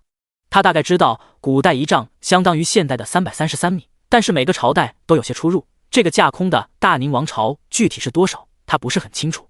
看白振东那般笃定，想必早就量过他们挖的地基了，应该是超过了，他才敢当众说这事，心底不由得担心起来。他倒不是怕花钱买那点地基，就是不想宁承霄被羞辱。他看了一眼轮椅上的宁承霄，如果一会量出来真超了，他就说是自己让陈大爷他们挖的，不知道具体尺寸便是了。这时旁边的宁承霄冷笑了起来，白村长，我不知道你是如何当选为村长的，1年前大宁王朝就已经颁布了新的规定，1丈比你手中的杆子还要长1尺，你竟然还在拿以前的杆子量长短，该说你无知，还是该说你蔑视天子呢？白振东听到宁承霄的话，脸色大变，手中的杆子险些掉了。1年前官府是组织村长去开会，可是他那个时候正好生病，想着每次也没什么大事，根本没有放在心上，所以根本不知道朝廷已经改了1丈的距离。他看宁承霄那么淡定自信，想必说的是真的，所以他原本想给宁承霄一点颜色，现在却是自己当众出丑。白村长，你若觉得我地基挖出去，你快拿杆子量一下，大家都看着你量。宁承霄淡淡的说道。白振东闻言哪里还敢去量，拿着杆子就灰溜溜的走了。秦慕瑶看着白振东就这样跑了，也太怂了吧，不过心里非常爽，感觉自己男人就是厉害，几句话就将白振东给打败了，不愧是他看上的男人。陈大哥，你们继续，就按照我们之前说好的挖就是了。宁承霄看白振东走了后，对着陈大业说道。陈大业马上让其他人赶紧干活，对宁承霄简直佩服得五体投地，想到他允诺自己的事情，感觉有戏，干起活来越发的卖力。外面冷，进屋吧。宁承霄看起风了，担心秦慕瑶受凉，对着他温柔的说道。秦慕瑶赶紧推着宁承霄进屋，毫不掩饰的夸赞起他来。我家子玉真厉害。宁承霄听到秦慕瑶说的话，耳根隐隐发烫，他真的是一点都没有女子的含蓄，可是他竟然觉得很受用，心里特别开心。宁承霄舍不得秦慕瑶给那些人做饭吃，所以当初找人的时候就说了不管饭，饭钱算在工钱里面的，所以到点了大家就回家去吃饭。秦慕瑶中午将之前的熏好的狍子肉取了下来，焖土豆，炒了一个大白菜，腌了一些萝卜，正好可以下饭，脆脆的，很好吃。吃午饭的时候，秦慕瑶告诉贺娇兰他们的画本子卖了5两银子，贺娇兰特别开心，夸赞了他好久。下午贺娇兰去盯着那些人干活，害怕他们偷工减料，秦慕瑶和宁承霄则在屋子里继续写画本子。外面在刮风，茅草屋里真的很冷，秦慕瑶即便穿着棉袄也觉得好冷，手脚都是冰凉的。他突然想起今天袁洪杰还买了一壶花雕酒给他，喝点酒身子会比较暖和。宁承霄本来腿就不能走，还要握笔写字，肯定也很冷。于是他去将酒拿出来，倒了一部分出来，用热水温一下再喝。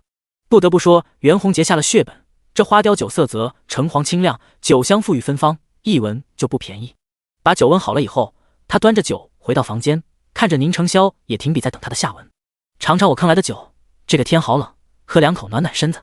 秦慕瑶将酒放下，给他和宁承霄一人倒了一杯。宁承霄还没有开口，秦慕瑶就端起酒杯一口干了。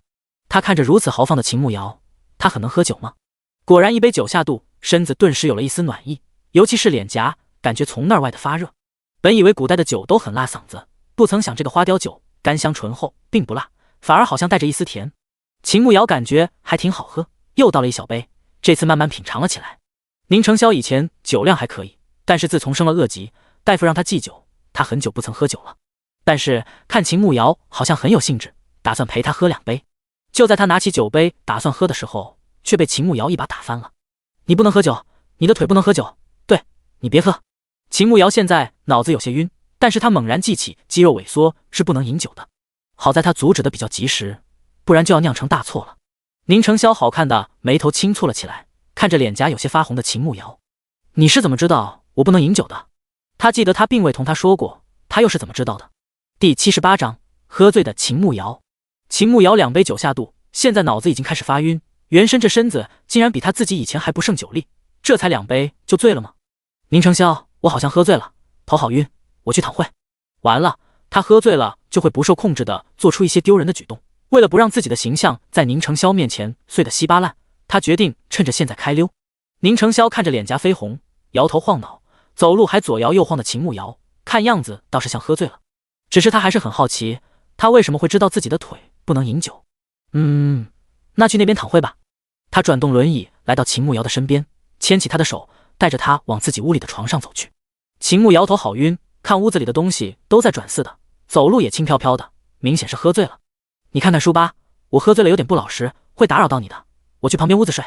他实在头晕的厉害，趁着还有点理智，赶紧走才是明智的。可是宁成霄握着他的手还很用力，他抽了一下，并没有抽动。没事，我正好也打算休息，走吧。宁成霄轻轻一拉，秦慕瑶的身子就跌了过去。在他惊慌失措的时候，身子稳稳当当的跌坐在了宁成霄的腿上，紧接着一只强有力的臂弯将他搂着，轻飘飘的身子顿时感觉到了满满的安全感。他靠在宁成霄的胸膛，也不知道是喝了酒身子热，还是不好意思，脸颊的温度越发的高，一颗心扑通扑通的跳个不停，既紧张又有点小兴奋。这可是你说的，一会我要是做出什么事，你可别怨我。他必须要先给他打一个预防针，免得一会儿他把自己踢下床。宁成霄身子一怔，怎么感觉接下来会有很不好的事情发生呢？不怨你，他倒想看看他能做出什么惊天动地的事情来。将人抱到床上后，他并未着急去床上躺下，而是帮秦慕瑶盖好被子。你先睡吧，我将东西收拾一下。秦慕瑶却突然伸手将宁成霄的手拉住，可怜巴巴的撇撇嘴，皱着眉头说道：你不要走吗？我好难受啊，你陪陪我吗？好不好？宁成霄哪里见过秦慕瑶这般撒娇，语气软糯，红红的脸颊，紧紧皱起来的眉头，怎么看都可爱的紧，心马上软成一团云。好，不走，就在这里陪你。他现在根本不想走，恨不得将他拆分吃下肚。一只手轻轻地握着他的手，另一只手帮他理了一下唇边的一缕头发。不要，你到床上来陪睡。秦慕瑶已经醉了，开始胡言乱语了，现在他的话根本不过脑子。宁成霄听到陪睡2个字，脸色一正，他知不知道自己说什么？不过看他那醉眼朦胧的样子，多半是不知道自己说了什么。来嘛！秦慕瑶看宁成霄不动，拉着他的手轻晃了2下。宁成霄实在抵抗不了秦慕瑶的撒娇，只好慢慢到床上躺下。刚躺下就被秦慕瑶一把抱住，吓得他不敢动，只能任由他抱。宁成霄，我们来玩个游戏。秦慕瑶突然坐了起来，摇头晃脑地说道：什么游戏？宁成霄看着东倒西歪的秦慕瑶，赶紧坐起来，生怕他一会把头磕到了。就是剪刀石头布的游戏，谁赢了就可以亲对方一下，好不好呀？秦慕瑶歪着脑袋看着宁成霄，他长得真好看，好想把他按在床上亲到窒息呀。宁成霄嘴角抽搐了2下，这样谁输谁赢有什么区别吗？你先睡一会吧。他话还没有说完，就被秦慕瑶打断了。你是不是怕输啊？我告诉你，我可是游戏黑洞，玩游戏就没赢过，我保证你能赢，快点！秦慕瑶板着脸气呼呼地说道。宁成霄皱了皱眉头，什么叫游戏黑洞？他到底是真醉了还是装醉？在秦慕瑶的撒娇和撒疯中，他实在没办法，只能陪着他玩那么幼稚的游戏。咦，我赢了，我出的石头，你出的布，我赢了。秦慕瑶是真醉了，已经开始胡言乱语了。宁成霄看着睁眼说瞎话的秦慕瑶，实在有些无奈，只能随他，在心底发誓以后再也不准他喝酒了。你赢了，你可以领取奖励了。他语气有些不自然地说道。我要亲，这里。秦慕瑶一点一点靠近宁成霄，突然扒开他的衣领，对着他性感的喉结亲了一口。宁成霄当场愣住，就感觉被秦慕瑶亲的地方好像一簇小火苗在燃烧，灼热的温度快速地蔓延到了全身，体温迅速地上涨了好几度。秦慕瑶感觉到宁成霄的喉结还在上下滑动，瞪大眼睛，伸出手指轻轻戳了一下。嗨！宁成霄喉咙被刺激，没忍住咳嗽了起来。秦慕瑶顿时傻乐起来，然后吵着开始下一局。又玩了几局，不管输赢，最后都成了他自己赢。又是亲眼睛，又是亲耳朵，还要亲锁骨，将宁成霄折腾面红耳赤，心跳加速，而他却跟没事人一样。折腾了一会儿，秦慕瑶可算老实了，说自己头疼要睡觉。宁成霄扶着他躺下，又帮他把被子盖好，盼着他赶紧睡觉，不要再折腾自己了。否则他就要自燃了。看秦慕瑶快要睡着了，他侧着身子面对着他，小心翼翼地问道：“慕瑶，还难受吗？”秦慕瑶嘴里哼唧了一句，眼睛根本睁不开。你真知道我的腿不能饮酒？宁承霄低声问道。因为医生说肌肉萎缩不能喝酒的。秦慕瑶已经快要睡着了，下意识地脱口而出：“医生，肌肉萎缩？”宁承霄紧紧地皱起眉头，这都是什么意思？他从未听过。以前给他诊治的御医说他的腿是中毒引起的，至于是什么毒还从未见过。他说的肌肉萎缩是那种毒吗？肌肉萎缩是什么？他又问道。可是秦慕瑶已经陷入睡着了，没有再回答他。他看着熟睡的秦慕瑶，陷入了沉思中。他究竟是谁？他到底知道些什么？别，宁承霄，你别杀我，别杀我！突然身侧的秦慕瑶突然说起了梦话，身子不断的挣扎。第79章社死。宁承霄帮他回忆做过的事。宁承霄眉头紧蹙，他怎么会杀他？他做噩梦了吗？看着秦慕瑶紧紧皱起的眉头，好像很痛苦的样子，他伸出手轻轻地握着他乱动的手。我不会杀你的，别怕。他语气温柔地在他耳边说道。许是秦慕瑶听到了他的话，挣扎的动作停了下来，皱起的眉头也慢慢放开了，一把抱着他的手臂沉沉地睡了过去。宁承霄的手臂被秦慕瑶抱着，也没法离开，干脆躺在他的身边，等他睡得再沉一下再说。只是他不知道秦慕瑶为什么会做那样的梦。难道说他内心深处很惧怕自己？除了在路上因为他对娘不敬，他凶过他一次，难道是因为那一次他一直记在心里，所以才会害怕自己吗？他开始反思自己以前是不是太过分了，要不要找个时间和他谈谈，解除两个人之间误会。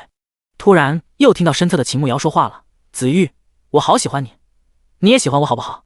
这女人怎么突然又在和自己表明心意了？她到底做了个什么梦啊？那自己在她心里到底是什么样子？宁承霄被秦慕瑶的梦话弄得哭笑不得。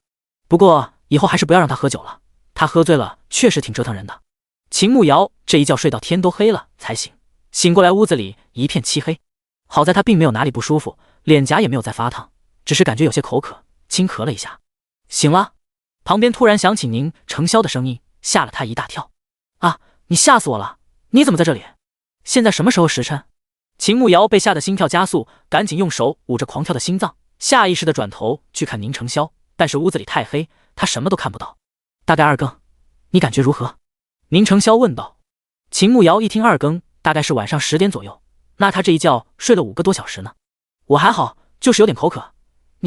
你怎么会在这里？秦慕瑶只记得自己喝了酒，然后就醉了，至于后面的事情是一件都不记得了。他现在肯定是躺在床上，而且还是宁承霄的床上，他没有把他怎么样吧？你不记得了？宁承霄的手臂还被秦慕瑶抱着，但是听他的口气，好像完全不记得之前的事情了。我喝断片了，现在什么都不记得。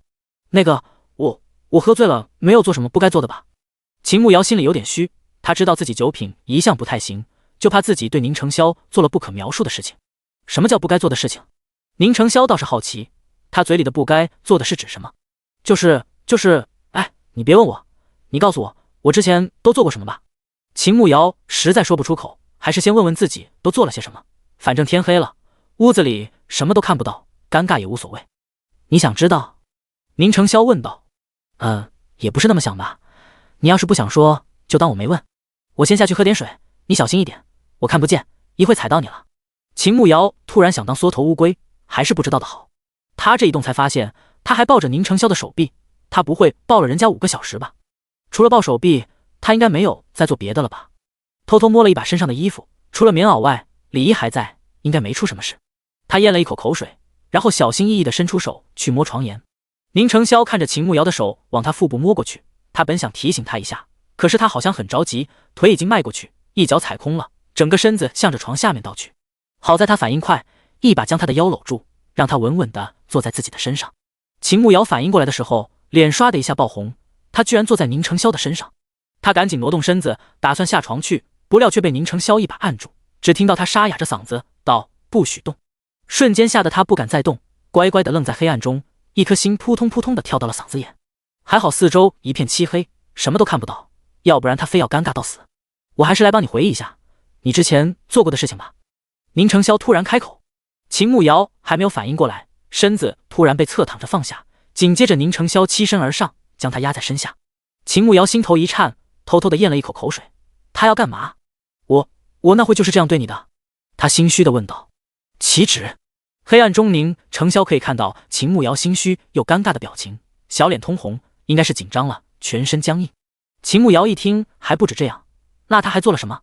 他该不会真的兽性大发，把人家摧残了吧？我还做了什么？他紧张地问道。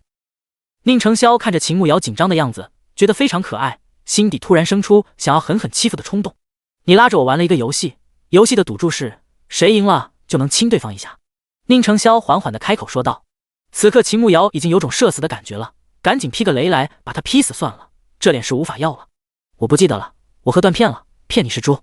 秦慕瑶躺在床上，紧紧地闭上眼睛。那我继续帮你回忆。你总是赢了就亲我，亲哪儿了？你还记得吗？宁程潇磁性的声音在这样安静的夜晚，就在秦慕瑶耳边问他，他简直快要受不了了。我不记得了。他真的不记得了，他每次喝醉都是那样的，什么都不记得。那我再帮你回忆一下。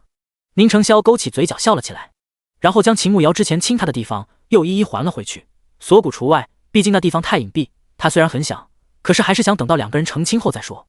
锁骨的地方他没有亲，但是用手轻轻点了一下。还有这里。秦慕瑶已经傻眼了，他真干了这么多流氓事吗？趁着秦慕瑶发懵之时，宁程潇开口问道，为什么你觉得我会杀了你？第80章，宁程潇哄他。秦慕瑶猛然回过神来，他居然连这话都说了吗？不会还说了别的吧？他心虚地握了握拳头，然后尴尬地笑着说道，我肯定是喝多了，说的胡话吧。你好好的，怎么会杀我呢？对吧？宁程潇突然一把将他搂到怀里，非常用力，然后在他耳边低声地说道，别怕我，上一次凶你是我不好，以后我不会再凶你了。秦慕瑶一脸懵逼，上次是哪次？山洞里遇到蛇哪次？那个时候宁程潇本就不喜欢原身，他坐到他怀里，他肯定很生气，说两句重话也正常。是还在生气吗？宁程潇看秦慕瑶不说话，以为他真的为上次的事情生气，心底顿时紧张了起来。秦慕瑶感觉到宁程潇越抱越紧，他都快喘不过气起来，连忙说道，没有，我哪有那么小气。他这个人不怎么爱记仇，过去的事情就让他过去吧。好，以后不会再凶你了。不是口渴，要不要喝水？我去给你倒。宁程潇听到秦慕瑶那样说，紧张的心情放松了下来。你腿不是？好吧，那麻烦你了。秦慕瑶想到宁程潇最不喜欢人家拿他腿说事，既然他说可以，那他就乖乖等着，不要驳了他的面子。宁程潇从他身上下去，掀开被子坐了起来，只听到窸窸窣窣的一阵衣服摩擦声响，他就坐到了轮椅上，紧接着屋里响起了车轮的声音。他将油灯点亮，整个屋子都亮堂了起来。秦慕瑶这才看清楚，宁程潇穿着白色的里衣，墨发披散在肩头。果然长得好看的人，即便是披头散发，依旧很有美感，带着一股慵懒而随性，比起平日里高冷的模样要有亲近感一些。水凉了，你先喝一点，我让娘帮忙热点吃来的。吃晚饭的时候你再睡觉，就没有叫醒你。宁程潇很快倒了半杯水递给他。不用麻烦伯母，我其实也没有饿，这么晚了，外面又冷，不要让他起来，我不吃。等会喝了水继续睡觉，明天早点起来吃饭就行。秦慕瑶赶紧出声阻止，他可不好意思麻烦贺娇兰这么晚起来给他弄饭吃。宁程潇看秦慕瑶这般坚持，也不再说什么，看着他把水喝完。还要吗？他问道。不用了，够了。秦慕瑶摇摇头，将水杯递给宁程潇，看到他将杯子拿过去放下，感觉超幸福。喝醉了有这么一个大帅哥照顾自己，陪着自己胡闹，还任自己差遣，没有一点怨言，真好。继续睡，还是想起来活动一下？宁程潇放完杯子，转身看着秦慕瑶问道。秦慕瑶现在其实不困了，睡肯定是睡不着的，但是又不想起来。我可以在床上躺着玩吗？外面太冷了。秦慕瑶问道。那你躺床上，我去拿纸笔出来，趁着这回再写一写。宁程潇看照着油灯，他也不困，正好能再写一会儿。地上太凉了，要不然还是等天亮了写吧。秦慕瑶担心太冷，把宁程潇给冻着。我不惧寒，你继续念，我来写。宁程潇摇摇头，他有内力，穿上衣服后并不会觉得冷。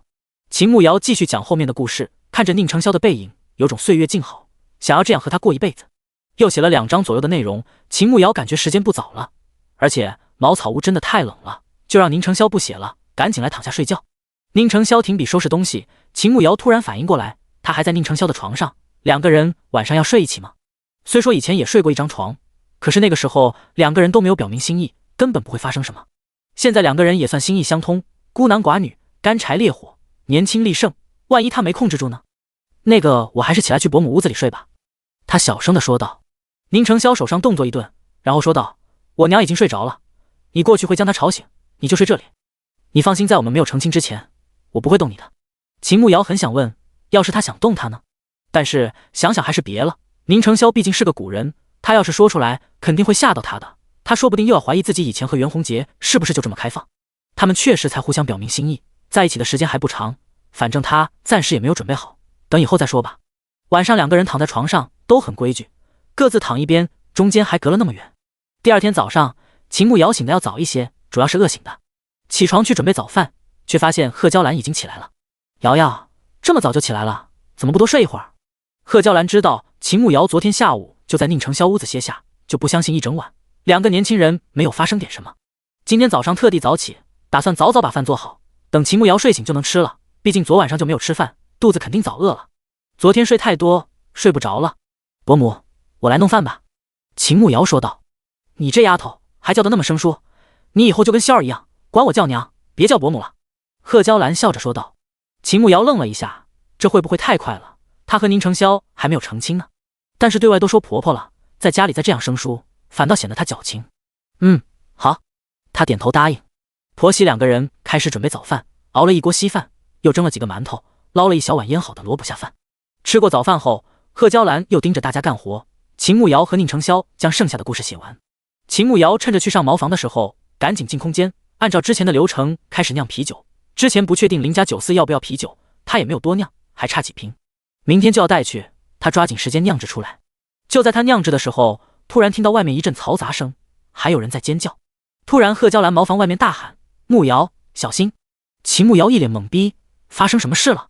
他连忙从空间里出来，从茅房后面走了过来，却看到一头来势汹汹的野猪向着他这边冲了过来，那长长的獠牙特别吓人。第81章抢猪肉。秦慕瑶快速地看了一眼旁边，发现那边有2根碗口那么粗的大木棒，应该有2米长，顺手就抄起一根，快速地咽了一口口水，对着冲过来的野猪抄起木棒就敲了下去，精准地敲到他的脑门上。那野猪也不是吃素的，恼羞成怒，凶狠地盯着秦慕瑶，长大嘴巴，露出长长的獠牙，好像在示威。秦慕瑶心里其实怕得要死，双腿都有些发软，可是眼下不是那野猪死，就是自己死，他一定要拼死一搏。野猪再一次向着他冲过来，他抱起木棒，快速地对着野猪脑袋一阵狂打，根本不敢松懈。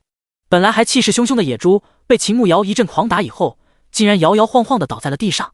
跑来围观的人都惊呆了，看着秦慕瑶一个女人，竟然徒手抱起那么大的木棒，而且还那么轻松的就能挥动，即便换成男人也未必可以。他到底有多大的力气？再看着被他打得头破血流的野猪，倒在地上一动不动，大家都偷偷地咽了一口口水，看秦慕瑶的目光都充满了惧意。闻声从屋里赶过来的宁承霄，再看到倒在地上的野猪，悬着的心才慢慢放下来，转动轮椅往秦慕瑶那边走去。谁知刚才倒在地上的野猪突然窜了起来，竟直接向着宁承霄冲了过去。所有人都惊了，原来那畜生刚才是装死。秦慕瑶看着向着宁承霄冲过去的野猪，顿时慌了。他即便有武功，可是双腿不便，那野猪刚才已经被自己激怒，现在肯定非常暴力，害怕宁承霄被他伤到，提着木棒大声呵斥：“畜生，你有本事冲着我来！”可是那野猪很聪明，知道他手里有武器，头都不会的向着宁承霄就撞了过去。秦慕瑶拖着木棒快速的冲了过去，抱起木棒用力的对着野猪的腿砸了过去。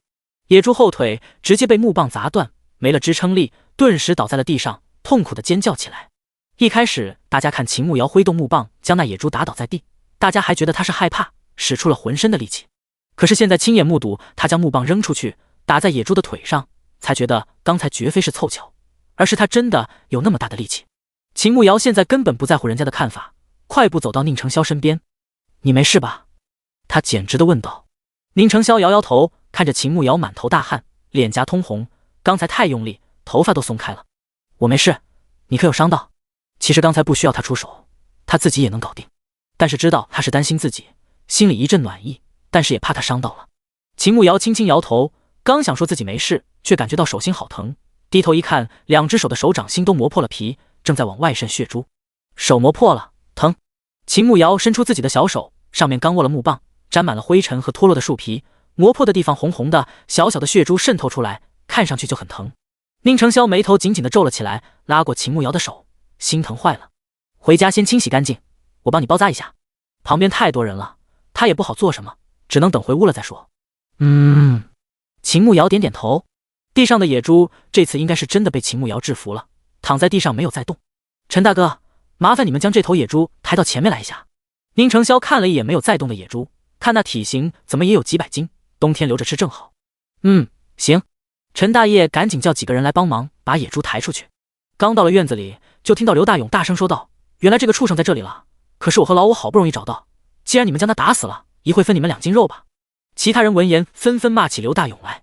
刘大勇，我看你疯了，自己将野猪引下山，冲进别人家里，差点伤到人，现在秦慕瑶将野猪打死，你还想带走？你怎么想的那么美呢？就没有见过这么不要脸的。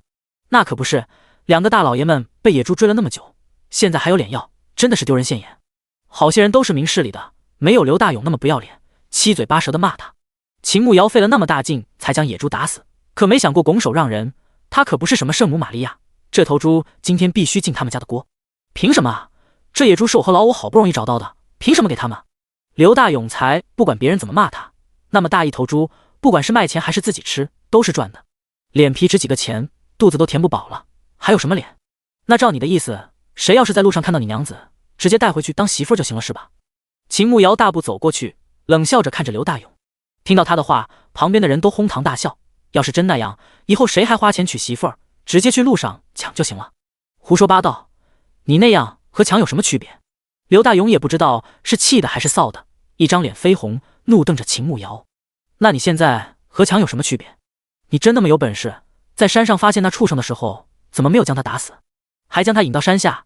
要是钻进别人的屋子，将人撞伤或者撞死了，你赔钱吗？秦慕瑶高声质问道。刘大勇被秦慕瑶的话问得哑口无言，一张脸红到了耳根。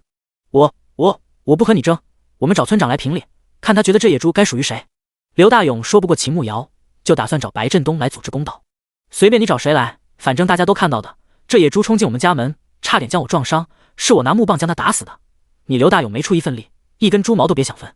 秦慕瑶霸道地说道。说完顺手抄起地上的一根小木棍，咔嚓一声就掰成了2段。刘大勇被秦慕瑶的力气吓到了，但是将那么大一头野猪让人，他自然也不愿意，嚷嚷着去找白振东来主持公道。白振东作为村长，村子里发生了争执，很快就来了。第82章，心里不踏实。白振东走进宁承霄家的院子，果然看到院子里躺着一头野猪，看上去至少有300斤。他与宁承霄已经过了几次招了，但是次次都在他这里吃亏，导致现在自己在村民心目中的口碑已经很差，可能会影响到明年春季的村长选拔。来的路上，刘大勇就和他说了经过，他心里大概有数。其他人看到白振东来，纷纷围过来看热闹。毕竟这个天能打到野猪可是稀罕事，加上今年是灾年，好些人家里都揭不开锅了，这么大一头野猪，谁不眼红？宁承霄此刻正在屋里给秦慕瑶处理手上的伤，看着他白嫩的手磨破了那么大一块皮，心疼的不行，小心翼翼地帮他用手绢包扎起来。还疼吗？秦慕瑶其实觉得已经没有那么疼，但是被宁承霄这么一问，他觉得应该疼一下，不然他会不会觉得自己太凶残了？一点都不温柔。可疼了。他可怜兮兮地点头说道。宁承霄看着秦慕瑶可怜的表情，心里很不是滋味，轻轻地拖着他的手，低着头对着他的温柔的吹气。秦慕瑶感觉掌心一阵温热的气体，有点热有点痒，再看到宁承霄温柔的模样，感觉自己这个伤简直没白受。刚才我打野猪的样子是不是很凶？一点都不温柔。秦慕瑶低声问道，好怕自己给宁承霄留下一个不好的印象。没有，我觉得挺好的，很勇敢。宁承霄摇摇头，他一点都不觉得秦慕瑶凶。他的腿不能走路，不能无时无刻保护他，他有那么大的力气，至少在危急时刻能自己保护自己。那有奖励吗？秦慕瑶听到宁承霄这样说，就放心多了。宁承霄身子顿了一下，然后抬起头看着他。白振东来了，我先出去看看。嗨，奖励晚上再说。秦慕瑶看着宁承霄的背影，勾起嘴角笑了笑。男人还这么害羞吗？他赶紧跟了上去，害怕白振东和刘大勇刁难宁承霄。2个人出来，就看到白振东站在他们的院子里。白村长，打算怎么处理这件事？宁承霄没空和白振东说废话，开门见山地问道。白振东看了一眼宁承霄和秦慕瑶，然后对着刘大勇说道，这件事我已经了解清楚了，这野猪既然是秦慕瑶打死的，理应是他的。秦慕瑶听到白振东的话，反倒一愣，他没有听错吧？白振东居然帮他们说话，看样子太阳是要打西边出来了。刘大勇可不干了，马上大声嚷嚷起来，村长，话不能这样说，如果我和老五不去山里找野猪，将他骗下山，他们怎么可能打死那畜生？就算是他打死的，那也有我们一半的功劳，我要求分一半给我们家。刘大勇可不想这样把那么大头猪让人，今天死活也要分一些。呵呵，你怕不是在和我开玩笑？你们有那本事，怎么在山上不把野猪打死，直接扛回来，还不用和谁分？自己没本事打死那畜生，还想分肉？你怎么不去钱庄抢钱，这样发家致富更快一些？秦慕瑶冷笑了起来，这什么强盗逻辑？刘大勇被秦慕瑶对得不知怎么接话，可是又不敢放弃，只能耍赖的说道：“反正今天我必须分一半的肉。”白振东看着刘大勇，分明是胡搅蛮缠。如果这件事再不处理好，其他村民肯定对自己就有别的想法。刘大勇，我看你就是胡搅蛮缠，你把野猪引下山，差点把人撞倒，你还想分猪肉？我看你是连脸都不要了，是不是也不想在村子里既然生活下去了？白振东提高了声音，大声呵斥道。刘大勇被白振东这么一吼，心里也有点心虚，万一真被赶出村子，这大冷天的还没有吃的，那他不得活活饿死。那我和老五辛苦那么久，总不能连根猪毛都捞不到吧？他不死心，还想再试试，但是气势弱了一半。想要猪毛你早说啊，一会等我们把这畜生杀了，猪毛就送给你了。秦慕瑶大方地说道。其他人听到秦慕瑶的话，都哈哈大笑起来。刘大勇气的脸都绿了，看自己捞不到好处，只能骂骂咧咧地走人。等刘大勇走了以后，白振东看了一眼宁成霄，也没有说什么，转身就走了。这件事也算到此结束了。只是秦慕瑶没想明白白振东为什么突然要帮他们，他之前可是处处都是针对他们的，他为什么要帮我们说话？他低声问宁成霄。宁成霄早就看透白振东的心思，看来他还没有那么蠢，知道挽回一下自己的口碑，轻声说道：“为了村长的位置。”秦慕瑶闻言立马明白其中的厉害，原来是因为这个，那就说得通了。这野猪已经死了，必须要尽快将肉整理出来。宁成霄去找了村里的会杀猪的村民来帮忙。秦慕瑶和贺娇燃烧了2大锅开水，方便一会烫猪毛。一般村子里杀猪都是将猪血放掉，秦慕瑶知道猪血可以吃，而且做出来很美味，拿了一个木桶将猪血接住。野猪那么大一头，处理起来也麻烦，2个人帮忙都弄了1个多时辰，才将猪毛处理干净，将骨头剔出来。至于内脏的东西，因为太臭，大家以前杀猪都是直接扔掉的，秦慕瑶全都留着，等晚上他自己来处理。猪肝、猪肺、猪大肠、猪肚、猪腰子，这都是可以吃的。猪小肠还能来装香肠，那可是一道美味。因为秦慕瑶的手受伤了，宁成霄不让他干活，只让他在一旁指挥。贺娇兰来村子这么久，也认识了2个关系还可以的大娘，将那2个大娘叫来帮忙。贺娇兰以前没见过杀猪，什么都不懂，好在那2个大娘还比较懂，加上有秦慕瑶指挥，事情还算顺利。最后给帮忙杀猪的2个人，还有那2个大娘，一人分了1斤肉，帮忙建房子的6个人，一人半斤。至于村里其他人，他们接触的不多，关系也不是太好，就不打算送了。本来野猪出没就是半下午了，弄完直接到了晚上。贺娇兰来了村子这么久，跟着秦慕瑶倒是学会了做饭，虽然没有她做的好吃，但是好歹是能吃了。吃过晚饭，天已经黑透了。在想什么？宁成霄看秦慕瑶坐在一旁，眉头皱到一起，好像在为什么事焦虑。我心里不踏实，总感觉要出什么事。秦慕瑶也不知道为什么，心里七上八下的，这还是他从未有过的感觉。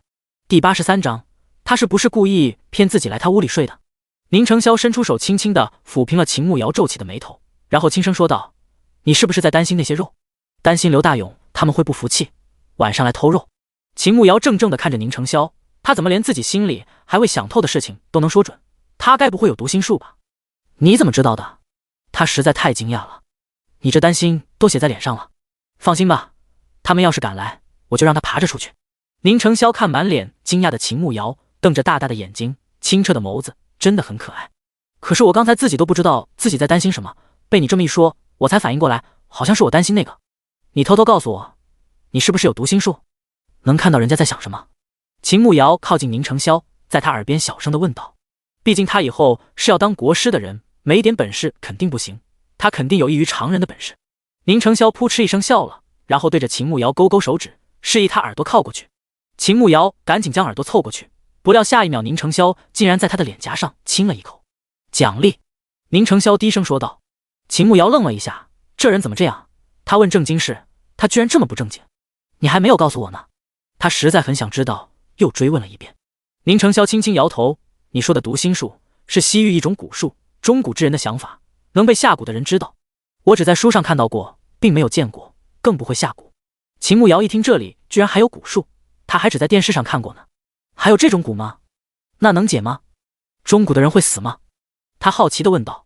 据说只有下蛊的人能解，中蛊之人最多只能活3个月，所以被称为禁术，轻易是不能使用的。宁成霄说道。那什么情况可以使用呢？秦慕瑶很好奇，正好晚上没事干，就当听故事。宁成霄看着天色已经不早了，外面又冷，轻咳了一声，道：你若想听，不如回房间，我慢慢讲给你听。秦慕瑶连忙点点头，跟着宁成霄去了他房间。地上凉，你不是畏寒，去床上躺着听吧。进屋后，宁成霄看了一眼床，假装淡定地说道。秦慕瑶看了一眼床，心底突然生出了一个猜测，他是不是故意骗自己来他屋里睡的？嗨，他若是愿意，只需说一声，他马上就来了，何须这样呢？不过既然他不好意思讲明，那他就当得想挺热闹的傻子，配合他就行了。好，确实好冷，脚都冻僵了，我先去床上躺着了。他一边说一边乖乖的去床上躺下。宁成霄看秦慕瑶没有发现，顿时松了一口气。等他躺下以后，正打算找借口也去躺下，却听到他说话了。床冷冰冰的，我感觉我好冷，你能不能帮我暖一下床？秦慕瑶可怜巴巴的坐在床上看着宁成霄。宁成霄闻言嘴角微微上扬，然后轻轻的点头道：好。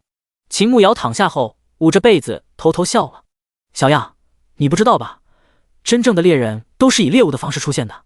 宁成霄脱掉外衣，再慢慢的去床上躺下。秦慕瑶在宁成霄躺下后非常自觉的滚了过去，一把将人抱住，嘴上还吵着好冷呀好冷呀，身子也配合的颤抖了2下。宁成霄被秦慕瑶紧紧的抱住，全身肌肉都绷紧了，感受到他被冷得瑟瑟发抖，犹豫了一下，还是伸出手将他搂住。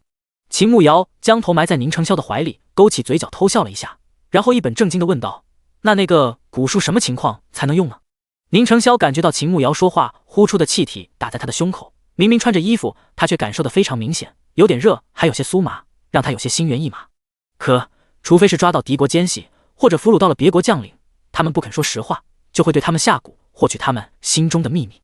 宁成霄努力保持平静，语气还是有些僵硬。那和他们打仗不是很危险，万一被下蛊了，岂不是完蛋了？秦慕瑶惊讶地说道。这个只是以前的传言，并未有人见识过，只有西域的圣女才会使用，而且这种蛊术据说已经失传了，因为西域上一代的圣女失踪了10多年，新的圣女还未找到。宁成霄搂着秦慕瑶的腰，低声为他解答。秦慕瑶点点头，既然失传了还好，要不然太可怕了。明天我打算去镇上一趟，看看咱们的画本子怎么样了，顺便买一些盐回来。那么多野猪肉，一时也吃不完，用盐腌制成腊肉，可以放到明年都能吃。秦慕瑶靠在宁成霄的怀里说道。明天我陪你去。宁成霄点点头。好呀，明天再去买点棉花回来，做2床棉被。娘身子弱，盖得厚一点不会着凉。秦慕瑶现在恨不得一天24小时都和宁成霄在一起，毕竟现在还是热恋期，心里眼里都是这个人，怎么都不会厌烦。宁成霄听到秦慕瑶称呼自己的娘为娘的时候，心情莫名的好。好，他温柔地说道。秦慕瑶靠在宁成霄的怀里，身子一下就暖和了。忙了一天，早上起来得又很早，现在确实有些困了，慢慢困意就来了。宁成霄看秦慕瑶没有再说话，没过一会儿就听到他均匀的呼吸声，看样子是睡着了。黑暗中，他低头在秦慕瑶的额头上亲了一下，马上又放开。好梦，慕瑶，他低声说道。宁成霄搂着秦慕瑶睡觉，但是一直没有进入深度睡眠。刚到下半夜，就听到屋后有响动，想必是偷肉贼来了。他快速的点了秦慕瑶的睡穴，不想让她受影响。这么冷的天，起床太麻烦，让她好好睡觉，其他的交给她就是了。宁成霄拿起旁边的衣服穿上，然后坐上轮椅就去了厨房。车轮压在地上有声音，马上就惊动了厨房里的人。厨房里的人闻声不敢乱动，害怕被带住，想着屋里这么黑，只要他不点灯，肯定发现不了他们，正在祈祷宁成霄不会进来。下一秒，厨房的门被推开了，2个人还没有出手，突然胸口一疼，然后身子就动不了了，想说话竟然也开不了口。宁成霄瞟了一眼屋里的2个人，勾起嘴角冷笑了一声，晚上就好好在这里保持一个姿势待一晚上吧。第二天早上，秦慕瑶睁开眼睛，猛然坐了起来。怎么了？做噩梦了吗？宁成霄马上坐起来，担心地问道。昨晚上有人来偷肉吗？秦慕瑶紧张地问道。来了，宁成霄说道。啊，那人呢？我们的肉没有被偷吧？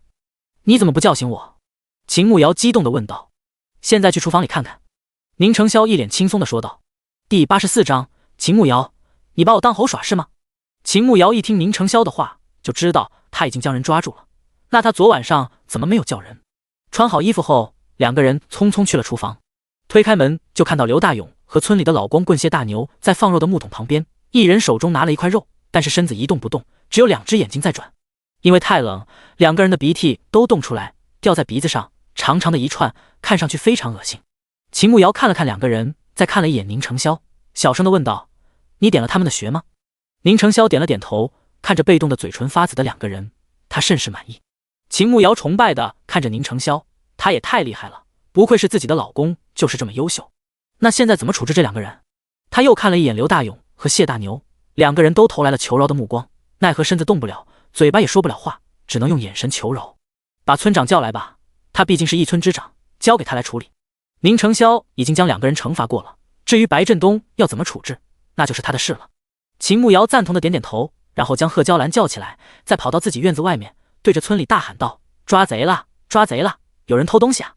安静的小山村顿时被唤醒，村民们都马上开门出来抓贼。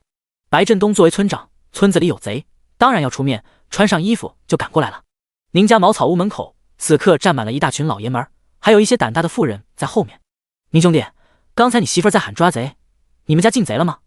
陈大爷跑得最快，看到宁承霄问道：“是，家里来了2个偷肉的贼，就在我们厨房里。”宁承霄点点头，光天化日之下竟然敢偷东西，去看看是哪里来的贼，送到官府去。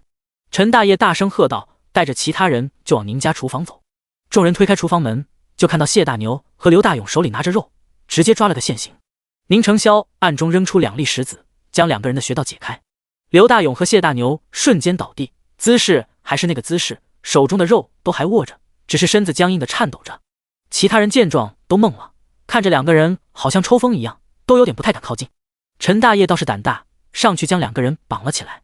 等白振东到的时候，刘大勇和谢大牛已经被绑了出来。他上前看了看两个人，这是怎么回事啊？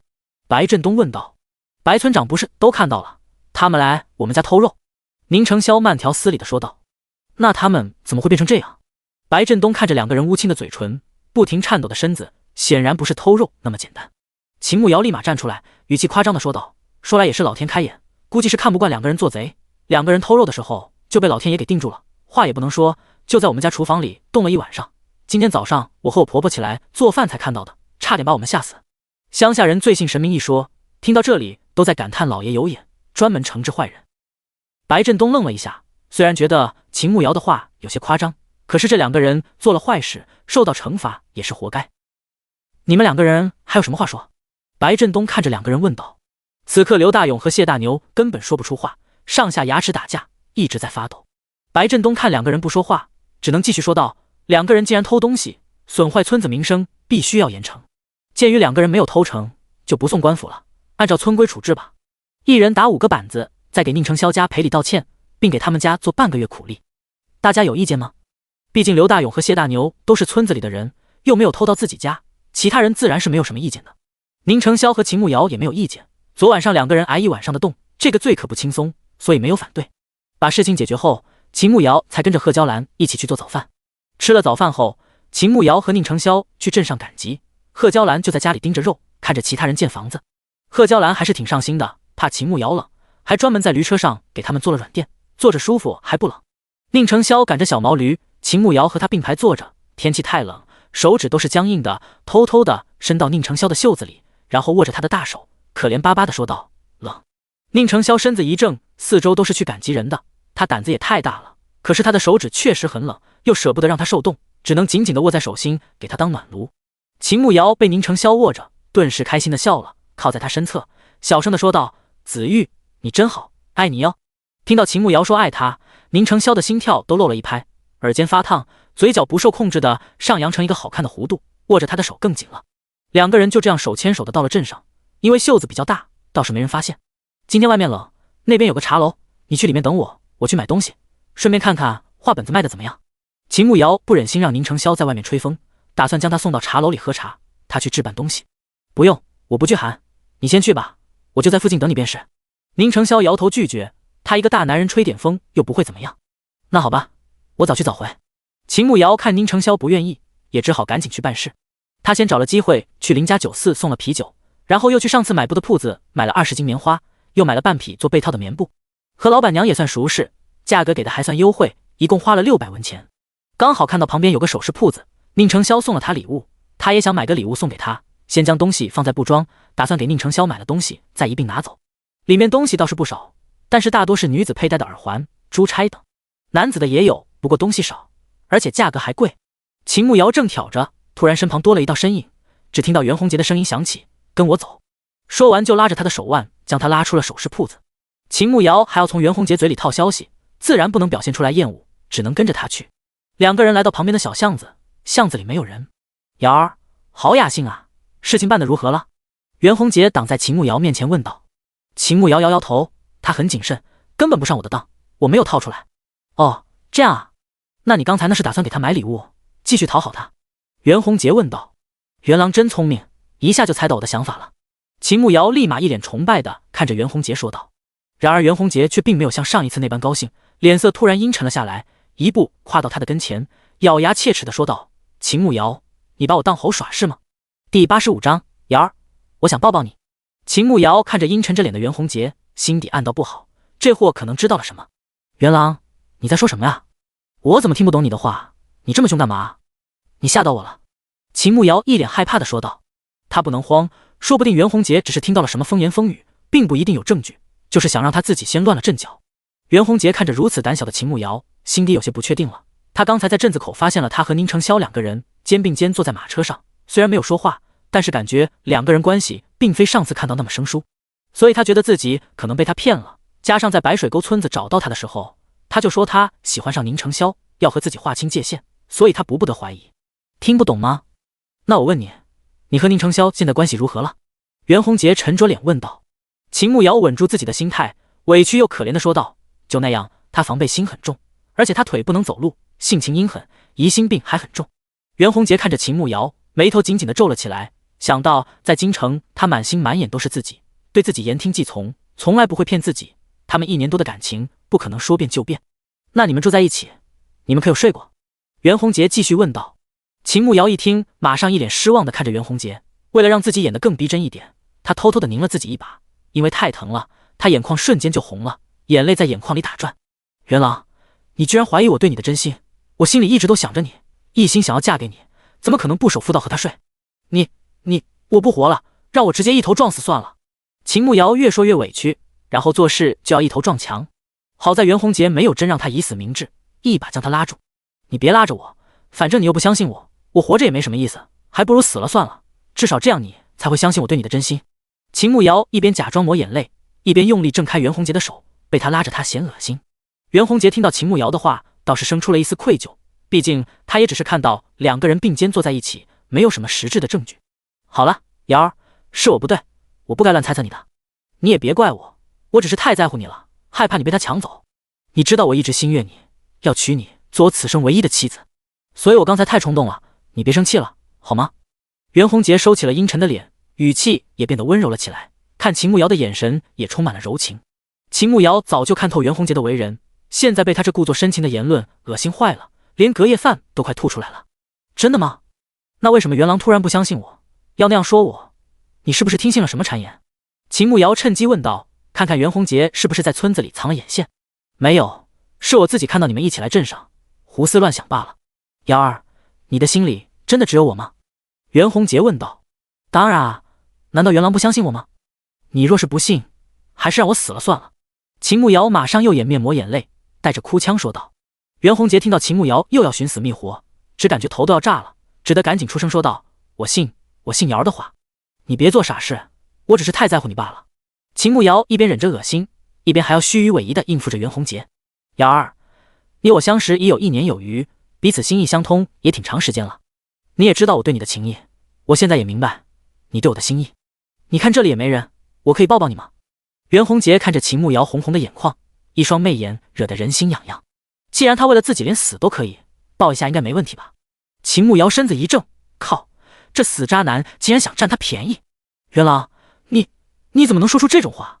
真是羞死人了！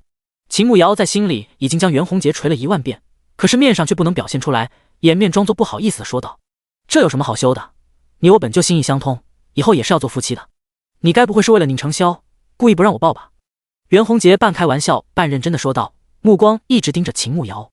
秦慕瑶心头一颤，原来这死渣男还在试探他，根本就没有相信他。怎么可能？我都说了我心里只有你，你若是还不相信，那我走便是了。秦慕瑶板着一张脸，生气的说道。他这可不是装的，实打实的想削这死渣男。袁弘杰看秦慕瑶生气了，马上换了一副嘴脸，讨好的说道，瑶儿莫气，我刚才说的混账话你别生气。前面几个月没见到瑶儿，太想念你了，现在想抱抱你，我真的只是想抱一下你，都不行吗？眼看袁弘杰一步一步的向着他靠近，好像打算来硬的，秦慕瑶心底一慌，这死渣男要是敢强迫自己，他不保证不会打死他。秦慕瑶，你骗我说你来买东西，结果就在这里厮混野男人，你这个不知羞耻的女人，别回我宁家了，哼！突然巷子口响起了宁承霄的声音，只见到他板着一张脸，手里紧紧地握着赶毛驴的鞭子。秦慕瑶没想到宁承霄会找到这里来，看他板着脸，好像是真的生气了。他这下是真的急了，很怕他误会自己和袁弘杰，还藕断丝连。上次被他看到就生气了，今天又看到了，他肯定不会相信自己了。这位兄台，你误会了，在下刚从外地来红花镇，不识的路，正在问这位娘子，绝非你口中说的苟且之事。您切莫与令夫人离了心，在下这边走了。袁弘杰反应还挺快，马上对着宁承霄抱拳说道：哼，一派胡言，你们真当我眼瞎？秦慕瑶，你别想再回我家。宁承霄说完就赶着毛驴走人了。袁弘杰见状有点慌了，心底自责自己太着急，现在坏事了，快去追啊！你愣着做什么？把这个拿着，实在不行你把这个给他喝了，保证他离不开你。袁弘杰突然从回来掏出一个小瓷瓶递给秦慕瑶，一脸笃定地说道。第86章夫妻之间的信任。秦慕瑶看着袁弘杰递过来的小瓷瓶，好奇地问道，这是什么？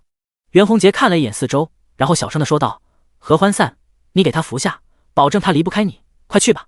秦慕瑶虽然没有见过，但是以前看电视没少见这玩意儿，袁弘杰竟然让他给宁城消下这种药，果然他为了龙虎令什么都可以不顾，至于他这个昔日红颜知己，也只是他权力的垫脚石。元郎，你竟然让我秦慕瑶虽然很想去找宁承霄解释，但是眼下为了大局，他还要再演一会儿。本来袁弘杰就已经开始怀疑，如果不演得逼真一些，只怕他会更加起疑心的。瑶儿，这只是权宜之计，你快点去追宁承霄，和他好好解释清楚。我相信你可以的，然后找机会把这个让他喝下，其他的不用我教你了吧。袁弘杰看着宁承霄消失的方向，又急又恼，但是又不能凶秦慕瑶，只得耐心和他解释。真的是权宜之计吗？那拿到东西，你还会要我吗？秦慕瑶一脸担忧地问道。当然要，我都对天发誓了，你怎么能不相信我呢？快点去追他啊，记住一定要让他相信你。袁弘杰十分不耐地说道。哦，那我相信元郎，我先去了。秦慕瑶巴不得赶紧走，感觉演得差不多了，收起小瓷瓶就小跑着去找宁承霄了。顺着宁承霄离开的方向去追，还好他并没有走太远，正在那边挑选东西，好像是注意到他来了。宁承霄马上赶着驴车又走了。秦慕瑶见状连忙跑过去，紧张的看着宁承霄说道，子玉，我和他真的，我知道，我相信你。秦慕瑶的话还没有说完，宁承霄就打断了他。他与他相处这么长时间，又怎么会不知道他到底对自己是不是真心？刚才也就是故意那样说，不让袁弘杰起疑。秦慕瑶听到宁承霄的话，心底顿时被一片暖意覆盖，又暖又甜。我以为你真的不要我了，我刚才来的路上难过死了。他语气有些哽咽，刚才真的被吓到了。本来他们的感情一直也不是特别稳定，就怕宁承霄误会，然后再也哄不好了。不会，别想多了，先委屈你一下，我去镇子口外面的那棵大松树下等你，你走过来。宁承霄小声地说道。好，我去把东西拿了，马上来追你。秦慕瑶点点头，明白宁承霄害怕这么快让他上车会引起袁弘杰的怀疑。两个人分开后，秦慕瑶先去布庄旁边的首饰店将刚才准备买的银簪子买下来，本来想买根玉的，但是太贵了，他现在还负担不起，等以后赚了钱卖好的。又去药铺找掌柜卖了之前的灵芝，因为他的灵芝品相不错，色泽也挺好，掌柜给了6两银子，将这6两银子放到他的乾坤袋里，然后就去布庄拿东西，提着东西打算去找宁承霄。刚走了几步，居然遇上了四海书寺的田掌柜。秦小娘子，太好了，我可算遇到你了，你现在有空吧？快，给你介绍一下，这位是我们书寺的东家，他看了你相公写的画本子，非常有兴趣，正要我打听你家住在哪里，打算去找你们呢。现在遇到你了，可真是太巧了。田明一脸激动地说道。秦慕瑶手里正拎着2大包棉花，20斤对于他来说并不重，只是棉花太占地方，虽然已经压得很紧，但是依旧很大2包。空倒是有，就是我这提着东西不是太方便。秦慕瑶看了一眼田明说的东家，看上去年纪不大，应该才20岁，眉清目秀，倒是有几分书生气。你相公没来吗？要不然我先帮你提着，你和我东家谈谈。田明看了一眼四周，也没有见到宁成霄，但是想到他男人腿脚不方便，每次都是派他来给东西收钱，和他谈也可以。那好吧。秦慕瑶也很想知道这位东家对他的话本子兴趣到底如何，再看看他的人品是不是个长期合作的对象。秦娘子，这里人多嘴杂，不是说话的地方，你看去我们书肆谈如何？方白燕出声说道。也行。秦慕瑶点点头。3个人来到四海书肆，田明将他的棉花和布放在旁边，让小二给他们倒了茶水。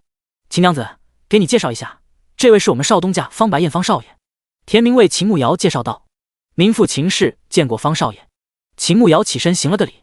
秦娘子无需多礼，今日找你来，也是我看了你相公写的《霸道公子爱上我的画本子》，感觉非常有趣，一口气看到结尾处，才发现故事没有结束。听田叔说那是上册，下册你相公还在写，不知道何时能写出来。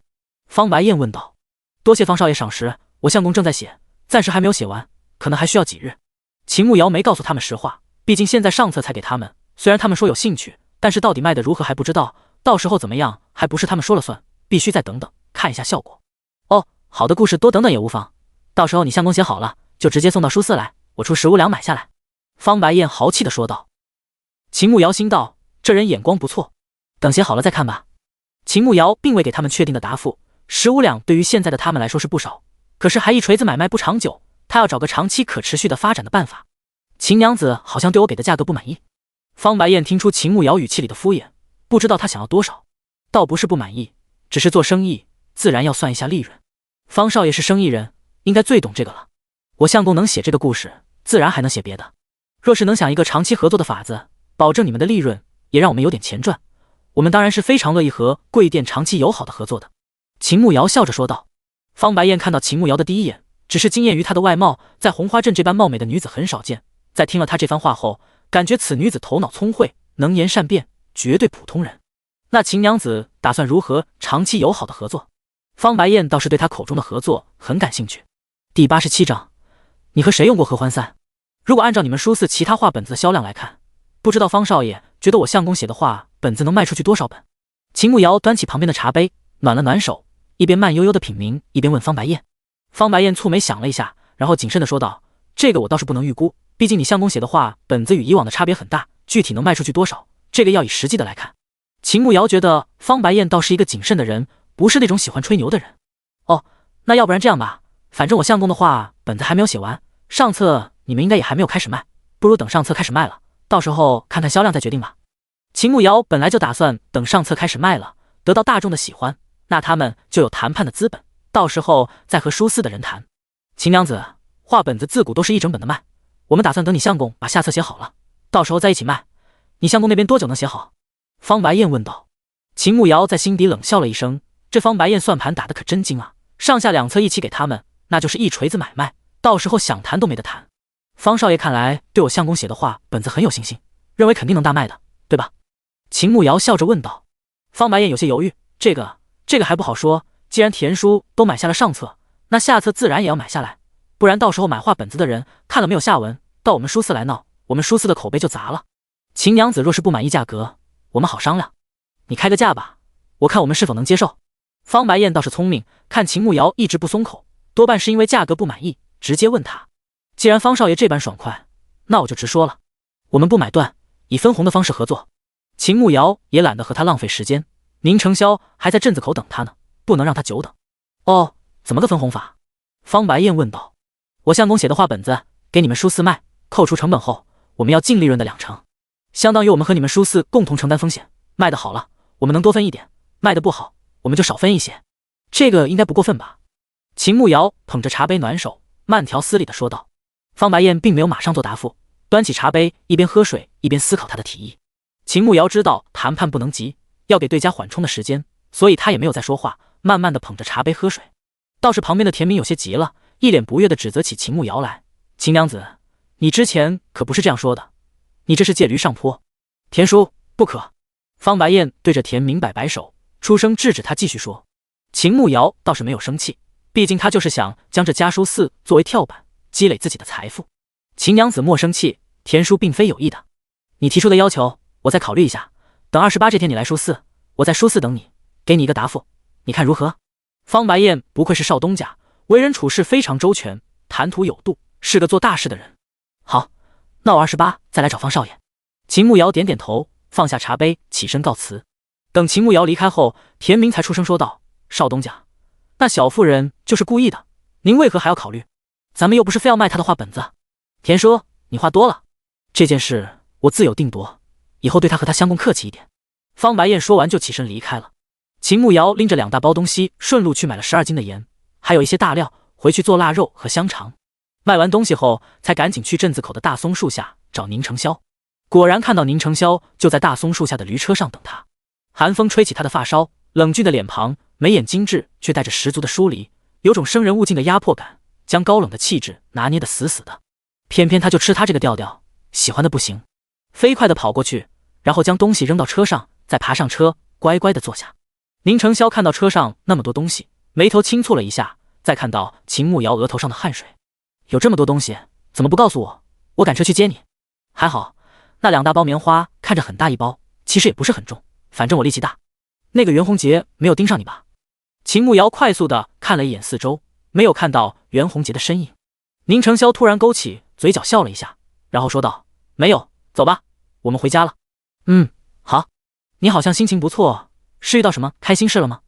秦慕瑶看宁承霄笑了，他很少笑的，应该是有开心的事。宁承霄点了点头。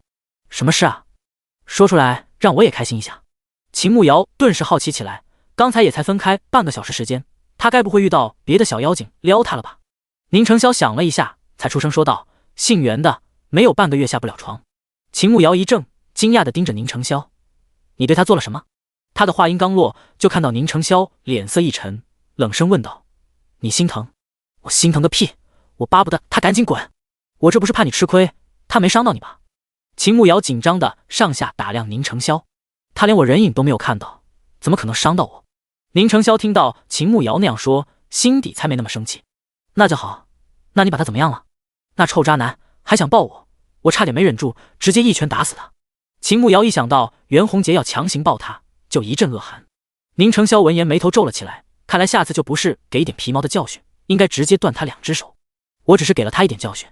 宁承霄说道：“子玉，你好厉害。”秦慕瑶看四周没人，搂着宁承霄的脖子，吧唧一口亲在他的脸上。宁承霄身子愣住了，脸刷的一下红到了脖子。这可是在外面，他怎么就不知道含蓄一点？可是他的嘴角却止不住上扬。袁洪杰给了我一个东西，说给你吃了，你就离不开我了。你猜是什么？秦慕瑶突然想逗一下宁承霄，将袁洪杰给的小瓷瓶拿出来，在宁承霄面前晃了晃。宁承霄接过小瓷瓶看了一眼，又放在鼻子跟前闻了一下，冷冷地说道：“合欢散。”秦慕瑶身子一怔，惊讶地看着宁承霄：“你怎么知道的？你用过？和谁？”第88章，要不然晚上我们试试。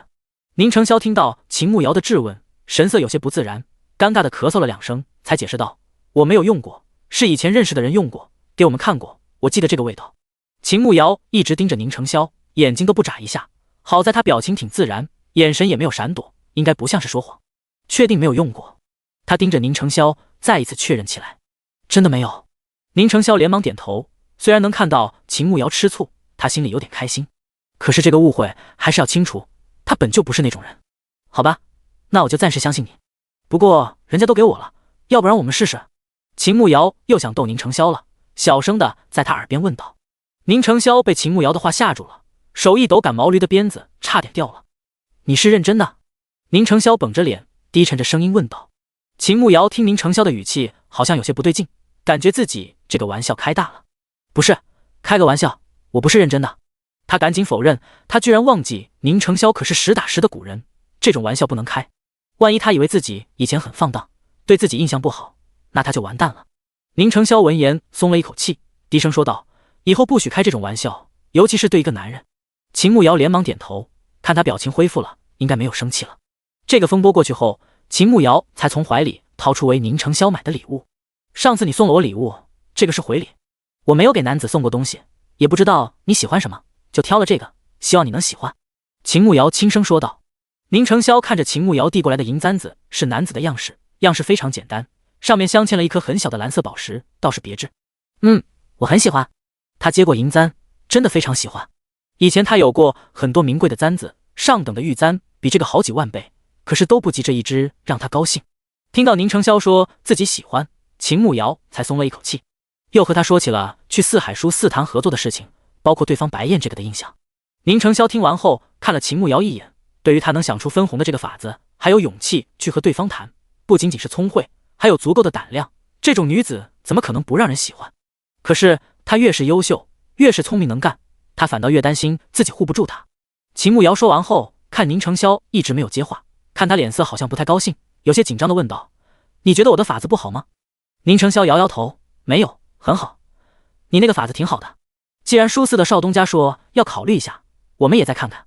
这几天先弄房子的事，天气越来越冷了，早点把房子修好，可以尽早搬进去。”秦慕瑶点点头，反正他也没抱太大的希望，眼下先将房子修好才是大事。不过他接了那个任务，要求10天内赚10两银子，这已经过去4天时间了，他还差5两银子，这可咋办呢？没一会儿他们就回到了村子里，经过这几天时间，地基已经挖好了，和预计的时间差不多，如果一切顺利的话，下个月中旬就能建好。回到家里，秦慕瑶先将东西拿回屋子，做棉被的事情就交给贺娇兰了，他对这些是不擅长的。他要来处理那200斤左右的野猪肉，先将猪小肠清理出来，洗了好几遍洗干净，然后切了一些碎肉，肥瘦相间，准备来装香肠。将装香肠的肉都切好，又放了2块在外面这2天吃，天气冷不会马上坏掉，可以吃一点新鲜的。其他的全部用盐腌制好，放在一个大木桶里，一层一层的铺好，腌制5至7天就能拿出来，用热水过一下就挂起来晾干水分即可。如果想吃熏肉，可以去山上砍一些柏树枝，用柏树枝烟熏一下，味道又不同。中午把昨天弄好的猪血块拿出来，捞了一些泡菜，做了一个泡菜猪血，比较开胃又好吃。再炒了一盘回锅肉土豆片，煮了一个白菜汤。贺娇兰一开始还不太敢吃猪血，以前从来没有吃过，总感觉挺可怕的。但是看宁承霄吃的挺香的，自己也试着吃了一块，发现真的特别好吃，非常嫩，而且很入味，吃着一点血腥味都没有，顿时喜欢上了。慕瑶，你是怎么知道猪血可以吃的？而且你厨艺这么好，是不是以前在尚书府吃了很多苦啊？贺娇兰一边吃饭一边心疼地看着秦慕瑶问道。秦慕瑶愣了一下，然后尴尬地点点头。我娘去得早，我爹不怎么待见我，秦夫人也不喜欢我，在府里日子确实过得不太好，生活上也比较差。我也是偶然发现这猪血可以吃，因为没人吃，倒是便宜，就经常买来吃。秦慕瑶顺着贺娇兰的话说，反正他们也不可能去尚书府里问，暂时也不能拆穿他。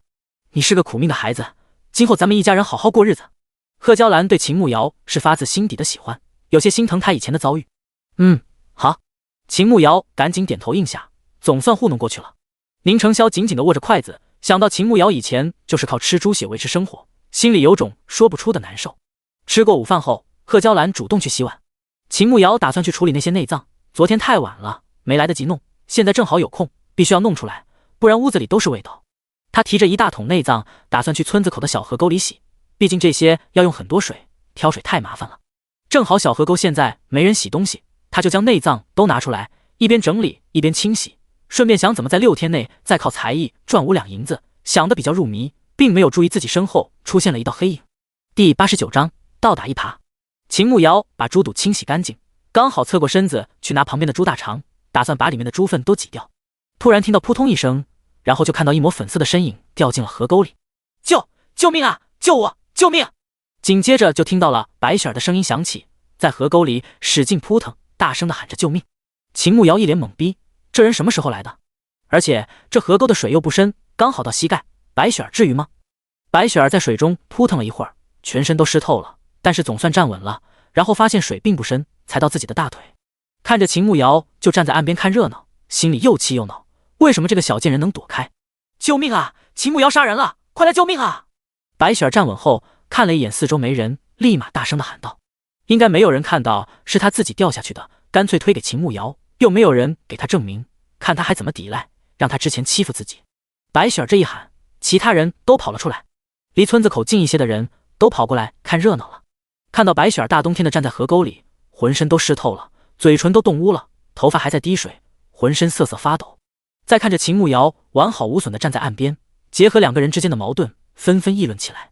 这秦慕瑶也太狠了，大冷天把人推下河，也太恶毒了吧！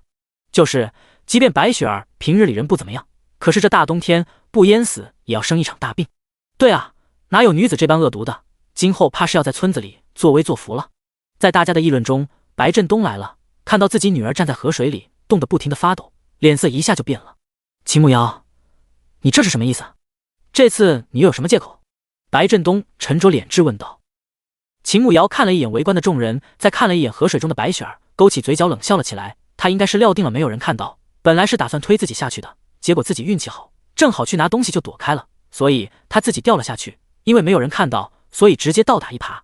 白村长怕不是忘了，您的宝贝女儿可最爱干偷鸡不成18米的事情，看来是上次的教训还不深刻，你回去也没有好好教育自己的女儿，所以今天又跑来惹事了。秦慕瑶嘴角噙着一抹讥讽的笑，看着白振东说道。白振东脸色一沉，看着还傻站在河里的白雪儿，吼道：你还不上来，站在河里做什么？白雪儿也才反应过来，小心翼翼地趟着河水上岸，只是浑身止不住的颤抖。爹，是他推我下河，我看到他鬼鬼祟祟的在这里做什么，我就跑来看，结果他把猪屎弄到河里，我说了他几句，他就一把将我推下河，他想淹死我呀！各位叔叔婶子，你们要为我做主啊！这个坏女人蛇蝎心肠，快将她赶出我们村！白雪儿一边颤抖一边指控秦慕瑶。白雪儿，你是不是真觉得没有人看到你的所作所为？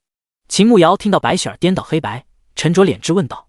白雪儿听到秦慕瑶的话，心里一下就慌了。刚才她只是随便瞟了一眼，四周确实没人的，莫非真有人看到了？我做什么了？分明是你推我下水的。白雪儿心虚的说道。你口口声声说我要淹死你，这河水大家都看到了，还没有半人高，即便你这个小矮子也只到你的大腿。那么我想请问，我真想把你淹死，我为何不直接将你那猪脑子按在水里，还给你机会喊救命，让人来抓我？我是有多蠢才会干出这种事？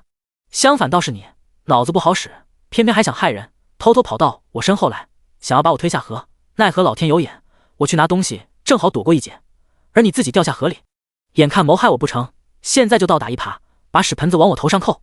秦慕瑶掷地有声的说道，眼里没有一丝惧意，更没有一点心虚。白雪儿心里慌得要死，可是经过上一次，她倒是学聪明了一点。你胡说八道！你说我想推你下河，你有证据吗？白雪儿问道。她就不相信秦慕瑶能拿出证据来。我确实拿不出来。那你说我推你下去，想把你淹死，你倒是拿出证据来。秦慕瑶来洗东西的时候，四周确实没人，所以也找不到人为她作证。那既然没有人看到，说明也没有为白雪儿作证。这还需要什么证据？我又不是傻子，大冷天自己跳下河里。你分明就是对上次的事怀恨在心，故意报复我的。你这个毒妇，你太恶毒了！白雪儿一听秦慕瑶拿不出证据，立马有了底气，大声的斥责他。众人看秦慕瑶拿不出证据，也都开始倒向白雪儿。毕竟没人会傻的自己跳下河，这个天河水多冷啊，谁会那么蠢呢？秦慕瑶，你还有什么好说的？你心胸狭隘，心肠歹毒，谋害同村人，理应送到官府，由县令大人对你判刑。白振东当然也乐意看到这样的局面，毕竟白雪儿是自己的女儿，之前在他和宁成霄手里吃了亏，这次一并报回来。我可以作证，我刚才看到是雪儿姐姐想推秦慕瑶下水，但是秦慕瑶去拿东西，雪儿姐姐自己就掉下去了。就在这时，刘二牛突然从人群中跑了起来。大家听到刘二牛的话，齐刷刷的看了过去。白振东和白雪儿的脸色非常难看，尤其是白振东，他沉着脸看着刘二牛。刘二牛，你小孩子家家的，不要以为秦慕瑶给了你一点小恩小惠，你就撒谎骗人。白振东呵斥道。我才没有骗人，我刚才在那边割草，真的看到雪儿姐姐偷偷跑到秦慕瑶背后，想要将她推下去，结果她自己掉下去了。刘二牛大声的说道。秦慕瑶看了一眼刘二牛，余光看到人群后面的宁成霄，心里大概有数了。一个5岁孩童的话不可信，必须要有大人作证才行。白振东沉着脸说道。第90章白雪儿的处罚。我可以证明刘二牛说的都是真的，因为我也看到白雪儿想将秦慕瑶推下河，但是自己却掉下去了。就在这时，白逸晨的声音突然在人群后响起。其他人听到白逸晨的声音，纷纷投去目光。如果说刘二牛是小孩子的话不可信，那白逸晨是大人，而且还是秀才，绝对不可能说假话。更何况白逸晨和白雪儿还沾亲，两个人的爷爷是堂兄弟，算起来还是一家人，他没道理不帮自家人，反而帮一个外人。白雪儿本来还洋洋得意，感觉这一次一定能让秦慕瑶滚出村子，以后再也不能和自己作对。可是听到自己堂哥竟然帮一个外人作证，气得半死。秦慕瑶根本没有注意到白逸晨，更没有料到他会帮自己说话。不管怎么说，他还是感激的。逸晨，这饭可以乱吃，话不可乱说，尤其你还是读书人，有些话可不是随便就能说的。白振东没想到自己这个侄子竟然来坏事，板着一张脸，希望他不要再继续搅和。就是陈哥，你可别被这个坏女人骗了，她坏得很，之前还当众说二伯母的坏话，你怎么能帮她说话呢？白雪儿连忙出声说道。众人纷纷好奇地看向白逸晨，想看他到底帮谁。白逸晨看了一眼秦慕瑶，再看看白振东，依旧坚持自己的原话。我确实看到白雪儿想将秦慕瑶推下河，但是秦慕瑶转身拿东西，他直接就掉下去了。白逸晨高声说道。这下其他人都将目光投到了白雪儿身上，纷纷开始看好戏。白雪儿也不知道是被吓的还是装的，眼睛一闭，直接向着地上倒去。白振东看白雪儿晕倒了，马上上前将她抱起来，打算将人先抱回去，反正目前的情况对他们也不利。就在这时，宁承霄从人群后面走了出来，目光冷冷地看着白振东。白村长不在这里主持公道，这是要去哪里？我女儿晕倒了，我先将人送回去再来。白振东现在看到宁承霄就发怵，尤其是他冷冷的眼神，看得他心底发颤。晕倒弄醒了就是他心胸狭隘，心肠歹毒，谋害同村人，理应送到官府，由县令大人对他判刑，您说是吧？宁承霄看了一眼白振东怀里的白雪儿，这样就想逃过去，哪有那么容易的事？宁承霄，你想干什么？即便是雪儿犯了事，也要等他醒过来再说吧。白振东心里发虚，提高了嗓音为自己壮胆。醒不是很简单，我马上就能把他弄醒。秦慕瑶快步的走了过来，直接伸手掐白雪儿的人中，一点力都没有留。白雪儿当即被痛醒了过来，哭丧着看着白振东。爹，我不要去见官，我只是想吓一吓他的，我没有想害他。白雪儿一边哭一边说。这下所有的事情都清楚了，白雪儿害人害己，还诬陷秦慕瑶，实在是太可恶了。白村长，上一次你女儿辱骂我在先，又挑衅我娘子，这次更是直接谋害人性命，看谋害不成，趁机诬陷，您可真是叫女有方啊！宁承霄冷笑着看着白振东，语气充满了讽刺。村子里的人都来了，包括一些辈分很高的老人，看到白家父女俩这般丢人，都纷纷摇头。白振东作为一村之长，教女无方，纵容自己女儿谋害他人，实在有辱村子名声。今日起罢免他村长的职位，3日后村子重新选举村长。这时宗族的老族长白得意站出来，拄着拐杖严厉地说道。秦慕瑶大概知道古代好些村子的村长都是由宗族一些德高望重的人选的，换人不需要经过衙门，所以白振东就这样被罢免了村长的职位。紧接着又听到白得意出声说道，白雪儿小小年纪就这般歹毒，谋害他人，还撒谎，损害村子名声，直接剃头送到尼姑庵去。白得意说完，看了一眼宁承霄和秦慕瑶，问道，你们没意见吧？秦慕瑶看了一眼宁承霄，反正他也没什么损失，而且白雪儿要被剃发送去当尼姑，这个惩罚已经很重了，他没有任何不满。宁承霄看了看秦慕瑶，他没有受伤，那这件事可以这样结束。老祖宗，不要，我不要去当尼姑，我不要，我给他道歉，我以后再也不敢了。你不要把我送去当尼姑啊，我不当尼姑，我还要嫁人。白雪儿现在怕了，一下跪白得意跟前，哭着求饶。但是白得意冷哼了一声，理都不理他，一甩手就走人了。在白得意走之前，秦慕瑶注意到他好像看了他们这边一眼，总感觉宁承霄和他之间有什么关系。爹，你救救我，我不要去当尼姑，你快去老祖宗说一下，我不要。白雪儿看求白得意不行，就去求他爹。可是白振东被罢免了村长职位，心里正难受，而且这一切都是因为白雪儿这个不成器的造成的，气得直接踹了他2脚，白雪儿当即倒在地上晕了过去。这件事差不多到这里就结束了，白雪儿被家里人抬了回去，其他看戏的人也都散了。秦慕瑶看着白逸晨还在那边，他刚才帮自己说话，理应去感谢一声，我去给他说声谢谢。秦慕瑶小声给宁承霄说道。宁承霄看了一眼白逸晨，然后说道，我去，你把东西收拾了，一会回家去。秦慕瑶见宁承霄要去帮自己道谢，想到男女有别，干脆点头答应，反正他们现在算是男女朋友，他去和自己去一样。宁承霄转动轮椅走到白逸晨身边，出声说道，白公子，刚才的事情多谢你仗义直言，就当我宁某人欠你一个人情，他日若有需要的地方尽管开口，我定义不容辞。白逸晨摆手说道，不必，我也只是说出实情而已，如果你们真想谢我，不知能否借您兄的墨宝一看。宁承霄看了一眼白逸晨，大概知道他要做什么，但是他欠他人情，这个要求也不算什么，当即答应下来。等白逸晨离开后，宁承霄找到了秦慕瑶，他也刚好将剩下的猪大肠清洗了一遍，回家还要继续洗。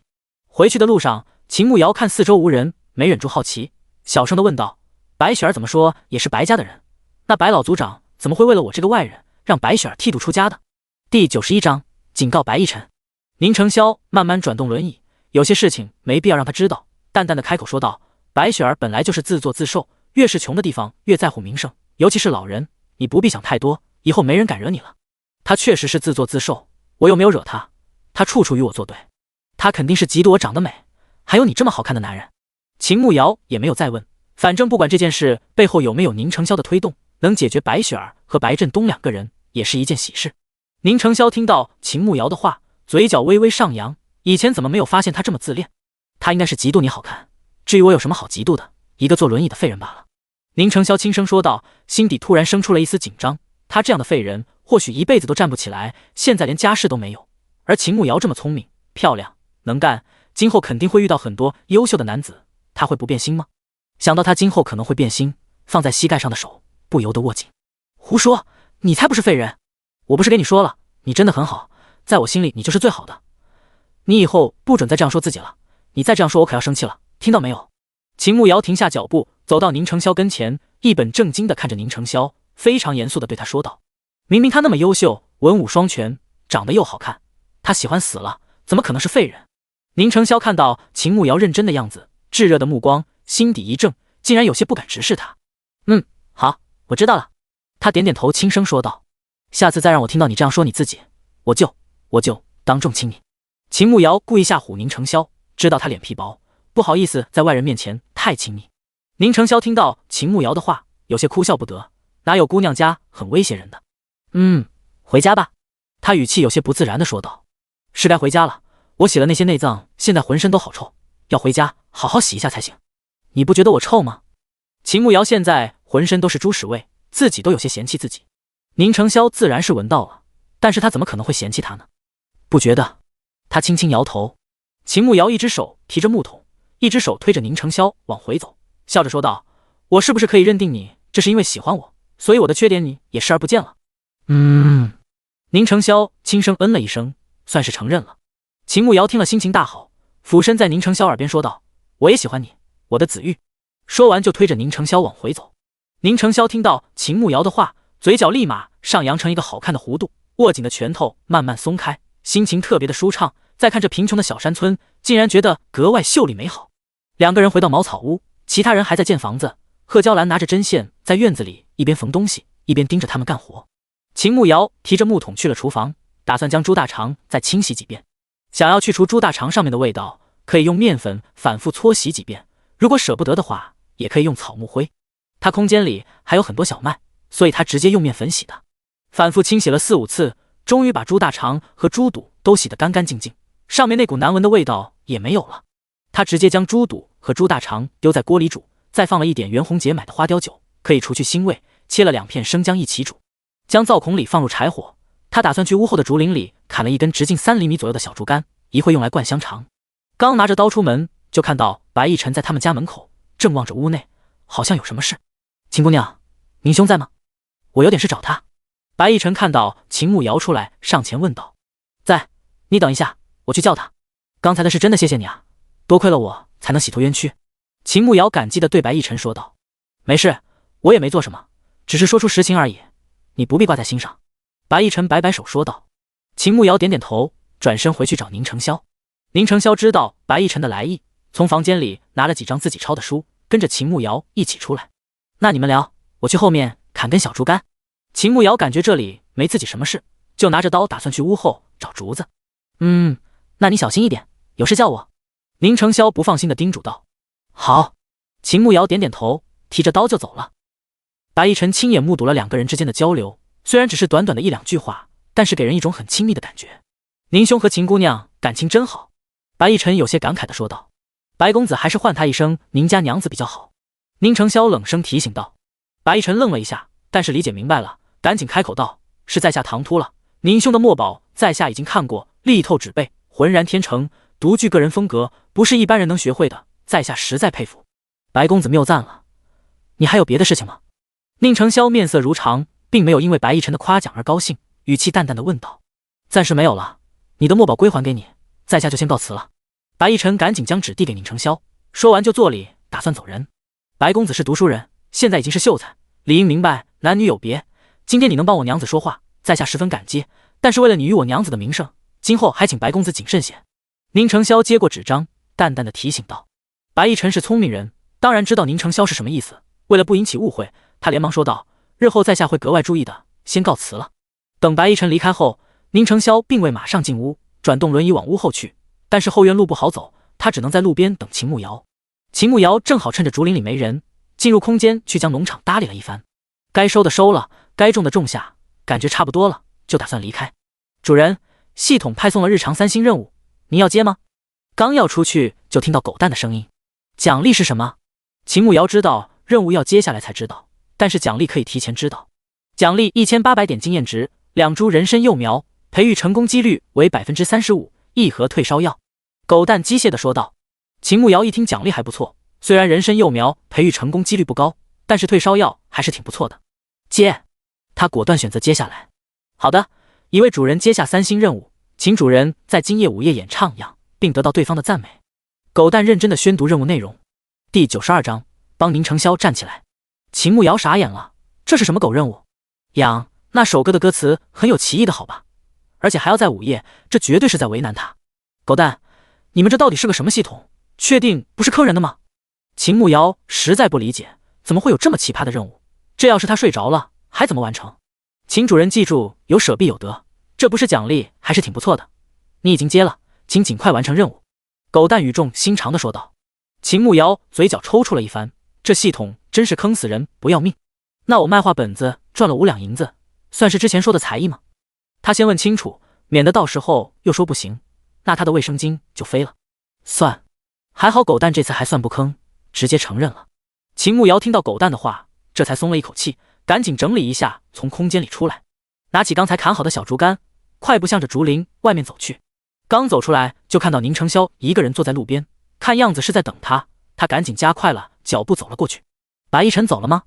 秦慕瑶走过去问道。宁承霄点了点头，看着他手里拿着一根不大竹子，不知道他要做什么。他找你有什么事？秦慕瑶继续问道。他想看我笔记。宁承霄说道。秦慕瑶突然想到之前听到其他人说，白逸晨以前在帮书4抄书，但是现在书4不让他抄了，想必是来看看宁承霄写的怎么样，想和自己的做比较吧。哦，那他可有说什么？他没见过白逸晨的笔记，但是宁承霄的字写的真的非常好，无可挑剔，反正在他眼里绝对是满分。宁承霄摇摇头，然后问道：你用这竹子做什么？一会我打算灌点香肠，将那肠衣套在这个竹筒上，将肉从竹筒里塞进去，这样比较方便。秦慕瑶解释道。香肠？宁承霄在心底默念了一遍，他从未听过，不过对于吃食方面他本来也不懂，也就没有再多问。回到家里，秦慕瑶做了3节竹筒，害怕一会弄破了，至少还有备用的。把竹筒做好以后，他就开始手动灌香肠。之前切好的小碎肉块，用盐和一些自己做的佐料码了一遍，然后将肠衣拿出来套在竹筒上面，然后就开始往里面塞肉。这个是个细致的活，猪小肠比较薄，如果太用力的话会容易破开，所以要慢慢往里面塞，还要将里面的空气都排出去。灌了一小段就用线绑扎好。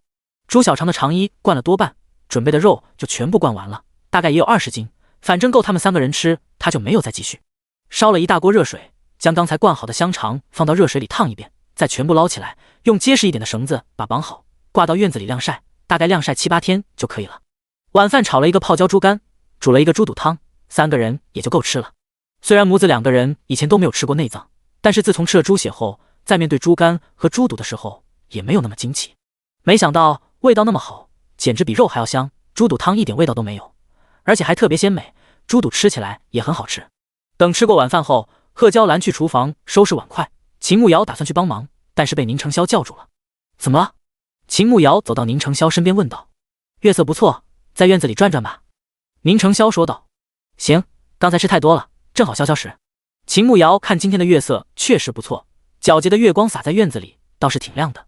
他推着宁承霄转了一圈，觉得他一直坐在轮椅上也不是办法，他得起来活动，做一些增肌训练，有助于恢复。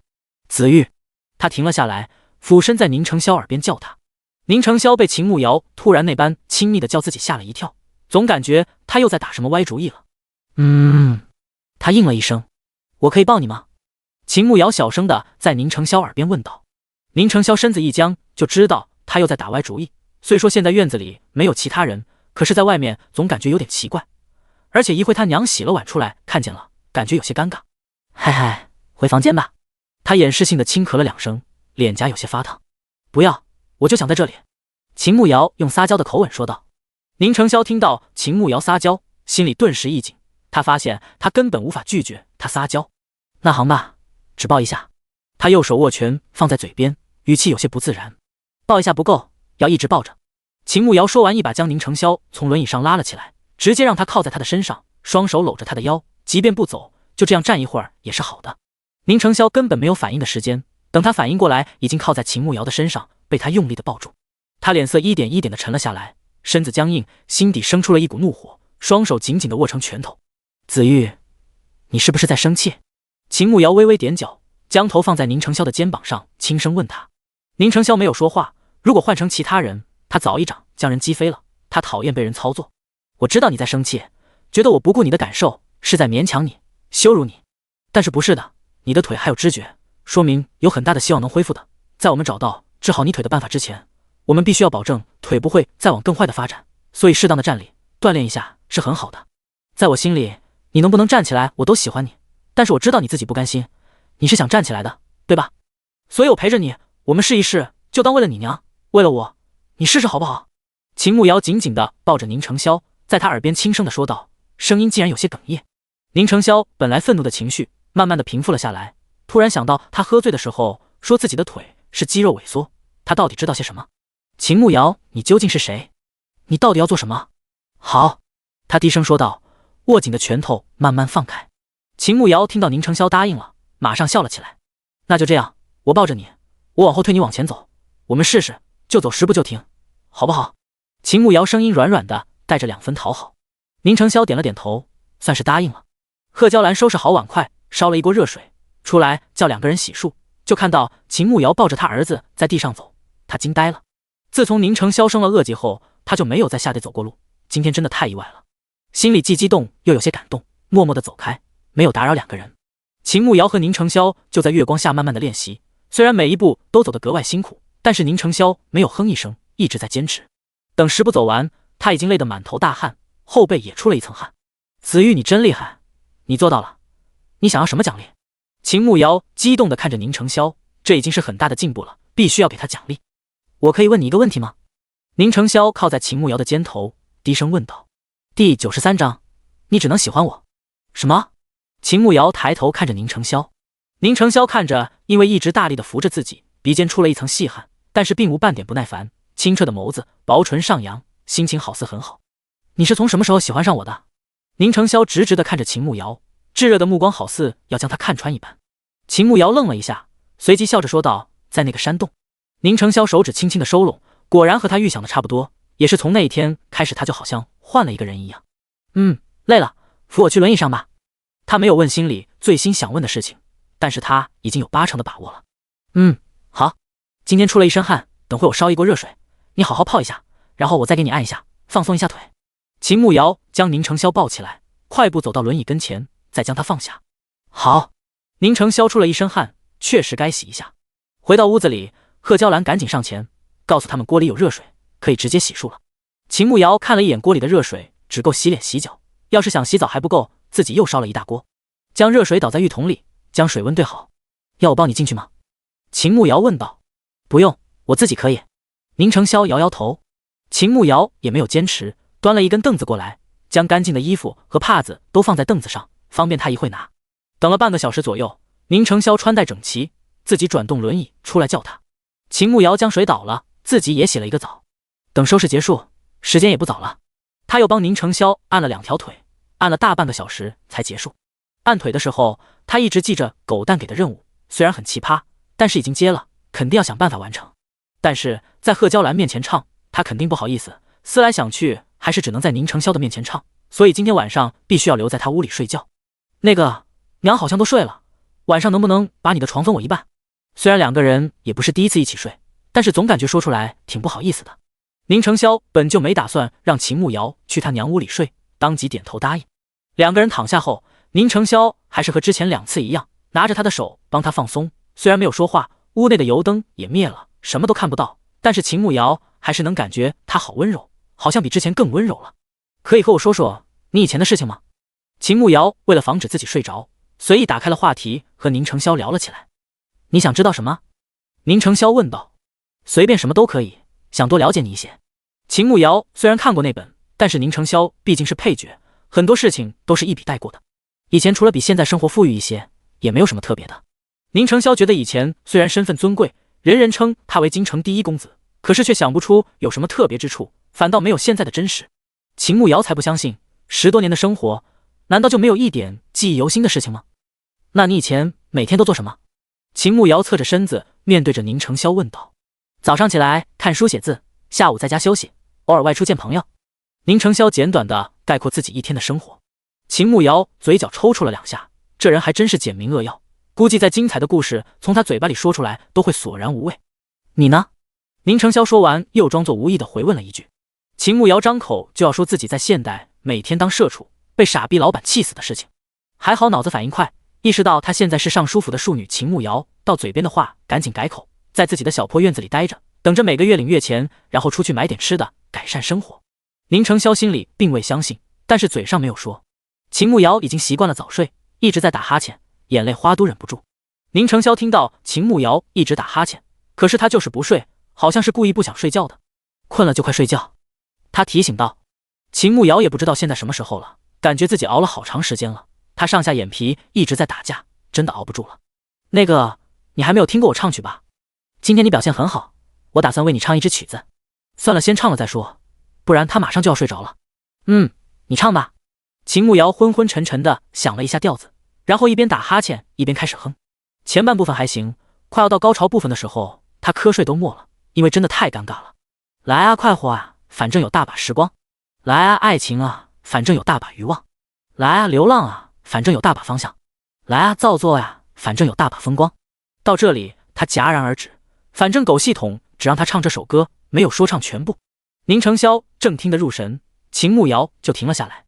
他从未听闻过如此怪异的曲子，和以往戏班子唱戏的不一样，也和那些歌姬唱的也不一样。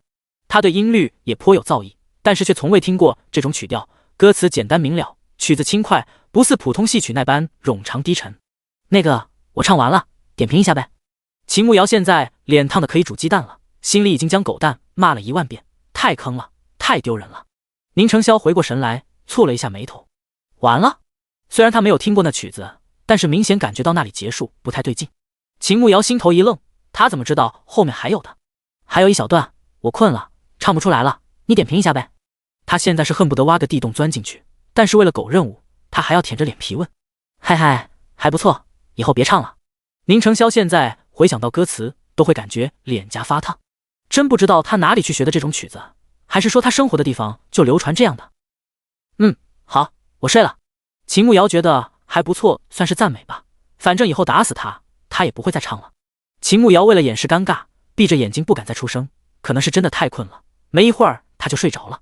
宁承霄听到秦慕瑶平缓绵长的呼吸声，看样子他是睡着了，可是他却无半点睡意，侧身看着睡熟的秦慕瑶。既然你先招惹了我，不管你是人是鬼是妖，今后只能在我身边，只能喜欢我。阿瑶，他伸出手指轻轻地抚过秦慕瑶的脸庞，从眉眼到下颌，好似要将她沾满自己的气息。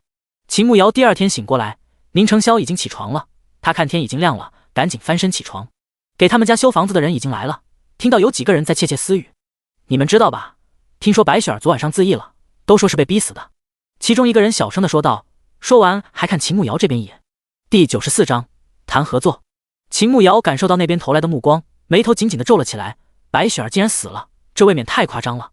虽然他是讨厌白雪儿不假，可是他没想过让她死。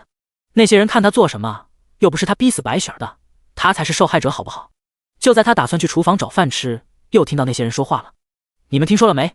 白振东家里和白秀才家闹翻，李氏今天早上去白秀才家泼大粪了，还说要搞臭白秀才的名声。一个男人小声地说道。对啊，两家人再怎么说也是亲戚，一个姓来着，到头来，不说了，还是赶紧干活吧。另一个人将话头接了过去，但是好像意识到在东家家里干活，说人家坏话不好，赶紧闭嘴继续干活。正好这时宁承霄从外面回来，目光冷冷地瞥了一眼刚才说话的两个男人，快速转动轮椅来到秦慕瑶跟前。起来了，先吃饭吧，娘去找野菜了，锅里给你留了饭。宁承霄说道。秦慕瑶点点头，然后跟着宁承霄一同进屋，将饭端到屋里的桌子上吃。宁承霄看秦慕瑶心不在焉，好像在想什么。怎么了？可是听了他们的话，心里不舒服。宁承霄出声问道。秦慕瑶看着宁承霄，他去外面转了一圈，想必已经了解到情况了。听说白雪儿自缢了，是真的还是假的？他握着筷子，好奇地问道。是真的，那是他自己咎由自取。白振东为了保住自己的名声，逼死白雪儿，和你无关，你无需放在心上。宁承霄怕秦慕瑶心里有压力，温柔地安抚道。秦慕瑶心底一怔，都是虎毒不食子，白振东为了所谓的名声逼死自己的女儿，这也太愚昧了。那白秀才呢？他好像被牵连进来了，会不会对他造成什么影响？秦慕瑶心里有些担忧，毕竟白逸晨是为了帮他才被牵连的，良心有些过意不去。不用担心，我会想办法补偿他的，绝对不会让他白帮忙。宁承霄看秦慕瑶忧心忡忡，一看就是心软、心地善良的人，只是为了别的男人忧心，他心里有些不舒服。要不然我过2天去书肆问问，看看咱们的画本子怎么样，要是能多卖点钱，到时候给他一些钱作为补偿吧。秦慕瑶能想到的也只有这个，毕竟宁家落魄了，官职什么的肯定是给不了的，只有钱还勉强能出一些。好。宁承霄倒是不反对，他本来也不喜欢欠人家人情。接下来几天，秦慕瑶和宁承霄都在家盯着那些人建房子，很少出门。据说新村长选出来了，就是承包秦慕瑶他们房子的陈大业，他在村里名声不错，为人也比较正直。秦慕瑶一听陈大业做了村长，倒是松了一口气，凭陈大业目前和他们的交情，以后不至于找他们麻烦。至于白振东被取消了村长的职位，整个人都消沉了，这段时间一直在家里，根本没有出门。前面几天村子里一直在流传秦慕瑶和白逸晨的谣言，都说白逸晨帮他说话，两个人肯定有什么见不得人的勾当，说得非常难听。好在白逸晨的娘王氏是个泼辣的，听到谁胡说八道，冲过去就和人家对骂一场，骂得特别难听，骂了不解气还动手打。就这样撕了几次后，村子里就没有人敢乱说了。28这天很快就到了，秦慕瑶一大早就起来，吃过早饭就打算去镇上找方白燕。宁承霄也没什么事，就跟着秦慕瑶一起去。为了防止再被袁洪杰看到，两个人并没有表现得很亲热，也没有交流。宁承霄将小毛驴赶到四海书肆门口，秦慕瑶先下车，将车上的轮椅搬下来，再将宁承霄扶到轮椅上。等他坐稳了以后，又将小毛驴拴在书肆门口的树上，这才推着他一同进去。刚进门就看到田掌柜正往门口走，看到他们后马上笑着迎了上来。秦小娘子，你们可算来了，我们少东家等了你们半天了，还以为你今天不会来了呢。快，里面请，我们少东家在里面等你们。田明热情地对着秦慕瑶说道，态度比之前还要好多了。好。秦慕瑶点点头，然后推着宁承霄跟在田明身后。从田明的态度，他感觉方白燕应该很喜欢他们的画本子，要不然田明不会这么热情，心底顿时有了一些底气。走过去就看到方白燕坐在里面喝茶，看到他们进来后，立马起身对着两个人点点头。秦娘子，这位便是你相公吧？方白燕看着轮椅上坐着的宁承霄问道。他从12岁就跟着父亲在外做生意，见过不少人，见到宁承霄的第一眼就觉得此人气场很强，即便坐在轮椅上也给人一种无形的压迫感。虽然穿着朴素，但是眉宇间透露着一股贵气，此人绝对不简单。而且他身下的轮椅都是用上等的黄花梨木，价值不菲。他是我相公，画本子就是他写的。相公他是书肆的少东家，姓方。秦慕瑶为两个人简单的介绍了一下。方白燕对着宁承霄点了点头，然后对着田明道，田叔让人泡2杯茶过来。秦慕瑶推着宁承霄到那边的凳子边上，和自己坐在一起。方少东家，您之前让我们28来谈画本子合作的事宜，不知道你考虑的如何了？秦慕瑶本来就是冲着这件事来的，也没有拐弯抹角，开门见山的问道。方白燕笑着说道，我与家父已经商量过此事了，秦娘子相公写的画本子确实很有意思，又给家里的女眷看过了，他们都很喜欢。关于秦娘子说的合作一事，我们可以答应，但是我们也有2个要求，不知道2位可否答应？少东家请讲。秦慕瑶听方白燕居然说能答应，松了一大口气。第一，今后你们的画本子只能与我们四海书肆合作，不能再卖给别的书肆。第二，3个月要写一本新的画本子。方白燕说道。第95章，袁洪杰竟然来了村子。秦慕瑶觉得方白燕提出的这2个要求一点都不过分，马上就打算答应下来，却被宁承霄拦住了。方少东家的第1个要求我们倒是可以答应，只是第2要求稍微有些强人所难了，写画本子也是靠灵感，不是随便就能编写出来。如果我们3个月不能完成一本呢？宁承霄出声问道。方白燕对上宁承霄的目光，随即笑了起来，解释道，你别误会，我们只是提议，并非一定要你们3个月写一本出来。我们当然知道编写画本子不容易，尤其是像霸道公子爱上我这类有意思的画本子。当然做生意自然希望多赚钱，如果你能编写出来，大家都赚钱不是更好？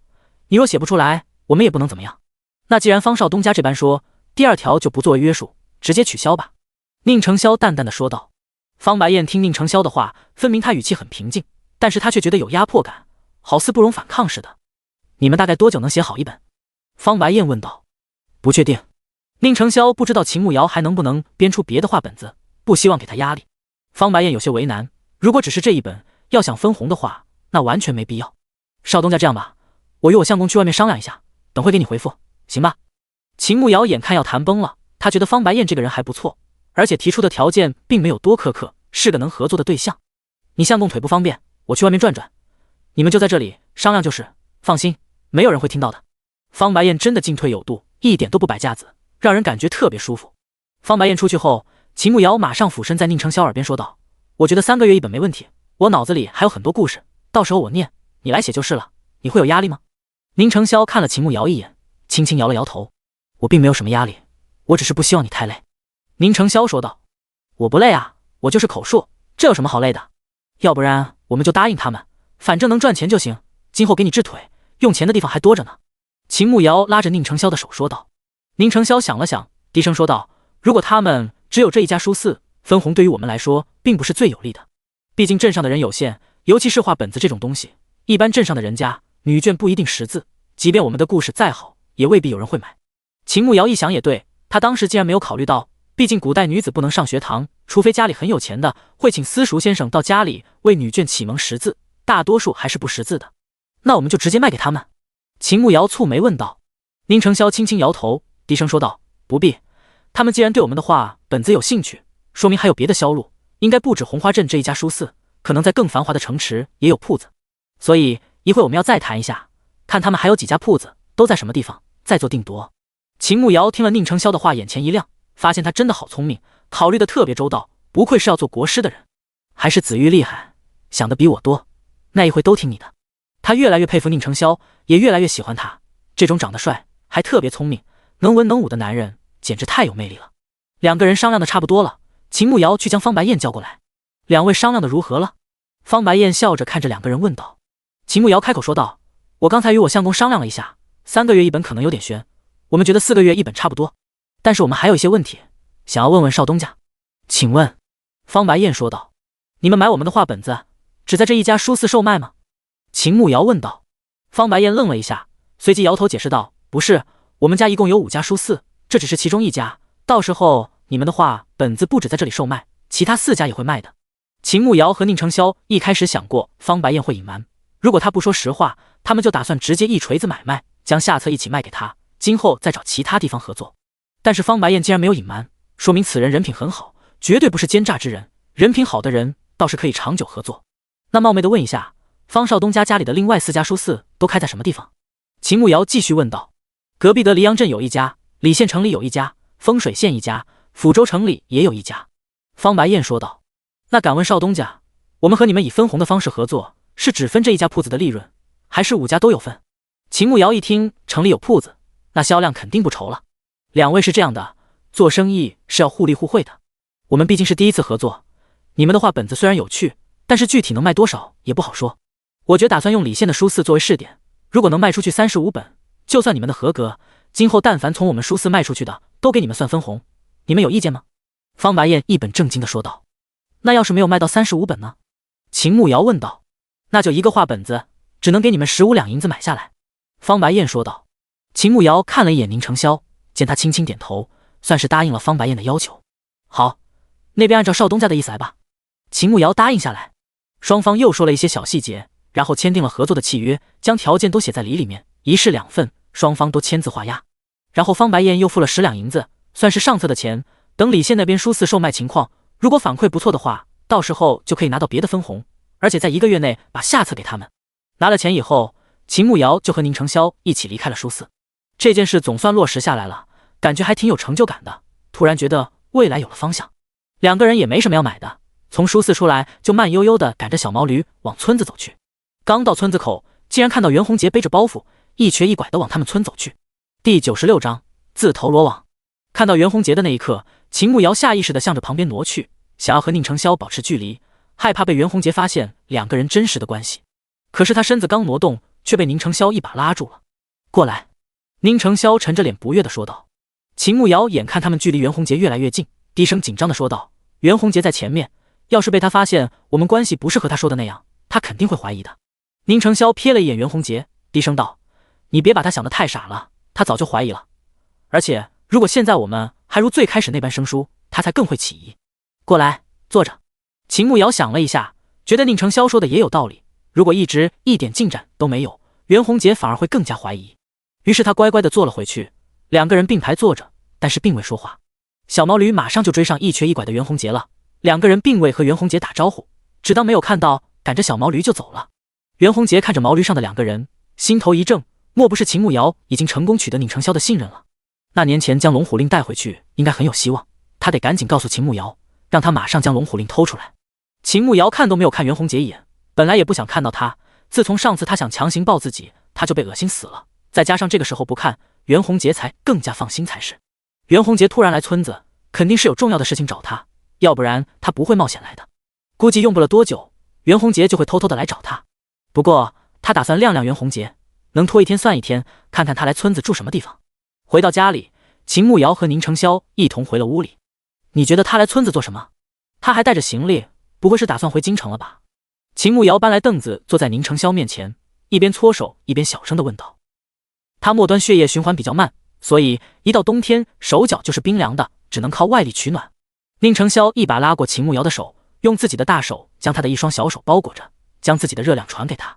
秦慕瑶被宁承霄温暖的大手包裹着，顿时感觉好温暖，手指都没有那么僵硬了，一脸幸福地看着宁承霄。冬天有这样一个移动暖手袋，真的太幸福了。他来村子应该是为了我身上的东西，想必是来盯着你。宁承霄猜测道。秦慕瑶觉得也是，袁弘杰可是一直想靠拿到龙虎令，然后回去领赏，怎么可能还没有拿到就放弃了？那他肯定会想办法叫我出去。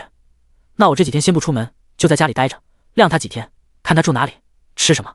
白水沟村子可不像镇上，还有客栈和酒楼，这里都是普通农家，谁会收留一个陌生人呢？先就在家吧。宁承霄倒是很赞同。袁弘杰如果想要在村子住下，不管借宿在哪里，都必须要先让村长知道。陈大业是他一手推上去的，他若让陈大业赶袁弘杰走，陈大业不可能不答应。所以袁弘杰来村子里，正好被自己掌握了行动，算是自投罗网。接下来几天，秦慕瑶大门不出，二门不迈，一直在家里跟着贺娇兰学习针线活，或者和宁承霄一起编写新的画本子。这次他写了一个带神话的画本子，书名就叫《高冷师尊宠不停》。日子过得好不惬意，根本没将袁弘杰这号人物放在心里。在宁承霄的操控下，袁弘杰被陈大业安排住在了自己家里，还让陈大业有意无意地透露他与秦慕瑶的关系比之前好了很多。袁弘杰当然不是白吃白住，说羊腿上的伤先住半个月，给了陈大业家里2两银子。虽说给了钱，但是毕竟是在乡下，吃的东西可比不上酒楼，每天就是野菜配能照出人影的稀饭。袁弘杰一开始还能忍受，可是吃了5天后，整个人被饿得浑身没劲。本来之前被偷袭，右腿受伤，走路一瘸一拐，现在全身无力，走路都走不动。本想赶紧走人，可是来了5天，连秦慕瑶的影子都没有看到，就这样走了，实在不行。他必须要想个办法将秦慕瑶叫出来，让他尽快把龙虎令偷出来才行。就在袁弘杰一筹莫展，不知道怎么才将见到秦慕瑶的时候，秦慕瑶竟然独自端着木盆去小河边洗衣服去了。袁弘杰见状马上跟了上去，趁着四周没人，大步走到秦慕瑶身边：“瑶儿，快跟我走，我有话要和你说。”秦慕瑶晾了袁弘杰5天，今天是特地出来会会他的。看到如此蠢笨的袁弘杰，越发觉得宁承霄聪明，运筹帷幄，满满的安全感。他假装看了一眼四周，才快步地跟着袁弘杰走去。两个人走到了一处稻草垛子后面，不容易被人看到。瑶儿，你和宁承霄怎么样了？上次给你的东西，你给他用了吗？袁弘杰一脸焦急地问道。秦慕瑶故作娇羞地点点头，用了，我和他已经。那他相信你了吗？袁弘杰压根不在意秦慕瑶和宁承霄没发生关系，反正他是绝对不会娶她的，说要娶她的话，不过都是骗他的。只要他能取得宁承霄的信任，帮自己拿到龙虎令就行。差不多了吧，毕竟我们现在是夫妻，他对我防备没有以前那么重。秦慕瑶在心底翻了一个白眼，这蠢货看样子是急了，要不然怎么连面子功夫都不做了？那就好，你听我说，你尽快将龙虎令拿到手，然后交给我。杨大人来信，让我年底之前必须将东西拿回去，如果拿不回去，他会派其他人来，到时候被其他人捷足先登，我们可就功亏一篑了。袁弘杰紧张地说道。啊，杨大人怎么能这样呢？那东西那么重要，肯定不是那么好拿到的。这距离过年只有1个多月了，我只能尽力。你怎么到我们村子来了？你这样来找我，万一被他看到，我们的计划就泡汤了呀。秦慕瑶假装担心地说道。别担心，既然你已经取得他的信任了，我这里有一种毒，你偷偷放在他的饭菜里，只要他吃了，半个时辰就会毒发。你趁机问他要龙虎令，他若不给就是死。他们家现在就他一个人，龙虎令再重要，能有他的命重要吗？所以他肯定会交给你的，到时候你拿到了就给我。袁洪杰看了一眼四周，然后从怀里掏出一包粉末。秦慕瑶心底一沉，这渣男居然还敢下毒，找死！那解药呢？他拿过纸包问道。本来杨大人就没想过留他们性命，哪里有什么解药？你到时候装一下就是了。袁洪杰说道。他们怎么说也是皇室血脉，杨大人就不怕皇上到时候赦免了他们家，再恢复他们的身份吗？秦慕瑶好奇地问道，在心底已经将杨大人碎尸万段了。这个就不用你担心了。瑶儿，你莫不是还想等他们家被赦免，回去当你的世子妃吧？袁洪杰皮笑肉不笑地看着秦慕瑶问道。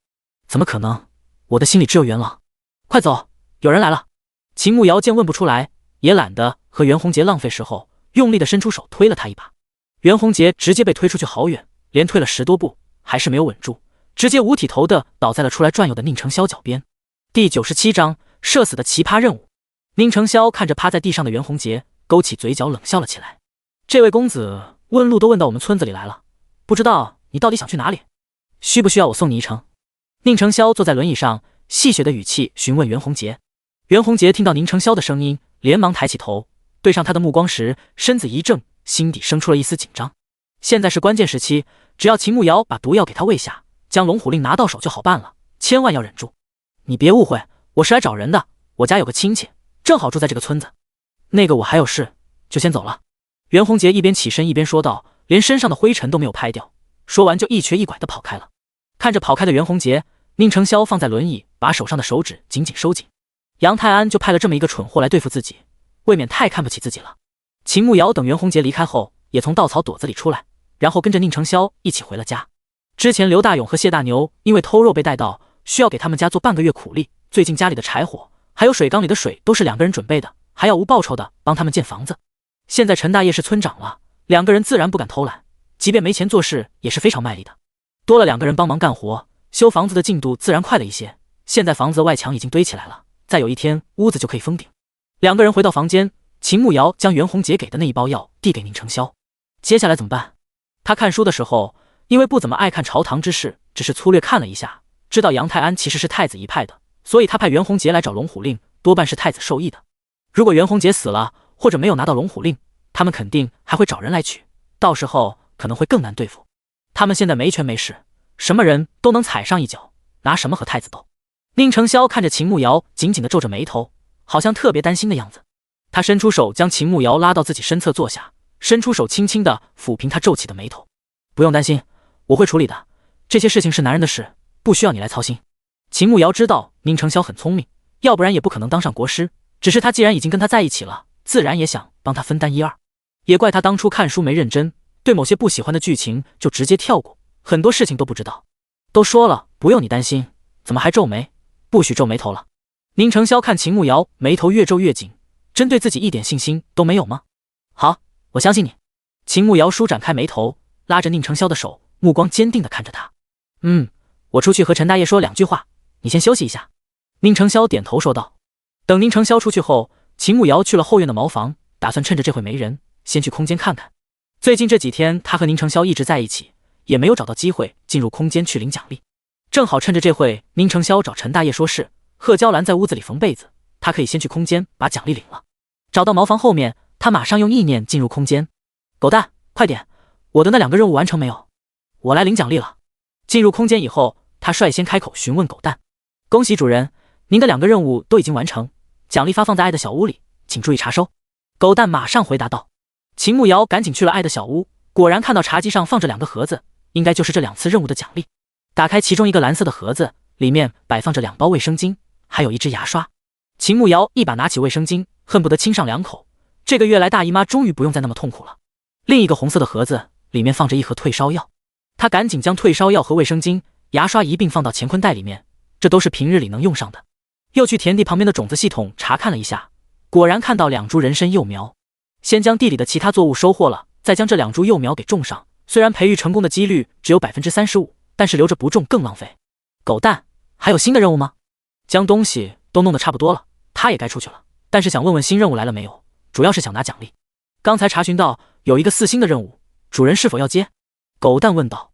奖励是什么？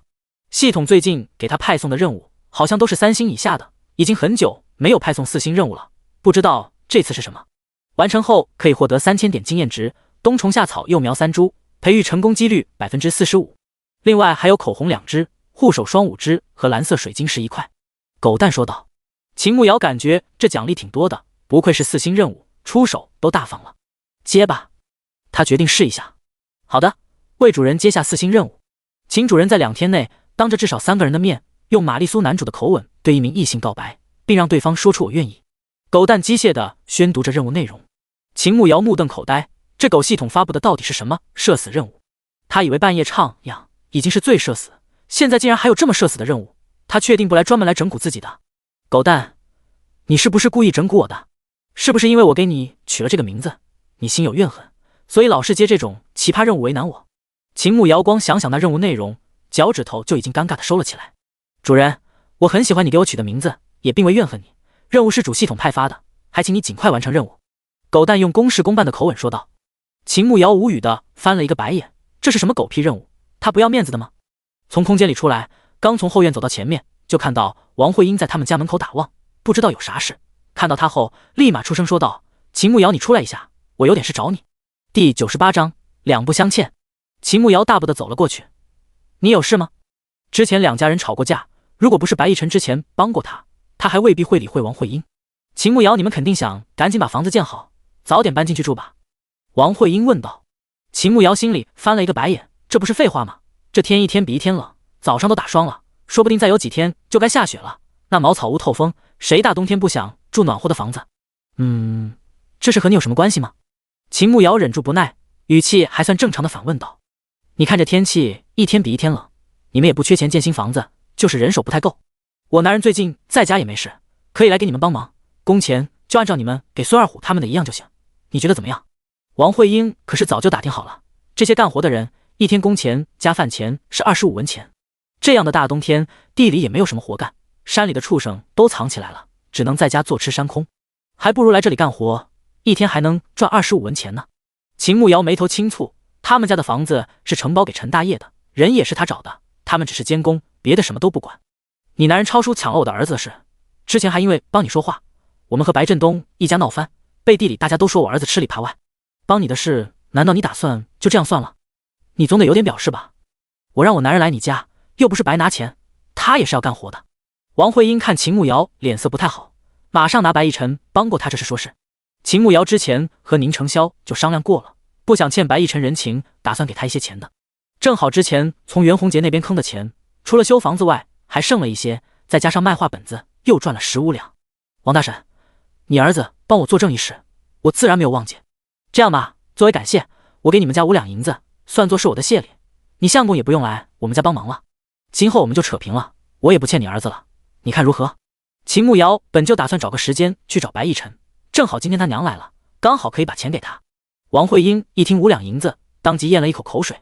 对于村子里的人来说，5两银子可不是小数目，一家人一年都未必能赚这么多钱。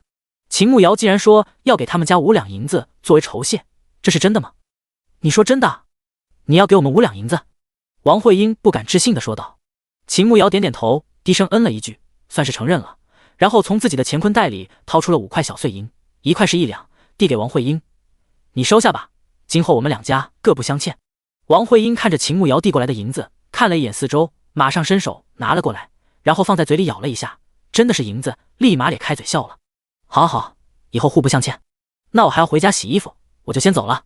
王慧英拿到钱以后，开心的嘴都合不拢，说完就将钱紧紧地握在手里，转身就往自己家走去。秦牧瑶等王慧英走了以后，才转身回了茅草屋。刚走到院子里，就看到宁承霄转动轮椅走了过来。刚才我好像看到白逸晨的娘了，她找你可有什么事？宁承霄问道。她想让她男人来我们家干活，被我拒绝了，我给了她5两银子，算是感谢那天白逸晨出面帮我作证。秦牧瑶简单的将事情经过讲了出来。宁承霄闻言点点头，他这样处理挺好，5两银子在这个小山村不是小数目，也足够感谢白逸晨出面作证了。因为天气冷，晚上秦牧瑶就煮了面条， 3个人1人1碗，倒是吃得很香。吃过晚饭后，贺娇兰还是主动去洗碗，烧热水给大家洗漱。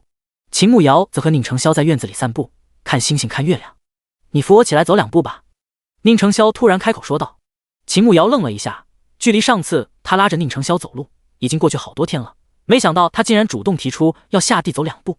好，来，我扶着你，你把手搭我肩膀上。秦慕瑶自然是乐意的，他的腿还有知觉，多加练习是好事。宁承霄将手臂搭在秦慕瑶的肩头上，他一只手搂着她的腰，直接将她拉了起来。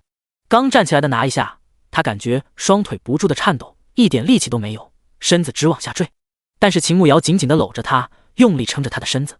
先不着急，先站一会儿，等适应一下，再看看能不能走，不能我们就多站一会也行。秦慕瑶知道这个过程很漫长，而且会非常痛苦，必须要不断给他打气才行。宁承霄点点头，一点一点的适应，但是双腿还是没劲，膝盖都不能完全打直，2条腿一直在颤抖，但是他一直在坚持。秦慕瑶在身边，他感觉很安心。大概坚持了2分钟，秦慕瑶感觉差不多了，就将他扶着坐下，然后蹲下身子帮他放松肌肉。宁承霄看着蹲在地上帮他按腿的秦慕瑶，一颗心好像被什么填满了一样，有种说不出的满足和愉悦。秦慕瑶一边按一边想到了自己接的任务，在心里想要怎么才能完成，那任务简直就是社死。在想什么？宁承霄看秦慕瑶时而蹙眉时而撇嘴，明显是有心事。就是我突然想到了另一个有意思的画本子，要是能演绎出来应该非常有趣。秦慕瑶刚才已经想好了，如果非要做那个任务的话，他觉得只能那样了。什么？宁承霄好奇地问道。秦慕瑶正打算编一个玛丽苏霸道男主的台词先演示一遍，却听到有人在外面敲门。秦慕瑶与宁承霄对视了一眼，这会天都黑了，这大晚上的会是谁？第99章，我愿意，我去看看。秦慕瑶站起身，活动了一下有点酸的手，对着宁承霄说道。刚走了一步，却被宁承霄拉住了。我跟你一起去。行，那我推你。秦慕瑶知道宁承霄不放心自己，然后走过去，推着他往院子的大门走去。将门打开，就看到白逸晨站在门外，手里拿着一个小火把。白秀才有事吗？秦慕瑶好奇地问道。只见到白逸晨从怀里拿出5块碎银递了过来，并开口说道：这个还给你，我为我娘下午的鲁莽道歉。秦慕瑶并未伸手去接，本来这个钱就是作为感谢给白逸晨的，自然不打算要回来。白秀才误会了，这是我和我相公为了感谢你那日仗义直言，帮我洗脱冤屈，并非你娘来索要的。我们家正在建房子，需要花钱的地方还多，也没有多少，还请你不要介意。秦慕瑶站在宁承霄的身侧，客气地对着白逸晨说道。白逸晨轻轻摇头，坚持要将钱归还给他们。帮你作证是我自愿的，我相信一个有良知的人，看到好人被冤枉都会出面说出实情的，你真的不必感谢我。这个钱我不能要，请你们收回去。白逸晨态度坚决。白公子为人正直，确实令人佩服，但是大丈夫理应考虑得更全面一些。你是读书人，一心想要考取功名，那你应该知道考功名绝非易事，动辄3、5载上10载，上学的束修、笔墨纸砚、衣食住行都需要钱。今年刚好遇上大旱，你们家应该颗粒无收，你爹娘供你上学实属不易，你自己少吃一顿无所谓，但是不能让家人顿顿挨饿。一直没有说话的宁承霄开口了，语气平静，说的话却很有分量，句句在理。白逸晨被宁承霄一席话说得哑口无言，家里这些年供他上学确实花了不少钱，日子也过得紧巴巴。只是作为读书人一身傲气，面对这种事情总感觉很奇怪，要是拿了这个钱，反倒显得自己好像是有预谋的一样。白秀才还是拿着吧，今年不比往常，谁家都不好过，你不为了自己，也该为你爹娘想想。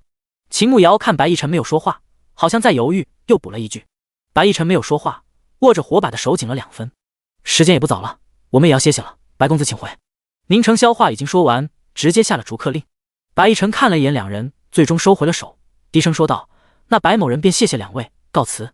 说完就拿着火把走人了。等白逸晨走了以后，秦慕瑶才将门关上，然后推着宁承霄回了房间。打了热水洗漱后，也就该睡觉了。这些日子2个人都是睡一个屋子的，秦慕瑶也都习惯了，主要是和宁承霄睡一起好暖和，他就好像一个大暖炉一样，躺一会手脚都暖和了。2个人刚躺下，他就非常自觉地滚到宁承霄的怀里取暖，枕着他的手臂，双手放在他的胸口，心安理得地汲取他的热量。暖手就暖手，不许乱动。宁承霄一把抓住秦慕瑶的乱摸的手，他对自己就那样放心吗？好，就放着不动。秦慕瑶本来还想摸一把胸肌，到时候趁着他不注意再摸摸有没有腹肌的，结果被他一把抓住，搞得他好像很饥渴一样，怪不好意思的。看总算规矩下来的秦慕瑶，宁承霄跳乱的心才慢慢平复下来。你不是说有新的话本子要和我说吗？你现在说说看。宁成霄突然想起在院子两个人说到一半的事情。秦慕瑶被宁成霄这么一提醒，突然想到了狗蛋给自己的任务，一想到还要当着3个人的面，他真的觉得太社死了。对，我想到了新的，这个必须要直接演绎出来才有意思，要不然我们俩试试看。秦慕瑶不管了，现在试一下再说，这会天黑了，也看不见表情，尴尬就尴尬吧。怎么？宁成霄还没有说完，怀里的秦慕瑶突然起身，直接爬到他的身上，一只手撑在旁边，从上往下看着他。男人，你已经成功引起了我的兴趣，你的眉你的眼都深深地吸引着我，让我无法自拔。你愿意做我的男人吗？秦慕瑶一只手用力地撑着自己的身子，直接霸总上身，盯着身下的人说道。虽然这黑灯瞎火的，他根本看不清楚身下的人，但是他觉得气势的到位，轻佻的眼神才是玛丽苏男主的精髓。结果自己还在摆 pose， 还没来得及尴尬，身子突然被一双有力的臂弯搂住，然后一阵天旋地转，他已经稳稳地躺在了床上，而宁成霄则压在他的身上。哪里学的这些不正经的话？宁成霄低头看着怀里不知所措的秦慕瑶，胆子越来越大了，竟然还敢调戏自己。画本子，新的画本子而已。秦慕瑶反应过来后，真的尴尬的想死。画本子是你想的，那些话也是你自己想的？宁成霄低沉着嗓音问道。黑暗中，秦慕瑶看不见宁成霄的表情，但是听到他低沉磁性的嗓音，简直太撩了，不由得心跳加速，面红耳赤。是的，爸。秦慕瑶羞红了脸，语气飘忽地说道。正在他尴尬的想要遁地的时候，突然一股热气逼近，紧接着他的嘴巴被2片柔软的唇瓣覆盖住，宁成霄身上熟悉的味道将他包裹着。秦慕瑶脑子瞬间宕机，瞪大眼睛看着宁成霄，可是四周一片黑暗，什么都看不见。因为看不见，触感就变得好真实。在他错愕之际，宁成霄已经攻入了他的口腔，温柔又霸道地掠夺他的领地，逼着他与他共舞。可能男人在这方面天生就有优势，即便只接过1次吻，这一次宁成霄就能无师自通地掌握窍门。秦慕瑶感觉自己不仅口中，就连肺里的氧气都被掠夺干净了，脑子晕乎乎的，身子也软绵绵的，没有一点力气。明明身下就是床，可是他却好像漂浮在云间一样，只能伸出手抱着宁成霄，好像这样才能不坠落下去。在他快要窒息的时候，他脑子里浮现了一个念头，要是宁成霄今天晚上就想要了他，他好像没有一点不愿意，他是愿意的。下一秒，宁成霄突然放开了他，然后将头埋在他的脖子处，低声说道了：我愿意，只是不是现在，等我风光娶你那天。秦慕瑶本来还在大口呼吸，听到宁成霄的话，顿时勾起嘴角傻乐了起来。当天夜里，他做了一个绝世美梦，梦里他们缠绵悱恻，他们酿酿酱酱，妙不可言，以至于他第2天一整天心情都不错。但是一想到狗蛋要求他当着3个人的面表白，他感觉自己又不行了。正在一筹莫展的时候，刘二牛突然跑过来说道：慕瑶姐，村口有人找你，坐着马车来的，一看就是有钱人。第100章方白燕此番的目的。秦慕瑶一听坐马车的有钱人，一时半会还想不到会是谁，毕竟他们来这里这么久，还没有有钱人来找过他们。他起身打算去看看到底是哪个有钱人来找他。秦慕瑶跟着刘二牛到了村口，果然看到一辆马车停在那边，一个小厮站在马车旁边，看到他来了后，马上对着车上的人说了2句话，然后就看到车帘被掀开，方白燕从车上下来。秦慕瑶看到方白燕的时候，马上就想到他来这里的目的，多半是为了之前的画本子。秦娘子冒昧前来打扰，是在下唐突了，只是事出比较急，所以才到你们村子来，还请秦娘子莫要见怪。方白燕依旧是那副翩翩有礼的态度，给人的感觉就很舒服。方少东家不必多礼，你有什么事直说便是。秦慕瑶没那么多礼数，有事说事就可以了。方白燕看了一眼四周，有不少村民跑来看热闹，毕竟这穷山沟里很少会有有钱人来，所以来一个坐马车穿着华丽的人，大家都很好奇。方便去贵社谈吗？方白燕问道。秦慕瑶看了一眼四周，确实不是说话的地方，点点头道：少东家请。方白燕让赶车的小厮在这里等着，自己随秦慕瑶进村。等方白燕和秦慕瑶离开后，其他看热闹的人议论开了，都在猜测秦慕瑶和方白燕什么关系，毕竟乡下人最爱的就是谈论是非。方白燕跟着秦慕瑶一同去了他们家，当看到他们家的茅草屋时愣住了，这种地方能住人吗？方少东家，今日我们正在建房子，可能会比较吵，地方也比较杂乱，让你见笑了。秦慕瑶并没有觉得自卑，毕竟他们没偷没抢，这茅草屋也是自己花钱买下来的，并没有什么不好意思的。方白燕赶紧摆摆手，连声说道不会的。秦慕瑶带着方白燕走进院子，正好看到宁成霄从外面回来，3个人一同进入了茅草屋的堂屋。秦慕瑶让方白燕先坐，他去给他倒水。因为之前经济条件实在太紧张，家里也没有买茶叶，都是喝白水。不知道方少东家光临寒舍有何事？宁承霄在秦慕瑶去倒水时，开门见山地问道：“是这样的，我们之前不是说好拿李县的书肆作为试点？昨天李县书肆的掌柜派人送了口信，说话本子卖得很好，刚让人抄了18本都卖出去了，已经有客人问下册了。我感觉35本没有问题，今后就按照我们之前约定的分红模式来合作，并且想问问下册你们写了多少了？多久能写完？”方白燕也不啰嗦，直接说起了正事。下册其实他们早就写好了，当时就是为了和书肆谈分红的合作模式，才一直没有拿出来。眼下既然方白燕已经认可了他们的画本子，也同意分红了，那倒是可以拿给他了。前2天正好写好了，一会儿我便拿给你。”宁承霄说道。方白燕一听都写好了，心里松了一口气，本以为他们还要等很久才能写好，那真是太好了，我带回去就能让人继续抄写，尽快放到书肆里继续售卖。方白燕笑着说道。宁承霄只是点了点头，正好这时秦慕瑶端着水来了。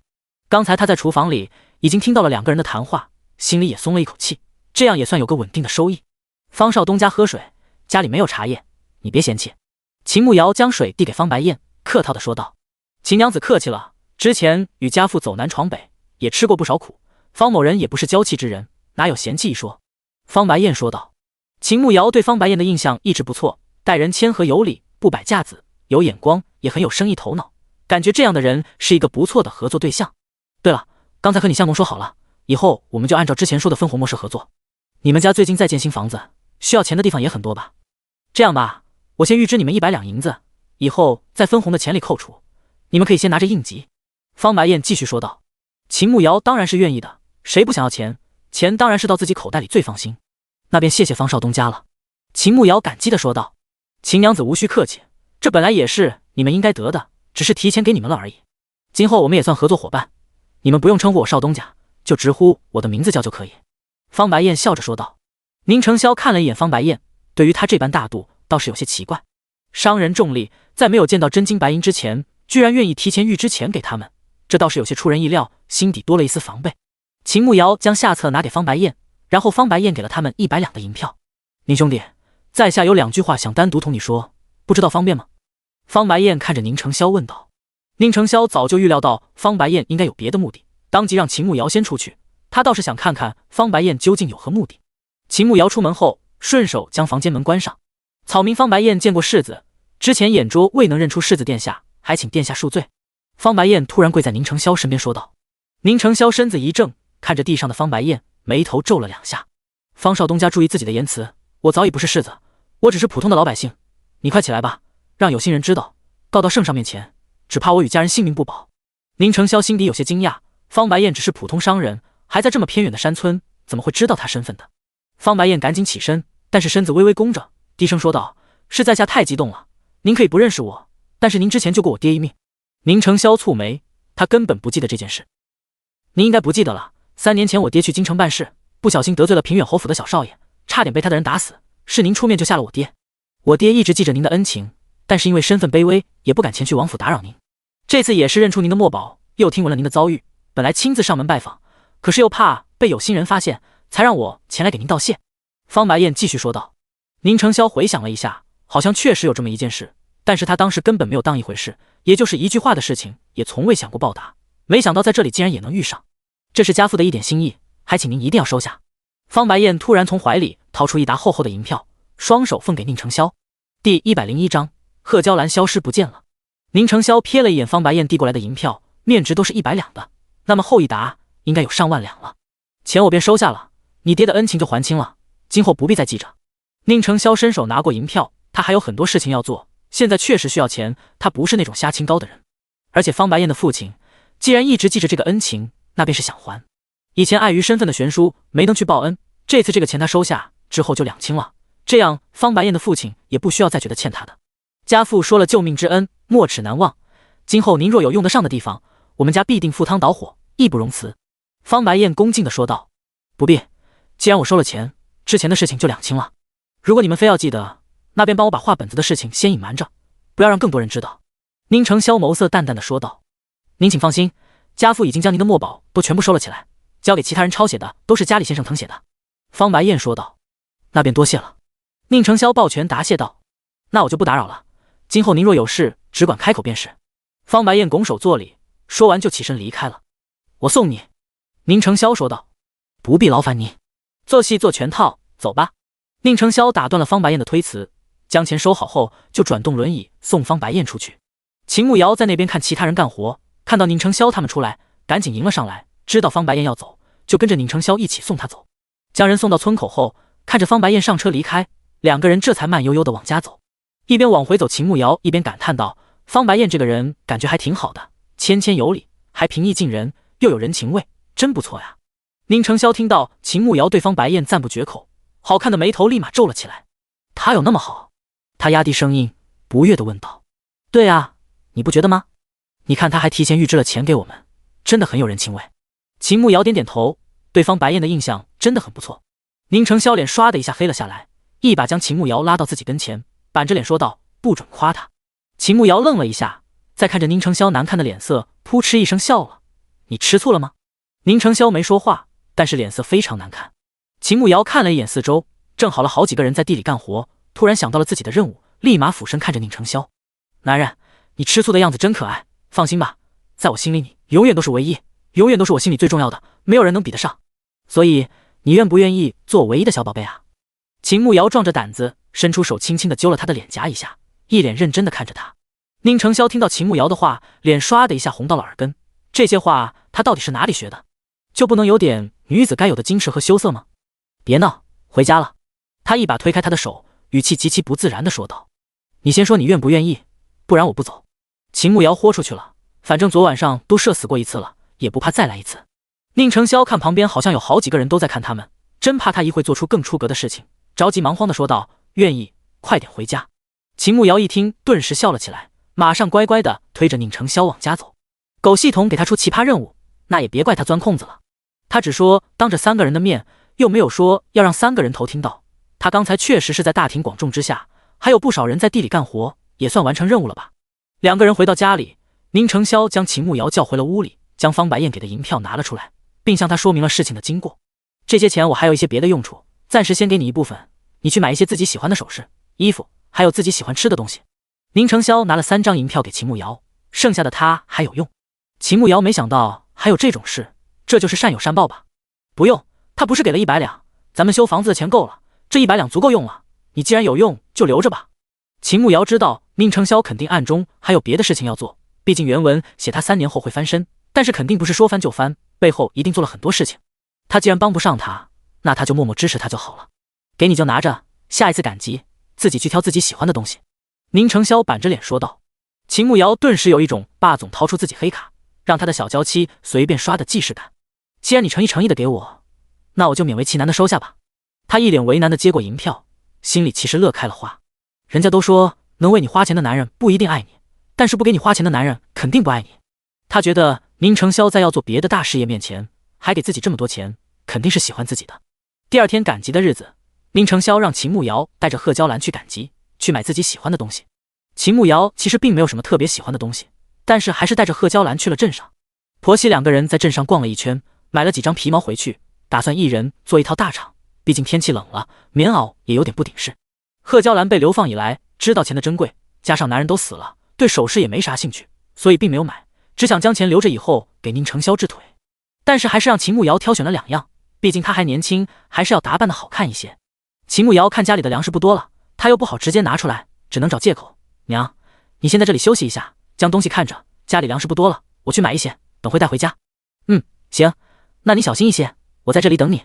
贺娇兰点点头。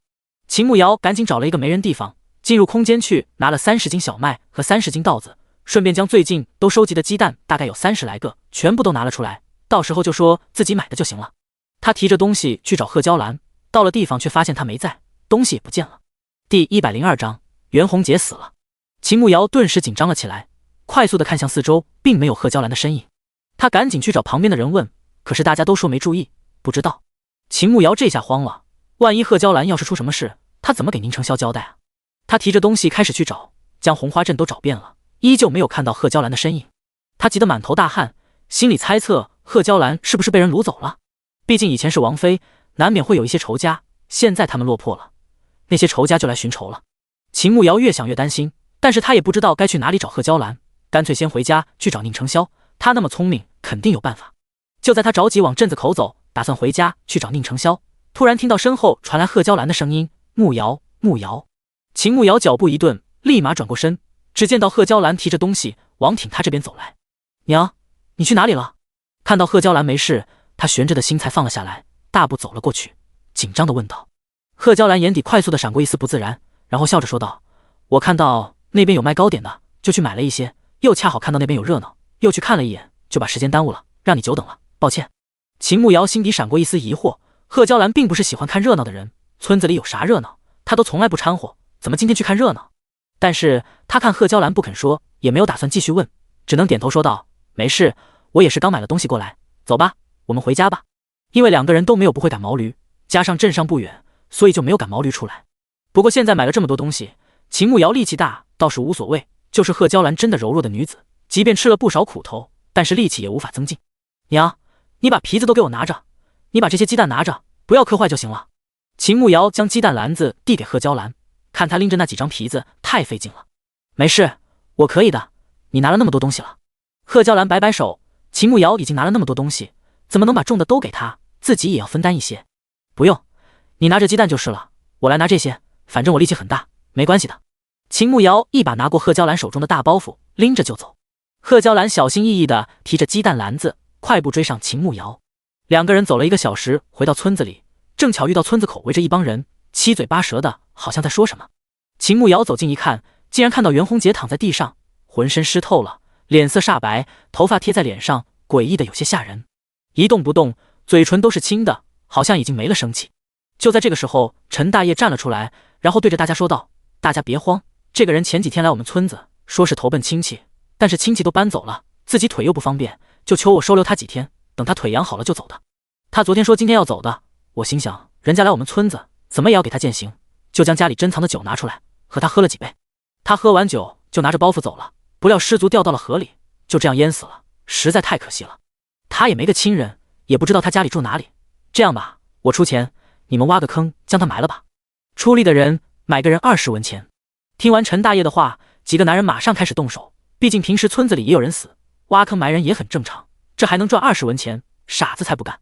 秦慕瑶看着被抬走的袁红杰，心底一怔，居然真的死了。他心里很清楚，袁红杰的死绝非意外，应该是宁成霄一手策划的。虽说袁红杰本来就不是什么好人，可是突然就这样死了，还是以这种方式，多少有些让人害怕的。果然一将功成万骨枯，想要上位，手上肯定都沾满了鲜血。在和平年代生活惯了的他，一时间还不能完全接受。跟着贺娇兰一起回了茅草屋，房子已经在封顶了，干活的人吆喝着忙碌着，他却有些走神。将东西拿回屋子放下，他正打算去倒杯水压压惊，宁成霄突然出现，拦住了他的去路。袁红杰死了。宁成霄低声说道：“我在村口看到了。”秦慕瑶点点头，一想到袁红杰煞白的脸，就忍不住心惊肉跳，生出一丝恐惧。是我动的手。宁成霄看秦慕瑶脸色不好，他在袁红杰难过吗？袖子里的手紧紧地握着。秦慕瑶连忙看了一眼四周，一把捂着宁成霄的嘴巴，然后担心地说道：“你说出来做什么？我又不是傻子，我猜到了。”宁成霄愣了一下，他是在为自己担心吗？害怕被其他人听到，然后去告发自己吗？握紧的拳头慢慢松开，勾起嘴角轻笑了一下，伸手将他的手拿开，一把将他拉到自己的腿上坐下。秦慕瑶身子一愣，虽说他们在屋内并不会被人看到，但是宁成霄向来内敛，今天这是怎么了？你在担心我吗？宁成霄一只手搂着秦慕瑶的腰，靠近他的耳边小声问道。当然啊，万一被人发现了，你这可是死罪。秦慕瑶担心的要死，一点以你的想法都没有。别怕，不会被发现的。宁成霄轻声安抚道。秦慕瑶闻言才松了一口气，他觉得宁成霄那么聪明，肯定也不会留下把柄的。宁成霄见秦慕瑶没有说话，从他回来状态就一直不对，他肯定有别的想法。在想什么？宁成霄问道。秦慕瑶看着宁成霄，有些心虚的问道：“要是我那天惹你生气了，或者你发现我有事瞒着你，你是不是也会咔嚓了我？”他做了一个抹脖子的动作。宁成霄好看的眉头蹙了起来，悠悠的问道：“你有事瞒着我？”第103章，你不可以怕我。秦慕瑶心底一颤，偷偷咽了一口口水。没有，即便有也是身不由己。他越说越小声，穿越的事情实在太诡异了，他还是不太敢直接告诉宁成霄。宁成霄一直盯着秦慕瑶，看到他眼底的紧张。所以就是有。到底有什么身不由己的原因，让他不肯告诉自己？秦慕瑶本以为自己那么小声，宁承霄应该没有听到，但是没想到他居然听见了，心底顿时紧张起来。这要怎么解释呢？没有，真的没有。秦慕瑶一边摇头一边说道。宁承霄搂着秦慕瑶的腰，明显感觉到她肌肉紧绷，身子在轻微的站立，好像是在害怕。你很怕我？他压低声音问道。虽然两个人现在心意互通，按照现代的标准已经算是男女朋友，可是秦慕瑶对宁承霄确实还有一份惧意，尤其是这次袁弘杰的死，让他深刻认识到得罪他的人都没有好下场。没有啊，我怎么可能会怕你呢？你那么好，你想多了，我有些口渴，我想去喝点水。他不敢看宁承霄，眼睛看向别处，语气有些不自然，轻轻挣扎着想要离开宁承霄的怀抱，可是他却搂得越发的紧了。下一秒，宁承霄突然靠近，将头埋在他的脖子处，带着2分委屈的低声道：你为什么要怕我？你不可以怕我，你不准离开我，永远都不许。秦慕瑶身子一怔，他根本没有想过要离开他，他到底哪里来的错觉？我不会离开你的，你放心吧，他轻声说道。宁承霄听到他的话，怔了2秒，然后才抬起头看着他，这是你自己说的，以后你要是敢说走，我绝对不会放过你。麻蛋，这货怎么开始有病娇属性了？秦慕瑶在心底附议了起来，总感觉他未来会很惨呢。那要是你把我推开，你让我走呢？总不能让他舔着脸皮一直赖着不走吧？不会，宁承霄语气坚定地说道。他永远不会让他走的，他对于他来说已经不能缺少，犹如黑暗里的光束。袁弘杰必须要死，京城已经派其他人来了，如果让袁弘杰和他们见面，事情会变得更糟糕。你是在为袁弘杰的事生气吗？宁承霄简单解释了一番，看着他的眼神带着2分生气。我为他生什么气？我早说了我不喜欢他，他就是个渣男，没有的事，你别乱想。秦慕瑶有些哭笑不得，搞了半天人家在这里吃醋呢。知道了，你先去喝水吧。宁承霄满意的放开秦慕瑶，秦慕瑶赶紧起身，然后去厨房里倒水。霄儿，你跟我来一下。贺娇兰突然走过来，低声对着宁承霄说道。母子俩一起到了贺娇兰的屋子，只见到他将房门关上，然后快步走到宁承霄跟前，神色紧张的说道：我今天在镇上看到杨随志和秦婉婉了。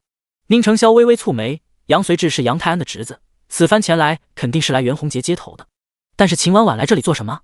他们来这偏远的小镇做什么？会不会是冲着咱们来的？贺娇兰看宁承霄蹙眉，担忧的问道。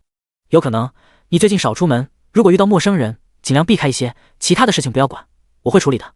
宁承霄轻声说道。我知道，那你自己也小心一些。贺娇兰不放心的叮嘱了一句。宁承霄点点头，然后转身出去找陈大业了。秦慕瑶喝了碗水出来，就看到贺娇兰在整理东西，但是总感觉她有些心神不宁。娘，我来弄这些吧，你去休息一会吧。秦慕瑶接过贺娇兰手中的东西。贺娇兰愣了一下，看了一眼秦慕瑶，然后小声的问道：慕瑶，咱们相处也几个月了，很少听你提起你娘家的事情，正好今日没事，和娘说说呗，也当解解乏。秦慕瑶手中动作一顿，这要问以前的事情，她还真不知道说啥，毕竟她又没有经历过，只能从原主记忆中获取一些，再转述出来。可是转述的时候根本不能感同身受，多说几次就有破绽了。我娘去得早，我在家里没啥存在感，每天就在自己小院子里，也没啥有趣的事。秦慕瑶想随便糊弄过去。哦，那你们府里姐妹之间也不互相走动吗？贺娇兰装作随口一问。走动的不多，毕竟我对他们来说也没有什么对比的价值，我和他们也说不上话，所以往来的不多。秦慕瑶说道。高门大户之间的争斗确实如此。之前在抚州城里遇到你三姐，感觉你们2姐妹关系还不错，她看着也挺温柔娴静的。贺娇兰顺势将话题引到了秦婉婉身上。秦慕瑶很久没有听到秦婉婉这号人物，都快忘记她是这本书的女主了。她还可以算是府里对我最好的，以前帮我解围，也不会跟着其他人一起看不起我。秦慕瑶在原主的记忆里得知，秦婉婉确实没有跟着其他人欺负过她，还帮她解过围。哦，这么说她对你还很不错。贺娇兰心里对秦婉婉的印象好了2分，猜测秦婉婉突然出现在镇上，莫不是来找秦慕瑶的。婆媳2人有一搭没一搭的聊了一会儿，也到做午饭的时间。将午饭准备好，宁承霄也回来了，3个人一起吃了午饭。下午贺娇兰开始用买来的皮子做大场，宁承霄盯着其他人干活，屋顶已经全部改好了，开始修院墙和铺院子里的石板。秦慕瑶没啥事，就找了个机会进入空间去了。在镇上进空间什么都没有做，就去仓库里拿了粮食，甚至连上次的任务到底完没完成都不知道。狗蛋，我的任务完成了吗？进入空间后，他马上询问狗蛋。不好意思，主人，您的任务并未完成，请不要沮丧，下次继续努力。狗蛋安慰着说道。秦慕瑶当场傻眼，他为了完成任务，脸都不要了，凭什么说他没完成？为什么没有完成？我已经按照你们的要求做了呀！你们这是故意的，我不服，我要申诉！他不服气地吼道。第104章救人。经过系统的判定，认定主人存在抠字眼、钻空子的行为。系统要求您必须当着3个人的面表白，可是你并没有，所以系统判定你未完成任务。狗蛋认真地为秦慕瑶解释：你们这是诡辩，我不服气！明明我表白的时候，外面有那么多人，而且他也说愿意了，我要申诉。秦慕瑶当然知道自己钻空子了，可是分明是他们出任务不严谨，才让自己有机可乘的。好的，一位主人提交了申诉，等待系统判定，最终结果会在3日后返回，请主人耐心等待。狗蛋机械地说道。秦慕瑶听狗蛋这样说，也只好等3天了，不然他也没有别的办法。他先将农场打理一遍，看了一眼自己的等级，马上快30级了，还算比较快。30级的奖励好像可以开放鱼塘，意味着以后他可以从鱼塘里捞鱼出来吃了。把农场打理好，就赶紧从空间里出来，毕竟消失太久，容易引起别人的怀疑。接下来几天天气都不错，新房子已经建好了，再晾几天就能搬进去住了。前段时间他们定制的家具也都陆陆续续的送来了。看着建成的房子，一家人都松了一口气。这几天因为天冷，他们都没有出门，一直在家里收拾新房子，日子过得忙碌又充实。在他们搬去新房子的第2天就下起了雪，整个小山村都覆盖上了一层白色。秦慕瑶以前生活在南方，冬天很少会下雪，所以看到下雪他还挺激动的。早上起来看到满地的雪，撒丫子跑了出去，在新房子的院子里玩起雪来。宁承霄看着那般激动的秦慕瑶，好似从来没有见过雪一样。明明京城每年冬天都会下雪，而且不止下一场，他若真是秦慕瑶，怎么可能见到雪这般激动？你到底什么时候才肯告诉我，你到底是谁？宁承霄坐在屋内，看着玩得很开心的秦慕瑶，没有打扰他，就这样默默地看着他。秦慕瑶一个人玩了一阵，慢慢就觉得没意思，那股兴趣就过了，而且手脚被冻得冰凉，都有些麻木。他正要回屋子里取暖，突然听到了门外有敲门声，拍了拍身上的雪花，快步走到院子门口，问道：谁呀？可是门外并没有人回答。他皱了皱眉头，以为自己刚才听错了，正要转身回屋，又听到门响了2声。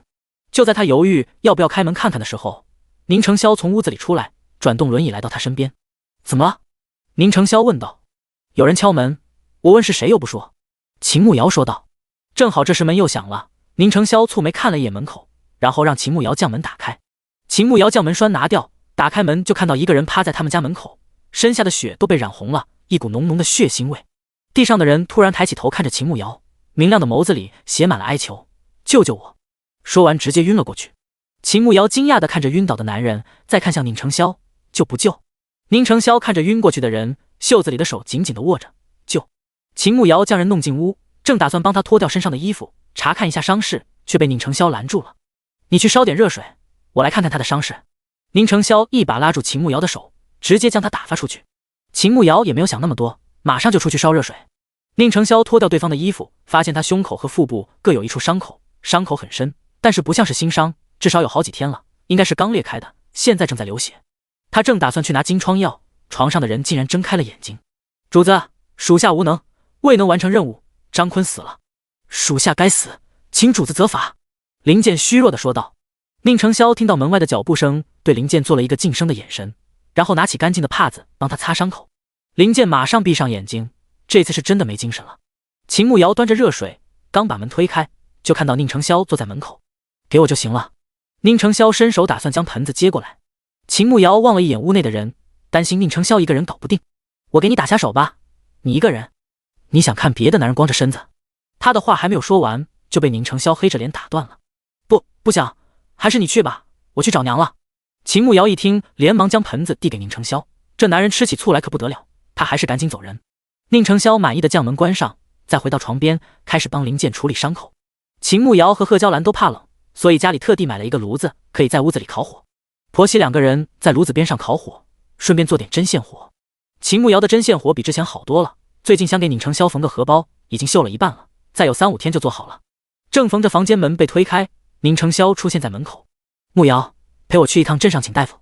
宁承霄虽然已经帮林健止了血，可是他身子虚弱，加上在发热，必须要请大夫才行。秦慕瑶赶紧放下手中的活，快步走了出去。请大夫的话，我一个人去吧，你在家休息就行了。秦慕瑶看天气这么冷，宁承霄腿脚又不方便，还是自己一个人去好了。没事，我赶毛驴，我们快去快回。宁承霄赶毛驴会快一点，大夫到时候来的也快，林健的身子不能拖。也行。秦慕瑶点点头，马上跟着宁承霄出发。这个人满身是伤，会不会给我们招来麻烦啊？秦慕瑶有些担心地问道。不清楚，既然已经决定救他，等他好了再说吧。宁承霄想了一下，还是没有告诉秦慕瑶林健的身份。有些事情他知道的越少越好。两个人赶着驴车直奔镇上的医馆找大夫。到了医馆门口，秦慕瑶赶紧下车去请大夫。今天不赶集，所以镇上人不多，医馆人也不多。他刚进入医馆，突然被人拍了一下，他转过头看去，竟然看到秦婉婉站在他身后。第105章，我的笨瑶。秦慕瑶惊讶地看着秦婉婉，久久说不出话来，不知道他怎么会在这里。他不应该回京城去了吗？原文里有写这一段吗？他怎么一点印象都没有？四妹，你怎么这样看着我？是不是我吓到你了？秦婉婉看到秦慕瑶一直不说话，温婉地笑着看着他问道，只是他脸色有些苍白，一脸的病态。秦慕瑶马上反应过来，然后装作惊喜地拉着秦婉婉的手，三姐，你怎么来了？秦婉婉笑了笑，然后拉着他的手，这里不是说话的地方，等会我们找个地方好好聊聊。你怎么来医馆了？可是哪里不舒服？秦慕瑶轻轻摇头，然后说道，没有，是家里有人生病了，我来请大夫。他还不知道那个人是什么身份，为了不给宁承霄带去麻烦，暂时就不告诉秦婉婉了。哦，这样啊，那你不是着急回去？秦婉婉说话的时候拿出手绢捂嘴咳嗽了2声。对，比较着急。三姐看上去脸色不太好，也是不舒服吗？秦慕瑶看秦婉婉一直在咳嗽，关心地问道。秦婉婉点点头，赶紧收住咳嗽，轻声说道，前几天感染了风寒，吃了药还没有好，今天再拿点药。既然你很着急，那我就不耽误你，等你明日有空到瑞林客栈找我，我住那里，我有点事想和你说。秦慕瑶一听秦婉婉要找他说事，第一反应就是和宁承霄有关系，毕竟她一个没有利用价值的庶女，能有啥秘密值得她亲自来的？好，我明天如果没事，我就去找你。那三姐你保重，我去请大夫了。秦慕瑶现在也不敢耽误，毕竟那个人的伤势看上去那么严重，就连宁承霄都出面来请大夫，还是先将大夫带回去再说。好在医馆目前也没有别的病人，大夫说了出诊的费用需要200文，秦慕瑶赶紧答应下来。带着大夫出了医馆，就看到秦婉婉站在驴车跟前，应该是在和宁承霄说话。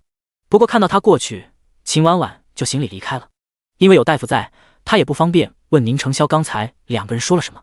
回到村子后，马上带着大夫去给那人瞧病。大夫把了脉，又查看了一下伤势，说他伤势太重，而且伤到了心脉，失血过多，身子太过虚弱，而且还在发热，只怕命不久矣。宁承霄让大夫开了几副好药，尽力保住此人性命。秦慕瑶站在一旁没有说话，但是听到宁承霄和大夫的对话，他总感觉宁承霄应该认识那个人。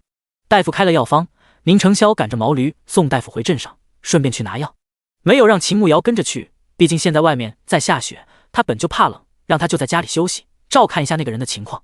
秦慕瑶之前听大夫说，必须要将发热的症状止住，才有可能活下来。这古代没有抗生素，发烧确实很麻烦，一般感冒了还能抗一下，像那人那种受了伤，多半都是伤口感染引起的发烧。他手里只有退烧药，也不知道管不管用。看着那人脸颊绯红，显然是高烧引起的，他犹豫了一番，还是从乾坤袋里将退烧药拿出来，快速地看了一眼说明书，上面写着1次2粒，6个小时服用1次。他拿了2粒出来，磨成粉末，再混合到水中，为那个人服下。不过人昏迷的，想要喂进去也不容易，折腾了半天也只喂了一半进去。至于能不能退烧，就看他自己的造化了，他能做的也只有这些。宁承霄很快带着几包药回来，还有1颗人参，让贺娇兰帮忙去煎药，他去屋子里照看林健的情况。秦慕瑶看到宁承霄虽然只是在一旁看书，但是他感觉到宁承霄的担忧。你和他认识吧？他还是没有忍住问出了口。宁承霄握着书的手顿了一下，这次倒是没有否认，轻轻点了一下头，然后放下手中的书，对着秦慕瑶勾了勾手指，示意他过去。秦慕瑶快步走了过去，本想坐在旁边的凳子上，不料被宁承霄拉了一把，直接坐在了他的腿上。女子太聪明了，不是一件好事。宁承霄搂着秦慕瑶，低声在他耳边说道。秦慕瑶愣了一下，随即撇撇嘴，所以你们男人就用女子无才便是德来骗我们女人，然后彰显自己的过人之处。宁承霄听出秦慕瑶语气里的抱怨，无奈的笑笑，果然女人太聪明了不好，都不好骗了。有时候我宁愿你笨一点，知道的少一点，对你反而是越安全的。宁承霄有些无奈的说道。秦慕瑶一听这话，好像有生命危险啊。我什么都不知道，我可笨了，你别告诉我。他赶紧开口说道。宁成霄听到秦慕瑶的话，真的是哭笑不得，他的思路真的和正常人不一样。好，我的笨瑶儿，他宠溺地说道。秦慕瑶听到宁成霄亲昵的称呼，脸颊没来由的一红，心跳都快了一个节拍，这也太撩了吧！我去请大夫的时候，秦婉婉和你说了什么？秦慕瑶稳住砰砰直跳的心脏，赶紧问道。就打了一个招呼。宁成霄说道。哦，他让我明天去找他，说是有话要和我说。你觉得他找我会有啥事？秦慕瑶虽然看过，可是他根本不记得有这个情节。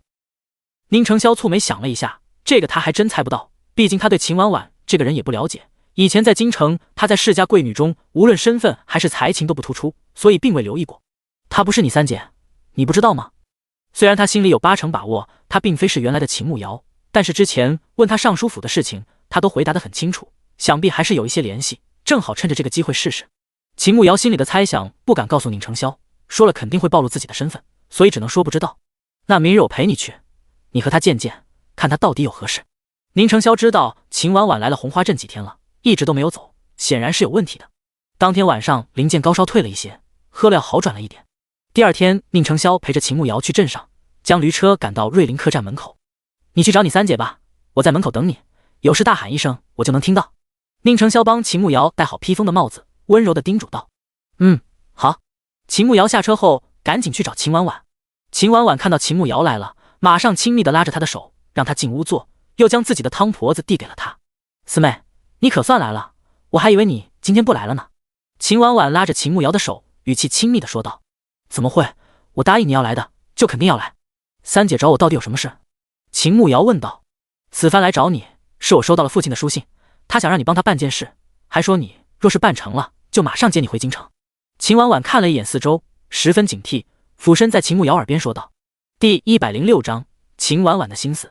秦慕瑶脑子里第一反应就是秦婉婉是来要龙虎令的，她面上不显，故作惊讶地问道：爹要我帮他办什么？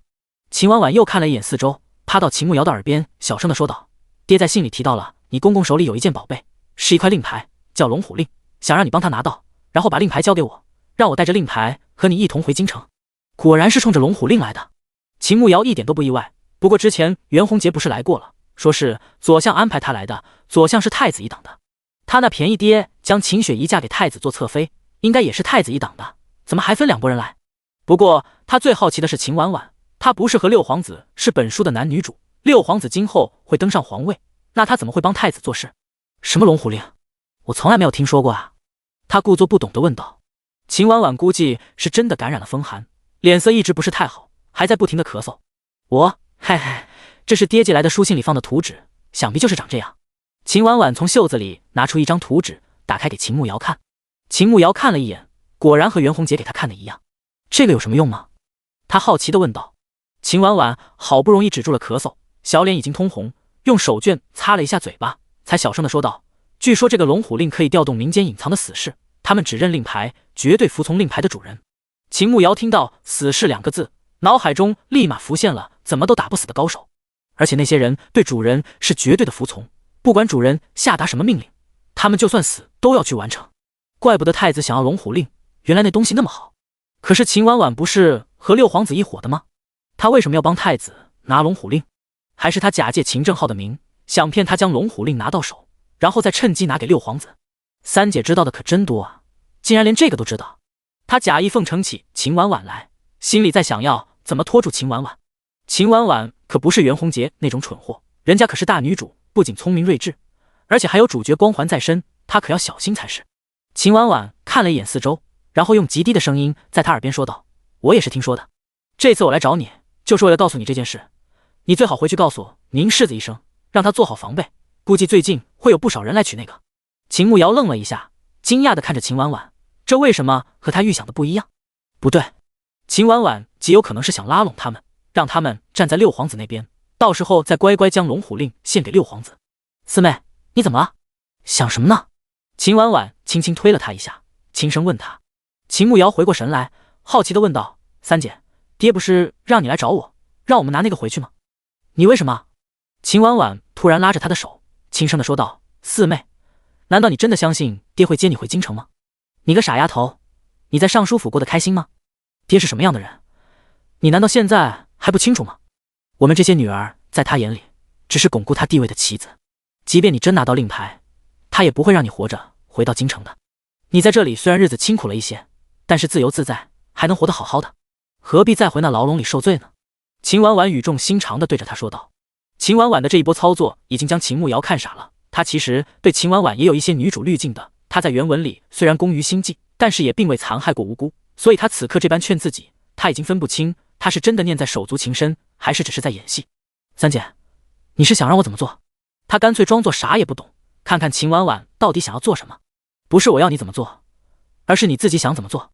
你和宁世子也相处了这么几个月，你难道对他就没有一点感情吗？秦婉婉冰凉的手拉着他的手问道。看到秦婉婉脸色苍白，明明自己感冒了，还将唯一的汤婆子递给自己用，该说她善良呢，还是说她太会笼络人心，考虑的面面俱到。三姐，你拿着用吧，我手已经暖和了。我天生愚笨不及三姐聪明，还请三姐帮我指条明路。他将汤婆子递给秦婉婉，又将这个问题推给她，想看看作为女主她究竟是怎么想的。秦婉婉倒是没有客气，接过汤婆子，才缓缓出声道：四妹，你要记住，自古女人都是男人的附属品，嫁鸡随鸡，嫁狗随狗，嫁了人他就是你唯一能依靠的人。你若想以后过得好，就好好对眼前人。虽说苏王府此番被贬，但是还有不少大臣还是很看好宁世子的，想等皇上气消了，再慢慢为他们求情。六皇子和宁世子在国子监上学的时候关系还不错，他也一直在奔走，所以你现在好好跟在宁世子身边，对他们好一些，将来翻身之日，你就是世子妃，所有的苦难都是值得的。秦慕瑶听到秦婉婉提到六皇子，大概明白怎么回事了。不过原文中说秦婉婉小时救过六皇子一次，但是两个人真正定情是明年底，距离现在还有1年时间，她竟然就开始为六皇子拉拢人了，不愧是女主。那如果三姐拿不到令牌，又如何给父亲交代呢？他很好奇秦婉婉打算怎么给秦正浩交代。没事，我自会想办法。秦婉婉轻轻摇头说道。那三姐为何要帮我和宁家人？秦慕瑶又问道。没什么，我们是姐妹，今天我和你说这些，你不要让其他人知道了。你来了也这么久，早点回去吧，外面冷，别让宁世子等太久了。看得出来他对你挺上心的，好好珍惜。秦婉婉轻轻摇头，温柔的笑笑，语气里好似还带着一丝羡慕。秦慕瑶知道秦婉婉说的姐妹只是一个借口，真正的目的应该还是为了六皇子宁家玉。好，那我就先走了。三姐还要在这里待多久？他起身后问道。10天左右，我暂时也不回京城，会去抚州我舅舅家住到年后再回京城。秦婉婉说道。三姐保重，我先走了。秦慕瑶点点头，说完就向门外走去。等秦慕瑶走了以后，另一个房间被打开，一个高大的黑影快步走进了秦婉婉的屋子。第107章，远在天边近在眼前。你觉得他会怎么做？男人走到秦婉婉跟前，看她咳嗽不停，轻轻地帮她拍背。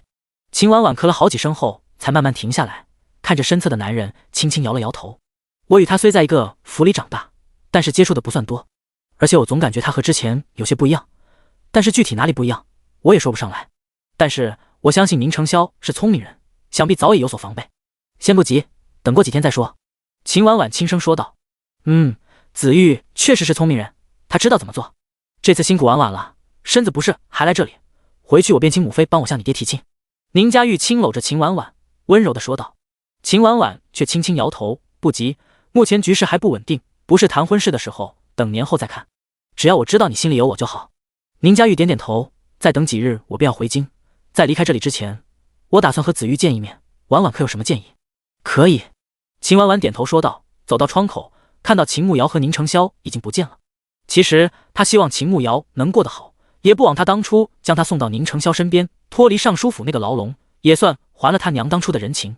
此刻秦慕瑶坐在驴车上，还未和宁承霄说事情。现在在外面人多眼杂，打算等回家了再说。这个天真的很冷，又开始下雪了，坐在驴车上，寒风迎面吹着，真的是冰冷刺骨。宁承霄将秦慕瑶一把拉到自己的大场下，紧紧地将她包裹着。秦慕瑶靠在宁承霄的怀里，身子一下就暖和了，好像连脑子都转得更快了。秦婉婉和六皇子是这本书的男女主，他们为何不提前和他们联盟，提前打好关系？王权至上的时代，为了皇位各种争斗，一旦站错队，那就是万劫不复。既然他已经知道结局，完全可以现在就和秦婉婉他们联盟。不过原文中宁承霄后来翻身当上了国师，将之前害他辱他的人全部都杀了，可是又为什么成了反派？当时他跳着看，也没有怎么注意细节。该不会是他想反了，自己当皇帝吧？想到这里，他不由得打了一个寒战。还冷？宁承霄感觉到怀里的人站立，以为他还觉得冷，加快了赶车的进度。还好。秦慕瑶马上摇头，他这哪里是冷的，分明就是被吓的。自古谋朝篡位失败者都下场凄凉，宁承霄又没有手握主角剧本，下场就更不用说了。不行，他得想办法，看看能不能阻止他。子玉，你想过再回京城吗？秦慕瑶小声地问道。宁承霄愣了一下，继续赶车，低声道：想过。秦慕瑶一听还真是，他是不是已经黑化了？是不甘心吗？秦慕瑶小心翼翼地问道。宁承霄目光直视前方，轻轻地点了一下头。秦慕瑶其实一直不知道宁素远到底犯了什么事，原文只说犯了事，惹怒了皇上，然后全家被贬为庶民，流放到乡下来。但是具体是什么事情，他并不知道。我爹一生虽未做过什么为民的大事，但是也绝对不会做出贪赃枉法的事情。他不应该背负那样的罪名，我必须要为他翻案，还他一个清白，不能让他无颜面对宁家祖宗，去了还要被人骂一辈子。宁承霄语气坚定地说道。秦慕瑶这才知道，宁素远被贬为庶民是因为贪污。他虽然和宁素远接触的时间不长，可是感觉宁素远真不像那种人。难道是被人陷害的吗？两个人回到村子，贺娇兰说林健醒了一次，吃了一点东西，喝了药又睡了。既然能吃东西，应该暂时没生命危险了。秦慕瑶拉着宁承霄去了书房，这是专门给他建的屋子，方便他写字看书。关上门后，他赶紧将秦婉婉今日找他说的话一五一十的都说给宁承霄听。宁承霄眉头紧蹙，并未马上回话，应该是在想这件事。他说六皇子和你关系不错，还想为你们求情，有没有可能是六皇子想得到你身上的东西？秦慕瑶小心翼翼地问道。宁承霄和宁家玉以前在国子监的时候确实关系还过得去，但是自从他生了恶疾，没有再去上学后，宁家玉也去看过他几次，但是都被他拒之门外，后来关系慢慢也生疏了。你三姐和六皇子关系如何？他以前并未听闻宁家玉和秦婉婉有何关系，为何秦婉婉一个闺中女子会知道朝堂之事？我离开尚书府也这么久了，也不是特别清楚，应该是认识的吧。他也不敢直说，一说自己的身份也暴露了，只能委婉的提醒一下。看来你三姐的野心不小。宁承霄摸着下巴低声说道。秦慕瑶心底一怔，这就是大反派的智商吗？他只是提了一句认识，他就已经猜到了秦婉婉的目的。怎么了？他装作不懂，看看宁承霄想的是否和自己知道的一样。作为一个庶女，在嫡女已经许配给了东宫，还敢攀上其他皇子，野心自然是不小的。即便六皇子眼下并不受宠，母妃一族也不强势，但是皇家之事向来多变，谁也无法预测。宁承霄的话说得很委婉。我三姐向来聪明，在尚书府也很得秦夫人的喜欢。她这般聪慧的女子，应该很得男人的赏识和喜欢吧？秦慕瑶偷瞄了一眼宁承霄，宁承霄却摇了摇头，这种女人只适合做盟友，不能付出感情，更不适合做一生的伴侣。那在子玉心里，什么样的女子才适合做一生的伴侣？秦慕瑶内心松了一口气，并女主都是拥有人见人爱的光环，她挺怕宁承霄以后也会喜欢上秦婉婉。远在天边，近在眼前。宁承霄一把将秦慕瑶拉到自己怀里坐下，惩罚似的在她脸色轻轻的拧了一下。秦慕瑶脸一下红了，这么男人越来越会了，嘴巴就跟抹了蜜一样。那你怎么打算的？他一直没有问过宁承霄的打算，现在不光是太子，就连六皇子也出手了，想必那东西必须要有个交代才是。既然他们都想要，给他们便是了。宁承霄勾起嘴角冷笑了一下。第108章，宁承霄失踪。秦慕瑶惊讶地看着宁承霄，当看到他最近噙着的一抹冷笑，知道他并不是真的要将龙虎令拱手让人。那你需要我做什么？他虽然不知道宁承霄要做什么，但是他感觉事情绝对不简单。宁承霄轻轻摇了摇头，低声道：不用，我来处理。如果你三姐在找你，你小心一点，别被她套话就行。秦慕瑶点点头，他对秦婉婉一直都保持着警惕。那你觉得六皇子那人怎么样？秦慕瑶还没有见过本书的男主角，书中只说他心机深沉，懂得隐忍，手段狠辣，长相俊美，非常腹黑，但是还没有见过真人，不知道长得有没有他男人帅。还行吧，心机深，不适合深交。宁承霄和宁家玉自幼相识，从宁家玉接近他开始，他便知道宁家玉是有目的的，所以和他并未深交。秦慕瑶在心撇撇嘴，自古玩权术的人哪一个心不脏？哦，那你不是打算以后回京城给爹翻案，不打算找个人合作？他好奇地问道。不急，只有胜利的人才配谈合作。宁承霄拉着秦慕瑶的手，轻轻地放在手中把玩。脑子里已经有了一套比较完整的计划。吃过午饭，林健醒过来了。宁承霄和他在房间里说事，秦慕瑶则找了空档去了空间。上一次他提出的申诉结果已经出来了，系统接受了他的申诉，认定他完成任务，奖励都补发给他了。他将之前奖励的人参幼苗和冬虫夏草幼苗都种上了，正好进来看看成熟没有。到了农田附近，发现只有1株人参成功了，冬虫夏草成功了2株，他直接收获了，放进自己的乾坤袋内。主人，您的等级已经达到30级，可以开启传送贸易，请问是否开启？狗蛋出声询问道。传送贸易是什么？秦慕瑶问道。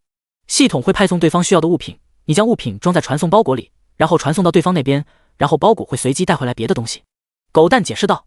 秦慕瑶一听好像还挺有意思的，要是自己完不成，好像也没有什么影响。开启吧。他马上答应下来。好的，一位主人开启传送贸易，请主人按照要求完成任务。狗蛋说道。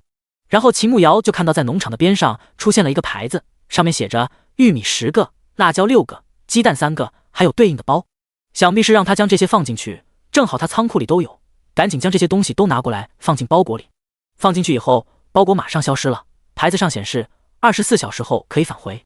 秦慕瑶看农场暂时也没有别的事情，就从空间里出来了，正好听到门口有人敲门，他快步走过去，听到刘二牛娘的声音。秦妹子，开开门啊，你大慈大悲救救我的二牛啊。陈氏一边敲门一边喊。秦慕瑶赶紧将门打开，看着哭红眼的陈氏。陈嫂子，二牛怎么了？他在村子里认识的人不算多，但是刘二牛他还是挺喜欢的，聪明又活泼。就是白振东他们记恨之前二牛帮你说话。今天早上二牛出去玩雪，就被白振东家那2个大孙子推到河沟里，河上的冰还没有结很厚，二牛就掉下去了，在水中冻了好一阵，才被人救起来，现在叫都叫不醒。我们打算送他去镇上找大夫，可是这旱年地里没有收成，家里几个口人吃饭确实没有钱了。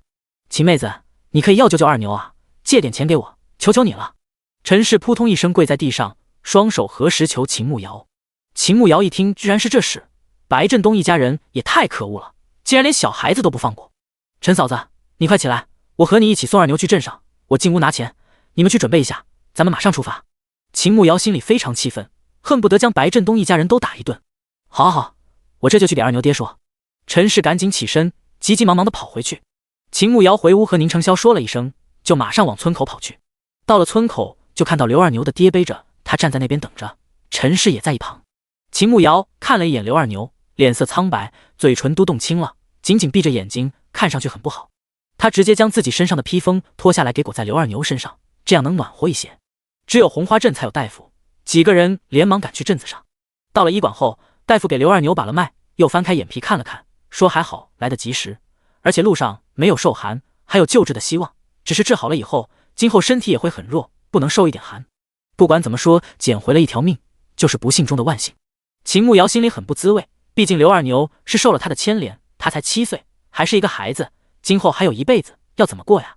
刘大哥，陈嫂子，对不住了，都是因为我，二牛才被人害的。秦慕瑶看着还未醒过来的刘二牛，心里很难受。哎，这就是他的命吧，也不能怪你。刘双勇虽然是农家汉，但是也不是混不吝，只能怨刘二牛命不好。你们放心，今后有我一口吃的，就不会饿着二牛，我会为他讨回公道的。秦慕瑶本以为白振东一家得了那么大的教训，应该会好好做人了，不曾想那家人报复心那么重，居然报复到一个孩童身上。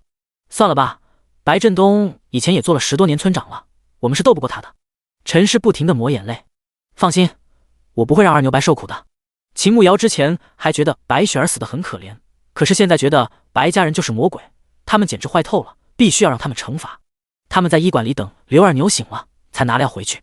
秦慕瑶回到家里，发现宁承霄并没有在家。娘，子玉呢？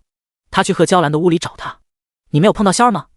他看你那么久没有回来，就去镇上寻你了。他没有找到你吗？贺娇兰听到秦慕瑶的话，连忙从屋内出来，紧张地问道。第109章被跟踪。秦慕瑶眉头紧紧地皱起来，他根本没有见到宁承霄。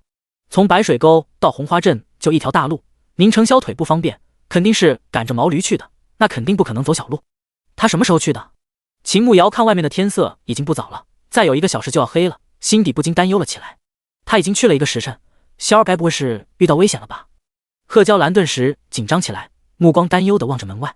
从白水沟到红花镇赶驴车只需要半个小时，走路也才1个小时，按理说宁承霄应该早就到了镇上，镇上就一家医馆，他不可能找不到自己的。莫非他真遇到危险了？娘，你先别担心，我马上去找子玉，你就在家等着。如果他回来了，你告诉他不要去找我，我如果在镇上没有找到他，自然会回来的。秦慕瑶一边说一边往门口走去。那你当心啊，不管找到子玉没有，你都要安全回来。贺娇兰扶着门框，对着秦慕瑶的背影叮嘱道。我知道了。秦慕瑶应了一声，马上推开院子大门，裹紧身上的披风，快步踏上了去镇上的路。他一边走一边查看路上的车轮印，村子就他们一家有驴车，所以很好辨认。一路跟着车轮印走，但是走到一半的路程，发现车轮印已经被别的脚印覆盖了。秦慕瑶看不见车轮上，只能顺着大路走，先走到镇上再说。下过雪，路面有些滑，他也不能走太快，走到镇上用了1个小时。他率先去了医馆，并未发现宁承霄的身影，心底开始着急了，不知道宁承霄会究竟去了哪里。现在天色已经很晚了，加上天气冷，街边的铺子都已经关门。将整个镇子转了一圈，也没有发现宁承霄的身影，地上也没有车轮印。难道他根本没有来镇上？可是就一条大路，他赶着毛驴也不可能走别的路啊。他急得满头大汗，不知道该去哪里找人。就在此时，身后突然响起了车轮碾在地上的声音，他立马转过身，就看到宁承霄坐在驴车上，正向着他这边走来。秦慕瑶看到宁承霄后，快步向着他跑了过去。你去哪里了？娘说你来找我，可是我没有见到你，我又来找你，把整个镇子都找遍了，都找不到你。秦慕瑶一开口，声音有些哽咽，绷紧的那根弦在这一刻松开了，心底莫名的觉得委屈。宁承霄马上将驴车赶到秦慕瑶面前，看着他红红的眼眶，心里好像被针扎了一样，密密麻麻的心疼。对不起，是我不好，让你担心了。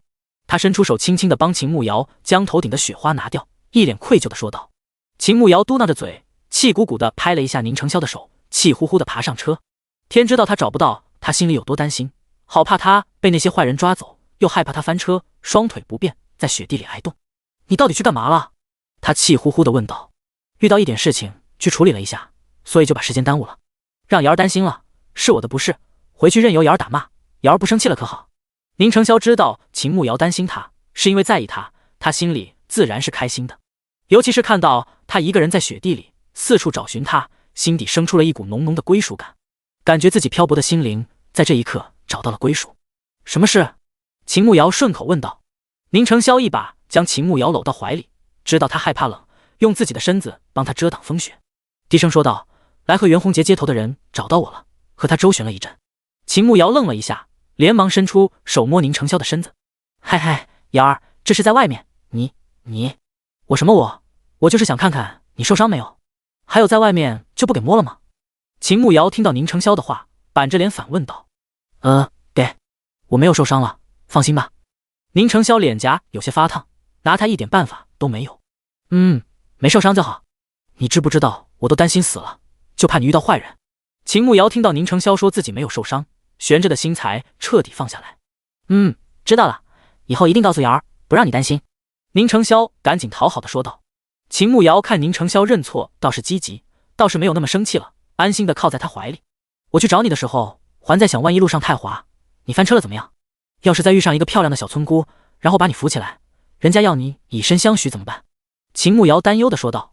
宁承霄嘴角抽搐了2下，他怎么会生出这么奇怪的想法？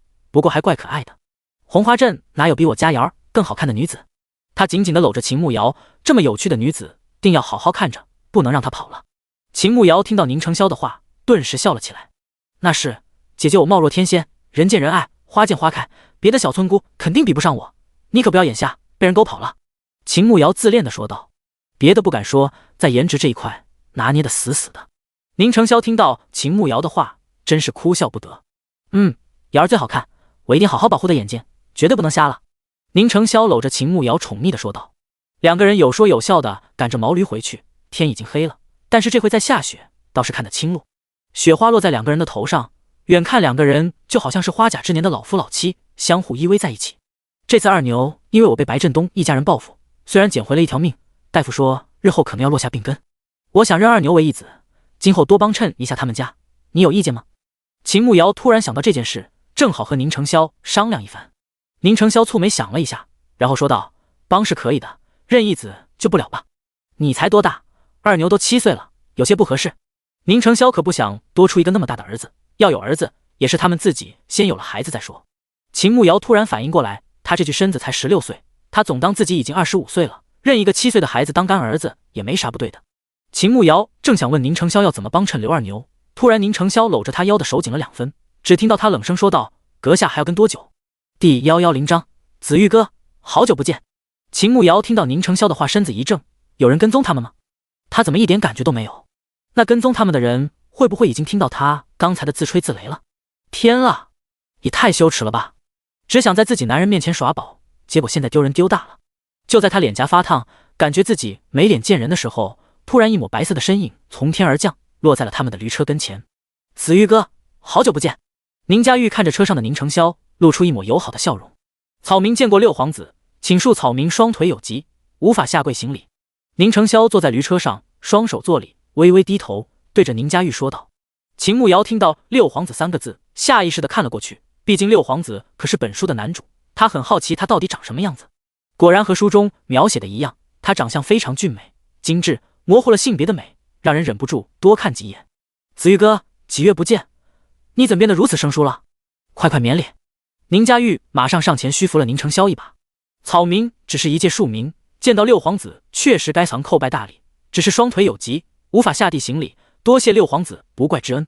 宁承霄微微低头，将自己的位置摆放得很低。子玉哥，你这真的是折杀我，在我心里一直将你当成自己的哥哥，你何须这般？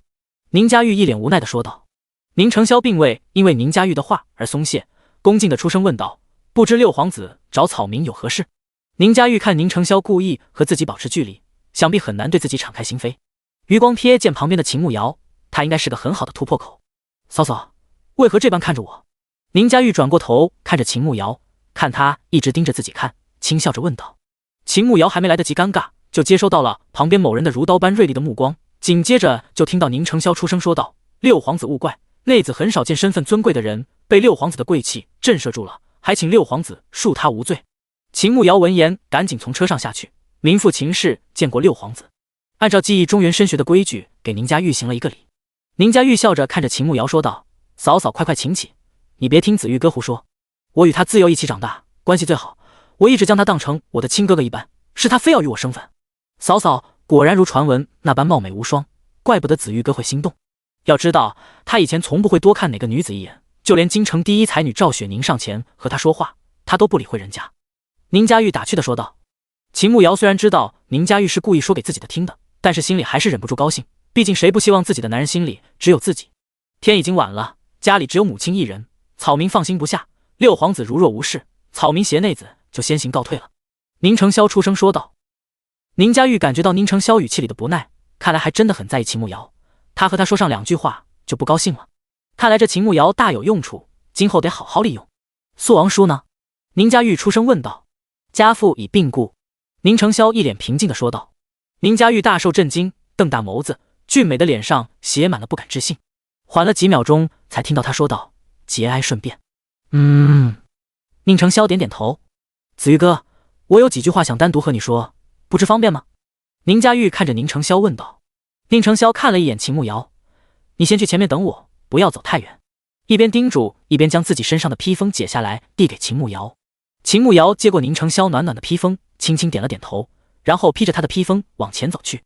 等秦慕瑶走开了以后，宁承霄出声道：“六皇子可以说了。”宁家玉突然走到驴车上，坐在宁承霄的身侧，缓缓开口说道：“子玉哥，好希望时间能回到咱们上国子监的时候，那个时候无忧无虑，每天一起讨论学问。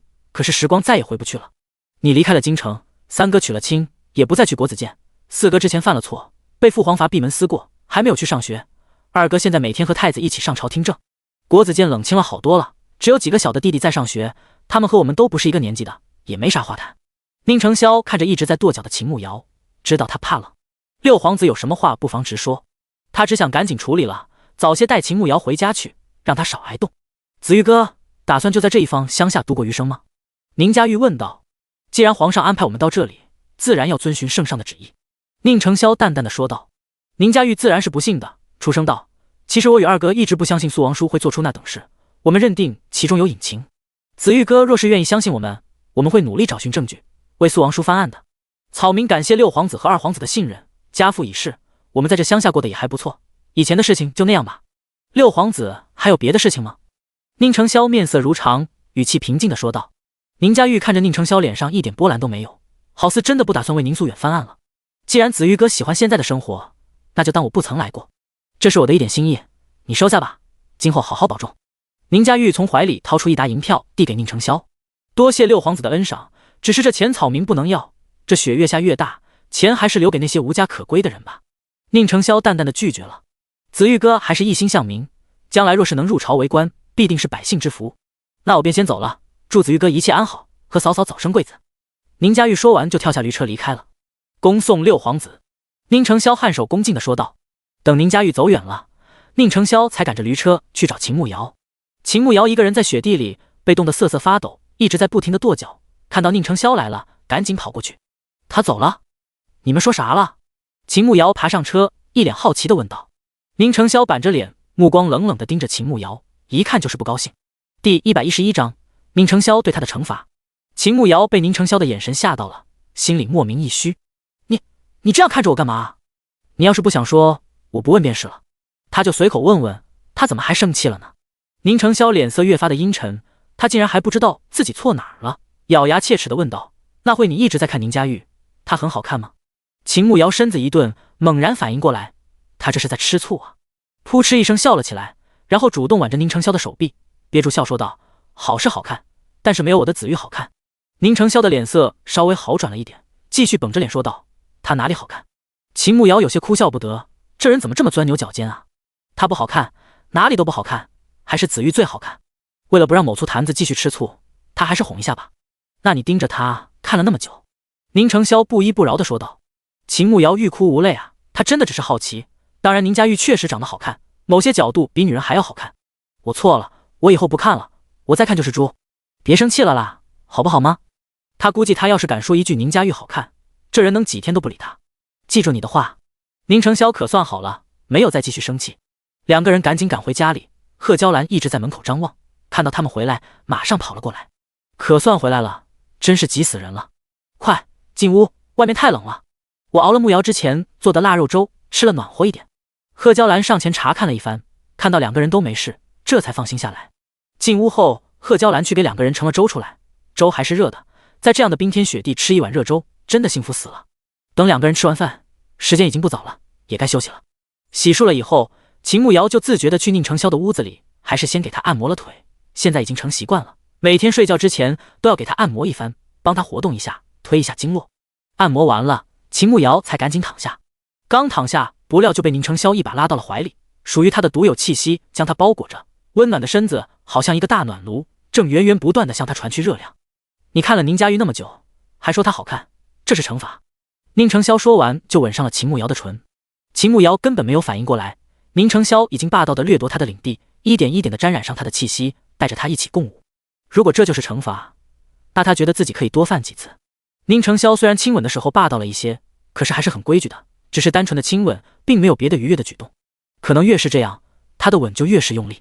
分开的时候，秦慕瑶感觉自己的嘴唇都有些火辣辣的，伴随着轻微的刺痛。好了，睡觉。宁承霄一把将秦慕瑶搂到怀里，心情愉悦地说道。秦慕瑶嘴唇越来越疼，好像还有些肿。狗男人还真的说到做到，这不是惩罚是什么？可恶！热死了，我要自己睡，你放开我。他生气了，不要他抱。宁承霄听到秦慕瑶的话，以为他真的很热，毕竟他自己小腹火苗乱窜，身体温度也很高。为了不让他发现自己的尴尬，连忙将人放开。秦慕瑶没想到宁承霄真这么听话，直接就将自己放开了，完全听不出他在说气话吗？为什么他哄他的时候，他都不信自己的话，结果一句气话他就当真了？天底下为什么会有这么狗的男人？越想越生气，越想越睡不着，暗自握拳，恨不得将宁承霄暴揍一顿。第二天早上起来，他还觉得生气，故意没理宁承霄，吃了饭就提着一块腊肉和2根香肠，还有一些小麦去了刘二牛家里。刘二牛家在村里也不好过，家里一共4个孩子，刘二牛是老二，有一个姐姐刘大妞，还有2个弟弟，分别5岁和4岁。一家人挤在一个小房子里，总共就3间屋子。陈氏正在屋里纳鞋底，刘大妞看到秦慕瑶来了，连忙喊了一声自己的娘。娘，您家娘子来了。刘大妞刚满9岁，长期吃不饱，导致个子瘦小，皮肤有些黝黑。陈氏闻言赶紧放下手中的鞋底，快步走了出来。秦妹子，你怎么来了？快，里面请坐。陈氏热情地说道。我来看看二牛，陈嫂子，这是我的一点心意，你收下吧。秦慕瑶将东西递给陈氏。陈氏一看那么多肉，还有粮食，顿时有些不知所措。家里确实快没粮了，一家人一天就吃一顿饭，饿了就喝水，肉更是买不起。可是人家付了要钱，还给了他们5两银子，再收东西，有些说不过去。秦妹子，这怎么好意思？你帮二牛给了药费，这些东西实在不好意思拿。陈氏想了想，还是拒绝。以后还要在村子里做人，传出去，人家指不定说他们家讹秦慕瑶的。陈嫂子，你收下吧，你若不收着，我心里过意不去。秦慕瑶直接将东西放在他们家的桌子上。陈氏见状，只能连连道谢。毕竟今年不同往年，谁家日子都不好过，他们家确实没粮了。秦慕瑶去看了刘二牛，看到他气色好一些了，只是一直在咳嗽。问了一下他事情的经过，和陈氏说的差不多。他本来在外面玩，白振东家的2个孙子突然跑过来，说要和他一起玩。2个人用石头将河上的冰砸了一个洞，再将他推到洞里。他太瘦小了，而且水里特别冷，自己爬不上来。过了好久才被人救上来，就上来已经被冻晕过去了。问明情况以后，秦慕瑶让刘二牛好好休息，又告诉陈氏腊肉和香肠要怎么吃，才离开刘家。刚走出刘家大门，就看到白振东带着2个官兵往他家的方向去，一看准没好事。第112章白振东挨打。秦慕瑶脑子里第一反应，他们是冲着林剑来的。关于林剑的身份，他并没有多问宁承霄。他当时一身是血的倒在他们家门口，难道是逃犯？可是白振东怎么知道的？他到底什么时候看到的？秦慕瑶已经来不及多想，赶紧从另一条小路往他家房子跑去，看看能不能在官兵到之前提醒一下宁承霄，将林剑赶紧藏起来。可是当他刚走到的时候，就看到白振东带着2个官兵已经到了他家院墙下。官爷，就是这家，我亲眼看到一个浑身是血的男人倒在这家门口，然后被他们救了。这几日都不见那人离开，肯定还在他们家里。你们可以进去搜查一下，肯定马上就能找到。白振东跟着2个官兵身侧，一脸激动地说道。秦慕瑶看到白振东，就恨不得一拳头打爆他的狗头。之前处处和他们作对，还指使家里孩子欺负二牛，现在居然还敢带官兵来搜他们家，实在可恶至极。为了拖住官兵，他故意提高嗓音说道：不知2位官爷到我家有什么事？这个人说看到有逃犯进了你们家，现在我们要进去搜查，将门打开。其中一个高一点的男人板着脸命令道。秦慕瑶故作震惊地问道：逃犯？哪里来的逃犯？我们家没有什么逃犯啊。官爷莫不是被人骗了？此人和我们家有仇，故意编出这种谎言来骗2位官爷吧？白振东，你也太无耻了，之前处处针对我们家不说，还指使自己的孙子谋害别的孩子，差点将人活活冻死。你心眼怎么那么黑啊？现在居然连官爷都敢忽悠，你也太放肆了。秦慕瑶大声地呵斥旁边的白振东，宁承霄那么聪明，想一下就知道了，那个人绝对是在他们家里。白振东可是亲眼看到那个人进了他们家，而且这几天都没有出去，肯定还在家里，所以也不怕，底气十足。秦慕瑶正在想怎么再拖一会儿，身后的门突然被推开了，就看到宁承霄坐在门口，一脸淡定地看向白振东，问道：你说你亲眼看到逃犯进了我们家，是吗？白振东被宁承霄淡定的神色弄得有些心虚，莫非人已经跑了？我确实亲眼看到一个浑身是血的男人进了你们家，你们该不会是接到什么风声，将人送走了吧？现在官兵都带来了，要是他否认的话，那2个官兵肯定不会放过他的。你刚不是说看到逃犯吗？怎么现在又变成浑身是血的男人？宁承霄坐在轮椅上，目光冷冷地看着白振东。2个官兵看了一眼白振东，之前他确实说过看到浑身是血的男人，像是他们在找的人。你不是说看到逃犯了吗？刚才命令秦慕瑶的那个官兵沉着脸质问白振东。白振东身子轻颤了起来，偷偷地咽了一口口水，然后说道：官爷，我没看清楚正脸，只看了一个侧脸，而且那人浑身是血，身形也和你们说的差不多，我估计就是了。反正你们都来了，不如进屋去看看，说不定就是你们要找的人呢。白振东小心翼翼地说道，也不敢把话说那么绝对。官兵一把将白振东推开，然后大步地走进秦慕瑶家的院子，打算进屋去搜人。秦慕瑶马上跟了上去，大步走到宁承霄身边，紧张地看着进屋的2个官兵，看着宁承霄一脸淡定，好像一点都不担心。难道他已经将林剑弄走了？还是林剑真的不是什么逃犯？就在他暗自猜测的时候，就看到2个官兵去了林剑休息的屋子，在屋子里待了一会就出来了，根本没有想象中的抓逃犯场面出现。很快2个官兵就将他们的屋子里里外外都搜查完了，但是根本没有带出来什么人。白振东在一旁不淡定了，偷偷的咽了好几口口水，小腿都开始打颤了。2个官兵沉着脸走到了白振东的面前，其中一人直接一脚踹在了他身上，恶狠狠地说道：里面根本没有什么逃犯，你既然敢骗老子，害老子浪费这么久的时间，我看你是活腻了，连官差都敢骗。白振东被踹翻在地，也不敢反抗，身子不停地发抖。官爷，不是的，小的不敢骗您啊，我真的看到有个浑身是血的男人进了他们家啊，你们没有搜到吗？肯定是他们接到风声，提前将人藏起来了呀。白振东跪在地上，还不死心，指着宁承霄说道：你还敢狡辩？那人只是逃荒的普通猎户，和我们画像上的根本不是一个人，耽误官府的人缉拿逃犯，你可知是什么罪？官差不解气的又踹了一脚白振东，再一次将他踹翻在地上。秦慕瑶看着倒在地上嗷嗷叫的白振东，心底大呼痛快，这种人被打死都不值得同情，心眼太坏了。官爷，小的也是好心，只是认错人了，还请官爷恕罪啊。白振东躺在地上求饶。两位官爷，刚才我娘子就说了，此人和我们家有仇，显然是故意编排出来哄骗你们的。这种人明显是蔑视王法，挑衅官爷的威严。两位官爷不严惩一下，只怕此人今后在村子里各种炫耀显摆，他戏耍了两位官爷。宁承霄坐在轮椅上，慢条斯理地对着两位官兵说道：不是，我没有，官爷，小的怎么不敢啊？你们别听他胡说啊！白振东的话还没有和说完，两只脚就狠狠地踢了过来。身形相似，老子要找的人是个壮汉，那猎户瘦得跟竹竿一样，你说相似，你不是骗老子是什么？今天不给你一点教训，你真当老子一天闲得慌？两个官兵一边打一边吼道。白振东被踢得惨叫，还吐了2口血，前来看热闹的众人都不敢上前帮忙，毕竟普通老百姓谁敢和官斗？两个官兵打得全身冒汗，才稍微解气，然后离开了秦慕瑶他们家。白振东被打得奄奄一息，自己根本动不了，还是让家里人抬回去的。秦慕瑶看到白振东被打得半死不活，感觉很解气，毕竟他是自己作死。等其他人都散了，宁承霄拉着秦慕瑶的手，抬起头望着他：瑶儿，今日起床后好像在生气，可是我哪里做的不好？第113章被宁承霄套话。秦慕瑶这才想起他在生气的事情，可是一到关键时刻，他想的只有怎么帮他，根本不记得自己在生气的事情。我没有生气，你别多想。他抽回自己的手，一想到自己为什么生气，就觉得好丢人。他总不能给宁承霄说是因为他不抱自己睡觉吧，这也太矫情了。宁承霄轻蹙了一下眉头，他又不傻，怎么可能看不出来？他早上是故意不理自己的。他反思了一早上，实在没有想明白自己哪里做错，惹得他不开心了。难道是昨晚上那个吻？他觉得自己太猛浪了，所以生气了。那个零件到底怎么回事？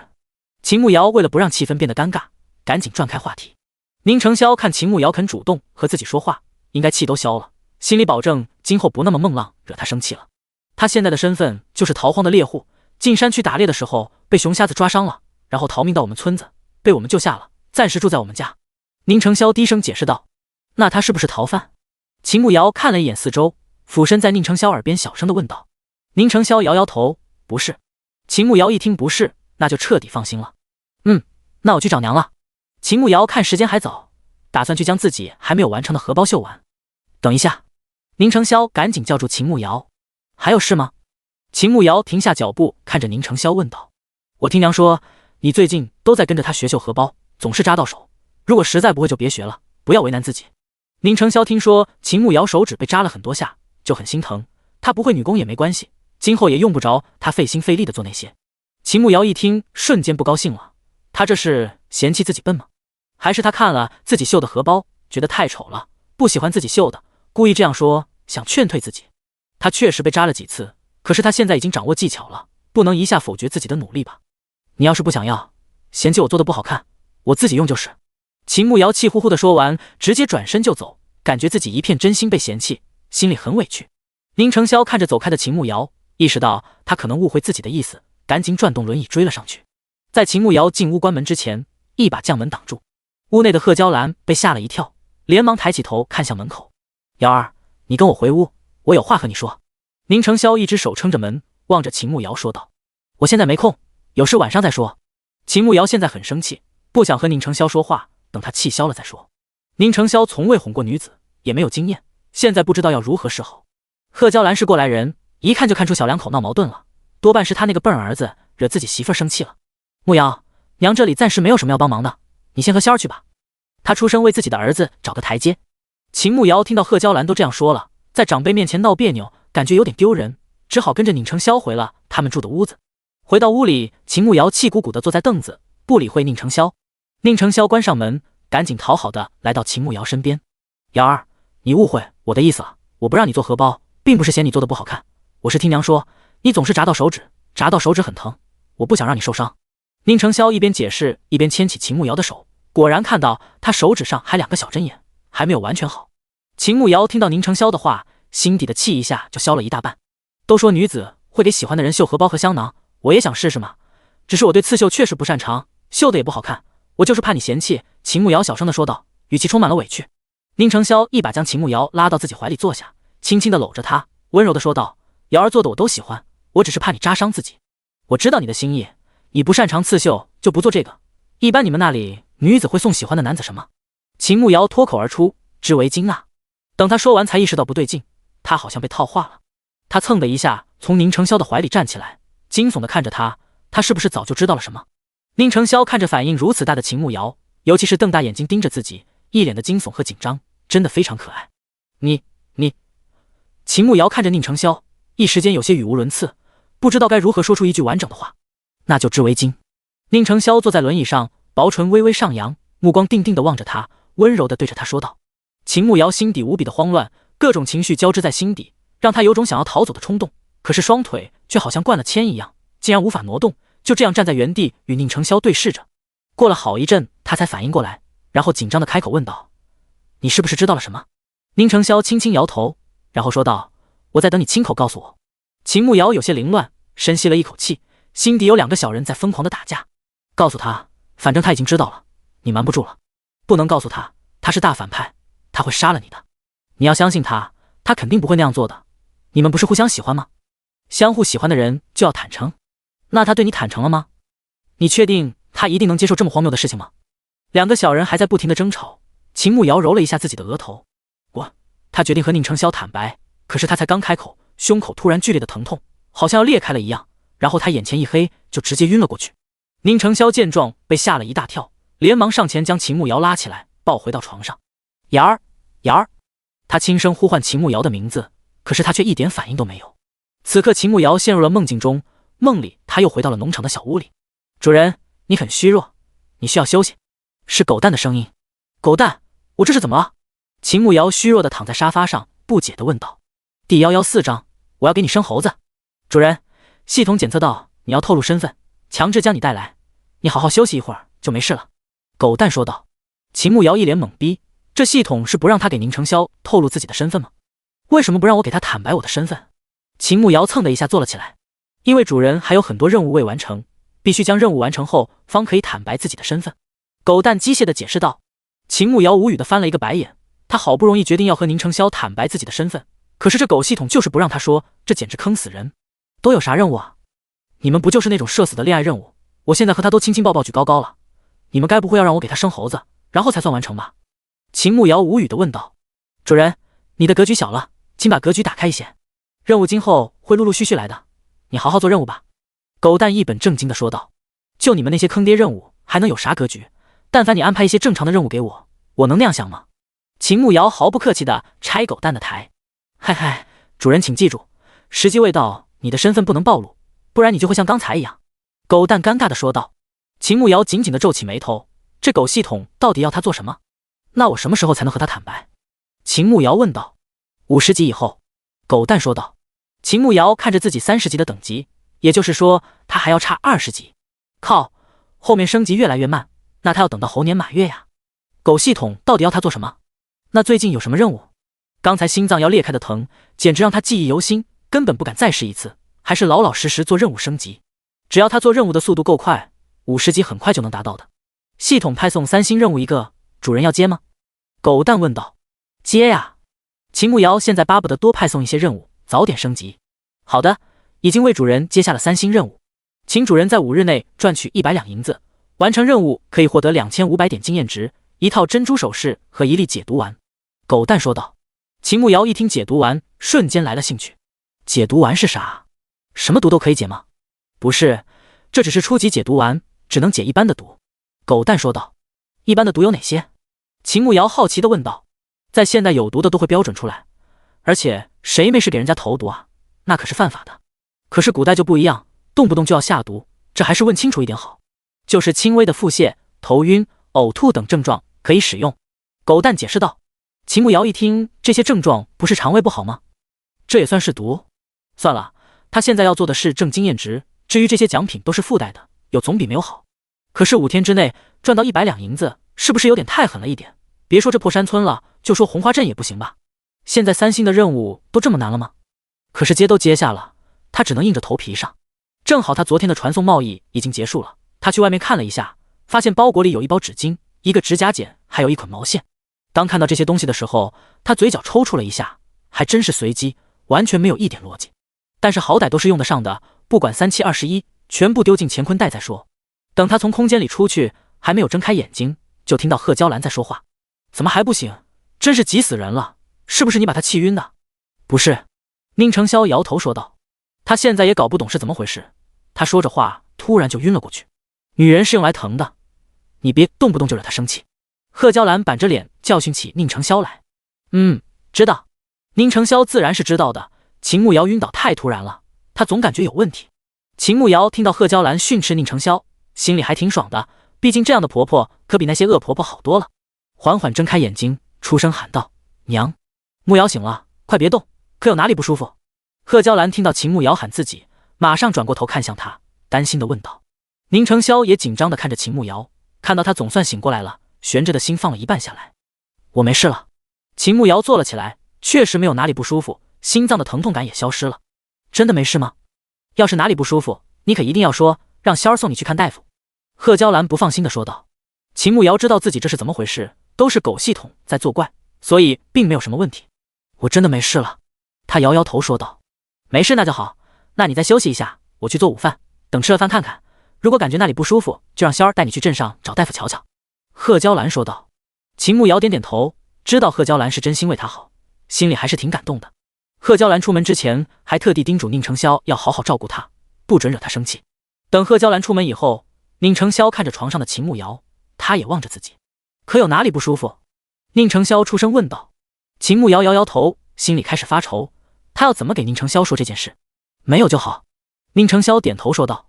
房间里一时间陷入了沉默，两个人都没有说话。秦慕瑶从床上起来，直接坐在宁成霄的腿上，靠在他的怀里。你肯定有很多问题想问我，但是现在我还不能告诉你，但是我绝对不会害你，也不会害娘，我是真的喜欢你。等时机成熟，我会把一切都告诉你的，你相信我吗？宁成霄感觉到秦慕瑶在轻颤，伸出手轻轻地抱着他，信。本来还准备了一大堆说辞的秦慕瑶，在听到宁成霄的话时，身子僵住了。明明就只有一个字，他却无比的感动。你真的相信我？他看着宁成霄，有些激动地问道。宁成霄点了点头，看着眼眶红红的秦慕瑶，怎么说信他还哭了呢？信任一个人，不是听他说了什么，而是看他做了什么。宁成霄低声说道。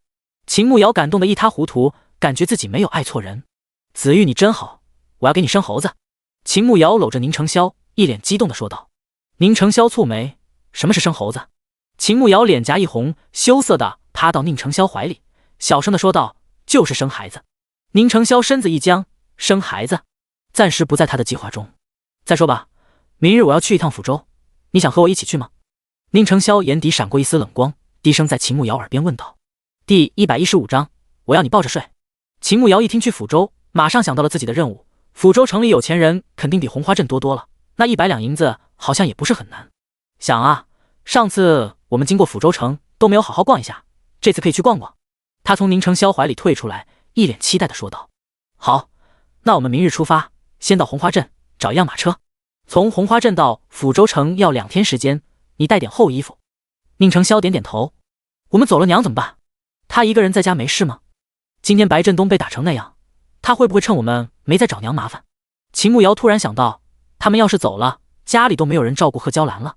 尤其是刚出了那件事，白振东一家本来就爱记仇，只怕新仇旧恨，在他们走了以后，他们肯定会偷偷搞手脚。没事，林健会照顾娘，他的伤势虽然还没有完全恢复，但是对付白振东家几个人还是没问题。我下午去和陈大爷说一声，让他帮忙盯着白振东一家人。这个问题宁成霄早就想到了，看到秦慕瑶处处为他娘着想，心里还是挺欣慰的。那就好，我们这次去多久？秦慕瑶一听有人照顾贺娇兰，也就放心多了。短则10天，多则半个月。宁成霄说道。秦慕瑶点点头，算了一下时间，年前肯定是能回来的。中午饭是贺娇兰做的，经过这些日子的锻炼，她的厨艺也得到了很大的提升，做一些简单的家常菜是完全没有问题的。林健中午也起来和他们一起吃饭，这还是秦慕瑶第一次看清楚他的脸，就是路人甲的长相非常的普通，除了个子高一点，别的没有什么不同。本来林健是不和他们一桌吃饭的，但是被宁承霄命令后，就乖乖的坐下了。娘，明天我和慕瑶去抚州城一趟，此番要去10天半个月。林健和你在家，天气冷，你若没事就不要外出了。宁承霄一边吃饭一边和贺娇兰说道。去那么久，让林健跟着你们一起去吧，我一个人在家就行。贺娇兰不放心他们2个人去那么远的地方，现在他们家的身份比较尴尬，加上宁承霄的腿不方便，担心要是出什么事，没有一个能帮得上忙的。对，主子，属下陪您和夫人一起去。林健立马放下筷子说道。宁承霄脸色一沉，我说过了，这里没有主子，你若是还改不过来，一会就自己走。林健脸上闪过一丝紧张，马上改口说道，大哥，我陪你和嫂子去。不用，你身上的伤还没有好，在家休息一阵，顺便保护我娘。我此番去没什么特别的事，不会有什么危险。宁承霄说道。林健还想说什么，被宁承霄瞪了回去。这件事最终就这么定了，秦慕瑶和宁承霄一起去抚州，林健留下来养伤保护贺娇兰。下午宁承霄去和陈大业说了一声，让他帮忙盯着白振东一家人。至于白振东2个孙子推刘二牛下河一事，也让陈大业去处理。他作为村长，村里的大小事情当然要去处理。秦慕瑶在家里收拾东西，因为要出去半个月，必须要带一些换洗的衣物，还有一些生活用品。吃过晚饭后，秦慕瑶陪着宁承霄在屋子里站立了几分钟，也不知道是不是他的按摩起了作用，宁承霄从一开始只能靠着他站立1分钟，到现在已经可以站立5分钟了。锻炼结束后，他去打热水来帮他泡脚。宁承霄看着坐在矮凳子上帮自己洗脚的秦慕瑶，他一点嫌弃的神色都没有，非常有耐心，在心底发誓，若有朝一日他能站起来，他就算要天上的星星，他都会想办法摘给他，帮他洗一辈子的脚。秦慕瑶帮宁承霄洗完脚后，自己才去打水洗漱，等洗漱好了再回到房间里。秦慕瑶躺下后，宁承霄居然没有将她搂到怀里，他心底生出了一丝失落。今天晚上好冷呀，明天肯定还会下雪吧？他侧过身子看着对着宁承霄说道。他这个暗示够明显了吧？宁承霄本来就不畏寒，加上刚锻炼了，又泡了热水脚，他一点都不觉得冷。那明天你穿厚一些，他提醒道。秦慕瑶嘴角抽搐了2下，这人是故意的吗？可是现在就很冷啊，你不觉得吗？他挪动了一下身子，一点一点地靠近宁承霄。我不怕冷，你若是觉得冷，需要再拿一床被子吗？宁承霄很想伸手抱他，可是又担心自己太梦浪，惹得他又不高兴了。是不是非要我说出来你才懂？我要你抱，我要躺你怀里。气死了！秦慕瑶气死了，转过身生气地说道。这人是真情伤低，还是故意不抱自己，为中午的事情生气呢？宁承霄愣了一下，随后一把将人拉到自己怀里，牢牢地抱在自己怀中，嘴角止不住的上扬。原来瑶儿是这个意思，是我笨了，不懂瑶儿的心思。我怕那般做太梦浪了，瑶儿会不高兴，所以才不敢抱你的。以后我就知道了，定会好好做瑶儿的暖炉。宁承霄赶紧轻声在秦慕瑶耳边说道。秦慕瑶有些哭笑不得，不知道该说宁承霄是真君子，还是该说自己没魅力。我对你是不是没有吸引力啊？他靠在宁承霄怀里，小声地问道。瑶儿，这话是什么意思？宁承霄不解地问道。哎呀，算了，没什么，睡觉吧，明天还要早起。秦慕瑶本来想问他抱着自己是不是都没有感觉，可是又觉得直接问出来太不矜持了，而且他腿现在不方便，不管有没有感觉，那也做不了什么。宁承霄知道他又生气了，可是却没有解释，一直等到秦慕瑶在他怀里睡着了，他才缓缓松一口气，运功将自己的邪念压下去。怎么可能没有吸引力？他又不是和尚，美人在怀都可以无动于衷，只是他觉得时机不成熟，也不想破坏了自己在他心里的形象。第二天早上，秦慕瑶比往常起来的早一些，吃过早饭后，他推着宁承霄去了镇上。红花镇毕竟只是个小镇，马匹本就不多，想租马车也不容易，要么是马不行，要么就是不租那么久，挑了好一阵都没有挑到合适的马车。就在2个人为难的时候，突然听到身后一阵马蹄声，紧接着就看到2个熟悉的身影出现在2人身侧。第116章再遇秦婉婉。四妹，好巧啊，你们在这里做什么？秦婉婉坐在马车上，掀开车帘看着秦慕瑶问道。秦慕瑶看到秦婉婉，身子下意识地挡在了宁承霄的跟前，也不知道为什么，他就是不愿意让2个人面对面。我们随便看看，三姐，这是要去哪里？秦慕瑶自然不能告诉秦婉婉他们要去抚州，只能随便找个借口糊弄一下。我风寒有些严重，整夜都在咳嗽，一直睡不好，打算回抚州我舅舅家找抚州城里的大夫瞧瞧。嗨嗨，秦婉婉脸色病怏怏的，说完一句话就止不住的咳嗽起来，看样子确实身子不舒服。哦，那三姐早些去瞧瞧，身子不舒服不能拖。秦慕瑶点点头，关切的说道：谢谢四妹关心，我这就打算去抚州，你与妹夫也要保重身子。秦婉婉用手绢擦了一下嘴巴，微笑着看着秦慕瑶说道：好，三姐保重。秦慕瑶说道。姐妹两人互道保重后，秦婉婉就让小厮赶着马车离开了。等到秦婉婉的马车走了以后，一旁的方白燕才走了过来。秦娘子，宁公子，你们这是要买马车出行？方白燕看着宁承霄问道。宁承霄看了一眼方白燕，轻轻的点头道：打算去抚州城一趟。咦，太巧了，我也要去抚州城里办事，正好我家马车比较宽敞，两位若是不嫌弃，可以坐我的马车，我们一同结伴行。方白燕确实要去抚州办事，没想到这摇巧倒是可以帮忙带着他们，也算替他爹报恩了。宁承霄想了一下，然后点头应了下来。那便麻烦方少东家了。红花镇到抚州城要2天时间，这2天风雪有些大，多一个人多一份照应。方家人既然有心找到他报恩，必不可能做出忘恩负义之事。不麻烦，反正我也要去，大家一起同行也有个伴。我的马车就在那边，一起上车吧。方白燕笑着说道。几个人走到方家马车跟前，方白燕让小厮将他们的东西放上车，又让小厮将宁承霄抬上车，再把他的轮椅安置好。马车有3个软垫，秦慕瑶自然和宁承霄坐在一侧。方白燕上车后坐在了2个人的对面，方便交流。等方白燕坐好，小厮问了一声，就马上赶着马车出发。去抚州城需要2天时间，我们今天白天稍微赶一赶，晚上在白杨镇落脚，那是我去抚州经常落脚的地方，镇子不大，人也不多，比较安静。宁公子觉得如何？方白燕出声问道。按照方少东家的安排来就好。宁承霄说道。宁公子不需要那般客气，您叫我名字就行。那我便让小厮抓紧赶路，明天下午就能到抚州城。方白燕说道。好。宁承霄点点头。秦慕瑶坐在宁承霄身边，也没有插嘴。虽然外面冰天雪地，但是马车里放了一个小炉子，里面堆放着炭火，车内倒是挺暖和的。马车一路晃晃悠悠的前行，车里大家都没有说话，温暖的环境，秦慕瑶很快就困了，靠在宁承霄的肩头上睡着了。宁承霄身子没动，用手将秦慕瑶的头扶着，怕他因为颠簸摔倒。宁公子和秦娘子感情真好，真是羡煞旁人。方白燕看着宁承霄温柔地扶着秦慕瑶的头，小心翼翼地呵护着，实在是宠溺的紧。我娘子跟随我从京城来红花镇，吃了不少苦，我们感情自然深厚。宁承霄轻声说道。看得出来秦娘子是个温柔体贴的女子，对你也是一片真心。不过在下有一事还是挺好奇的，不知当问不当问。方白燕说道。问。宁承霄压低声音，怕吵醒秦慕瑶。就是你们送到我们书肆的画本子，应该是秦娘子想出来的吧？方白燕轻声问道。宁承霄眸子里快速地闪过一丝冷意，随即出声问道。方公子是如何知道的？在下这些年随家父走南闯北，见过不少人，第一次和令夫人谈话本子合作的事宜，就感觉她很聪明，而且心思细腻，绝非一般人。而且那画本子是以女主人公的角度编写的，我想您作为男子，应该写不出那般跌宕起伏的情爱画本子。方白燕笑着说道。宁承霄下意识地将秦慕瑶护得更紧了，看了一眼方白燕，此人果然聪明，一下就猜透了。您放心，画本子的事情我们谁也没说，不管是你和秦娘子都不会被人知道的，你大可以放心。方白燕又补充了一句。宁承霄点点头，没有再说话。我很喜欢秦娘子写的画本子，希望今后她的作品能一直与我们书肆合作。方白燕说道。方公子价格合理，我们自会一直与你们合作。宁承霄说道。这个您可以放心，账目绝对清晰，不会有隐瞒。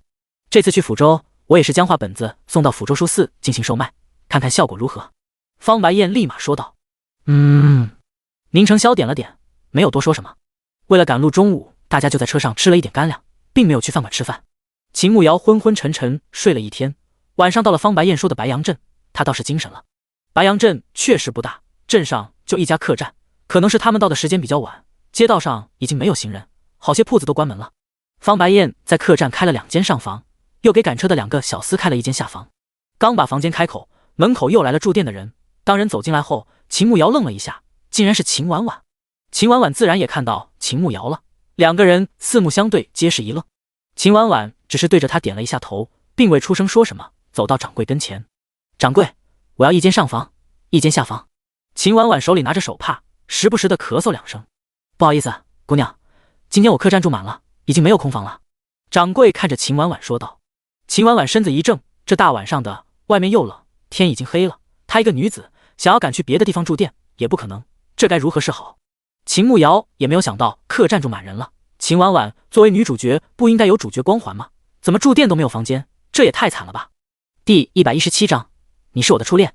秦婉婉看了一眼秦慕瑶，倒是没说出让她让房间里给自己的话，转头对着掌柜说道：“掌柜，那我们能在你们客栈大厅里休息一晚上吗？我付你房钱，你给我拿过火盆就行。”掌柜看了一眼秦婉婉，脸色苍白，还在不停咳嗽，估计是染了风寒。再看她柔弱可怜，就点头同意了。这件事就这样过去了。大家在楼下吃了饭后，方白燕的小厮将宁承霄背上了2楼的房间。秦慕瑶看了一眼秦婉婉，发现秦婉婉也在看他，对着他笑了一下，还给了他一个安心的眼神。秦慕瑶说不出对秦婉婉的印象，就感觉她真的太会做人了，真的是面面俱到。这可能就是大女主的风范吧。他回到2楼他们的房间，小二正好送了热水上来，他让宁承霄先洗了，自己才开始收拾。其实今天也没有做什么，一直都在赶路，简单的洗了脸和脚后就可以休息了。躺在床上，秦慕瑶窝在宁承霄的怀里。我三姐知道我们去抚州会不会有什么影响？他小声的问道。不会。宁承霄轻轻搂着秦慕瑶，小声的说道。那就好。对了，你去抚州到底做什么？秦慕瑶调整了一个更舒服的姿势问道。以前帮我看腿疾的一个大夫就是抚州的，这些日子你帮我按了，又每天锻炼，我感觉腿好了一些，打算再去找他看看。宁承霄说道。秦慕瑶轻轻点头，这是好事，不管怎么样，能治好他的腿就是大事。那明天就能到抚州，后天就去找大夫看看。秦慕瑶靠在宁承霄怀中说道。到了再说吧，那个大夫脾气不好，必须他愿意才行。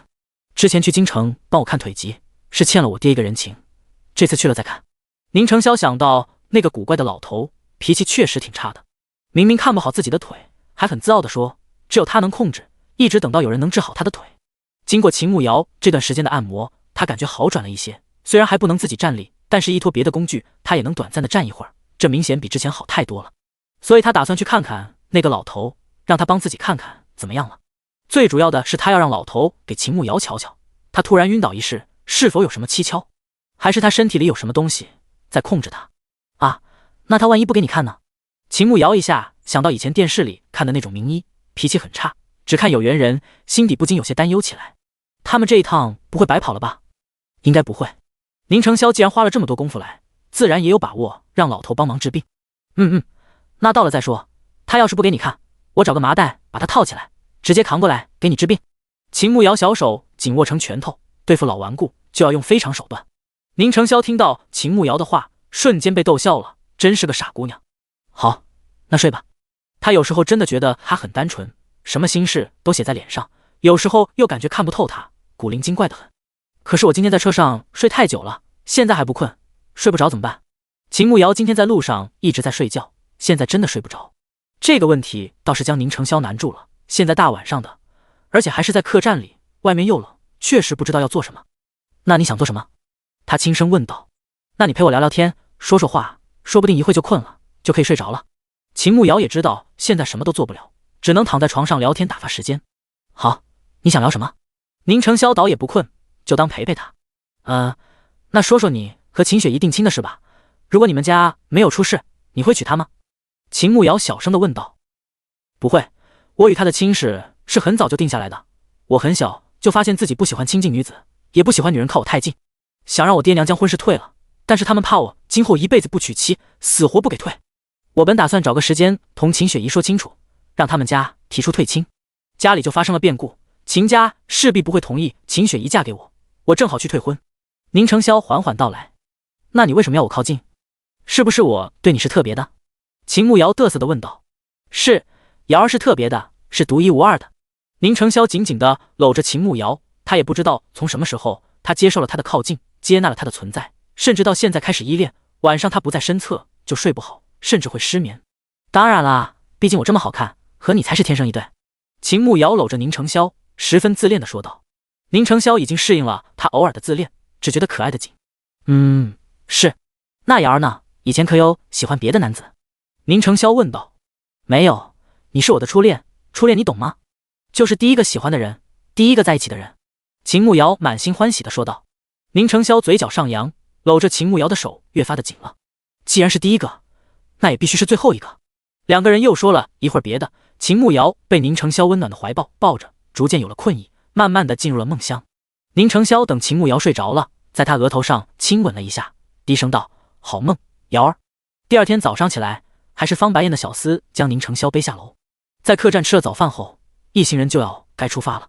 秦慕瑶刚上车，就看到秦婉婉也出来了，身后跟着她的随从，姐妹两人对视了一眼，就各自上车出发了。下午快到抚州城的时候，就看到城外有不少流民在抱团取暖。应该是下大雪，加上本来夏季就遭了旱灾，地里颗粒无收，家里没有存粮，只能出来乞讨流浪。到了抚州城外，流民越发的多了，看到马车经过，就有一大群人跑过来乞讨，围着马车求他们给他吃的。秦慕瑶看着那些可怜的流民，心里有些动容，可是他也知道他帮一个人就必须要帮所有人，可是他又没那么大的能力，只能忍住。在城门口给了文牒，让守门的检查，确定没问题了，就让他们进城了。他们进城刚要去找客栈，却被秦婉婉他们的马车拦下了。第118章，脾气古怪的老头。秦慕瑶从马车上下来，就看到秦婉婉被婢女搀扶着站在他们马车跟前。三姐，你有事吗？他看着秦婉婉问道。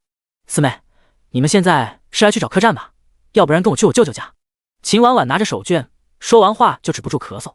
秦慕瑶微微蹙眉，这一路上他们都不曾说过话，他现在邀请他们去他舅舅家做什么？谢谢三姐的好意，相公的腿不方便，就不去叨扰了。他委婉的拒绝。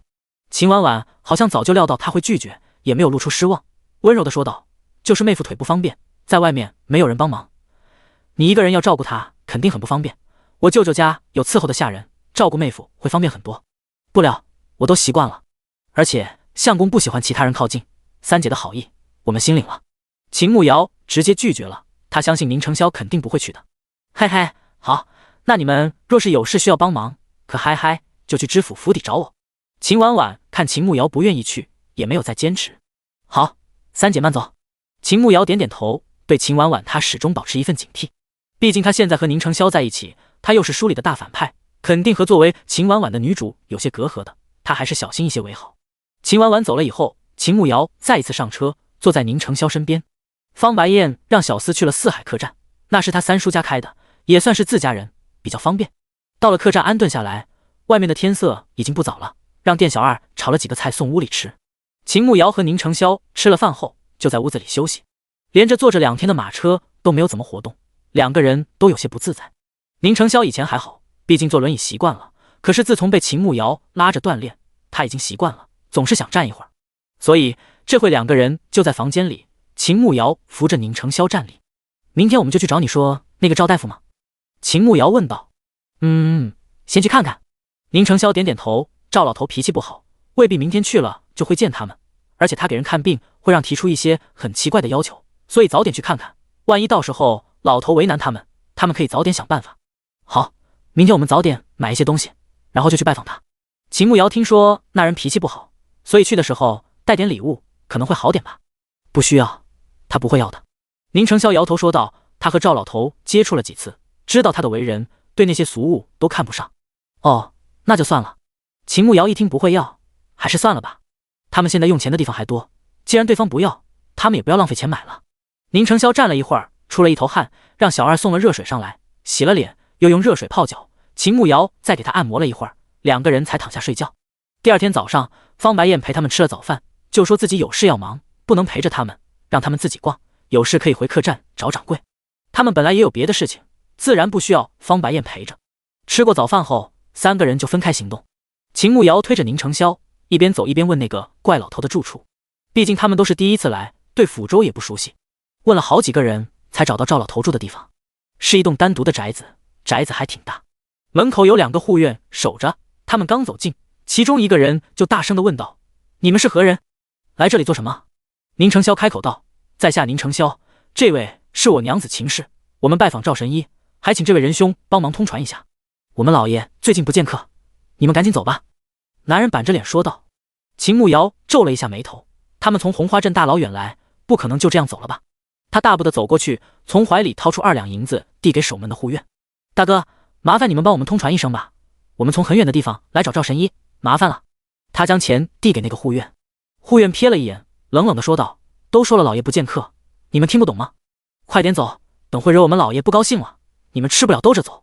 秦慕瑶心底有些不满，可是他们是专门来求人治病的，肯定不能就这样走了。他掏出了10两银子，讨好的递给护院：大哥，帮帮忙，我们是从很远的地方来的，来一趟很不容易，你就帮我们通传一声吧。护院蹙眉看了一眼秦慕瑶，又看了一眼轮椅上坐着的宁承霄。妹子，不是我不帮你，是我们老爷说了不见客，不管谁来都不见的，你们还是走吧，等他心情好了，要见客了再来吧。护院为难地说道。那神医什么时候心情好啊？秦慕瑶有些无语，这人脾气果然不行。这个我们做奴才的哪里知道，兴许过2天就好了，又或者1年都不好。赵思邈的心情不好，他们这些做奴才都不敢吱声。秦慕瑶一听1年都不好，这也太夸张了，谁没失声1年的气，那估计人都气没了。那大哥知道赵神医为啥心情不好吗？秦慕瑶可不想等1年，既然他心情不好，那他就想办法让他心情好起来，办法总比困难多。这个我倒是听说了，好像是老爷前些日子做了个梦，醒过来要吃火砂锅来着，可是府里的厨子听都没有听过，抚州城里也没有厨子会做，然后老爷就心情不好了，就开始不见客了。护院说道。秦慕瑶在心里翻了一个白眼，这人还真的好任性，就因为吃不到想吃的就心情不好，也不给人看病，只能说有医术，任性。大哥，你说那是不是火锅？他出声问道。对对对，就是这个。你是怎么知道的？男人一脸惊奇地看着秦慕瑶。秦慕瑶作为现代人当然知道火锅，不过他还很好奇，那神医怎么突然要吃火锅，还吃不到就心情不好，就不见客了。他该不会也被人穿了吧，然后为了不露馅儿，故意找了这么一个借口吧。就在他怀疑那神医会不会被人穿了时，赵府的大门被打开了，一个花白胡子的老头走了出来，气鼓鼓地说道：都是一群废物，火锅都做不出来。第119章被老头嫌弃。秦慕瑶连忙看了过去，就看到老头头发花白，一身青衫长袄，还有一把山羊胡子，脸上有不少皱纹，但是目光炯炯有神，气鼓鼓地从屋内出来。刘全，他是何人？在这里做什么？赵思邈看了一眼秦慕瑶，板着脸问道。老爷，他带着他相公来找您治病，小的说您近日心情不佳不见客，正赶他走呢。刘全就是刚才和秦慕瑶说的护院，上前给赵思邈解释道。不看不看，烦死了，赶紧走。赵思邈一甩手，十分不耐地说道。宁承霄转动轮椅上前，双手作礼，对着赵思邈道：晚辈宁承霄拜见赵神医。赵思邈愣了一下，向着宁承霄投去目光，脸上的不耐倒是少了一些，慢悠悠地走了过去。不是说半年后再来找我，这还有半个月，你怎么就来了？是腿疼的受不了了？赵思邈走到宁承霄跟前问道。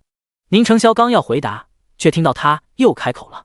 来了也不给你看，我心情不好，赶紧走，等我心情好了再说。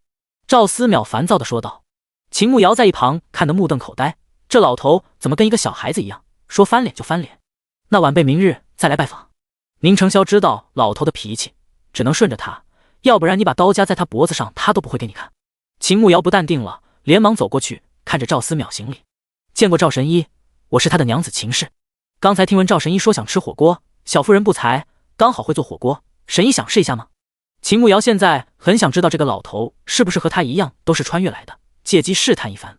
赵思邈闻言马上看向秦慕瑶，一脸激动地说道：你真会做。是。秦慕瑶点点头。那好，赶紧跟我进去，你要是真能做出来，我吃高兴了，什么都答应你。赵思邈一把拉着秦慕瑶的手，拖着他就往府里走去。等一下，我相公还在外面呢。秦慕瑶被拖着走，转过头看着宁承霄，担心地说道。赵思邈直接打断了他的话，大声说道：等什么等？你们2个将人抬进来。就这样，秦慕瑶被拖到赵府的厨房里给老头做火锅，宁承霄则被安置在了偏厅里等着。赵老头就在厨房里守着，看着秦慕瑶做火锅。好在赵府厨房里的调味品还算齐全，各种大料都有，他先准备好需要的材料，然后开始炒火锅底料。赵思邈闻着香气四溢的味道，馋得直咽口水。还有多久啊？他望着锅里红红的油和辣椒，有些等不及了。还有一会儿，我把配菜准备好，一会就能吃了。秦慕瑶一边盯着锅里，一边准备其他配菜。快点快点！赵思邈催促道。秦慕瑶切配菜的时候，装作无意地问道：神医怎么突然想吃这个了？赵思邈盯着锅里出神，脱口而出：就做梦梦到了，好像很好吃。秦慕瑶一听做梦，真的不是他想的那样吗？我听您家的护院说，抚州城里的厨子都不会做火锅，想必这里没有人会做。那您是以前在什么地方吃过吗？秦慕瑶又问道。赵思邈看了一眼秦慕瑶，不耐烦地说道：“你这小姑娘年纪轻轻就爱套话，怎么那么嘴碎呢？赶紧做你的，你做好了，我吃了好给你男人看病。”秦慕瑶有些哭笑不得，这人脾气还真的不好。既然他答应要给宁承霄治腿，那他就暂时不问了，问太多也会暴露自己。秦慕瑶在厨房里忙碌了1个时辰，终于将火锅准备好了，让府里的人找了一个锅放在炉子上，然后将配菜放在旁边，可以一边煮一边吃。赵思邈夹了一块子肉放在嘴巴里，又烫又香，麻辣有味，简直太好吃了。好吃，自己拿筷子坐下来吃啊？难不成还要我请你们？赵思邈吃了几块肉后，看着旁边傻坐着的秦慕瑶和宁承霄。秦慕瑶也很久没有吃火锅了，这会也该吃午饭，反正他都让他们坐下吃，他就不客气了。将宁承霄推到锅子旁边，然后帮他烫了一些吃的，夹在他的碗里，叮嘱他慢点吃，别烫到了。赵思邈余光瞄了一眼2个人，真的是肉麻死了，瞬间觉得自己的火锅没有刚才香了。3个人吃了快1个小时才结束，都吃得很饱，就连一向不重口欲的宁承霄都没忍住多吃了很多。说说吧，你的腿什么情况？赵思邈吃饱了后，倒是如约问起了宁承霄了的腿。天气变化的时候也会疼，但是我娘子帮我按了，已经没有最开始那么难以忍受了，现在能在外力的支撑下站1炷香的时间。宁承霄说道。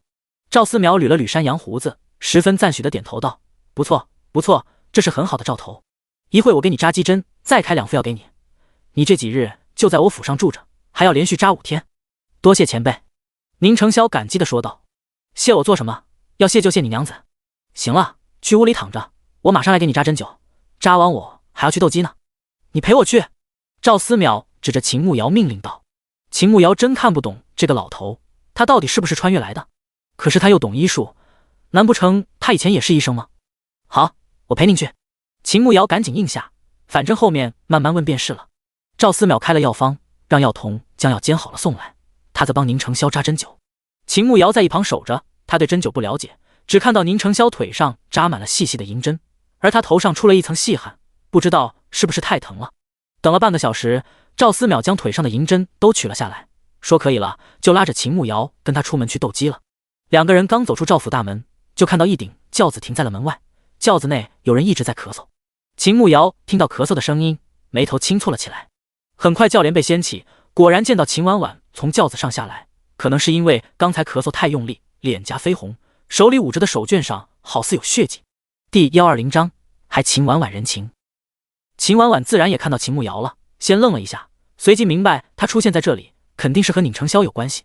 小女秦婉婉特来求神医帮忙治病，还请神医救小女一命。秦婉婉对着赵思邈行礼，一边行礼一边咳嗽，听着咳嗽的声音就知道她确实有些严重。赵思邈瞥了一眼秦婉婉，板着脸不悦地说道：“今天已经看了一个人了，不看了，赶紧走。”秦婉婉也知道赵思邈脾气不好，可是自己的身子确实不能再拖了，昨晚上一整晚没有睡着，今天早上开始咳血。他舅舅请遍了抚州城的大夫，都说他风寒入体，心肺都被寒气侵蚀，他们束手无策。他才亲自来找这个脾气古怪的神医，希望他能救自己一命。神医，小女的病确实很严重，不能再拖了，还望神医行行好，救小女一命。小女必定感激不尽，一辈子谨记神医恩情。秦婉婉说完又咳嗽了起来，这次直接咳出了血。来求赵思邈看病的，哪个不是病入膏肓的人？他见太多了。看着秦婉婉吐血，他一点反应都没有。他救人就是看心情，现在他没心情给人看病。你的命与我何干？快走快走，我还有别的事情，别挡着我。赵思邈不耐烦地说道。秦慕瑶看着秦婉婉确实病得很严重，好歹他也帮了他2次，以前也帮了原神几次，他只当还他一个人情。神医，你能不能帮他看看？他都吐血了。秦慕瑶看着赵思邈，为秦婉婉求情。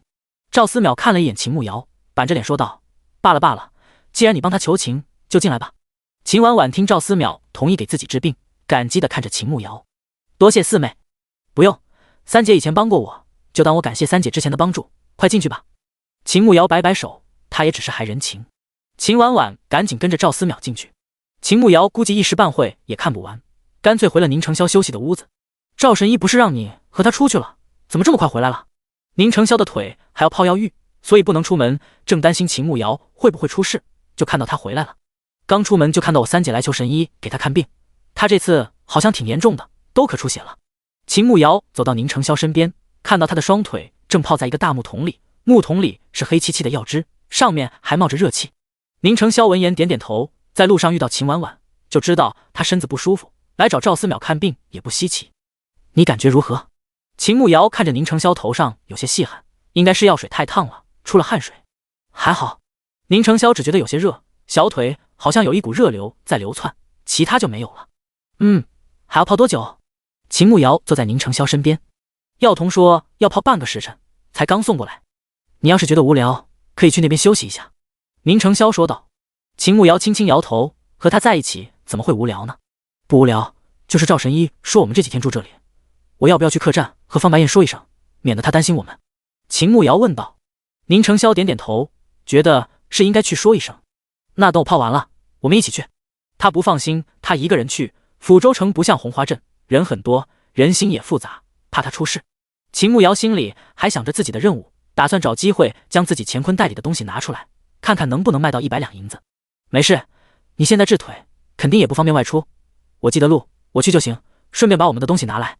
秦慕瑶摇摇头，要是宁承霄一直跟着他，他就不好将东西拿出来了。无碍，我和你一起。宁承霄说道。秦慕瑶看宁承霄那般坚持，只好先答应，明天再找机会自己出去看看吧。还没有等宁承霄泡完，赵思邈就来了。快走，陪我出去斗鸡，一会人家场子散了。赵思邈对着秦慕瑶招手。秦慕瑶赶紧起身跟着赵思邈出去，让宁承霄好好休息。两个人出了赵府，秦慕瑶发现秦婉婉的轿子已经不见了，应该是回去了。他也没有问赵思邈，跟着他去了斗鸡的地方。他的小厮抱着他的大公鸡，然后去跟其他人一起斗鸡。秦慕瑶就在旁边看着，发现赵思邈真的像个小孩子一样，自己的公鸡要赢了，他就特别高兴。秦慕瑶来的时候看了一下，旁边有一个茶楼，茶楼那边有一个首饰铺子和胭脂铺。他看赵思邈斗得特别起劲，应该也没空理他，就在他旁边小声说道：赵神医，我去那边胭脂铺逛一下，买点东西就来找你。去吧，去吧。赵思邈现在心情很不错，确实没空理会秦慕瑶，对着他随意挥挥手。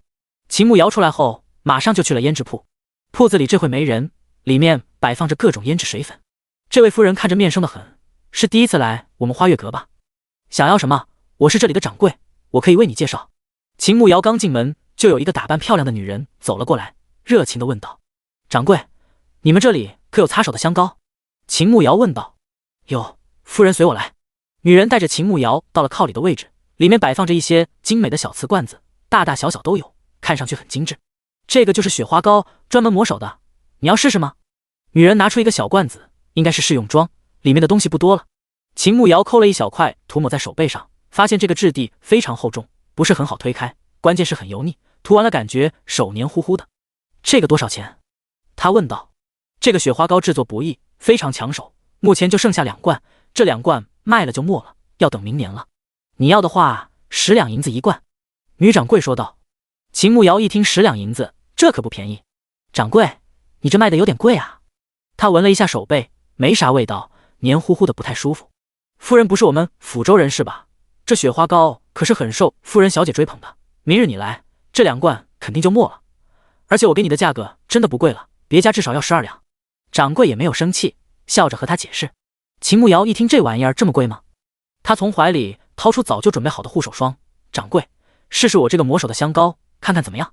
周和愣了一下，犹豫了一番，用手指蘸取了一点，涂抹在自己的手背上，看着一下就抹开了，而且一点都不腻，关键是带着很好闻的香味，抹完后手滑滑的，非常舒服。夫人，这香膏是哪里买的？确实很好。周和看着秦慕瑶手里的东西，这是我自己调制的。掌柜觉得这要是放你们铺子卖，1罐能卖多少钱？秦慕瑶自然不能说是系统给的，只能说自己做的。第121章，他不一样。周和是聪明人，一下就明白对方话里的意思。这位夫人是想与我们铺子合作吗？周和笑着问道。秦慕瑶想了想，诚实的点点头。掌柜果然聪明，我正有此意。秦慕瑶笑着说道。那这边请，前几天刚好送了一批新茶来，我们一边喝茶一边聊。周和确实看上秦慕瑶手中的雪花膏，本来铺子的存货就不多了，而且他的明显比铺子里的更好，根本不愁卖。秦慕瑶跟着周和到了里间，周和给他沏了一杯茶，亲自端给他，再坐在他旁边。看夫人面生得很，应该不是抚州人是吧？我姓周，单名一个和字，大家都叫我周掌柜，不知夫人怎么称呼？周和问道。周掌柜客气，我姓秦名玉，你叫我名字就好。秦慕瑶并没有说自己的真名，还是留个心眼儿比较好。看你比我小一些，我叫你秦妹子吧。周和说道。好，那我便称周掌柜一声姐姐。秦慕瑶捧着茶杯笑着说道。那秦妹子手里有多少雪花膏？打算怎么卖呢？周和看差不多了，也不啰嗦，直接开始谈正事。按照你们卖的那种罐子的话，应该有20罐。秦慕瑶估算了一下，系统给的5只都是很大的一只，到时候装到他们的罐子里，应该差不多20罐子。周和一听20罐也不少了，他们铺子每年也就能上40-50罐子，但是和他的比，他们那个就太粗糙了。那秦妹子打算多少钱卖给姐姐我？周和问道。我与周姐姐也投缘，这样吧，我1罐算你10两，至于你要卖多少，都随你。你觉得如何？秦慕瑶说道。周和一听10两倒也不管贵，最主要是他的东西很好，放在铺子里肯定能卖个好价钱的。如果自家师傅能研制出来，岂不是更好？周和故作犹豫，思考了片刻，才出声说道：秦妹子的东西确实还可以，但是能不能卖出去，暂时我也不是很清楚。要不然这样，你先给我10罐子，我先试试看。秦慕瑶一想，10罐刚好就是100两，也算完成任务了。行，他直接答应下来。那我若还需要，该去哪里找秦妹子呢？周和问道。5日后我来你们铺子找你吧，如果你需要，我便把剩余的都给你。你如果不要，那便算了。秦慕瑶不想让周和知道他的身份，所以没告诉他自己住的地方。也行。周和看他不想透露，也没有追问，直接答应下来。接下来秦慕瑶让他拿了10个罐子过来，正好铺子里来了客人，周和就先出去接待客人。秦慕瑶赶紧将东西拿出来，挤在了10个罐子里。等周和进来的时候，他已经将东西弄好了。周和检查了一下罐子里的东西，确定没有问题了，就付了100两银子给秦慕瑶。秦慕瑶拿着银子离开了花月阁，回到赵思邈斗鸡的地方，发现他垂头丧气的，好像是连输了3场，心情不高兴。不玩了，不玩了，回家。老头气呼呼的说道，然后转身就走了。秦慕瑶赶紧跟上去，看着被气得不行的老头，山羊胡子都在颤抖，简直就是个老小孩。回去再给我煮火锅。老头看了一眼秦慕瑶说道，连着吃2顿，你不怕上火吗？秦慕瑶看老头那么大年纪了，火锅还那么辣，老年人不应该吃的清淡一些吗？他还是一个大夫，怎么都不知道养生。我就是大夫，我有一大堆清火的，让你做你就做。老头生气的说道。秦慕瑶见状只能点头答应，谁让他们还要求老头帮忙治腿呢？我们的东西还放在客栈里，我能先去客栈里拿东西吗？秦慕瑶想起他还没有去客栈给方白燕说一声，怕他晚上没有找到他们担心，赶紧去拿了，快点回去煮火锅。老头挥挥手说道，好，我拿了就去。秦慕瑶点点头，他对抚州城不熟悉，只能一边走一边问路人。还好不算太远，倒是没一会就到了客栈。回到客栈，方白燕还没有回来，他直接上楼拿了东西，给客栈的掌柜说了一声，让他转告方白燕，他们最近几天有事不住这边，5-6天后再回来。如果他有事要先回去，就先走就是了，我们自己想办法回去就行。拿了东西，他就赶紧去赵府，害怕老头一会又变卦，又不给治了，将他们轰走。还好早上走过一次，而且抚州城路况不算太复杂，他倒是顺利找到了老头的府邸。回到老头给他们安排的屋子，宁承霄没有在屋子里，他刚把东西放下，就有丫鬟过来传话，说宁承霄在陪赵老头下棋，让他赶紧去做饭。秦慕瑶去厨房准备东西，中午炒火锅底料的时候剩了一些，就不用再炒了，只需要将配菜准备好，再将火锅底料加水烧开就行了。前厅，宁承霄正在陪赵思邈下棋，看老头心情好像还可以。前辈能否帮我娘子也豪个脉？宁承霄问道。他能蹦能跳，能吃能说的，有啥问题？老头看了宁承霄一眼，好像在嫌他多此一举。前几天他同我说话，突然就晕倒了，我担心他身体哪里不好，还请前辈帮忙看一看。宁承霄说道。赵思邈看着棋盘，慢悠悠的说道，我从来不免费给人看病，前辈想要什么？宁承霄问道。我倒是挺喜欢那女娃，让她留下来陪我2月。赵思邈说道。不行。宁承霄一把放下手中的棋子，非常严厉的拒绝。赵思邈看了一眼宁承霄，淡淡的说道，我只是让她留在府里给我做吃的，你激动什么？那也不行，还有1月就要过年了，我们要回家。宁承霄板着脸一本正经的说道，你这变化倒是挺大，我记得之前见到你，你对女人避之不及，现在倒是在意得很。赵思邈看着宁承霄打趣的说道。他不一样。宁承霄认真的说道。确实不一样，他可大有来头。赵思邈捋着山羊胡子，意味深长地说道：“第122章，你到底是什么人？”宁承霄身子一怔，感觉赵思邈明显知道秦慕瑶的来历。前辈此话是何意？他低声问道。没啥意思，他做的火锅真好吃。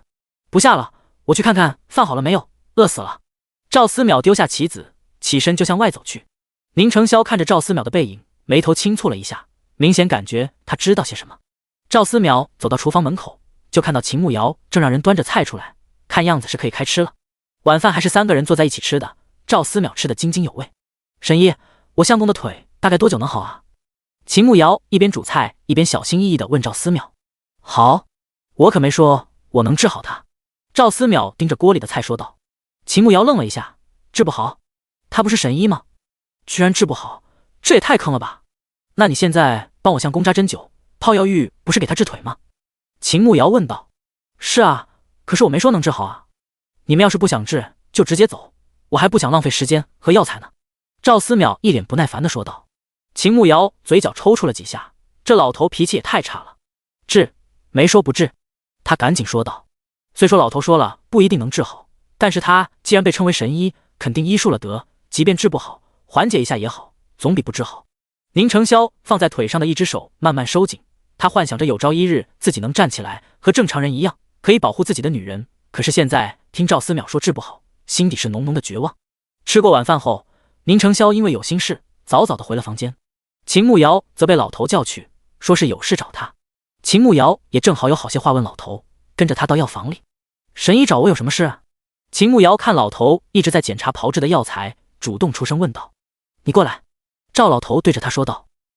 秦慕瑶不明所以的走过去，下一秒赵老头突然抓住他的手腕给他把脉，吓了他一大跳。屁事没事，身体好得很，大惊小怪。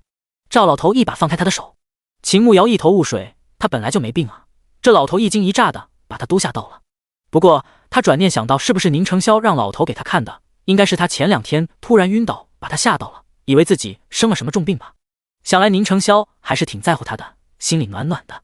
神医还有别的事情吗？他看老头又不说话了，小声的问道。你会做炸鸡吗？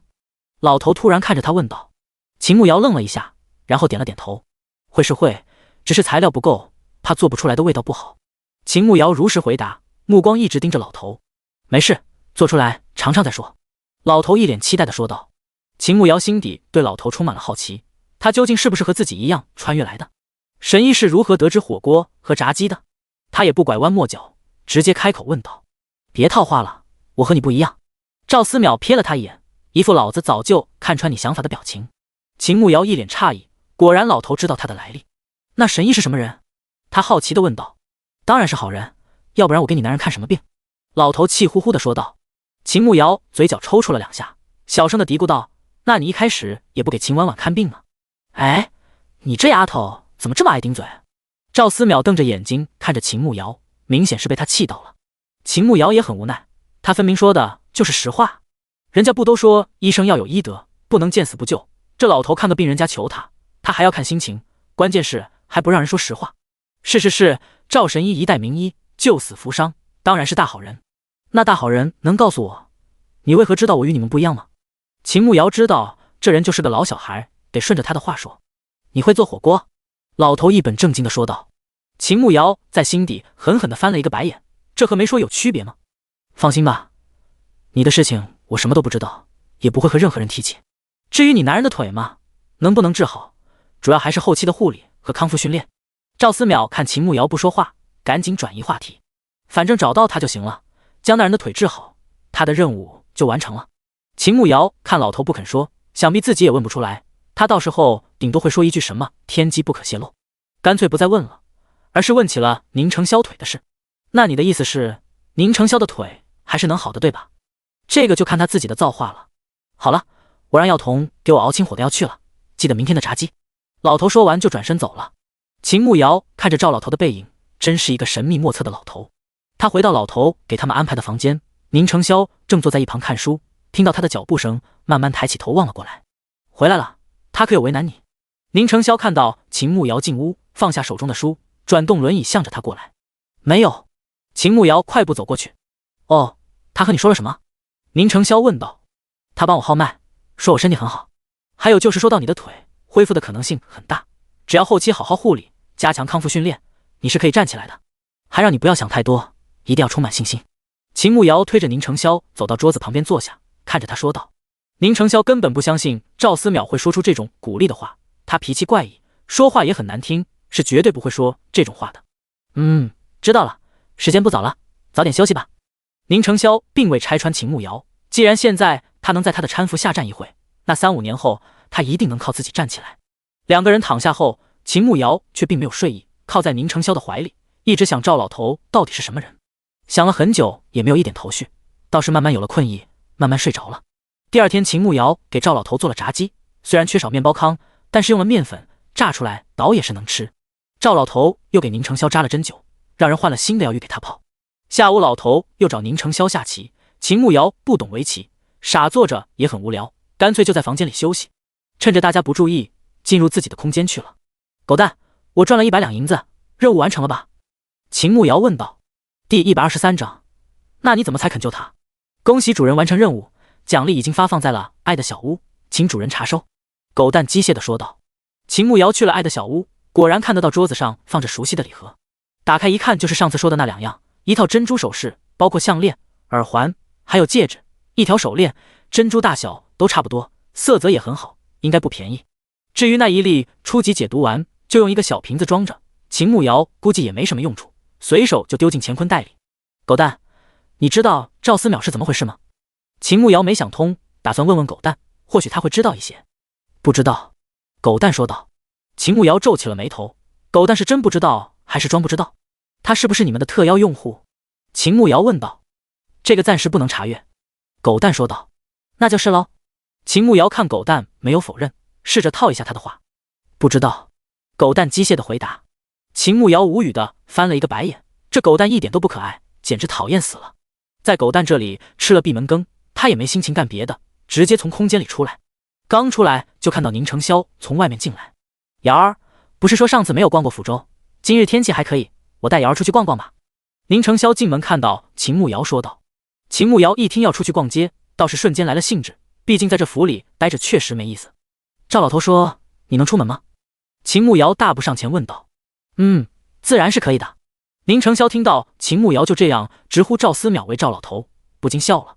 那走吧，去逛一下，看看有啥好东西，也快要过年了，买一些回去当年货。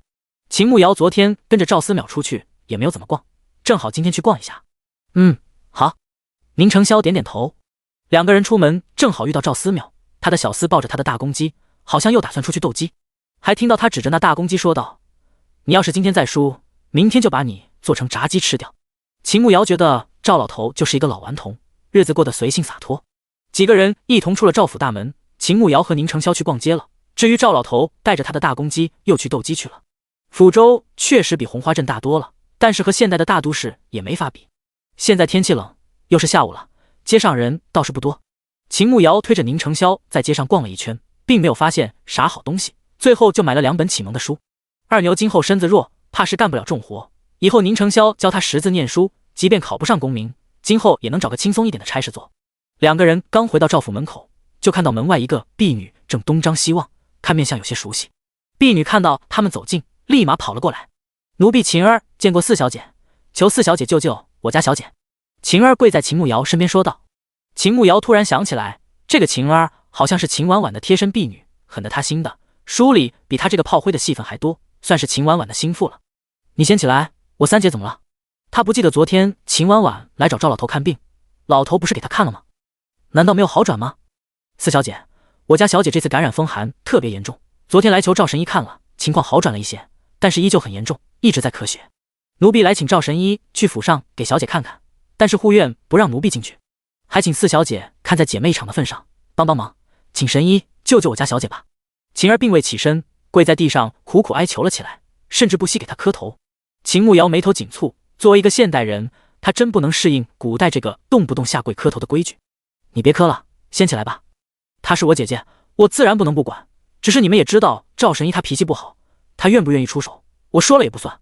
秦慕瑶没想到秦婉婉病得那么重，书中确实写她得了一场大病，但是也没有轮到她这个炮灰来帮她求药啊。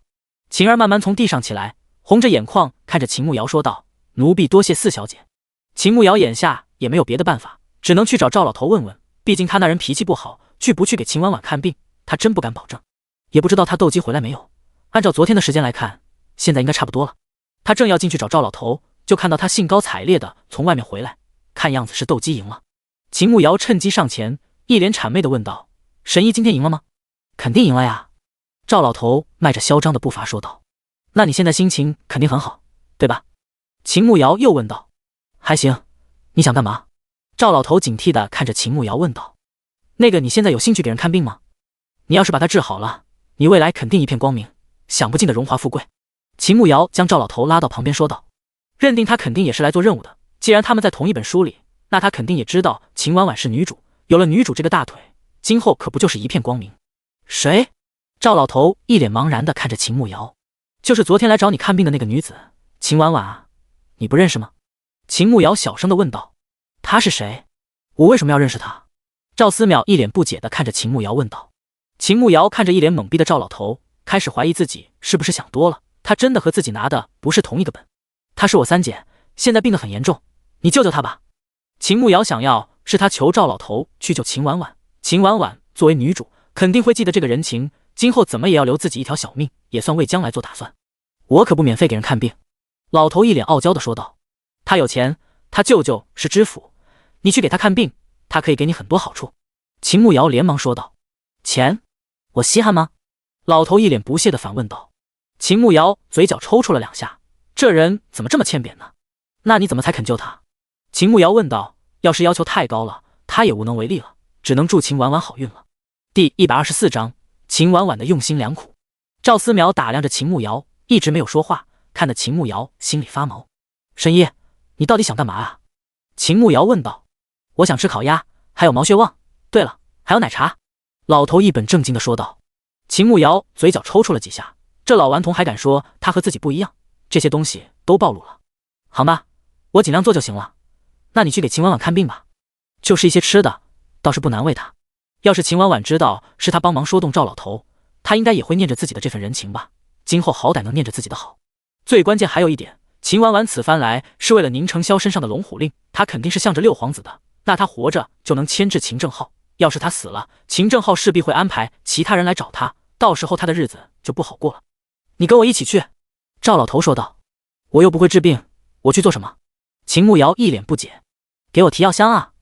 老头回答得非常干脆，还一副理所当然的样子。秦慕瑶竟然无法反驳，本就是他请他帮忙的。“行行行，我陪你去便是了。”秦慕瑶只能答应下来。秦慕瑶先和宁承霄说了一声，宁承霄只让他小心一些，早去早回。秦慕瑶跟着赵思邈去了知府府邸，一路跟着秦婉婉的婢女晴儿到了秦婉婉住的院子。刚踏入院子门口，就听到咳嗽的声音，听声音就感觉很严重。秦慕瑶皱了一下眉头，默默地跟着赵思邈的身后。进入屋内，就看到一个中年男人正焦急地踱步，看到赵思邈后马上迎了上来。“赵神医，您可算来了，快帮我侄女看看吧，她吐了几次血了，还请您救救她。”徐多良激动地说道。赵思邈只是淡淡点头，问道：“人在哪里？我先看看再说。”“晴儿，马上带赵神医去给婉婉看看。”徐多良连忙吩咐道。晴儿马上带着赵思邈和秦慕瑶一起进了秦婉婉的闺房。屋内生了炭火，窗户紧闭，整个房间闷得不行。秦婉婉此刻正在床上躺着，床边还有一个伺候的小丫鬟。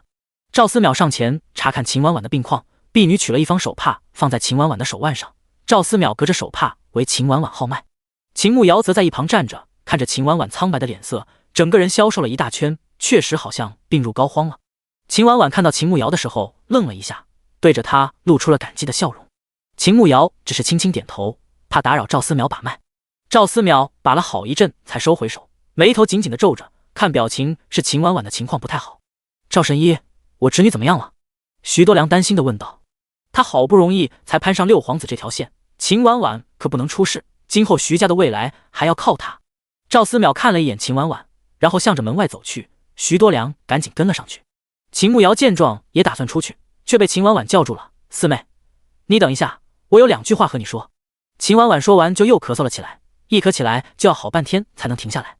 秦慕瑶看秦婉婉好像又要咳血了，连忙出声道：“好，你慢慢说，我就在这里听你说。”秦婉婉缓缓坐了起来，吩咐屋里的婢女都先出去，靠在床头侧头看着秦慕瑶。四妹，你肯定很好奇，当初爹为什么不随便找个府里的婢女送到宁承霄床上，而非要让你去吧？嗨嗨，秦婉婉一边喘气一边说道。秦慕瑶还未认真考虑过这个问题，原文中也没有提到，莫非和秦婉婉有关系？对，就是我，是我让父亲将你送到宁承霄床上，让你不得不跟他走。秦婉婉靠在床头缓缓说道。秦慕瑶微微一愣，果真是他。虽然他和宁承霄已经心意相通，他并不怪秦婉婉，相反还很感激他当初的所作所为，可是他那样做肯定是有目的的，他究竟有何目的？三姐，为何要这样做？他问道。其实我早就知道你和袁弘杰的事情，当时我原以为他若真心对你，我便找个机会安排你嫁给他，离开尚书府也算脱离苦海。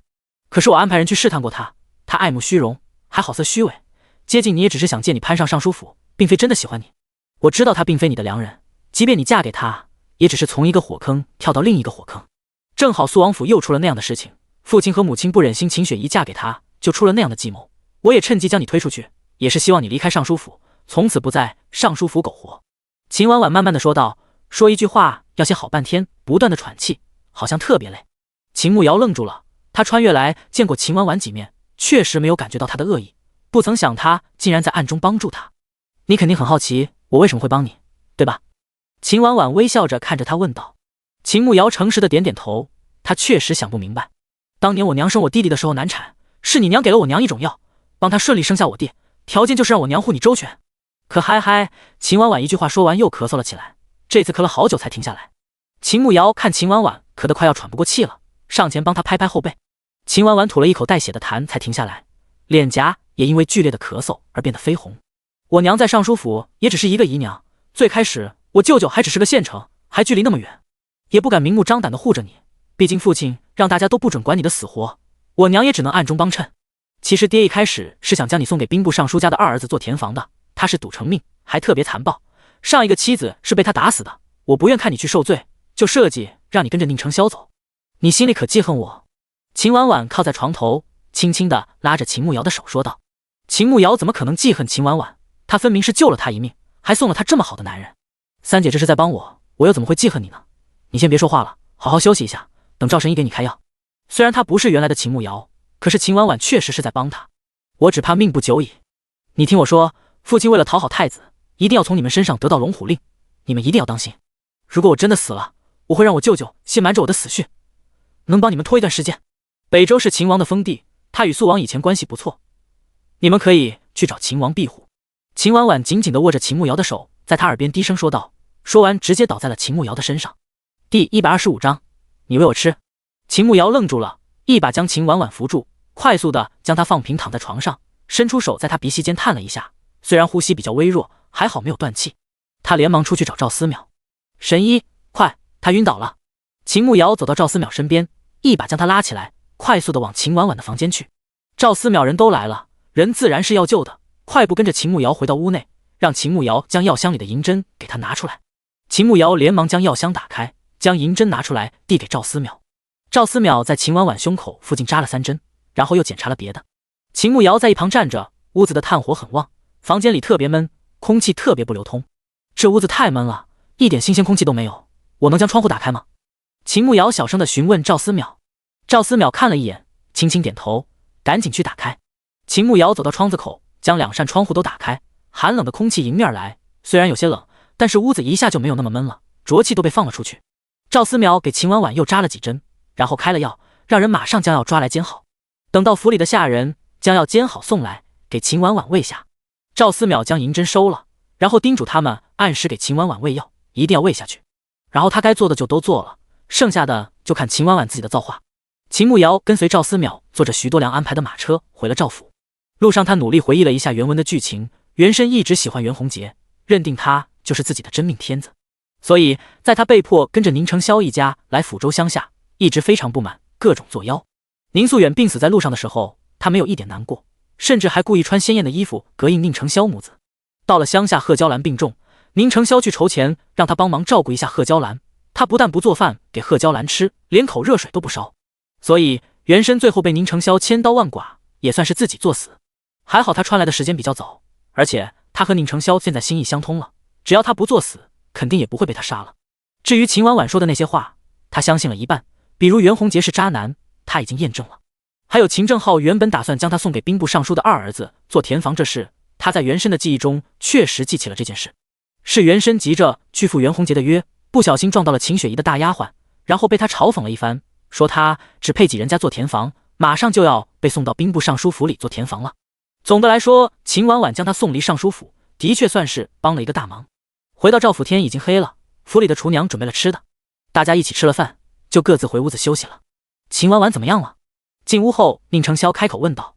秦慕瑶故作吃醋地问道：“你这么关心她？”宁承霄愣了一下，一把将秦慕瑶拉到自己坐在自己的腿上，搂着她纤细的腰肢，低声说道：“我不是关心她，只是她若死了，你爹会派其他人来找你；她若活着，还能拖延1、2。”秦慕瑶身子轻轻一愣，没想到他最开始想的和宁承霄担心的是一样的。不管秦婉婉到底是真的对他好，还是有别的目的，他目前是最好应付秦正浩的人。而且他既然和宁家玉一起，肯定是最不希望太子一党拿到龙虎令的，他就会从中周旋。病情比较重，但是赵老头说死不了，应该还是比较有把握的。秦慕瑶回来的时候也问过赵思邈秦婉婉目前的情况，他反正说死不了，那应该是没生命危险的。而且秦婉婉作为女主，怎么可能轻易的挂掉呢？那就再等等。此番去其他人可有为难你？宁承霄问道。秦慕瑶摇摇头，去了就直接去给秦婉婉看病了，看完病又直接回来，和其他人话都没有说。那早些休息，还有3天，我们就回家。宁承霄低声说道。也不知道娘在家怎么样。白振东应该不敢乱来吧？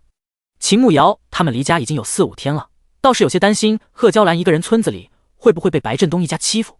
他不敢，放心吧，有林健和陈大业看着，不会出事的。宁承霄说道。那我们早些办完事，早些回去。秦慕瑶点点头，虽然在这里吃住都不愁，可是还是没有自己家住着自在，想早点回家去。第2天早上吃过早饭，赵思邈让宁承霄陪他出门，好像去找之前赢了他下棋的人，让宁承霄给他出气，活生生一个老小孩。走之前还让秦慕瑶在家好好烤烤鸭，这古代又没有烤炉，他只能让人生火，就用树枝插着烤。秦慕瑶捣鼓了一早上，总算烤出了一只品相不错的鸭子，又烙了很薄的面皮，切了一些葱白丝，至于甜面酱这个时代没有，只能这样了。结果中午赵思邈派人来通知他，说他们不回来吃饭了，下棋遇到对手了，一定要决出高低才行。秦慕瑶有些无语，怎么有种他男人要被赵老头带坏的感觉。下午他在家也没事干，找赵府里的小厮帮他削了一对织围巾的竹签，之前传送回来一捆毛线，他倒是可以给宁承霄织围巾。小厮削竹签的时候，他到空间去将毛线解开，裹成了一个毛线球，方便一会直接织围巾。等到毛线整理好了，又将农场都打理了一遍，府里的丫鬟才将竹签给他送来。听到有人敲门，他马上从空间里出来，拿了竹签就在屋子里开始织围巾。还好上大学的时候跟着室友学过，现在还能记着3种织法，这可比刺绣简单多了。1下午时间，他已经织了1/3，速度还是很快的。天快黑的时候，终于听到门口车轮声，应该是宁承霄回来了。他连忙将东西收到乾坤袋里，然后打开门走出去，果然看到宁承霄在外面，手里还拿着一串糖葫芦。怎么才回来啊？午饭吃了吗？秦慕瑶快步走到宁承霄跟前问道。和赵神医的朋友下棋，他输了几局不高兴，非要拉着我一直下，所以就耽误了时间，午饭在酒楼吃的。给你买的，尝尝看。宁承霄将手中的糖葫芦递给他。将我丢家里1天，1串糖葫芦就把我打发了吗？我可不吃这一套。秦慕瑶一脸傲娇地说道。宁承霄愣了一下，一把将秦慕瑶拉到怀里。那瑶儿怎么才能哄好？怎么也要你喂我吃吧？秦慕瑶坏笑地看着宁承霄说道。好，那我喂你。宁承霄拿起手中的糖葫芦放在秦慕瑶的唇边，但是秦慕瑶也不吃，只是直勾勾地盯着他。怎么了？不是要我喂？宁承霄不解地问道。哎，直男。秦慕瑶无奈地摇摇头，然后咬了一颗下来，在宁承霄还未反应过来，直接将嘴巴里的糖葫芦喂到了他的嘴里，然后一脸得意地说道：这才叫喂，笨死了。宁承霄愣住了，耳尖开始发烫，他简直太大胆了，可是他却讨厌不起来，心里反倒有些开心。就在这时，赵府里的丫鬟过来，看到他们亲密的姿势，羞红了脸，低声说道：宁公子，门外有一位公子找你。今天不更了，我只是一个小作者，这是我第2本书，很多地方不足，恳请那些要求很高的读者不要在这里指指点点了，反正我也达不到您的标准，不如换本自己喜欢的书，看着也开心，没必要在这里带我一个小作者的节奏。那些支持依依的，依依深表感谢，谢谢你们的不离不弃，你们给出的意见我会好好考虑和改正的，谢谢大家。第126章带了一个女人回来。秦慕瑶一听有人找宁承霄，立马从他怀里起身，好奇地看着他，会不会是那位？宁承霄看秦慕瑶眼底的担忧，立马明白他在嘴里说的那位是谁了。不知道，我出去看看。宁承霄将糖葫芦递给秦慕瑶，轻声说道：“等一下，我陪你一起去。”秦慕瑶不放心宁承霄一个人，反正就在门口，他也去看看到底是不是宁佳玉。宁承霄也没有反对，就看到秦慕瑶将糖葫芦拿到屋内放好，再出来推着他一起往赵府大门口走去。从赵府大门口出去，竟然看到方白燕站在外面。秦慕瑶看到是方白燕的时候，瞬间松了一口气。方白燕看到他们出来，马上快步走了过来。方公子来找在下，是有何事吗？宁承霄看着方白燕问道。来找宁兄，确实是有点事，不知道方便单独说两句吗？方白燕看了一眼秦慕瑶，似乎有些难为情，低声对着宁承霄说道。秦慕瑶闻言自然懂了，反正方白燕是他们认识的，肯定不会害宁承霄，他就自觉地走了。我进去找赵神医了，你们先聊。说完就转身进去了。等秦慕瑶走了以后，方白燕才缓缓开口说道：是这样的，我有个堂弟，去年和人打架，伤到了要害，看了好些大夫都说不行，我三叔为此特别着急，也试着来找过赵神医，但是神医不给看，不管送礼还是给钱，神医面都不见。为此家里人愁死了，听闻你也找赵神医看病，想请您牵个线，能否帮我那堂弟看看？方白燕也是没办法，前天办完事回去就被他三叔拉着苦苦哀求了一晚上，谁让他三叔就那么一根独苗，以后万一不能人事，也没办法传宗接代。所以知道他认识的朋友能请动赵神医治病，自然是要想尽一切办法的。宁承霄皱了皱眉头，赵老头的脾气向来不好，一切都按照自己的心情来，他不愿意给人看病，即便你有金山银山，他也不会给看的。我三叔说了，不会让您白帮忙，只要能求得神医帮忙治病，条件随便您开。方白燕看到宁承霄皱眉，知道他向来不愿意多管闲事，可是他三叔一家苦苦哀求，他三婶更是跪着求他，他实在没办法，才厚着脸皮来的。宁承霄放在腿上的手指轻轻动了两下，缓缓地开口说道：赵神医的脾气应该抚州城里人都知道，我就看在方公子的面上，帮忙问问看，如果神医不答应，我也无能为力。好，不管结局如何，都麻烦您兄了。我这边事情倒是办得差不多了，家里目前也没什么事，就等你们一起回去。方白燕听到宁承霄的话，心底松了一口气。行不行另说，人家愿意帮忙就已经不错了。方公子不必等我们到时候自己回去便是。如果你没有别的事情，我就先进去了。如果赵神医答应给你堂弟治病，明日我会带他去四海客栈，如果中午之前还未去，那便是神医不愿，我就无能为力了。宁承霄摆摆手，不想麻烦方白燕，更主要是他更想和秦慕瑶单独相处。好，我回去告诉我三叔，我们明日在客栈恭候您和神医。方白燕双手作礼，感激地说道。等方白燕离开后，宁承霄才转动轮椅回府。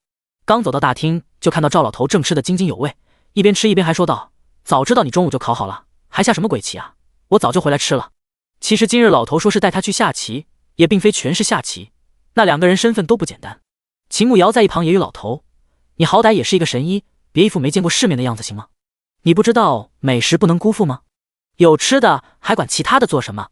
老头一脸严肃地说道。秦慕瑶坐在一旁帮赵老头包烤鸭，将切好的烤鸭片裹上葱丝递给他，嘴角抽搐了两下，真是个吃货呀。秦慕瑶刚包好一块，正好抬头看到宁承霄回来了，立马笑着起身走了过去。张嘴。秦慕瑶将手中的烤鸭递到宁承霄面前，宁承霄乖乖地张开嘴巴，任由秦慕瑶投喂。好吃吗？秦慕瑶看着宁承霄慢慢的咀嚼，完全就是一个翩翩贵公子，和赵老头那种吃货形成了鲜明的对比。好吃。宁承霄咽下之后才开口回答。秦慕瑶满意的笑了，然后推着宁承霄回到屋里，开始亲自给他包烤鸭。晚饭是赵府的厨娘准备的，烤鸭只算是一道菜而已。三个人吃了晚饭后，赵老头就去帮宁承霄扎针灸。今天白天在外面一整天还没有扎，正好这回扎了，再泡半个时辰的药浴也就可以休息了。秦慕瑶其实一直很好奇，这赵府就赵老头一个主子，就没有其他人了？难道他没有娶妻生子吗？但是这毕竟是人家的私事，他们只是来看病的，暂住几天就要走，他也不好多问。就在赵老头给宁承霄扎针灸的时候，突然有个小厮进来通报：老爷，林雨公子回来了。这死小子还知道回来，让他滚过来见我。赵老头一边扎针一边说道。林雨公子受了一点伤，还带了一个女子回来。小厮小声的禀报。赵思邈身子一顿，黑着脸说道：啥？他居然还带了一个女人？他长本事了，竟然敢随便带女人回家。就在这时，一个高大的身影走了进来，一袭宝蓝色的长衫，头发高高竖起，眉眼温润，气质儒雅，身上带着一股淡淡的草药味，脸色有些苍白，气色不佳，想必是身子不适。师傅，徒儿来给您请安了。林雨快步恭敬地站在一侧，弓着身子给赵思邈请安。赵思邈刚好给宁成霄扎完针，抬起头看了一眼林雨，说：“你带了一个女人回来。”赵思邈问道：“第127章，青兰姑娘。”林雨慢慢起身，回答道：“青兰姑娘是我此次去西域遇险救我的姑娘，她爹娘都死了，也没有别的亲人，她一路照顾我，我便将她带回来了。”赵思邈看了一眼林雨，然后才说道：“人你既然已经带回来了，今后要是出了什么事，你自己负责。若是敢坏了我这里的规矩，我可不管她是男是女，一律严惩不贷。师傅请放心，来的路上我已经与青兰姑娘说过府里的规矩，她已经知道了，绝对不会坏规矩的。”林雨赶紧出声说道。赵思邈点了点头，然后看了一眼林雨面色不佳，给他把了脉，确定问题不大，就让他回去休息。秦慕瑶和宁成霄一直没有说话，毕竟他们也插不上话。第二天早上吃饭的时候，秦慕瑶才看到林雨说的那位青兰姑娘。当看到人的时候，他愣了一下，她的个子在古代已经算高的了，可是这位青兰姑娘竟然比她还要高出半个头，不说有1.8米，怎么也有1.75米。难不成西域女子都是这般高挑的？他记得元神的娘好像也是西域人，所以她身上也带有西域的血统。没想到纯正的西域女子竟然那么高挑。师傅，这位便是救徒儿的青兰姑娘，青兰这是养育我的师傅。林雨将青兰带到赵思邈跟前介绍道。青兰立马对着赵思邈行礼，怯生生地说道：“青兰见过师傅。”赵思邈看了一眼青兰，倒是没有摆脸色，轻轻地点了一下头。既然人都在，就顺便介绍一下，这2位是我的贵客，这位是宁成霄，那是他的娘子秦慕瑶，这是我的徒弟林雨。赵思邈顺便给几个人互相介绍了一番，几个人又互相见礼。青兰在给秦慕瑶行礼的时候，看到他的时候心头一怔，难道他就是自己要找的人？可是又有一些不一样，一时间竟然不确定不起来。现在还有其他人在，他不敢出声，只能先忍着，找机会再试试。几个人坐在一起吃了早饭，宁成霄找赵老头单独谈事情去了。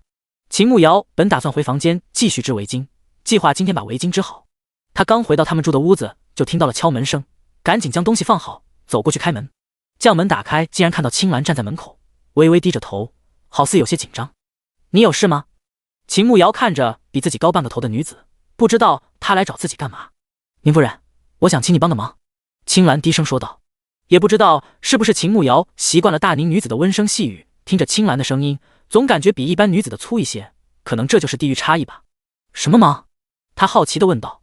他们今天早上才认识，连话都不曾说2句，她来找自己帮忙，是不是有点自来熟了？“是这样的，我不是大宁的人，你应该也看出来了，我身上穿的服饰也和你们不同。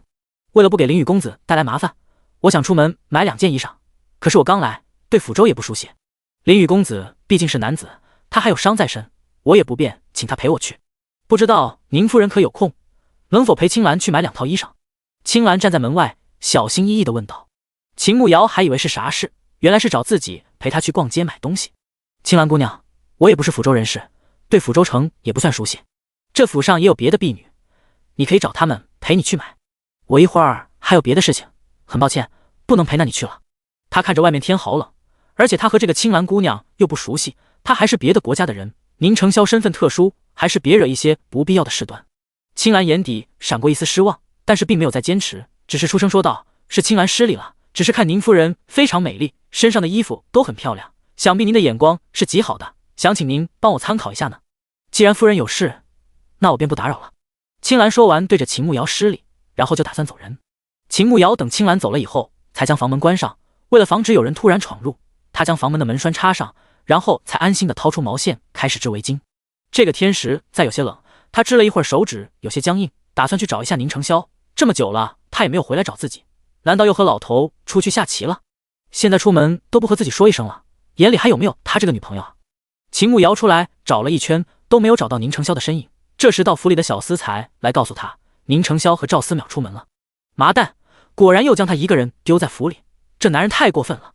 今天不管他是买糖葫芦还是金葫芦，他都不会轻易的原谅他。再次回到屋里，围巾都不想织了，跑空间去调戏狗蛋了。狗蛋，你能不能给我安排一个让宁成霄吃醋的任务啊？他现在很生气。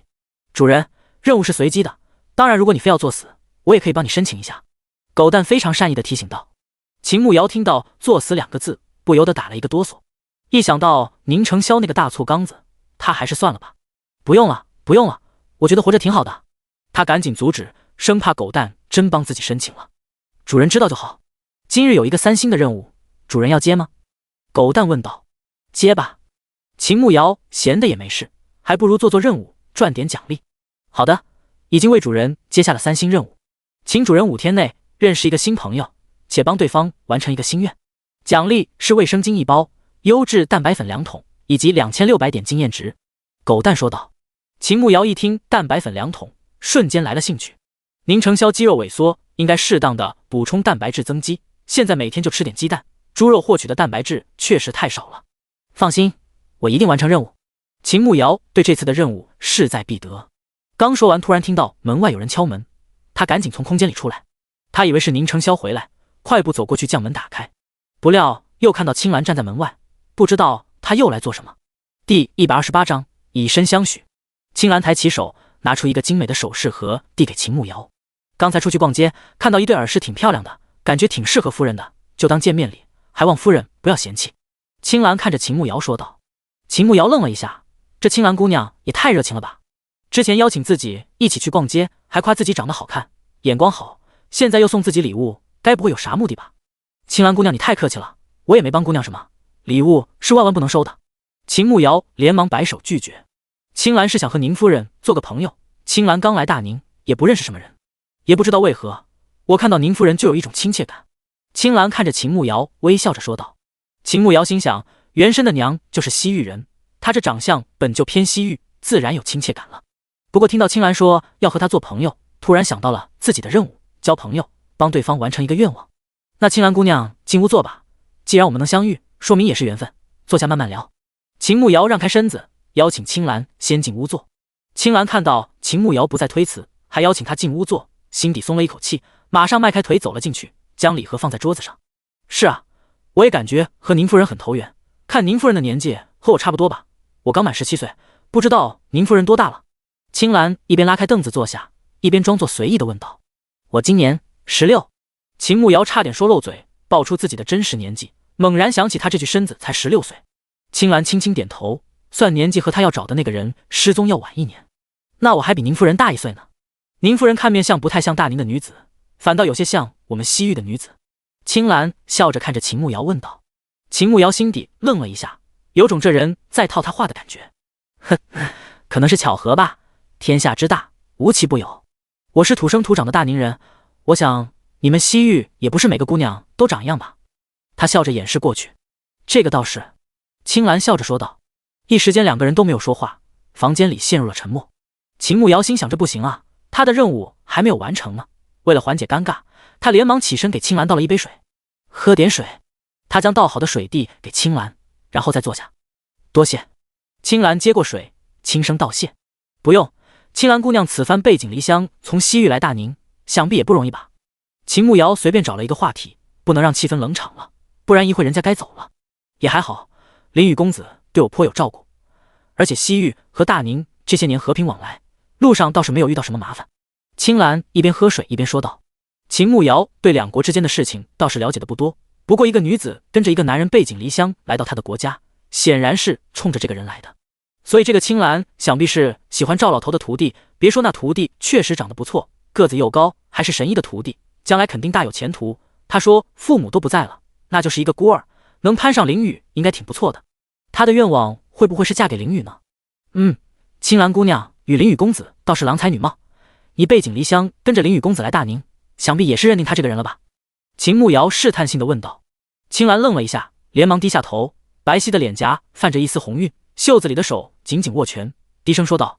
宁夫人，你误会了，我与林雨公子只是普通朋友，我救了他，我父母不在了，他看我孤苦无依，就让我跟他来大宁，我们之间什么都没有的。秦慕瑶看着青兰有些发红的脸颊，一看就是害羞了，而且女孩子就爱说反话。青兰姑娘，你不用不好意思，我们大宁的规矩救命之恩，以身相许。你是不是怕林雨公子不主动说娶你，你不好意思开口？要不然我帮你去问问，我和师傅比较熟，让他师傅为你做主。只要完成了青兰的愿望，他就能完成任务了。青兰被吓得脸都白了，一把放下手中的水杯，噌的一下起身。宁夫人，你想多了，不是那样的，我东西还没有收拾好，我先回去收拾东西了，改天再聊。青兰快速的说完，急匆匆的向着门外走去。刚走到门口，差点撞上刚回来的宁承霄，还好宁承霄向着旁边一转轮椅，他才没有扑上去。宁承霄看着匆匆跑掉的青兰，脸颊绯红，好看的眉头皱了起来。他们两个女人在屋里做什么？秦慕瑶本来还一脸懵逼，怎么说的好好的，青兰就跑了？就算害羞，也不可能那么夸张吧？看到宁承霄出现在门口，想到他就这样把自己丢在家里，小脸一下就垮了下来，连忙转过身，故意不看他。宁承霄连忙上前，来到秦慕瑶的面前，但是他看到自己去了，马上又转身不看自己，明显是生气了。瑶儿，怎么了？谁惹你生气了？是不是刚才那个女人？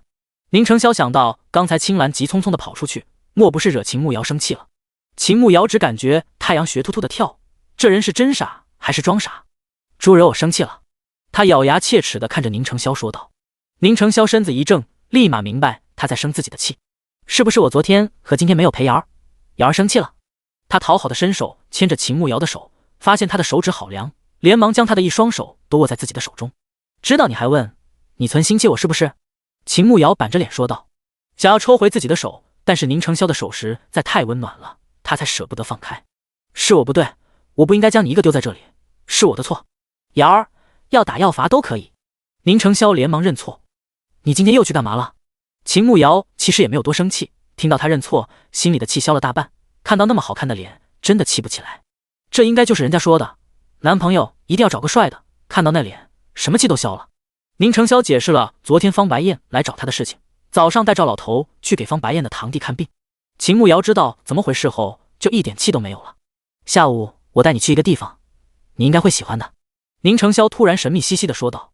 秦慕瑶身子一愣，直男居然会制造惊喜了。第129章，别人有的，我的瑶儿也要有。正好这个时候，赵府的丫鬟来叫他们吃了，秦慕瑶也没有问，反正下午去看看，看看直男能给准备什么惊喜，但愿不是惊吓。他推着宁承霄去前厅吃饭，刚走到门口，就遇到林雨和青兰也过来吃饭。青兰好像很怕他，一看到他就赶紧躲开，脸色好像还很紧张似的。秦慕瑶有点无奈，古代的女子可真委婉，都跟着人家背井离乡，跨国恋了，他就说那么一句，就将人家吓成这样。吃过午饭以后，秦慕瑶就跟着宁承霄出门了。他也不知道宁承霄要带他去做什么，安心听他指挥往哪里走就行。从赵府出来，大概走了1个小时，穿过2条大街，又走了几个小巷。宁承霄出声说道：“到了。”秦慕瑶停下脚步，抬头看了一眼四周，这就是在一条街上啊。这条街不算太繁华，街道两边的铺子虽然开着门，但是来往的客人不多。只见到宁承霄指着一家卖布的铺子说道：“走，进去看看。”秦慕瑶愣了一下，这是要给他买衣服？可是他现在不缺衣服，而且他们都要回家了，买了在路上也懒得拿。可是这是宁承霄主动给他准备的惊喜，他不能打消他的积极性，只好跟着他一起进去，先看看再说。布庄里现在没有客人，就一个掌柜在里面坐着打瞌睡，看到他们进去，马上迎了上来。掌柜看到宁承霄后，竟然主动退到了旁边，恭敬地等候在一旁。你看看，感觉这里如何？宁承霄问道。秦慕瑶皱了皱眉头，难道不是让他看布吗？这里有什么问题吗？他好奇地问道。宁承霄从怀里掏出一张地契递给他，道：“这是方白燕的三叔给的谢礼，这间铺子的地契我已经记在了你的名下，今后这间铺子就属于你了。”秦慕瑶怔住了，接过地契一看，上面果然写着他的名字，还有这间铺子的位置以及大小，还有一份补充，就是铺子的一切东西都属于他们所有，包括库存里的布匹等等。他一时间还没有反应过来，就好像男朋友突然送了一套房给你一样，确实挺震惊的。过了好一会儿，他才反应过来，开始打量这间铺子。这个铺子是上下2层，楼下还有1层，而且铺子很大，上下2层一起，再加后院一起，应该有1000个平方。你说这里现在都属于我们了吗？秦慕瑶将铺子查看了一遍，惊喜地问道。属于你？宁承霄说道。不都一样吗？我和你是夫妻，还分什么你我？秦慕瑶笑着说道。不一样，这是聘礼的一部分，今后还有别的，别人有的，我的瑶儿也要有。宁承霄拉着秦慕瑶的手，抬头望着他。秦慕瑶本来还笑得挺开心，听到宁承霄的话，鼻子发酸，眼眶有一些发胀，怎么突然搞得这么煽情啊？要是有一束花，一枚钻戒，他都以为宁承霄要给他求婚呢。现在就挺好了，毕竟人不能贪心，别人可没有你这么好看的相公，我已经比大部分人幸福了。秦慕瑶躬身与宁承霄对视，这个男人真的好爱，三观正，大方，他简直喜欢的不行。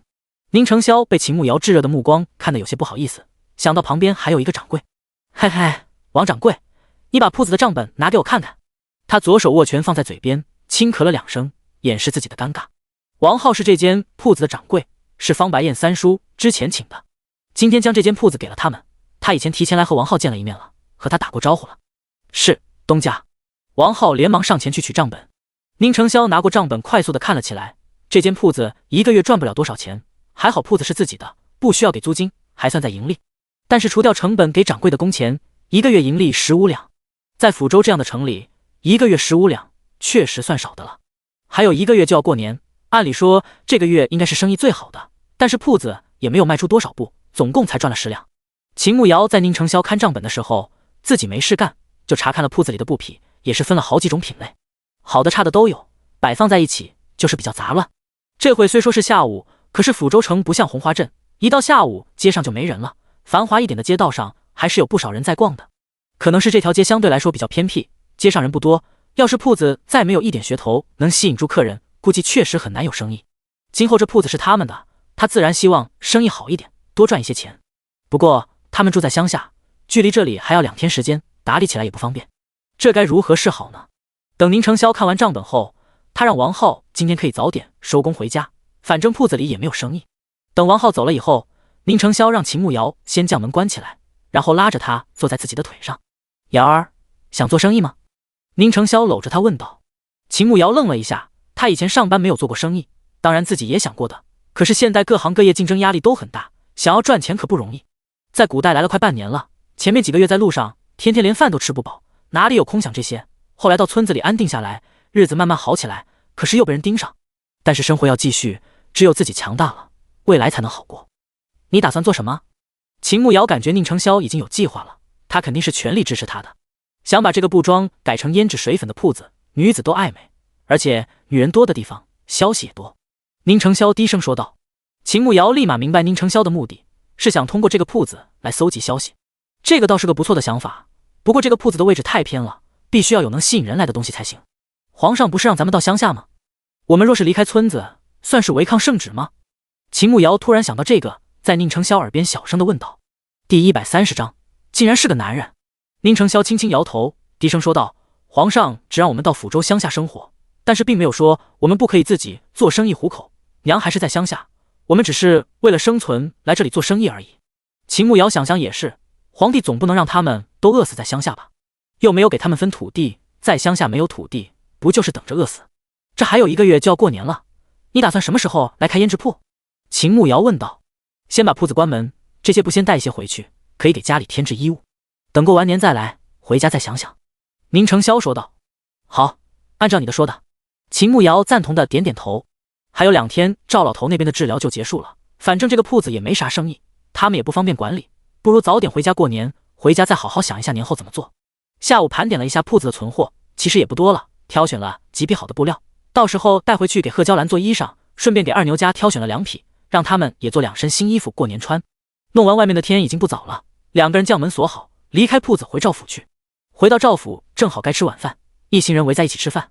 今天晚上抚州城花灯节，宁公子与夫人可有兴趣一起出去逛逛？林雨突然出声询问2个人。秦慕瑶一听花灯节倒是有些兴趣，毕竟没去过，想见识一番。宁成霄对这些没啥兴趣，但是看秦慕瑶眼底带着几分期待，当即点头说道：倒是可以去看看。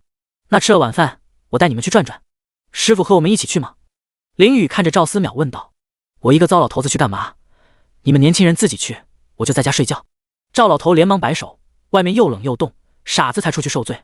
吃过晚饭，秦慕瑶和宁成霄就跟随着林雨一同出去看花灯。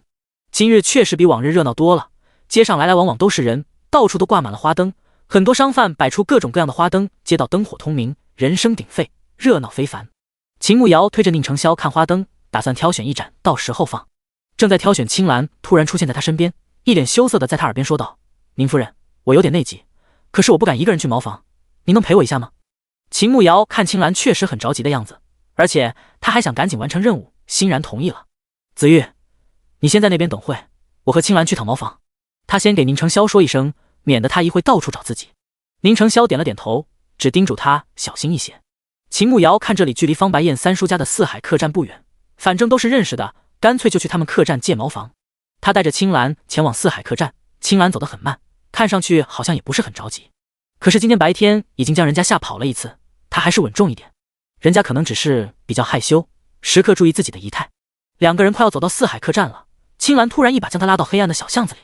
秦慕瑶大惊，不知道他要做什么，连忙伸出手想推开他，双手正好放在了青兰的胸口，他用力一推，直接将人推开了。可是当他的手放在青兰胸口的时候，他明显感觉不对劲，他的胸怎么那么平，而且还硬邦邦的，一点都没有女子的柔软。宁夫人，你怎么了？青兰被推开后，连忙向着他这边走过来，不解地问道。这话应该我问你吧，青兰公子。秦慕瑶防备地往后退，做好了马上逃跑的准备。青兰没有料到秦慕瑶竟然这么快就识破了他的身份，心底大惊，但是他却还没有搞明白他到底是不是自己要找的人。宁夫人，你别激动，我承认我是男子，可是我并没有恶意，我真的。青兰承认了自己的身份，并努力向秦慕瑶证明自己是没有恶意的，可是他好像并不相信，竟直接转身往外跑。他没办法，直接飞身上前，一个手刀将他敲晕，再将他抱起来，飞身离开。秦慕瑶再一次醒过来，已经是深夜，他发现直接躺在床上，四周的环境非常陌生，他马上从床上坐起来，防备地看向四周。只见到青兰坐在屋子中间，听到他发出的声音，马上投来了目光，起身向着他走了过来。你想干嘛？秦慕瑶从床上起来，连鞋子都没有穿，连忙向着旁边退去，尽量和青兰保持安全的距离。宁夫人，你别激动，我不会伤害你的，我只是有件事想问问你，你只需要回答了我的问题，我便会放你离开。青兰没有刻意尖锐着嗓音，恢复了男子的音色，清澈的眸子看着他。你想问什么？秦慕瑶并未放松警惕，只要青兰赶上前一步，他就马上退后一步，绝对不让他离自己太近。你认不认识一个叫凤瑜的女人？青兰到秦慕瑶的防备，并未再靠近，停下脚步，站在原地问他。秦慕瑶摇摇头，他可以确定他不认识，而且原主的记忆中也没有叫这个名字的。青兰看秦慕瑶摇头，眉头紧紧地皱了起来。宁夫人，这件事对我非常重要，请你如实回答我，否则我只能将你带走。青兰上前了一步，语气也加重了2分。秦慕瑶马上后退了一步，我真的不认识，我从来没有听过这个名字，我对天发誓，我要是骗你，我天打五雷轰，不得好死。这下你信了吧？青兰看秦慕瑶好像真的不认识，难道他真的认错人了吗？可是他和自己要找的人分明那么像。他从怀里掏出了一张画像，打开让秦慕瑶，你认识画中的女人吗？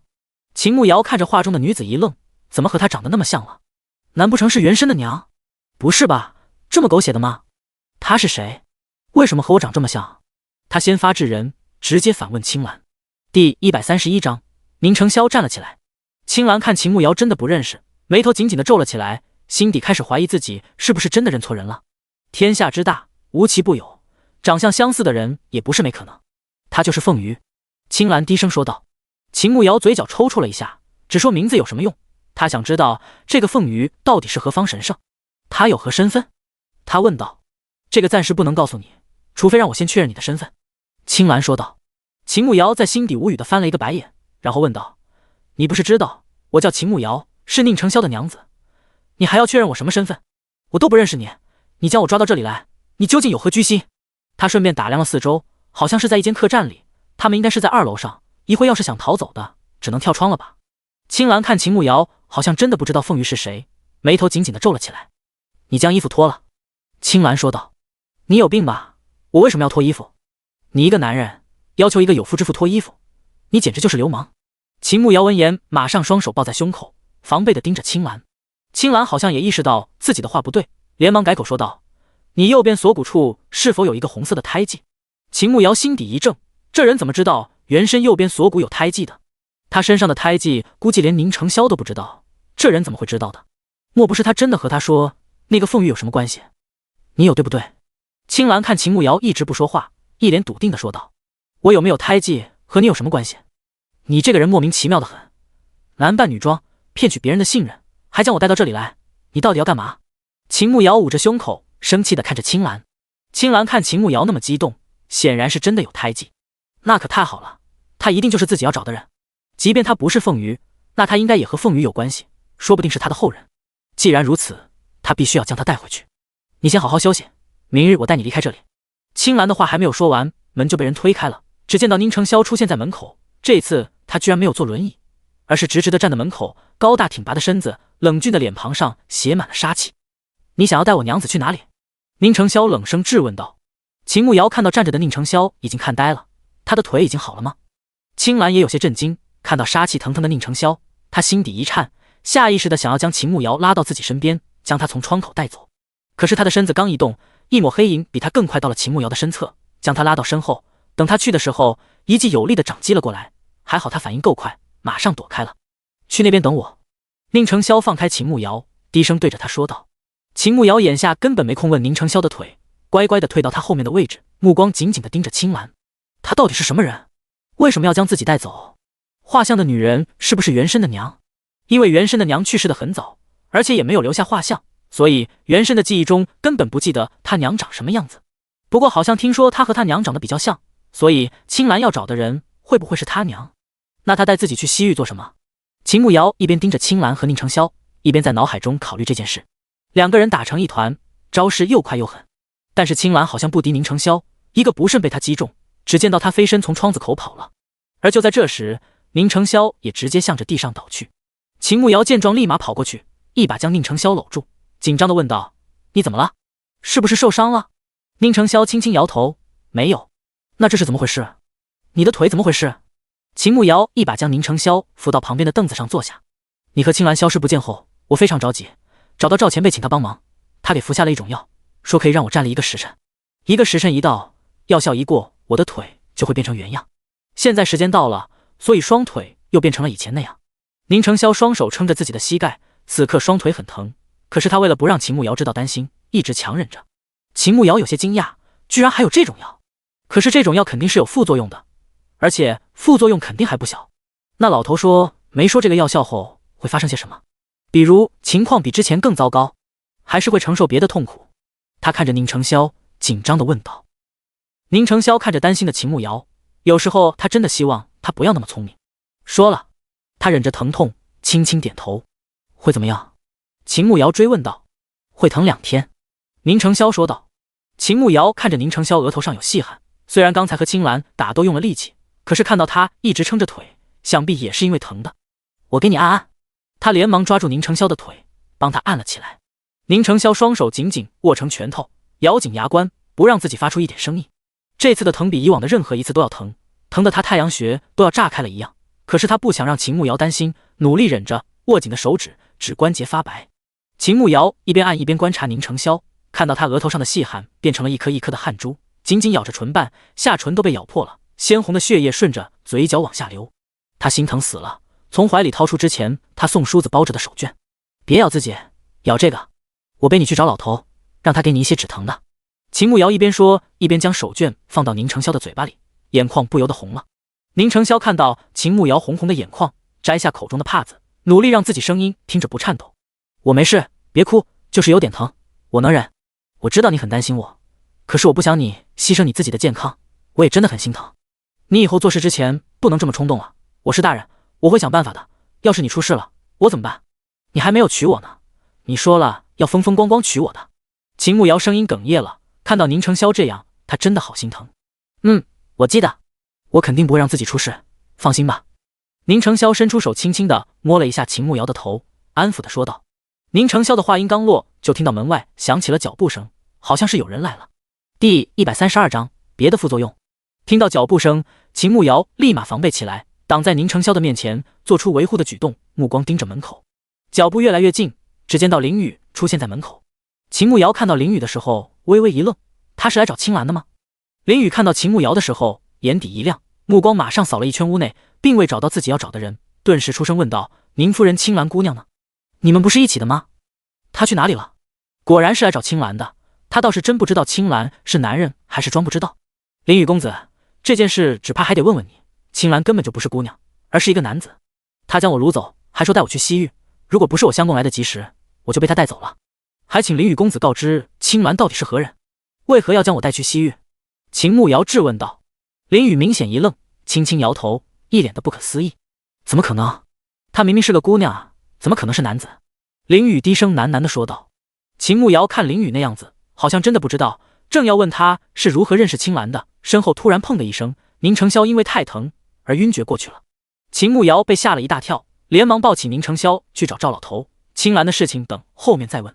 林雨看着秦慕瑶一介弱女子，竟然能轻易将宁成霄一个男人抱起来，十分的惊讶，但是看到宁承霄晕过去，马上上前帮他把脉。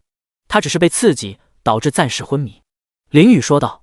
秦慕瑶并未停下，他要亲自去找赵老头看了再说。从楼上下去，才发现这就是在方白燕三叔的客栈。回到赵府后，赵老头就在大厅里等他们，好像早就料到了，淡定的上前给宁承霄把脉，说的和林雨说的是差不多的。你明知道那个药对有这么大的副作用，你怎么还给他？你是大夫啊，你怎么可以让他胡来？秦慕瑶看着昏迷的宁承霄，他向来是一个忍耐力很强的人，居然都被痛晕过去，可见那疼是人无法忍耐的。他虽然没有感受过，但是肯定是要人命的，他真的很心疼。你这臭丫头，你男人什么驴脾气你不知道吗？我能拦得住吗？我要是不给他，他怕是要把我这屋顶都掀了。赵老头一副我也很委屈的表情。秦慕瑶当然也知道宁承霄的脾气，可是看到他被疼晕过去，心里真的很心疼。是我刚才冲动了，给前辈道歉，对不起。那除了疼，还是别的副作用吗？他冷静下来，先问清楚再说。他怕宁承霄故意隐瞒自己，还是问问老头。除了疼之外，以前的治疗白费，至少3个月他不能站，即便有人扶着也不行。赵思邈沉声说道。秦慕瑶就知道副作用肯定不止一点，他倒不是怕宁承霄恢复的时间更长，就是怕他疼，怕他自己失望。没事，我们还年轻，今后再慢慢来便是。多谢前辈了。秦慕瑶坚信未来会好起来的，宁承霄一定会再站起来的。回想在客栈他突然出现的模样，挺拔高大的身躯，站起来的他连气质都不一样了，贵气不凡，真的是风华绝代，和他以前设想的梦中情人一模一样。宁承霄醒过来已经是天亮，秦慕瑶趴在床边照顾他，应该是已经睡着了。他的腿还是隐隐发痛，但是没有昨晚上那么剧烈，在可以承受的范围内。看着趴在床边睡着的秦慕瑶，昨晚上肯定吓到他了，伸出手摸了一下他的小手，冰凉刺骨，连忙将身上的被子搭在他的身上。秦慕瑶猛然惊醒，看着床上苏醒过来的宁承霄，又惊又喜。你醒了，感觉怎么样？还疼吗？秦慕瑶紧张地看着宁承霄问道。不疼了，昨天晚上辛苦你了，外面天色还早，快到床上来躺一会儿。宁承霄摇摇头，心疼地说道。秦慕瑶担心了一晚上，守了一晚上，全身有些僵硬，慢慢起身，活动了一下僵硬的身子，再小心翼翼地去床上躺下。怎么不躺床上？刚上床就被宁承霄一把搂到怀里，温暖的气息将他包裹住。怕你哪里不舒服？我好，马上去叫赵老头。秦慕瑶侧着身子面对着宁承霄，双手放在他的胸口，小声地说道。我没有不舒服，你别担心。宁承霄轻轻地搂着秦慕瑶，心底无比的踏实。在知道他失踪后，一向沉着的他慌了，特别的害怕，很怕失去他。他无法想象没有他的日子，他是他的光，他的希望，其实一直离不开他的人是自己。所以他选择了那种极端的方式，找赵思邈要了药，和失去他相比，那点疼痛根本不算什么。你是怎么找到我的？秦慕瑶僵硬的身子已经暖和起来，他也没有睡意，就想和他在一个被窝里聊天。我四处寻你，到了四海客栈去问，小二说确实有一个女子带着有些像你的人开了一间房，我让他带我去看看，没想到果然是你。宁承霄解释道。秦慕瑶愣了一下，这还真是缘分。青兰应该不知道他们和四海客栈的老板认识，还好他带他去借茅房的，还没来得及告诉他们认识客栈的老板，不然他要是知道他们认识，估计就不会在四海客栈了，那宁承霄还未必能找到自己。青兰为何要带走你？宁承霄问道。他说我很像一个人，一个叫凤羽的女子，他还拿了画像给我看，画中的女子和我确实有几分相似，他应该要找的是那个人，只是因为我与他有些像，怀疑我和他的关系。秦慕瑶靠在宁承霄怀里说道。宁承霄眉头紧锁，凤羽不是西域失踪了10多年的圣女吗？秦慕瑶怎么会和凤羽像？莫非他娘就是凤羽？可如果是的话，为何凤羽会嫁给秦正浩当妾？圣女在西域的地位很高，甚至比西域的公主地位还要高，而且圣女一生不可以嫁人，到了一定年龄，会由长老们选出一名男子，服下一种秘药，孕育下一代圣女，诞下女婴后，男子就会被处死，女婴则被抚养长大，成为下一任圣女。第133章乞丐送来的信。子玉，你认识凤羽吗？秦慕瑶看宁承霄这么久没有说话，小声的询问道。没有，你昨晚上照顾我，也没有好好休息，先睡一会儿。宁承霄没有告诉秦慕瑶实情，如果他真的是凤羽的后人，那西域的人会将他接回去，让他成为下一任圣女。他绝不允许这件事发生，他不需要她做圣女，拥有至高的身份。他若想成为人上人，他自会夺得权力，让他风光无限。好，我确实有点累了，那我先睡会。秦慕瑶打了一个哈欠，宁承霄身子好温暖，他倒是有些困意了。等到秦慕瑶睡醒，已经是中午。宁承霄并没有起床，而是一直在旁边陪着他。等他睡醒了，才温柔地说道：“肚子饿了吧？起来吃点东西，明天我们就回家。”秦慕瑶愣了一下，这么快吗？按照最之前的计划，也应该是后天走的，他的治疗周期还没有到呢。更何况他又服了那种药，现在病情又恶化了，应该再多治疗几天才是，怎么那么着急回去？回去有事吗？反正家里也没什么事，不如让赵老头再给你治几天。秦慕瑶不放心，害怕他回去后又被疼晕过去。我娘的生辰快到了，我想早些回去陪她过生辰。宁承霄早就想好了说辞，此地不宜久留，先回乡下去。秦慕瑶一听是因为这个，倒是没话可说了。那走之前让赵老头再给你看看，再拿一些药。这次回去至少要带到年后了，怎么还有1个多月？拿些药还能缓解一下。好，那先起来吃东西，下午我出去办点事，你就在家里休息。宁承霄说道。秦慕瑶想明天就要离开抚州城，他还答应要去找周和问护手霜的事情，他还得出门一趟。我之前陪赵老头去斗鸡，在一个胭脂铺订了2盒胭脂，本来约好明天去拿的。既然我们明天要走，我下午去拿吧。他暂时不能和宁承霄说护手霜的事情，主要是不知道该怎么坦白，害怕一说狗系统又让他强制晕倒了。好，那我陪你去。宁承霄知道女子都爱美，之前家里条件差，他也没有主动买那些东西，这次主动买了，他自然是赞同的。好。秦慕瑶点点头，到时候让宁承霄在外面等一下就行了，他就问2句话就行。2个人起来吃了一点饭，宁承霄和赵老头说了一会儿话，然后就一起出门。不过今天他们在府上一直没有看到林雨，不知道他是找青兰去了，还是觉得不好意思面对他们，自己在院子里藏起来了。秦慕瑶带着宁承霄到了花月阁门口，这条街是繁华地段，所以来往的人还是不少。你在外面等我，我去拿了东西就来。秦慕瑶看着铺子里都是女子，而且还有台阶，也不好推宁承霄上去，就让他在外面等着。去吧。宁承霄看了一眼四周，人这么多，应该不会出事。秦慕瑶马上进门去，避开里面挑选的女子，直接去找周和。周和是掌柜，一般情况下都在收银的地方。果然在收银的地方看到周和正坐在里面，周和马上也看到他来了，一看到他后立马起来，一脸激动地向着他走过来。秦妹子，你可算来了，我这天天盼星星盼月亮，终于把你盼来了呀！快跟我去2楼。周和一把抓住秦慕瑶的手，激动地说道。秦慕瑶早就猜到周和会如此，跟着他一起上了2楼。秦妹子，来喝茶。上次你给的雪花膏刚放到店里，2天就卖完了，还有好些客人吵着要呢，你这还有多少啊？姐姐我全要了。周和给秦慕瑶倒了一杯茶，也不客气，直接开门见山地问道。他本来让自家师傅研究一下能不能自己做出来，可是研究了这几天一点头绪都没有，后悔当初没有将秦玉手里的雪花膏都买下来，要是他卖给其他人或者不来了，他就亏大了。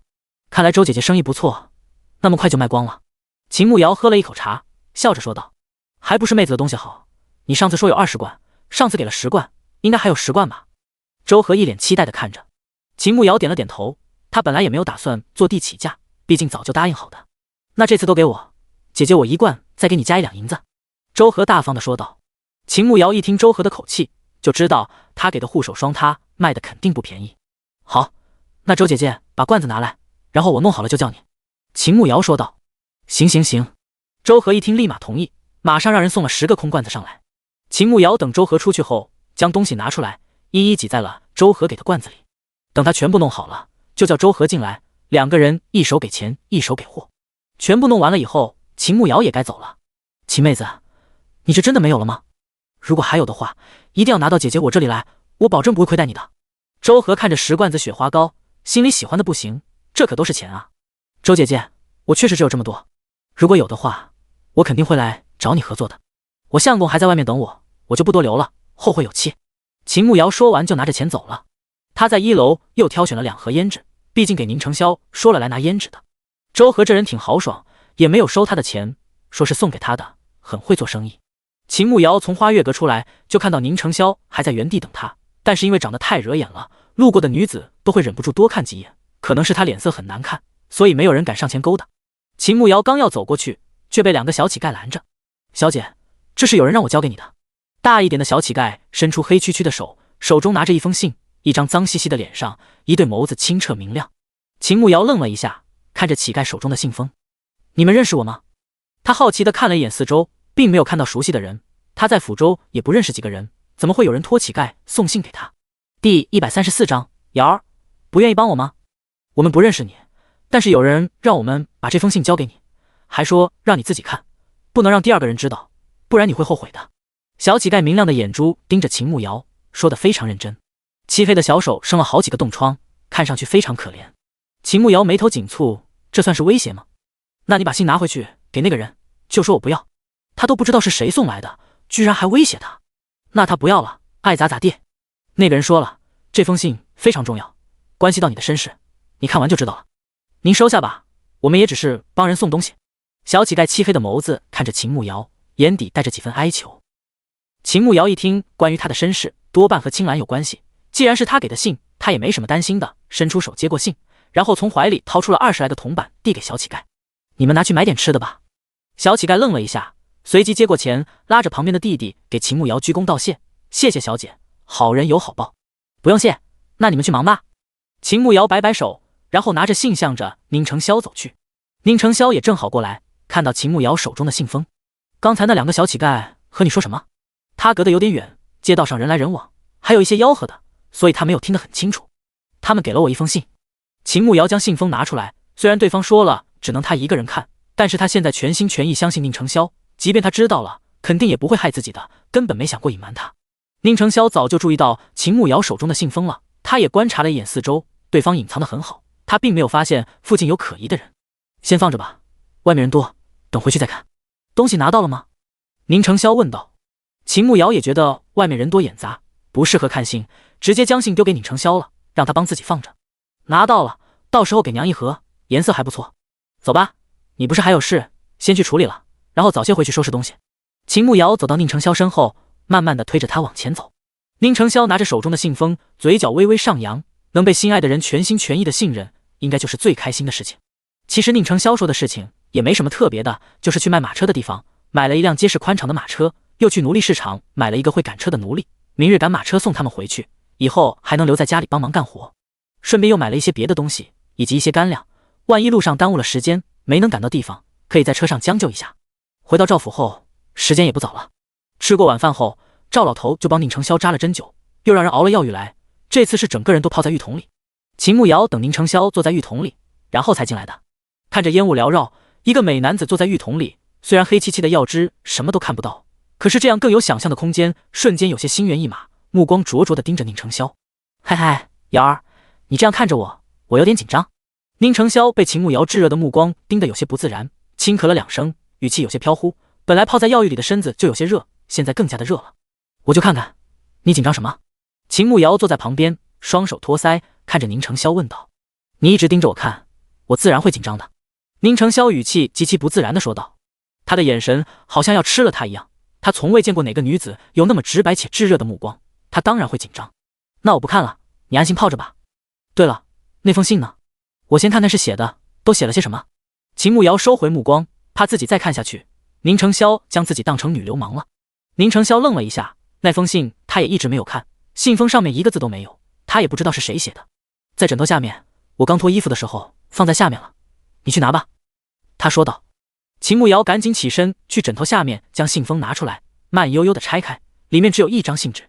他拿出来看了起来，只见到上面只写了1行字：明日辰时3刻清欢楼见，有重要事情相告。留名处写着青兰。什么玩意儿？说好的关于他身世呢？写了什么？宁成霄看秦慕瑶一直没有说话，只是眉头紧锁，好像不是什么好事。青兰写的，约我明天早上去清欢楼见面，说是有重要的事情告诉我。秦慕瑶如实告诉宁成霄，反正他也没啥好隐瞒他的。宁成霄眉头紧紧地皱了起来，这个青兰是不是想死了？你会去吗？他握紧拳头，看着秦慕瑶问道。当然不去，我们明天不是要回家，我去见他做什么？我和他又不熟，而且我和他也没什么事好聊。秦慕瑶确实不打算去见青兰，他要说的是原身的身世，和他没啥关系。反正他觉得现在的日子挺好，有自己喜欢的人，喜欢的人也喜欢自己，日子也一天天变好，婆婆也明事理，不是那种恶婆婆，对于这样的生活，她真的很满足。宁成霄听到秦慕瑶的话，心底才慢慢放松下来。他现在的能力还不足以对抗西域，要是秦慕瑶的娘真的是西域圣女，他们要将她带走，他目前还保不住她，他现在只能将她先藏起来，然后尽快发展自己的势力，确保今后谁也不能将他从自己身边抢走。等宁承霄泡完了，秦慕瑶知道宁承霄不让自己帮忙，打算出去给他叫府里的小厮帮忙。我出去叫人来帮你，你先等一下。可是他刚迈出一步，宁承霄突然叫住他：“瑶儿，不愿意帮我吗？”秦慕瑶脚步一顿，以为自己听错了，他竟然要自己帮忙。你让我帮你？他转过身看着宁承霄，偷偷地咽了一口口水。宁承霄此刻心底也有些紧张，他其实是想等他们成亲后才和他坦诚相见，可是青兰的出现，他想加快这个进度。第135章心机 boy 宁承霄。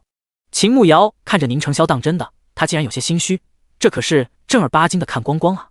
他们虽然同床共枕，睡了好多晚了，可是一直都是穿着衣服的，从来没有赤诚相见过。说不紧张是假的，毕竟她也是一个黄花大闺女。嘿嘿，那好吧，我去拿帕子过来。他强装镇定，慢慢向着屏风走去，颤巍巍地伸出手，将上面的干净帕子拿到那边的椅子上搭着，然后再迈开颤抖的腿，一步一步地走向宁承霄。赵老头说你3个月内都不能站，我先把你抱到椅子上坐下，然后再帮你擦身子，行吗？秦慕瑶走到浴桶旁边，假装淡定地问道。好。宁承霄配合地点点头，胸膛里一颗心滚烫，心上好像有一只小鹿在疯狂乱撞，十分紧张。秦慕瑶想将自己的外衣脱掉，要将宁承霄从浴桶里抱出来，衣服肯定要弄湿。如果只是把里面的衣服打湿了，他一会随手洗了，放在火盆边上晾着，明天早上应该就干了。3下5除2将外衣脱了以后，再小心翼翼地将宁承霄从浴桶里抱起来，看着他雪白的肌肤一点一点地露出水面，恰好到好处的胸肌，2条修长的手臂，紧接着是6块腹肌，可能是太久没有运动了，腹肌在慢慢退化了，但是还是能隐约看出一点。秦慕瑶此刻心跳得非常快，毕竟是第一次，她真的有点害羞，脸颊都滚烫，连同耳尖好像都在发烫。马上就要到关键部位，她考虑要不要闭上眼睛，毕竟真的很难为情。就在这个时候，也不知道怎么回事，屋子里的灯竟然被吹灭了，整个屋子陷入了黑暗中。秦慕瑶被吓了一跳，小声地惊呼了一声：“别怕，应该是风吹灭的。”宁承霄看了一眼被灭掉的蜡烛，心底松了一口气，然后轻声地安抚秦慕瑶：“哦，应该是吧，那我去点灯，你再等等。”秦慕瑶闻言也没有多想，现在一片漆黑，倒是没有那么紧张了，只是什么也看不见，他也没办法抱他去椅子给他擦身子。没事，就这样吧，我告诉你怎么做就是了。宁承霄拉住秦慕瑶，他能看见就行。秦慕瑶闻言松了一口气，虽然他嘴巴上浪，可是要他直接看男人的身体，他还是会害羞的，这样也不错。于是他赶紧将宁承霄抱起来，触碰到他光洁的皮肤，心里莫名一紧，脸越更红了。还好现在屋里没有灯，不然宁承霄一定会看到他的脸跟煮熟的虾子一样。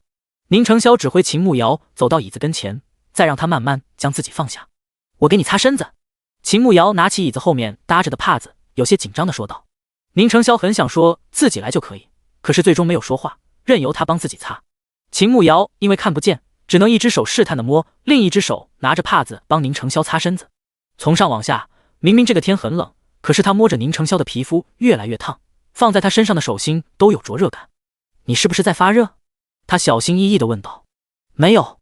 宁承霄连忙否认，他只是太紧张了，身子不受控制的发烫而已，口也有些渴，导致声音有点沙哑。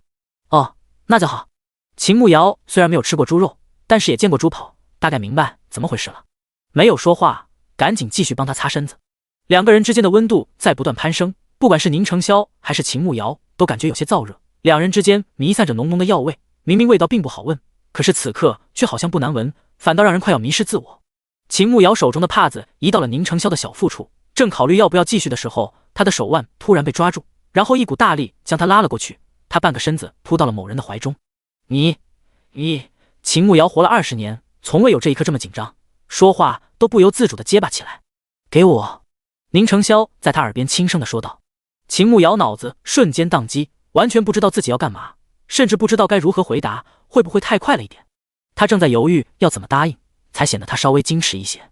突然手中的帕子被宁承霄拿走，然后他自己擦起了身子。秦慕瑶傻眼了，他说的是把帕子给他吗？靠！他以为要不要这么误导人啊？你是让我把帕子给你？他不信邪地问道，反正四周什么都看不到，尴尬就尴尬吧。对。宁承霄轻声说道，侧目看了他一眼，他似乎是有点失望。那你要帕子你就说啊，你拉我做什么？还以为算了，你自己擦吧，我睡觉了。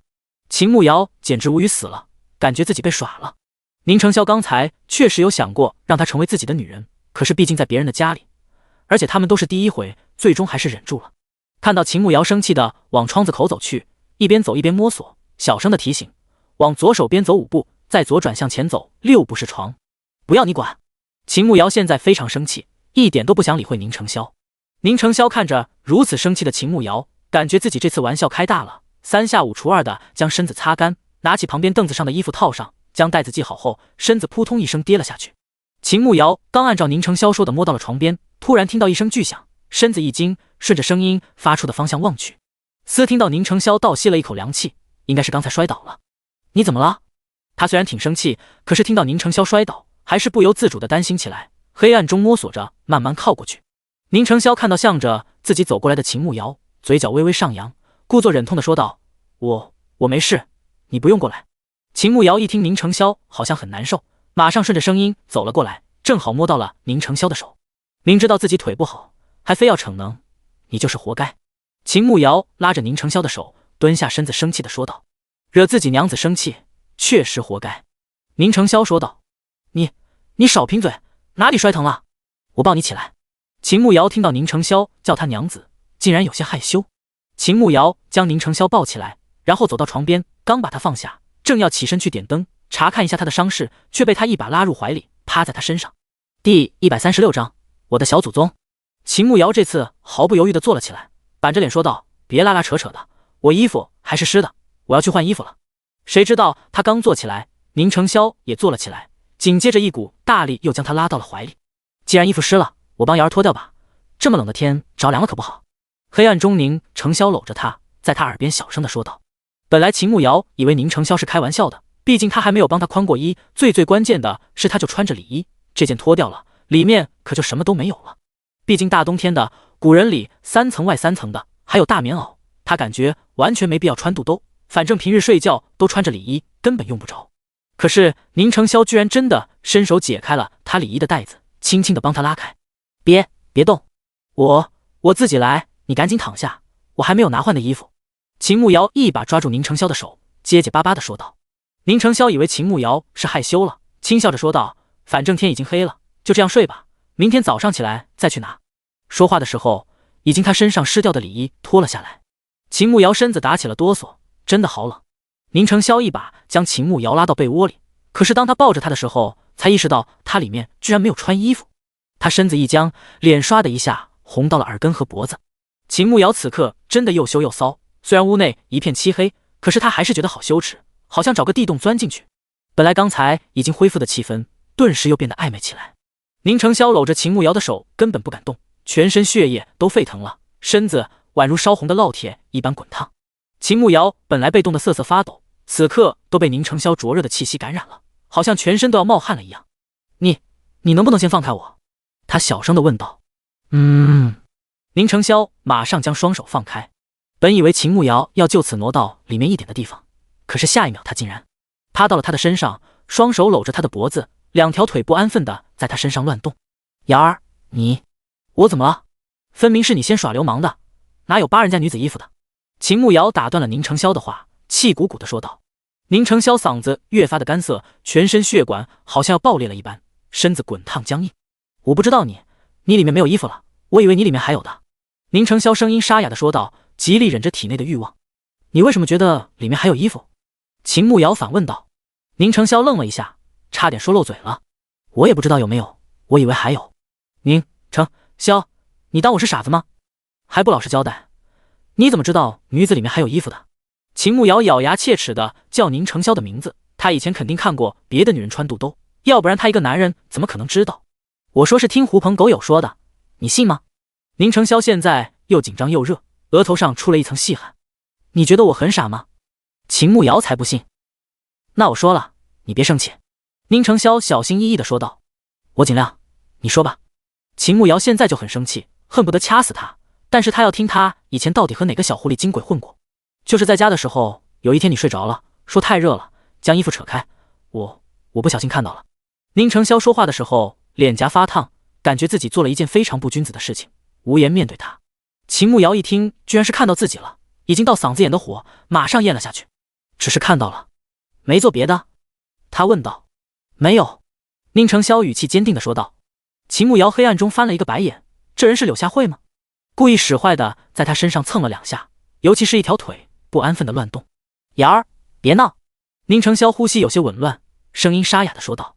我没有闹啊，我就想趴你怀里睡觉，你不让吗？秦慕瑶就是故意的，谁让他那会故意逗他？嗨嗨，自然是让的，只是你这样我会受不了的，我的小祖宗。宁成霄抬起头，在秦慕瑶耳边低声且无奈地说道。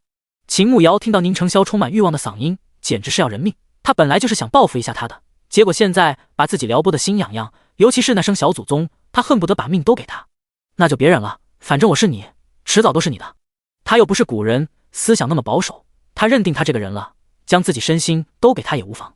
宁成霄身子紧绷，沙哑着声音道：别，这是别人家，等回我们家再说。秦慕瑶觉得也是，在别人家里确实不合适，而且还是第一次。那你怎么办？他的腿轻轻动了一下，那里可不像是要算了的意思。你下来，我一会就好了。宁成霄赶紧出声说道，他怕再等一会儿，他就会控制住不了。那我下来了，你自己解决。秦慕瑶赶紧从宁成霄身下来，然后躺在旁边，可是这什么都没有穿，他感觉好奇怪。我去拿一下衣服，不然这样我睡不着。秦慕瑶确实睡不着，总感觉怪怪的，裹着被子下床去找自己的衣服。在宁成霄的指挥下，他先将屋内的蜡烛点燃，再去收拾好的包袱里找了一套干净的里衣换上，这才裹着被子赶紧到床上躺下。刚躺下就被宁成霄从后一把抱住，他在他耳边小声地说道：下次你惹的火就要你灭了。我好困，明天还要赶路，我睡了，晚安。秦慕瑶身子哆嗦了一下，感觉怕怕的。第137章偶遇。第二天早上，秦慕瑶睡醒的时候，发现宁成霄已经起床了，正坐在旁边收拾东西。看到他醒过来，转动轮椅过来。醒了，起来吃点东西，然后我们就出发回家了。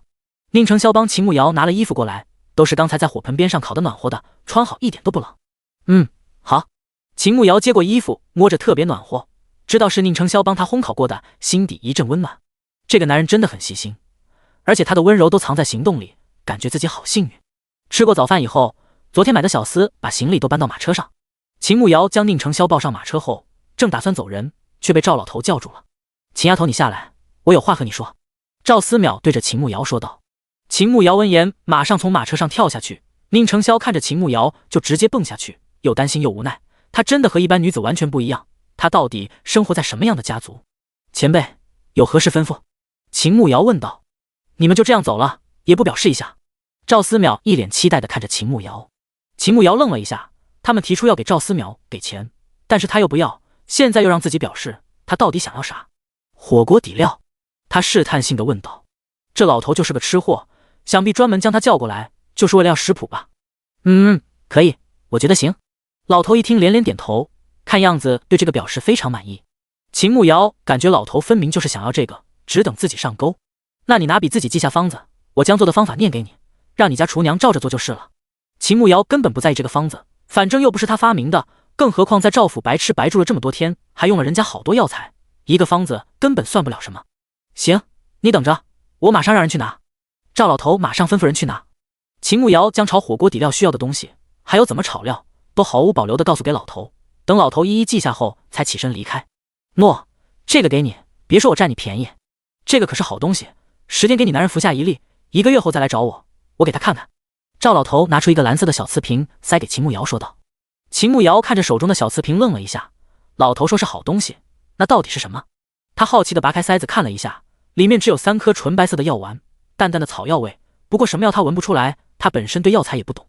这个是由7种名贵的药材提炼的，反正很珍贵，赶紧拿着走吧，1个月后来找我。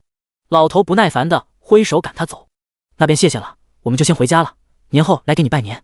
秦慕瑶收起瓷瓶，反正赵老头不会害宁成霄的，自然不怕东西有问题。记得带好吃的来，空手来，我可不会开门的。老头傲娇地说道。秦慕瑶哭笑不得，好，给你带好吃的，先走了。吃货还是挺好打发的，只需要一点吃的就行。秦慕瑶从赵府出来，马上爬上马车。等他上车后，宁成霄马上吩咐小厮可以出发了。赵前辈找你什么事？宁成霄在马车上等了好半天，秦慕瑶才出来，不由得好奇赵思邈找他到底干嘛。他火锅底料的方子我念给他了，然后他又给了我一个东西，让10天给你喂1粒，你吃了有好处。对了，他让1个月后找他复诊。秦慕瑶将蓝色的小瓷瓶拿出来递给宁承霄，宁承霄打开看了一眼，他也不知道是什么药，但是赵思邈给的肯定不会太差。就这样，两个人踏上回家的行程，没有方白燕在，秦慕瑶就随意多了，手凉就让宁承霄给他暖着，脚冷就脱了鞋子，双腿盘坐着，将脚压住，这样就暖和一下，困了就枕在宁承霄的腿上睡觉，随心所欲多了。不过回去的路上天气不太好，一路风雪，赶路慢多了，走走停停的。说来也巧，他们竟然在路上遇到了回城的方白燕，他因为有些事情耽误了，反倒和他们同一天出发了。遇到方白燕他们的时候，他的马车好像出了一点问题，正在停在路中间。方公子，你怎么在这里？秦慕瑶他们的马车突然停下来，说前面路被拦住了，他就掀开窗帘看什么情况，正好看到方白燕站在路边。咦，秦娘子是你们啊？我的马车出了点问题，马夫正在修理，你们回家吗？方白燕看到秦慕瑶的时候还有些惊讶。对，你马车还要修多久？外面有些冷，你要不要上我们的马车休息一会？秦慕瑶看到是熟人，而且上次还免费带他们去抚州，现在人家有难，肯定也要出手帮一帮。方白燕犹豫了一下，然后出声说道：我堂妹和我一起的，打算去我家过年，她一个小姑娘挺怕冷的，不知道能否上你们的马车休息一阵。秦慕瑶一听人家都开口了，哪有拒绝的道理？可以，你让她上来吧，你若无事也可以一起上来。秦慕瑶点头说道。方白燕赶紧的点点头，然后去将方雪玲叫过来。很快兄妹两个人就上车来了。灵儿，这两位是我的朋友，这位宁公子那是他的娘子。方白燕上车后立马给方雪玲介绍起来。方雪玲看到宁承霄的时候心底一惊，世上竟然如此好看的男子，她还是第一次见到，心跳不由得有些快，脸颊有开始发烫。见过宁公子。方雪玲对着宁承霄见礼。宁承霄看都没有看方雪玲一眼，只是嗯了一声，就算是答过照顾了。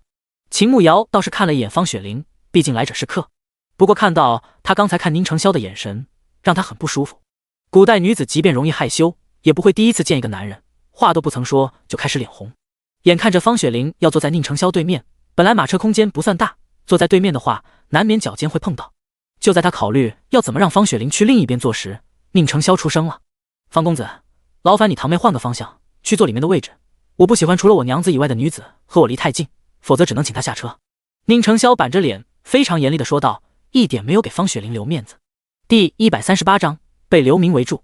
宁承霄的话音落下，车上的几个人表情各异。秦慕瑶自然是最开心的一个真的在意你的男人，可以为了你拒绝别的女人，这就是女人要的安全感。方雪玲则一脸尴尬，脸越发的红，应该是平日里在家里被娇宠惯了，而且长得也不丑，没受过这种委屈，直接硬气的下车去了。方白燕其实比方雪玲还要尴尬，一边自己家的恩人和合作伙伴，另一边是自己的堂妹，她作为中间人确实有些不好说。对不住，让你们见笑了，我堂妹在家被宠坏了，脾气不太好。你们有事先走吧，我的马车应该也快修好了，回了红花镇，我请两位吃饭。方白燕一脸抱歉的看着两个人说道。方白燕说完就从马车上下去，宁承霄让赶车的小厮绕开方白燕的马车，继续往前赶路。秦慕瑶透过窗帘看到方雪玲正生气的用脚踢雪，一张脸难看的要死，她没忍住笑了，心情简直不要太爽。瑶儿，笑什么？宁承霄一把拉过秦慕瑶，让她坐在自己腿上。幸好那个女人自觉的滚了，没有外人在车上，她就能无所顾忌了。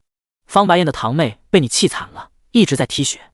话说你以前对别的姑娘也是这样吗？秦慕瑶坐在宁承霄怀里，双手被他温暖的大手包裹着，冰凉的小手瞬间有了温度。差不多。宁承霄点点头，表现不错，予以嘉奖，继续保持。秦慕瑶抽出双手搂着宁承霄的脖子，吧唧在他嘴巴上亲了一下，刚要放开，却被宁承霄按住后脑勺，他化被动为主动，加深了这一个吻。他的吻是温柔的，和他一样，一点一点地带领着他与之共舞，攀附云端，温柔而缱绻，美好愉悦。一吻作罢，秦慕瑶已经全身无力，只能靠在宁承霄的怀里微微喘气。有了瑶儿的奖励，我一定会继续保持的。宁承霄在秦慕瑶耳边说道。秦慕瑶哭笑不得，这哪里是他给的奖励，分明是他强取豪夺的。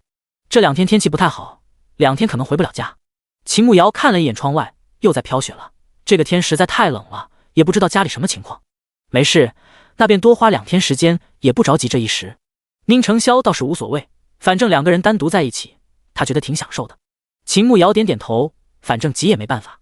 他心底隐隐有些担心，毕竟这大雪天，说不定好些地方遭了雪灾，到时候会有很多人出来讨饭，万一遇到大批流民就麻烦了。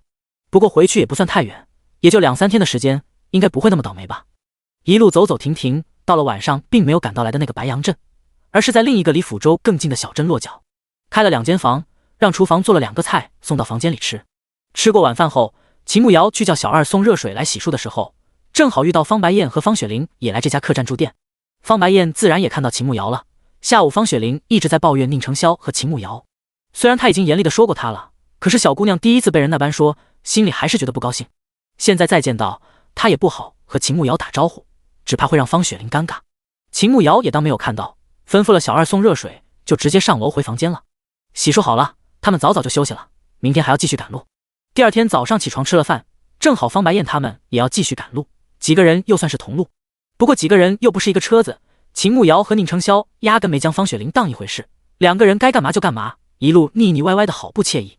中午到了一个小的驿站，大家下车去吃点东西，解决一下内急。驿站周围围了好些流民，一个个蓬头垢面，身上穿着打着无数补丁的棉衣，几个人缩成一团取暖。秦慕瑶他们刚下车就被那群流民团团围住。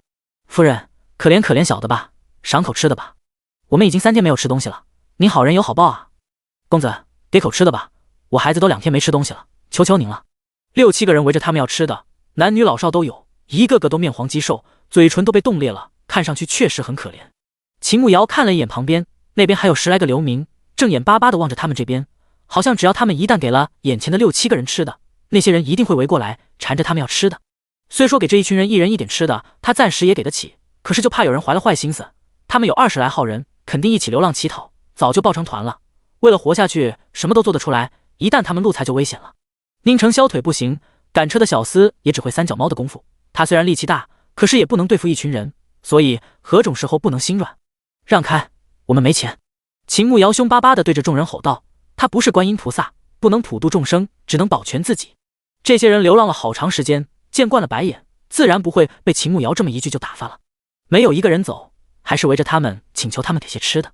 正好这个时候，方雪玲从车上下来，看着如此吝啬还凶狠的秦慕瑶，感觉可以展现自己的善良和温柔，立马豪气地对着面馆老板说道：“老板，给这几个人一人做煮1碗面，我请他们吃。”方白燕在旁边听到方雪玲突然说这话，脸色一下沉了下来，想要让他闭嘴，可是那一群流民都听到了，纷纷围过来，一窝蜂将方雪玲围住，又磕头又感谢的，都说她是菩萨心肠，夸她是天上的仙女。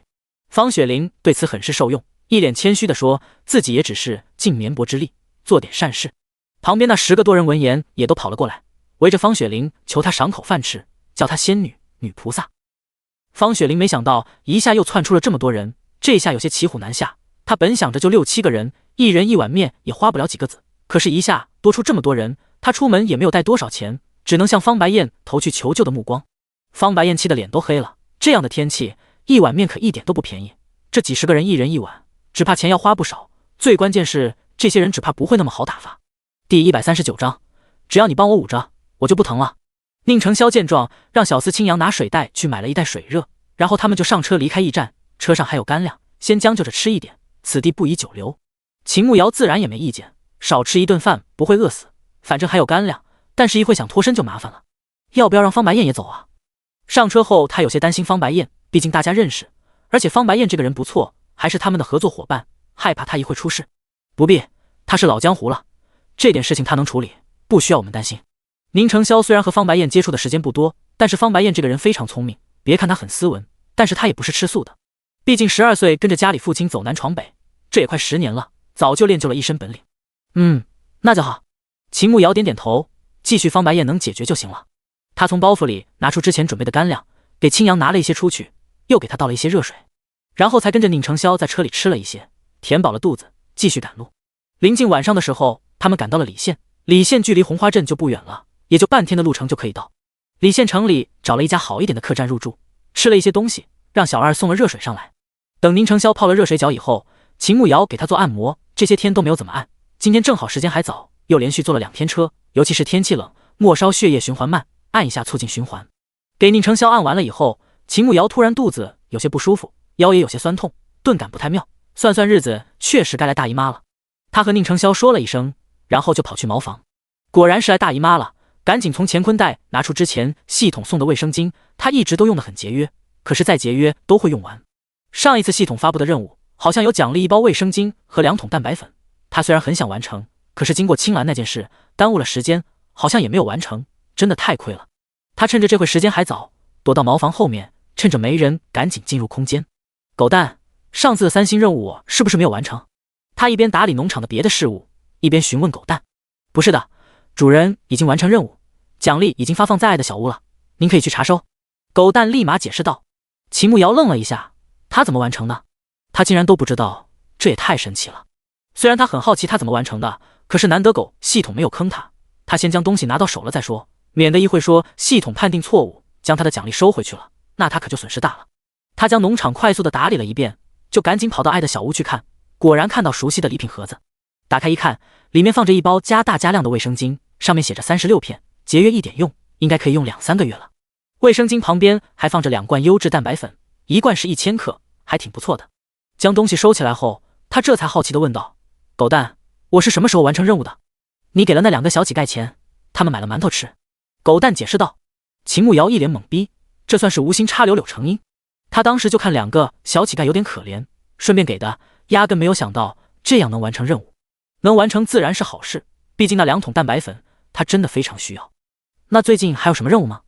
他从去抚州也没有好好做任务，毕竟不是那么防备，这下要回家了，可以接一些任务来做。他看了一眼自己目前的等级，已经36级了，还需要继续努力。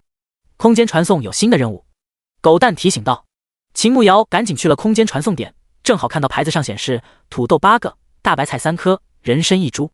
这些东西秦牧瑶都有，土豆和大白菜倒是无所谓，这人参就比较贵重了，也不知道传送回来的东西值不值那个价。这个空间传送就是博弈，只能赌一赌。他将这3种东西都弄好，一一放在3个包裹里，然后就看到板子上显示返回时间是8个小时，这次倒是比较快。还有其他任务吗？秦牧瑶弄完了，又问狗蛋。暂时没有，狗蛋说道。秦牧瑶一听没有，鄙夷地说道：狗蛋，你们系统不行吗？任务都发布的不及时，请主人不要过分膨胀，到时候小心被反噬。狗蛋提醒道。是，感谢狗蛋大人的提醒，我以后一定低调一点。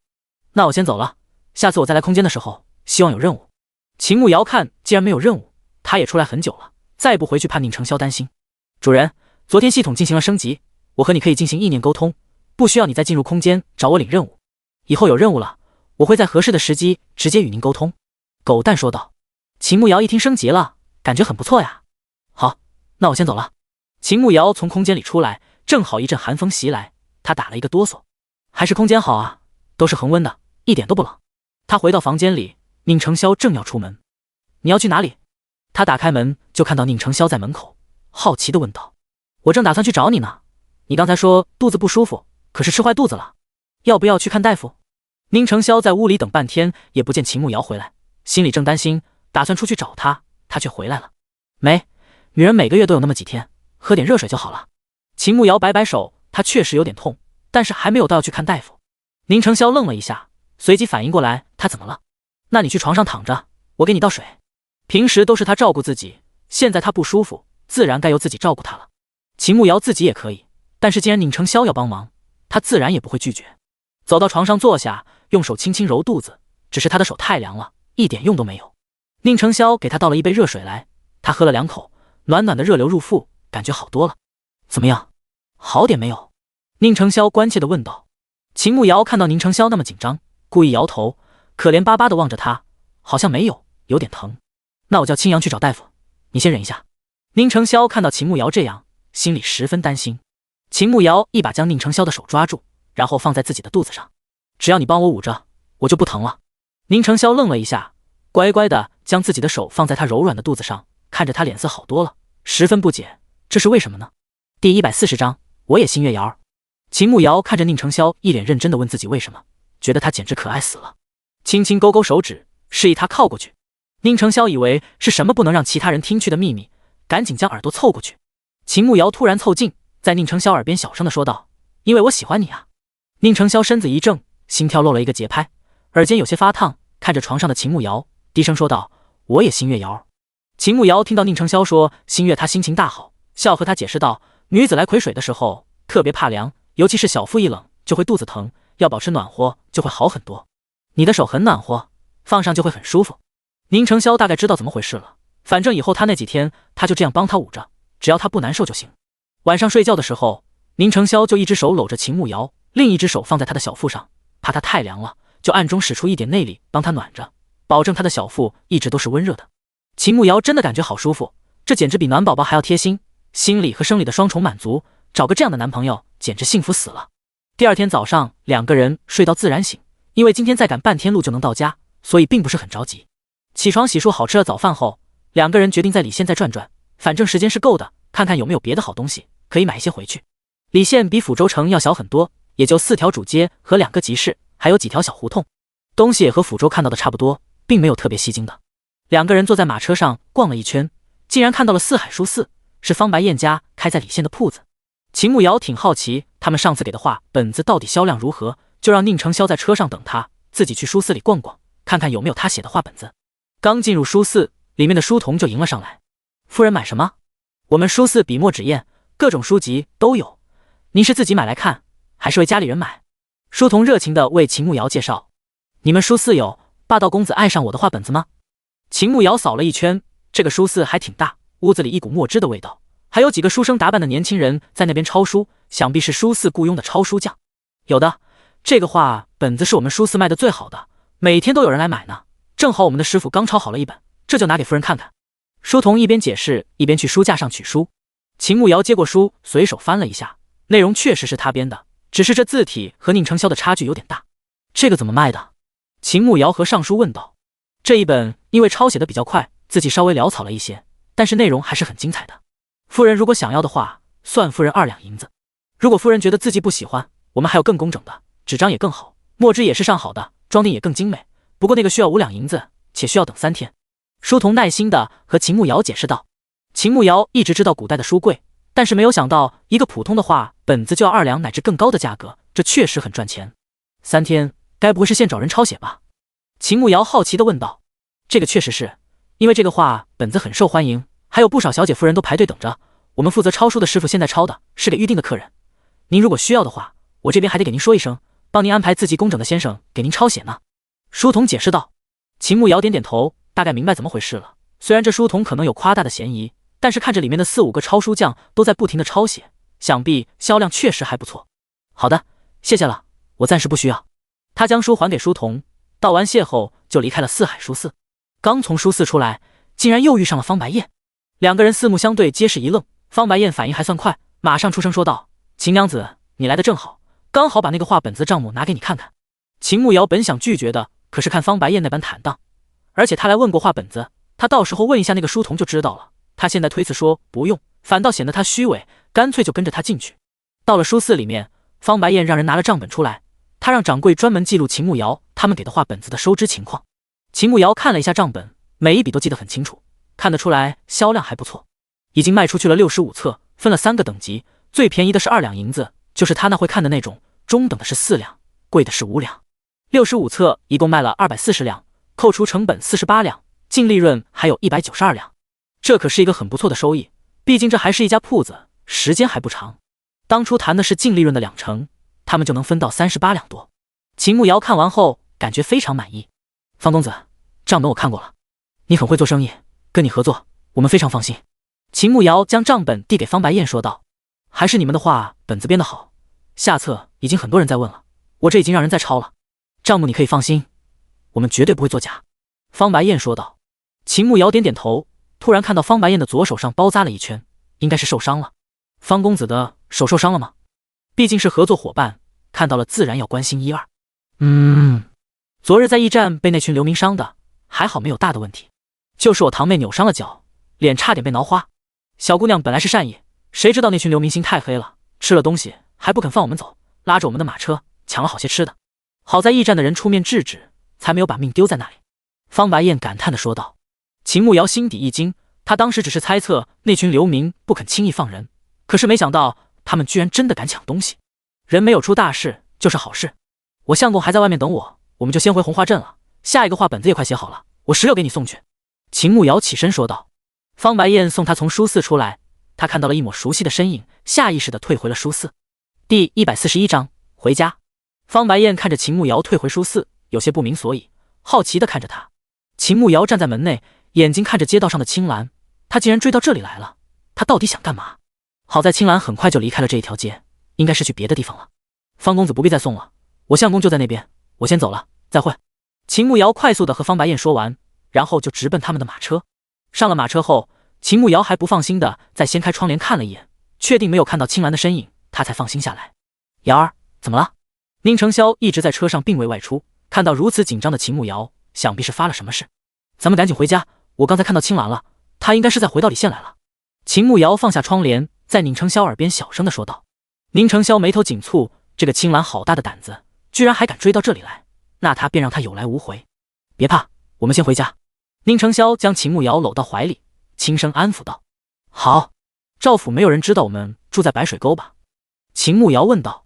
这古代又没有定位，青兰一个西域的人，想要在一个小山村里找到他们，肯定不是那么容易的。没有，放心，不会有事的。宁承霄轻轻搂着秦慕瑶，这个青兰留不得了。出了李县的城门后，又赶了一段路，秦慕瑶才和宁承霄说起四海书寺的事情。既然这个画本子这么赚钱，而且方白燕人品也不错，倒是可以继续合作，然后多写几本，虽然不能大富大贵，但是再也是一笔不小的收入。反正回家去也没事做，他们又没有土地种，倒是可以在年前再写一本出来，加上之前写完的那本仙侠，半年内不写新的都不担心。今天天气不错，所以赶路要快一些，中午就到了红花镇，又花了半个小时回到村子里。村子除了雪更厚一些，倒是没有什么变化。回到家门口，秦慕瑶赶紧从车上下来，上前去敲门。贺娇兰正在屋里做针线活，听到敲门声，马上从屋里出来，一边往门口走一边问道：谁呀？娘，是我和子玉回来了。秦慕瑶半个月没有听到贺娇兰的声音，还挺想念的，赶紧出声应道。贺娇兰听到秦慕瑶的声音，顿时开心的笑了起来，快步上前将门栓拿掉，打开门，果然看到秦慕瑶站在外面。她又惊又喜，激动的拉着秦慕瑶：怎么样，在外面吃的好吗？身子可还好？路上累了吧？快进屋。我昨晚上就梦到你们回来了，今天起来我也隐隐感觉你们今天要回来，果不其然，快进屋去喝点热水。贺娇兰笑得合不拢嘴，拉着秦慕瑶的手就往里走。秦慕瑶看到贺娇兰自然也是开心的，不过她好像把自己的亲儿子给忘了吧。娘，子玉还在车上呢。秦慕瑶小声的提醒道。哦，让林健去背他进屋就是了。娘给你做了一双兽皮靴，这个天穿正合适，进屋试试看。贺娇兰激动和秦慕瑶说道，完全没有要在意宁承霄的意思。车上的某人嘴角抽搐了两下，果然是亲娘。秦慕瑶被贺娇兰拉回屋子，林健马上去车上接宁承霄。贺娇兰先给他倒了一杯热水，让他抱着暖暖手。你们吃午饭了吗？贺娇兰将兽皮靴子拿出来，是兔毛靴子，大小和秦慕瑶的脚一样，上面还挂着两个小球球，灰色的兔毛又好看又耐脏，鞋底也比平时穿的厚一些。还没有，到了镇上正好中午，但是想着离家近，干脆就回来了。秦慕瑶喝了一口水，才回答道：那你先试试鞋子，我去给你们弄些吃的。贺娇兰将靴子递给秦慕瑶，然后就去厨房里准备吃的去了。秦慕瑶试了一下靴子，大小正合适，穿着也很舒服，一点都不磨脚，里面加了棉花，很暖和，这简直就是现代的雪地靴，对于他这种四肢冰凉的人简直太棒了。这么好看的靴子他还舍不得穿，换上自己平时穿的鞋子，正好看到林健将宁承霄背了回来，亲娘正在搬车上的东西。你先休息一下，我去给娘帮忙。秦慕瑶和宁承霄说了一声，就去厨房给贺娇兰帮忙。其实他真的挺欣赏贺娇兰的，她的心理素质比宁素媛好，这么大的落差也能调整过来，从锦衣玉食随时都有伺候的王妃，现在做饭、洗衣、打扫屋子都会，真的展现了女子的韧性。贺娇兰让秦慕瑶帮忙烧火，她来炒菜。这次你们去抚州找赵思邈看病，他怎么说的？贺娇兰将菜放到锅里，然后走到秦慕瑶身边，低声问道。秦慕瑶知道贺娇兰最关心的就是宁承霄的腿，她肯定希望他能重新站起来。放心吧，神医说子玉的腿恢复的还可以，只要今后加强锻炼，好好护理，坚持治疗，肯定能好起来的。秦慕瑶不忍贺娇兰担心，只能这样说道。贺娇兰一听，顿时笑了起来，可是眼眶却红了，一边笑一边抹眼泪，说道：那就好，那就好。午饭做了腊肉炒白菜，煮了2根腊肠，煮腊肠的水切了一个白萝卜在里面，正好可以喝汤。吃过午饭后，秦慕瑶从空间里拿了30斤小麦和玉米，再带着2匹布，在抚州买的2盒糕点，还有2块肉，去了刘二牛家里。到了刘家，他们一家6口都在家里，陈氏在教大女儿绣花，刘二牛的爹在劈柴，2个小孩子在旁边玩雪。看到秦慕瑶来了，陈氏马上迎了上来。秦妹子，你是刚回来吗？前些日子听你婆婆说你和你相公出远门了，这买了这么多东西啊，需要我帮你提回家吗？陈氏看到秦慕瑶两手不空，连忙问道。我们中午回来的，这些是给你们的。二牛怎么样了？身子可好些了？秦慕瑶没看到刘二牛在外面玩，多半是在屋内休息，也不知道这段时间他身子恢复的如何了。第142章被狗蛋差点吓死。陈氏一听是给他们的，当即愣住了。不说别的，就那2匹布可就不便宜。秦妹子，二牛吃了药，现在好了很多，就是身子弱，不能受凉，我让他在屋里休息。你这拿这么多东西，我们那里好意思啊？陈氏一脸惊讶，毕竟上次秦慕瑶来送的粮食和肉，他们还没有吃完。没事，这些布你给家里人都做套新衣服，马上要过年了，这些粮食和肉平时都能吃。糕点是我们去城里带回来的，你们也尝尝。秦慕瑶将东西放在刘家的桌子上，然后就进屋去看二牛了。刘二牛一看到秦慕瑶来了，顿时从床上起来。慕瑶姐姐，你怎么来了？我娘说你们出远门了，你什么时候回来的？刘二牛可能是最近在家养病，虽然人看着精神差了一点，但是倒是没有瘦，一脸激动地看着秦慕瑶说道：我中午到的，你感觉如何？秦慕瑶坐在床边看着刘二牛，陈氏这个时候端着热水过来。秦妹子，你喝点热水，家里条件差，没有茶叶，你别嫌弃。陈氏不好意思地说道：嫂子哪里话，都是乡下人，不讲究那些。秦慕瑶接过碗喝了一口，然后捧着碗取暖。慕瑶姐姐，我感觉好多了，就是我娘不让我起床玩，我可想去外面玩雪了。刘二牛毕竟还是小孩子，以为自己只是病了一场，现在已经好了，非常想出去玩。玩雪没意思。二牛想读书认字吗？秦慕瑶温柔地看着刘二牛问道。刘二牛一听到读书认字，眼睛都亮了。可是听说读书要花很多很多的钱，他们家根本没有钱教束修。不，我不想读书。他轻轻握着拳头，忍着心底的渴望，摇头拒绝。陈氏在一旁站着，在秦慕瑶问二牛要不要去上学的时候，他还愣了一下，心底有一个猜测，但是又感觉不可能，供一个娃读书可不容易，需要花费很多很多的钱。是不想，还是怕花钱？秦慕瑶看到刘二牛刚才眼里都是期许，可是他现在又说不想，应该是怕拖累家里，真是一个懂事的孩子。刘二牛看了一眼自己的娘，最终说不出口。这次我和我相公去城里买了2本启蒙的书籍，正好我相公识字，你以后早上吃过饭就去我们家，他教你识字读书，等过完年天气暖和了，看看哪里的学堂可以，你就去学堂跟着夫子学。束修我给你出，你只要好好读书就行。秦慕瑶伸出一只手拍了拍刘二牛的肩膀，给他一些鼓励。刘二牛一听自己能去读书，激动坏了，直接从床上跳下来，开心的又蹦又跳。娘，慕瑶姐姐让我去读书，我可以读书了。刘二牛激动地说道。陈氏让刘二牛先去床上躺下，然后将秦慕瑶叫出了屋子。秦妹子，我知道你是好心，你对二牛好，是二牛之前帮了你，只是供他读书这件事，你还是再考虑一下吧。毕竟读书要花很多钱，你和你相公还年轻，将来也会有自己的孩子。陈氏小声地说道。陈嫂子放心，我既然答应了要供二牛读书，只要他自己愿意，能好好读书，不走歪路，我肯定会支持他的。而且二牛心地善良，脑子又聪明，我相信只要他认真读书，将来必定能有好前途的。秦慕瑶知道陈氏怕他只是说说，或者只供一段时间，后续就不管了。陈氏看秦慕瑶这样说，而且即便只读1年半载，总能学一些东西，能识字，将来也能去镇上找点轻松的活干。你婆婆和相公可同意？陈氏不放心地问道。他们自然是同意的。秦慕瑶说道。那我和孩子爹商量一下，到时候给你回复。陈氏暂时做不了主，还要同家里的男人商量了再说。好，那你们商量吧，我家里还有事就先走了。秦慕瑶说完就离开了刘家，直接回了家。回到家里，宁承霄和林健在书房里说事，他回了他们的屋子，趁着这会有空，进入空间去看传送回来的东西是啥，之前一直没空，也没有去打理。进入空间后，直奔传送的地方，果然看到包裹已经回来了。拿出第一个包裹的东西是5双羊绒袜子，也还算实用，毕竟这个天这么冷，袜子穿在里面也看不见。拿出第二个包裹里的东西是一个精美的盒子，快速的拆看，把东西拿出来的时候，他当场傻眼了。这是正经系统能干出来的事情吗？居然送了一套情趣内衣来，简直有毒！一把将内衣塞到盒子里，直接丢到了乾坤袋里。还有一个包裹，他既期待又害怕，真怕狗系统再给一些羞羞的东西。里面竟然放着一个小的工具箱，打开一看，里面放着好些东西。翻了一下，竟然发现里面放着一本手册，只见到手册上写着口红 DIY 指南，包教包会。然后就看到里面放着一包胭脂虫，还有一瓶维生素 E 胶囊，以及一块蜂蜡，还有一瓶橄榄油，以及一支玫瑰精油。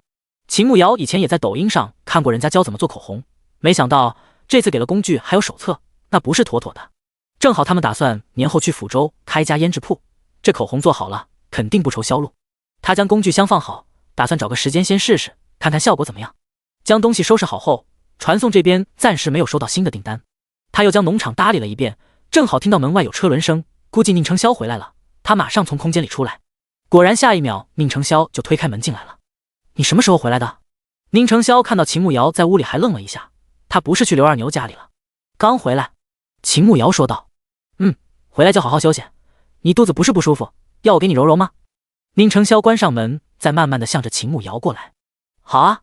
秦慕瑶其实今天肚子没那么难受了，但是谁能拒绝一个温柔的帅哥帮你揉肚子呢？马上乖乖地躺下，等待宁承霄的伺候。主人，系统刚出现了4星任务，请问是否接？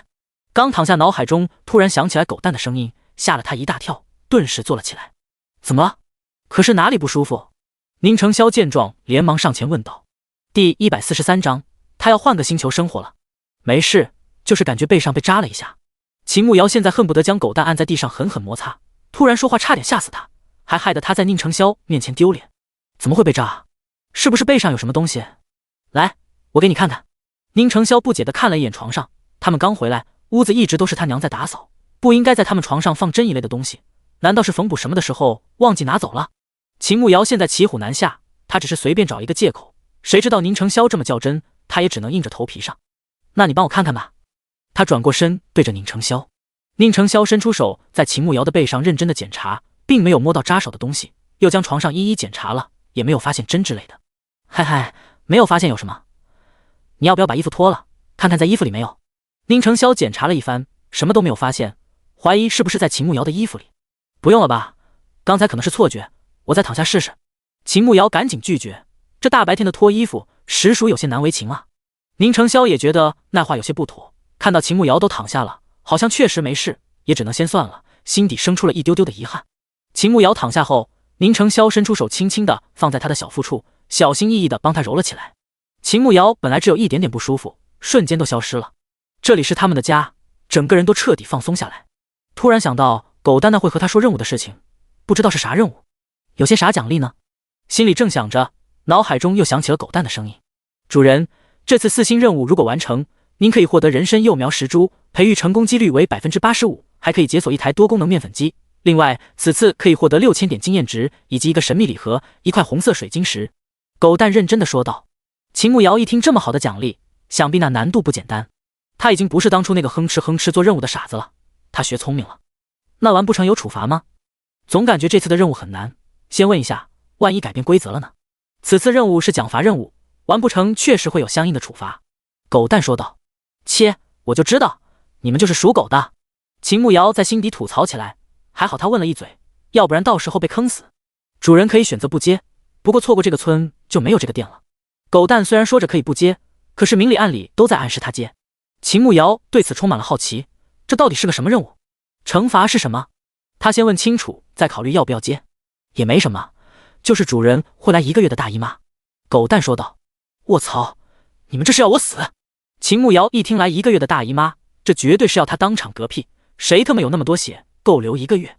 放心，死不了的。狗蛋一本正经地说道。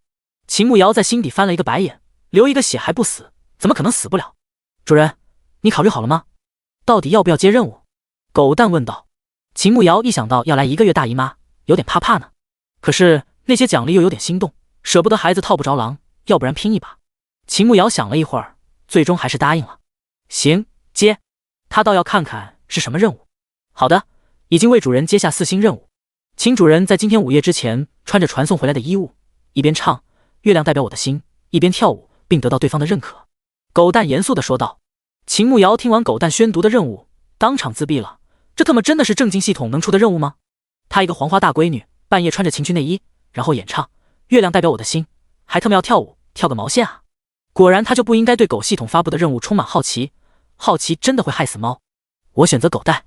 这个任务他做不到，以前的唱样和玛丽苏表白他已经够社死了，这次这个任务做了，他只能换个星球生活了。那衣服是正经人穿的吗？比比基尼还要夸张，居然还带了一个兔尾巴，还有一对兔耳朵，完全就是兔女郎啊！想想都会脸红，怎么穿啊？别那么快放弃嘛，也没有太难，我相信主人一定可以完成的。狗蛋鼓励道。呵呵，要不然你来。秦慕瑶无语的翻了一个白眼，不愧是社死系统，我只是一个智能机器人，还是主人自己完成吧。好了，今天耗费了大量精力，我要进入休眠模式了。狗蛋说完就彻底失踪了，不管秦慕瑶怎么呼唤他，他都不再出现。秦慕瑶绝望的叹了一口气，现在不是社死，就是来1个月大姨妈，这特么进退两难。今后他要是再相信狗蛋的鬼话，他就是猪。怎么了？可是我弄疼你了？宁成霄突然听到秦慕瑶叹气，一脸紧张的问道。不是，我没事。秦慕瑶连忙否认，一想到那狗屁任务，他看都不敢看宁成霄，已经尴尬的蜷起脚趾头了。那为什么叹气？宁成霄可不相信他真的没事，突然叹气肯定是难受的。没有为什么。好了，时间也不早了，我去准备晚饭。打死他也说不出来原因，还是先冷静一下，看看是直接射死好，还是来1个月大姨妈好。宁成霄看着翻身起床，穿上鞋子就出门的秦慕瑶，总感觉他有事瞒着自己。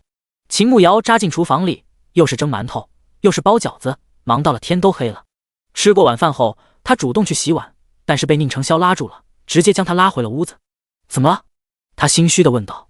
宁成霄一把将他拉到怀里，紧紧地将他圈住，目光灼灼地盯着他，告诉我，你到底怎么了？第144章，月亮代表我的心。秦慕瑶被宁成霄看得心里一虚，这特么要怎么说啊？嘿嘿，也没什么，就是吧，你没有看过我跳舞吧？他决定豁出去了，等会天黑了，屋子里不点灯，他觉得大概可能也许能拼一把。宁成霄愣了一下，怎么好好的又要跳舞了？上次他半夜问自己要不要听他唱曲，今天又要跳舞，是要为自己展现才华吗？他喜欢的是他这个人，不管他有没有才华，他都喜欢他，无需刻意讨好自己。瑶儿，想跳舞？他低声问道。秦慕瑶哪里是想跳舞，分明就是那狗系统逼他的，最关键的是他也不会跳舞，可是为了不来1个月大姨妈，他决定拼了。反正也没事干，你还没有看我跳过呢，今天给你表演一下，怎么样？秦慕瑶眼睛都不敢看宁成霄，心虚的看向别处。既然瑶儿想跳，那我一定好好欣赏。宁成霄倒是无所谓，只要他高兴就好。我还是第一次为人跳舞，不管跳得怎么样，你不能嫌弃。秦慕瑶先打一个预防针，毕竟他都这么社死了，不能因为宁成霄不表扬自己而完不成任务。自然不会，瑶儿跳的一定是最好的。宁成霄一脸认真的说道。记得跳完要夸我，这才是重点，不然他不出声，那他就不算完成任务。好。宁成霄还没有见过这么直接的，还要求必须夸奖他，真是一个可爱的小女人。我跳的舞和你以前看过的都不一样，重在氛围感。氛围感你懂吗？就是不点灯，就是要那种若隐若现的感觉。秦慕瑶从宁成霄怀里起来，看着外面都天已经黑了，到时候将屋子里的灯一灭，估计他就看不清楚了。好。宁成霄点点头，倒是对他要跳的舞充满了好奇。反正即便不点灯，他也能看到。那你先去那边等着，我先换身衣服，然后就开始。秦慕瑶指着床边的位置，到时候他就在另一边跳，距离有3米远，他应该看不见吧？宁成霄点点头，转动轮椅到了秦慕瑶指的位置。秦慕瑶连忙躲在屏风后面，从乾坤袋里将那套衣服拿了出来，犹豫一番，最终一咬牙一跺脚，还是换了起来。只是这个天也太冷了，他感觉自己要被冻死了。快速的把衣服换上，再将兔耳朵戴上，至于兔尾巴直接扔掉，他才不要带那么羞耻的东西。好在这个也不算特别路，最多算是比基尼样式的，不是那种绑带的，那就真的要羞死人了。不过狗系统给的这个倒是蛮适合他的，尺寸刚刚好。本来这具身材就很好，现在穿上这种衬托的身材更加的完美。秦慕瑶裹着自己的棉衣，先去那边将灯吹灭，然后再慢慢的走过来，深吸了2口气，看了一眼对面的宁成霄，反正他根本看不清楚他在哪里。那个我要开始了，你能看到我吗？秦慕瑶紧张的问道。宁成霄想了想，然后说道，若隐若现。秦慕瑶要的就是这样的感觉，主要他看不清楚就行。那我开始了，记得一会要夸我。秦慕瑶握紧拳头，然后再慢慢松开，缓缓将身上的棉袄拿掉。可是真的好冷，他直接打了一个哆嗦。可是他都迈出这一步了，不能退缩，只能继续。你问我爱你有多深，我爱你有几分？我的情也真，我的爱也真，月亮代表我的心。秦慕瑶一边唱一边胡乱的比划，反正他知道狗系统的重点不是让他跳得多好，而是要让他射死。宁成霄坐在轮椅上，看着秦慕瑶手脚胡乱比划着，嘴里唱着他从未听过的曲子，这些都不是重点，而是他身上穿的到底是什么，和没穿有什么区别？他知不知道他现在这样根本不是在唱曲跳舞，而是在考验自己。袖子里的手紧紧地握成拳头，看着他站立的身子，尤其是胸口不断的起伏，一晃一晃的兔耳朵好像在他胸口晃动。他只感觉全身血脉喷张，口干舌燥，小腹处的火苗化成熊熊烈火，要将他整个吞噬。在秦慕瑶再一次俯身时，他再也控制不住，直接飞身而去，一把将他搂住，再飞身到了床上，将他压在身下。你干嘛？秦慕瑶躺在床上，惊悚地看着身上的人。这就是你们那里跳的舞？宁承霄压着秦慕瑶，沙哑着嗓音问道。秦慕瑶愣了一下，他知道宁承霄早就猜到他的身份了，只是系统不让他说，但是这是他猜到的，不关他的事。算是吧，我第一次跳，我也不太会。他心虚地说道，毕竟他顶多算是胡乱比划，根本算不得是舞。就是穿着这样的衣服跳。宁承霄听到他说第一次跳，心里舒坦一些，要是他就穿着这样的衣服在别的男人面前跳过，他会疯掉的。啊，你不是看不见吗？你怎么知道我穿的是什么？秦慕瑶一脸惊讶，以前看不见宁承霄指挥他，他只当是他记忆好，脑子聪明，将屋内的一切都记住的。难道他真的有夜视眼吗？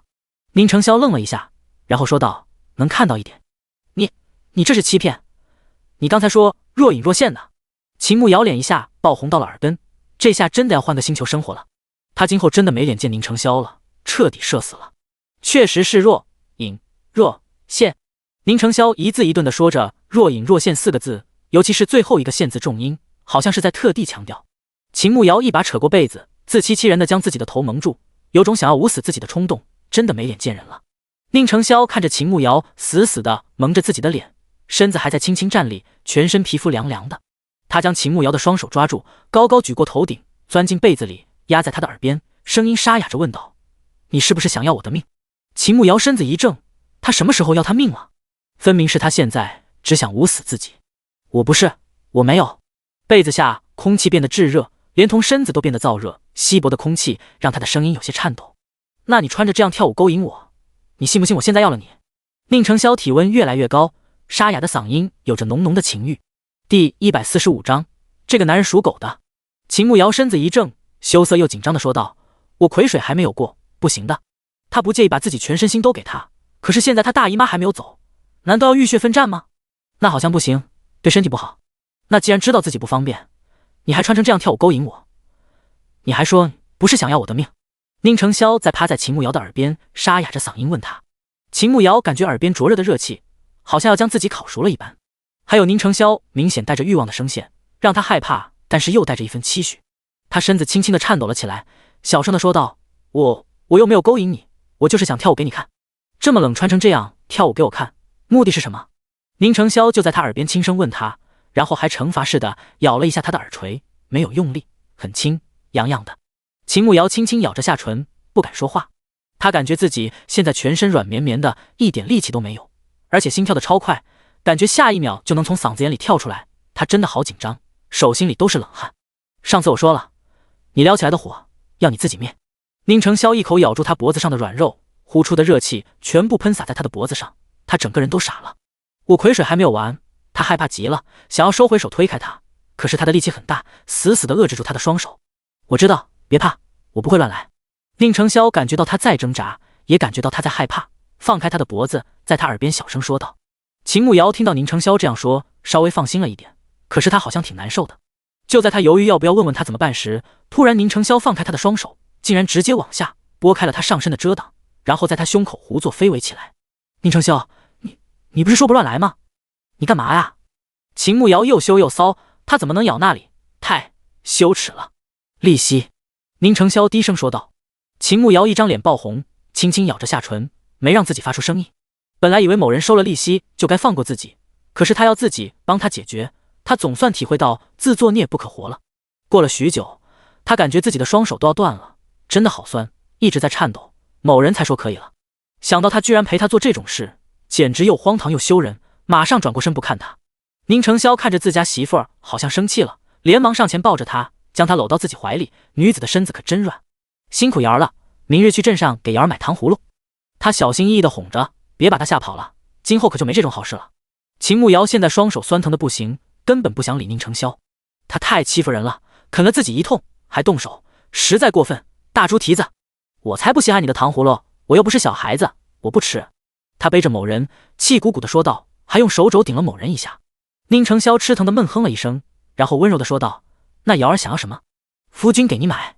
秦慕瑶听到夫君2个字，嘴角马上上扬，心底特别开心，可是嘴上故意说道：“谁说你是我夫君了？我们都没有拜堂，你少胡说八道。”宁承霄愣了一下，一把将秦慕瑶掰过来，一脸严肃地看着他：“我们就是命定的夫妻，我们也有肌肤之亲了。你就是我的娘子，今生今世，生生世世都是。”宁承霄语气严厉地说道。秦慕瑶刚才就是故意说的气话，他要是不认定他，又怎么会和他做这么荒唐的事情？那也没有你这么欺负自己娘子的呀，我的手酸死了。他嘟囔着嘴，小声的抱怨道，轻轻的推了宁承霄一把。那我下次快一点，一定不累着娘子。宁承霄赶紧握着秦慕瑶的手腕，轻轻的帮她揉捏起来。没有下次了。秦慕瑶气鼓鼓的说道。宁承霄只是笑笑没说话，这么美好的事情肯定不能只一次，以后还得想别的法子，让他再帮自己才是。对了，我唱跳的怎么样？秦慕瑶突然想起他还有最重要的事情没有搞完，赶紧问问。很好，为夫很喜欢。他确实很喜欢，最好能多跳几次。算你有眼光。秦慕瑶在宁承霄帮他按摩放松下，感觉手腕舒服多了，没有那么酸了。那瑶儿这舞是哪里学的？可有跳给其他人看过？宁承霄小声的问道。当然没有，就给你一个人跳过，我自己编的舞，没有学过。秦慕瑶红着脸不好意思的说道。要是专门学过，会跳成那样吗？简直太侮辱人了。宁承霄听到他说只跳给自己一个人看过，心里彻底放心了。在宁承霄帮忙放松下，秦慕瑶慢慢有了困意，旁边有个大暖炉，晚上回家睡得可舒服了。第二天早上醒过来，宁承霄就坐在旁边看书，一直没有起床，估计是怕他起了，他一个人睡不暖和。秦慕瑶起来坐起来才发现他身上还穿着兔女郎的比基尼，脸一下红到了耳根，用被子捂着自己，让宁承霄赶紧出去，他要换衣服了。宁承霄看秦慕瑶那么害羞，昨晚上占了便宜，今天要乖一些，不然小娘子要生气了，赶紧乖乖的起身出去。秦慕瑶起来后才看到自己胸口一块红一块紫的，暧昧的要命，而且还有一点点疼，他气得要死，狗男人真的要啃人。他快速的换好衣服出门，正好遇到陈氏带着刘二牛来了。秦妹子，你昨天说可以让你相公教二牛识字，我将二牛送来了，不会耽误你们吧？陈氏不好意思的问道。不会，快进屋来坐。秦慕瑶赶紧说道。我就不进去了，让二牛去就是了，我还要回家干活。那就麻烦你们了，真的太感谢你们了。陈氏感激的说道。秦慕瑶上前将刘二牛领回来，刘二牛很懂事，乖乖在一旁坐着，让他一起吃点东西。他说在家吃过了，肚子不饿，就一直在一旁坐着。吃过早饭后，秦慕瑶就让宁承霄带着刘二牛去书房识字，还特地给刘二牛弄了一个火盆放在旁边，怕他冻着了。把刘二牛安顿好，他就回他们的房间，将门栓插上，快速的进了空间。狗蛋，我的任务完成了吧？他一边往爱的小屋走，一边问道。第146章神秘礼盒。恭喜主人，你已经完成了4星任务，奖励已经发放，请注意查收。狗蛋的声音马上响起。秦慕瑶一听完成了，这才松一口气。要是没有完成，他肯定要忍不住骂娘的，毕竟昨晚上他不仅社死，手还差点断了，多么不容易啊。他大步走进爱的小屋，发现茶几上熟悉的礼品盒，快步走过去，坐在沙发上拆礼品盒。里面除了一个神秘的小盒子，还有一颗红色的水晶石外，倒是没有别的东西。他知道一般人参幼苗都是直接发放在种子区，至于那个多功能面粉机，应该是在别的地方。至于经验值已经发放了，目前他的等级已经到了37级。不过他还挺好奇那个神秘礼盒是什么东西，应该就是他手里的小黑盒子吧。将小盒子打开，里面放着2个小瓶子。他拿起来一看，一瓶是止疼药，另一瓶是云南白药止血散。这2种药都还挺有用的，平日里都用得上。要是之前他有止疼药，宁承霄就不会被痛晕过去了。反正都是好东西，赶紧收到乾坤袋里。将东西都收拾好，他看时间还挺早的，就将上次传送回来的工具箱拿出来，打算试试怎么做口红。他先将那个指南手册读了一遍，按照上面的步骤开始准备东西。一个人捣鼓了一会儿，将需要的东西准备好了，看着时间也不早了，不能消失太久，打算等下午再继续，就从空间里出来。秦慕瑶看距离做午饭还有一会儿，去厨房里拿了一个碗，兑了一碗蛋白粉给宁承霄送去。走到书房门口，就听到宁承霄在耐心地教导刘二牛识字。他轻轻推开门进去，宁承霄闻声马上就抬起头看了过来，看到是他后，让刘二牛继续临摹，然后就转动轮椅向着他这边来了。瑶儿，有事吗？宁承霄来到秦慕瑶跟前，温柔地望着他问道。秦慕瑶将手中兑好的蛋白粉递给宁承霄，把这个喝，对你腿有好处。宁承霄看着秦慕瑶递过来的碗，里面是白色的汤汁，好似以前喝过的羊乳一般。他接过碗喝了一口，味道和羊乳不同，并没有那股膻味，带有一点点甜味，香甜可口，一点都不难喝。秦慕瑶看宁成霄几口就喝完了，都没有问自己一句是什么东西，应该是很信任他。感觉怎么样？好喝吗？他接过空碗问道。宁成霄点了点头，味道确实很好。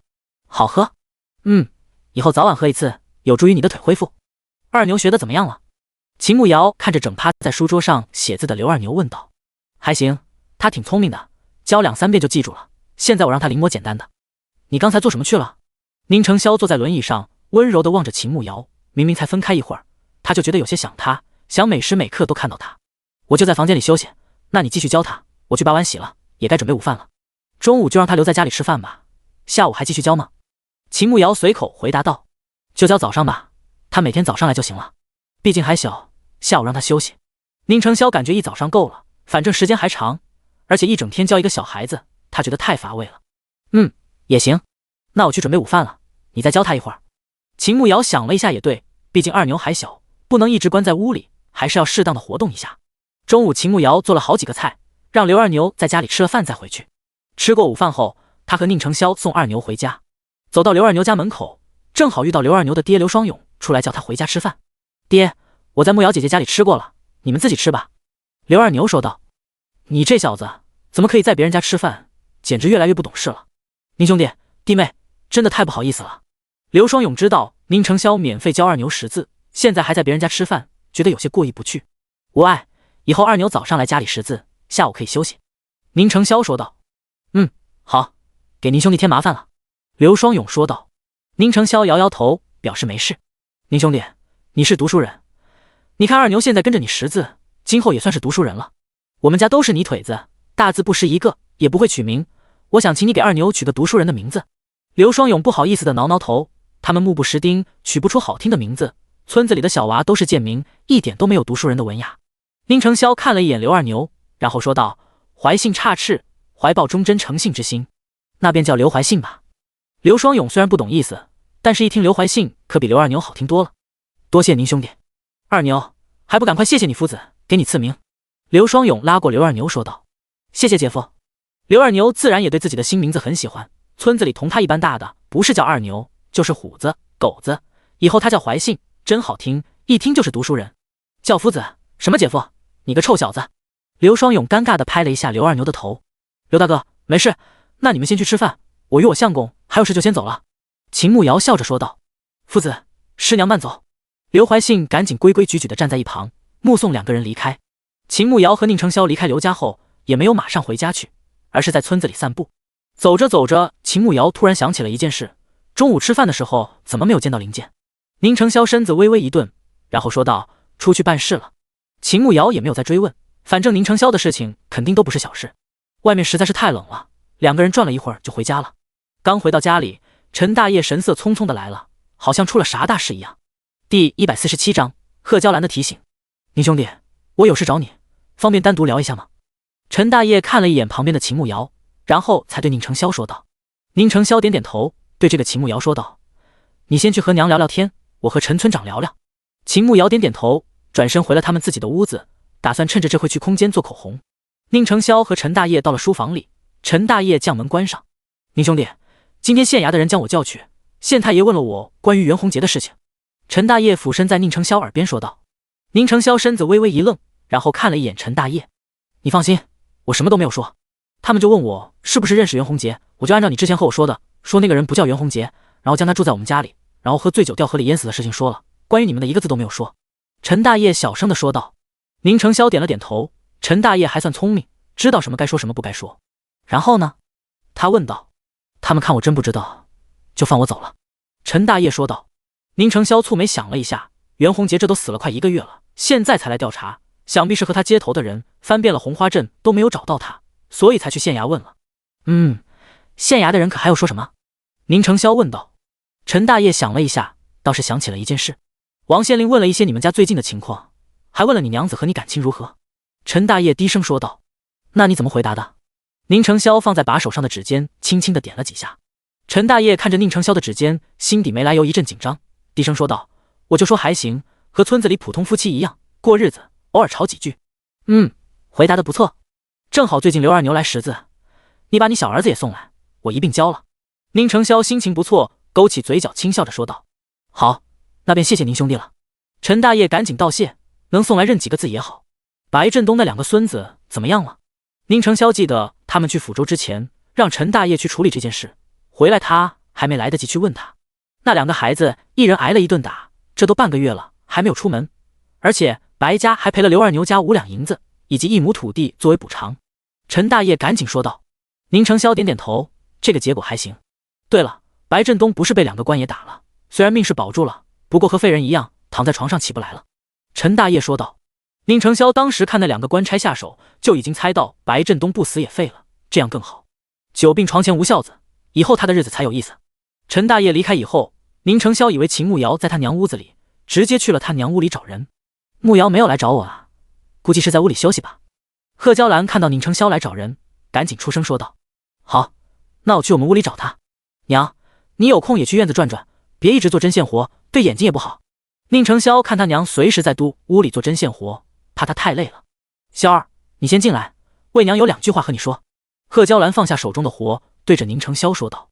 宁承霄马上转动轮椅进屋，停在贺娇兰的对面。娘，你有何事？你觉得慕瑶怎么样？贺娇兰问道。宁承霄愣了一下，然后说道，很好，我也觉得她很好，长得漂亮又聪明，对你又好。奈何你爹刚去了没多久，也不能给你俩办婚事，多少有些委屈他了。不过你要记得人家的好，今后好好对他，和他好好过日子。贺娇兰看着宁承霄说道。娘，我知道，您就放心吧，我绝不会辜负他的。宁承霄早就认定了秦慕瑶这个人，疼他爱他还来不及，肯定舍不得对他不好的。那便好，我看你们感情也比最开始好多了，但是也要注意分寸。贺娇兰看到2个人感情越来越好，自然也是高兴，但是在校期有些事还是要提醒1、2的。儿子明白。宁承霄恭敬地说道。那去找你媳妇儿吧。贺娇兰点点头。宁承霄径直去了他们的屋子，却并未在房间里发现秦慕瑶的身影。他会去哪里？他转身出门，打算去外面找找，整个院子都找了，也没有看到秦慕瑶的身影。他一向畏寒，不应该会去外面，可是家里也没有人，那他会在哪里呢？等他再一次回到他们住的屋子，推开门的时候，就看到秦慕瑶又在房间里。秦慕瑶刚才在空间里听到开门声了，可是口红正到关键步骤，他一时间抽不开身，而且突然出现也怕吓到宁承霄，所以干脆没有回来。等他走了以后，他才马上将那边收拾好，从空间里出来，刚坐下就看到他又回来了。你刚才去哪里了？宁承霄转动轮椅进来问道。我去办了一点事，来，给你看个好东西。秦慕瑶对着宁承霄勾勾手指说道。宁承霄慢慢过去，就看到他手里拿着一个小盒子，里面是红色的膏体。这个是我自己做的口脂，你是男人你肯定不懂，但是这个可好看了，女子非常喜欢。你说过完年我们去抚州开胭脂铺，我感觉这个会很受欢迎的，一定卖得非常好。秦慕瑶抹了一点点在指腹上，然后在白皙的手背上轻轻地抹了一点，非常好推开，而且颜色就是正红色，和现代的口红没啥区别。宁承霄作为男子确实不懂这些，不过他挺好奇，他竟然会自己做口脂，而且还做得挺不错的，到底有什么是他不会的？瑶儿很厉害，他夸赞了一句。那是，算了，我去给娘看看，娘是女子，她肯定知道怎么样，我让她给我提点意见。秦慕瑶打算去找贺娇兰问问，不料却被宁承霄一把拉住了。怎么了？宁承霄微微一用力，直接将秦慕瑶拉到最近的腿上坐着。娘若是问你哪里学的，你打算怎么说？宁承霄低声在秦慕瑶耳边问道。第148章夫妻日常。秦慕瑶身子一怔，原身可是一个不受宠的庶女，连字都写不好的，怎么会手艺活，确实不能和贺娇兰解释。那你不好奇我怎么会的吗？虽然他知道宁承霄早就开始怀疑他了，可是除了那一次，他从来不问自己，不管他做什么，他似乎都觉得很正常。好奇。宁承霄点头说道。我想等你自愿告诉我关于你的一切。秦慕瑶胸口好像被什么猛地撞击了一下，如果不是绝对的信任，他又怎么可能默默地支持自己，还处处为自己打掩护？那种被偏爱被信任的感觉真好。他一把将宁承霄紧紧地抱住，在他耳边说道，谢谢你的信任，我爱你。宁承霄身子一愣，脸上的表情僵硬了1秒，随即勾起薄唇笑了起来，低声在他耳边说道，再说一遍。秦慕瑶怔了一下，红着脸装傻问道，说什么？就刚才那句。宁承霄将秦慕瑶放开，目光灼灼地看着他说道。秦慕瑶刚才是太激动了，被信任和偏爱冲昏了头脑，才会脱口而出的，现在冷静下来才不好意思说出口呢。我不说，我去同娘聊天去了。他脸颊绯红，不敢正视宁承霄的目光，找个借口想溜走，可是却被宁承霄紧紧地抱着，根本无法起身。瑶儿，是害羞了吗？宁承霄笑着问他。秦慕瑶真的羞死了，用双手捂着自己的脸，气呼呼地说道：别问了，再问我就要自杀了。宁承霄看着秦慕瑶害羞的样子，心情大好，宠溺地揉揉她的脑袋，轻声说道：好，不问了，我知道瑶儿的心思，此生定不负卿。秦慕瑶现在羞得不行，只想找个地洞钻进去，根本没认真听宁承霄说话。好了，把手拿开吧，别捂着了，我的傻娘子。宁承霄看秦慕瑶一直捂着自己的脸，伸手将她的手拿下来，看她脸还红红的，怎么不穿衣服趴自己身上，都不见她这么害羞。陈大爷找你做什么？秦慕瑶不想再继续尴尬，赶紧转移话题。宁承霄将陈大爷来说的事情慢慢说给秦慕瑶听。秦慕瑶都忘了袁弘杰那号人了，这县衙的人突然问起他，可是左相那边又有什么动向吗？那对我们会有影响吗？他担心地问道。多少会有一点，不过你不用操心，我来处理就好了。宁承霄不想让秦慕瑶牵扯到朝堂的事情上，他希望他能开心做自己，做自己喜欢的事情，一直陪在自己身边就好。好，如果有什么需要我注意的，你提前告诉我一声就是了。秦慕瑶相信宁承霄能搞定，他那么聪明，这点小事肯定难不住他的。好。你这个口汁和胭脂铺里卖的口汁有什么区别吗？宁承霄接过秦慕瑶手中的小盒子查看起来。他对女人的这些东西确实没有研究，但是他必须要知道他做的和别人的区别有多大，方便以后被人盯上，他能给他演示。正好我之前在抚州胭脂铺买了一盒口汁，我拿来给你看看。秦慕瑶起身去梳妆台拿之前在周河那里买的口汁。其实两者的区别也不算特别大，只是我的这个会更容易涂抹开，没有怪味，反而有一股淡淡的玫瑰花香味，颜色更持久一些。秦慕瑶将两盒各自蘸取了一些，涂抹在自己的手背上给宁承霄看。宁承霄对比了一下，秦慕瑶自己做的颜色好看，而且涂抹出来的更均匀，还有一点点花香味。你的确实更好，到时候咱们去抚州可以用你做的口汁。你这个口汁做起来方便吗？宁承霄问道。很方便，我今天就做了10盒。秦慕瑶按照那个手册一步一步的做，其实真的不难，材料齐全，很容易就做好了。而且这个口汁一盒本就不多，做一次就能装不少。那便好。宁承霄点点头，只要不辛苦就好。这会时间还早，要不然我们又继续写画本子。我发现画本子还挺赚钱的，到时候咱们去抚州自己也开一家书肆。秦慕瑶真的觉得这个时代的书太赚钱了，一本书最便宜都要2两银子。宁承霄这会也没事，倒是可以写一会儿。两个人去了书房，秦慕瑶研磨口述，这次他讲的是王者游戏背景下云中君和瑶的故事。一边讲故事，一边将没有织完的围巾拿出来织，反正宁承霄都猜到了，他也没什么好隐瞒的。正好下午的时间，他的围巾也织好了，故事也讲述了一小半。围巾织好了，你试试。秦慕瑶将织好的围巾拿起来，然后在宁承霄的脖子上绕了一圈，系好后再将多余的塞到衣服里。好看。秦慕退开几步看宁承霄，黑色的围巾十分符合他的气质，高冷神秘。宁承霄摸了一把脖子上的围巾，非常暖和，虽然不知道怎么样，但是是他亲手做的，他非常喜欢。瑶儿做的自然是好看的，辛苦娘子了。宁承霄拉过秦慕瑶，感激地说道。我还不是你娘子呢，你少乱喊。秦慕瑶红着脸说道。是啊，都还没有给瑶儿一个像样的婚礼，我确实不应该那样喊，只是忍不住想和瑶儿更亲近一些，有些梦浪，瑶儿莫生气。宁承霄轻轻拉着秦慕瑶的手，一脸愧疚地说道。看到宁承霄那般愧疚，秦慕瑶感觉好像是自己不识好歹了。也不是，按照我们哪里的规矩，你总要买个戒指求婚吧，不然也太便宜你了。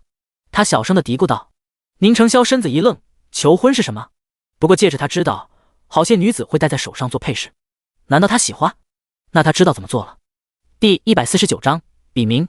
第二天，秦慕瑶打算去给方白燕送之前写好的高冷世尊宠上天，他们早点找人抄写，也能早赚钱。吃过早饭以后，刘二牛和陈大爷的小儿子陈小虎就来了，两个人都是找宁承霄学习识字的。宁承霄虽然也想陪秦慕瑶去镇上，可是两个小孩子都来了，他也不能让人家白跑一趟，就让青阳赶着马车送秦慕瑶和他娘去镇上赶集，他就在家里教两个孩子识字。秦慕瑶很少和何娇兰去逛街，正好婆媳两人好好逛一下。到了红花镇后，秦慕瑶直接让青阳将马车赶到了四海书肆去。他估计方白燕应该不在书肆，毕竟他是少东家，而且平时好像负责李县那边的生意，这个镇上是田掌柜在负责。当他拿着画本子到四海书肆，居然看到方白燕就在里面，正在和田掌柜说话，看到他来了，立马迎了上来。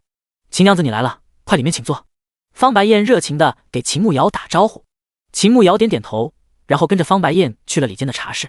秦娘子可是来送新的画本子？方白燕给秦慕瑶倒了一杯茶，一脸期待地看着她。是，你先看看。秦慕瑶拿出原稿递给方白燕。方白燕接过书稿开始看了起来，内容和上一本《霸道公子爱上我》一样，生动有趣，故事内容更具有想象力。他一个大男人都忍不住想看下去，到时候肯定也会很受欢迎的。好，写得很好，这个画本子肯定会大受欢迎的。方白燕激动地说道。既然方公子认可那就好，经营的事情就交给你了。不过我这边有一个建议，不知道当讲不当讲。秦慕瑶一边喝茶一边说道。你请讲。方白燕将书稿收好放在一旁，然后专注地听秦慕瑶的下文。既然是画本子，那肯定是有人编写的。今后你们书肆卖出去的画本子上将编写人的名字写上，那看过我们画本子的人肯定也会记住这个人的名字。今后在要出下一本之前，你可以让书肆的伙计提前宣传一下，说某某又要出新的画本子的，喜欢的人可以提前付定金预定，预定的客人可以第一批拿到画本子，且能在原价的基础上做相应的优惠，这样能提前锁定客人。而且我相信这些画本子流行起来，肯定会有其他书肆的老板买回去找人抄写，然后放在自己的书肆售卖，这样就影响了我们的生意。采用这种提前售卖的法子，能先锁定一部分客人，至少咱们已经将客人都先卖过了，其他抄袭咱们的人只能捡一些剩下的。秦慕瑶慢条斯理地说道。方白燕脑子飞速地转动，一脸惊喜地看着秦慕瑶，他这个法子真不错。秦娘子，这是你相公让你告诉我的吗？方白燕不相信秦慕瑶一个女子能想到如此好的法子，想必是宁承霄让她来告诉她的。对，你觉得如何？秦慕瑶看方白燕那样说，也不打算解释，就顺着她的话说。很好，我觉得这个法子不错，今后就按照你说的来。那这个署名写谁的呢？方白燕对那个法子很赞同。秦慕瑶想了一下，然后开口说道，就叫逍遥吧，逍遥自在，无拘无束，也是他和宁承霄名字的组合，暗戳戳的秀一把恩爱吧。行，那今后我让抄写的人都加上这个名字，就在画本子名字的旁边，顺便让掌柜卖的时候多提一句，将这个名号打响，今后喜欢你画本子的客人就都知道你，也会持续关注我们的画本子。方白燕说道。秦慕瑶点点头，反正只是个笔名而已，能行当然最好，不行也没有什么损失。好，那画本子没问题，我还有事就先走了。秦慕瑶看事情差不多了，贺娇兰还在马车上等他，他就不多留了。行，我送你出去。对了，腊月26我会对书肆的账目进行核查，大概28左右，我会派人将钱给你们送去。方白燕说道。好，方公子留步，不需要送了。秦慕瑶起身说道。秦慕瑶从书肆里出来，就跟着贺娇兰去逛了一圈。婆媳两个人慢慢悠悠地逛着，能看上的东西不多，最后将红花镇都逛完了，除了买了几块糕点外，也没有再买别的东西。回去之前，他买了几串糖葫芦，到时候让二牛带回去给家里姐姐弟弟一起吃。买完糖葫芦，他们就回家了。娘，听说您的生辰要到了，具体是哪一天？秦慕瑶回去的路上，突然想起他们从抚州回来的前2天，宁承霄说贺娇兰生辰要到了，他要早些回来陪他过生辰。没有啊，我的生辰要过完年，正月初6呢，还早呢。贺娇兰一脸懵逼，还有20多天呢。秦慕瑶愣了一下，那当初宁承霄为什么那么急着离开抚州？明明再让老头给他治疗几天不好吗？难道是因为青兰？他担心青兰会将他带走，所以提前回来了。他是不是知道青兰的身份？哦，那应该是我记错了，那过完年给您过生辰。秦慕瑶赶紧说道。不过了。贺娇兰摇摇头，她丈夫才去了没多久，她哪里有心思过生辰？秦慕瑶知道在校期，家里什么节都不能办，自然也没有再提。两个人回到家里，将东西拿下去。秦慕瑶到书房门口看了一眼，看到宁承霄正在教2个孩子识字，严肃认真，很有耐心，脖子上戴着他织的围巾，坐在轮椅上，皮肤白皙，五官精致，简直可养眼了。他没有进去打扰，依靠在门口，欣赏了一会儿自己男人的盛世美颜，然后才去厨房里烧水，兑了一碗蛋白粉端过来。宁承霄看到秦慕瑶回来了，马上转动轮椅出来。回来了，可有买到自己喜欢的东西？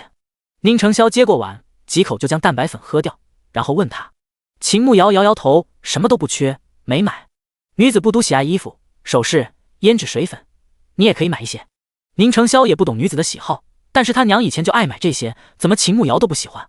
感觉都不好看，而且爹才去没多久，也不应该打扮。秦慕瑶确实都不喜欢。宁承霄轻轻牵着秦慕瑶的手，然后说道：等以后回京城，我给瑶儿找最好的工匠打造头面、首饰，请最好的绣娘做衣服。秦慕瑶刚要说好，就看到青阳走了过来。夫人，门口有人找您。第150章，我爱你。秦慕瑶估计是村子里的人，毕竟他们来村子也有好几个月了，有人找也挺正常。我出去看看，等会再来找你。秦慕瑶对着宁承霄说完，就大步向着院子大门走去。走到院子门口，就看到秦婉婉的贴身丫鬟晴儿站在门外。奴婢晴儿见过四小姐。晴儿看到秦慕瑶出来，马上上前行礼。秦慕瑶眉头轻蹙了一下，晴儿不应该在府州照顾秦婉婉，怎么跑到这里来了？秦婉婉安排她来干嘛？起来吧，三姐怎么样了？秦慕瑶出声问道。说来还要感谢四小姐当初请赵神医帮忙给我们小姐治病，小姐她身子好多了，只是还需要休养一段时日。晴儿恭敬地说道。那便好。那你来找我有什么事？秦慕瑶也不啰嗦，开门见山地问道。晴儿看了一眼四周，从怀里掏出了一封信，双手恭敬地奉上，递给秦慕瑶。这是我们小姐命奴婢送来的。四小姐一看就明白怎么回事了。晴儿轻声说道。秦慕瑶蹙了一下眉头，只是送一封信，居然安排自己的心腹婢女来送，看来这封信不简单啊。秦慕瑶缓缓伸出手接了过来，信封上面什么都没有写，信封是被封住的。她接过信后看了一眼晴儿，信我等会再看，你还有别的事情吗？晴儿愣了一下，然后说道，四小姐可以现在看，看完了有什么话，奴婢帮您转达。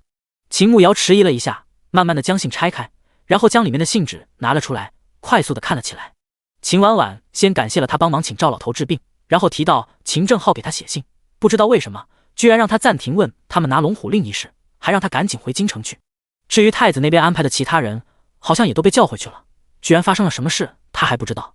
反正意思就是他们暂时是安全的，让他们安心过年。秦婉婉还提到了一件事，就是年后李县的县令要换人了，要换的是去年的新科状元楚之恒，和宁承霄关系不错。还提到他再等10天就要出发回京城，他给他们在府州繁华的地段留了一间铺子，算是感谢他帮忙请赵老头给他治病。最后含蓄的提了一下，六皇子人品不错，六皇子和宁承霄关系还可以，如果有事的话可以找六皇子帮忙，说得很委婉，只提了2句，并未多说，只是提醒他月后急坟，不要让其他人知道。秦慕瑶看完信后就将信纸收了起来，看着还等候在一侧的晴儿，我没什么要说的，你让我三姐好好保重身子就行。秦慕瑶淡淡的说道。晴儿愣了一下，随即恭敬的朝他行了一个礼，低声说道，好，奴婢会将四小姐的话带到的，这是我们小姐让我给您的，您收下后，奴婢这便回去复命了。秦慕瑶接过晴儿递过来的一个小盒子，打开看了一眼，里面放着一张地契，想必就是秦婉婉提到的府州的铺子，还有5张100两的银票。他也没有推脱，直接收了下来。等晴儿走了以后，秦慕瑶才拿着东西去找宁承霄，将秦婉婉写的信交给宁承霄看，看他怎么说。既然上面的人不再找咱们麻烦，自然是好事，安心等着过年吧，过完年后去府州再看。宁承霄看完秦婉婉的信，直接丢到火盆里烧掉。秦慕瑶突然想起了一件事，秦婉婉信里提到的楚之恒，好像就是原文里按照帮助宁承霄的人，要不然宁承霄也不可能3年后翻身。所以秦婉婉说李县的县令要换成楚之恒，这件事的可信度非常高。对了，我三姐说楚之恒要来李县做县令，还说你们关系不错，你怎么看？他坐在火盆旁边，低声询问道。我与楚之恒关系确实不错，小地方的县令很少换人，除非是上一人县另有重大措施，或者做了利国利民的大事，被提拔去别地做官。但是李县现在的县令王杰明并没有做什么大事，所以楚之恒突然来李县做县令是特地安排的，至于是谁安排的，暂时不知，等他来了再说吧，他肯定会来找我的。宁承霄不紧不慢地分析道。秦慕瑶点点头，反正他们也改变不了。不过原文里写楚之恒帮过宁承霄，至少说明他不会害他们。那时间也不早了，我先去做饭吧，你想吃什么？秦慕瑶看时间也不早了，可以去做饭了。宁承霄本就不挑食，更何况秦慕瑶做的饭还那么好吃，他明显感觉自己胖了一圈，一把将秦慕瑶拉到自己怀里坐下，在他耳边说道，瑶儿做的我都喜欢，我都胖了，瑶儿是不是要负责？秦慕瑶身子一怔，心跳漏了一拍，我人都是你的，你还要我怎么负责？宁承霄记得他最看重男子的外貌，他现在不能站立，每天吃的还多，要是越来越胖，他不喜欢自己了怎么办？那你每天说一遍爱我好吗？他轻声在他耳边问道。才不要呢，你都没有和我说过，哪有让女子一直主动的？秦慕瑶轻轻推开宁承霄，板着脸说道。宁承霄愣了一下，随即勾起薄唇笑了，再一次俯身在他耳边轻声说道，我爱你。秦慕瑶脸一下红到了耳根，这又酥又撩的声音，耳朵真的要怀孕了，那低沉的嗓音透过耳朵回荡在大脑里，让他忘记了思考，身体不断的分泌多巴胺，嘴角控制不住的上扬。他一把将人抱住，把头放在他的肩膀上傻笑。他趁着宁承霄不注意，在他脸颊上吧唧亲了一下，然后快速的起身，我做饭去了。宁承霄看着秦慕瑶的背影，嘴角微微上扬，他好像越来越离不开他了。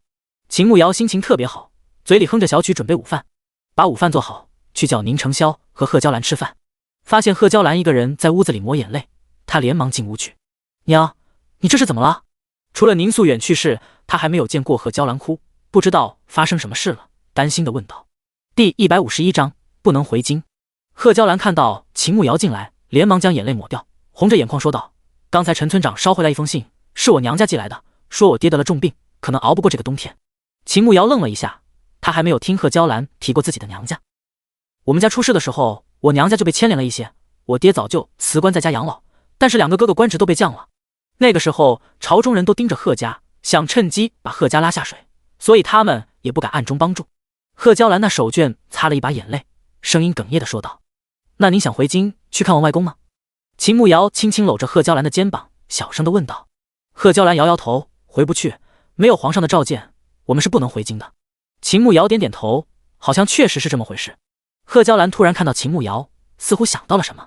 当时我们一家被流放的时候，你还没有嫁入我们家，皇上肯定也不认识你，很多人都不知道你。你要是小心一些，一个人回京的话，应该没事吧？不行，你一个人也危险。算了。贺娇兰一个人自言自语，说完又摇摇头否认。秦慕瑶看贺娇兰一脸纠结，她应该是想让自己帮她回去看她爹的。您若是实在放心不下，我问问子玉，看看他怎么说。如果可以的话，我愿意回京城去看外公。秦慕瑶其实内心还有点担心，毕竟京城对于她来说很陌生。还是算了，你一个女子去那么远，小儿肯定不同意。贺娇兰摇摇头，否认了那个想法。那您要不要写封信回去？我明天送到驿站去，兴许年前还能送到。秦慕瑶想着，既然回不去，那就写封信去问候一下也是好的。作为子女，在父亲病重不能去照顾，真的很无能为力。贺娇兰想了一下，最终还是摇头拒绝了。不了，现在是关键时期，不要生事端了。我从今天开始就在家吃斋念佛，为我爹祈福吧。贺娇兰以前毕竟是肃王妃，多少也知道朝中的一些事情。她的信或许到不了贺家就被拦截了，明明没什么事，也可能被有心人利用，给2家带来麻烦。那我也陪娘一起吃斋，早晚诵经为外公祈福。秦慕瑶能做的也就这些。你是个好孩子，孝顺又懂事，娘没有看错你。贺娇兰一脸欣慰地说道，对秦慕瑶越来越喜欢。中午，秦慕瑶又做了一个素菜，她和贺娇兰一起吃素。这件事，贺娇兰说暂时不要让宁承霄知道，她和她外公感情很好，比较亲近，知道他病重，肯定会很担心的。所以宁承霄并不知道发生了什么，只是看秦慕瑶和他娘都只吃素菜，问他们就说最近想吃点素菜，减肥。下午秦慕瑶陪着贺娇兰在屋子里念经，不过只念了一会儿，贺娇兰就让她出去，不然宁承霄会起疑，让她去陪宁承霄。宁承霄在屋子里看书，看到他来了后，马上放下手中的书，对着他勾勾手指，示意他过去。秦慕瑶大步走过去，坐在宁承霄旁边的椅子上。你和娘到底在干嘛？宁承霄拉过秦慕瑶的手，他的手总是冰凉的，真不知道他以前冬季怎么熬过来的。没干嘛呀。秦慕瑶心底有些虚，这人也太聪明了，什么都逃不过他的眼睛。宁承霄一把将秦慕瑶拉到自己腿上坐下，然后目光直直地盯着他。确定？秦慕瑶心底更慌了，看他的眼神都闪躲了起来。确定啊，我们能干嘛？他故作淡定地说道。说谎是要受到惩罚的。宁承霄说话的时候，手已经放在他的腰上，好像在警告他，要是不说实话，等会他就要动刑了。秦慕瑶身子一颤，紧张地说道，好吧，我可以告诉你，但是你不能太激动了。宁承霄点了点头，你说。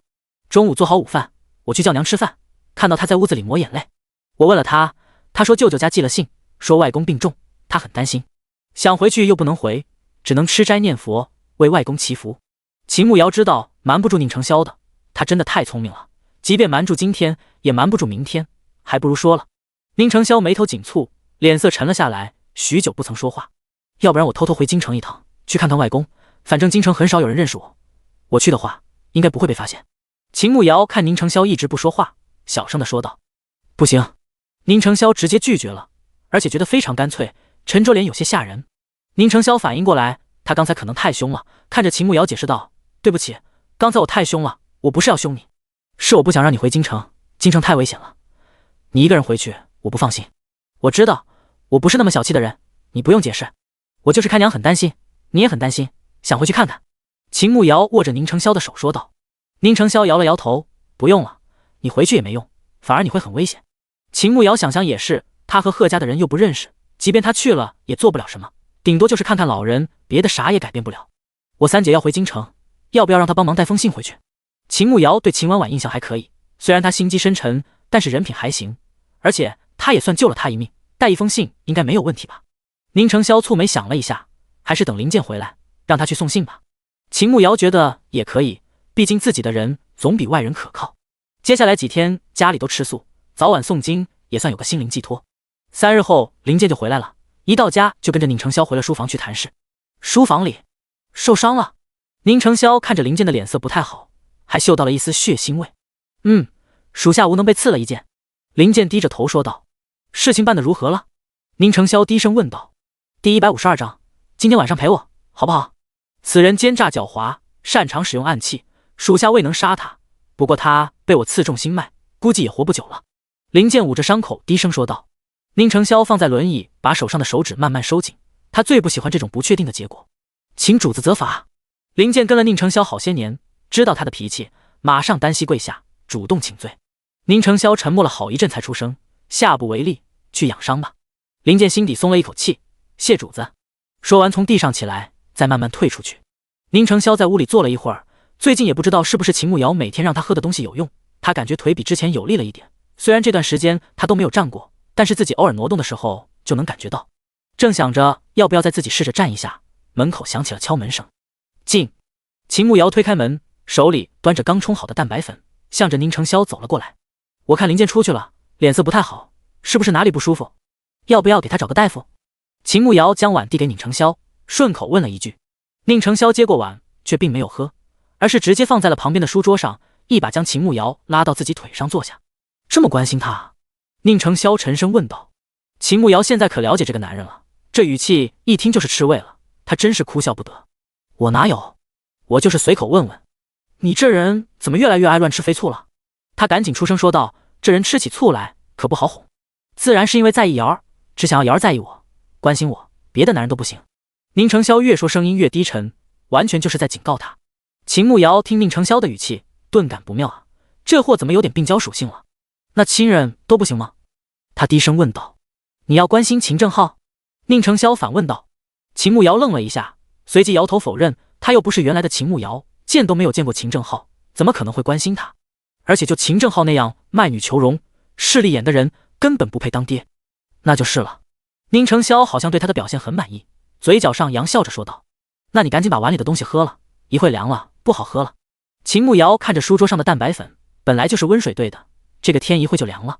宁承霄一只手搂着他的腰，另一只手端起书桌上的碗，仰头几口就将碗里的蛋白粉喝掉，然后将碗放在旁边，低声在秦慕瑶耳边说道。瑶儿，这几天晚上你都在陪娘，今天晚上是不是要陪陪我？我一个人晚上睡觉有点冷。秦慕瑶嘴角抽搐了2下，这人简直说黄脸都不红一样。他明明不畏寒，身体就跟一个大火炉一样，还说自己冷，能不能找个像样的借口？那我晚上给你多拿一床被子，你就不冷了。他故意装不懂，一本正经地说道。宁承霄愣了一下，他知道秦慕瑶是故意的，搂着他腰的手微微用力，让他更靠近自己。装傻？他低声问道。秦慕瑶听到宁承霄低沉有磁性的嗓音，马上就想缴械投降了，这人简直太会了，知道他对他的声音免疫，故意挑逗自己，实在可恶。我装什么了？冷可不就要多加一床被子？你快放开，我要去找娘了。他轻轻推开宁承霄，不能被他拿捏了。不放，今天晚上陪我，好不好？宁承霄紧紧地拥着秦慕瑶，在他耳边低声询问道，低沉的嗓音好似带着2分委屈。秦慕瑶心头一颤，这谁能抵挡得住啊？好好，陪你。那你先放开，我要去洗碗了。他答应还不成吗？怎么跟个粘人精一样？不过他好像还挺喜欢。对了，你给我喝的这是什么？我感觉我的腿好像比之前有力一点。宁承霄好奇地问道。都喝了这么久才问，你真是心大，就不怕我给你下毒吗？秦慕瑶笑着看宁承霄问道。宁承霄摇摇头，你不会。听到宁承霄这样说，秦慕瑶心里自然是高兴的，全都是他对自己的信任。那个叫蛋白粉，是从动植物体内提纯的一种蛋白质，有助于肌肉生长，增强免疫力。你小腿的肌肉有些萎缩，现在是冬季，很少能买到鱼类，也没有豆子，牛肉也没有，所以不能给你提供足够的蛋白质，喝这个可以适当的补充，等天气暖和了，可以多买一些鱼和大豆来吃。秦慕瑶解释道。宁承霄从未听说过这些，但是他确实感觉自己的腿比之前有力了一些，说明他说的是对的。他想问秦慕瑶这么好的东西，他是哪里得到的？可是他应该不会说，他说要等合适的时机才会告诉自己，现在问了也是白问，说不定他会再一次晕倒。知道他不会害自己，他便耐心等待就好了。晚上吃过晚饭，秦慕瑶洗漱好了，有些不好意思的和贺娇兰说，宁承霄让他晚上去他屋里歇息。贺娇兰倒是没意见，还说辛苦他照顾宁承霄了。秦慕瑶回到屋里，脸颊还有些发烫，感觉太难为情了。脸怎么那么红？是不是不舒服？宁承霄看着秦慕瑶红红的脸蛋，以为他哪里不舒服，连忙转动轮椅过去。没有。秦慕瑶摇摇头，这分明是羞的。地上凉，那咱们去床上躺着。宁承霄知道秦慕瑶特别畏寒，拉着她往床边走去。秦慕瑶脚步顿了一下，心底生出一丝紧张，她不会是想今天晚上那个吧？她大姨妈倒是过了，其实也不排斥，就是第一次，多少有些紧张和害怕。一步一步走到床边，宁承霄让她先上去，躺在里面，她腿脚不便，一直都是躺在外面的位置。秦慕瑶爬上床后，乖乖地躺在里面，轻轻地握着拳头，紧张又有些期待。宁承霄躺下后，看着秦慕瑶和自己隔那么远，中间再睡一个人都行了。过来，他轻声说道，将一条胳膊展开给他当枕头。第153章，若是瑶儿想圆房。秦慕瑶身子一怔，犹豫了2秒钟，才慢慢地往宁承霄那边挪动，心里非常紧张。刚躺在宁承霄的胳膊上，就被他一把抱住了，紧紧地搂在怀里。不是怕冷，还睡那么远，难不成这几天不来还害羞了？宁承霄搂着他，轻笑着在他耳边小声地说道。秦慕瑶心跳没来由的加速，本就有些紧张，现在越发的紧张了。你以为跟你一样没脸没皮？我是女子，当然会害羞啊。他靠在宁承霄怀里，小声的嘀咕道。宁承霄听力很好，自然是听到了。宁承霄宠溺的说道，在山沟里是我没脸没皮的亲你，是我对你死缠烂打，是我不穿衣服趴你身上，他的话还没有说完，就被秦慕瑶一把将嘴巴捂住，剩下的话都被堵回到肚子里了。秦慕瑶脸爆红，连同耳朵和脖子都一并红了。这人怎么能这样呢？故意让他难堪是不是？你闭嘴，你再说一句，我马上去娘的屋里睡。他觉得好丢人，虽然这些事都是他做过的，但是现在说出来还是觉得丢人兮兮的。宁承霄看着脸颊红扑扑的秦慕瑶，轻轻拿开他的手，然后说道，我不说了，瑶儿别生气，我就是逗逗你，以后不说了。你要是嫌我没脸没皮，对你死缠烂打，那以后我们就分房睡好了，反正我们又没有拜堂，确实不应该睡在这一次换宁承霄将秦慕瑶的嘴巴捂住，只不过不是用手，而是直接用嘴巴。屋里的灯还没有灭，秦慕瑶瞪大眼睛看着宁承霄，他不知道自己刚才生气了吗？宁承霄突然伸出手捂着他的眼睛，然后慢慢的加深这个吻。秦慕瑶眼睛被蒙住，什么都看不到，只能任由他亲吻自己，赌气的不给他回应，一直躲着他的舌头。可是他很霸道，不断的掠夺，勾着他一起共舞。一个吻绵长而炙热，分开的时候，他感觉自己胸腔里的氧气都被榨干了，分开后呼吸了好几口才恢复。瑶儿，我不是那个意思，我不该那样说，你别生气了，我知道错了。宁承霄连忙认错，他刚才就是想逗逗他的，谁知道他竟然当真了，说那些话真的吓到他了。秦慕瑶听到宁承霄的认错，感觉刚才确实是自己敏感了，可是作为女孩子又是自己主动，内心本就怕对方有朝一日厌烦了，觉得自己太卑微了。所以都说先爱上的那个人是输家，是不是在你心里，我主动说喜欢你，缠着你，其实就是不自爱，不会被珍惜。他看着宁承霄，鼻尖有些发酸。宁承霄一把将秦慕瑶紧紧抱住，不是，你怎么会这样想？我心悦瑶儿，此生必定会好好珍惜你，爱护你的，绝不会辜负你。在我心里，瑶儿是最好的，你俏皮可爱，美丽大方，聪明果敢，是我见过的女子中最优秀的。秦慕瑶听到宁承霄这样说，心里倒是安心了2分，可能就是太在意了，才在对方开玩笑的说一句的时候，都会如同刺猬一般。你现在还没有厌烦我，自然觉得我好，等以后厌烦了我，肯定就觉得我哪里都不好。他小声的说道。不会，我此生都不会厌烦瑶儿。宁承霄语气坚定的说道。秦慕瑶想到她闺蜜说过，千万不要相信男人那张嘴，他们为了骗你上床，什么鬼话都编得出来。所以宁承霄说这些，就是为了骗他那个吗？他轻轻的挣开宁承霄，然后问道，你今天晚上叫我来你屋里睡，是不是想那个？宁承霄一脸懵逼，不解的问道，哪个？就是圆房啊。秦慕瑶红着脸说道。宁承霄愣了一下，然后摇摇头，不是，我只是想抱着你睡。嘿嘿，当然瑶儿若想的话，我自然也会。我不想，你别随意揣测我。秦慕瑶一听，连忙否认，他才不是那么饥渴的人。宁承霄看秦慕瑶满口否认，也不敢再说什么，怕他一会又生气了。其实他并不着急，他真的只是想抱抱他。这几天晚上他不在他身边睡觉，他没有抱着他睡，总感觉少了点什么。本来他一向浅眠，这几天晚上有一点风吹草动他就醒了，睡得一点都不踏实。晚上宁承霄真的只是抱着他，别的什么都没有做。秦慕瑶心想自己是不是一开始就想多了，他真的不是那种人。接下来的日子，宁承霄除了抱抱亲亲外，倒是没有别的愉悦举动。林健在家养了几天伤后，又被宁承霄派出去了。转眼距离过年也就只有几天时间了，不过他们还在校期，家里也不打算过年。26这天，方白燕亲自来家里算分红的钱，先将几个书肆的账本给宁承霄看了一遍，然后再算钱。净利润一共是1568两银子，按照他们当初签订的分红协议，他们可以分2成，也就是3136两银子，方白燕给了314两。算起来时间也不长，总共就2个月时间，能赚这么多还是挺知足的。其实还有些人都等着呢，就是抄写的人手不够，要不然还能多赚一些。方白燕有些遗憾地说道。方公子，没想过用印刷的方式吗？秦慕瑶坐在宁承霄身侧，听到方白燕这样说，好奇地问道，难道这个时代印刷很贵吗？印刷是何物？方白燕一脸疑惑地问道。秦慕瑶愣了一下，难不成这个地方还没有活字印刷术吗？宁承霄看着秦慕瑶，知道他又要说出惊人的话来。娘子，今日方公子难得来，你先去准备午饭吧，中午方公子在家吃顿便饭吧。他在秦慕瑶开口之前将人支走。秦慕瑶知道自己可能说漏嘴了，赶紧起身离开，剩下的宁承霄能搞定的。等秦慕瑶走了以后，宁承霄看着方白燕说道，内子胡说，方公子不要在意。好的，在下明白。方白燕是聪明人，听出宁承霄话里的提醒，立马出声说道。中午方白燕留在家里吃了午饭，对秦慕瑶做的香肠情有独钟，临走的时候提出想买一些回去。秦慕瑶没有收他的钱，免费送了几根给他，并告诉他拿回家怎么做来吃。等方白燕离开以后，宁承霄将秦慕瑶叫到屋里，问起了他关于印刷的事情，将他知道的关于活字印刷的都告诉给宁承霄。宁承霄越听越激动，手指轻轻的收紧，如果将这一门技术掌握了，是一个赚钱的好门路。2个人一下午都在屋内谈这件事，等到天快黑的时候，听到院子里有响动，出门看到林健回来了，只是他身后还跟了一个女扮男装的女子，在看到宁承霄的时候直接跑了过来，表哥，叶儿好想你啊。第154章一生一世一双人。在贺知烟距离还有2米远的位置，宁承霄一把将秦慕瑶拉到跟前，淡淡的说道，这是你表嫂，叫人。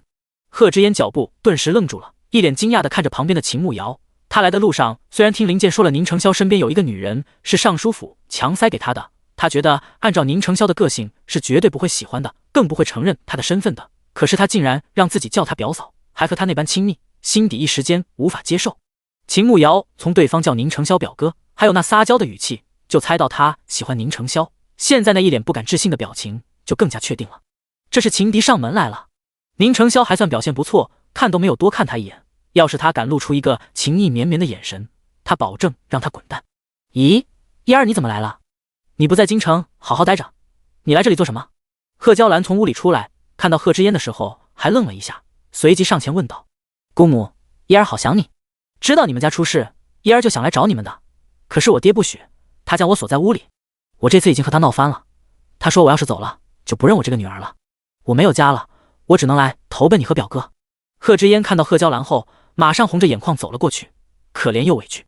贺娇兰当年生宁承霄落下病根，今后没有再怀孕，一直挺想要一个女儿的，以前在京城就挺喜欢这个侄女的，之前本来也想让她嫁给宁承霄，奈何宁素远已经和秦正浩那边定了亲，也不能让自己侄女做妾，才一直没有说。但是他知道贺知烟喜欢他儿子，本以为等家里为他定了亲就算了，谁知道他还不死心，现在竟然追到了这里来。可是他儿子和秦慕瑶感情很好，而且秦慕瑶的人品他也认可，不管是流放路上还是到了这里，都是他撑着，换成其他人根本就撑不住，可以说没有秦慕瑶，这个家早就没了。让自己儿子娶贺知烟这事他做不出来，更何况宁承霄也不喜欢贺知烟。既然都来了，就先住下吧，时间也不早了，先做饭吃吧。人都来家里了，贺娇兰眼下也没有别的法子，只能先将人安顿下来，等后面再找机会将人送回去。贺知烟瞥了一眼秦慕瑶，然后跟着贺娇兰进屋去了。秦慕瑶从贺知烟眼里看出了一丝挑衅，他他勾起嘴角冷笑了一声，真不知道他哪里来的脸，居然敢挑衅他这个正牌女友。瑶儿，你跟我进屋，我有话同你说。宁承霄拉着秦慕瑶的手，看到他嘴角的冷笑，心底生出了一丝担忧。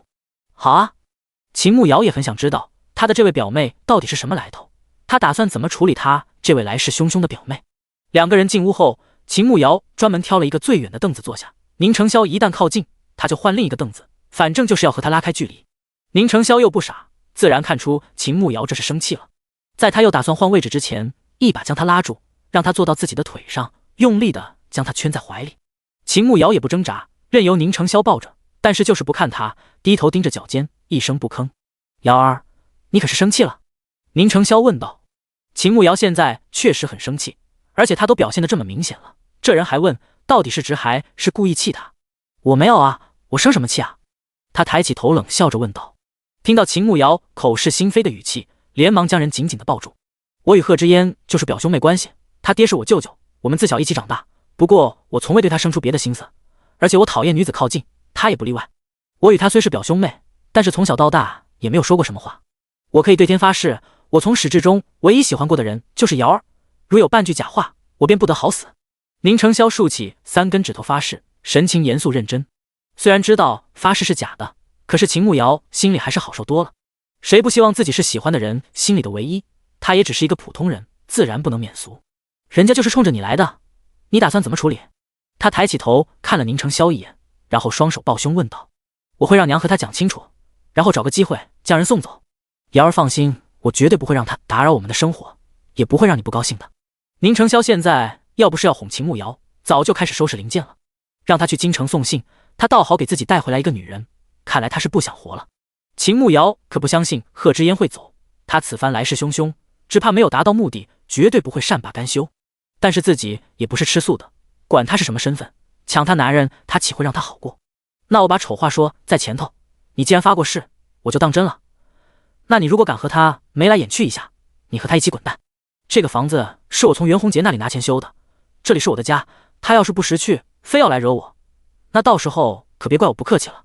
秦慕瑶板着脸，一脸严肃地说道。绝对不会的，我心里只有瑶儿，绝对不会多看他一眼的。瑶儿怎么高兴怎么来，我永远都站在你这边。宁承霄赶紧说道，只要他不要不理自己就好。记住你说过的话，我眼睛里容不得沙子，心眼也不大，此生只接受一生一世一双人，如果你做不到，我们就趁早分道扬镳。秦慕瑶说得很认真，这是他第一次和宁承霄说自己的择偶观，也是最后一次。亲所言，亦是吾所愿，此生唯愿与瑶儿共白首。宁承霄语气坚定地说道。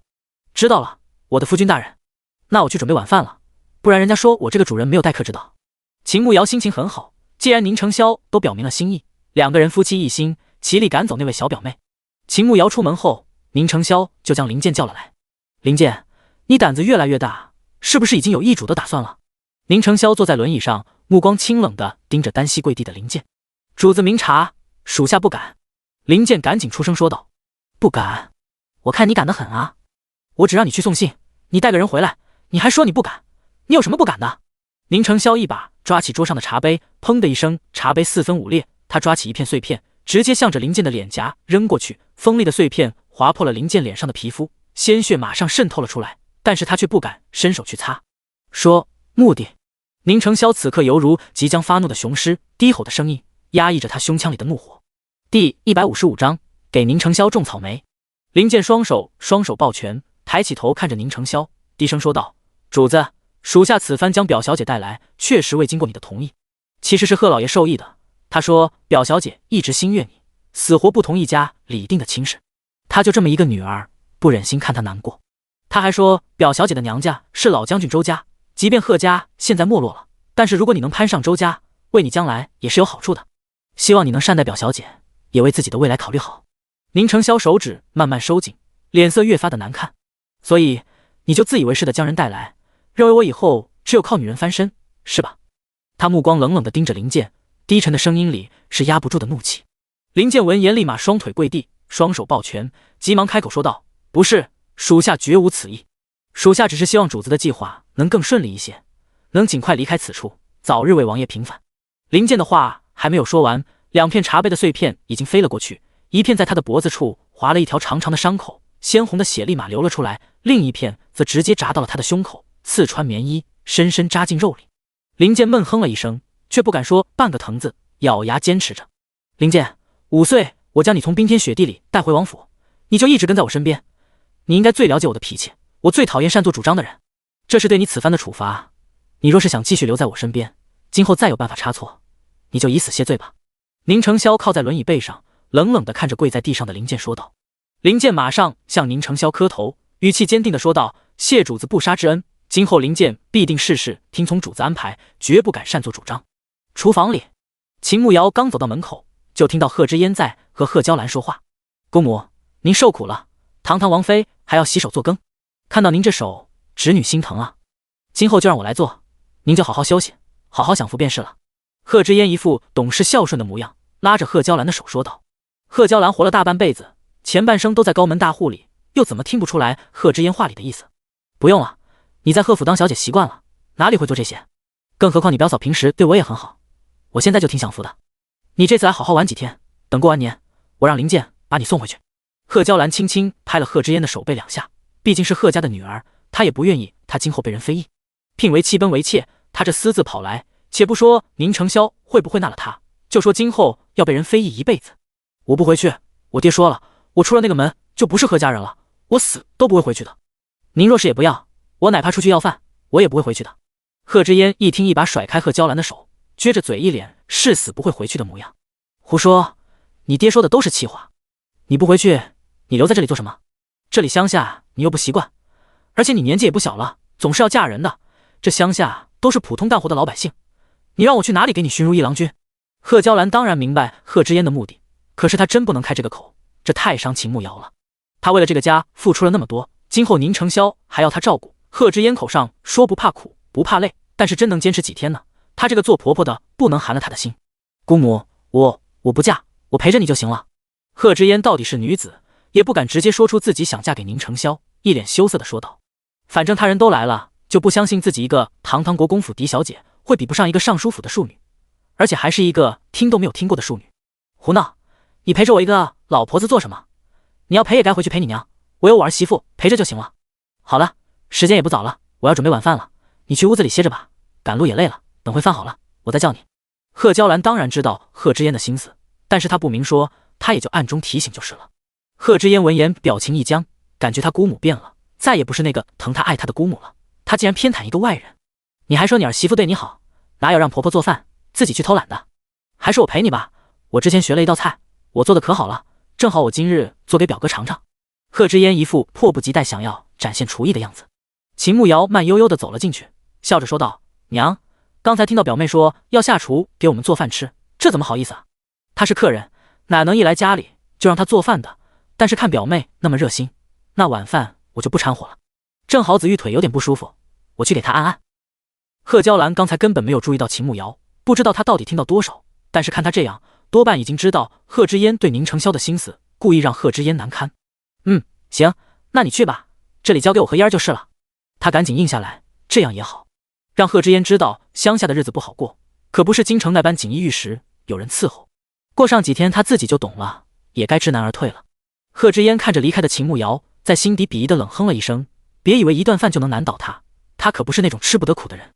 秦慕瑶离开厨房后，没有去找宁承霄，而是直接去了空间。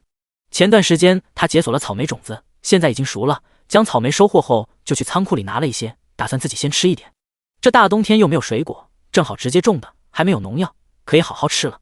而且他发现收获的时候是什么样子的，在仓库里放多长时间都一直保持原样，根本不用担心坏掉。他还差一点就到40级了，40级系统会赠送一个神秘礼包，他还挺期待的。正好今日有空间传送任务，这次要的东西他刚好都有，将东西放入包裹后，提示要等3天才能返回，他也不着急。将空间打理好了，就拿着几颗大草莓出去，直接去找宁承霄。宁承霄刚忙完事情，看到秦慕瑶进来，马上就迎了上去。瑶儿，这是……他话还没有说完，秦慕瑶就将草莓塞到他的嘴巴里。好吃吗？秦慕瑶坐在宁承霄的腿上，一脸期待地看着他。宁承霄咬了一口，甜甜的果汁入口，香甜美味，是他从未吃过的。好吃，这个叫草莓，我给你种一个要不要？秦慕瑶坏笑地看着宁承霄。宁承霄觉得能种出来，那自然是最好的。要，他点点头。秦慕瑶看着宁承霄点头，然后慢慢靠近，一把扯开他的衣领，然后在他脖子上亲了起来，用力的吮吸了起来。宁承霄身子一僵，只感觉脖子又酥又麻，夹杂着一丝轻微的疼，那种感觉说不出来，反正不讨厌，甚至有些欢喜和期待。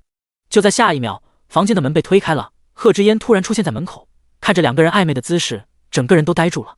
第156章，瑶儿就是小妖精，滚！宁承霄看着突然出现的贺知嫣，脸色瞬间阴沉下来，低吼了一声，眼底满是厌恶。秦慕瑶本来还以为是谁来了，但是听到宁承霄的语气，大概就猜到是谁了，也没有起身，就趴在他怀里。贺知嫣被宁承霄一吼，才从刚才的震惊中反应过来，看着秦慕瑶居然还趴在宁承霄的怀里，又气又羞，红着眼眶掩面跑了。等人跑了后，秦慕瑶才慢悠悠地抬起头，果然看到贺知嫣的背影。哎呀，完了，被你的小表妹看到了，怎么办呀？他故作紧张地问道。看到就看到，我们夫妻的事情，轮得到他来指手画脚吗？而且这不是瑶儿想要的吗？刚才门被推开的一下，你吸得更有力，不是吗？小妖精。宁承霄低声在秦慕瑶耳边说道，低沉富有磁性的声音带着2分宠溺和蛊惑。我才没有呢，那是被吓了，下意识的举动。秦慕瑶脸一下红了，被说出来好丢人啊。宁承霄勾起嘴角轻笑了起来，伸手摸了一下秦慕瑶刚才亲的地方，湿漉漉的，微微有点刺疼。瑶儿给为夫种了草莓，礼尚往来，晚上我要还给瑶儿2个，对不对？他低声问道。为什么是2个？秦慕瑶不解地问道。男子还礼肯定要比女子更多才是，不然显得太小家子气了，你说对吧？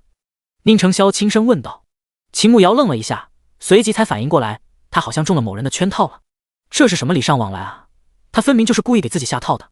你套路我，我不要你的还礼，赶紧把剩下的草莓吃了，我去看看你的小表妹又怎么在娘面前编排我。秦慕瑶一下从宁承霄的怀里站起来，然后将手中的2颗草莓给他。草莓在这个时代没有，他如果拿给贺娇兰吃，他肯定会怀疑的，只能等以后找到理由再拿给他吃。反正宁承霄已经猜到了他的身份，也不怕他怀疑。放心吧，娘不是不明事理的人，他越是编排，娘只会越讨厌他，绝对不会说你半分不是的。宁承霄一边吃着草莓，一边肯定地说道。突然觉得这个草莓好像没有之前甜了，还是脖子上的更有意思。秦慕瑶倒是相信宁承霄的话，毕竟那回他在厨房门口也听到了贺娇兰说的话，虽然没有明着偏袒他，可是态度还是很明确的，这一点他还是挺放心的。厨房里，贺娇兰看着抹眼泪的贺知嫣，她不是叫其他人吃饭，怎么还哭了呢？嫣儿，你这是怎么了？谁欺负你了？姑母，我刚才去叫表哥他们吃饭，我看门虚掩着，我轻轻推了一下就开了，就看到贺知嫣哭哭啼啼的说道。看到啥？贺娇兰皱着眉头问道。看到那个女人坐在表哥腿上，还趴在表哥肩膀上，好像在咬表哥，表哥好像挺难受的。真的太不知羞了，青天白日竟然做出那种事。贺知嫣红着脸结结巴巴的说道。贺娇兰眉头轻蹙，看着羞红的贺知嫣说道，嫣儿，既然你到了我们家里，我现在就和你说几点事。第一，你说的那个女人是你表嫂，你以后别那么没教养，丢了我贺家的面子。第二，慕瑶是我们家的功臣，从我们被流放后，那一路上都是她撑着，她在我们家的地位是不可撼动的，不管是你还是今后其他人都不可能。第三，这屋子也是她出钱修的，你到家里来做客就要有客人的样子。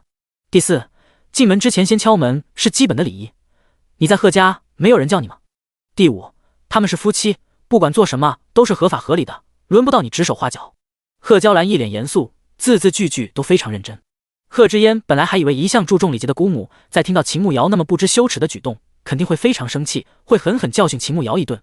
可是不曾想，她居然说出这番话，这是直接确定了秦慕瑶儿媳妇的身份了。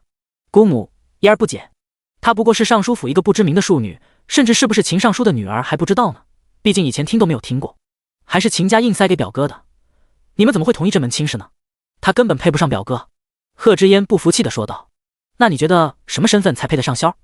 贺娇兰反问道。贺知嫣下意识的要说嫡女，可是想到现在的情况，他们被贬为庶民了，又有谁家会将嫡女嫁到这里来？那表哥真的喜欢她吗？他不相信那个清冷如月、对女色毫无兴致的宁承霄会被秦慕瑶那样的女人拿下。他宁愿相信宁承霄是为了感激秦慕瑶一路的帮扶，所以才娶她的，根本不是因为喜欢她。这个是自然。你知道你表哥以前对女子是什么态度？他不喜欢的，他看都不会多看一眼，只有他放在心上的，他才会好好珍惜的。贺娇兰坚定地说道。贺知嫣听到贺娇兰的话，仿佛一盆凉水从头浇到脚，一颗炙热的心都被冷冻了，说不出一句话。贺娇兰没有再理会贺知烟，她知难而退是好事。贺娇兰将晚饭端上桌子，再叫其他人来吃饭。秦慕瑶推着宁承霄出来，然后坐在他的身边，看着桌子上的3个菜，好像都是出自贺娇兰的手。毕竟一个人做的菜吃的多了，一眼就看出来了。不知道表妹做的哪道菜啊？我来尝尝看。秦慕瑶看了一眼坐在贺娇兰身边垂头丧气的贺知烟，这才刚开始怎么就淹了？贺知烟被点名，抬起头看了一眼秦慕瑶，袖子里的双手紧握成拳头。他得意什么？就是一个上不得台面的庶女。他就不相信等宁承霄将来回京城为肃王平反了，还会要他这个上不得台面的庶女。本来我是想做的，可是家里没有我需要的材料，就没有做。等改日我去买一些，再做给表哥和表嫂尝尝。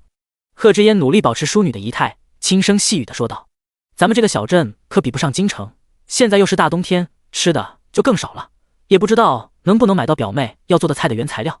咱们都是靠山吃山，靠水吃水，要是只会做的菜，别的菜都不会做，估计早就饿死了。你说对吧，相公？秦慕瑶看着为自己夹菜的宁承霄问道。娘子说的对。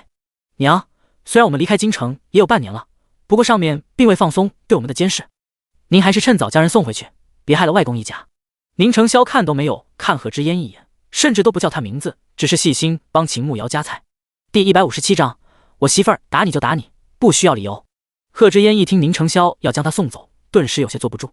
表哥，我离开家的时候就和我爹闹翻了，我肯定没脸再回家。如果你嫌我在这里碍事，我走便是了，但是我绝对不会回家的。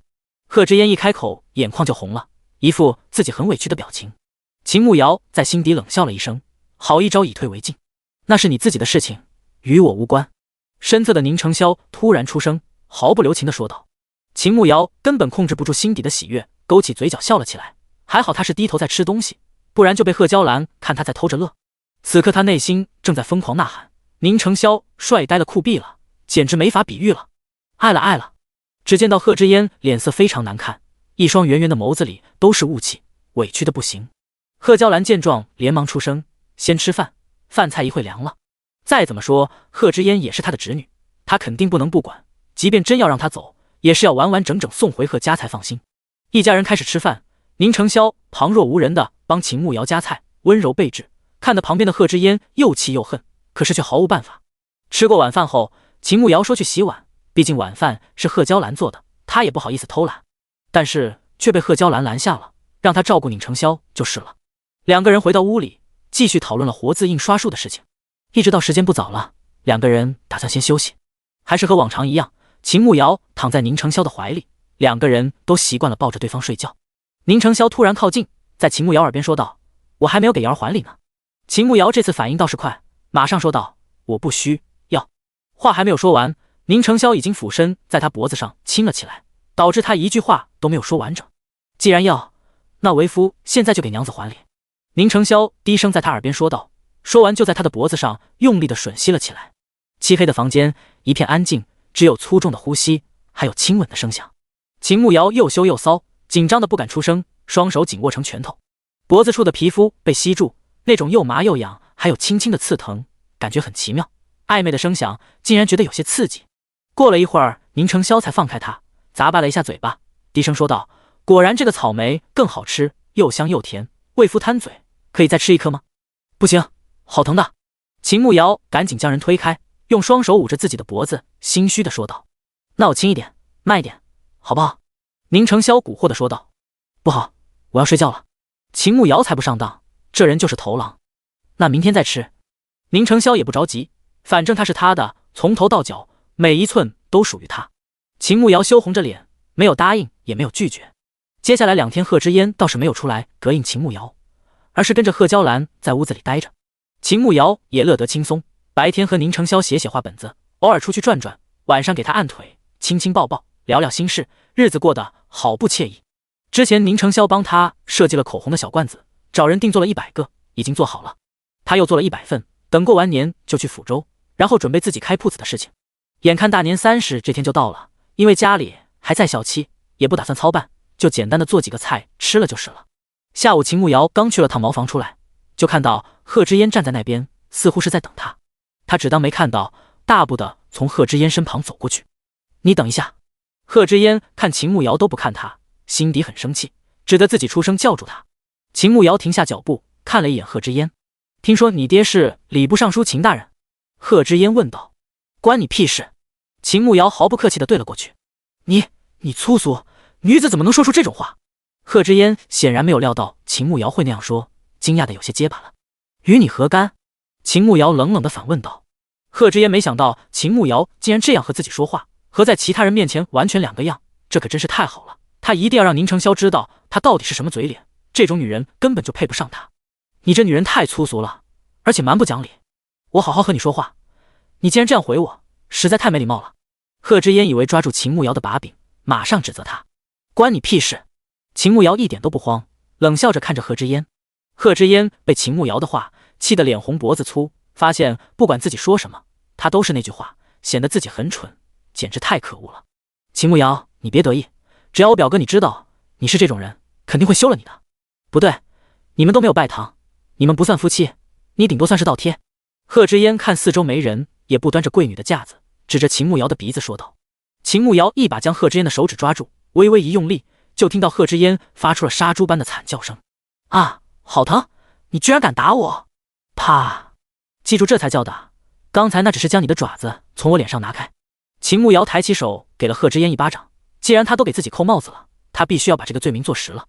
贺知烟捂着自己的脸，从小到大他都是被家人捧在手心里的掌上明珠，从来没有人敢打他，居然被一个低贱的庶女打了，他怎么咽得下这口气？刚要动手打回去，可是手腕一疼，好像被什么击中，根本抬不起来。紧接着就看到宁承霄和贺娇兰过来，他马上捂着脸，一边哭一边跑过去。姑母，你要为儿做主啊！表嫂她打我，我爹娘都没有打过我，我的脸好疼啊！贺知烟一边哭一边控诉秦慕瑶。贺娇兰看着贺知烟脸上确实有手指印，但是她和秦慕瑶相处了半年，她不是坏脾气的人，肯定是贺知烟故意去挑衅惹怒了她。宁承霄则转动轮椅来到秦慕瑶跟前，轻轻握着她的手查看，手打疼了没有？秦慕瑶愣了一下，这男人的偏袒也太明显了，可是他爱死了。贺知烟听宁承霄居然问秦慕瑶手疼不疼，差点被气死，忍着心底的怒气，红着眼眶看着宁承霄说道：表哥，我知道你在乎表嫂，可是我就是想和她亲近一些，想和她聊天的，毕竟我们是同龄人，又是女子，我想和她做朋友的。可是我就问了他爹是不是秦尚书，他竟然说很粗俗的话，我说那样不好，他就打人。即便他帮了你们，你也不能这样偏袒他吧？我不偏袒自己的媳妇儿，偏袒你一个外人。还有我媳妇儿打你就打你，不需要什么理由。你要是受不了，就赶紧从我家滚蛋！宁承霄看都没有看贺知烟，牵着秦慕瑶的手直接开始赶人。贺知烟愣住了，他以为宁承霄怎么也要看在贺娇兰的面子给自己一个说法，可是他居然就这样明目张胆的偏袒秦慕瑶，他真的不服气。瑶儿，我们回屋，外面冷。宁承霄才不管贺知烟要死要活，牵着秦慕瑶的手就往屋内走去。秦慕瑶笑了，感觉自己一定是这个世界上最幸福的女人，能被自己喜欢的男人这样维护，感觉所有的付出都是值得的。贺知烟看着走开的两个人，紧紧地咬着牙齿，双手握成拳头。这次他来已经豁出去了，不达目的绝不罢休。宁承霄只能是他的，看来只能用那一招了。表哥，这是你逼我的，你到时候就不要怪我了。他握紧拳头，决定最后一搏。第158章新年礼物。秦慕瑶被宁承霄牵着进屋，心底是满满的甜味，被偏爱的感觉太好了。进屋后，宁承霄将秦慕瑶拉到自己腿上坐下，然后握着她冰凉的小手，用自己的手温暖她的手。你都不问问我为什么要打他吗？秦慕瑶好奇地问道。他自找的，没什么好问的。宁承霄回答得很干脆。你就这么相信我吗？秦慕瑶抽回双手，搂着他的脖子，面对着他问道。你是我娘子，我自然是信你的。宁承霄看着秦慕瑶，认真地回答道。秦慕瑶听到宁承霄的话，当然非常开心，心里又甜又满足。这个男人简直满足了女主对另一边的所有幻想，长得帅，声音好听，温柔体贴，会分辨绿茶，无条件信任，真的是完美情人。看你表现得这么好，今天又是过年，我可以满足你一个新年愿望，你想要什么？他笑着看着宁承霄问道。这么好的男人，感觉命给他都行。宁承霄轻笑了起来，伸出手理了一下他唇边的碎发，温柔地帮他别在耳后，然后才出声说道：我想要瑶儿。秦慕瑶脸瞬间开始发烫，虽说屋里只有他们两个人，可是这人说的这么直白，她毕竟是女孩子，肯定会害羞的。她红着脸抱着他，将头放在他的肩膀上，正要开口答应，却听到他开口了：我想要瑶儿一直做我娘子，一辈子都不准离开我。宁承霄语气严肃地说道。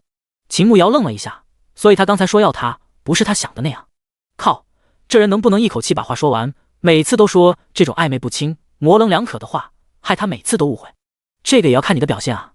你如果移情别恋，或者在外面有了别的女人，我不可能还在你身边赖着不走吧？秦慕瑶撇撇嘴，不高兴地说道：“胡思乱想，我此生只会有你一个女人，不会有别人的。”宁承霄觉得一定是自己表现的还不够好，所以秦慕瑶才会想这些，今后还要对他更好一些才行。就在这时，贺娇兰来敲门，说是有事要找宁承霄说。秦慕瑶赶紧起身，让宁承霄去找他娘。估计贺娇兰找宁承霄是说他打贺知烟的事情。虽然宁承霄一直站在他这边，可是贺娇兰万一要为自己侄女讨回公道，非要他道歉怎么办？宁承霄夹在中间，应该会很为难吧？自己想了一会儿，越想越心烦，干脆不想了，插上门栓，直接去了空间。昨天没有找到机会进空间，这回正好去看看传送的包裹带了什么回来。他来到传送包裹处，果然看到包裹已经回来了。打开第一个，里面放着2套纯棉的内衣裤，看了一眼尺码，他应该可以穿，感觉很有用。拿出第二个包裹，里面放着一套男士剃须刀，不是电动的，是那种刀片的，比较简易，倒是也可以用。第三个包裹里放着一个红色的大礼盒，还有些沉甸甸的，盒子上面写着新年快乐。原来狗系统知道他们这里过年了，这算是新年礼物吗？这次居然这么贴心，也不知道里面放着的是什么。他抱着礼盒回了小屋，慢慢拆系统给的新年礼物。坐在沙发上，将上面的红色绸带解开，再将盒子打开，上面铺着一层拉菲草。拿掉拉菲草后，第一层放着2瓶红酒以及2个红酒杯。虽然他酒量不行，但是仪式感还是很强。将红酒和酒杯拿出来后，还铺了一层拉菲草。拿掉以后，里面还放着很多小东西，是零食大礼包，各种小零食。秦慕瑶大致翻了一下，都是一些吃的，有些小失望。虽然有仪式感，可是用处并不大。就在他打算将盒子关上，发现角落里还藏着一个塑封的黑色小盒子，好像不是零食。他拿起盒子看了起来，当看到上面的字时，他脸刷的一下红到了耳根，一把将盒子丢掉。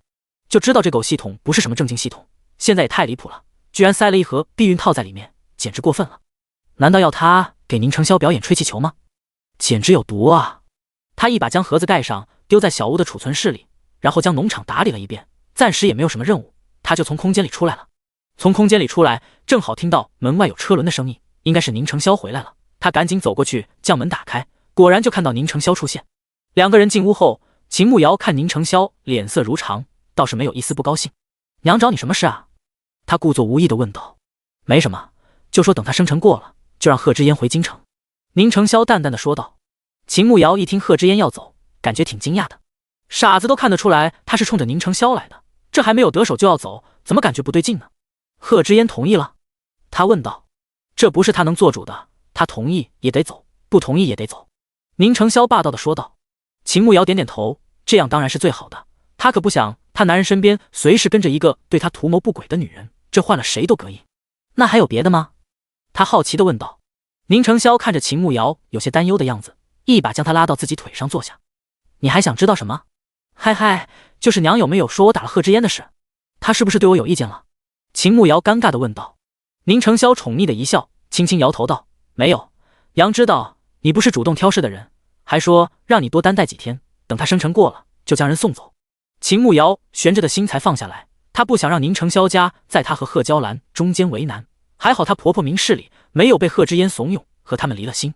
就在她暗自为自己有这么一个明事理的婆婆感到高兴时，她右手的中指上突然多了一枚戒指，黄金的戒托，上面镶嵌着一颗血红色的宝石。你什么时候买的？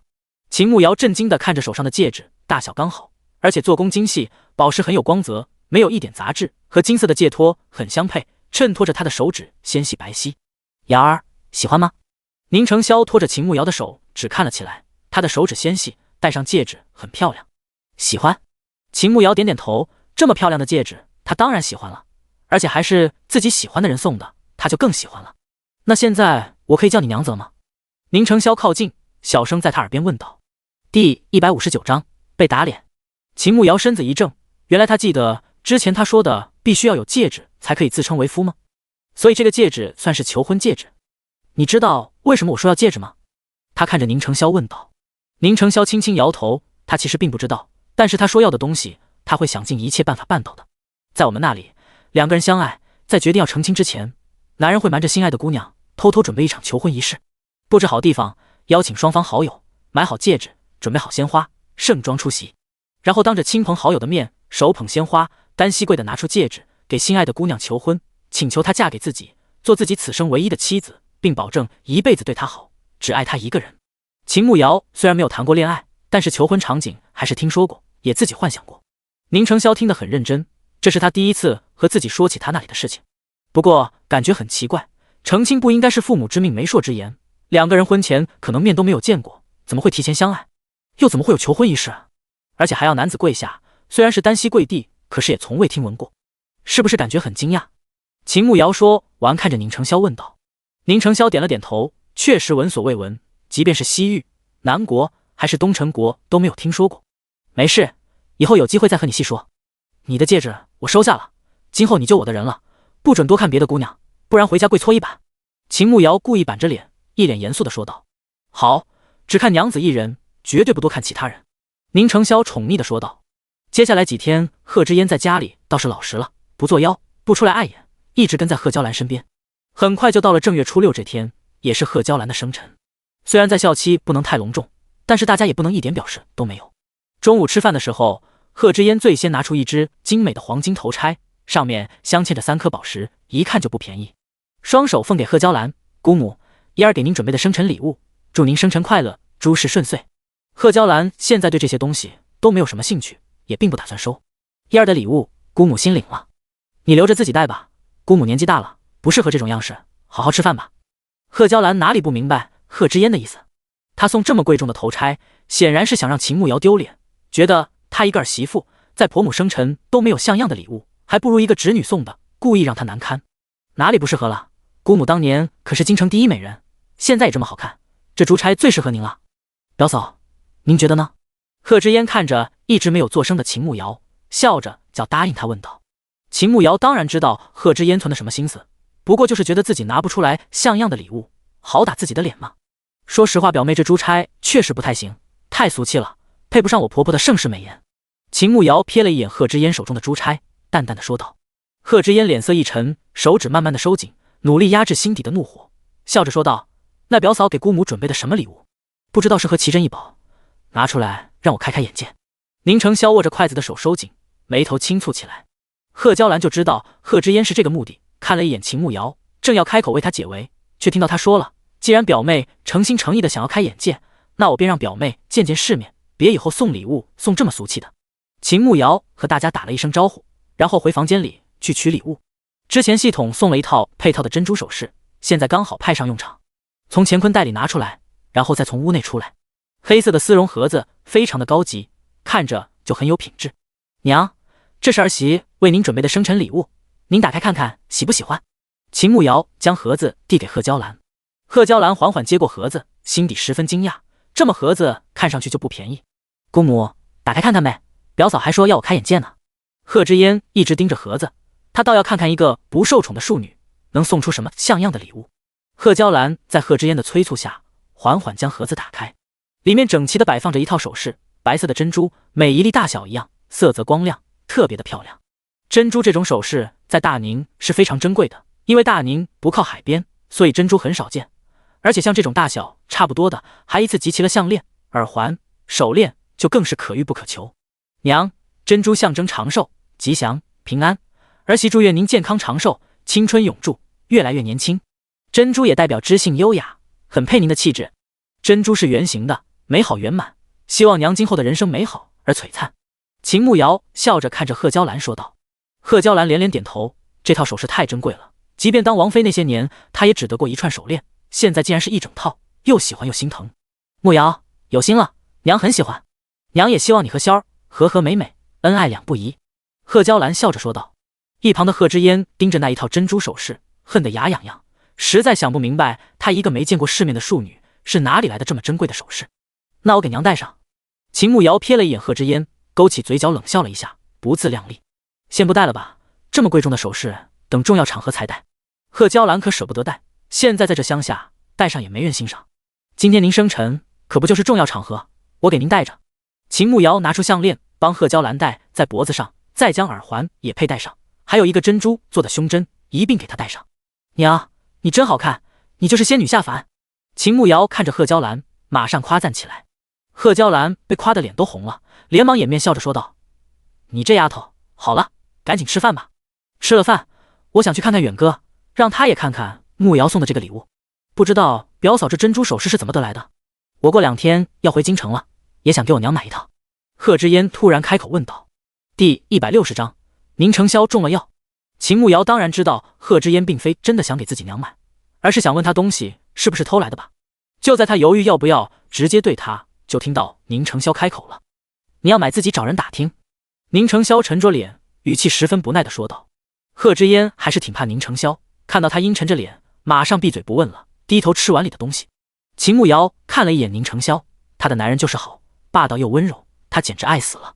吃点肉，中午做饭辛苦了。宁承霄给秦慕瑶夹了一块紫肉，温柔地对着他说道：“不辛苦。”秦慕瑶心底好温暖，觉得自己好幸福。贺知嫣坐在2个人对面，看到眉来眼去的2个人，握着筷子的手紧了又紧，心里气得要死。慕瑶确实辛苦了，一个人做这么一大桌子菜，特别能干。贺娇兰现在怎么看秦慕瑶怎么顺眼，打心眼里喜欢。不辛苦，只要娘开心，我再累都值得。秦慕瑶笑着说道。娘开心，特别开心，这算是近1年来我最开心的一天了。贺娇兰确实很开心，有这么好的一个儿媳妇，是多少人求都求不来的。贺知嫣看着他们一家人有说有笑，而自己一句话都插不上，像是一个毫无关系的外人一样，一点食欲都没有，吃了2口就不吃了，可是却没有一个人理会他。姑母，我吃好了，我先回房间去收拾东西了，你们慢慢吃。贺知嫣放下筷子，说完就起身离开了。秦慕瑶看到讨厌的人走了，就连空气都新鲜了，心情也舒畅了很多，吃的也更香了。一家人慢慢吃饭，和和气气的，氛围特别好。吃过饭后，将碗筷收拾好了。贺娇兰要去宁素远坟头和他说说话，宁承霄也打算去给他爹上香。再有2天，他们要出发去抚州了。秦慕瑶因为来大姨妈了，古人有忌讳不能去，所以只能在家里待着。贺知嫣一听宁承霄要去，自己也提出要去，说他去给姑父道个别，马上要回京城了。秦慕瑶虽然不喜欢贺知嫣跟着，可是他相信宁承霄，所以只叮嘱宁承霄小心一些，别的也没有说。下午秦慕瑶在家也在收拾东西，还有2天要去抚州了，他也要把他们的东西提前收拾好，到时候说走就走。正在家里收拾东西，陈大业突然来家里送信，说是今天驿站的人送来的。秦慕瑶看信上就写着他的名字，有些好奇谁会给他写信，难道是秦婉婉？他关上大门，一边往里走一边拆开信看了起来，拿出信纸先看了一眼落名，竟然不是秦婉婉，而是赵思淼那老头。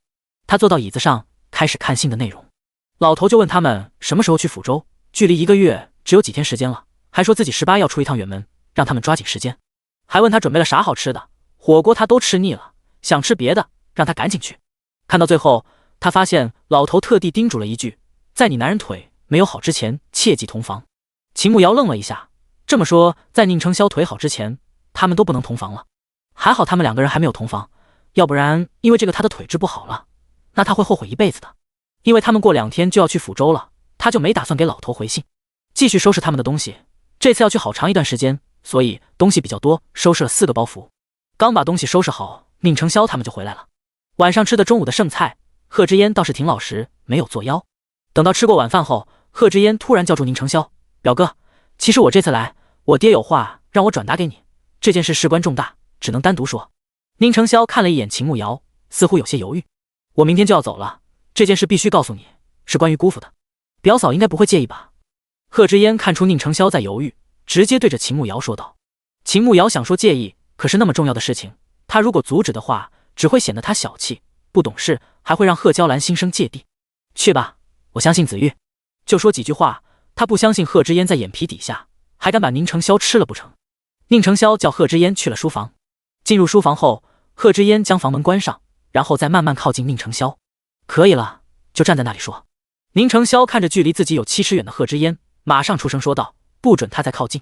表哥，此事关系重大，不可以让其他人知道，我必须要再走近一点。”贺知嫣为难地说道：“这里只有我们，不会有其他人听到，你就站在那里说。”宁承霄沉着脸说道。贺知嫣站在原地没有动，就这样看着宁承霄，突然勾起嘴角笑了起来。“表哥，你是不是觉得有些热呢？”贺知嫣问道。宁承霄皱了皱眉头，他一开始并没有什么感觉，可是听到他说完，身子是有点不对劲。这种感觉他知道，他之前和秦慕瑶亲密的时候就有过，大概知道怎么回事了。贺知嫣，你竟然敢给我下那种药！你这个不要脸的女人，给我滚出去！宁承霄指着门口，低声吼道：“表哥，你知道我喜欢你，我从小就喜欢你，即便你腿不能走路了，我也一直喜欢你，我从来没有嫌弃过你。你为什么就不能看看我呢？我可以什么都不在意，我就想跟在你身边，你就成全嫣儿一片真心吧。”贺知嫣一边说，一边开始脱衣服，一步一步地向着宁承霄靠近。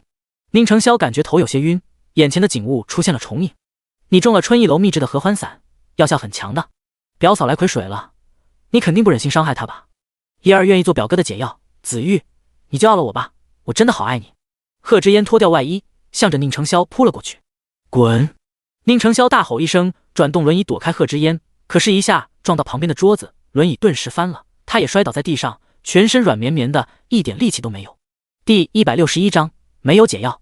秦慕瑶正在屋里和贺娇兰聊天，听到宁承霄的吼声，两个人对视一眼，马上起身向着书房跑去。可是书房门从里锁上了。子玉，子玉，你怎么了？秦慕瑶焦急地敲门，对着里面喊道。贺知嫣听到秦慕瑶他们来了，加快了脱衣服的速度。今天他已经彻底豁出去了，他爱了宁承霄12年，跟在他身后10多年，却从来得不到他一个正眼。即便现在他家落魄了，他都不嫌弃他，他竟然还不要自己，他今天必须要得手。秦慕瑶没有得到宁承霄的回应，也不管3七21了，直接大力将房门撞开了。他大步走进去，就看到贺知嫣已经脱得只剩下一件肚兜了。宁承霄摔倒在地上，轮椅压着他的腿。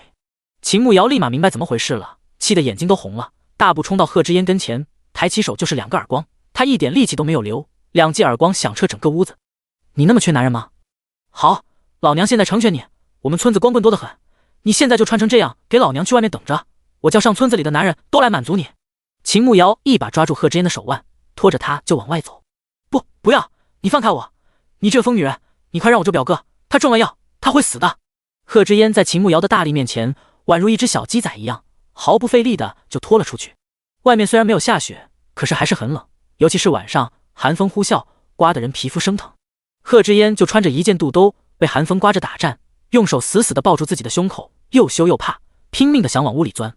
秦慕瑶可不会给他机会，用力的一甩，将他甩到院子里。贺知嫣摔倒在地上，手肘的皮肤都蹭破了，疼得他马上掉眼泪。姑母，救救嫣儿，这个疯女人要害我。贺知嫣看到贺娇兰，马上向他求救。贺娇兰已经知道怎么回事了，她快步走了过去，对着贺知嫣就是2个耳光。贺知嫣，你怎么这么不要脸？我贺家怎么出了你这么一个不知羞耻的女人？贺娇兰现在是很生气，没想到贺知嫣会做出这种事情，可是到底是贺家人，她也不能真的让秦慕瑶将人拖到外面去被村里的人糟蹋。姑母，我真的太爱表哥了，你就成全我们吧。表哥现在中了合欢散，必须与女子交合，你快让我进去。贺知嫣抱着贺娇兰的腿哀求道。贺娇兰知道秦慕瑶来癸水了，自然没办法给宁承霄姐身上的合欢散，现在也只有贺知嫣了，可是如果真让她得逞了，只怕这个家就要散了。你知不知道赵神医说过，他的腿好之前不能行房事，你为了你的一己私欲，你要害他一辈子吗？解药给我。秦慕瑶气红了眼，现在真想杀了贺知嫣这个贱女人，但是她现在只想拿到解药。贺娇兰听完大惊，如果只是因为这个，他儿子要是一辈子站不起来，那就真的是害了他一辈子。本来还想护贺知嫣一把的，现在气得一脚将他踢开，一边打一边骂：贺知嫣，你怎么那么贱啊？萧儿要是有什么问题，我定要扒了你的皮，快点把解药拿出来。贺知嫣也愣住了，他真的不知道会这样，定定地看着贺娇兰，这种药没有解药的，只能和女子交合。瑶儿，瑶儿！就在这时，门口传来了宁承霄虚弱的喊声。秦慕瑶马上转身看过去，就看到宁承霄趴在门口，脸色非常难看。他现在也不管贺知嫣了，快步跑了过去，一把将宁承霄抱了起来，快步往他们的屋子去。他们屋子里专门修了一间洗浴室，里面有一个浴缸，我去提点水来，你泡个温水澡，降降温。秦慕瑶摸到宁承霄额头很热，心里很担心。瑶儿，别走。宁承霄拉着他的手，沙哑着声音说道。秦慕瑶听到宁承霄沙哑的声音，就知道他很难受，心疼的都要哭了。好，我不走，我陪着你。秦慕瑶抱着宁承霄，让其他人送了温水进来，将浴缸的水倒满，然后将宁承霄的衣服脱掉，将他抱到浴缸里泡着。子玉，现在好点没有？他将帕子放在凉水里，然后给他敷脸。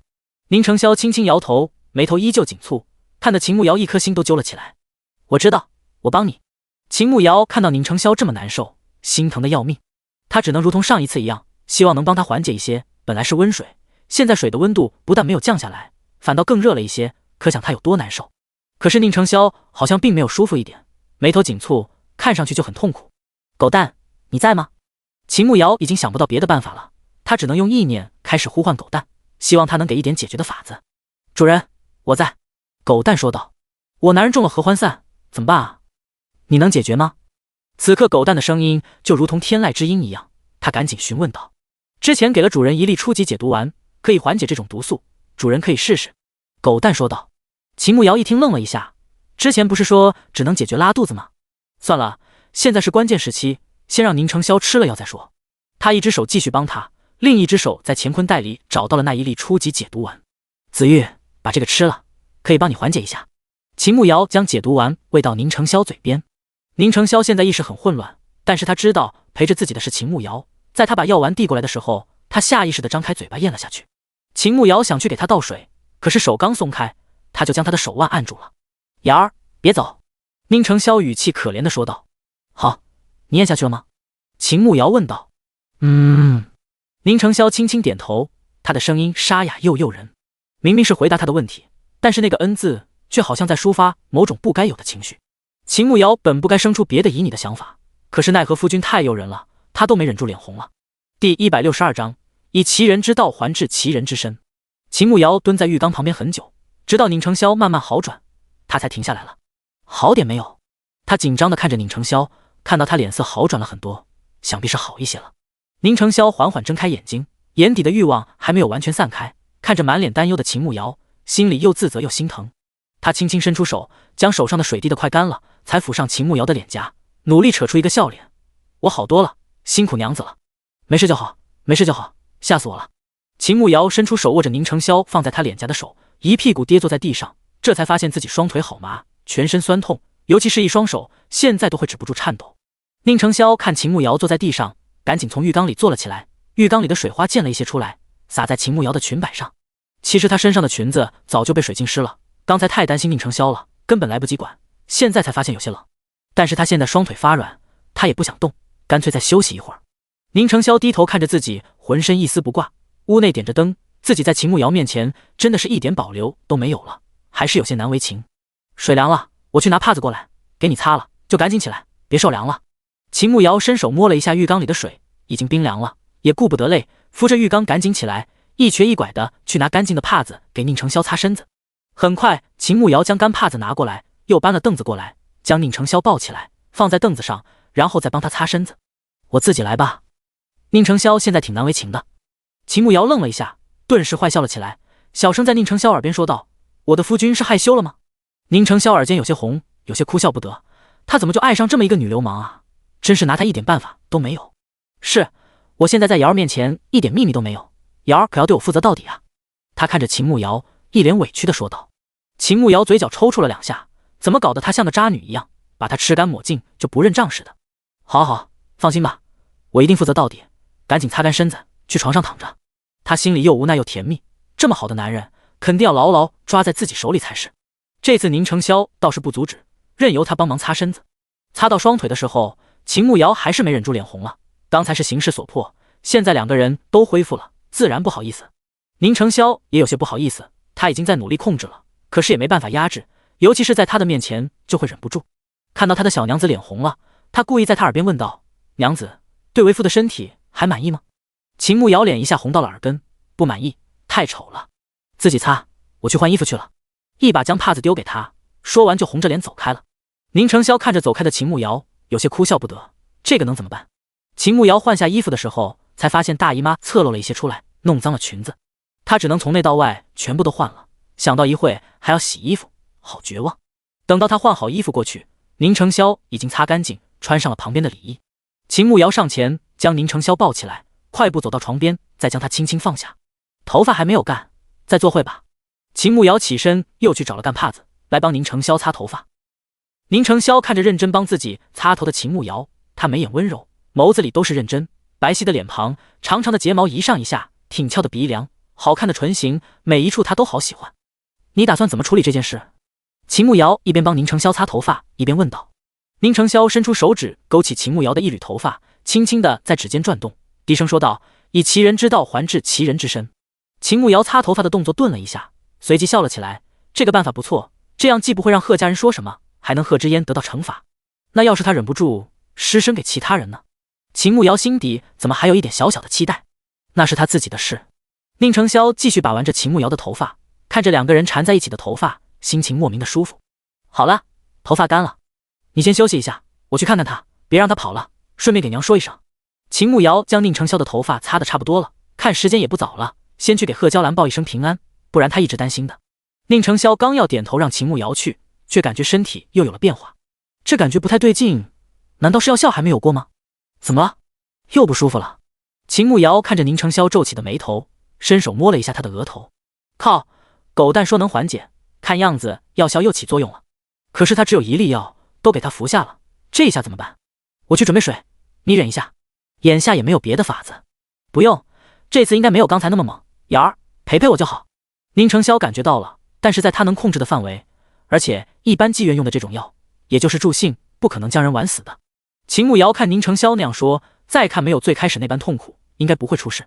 就在他刚松一点气，宁承霄一把将他拉到床上躺下，将头埋在他的颈窝处，重重的喘息了2声，低声说道：“还要再辛苦辛苦瑶儿。”秦慕瑶欲哭无泪，谁让他心疼某人，所以只能自己受累了。这一晚上来来回回又折腾了2次，宁承霄身上的药效才算散光了。到天快亮了，秦慕瑶才安心的睡去，靠在宁承霄的怀中，睡得特外的沉。等到他再一次醒过来，已经过了中午了。他是被饿醒的，醒来没有看到宁承霄，想必他已经起床了。他慢悠悠的起床，打算先去找点吃的，然后再去看看贺知烟，看看要怎么处置他。秦慕瑶刚推开房门，就看到贺娇兰一脸焦急的站在门口，看到他出来后，立马迎了上来。第163章宁承霄的维护。瑶瑶，起来了，昨晚上辛苦你了。贺娇兰虽然在和秦慕瑶说话，但是表情有些不自然，好像有别的事情。娘，你是不是有什么事要和我说？秦慕瑶问道。贺娇兰也不啰嗦了，点了点头，拉着秦慕瑶的手低声说道：“瑶瑶，娘知道贺知烟那样做不对，可她毕竟是我娘家的侄女，我也不能看着她被糟蹋，你劝劝仙儿吧，将她赶走就是了。算娘求求你，仙儿她不听我劝。我娘家之前没有帮过忙，是因为被牵连了。今后仙儿要回京城，我娘家也能帮一点忙的，别为了贺知烟得罪一个家族。你是聪明人，你应该能明白，你劝劝仙儿吧。”秦慕瑶眉头蹙了一下，昨晚上他和宁承霄聊过怎么处理贺知烟，他说的是以其人之道还治其人之身，那就是给贺知烟也吃合欢散，又没让人和他上床。娘，子玉对贺知烟做了什么？秦慕瑶问道。仙儿要给烟儿吃那种药，你帮忙劝劝仙儿吧。贺娇兰一脸紧张的说道。娘，我理解你想维护娘家人的心情，可是贺知烟给子玉下药，差点害得他一辈子都站不起来，难道不应该受到惩罚吗？秦慕瑶很想说他支持宁承霄的做法，可是他毕竟是儿媳妇，和贺娇兰之间还是隔着一段距离的。如果他直接那样说，可能贺娇兰会以为是他怂恿宁承霄那样做的，他不会记恨自己的儿子，最后只会记恨他这个儿媳妇。确实应该给他一些教训和惩罚，只是他一个未婚女子，那样是不是太不好？贺娇兰脸色有些为难的说道。就在这时，宁承霄突然从旁边过来，冷着脸说道：“我已经让人把药给他喂了，娘要怪就怪儿子。你知道我向来睚眦必报，与慕瑶没有关系，你求他也没用，我做事向来如此，一定决定不会改的。所以你有气向我发，不关慕瑶的事。”秦慕瑶看到过来的宁承霄，知道他就是为了不让贺娇兰记恨自己，故意将所有的事情都揽到自己身上，这样的好男人怎么能不叫人心动呢？贺娇兰又不傻，当然听得出来宁承霄在维护秦慕瑶，这件事已成定局，他若是再说什么，反倒让秦慕瑶心里不痛快，一家人不能离了心。你这孩子，我就是找慕瑶说说，哪里会怪他？既然你已经决定了，你就想好今后怎么给你舅舅交代。我去看看烟儿。贺娇兰说完，转身就离开了。秦慕瑶知道贺娇兰嘴上说不怪他，心里肯定还是会有一点不舒服，看得出来他还是很维护娘家人的。什么时候起来的？肚子饿了吧？锅里有饭，我陪你吃点东西。宁承霄牵起秦慕瑶的手，带着她往厨房走去。秦慕瑶跟着宁承霄一起将锅里留的饭菜端出来，然后2个人一起吃饭。快吃完的时候，就听到房间里传来贺知烟呻吟的声音，想必药效发作了。吃了饭，我们去外面转转，今天天气不错。宁承霄好像没有听到一眼，表情都没有变一下，温柔地看着秦慕瑶说道：“行，一会我把衣服拿去小河里洗了。”秦慕瑶也不想在家听到贺知烟浪叫，想到昨晚上血沾到裙子上了，本来昨晚上就该洗了，可是宁承霄反反复复折腾到天亮，他根本没空去洗。小河里的水太凉了，你不是身子不舒服，等晚上回来，我帮你洗。宁承霄知道秦慕瑶来癸水了，不能碰凉水，不然会肚子难受的。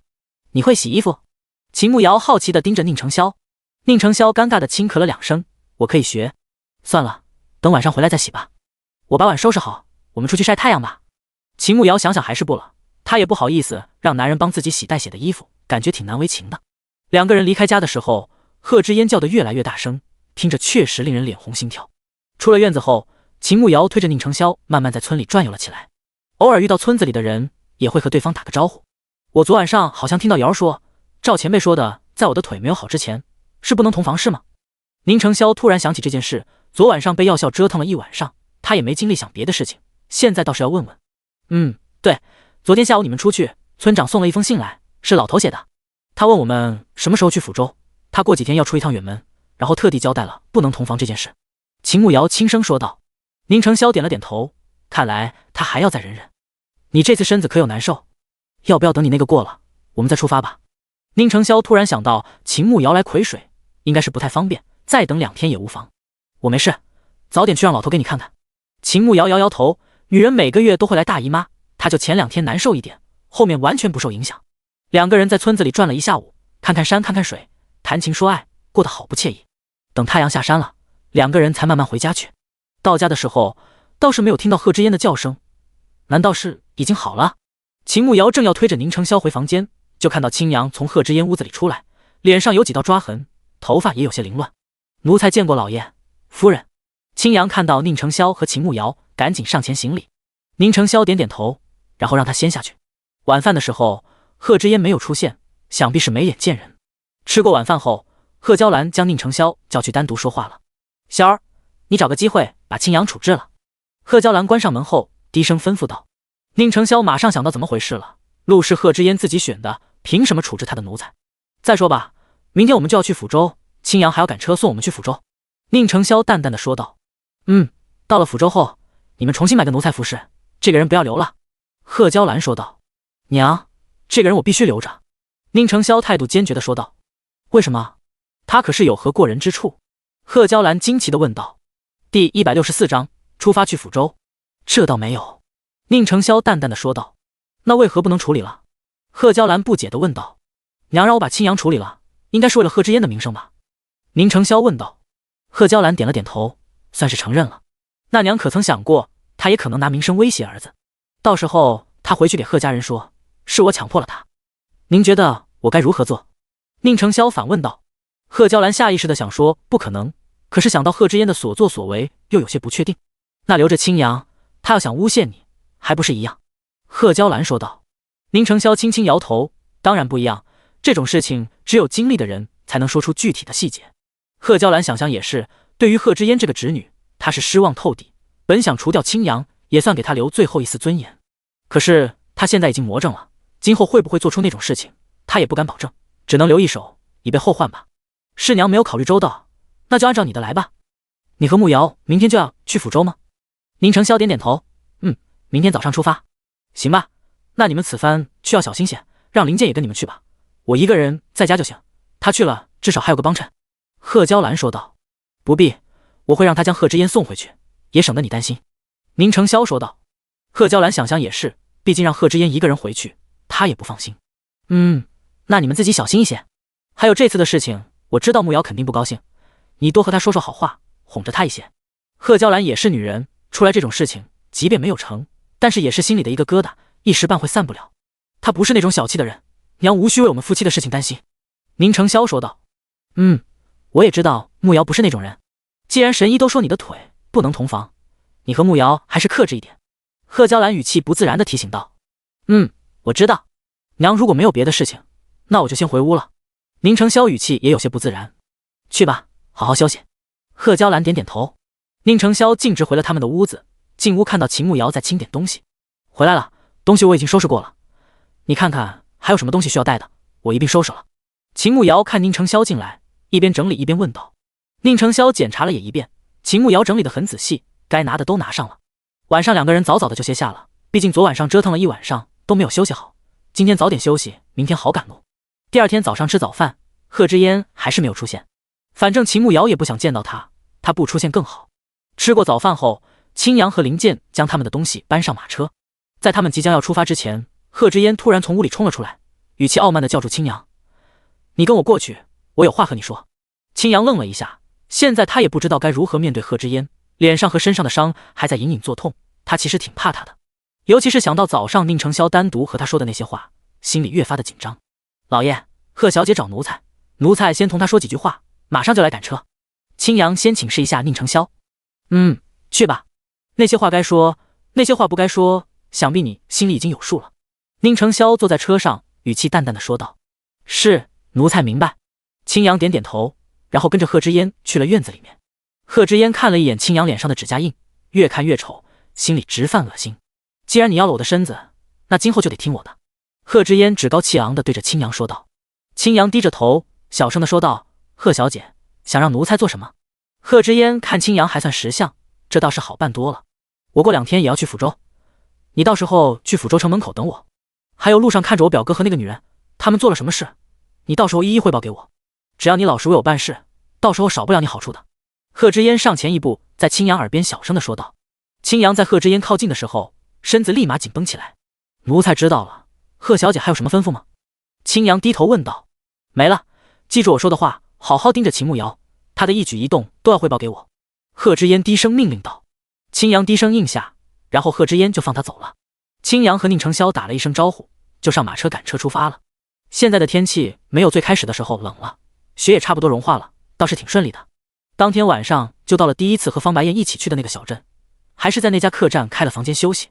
第二天也是顺利到了抚州，找了一家客栈暂时住下。坐了2天马车都没有怎么活动，秦慕瑶感觉自己脚都肿了。趁着还时间早，他就推着宁承霄去街上转转，顺便觅食。抚州城比他们那个小镇子热闹多了，这会是傍晚，街上还有不少人。你想吃什么？秦慕瑶对抚州城也不算熟悉，转了一圈也不知道该吃什么。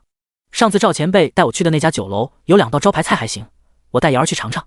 宁承霄看出秦慕瑶不知道要吃什么，直接提议道：“好。”秦慕瑶立马赞同的说道。在宁承霄的指挥下，2个人到了名为裕民楼的酒楼，这回吃饭的人还不少。2个人就在大厅找了一张桌子坐下，点了宁承霄说的那2道招牌菜，又点了2道别的。2个人一边聊天一边等小二上菜，突然一抹高大的蓝色身影向着他们这桌走了过来。子玉，刚才我还以为自己看花眼了，没想到真的是你。一道激动的男人声音响起。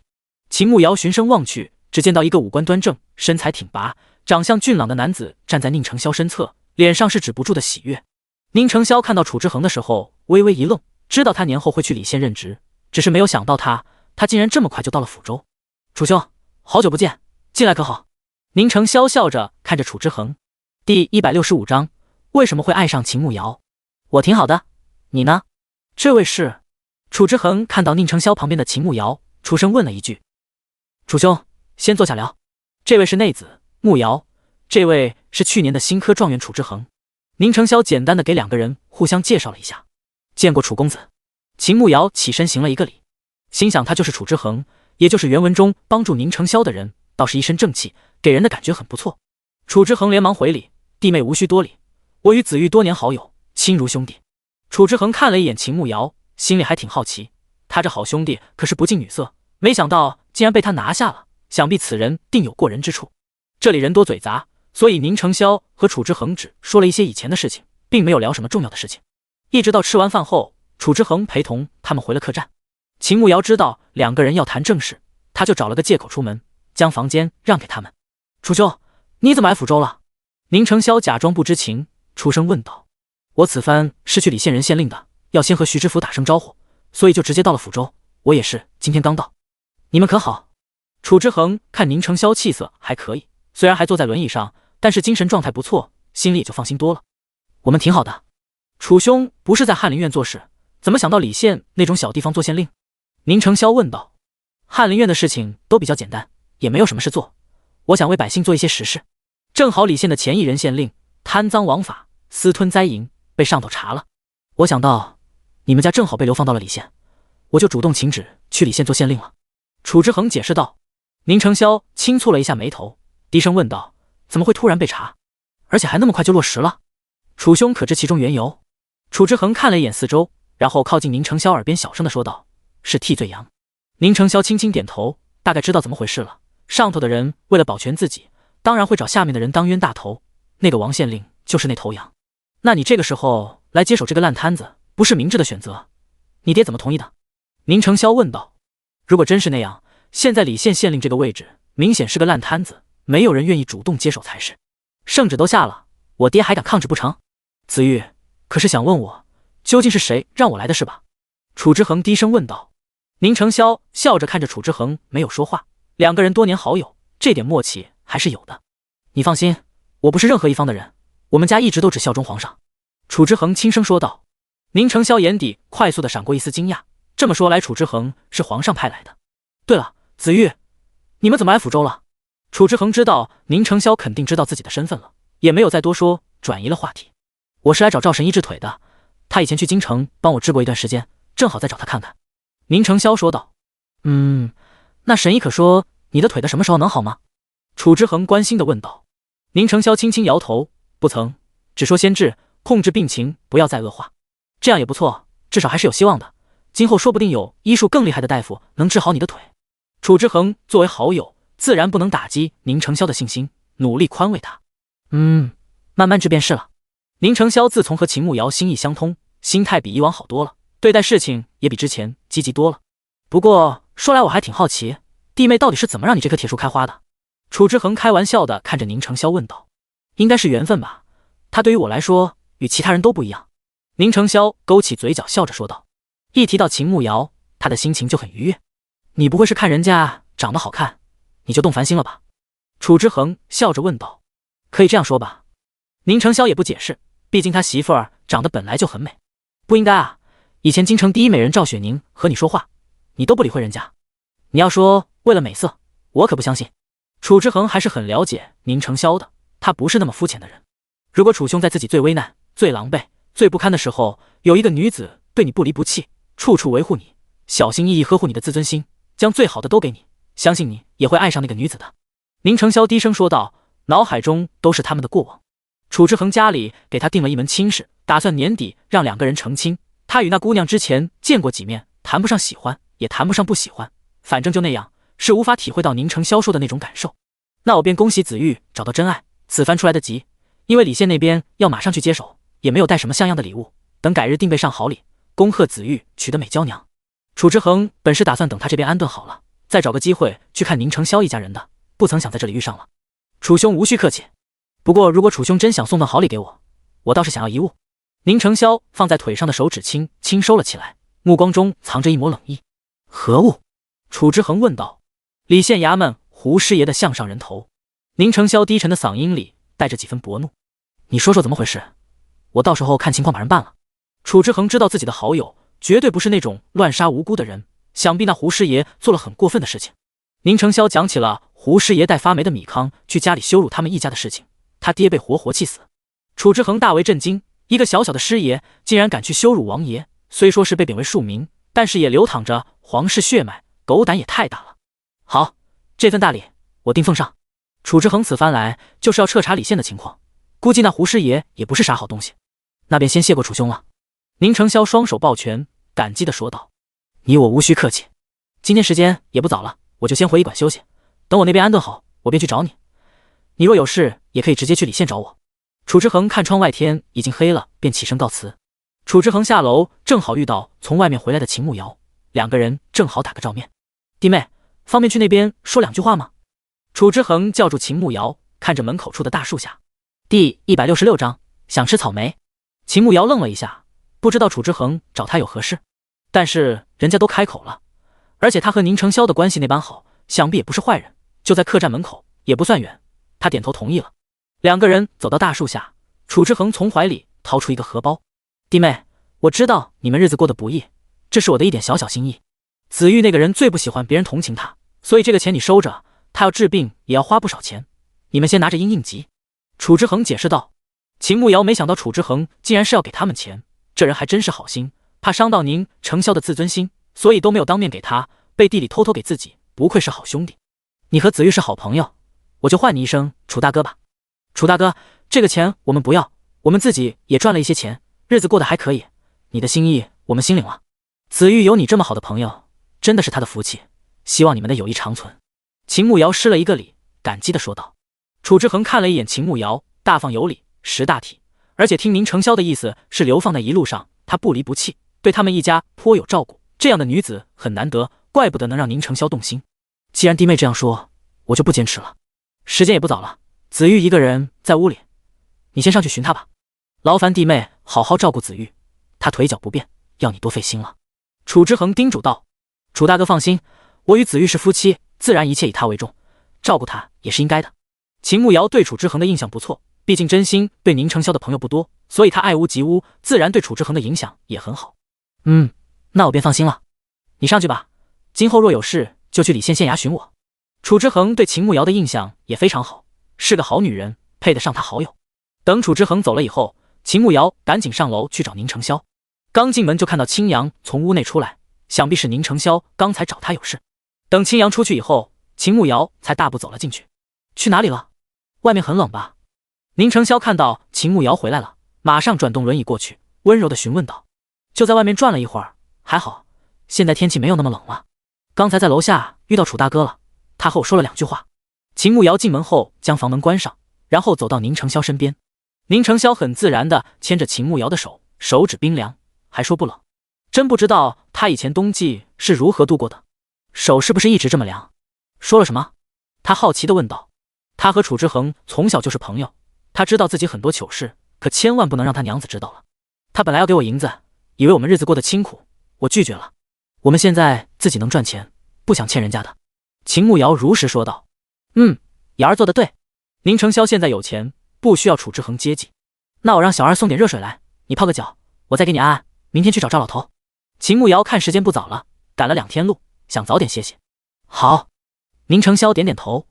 小二送了热水上来，宁承霄却让秦慕瑶坐在椅子上，自己则坐在了矮凳上。今天晚上换我帮瑶儿洗脚。他的腿虽然没办法蹲，但是坐在矮凳上也是能帮秦慕瑶洗脚的。不用，我自己洗就行了。我想帮瑶儿洗。宁承霄拿起秦慕瑶的一只脚，帮他把脚上的靴子脱下来，再小心翼翼地将袜子脱掉。秦慕瑶竟然有些紧张，脸颊也有些发烫，感觉有些不好意思。你怎么突然想起要给我洗脚了？该不会是以前和别的姑娘暧昧不清，怕你好朋友告诉我吧？秦慕瑶开玩笑地问道。宁承霄嘴角抽搐了2下，他像是那么不靠谱的人吗？没有，一直都是瑶儿照顾我，我这个当相公的也想为娘子做点事。宁承霄帮秦慕瑶脱掉袜子，然后挽起袖子，试了一下水温刚好，拿着她冰凉的小脚，轻轻地放进脚盆里，浇热水帮她洗脚。也不知道是热水浇到脚上发热，还是宁承霄的手很温暖，秦慕瑶感觉冰凉的脚顿时温暖起来，连带心底都暖烘烘的。以后有的是机会，等你腿好了，还有很多事要你帮忙呢。秦慕瑶舒服地靠在椅子上，享受宁承霄的洗脚服务，简直幸福的冒泡。瑶儿想要我做什么？宁承霄一边帮秦慕瑶洗脚一边问道。他的脚小小的，又白又嫩，感觉只有他的手掌大，圆圆的指甲非常可爱。怎么也得来一个公主抱吧，然后用轻功带我去屋顶看星星看月亮，再陪我游山玩水，我走不动了你就背着我。秦慕瑶开始畅想宁承霄腿好了以后他们要去做的事情，光想想都觉得美好。好。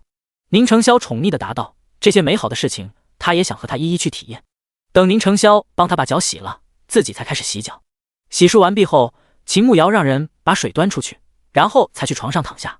明天先去找赵老头，然后我们再去找个房子。秦慕瑶靠在宁承霄的怀里，低声说道。可以。宁承霄搂着秦慕瑶，轻声说道。那睡觉吧，明天早点起来。秦慕瑶打了一个哈欠，来古代这大半年，他都养成了早睡早起的习惯了，到点就犯困了。晚饭感觉没有吃饱，还想吃点东西。宁承霄突然出声说道。你没有吃饱吗？那你想吃啥？我让小二送点上来。秦慕瑶以为宁承霄真饿了，动了一下身子打算起来，可是却被他拉住了。想吃草莓？宁承霄拉住秦慕瑶，在他耳边小声地说道。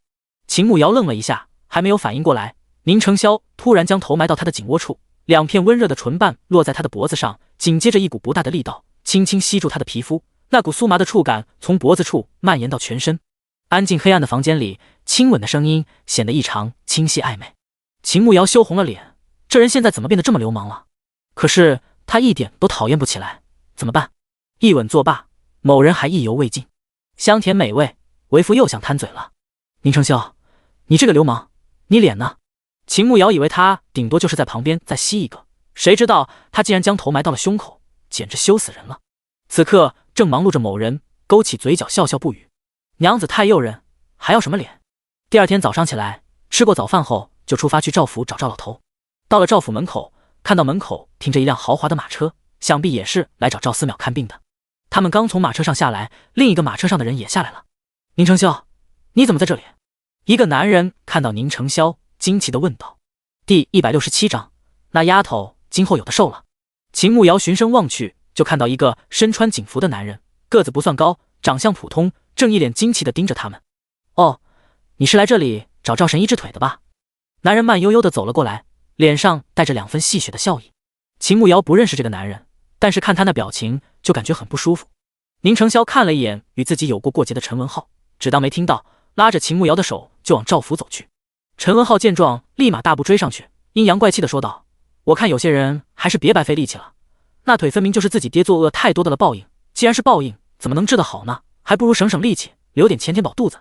秦慕瑶刚才就看那男人不顺眼，现在听到他的话，心里直接气炸了，转过头看着陈文浩问道：不知道这位公子来这里所谓何事？陈文浩看秦慕瑶长得挺标致，高鼻梁，大眼睛，皮肤白皙，艳而不俗，眼尾上扬，自带风情，自然是来找神医看病的。陈文浩抬头挺胸，笑着看着秦慕瑶：你找神医看病，又瞧不上人家的医术，你不觉得很矛盾吗？秦慕瑶冷笑着说道。陈文浩身子一愣，立马反驳道：我哪里瞧不上神医的医术了？你别胡说八道，刚才不是你一直说我相公的腿治不好，你这不是在质疑神医的医术吗？守门的2位大哥也听到了吧？秦慕瑶和守门的人都认识了，守门的2个人都知道秦慕瑶是赵思邈身边的红人，自然是偏向他的。2个人配合的点头，表示他们确实听到了。陈文浩没想到他刚才只是想羞辱一下宁承霄，却被这个女人咬文嚼字，给自己扣上了看不上神医医术的罪名。他那是他爹贪污压榨老百姓遭到的报应，报应是上天给的，当然治不好，这和神医的医术无关。陈文浩努力将罪名撇开，他可不能让赵思邈认为他瞧不上他的医术，他这次来可是专门来求医的。陈文浩正得意洋洋地看着宁承霄，突然感觉小腿一疼，双腿直愣愣地跪了下去。秦慕瑶见状顿时笑了，虽然你我并不相识，但是你下跪给我拜年，这么有诚意，我也不能不表示吧。来，这1文钱拿去买个包子。陈文浩气得脸都黑了，马上从地上起来，愤怒地看向四周，好像在找暗算自己的人，可是四周一片静悄悄，并没有什么可疑的人。就在这时，赵思邈从屋内出来，正好看到秦慕瑶和宁承霄，马上激动地走了过来。陈文浩一看到赵思邈，也顾不得那么多，马上迎了上去。晚辈陈文浩见过赵神医，晚辈特从京城。陈文浩的话都还没有说完，赵思邈直接从他身侧走了过去，径直向着秦慕瑶走了过去。你可算来了，我这都等了1个多月了，火锅都吃腻了。你说给我带的好吃的呢？带了吗？赵老头一脸期待地看着秦慕瑶，就恨不得从他身上找吃的，活脱脱一个吃货。带了。秦慕瑶看到旁边陈文浩难看的脸色，感觉赵老头简直太给力了。那赶紧进府啊，还愣着做什么？赵老头一听带了，立马催促秦慕瑶赶紧进府。陈文浩没想到赵思邈竟然看都不看自己一眼，完全无视他的存在，心里又气又恼，可是却一点办法都没有，只能忍着心底的怒火，再一次上前。晚辈礼部侍郎之子陈文浩见过赵神医，今日特从京城来请赵神医为家母治病。陈文浩微微弓着身子，这次特地加上了自己的身份。可是赵思邈是谁？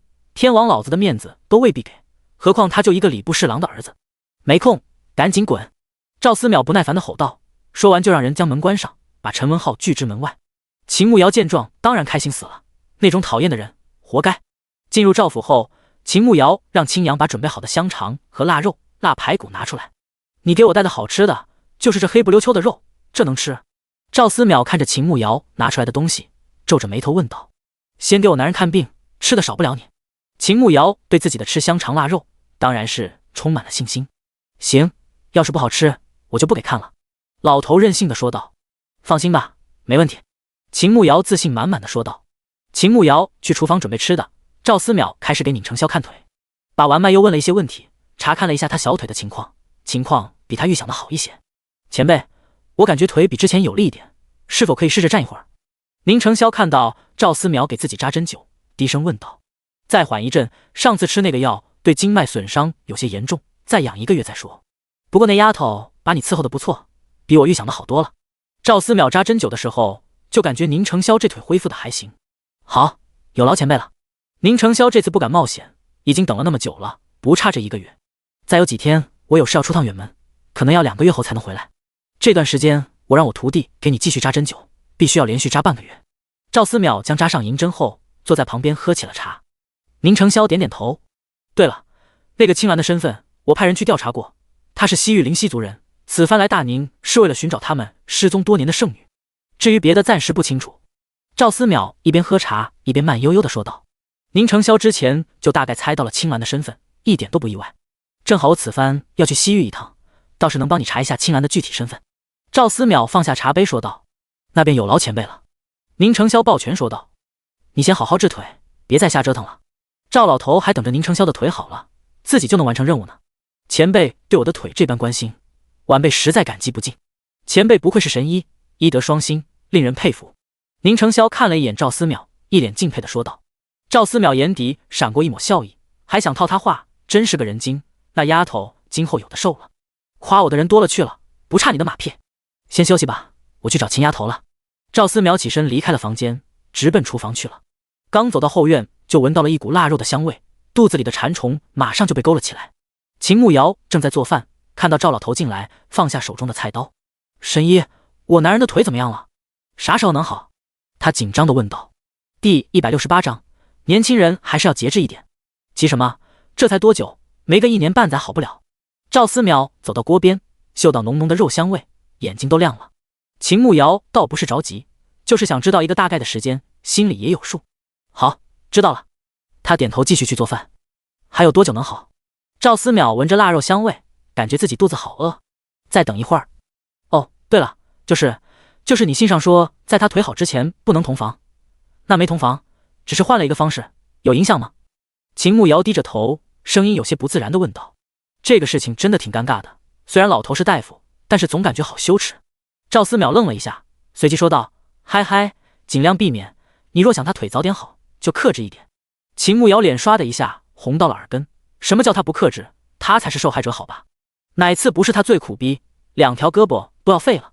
不是，是他表妹前2天给他下药，然后你又说不能同房，又没有解药，总不能让他暴体而亡吧，所以就想了别的法子。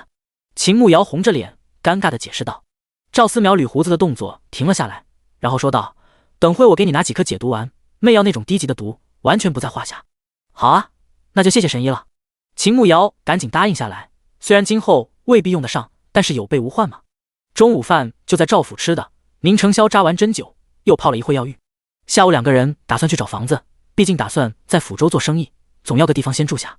赵老头本来让2个人就住在他府上，但是被他们婉拒了，毕竟他们和赵思邈非亲非故，长期住别人家里始终不合适。而且2个人也想过2人世界，所以出去找房子是最好的。找了一个牙婆，他们手里有不少资源，比他们自己找快多了。1下午时间看了3处房子，倒是有一处看着还不错，四周比较安静，邻里都是一些自家做点小生意的，院子不算大，但是他们2个加上青阳住肯定是够了，一共5间屋子，加一个厨房和柴房，屋后还有一口井，用水也比较方便。房主因为举家搬到外地去做生意了，所以屋子就空下来了。本来想卖了，但是一直没有找到合适的卖主，就打算先出租，能收一部分租金也不算亏。1个月租金5两银子，毕竟是在抚州城里，位置也不算差，周围环境也还可以。周姨，房主这个房子打算卖多少钱？秦慕瑶对这个房子挺满意，他们如果要在抚州做生意，也不能住1-2个月就不住了，肯定要长期住，要是价格合适的话，倒是能买下来。你想买吗？当时房主倒是说了要卖1000两，不过也有小半年了，一直没有人问。你如果想买的话，我倒是可以问问房主，看能不能给你们少一点。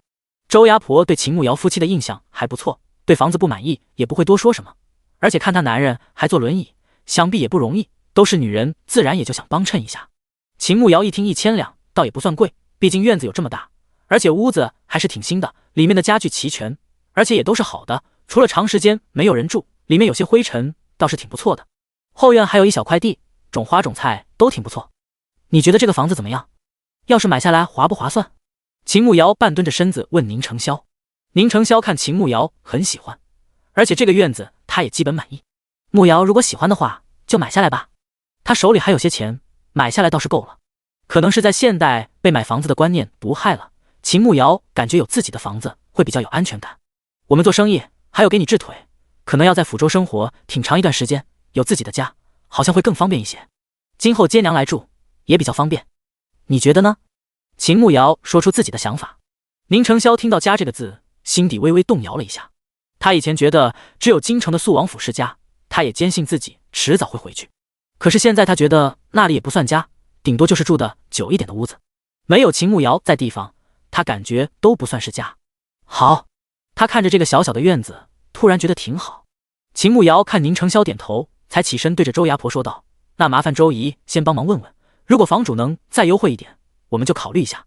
这样吧，我们先把房子租下来，反正你去问还要一段时间，正好我们也再商量商量。”行，那你们打算出多少钱？我这也好和房主说说，看看他们答不答应。周牙婆一听他们要租下来，自然是高兴的。秦慕瑶看了一眼宁承霄，估计他都不会砍价，只能看他自己了。周姨，我们夫妻确实经济不是那么宽裕，还要给我相公治腿，可能价格方面没办法给太高，我们最多出800两，您帮我们给房主说说，如果可以的话，我们就买了。秦慕瑶算了一下钱，之前卖护手霜还有别的东西也赚了200多两，还有画本子的分红，应该够买这个院子了。反正他们马上要开铺子了，他感觉他的口红肯定能大卖的。800两怕是有点少了，我尽量给那你们说说情，至于成不成还是要看人家房主的意思。周牙婆一听一下少200两，这可不是小数目，多半谈不成。我明白，那就麻烦周姨了。那这个院子我们先租了。秦慕瑶点点头。签了租赁合同以后，周牙婆将房子的钥匙给他们，然后就先走了。今天天色也不早了，收拾屋子来不及，只有等明天再来收拾。今天晚上还是住客栈。回到他们住的客栈门口，他们的马车竟然被拦住了。第169章，林雨突然来找他。只见到一个小厮站在他们的马车旁，对着马车内说道：“小的陈三是礼部侍郎家2少爷的小厮，我家公子在玉明楼备了酒席，特派小的来请宁公子与夫人去玉明楼用完膳。”秦慕瑶一听礼部侍郎，不就是早上在赵老头家门口遇见的那个讨厌的男人家吗？竟然还敢来请他们吃饭，早上那一跪还没有长记性吗？去告诉你们家公子，我们没空。对了，早上他给我跪下拜年的1文钱，他还没有收，你帮我交给他，慢走不送。秦慕瑶掀开马车的窗帘，看着车旁边的小厮丢出一个铜板给他。陈三看着脚边的1文钱愣了一下，他自然不会去捡。宁夫人，我家公子好心好意请2位去用膳，还请你给个面子，别敬酒不吃吃罚酒。陈三是陈文浩的贴身小厮，平时跟着他狐假虎威惯了，知道宁承霄一家被贬为庶民，现在啥也不是，自然不放在眼里，直接威胁的说道：“哟，礼部侍郎了不起啊！算起来我爹还是礼部尚书，是你家老爷的上级，别说你家公子了，就是你家老爷见了也不敢放肆。你想把我怎么样？”秦慕瑶冷笑着看着陈三，在这个破地方搬身份压人，谁他妈不会啊？陈三身子一顿，他并不知道秦慕瑶的身份，但是想到他爹能将她嫁给宁承霄，想必在家也不得宠，肯定不会为了他怎么样的。小的自然不敢将夫人怎么样，只是诚心来请夫人，还望2位给个面子。陈三对着身后的2个侍卫做了一个手势，2个人立马上前，明显是在给秦慕瑶施压。宁承霄看了一眼靠近的2个侍卫，眉眼冷了下来，冷声说道：“我夫人说了不去，几位请回吧，一会闹出人命，我概不负责。”宁承霄的话音刚落下，只见到一枚石子从窗口飞出去，正好打几个人头顶的树枝上，树枝直接断裂，从树上掉了下来。陈三连退了几步，被吓得脸色发白，看了一眼宁承霄，偷偷咽了一口口水，最终带着2个侍卫讪讪的离开。等陈三带人走了以后，秦慕瑶他们也回了客栈，让小二送了一些吃食到房间。那个讨厌的男人到底是谁？他以前是不是和你有过节？吃饭的时候，秦慕瑶好奇地问道。他爹是正3品礼部侍郎陈烨，他以前也在国子监上学，因为之前他课业没有完成，害怕被夫子罚，偷偷抄袭了我的，最后被夫子查出来，觉得他品行不正，就将他除名，不让他在国子监继续上学。他认定是我告密的，就记恨上了我。宁承霄淡淡的说道。秦慕瑶没想到那陈文浩居然这么卑鄙，抄袭还有理了，简直龌龊至极。那这次他请咱们去吃饭，咱们没去，他肯定更加记恨咱们，会不会背地里下绊子？秦慕瑶担心的说道。会，他向来小肚鸡肠，最近咱们小心一些。他此番来抚州，就是为了请赵神医去给他娘治病，赵神医过几日就要离开抚州，等赵神医走了，他自然也就回京城去了，不会在这里待很久，这几日小心一些便是。宁承霄轻声说道。秦慕瑶点点头，如果是这样，倒是无所谓，反正也就几天时间。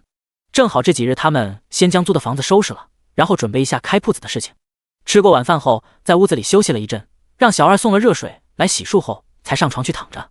第二天，他们将客栈的房退了，去了他们租的小院子。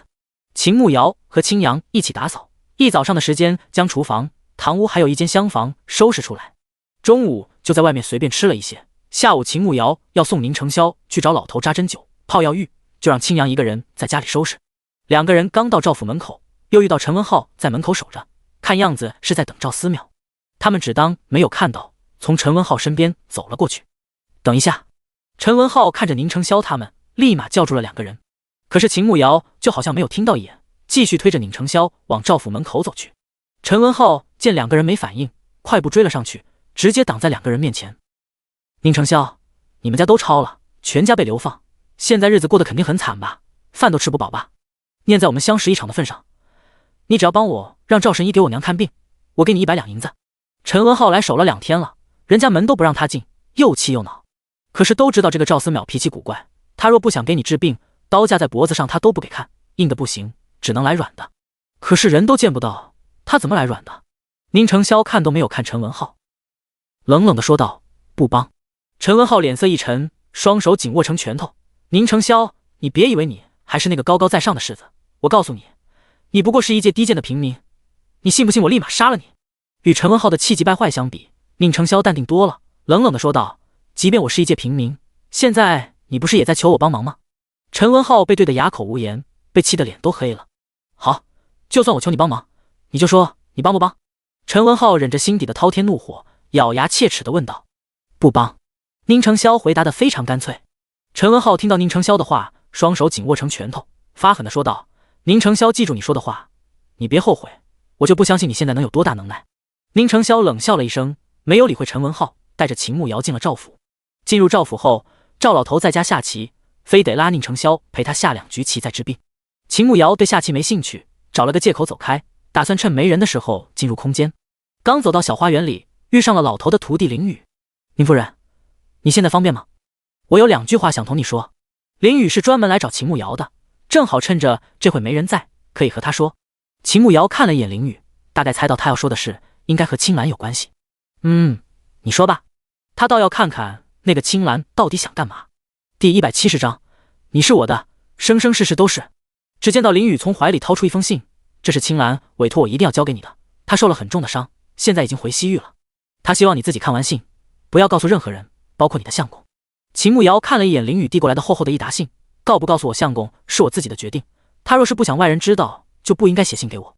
秦慕瑶在这个时空唯一能相信的人就是宁成霄，如果连他都瞒着，他不知道还能相信谁。林雨听到秦慕瑶的话，似乎有些犹豫，但是青兰委托他一定要交给他的，那随便你吧。林雨也不知道信上写了什么，既然青兰叮嘱他一定要交给秦慕瑶，他也先交给他再说吧。秦慕瑶接过信，并没有马上拆开看，反正他也不是那么着急。林雨送完信后就离开了。秦慕瑶感觉有些冷，估计宁成霄陪老头下棋，还要扎针灸、泡药浴，没有1个小时搞不完。于是他找了个没人的地方，进入空间去了。先将农场全部打理了一遍，然后就回了小屋。也没什么事干，他将林雨给的那封信拿出来看。当看到上面的字时，他一下没忍住笑了出来，这简直跟小学生刚学写字一样，歪歪扭扭的，还有一些错别字，还有不少写错了被划掉的。完全不能想象青兰那样一个英俊的帅哥写的字竟然这么难看。他一边笑一边看，一共有5张信纸，写错的字就有1张信纸。信上提到了上次说的凤鱼，青兰猜测她是凤鱼的女儿，还说她胸口的红色胎记就是他们灵犀族圣女的胎记，她就是下一任圣女。而且他还知道，她与宁成霄虽然是夫妻，却并未圆房，因为圆房后胸口的胎记会消失。还提醒她不可以和宁成霄同房，因为历代圣女身上都会有一种蛊，如果与别的男子同房，蛊虫会杀死那个男人，除非是与长老们选出来的男子，不会发生那种情况。秦慕瑶看着信上的内容，感觉有些扯淡，毕竟他生活在现代，从来没有见过什么蛊什么的，感觉都是虚构的。可是青兰能准确地说出他胸口的红色胎记，而且他都能魂穿来古代，这让他又有些不确定了。一想到自己的体内有什么蛊虫，他整个人都不好了，总感觉全身好像都有什么东西在爬一样，让他坐立不安，难受的不行。最后青兰说他被宁成霄派去的人打成重伤，暂时离开大宁，回西域和长老汇报，等过段时间就派人来接他回去。秦慕瑶皱了皱眉头，宁承霄身边现在除了林剑外也没有别的人，青阳就是一个赶马车的小厮，还是他们一起去人牙子手里买来的，也就三脚猫的功夫。之前宁承霄和青兰过招，感觉青兰的功夫不弱，青阳绝对不是他的对手，所以唯一有可能的就是林剑。难道就是他在李县看到青兰后，回到家里，宁承霄将林剑派出去的那次？他暂时也不管那些，将信收起来，正打算出去，就听到狗蛋的声音响起：“主人，空间传送任务出现，请尽快完成。”秦慕瑶一听又有任务，正好这次的任务做了，他也该到40级了，40级会有一个神秘礼包，他还挺期待的。赶紧去了传送包裹附近，看到上面要草莓10个，鸡蛋12个，还有面粉5斤。面粉需要用小麦加工成，之前有一台多功能面粉机，他赶紧去仓库里拿了10斤小麦去面粉机跟前，将小麦倒进去，倒是没一会儿就磨好了。将5斤面粉放进去，然后看到包裹显示24小时后可以返回，这次倒是挺快的。还有别的任务吗？秦慕瑶问道。目前系统还在休假中，暂时没有别的星级任务派送，大概1周后会陆续安排新的任务。狗蛋说道。秦慕瑶嘴角抽搐了2下，系统还休假，这系统简直比人还会享受。行吧，那我先走了。既然没有任务，他看时间也不早了，可以出去找宁承霄了。从空间里出来，还好四周没有其他人。秦慕瑶去赵老头院子找宁承霄，他刚泡上药浴，还要泡一会儿才好。晚上赵老头留他们在家里吃了晚饭，才让他们回去。吃过晚饭时间也不早了，回到他们租的小院子，青阳已经将屋子都收拾好了。回来的路上，秦慕瑶给青阳买了2个包子，2个馒头，让他今天晚上将就一顿。回到他们住的屋子里，秦慕瑶将屋内的蜡烛点上，然后才将青兰写的信拿给宁承霄看。这是老头的徒弟交给我的，是青兰写给我的，你看看。宁承霄听到青兰2个字，眉头轻蹙了一下，然后快速地打开书信看了起来。看到上面歪歪扭扭的字体，他并不觉得意外。西域有自己的文字，与他们大宁的文字有些出入，青兰写成这样并不奇怪。只是看到上面的内容，他脸色一点一点的阴沉下来，握着信纸的手紧了几分。所以林剑根本没有杀了青兰，还让他逃回西域了。你怎么了？脸色好难看。秦慕瑶看着宁承霄脸色非常难看，紧张地问道。没事，他写的这些都是假的，你不必相信。宁承霄直接将信纸点燃烧掉，然后将秦慕瑶拉到腿上坐下。你怎么知道是假的？秦慕瑶胸口的红色胎记还在呢，而且青兰之前给他看的画像，那上面的女子确实和他很像。你不是原来的秦慕瑶，对吗？宁承霄看着他，一脸严肃地问道。秦慕瑶身子一怔，他果然早就知道了。他轻轻点点头，也不知道这样狗系统会不会让他晕倒。既然你不是原来的秦慕瑶，那你就是你，是我宁承霄的娘子，和西域一点关系都没有。你别想离开我，也不准做西域圣女，你属于我，生生世世都只能属于我。宁承霄一把将秦慕瑶搂住，霸道的在他耳边宣布。秦慕瑶根本没想过去做什么圣女，更舍不得离开宁承霄。放心，我是你的，我不会离开你，也不做什么圣女。我这不是好奇，我身上是不是有他说的那什么蛊虫？我们要是圆房，你会不会真的会出事？这个要弄清楚吧，总不能咱们一辈子不圆房，不生孩子吧？秦慕瑶在意的是这个，对圣女的身份一点都不感兴趣。第171章，老头认识会解蛊的人。宁承霄没说话，只是看着秦慕瑶笑了起来。秦慕瑶看到宁承霄不怀好意的笑，有点莫名其妙。你笑什么？他都快担心死了，一想到自己身体里有什么虫子，他能不害怕吗？原来瑶儿想和我生孩子啊！宁承霄嘴角噙着一抹坏笑，心情很好。秦慕瑶这才明白宁承霄笑什么，脸瞬间红了起来，一把将人推开。你能不能正经一点？我和你说正事呢。他又气又恼，这人怎么一点都不正经？还是那个高冷的大反派吗？好好，不逗阿瑶了。这件事我会尽快调查清楚，如果真是那样，到时候找人将蛊解开就是了。宁承霄握着秦慕瑶的手，一脸宠溺地说道。他内心比他更担心，毕竟他的身体里有蛊，肯定对身体有害，他不允许任何人伤害他，只是不想给他压力，让他太担心。秦慕瑶眼下也没有别的法子，只希望他这身体里的蛊不会让他很痛苦。晚上秦慕瑶因为这件事没怎么睡好，毕竟身体里有蛊，就会想象有可怕的虫子在体内乱窜，感觉挺可怕的。半夜因为实在太困了，才慢慢睡着。等秦慕瑶睡着后，宁承霄才睁开眼睛，轻轻地将她搂着，小心翼翼地抚上她的脸颊。别怕，我会尽快找出办法的。第二天，秦慕瑶睡到半上午才醒，醒过来发现宁承霄坐在窗口看书，听到他起床的声音，马上抬起头看他。醒了，肚子饿了吧？我让青阳买了包子回来，应该还是热的，起来吃一点。宁承霄放下手中的书，转动轮椅向着床边过来。秦慕瑶确实感觉有些饿了，拿起衣服穿上，然后从床上起来，跟着宁成霄一起出了屋子。青阳将包子放在锅里，锅里有热水，所以包子还是热的。他洗漱了一番，就拿着包子吃了起来。等秦慕瑶吃了东西，两个人就出发去赵府，还要连续扎10多天针灸。今天去赵府倒是没有再遇到陈文浩，估计是闭门羹吃多了就不来了。他们直接进去，老头一直在家里等他们。这次扎针灸，林雨也在一旁。赵思邈一边扎一边交代林雨，应该是他出门办事，就让林雨给宁成霄扎。等老头把针灸扎上，秦慕瑶将赵老头叫到旁边：“神医，你能解骨吗？”秦慕瑶紧张地问道。赵思邈愣了一下，一脸好奇地盯着秦慕瑶：“你中蛊了？”“嗨嗨，算是吧，你给我瞧瞧。”秦慕瑶知道老头清楚他的来历，这具身体里有蛊，不就相当于他中蛊了吗？解蛊我不会。赵思邈摇摇头，这个不属于医术范畴，他确实不会。你不是神医吗？这个都不会，你这名号是不是花钱买来的？秦慕瑶本来还对赵老头抱了极大的希望，结果他说他不会，瞬间绝望了。你这个死丫头，再说一遍，信不信我不给你男人治腿了？而且我不会解，并不代表我不认识会解的人。赵思邈一听，顿时气得山羊胡子都在颤抖，一甩手就要走人。别，我开个玩笑，我有好吃的，你想不想吃？秦慕瑶看老头生气了，赶紧拉着他，既然他认识人就好说了。老头一听有好吃的，脸色好转了一些，慢悠悠地说道：“什么好吃的？走，去厨房。”秦慕瑶拉着老头往厨房走。到了厨房以后，秦慕瑶拿出了几颗大草莓，还有之前系统送的零食大礼包，里面有2包巧克力。他拿了一些放在乾坤袋，正好拿出来讨好老头。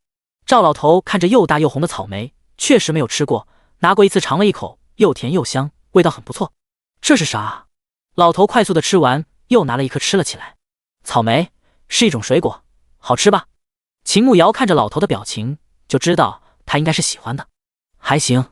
老头故意这样说，他估计秦慕瑶没安什么好心，绝对有事求自己。我这里还有巧克力，你想不想吃？秦慕瑶将巧克力拿出来。老头看秦慕瑶手里黑漆漆的东西，皱了皱眉头，那东西一看就不好吃。你确定你那东西能吃？老头嫌弃地问道。当然，这个是巧克力，很好吃的，真的很好吃，你尝尝吗？秦慕瑶掰了一块下来递给老头，让他尝一下。老头犹豫了一下，还是伸手接了过来，慢慢地放到嘴巴里，轻轻地咀嚼了2下，发现味道有些苦，但是苦味之后又带着一点甘甜。一般，还是草莓好吃。他觉得那味道确实一般，不是自己喜欢的。草莓确实好吃，又大又甜，还能补充维生素。别说废话，直接说你的目的。赵老头看秦慕瑶一直不说正事，直接打断了他的话，开门见山地问他：“就是想知道，你认识会解蛊的人是谁？他在哪里？能不能引荐一下？我想请他帮我解蛊。”秦慕瑶也不啰嗦，直接开口问道：“我师弟啊，他现在在哪里？我也不知道。他喜欢四处游山玩水。”赵思邈一边吃草莓一边说道。秦慕瑶嘴角抽搐了2下，这古代又不像现代打个电话就行了，世界那么大，他去哪里找人啊？那你师弟叫什么名字？他府邸在何处？他家里总有其他人吧？秦慕瑶问道。我师弟叫迟怀，他是被师父收养的孤儿，没有家人，也未娶妻，所以我也不知道他现在在哪里。老头说道。秦慕瑶有些无语，这说了和没说有什么区别？那你能联系到他吗？他问道。赵老头摇摇头，不能。秦慕瑶翻了一个白眼，一把抢过自己的草莓。你啥也不知道，别吃我的草莓了，哼！他觉得这老头就是在骗他的草莓吃。赵老头吃了3个，现在肚子已经饱了，看着小气巴拉的秦慕瑶，拍了拍手。瞧你那小家子气的样子，我虽然现在联系不到他，可是再有3个月是我们师父的生辰，他肯定是要去的，我到时候不就能见到他了？老头嫌弃地说道。秦慕瑶一听，马上将草莓递过去，狗腿地看着老头：“神医，您吃，你随便吃，不够我还有。”“哼，不吃了。”赵老头气鼓鼓地说道。“别嘛，神医，你大人有大量，给我一次机会嘛。”秦慕瑶讨好地说道。“想要机会也不是不可以，但是我有一个条件。”老头背着手，眼底闪过一丝算计。第172章神秘黑匣子。什么条件？秦慕瑶好奇地问道。赵思邈捋了捋胡须，缓缓开口说道：“也没什么，就是我这次要出远门2个月，路上要花很多时间，说不定饱一顿饿一顿的，你给我准备些路上能吃的。”秦慕瑶原本以为老头要提什么难以搞定的条件，就是吃的，他可真是一个十足的吃货。行，没问题，我给你准备。秦慕瑶感觉这没有难度啊，要好吃的，而且短时间不会坏的。老头强调道。好吃的问题不大，关键是短时间不坏的，这个就有难度了。虽然现在天气还比较冷，但是煮熟的东西没有防腐剂，想要长时间保存根本不可能。突然他想到他的零食大礼包里好像还有几桶方便面，还有一些小饼干之类的，反正老头知道他的身份，将这些拿给他，他也不会觉得诧异。行，没问题。秦慕瑶直接答应下来。赵思邈看秦慕瑶那么爽快就答应了，自己有口福了。两个人谈完了以后，秦慕瑶又给赵老头拿了一些草莓，才出去找宁承霄。等他泡完药浴，他们就离开了赵府。下午去街上买了一些东西，晚上就在自家租的小院子里做饭吃。秦慕瑶打算明天去秦婉婉给的那间铺子去看看，之前方白燕三叔送的铺子有点偏，如果做胭脂铺有点太偏了，感觉生意不会太好做。第二天早上吃了早饭，青阳赶着马车送他们去了秦婉婉给的铺子。秦婉婉给的那间铺子是在抚州比较繁华的地段，铺子之前是租给一家卖首饰的，但是因为生意不太好做，年前房租到期了，也正好没有再租了，所以目前铺子是空着的。他拿出秦婉婉给的钥匙，将铺子的门打开，进去看到里面还不错，有100多平米，摆放着2排货架，里面的家具都还是完好的。里面还有除了一个库房，还有一个小一点的茶水间，里面摆放着一个小榻，方便平时休息。秦慕瑶对这个铺子还是挺满意，面积、位置都挺好。咱们就用这间铺子来开店吧，我感觉位置不错，你说呢？秦慕瑶询问宁承霄的意见。可以。宁承霄点点头，这里确实比之前的那间铺子好很多。那我们什么时候开张？秦慕瑶还挺期待，不知道自己的口红到时候好不好卖。铺子还要打扫，定做门匾，准备一些别的东西，可能还需要一些时间，月底之前吧。宁承霄觉得暂时不能着急，至少要等所有准备都做好了再开张。对，那先准备东西吧。最好将铺子重新装修一番，现在的装潢太简单了。秦慕瑶扫了一眼铺子，里面除了一些货架，也谈不上有什么装饰，实在过于单调了。确实需要再重新装饰一下。宁承霄打量了一番铺子，确实感觉太简单了。两个人商议好，决定先找人将定做一些货架，顺便再购买一些别的装饰物品，先将铺子重新装饰一番。而且胭脂铺里也不可能只卖口红一样的东西，还需要一些别的，这些他们还要找货源。下午又去赵府找赵老头帮忙扎针灸、泡药浴。秦慕瑶也找了机会，将泡面和饼干还有面包拿给老头，告诉他这些东西怎么吃。赵思邈对这些食物很满意，心情也非常好，说到时候一定引荐自己的师弟给他认识。下午泡完药浴，回到他们的租的小院子，时间还早，秦慕瑶找了机会去了空间。传送包裹已经返回了，他赶紧去那边看看带了什么回来。第一个包裹里放着一大包笔，他拿出来仔细看了一下，才发现那居然是眉笔，数了一下，一共有100支。第二个包裹里放着香薰小蜡烛，一共有6个味道，每个味道有10支。第三个包裹里面放着一本兵法书，他一脸懵逼，他又不去打仗，给他兵法干嘛？就在这个时候，狗蛋提醒他已经到了40级，系统赠送了神秘礼包，已经发放在爱的小屋了。他赶紧拿着这些东西回到爱的小屋里，看到桌子上放着一个小黑匣子，打开里面竟然是空的，什么都没有。他将黑匣子翻来覆去的看了一遍，里面确实什么都没有。现在这系统都这么坑了吗？都开始这么敷衍了吗？狗蛋，你确定这就是神秘礼包？就一个空匣子？秦慕瑶实在看不出什么端倪，只能问狗蛋这到底是个什么玩意儿。主人，你可以试着放一个东西在这个匣子里。狗蛋提醒道。秦慕瑶一脸懵逼，难道放进去一个可以拿出来2个？他抽出一支眉笔丢进黑匣子里，就看到黑匣子突然开始亮光，然后等光熄灭后，盖子自动开了，里面居然还真的多出了一支眉笔。秦慕瑶当场傻眼了，这玩意儿居然这么神奇，他感觉太不可思议了，从乾坤袋里掏出了一包卫生巾丢进去，过了一会儿，里面果然又出现了一包一模一样的卫生巾。靠，这是什么神奇宝贝啊？他感觉太神奇了。主人，请合理使用此匣子，使用过5次后会进行充电模式，您现在的等级还没有拥有电能，需要45级后才可以购买电能。狗蛋看秦慕瑶玩得不亦乐乎，马上出声提醒道。秦慕瑶一听只能使用5次，这他都用了2次了，那不是还只能使用3次了？你怎么不早说啊，害我白浪费2次机会。秦慕瑶郁闷地说道。狗蛋无奈地说道，你也没有问我呀。那我也不知道你们是这个规定啊，我觉得刚才那2次不算，应该给我5次机会。秦慕瑶一本正经地反驳。这个无能为力。狗蛋严肃地说道。好吧，那一次就能多一个，也太小气了，而且5次后就要限制，是不是太抠门了？秦慕瑶就没指望狗蛋能帮他恢复，只是这一次就多一件，是不是太少了？主人可以对它进行升级，升级后爆单的概率会增加。狗蛋提醒道：“怎么升级？”秦慕瑶一听还能升级，他感觉自己又行了。到时候会有提醒。对了，系统休假结束了，现在有一个3星任务，主人是否要接？狗蛋问道。秦慕瑶一听3星，好像不算特别难，倒是可以接。接，他说道。第173章，狗蛋怂恿他出轨。好的，已经为主人接下了3星任务，请主人在5日内与一名男子共进烛光晚餐，并完成爱的华尔兹。狗蛋一板一眼地宣读任务内容。秦慕瑶听到前半句还觉得没啥，可是后半句眉头就皱了起来。宁承霄的腿站不起来，怎么跳华尔兹？狗蛋，你确定这只是3星的任务？他感觉比4星的还要难很多呢。确定、一定以及肯定。狗蛋说道。我男人的腿不能站立，你们又不是不知道，怎么跳华尔兹啊？秦慕瑶嘴角抽搐了2下，又没指定对象，你换个人不就行了？狗蛋小声地说道。秦慕瑶嘴角抽搐了2下，他要是敢和别的男人共进烛光晚餐，还搂着一起跳舞，估计宁承霄能拧断他的脖子。你是想害死我？秦慕瑶咬牙切齿地问狗蛋。怎么会？主人你想多了。狗蛋立马否认。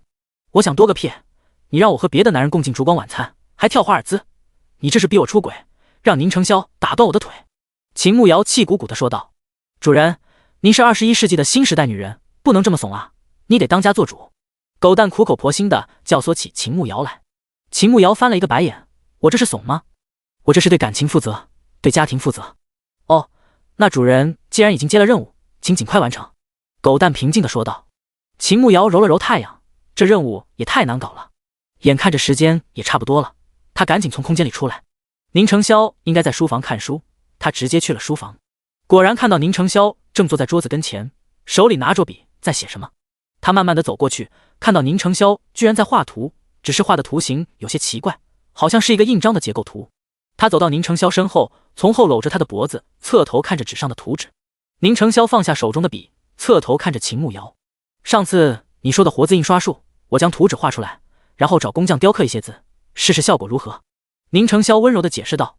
秦慕瑶愣了一下，再看着纸上的图案，好像确实像那么回事，上面的字好像是一个瑶字。子玉真厉害。秦慕瑶看着纸上的图案，因为活字印刷术，雕刻上的字需要反着，所以还挺考验人的。是瑶儿厉害，想出这么好的法子。宁承霄将秦慕瑶拉到自己怀里坐着，轻轻地搂着她说道。秦慕瑶被夸得有些不好意思，他也只是照搬了古人的智慧，根本不是他想出来的。那到时候找人雕刻，不是要找识字的人吗？秦慕瑶拿起图纸看了起来，感觉这也是个大工程。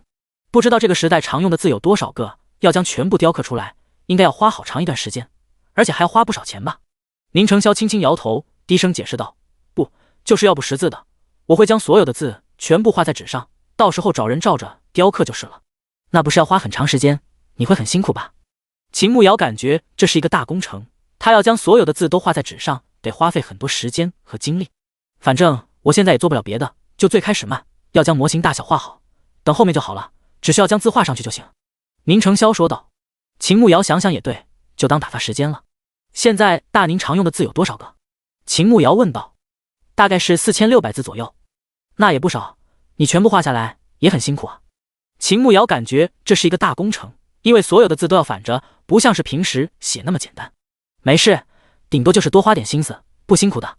宁承霄摇摇头，这并不算什么辛苦的事情，只要将这个事情做成了，今后就是一门稳赚不赔的生意。而且整个大宁就他们会，相当于是垄断了，会有数不尽的钱财。那你慢慢弄，能成最好，不行就算了。时间也不早了，我去准备晚饭。秦慕瑶看窗外的天已经暗了下来，可以准备晚饭了。过2日找人牙子买个厨娘，瑶儿就不用那么辛苦了，不需要每日做饭。宁承霄不忍心让秦慕瑶天天做饭，感觉做那些太辛苦了。虽然目前他还不能像在王府那般事事找人服侍，但是买个厨娘还是没问题的。也行。秦慕瑶想了一下答应了，毕竟他马上要忙胭脂铺的事情了，今后肯定没太多时间做饭。青阳也不会做饭，所以买个厨娘回来是最好的。晚上他懒得擀面，就拿着和好的面粉进空间，用多功能面粉机将面团做成了面条，晚上直接煮了油泼面，简单又好吃。第二天，秦慕瑶让青阳送宁承霄去赵府治腿，自己则去找周牙婆，让他帮忙介绍2个木工，他要定做一个货架。因为租房子打过一次交道，知道周牙婆的住处，他很快就找到了周牙婆，和他说明了来意。周牙婆马上就带他去挑人。秦慕瑶在周牙婆的推荐下，挑了2个干活踏实利索的，一人1天45文钱，带着2个人去铺子里看了一圈，告诉他们自己要做哪些东西。2个人一起商量了一下，如果有图纸材料准备的及时，大概10天就能将东西全部做好。秦慕瑶感觉差不多，月底之前能开张。和2个人说好，明天正式开始来铺子里干活，下午他就去将木材买来。交代完了以后，秦慕瑶估计宁承霄那边也差不多该回家了，他将铺子门锁上，打算先回家去准备午饭。他从铺子离开后，总感觉后面有人跟着他。他走到一处卖手绢的小摊边停下来，假装无意的看了一眼，果然看到有2个男人在不远处鬼鬼祟祟的，尤其是他看他们的时候，他们脸色很不自然，不敢和他对视。秦慕瑶勾起嘴角笑了起来，打算吓唬吓唬2个人。他假装不知道，专门走到一条小巷子里，确定2个人跟了上来，看了一眼四周没有其他人，然后用意念直接进入空间里去了。就听到跟踪他的2个人惊悚的说道：“人呢？我也不知道啊，明明刚才还在那里的，人怎么不见了？见鬼了！对啊，刚才还在的，怎么回事？莫非真的见鬼了？”2个人擦了擦眼睛，看了一眼四周，确定秦慕瑶不见了，被吓得脸都白了，撒腿就往外跑。秦慕瑶等人跑了以后，才慢悠悠的从空间里出来，勾起嘴角冷笑了一声。秦慕瑶刚走到他们住的巷子，就看到他们的马车在巷子里，应该是青阳带着宁承霄回来了。不过马车旁边站着2个男人，面色不善。第174章，再叫一声相公。只听到其中一人说道：“宁公子，我们公子在云香楼设宴，令夫人已经去了，还请你也跟我们走一趟。”很快就听到宁承霄的声音：“你们将我娘子带到哪里去了？”那低沉的声音里充满了怒火，好像一头即将发怒的猛兽，隔着马车都能感受到一股强大的气息。一旁的2个男人对视了一眼，眼底都有2分惧意。最开始说话的人不得不开口说道：“你随我们去一趟便知道了，我们公子说了，只给你半个时辰，如果去晚了，令夫人的安危可就保证不了了。”虽然说着威胁的话，可是底气明显不足，听得出来他此刻的心虚。秦慕瑶闻言赶紧从后面走过去，懒洋洋地问道：“咦，我怎么不知道谁要请我吃饭啊？你们说的公子是谁啊？”听到秦慕瑶的声音，宁承霄握紧的拳头才缓缓地松开，马上掀开窗帘，看着缓步走过来的他，嘴角慢慢上扬。秦慕瑶看到宁承霄后，加快了脚步，走到马车旁：“相公，刚才有2个蠢货跟踪我，不过他们太蠢了，跟丢了。”秦慕瑶笑着看着宁承霄，一脸得瑟地说道。宁承霄听到相公2个字，上扬的嘴角越发的往上，瞥了一眼旁边的2个人：“滚，回去告诉陈文浩，他若是想死，尽快来，我不介意让他有来无回。”说完，2枚石子从窗口飞了出去，打在2个人的脸上，脸上顿时红了一块。2个人看秦慕瑶都回来了，想必那2个人没有得手，而且脸好疼，什么都不敢说，马上捂着脸跑了。等人走了以后，秦慕瑶赶紧爬上马车，让青阳继续赶车回家。有没有受伤？他刚车就被宁承霄一把拉到了怀里，紧张地询问道。秦慕瑶摇摇头，没有。宁承霄打量了秦慕瑶一番，应该是没有受伤，这才放心下来。你脸色怎么不太好？是不舒服吗？秦慕瑶看到宁承霄脸色有些苍白，担心地问道。今天赵前辈走之前给我扎了针灸，他说会重一些，又调整了药浴的方子，会有点刺激。现在腿有些疼，应该过一会儿就好了。宁承霄低声说道。秦慕瑶一听宁承霄腿疼，马上就要起身去旁边坐着，可是却被他按住了。你不是腿疼，我去旁边坐着，给你按按。秦慕瑶紧张地说道。宁承霄轻轻摇头，然后说道：不必，马上就到家了。瑶儿若是能说点好听的，兴许我的腿就没那么疼了。什么好听的？秦慕瑶没反应过来，一心都在他的腿上。比如说，再叫一声相公。宁承霄搂着秦慕瑶，在他耳边说道。秦慕瑶身子一怔，脸颊微微发烫，这人这种时候还有心思调戏他？叫了就不疼了？他看着宁承霄问道。应该会好一点吧？宁承霄一本正经地回答道。秦慕瑶自然知道宁承霄就是故意逗他的，就是想听他叫他相公，想了一下，还是乖乖地叫了一声相公。宁承霄顿时笑了起来，然后说道：好像腿真没那么疼了。秦慕瑶看宁承霄这样说，也想逗逗他，笑着看着他问道：真不疼了吗？那我再叫2声试试。好啊。对于某人来说，这当然是求之不得，心生欢喜。相公、夫君、玉玉、亲爱的宝贝儿。秦慕瑶搂着宁承霄的脖子，坏笑着看着他叫道。宁承霄从未听人这般喊过自己，脸颊有些发烫，可是心里却喜欢的不行，一把将人搂到怀里，轻咳了2声，才低声问道：哪里学的这些不正经的？哦，这些是不正经的，看来你不喜欢，那以后不叫了。没有不喜欢，以后只准这样叫我，不准叫其他人。宁承霄霸道地打断他的话，紧紧地搂着他。除了你也没有叫过别人啊？秦慕瑶撇撇嘴，他像是那么随便的人吗？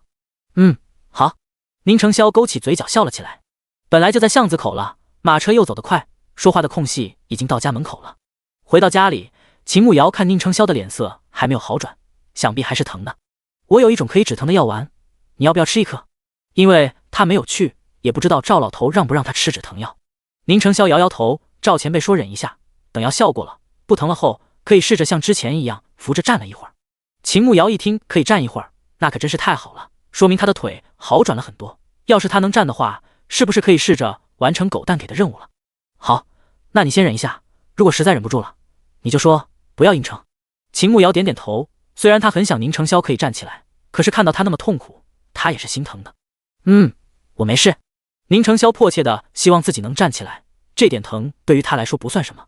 秦慕瑶做好午饭后，看宁承霄脸色依旧没有怎么好转，应该是很疼的，他很心疼。可是宁承霄死活不吃止疼的，说自己能忍住。秦慕瑶看他那般难受，就亲自喂他吃饭。终于在把饭吃完后，宁承霄的腿没那么疼了。下午两个人去买了木材，让木材铺子的人把木材运到铺子里，等着明天那两个木工来干活。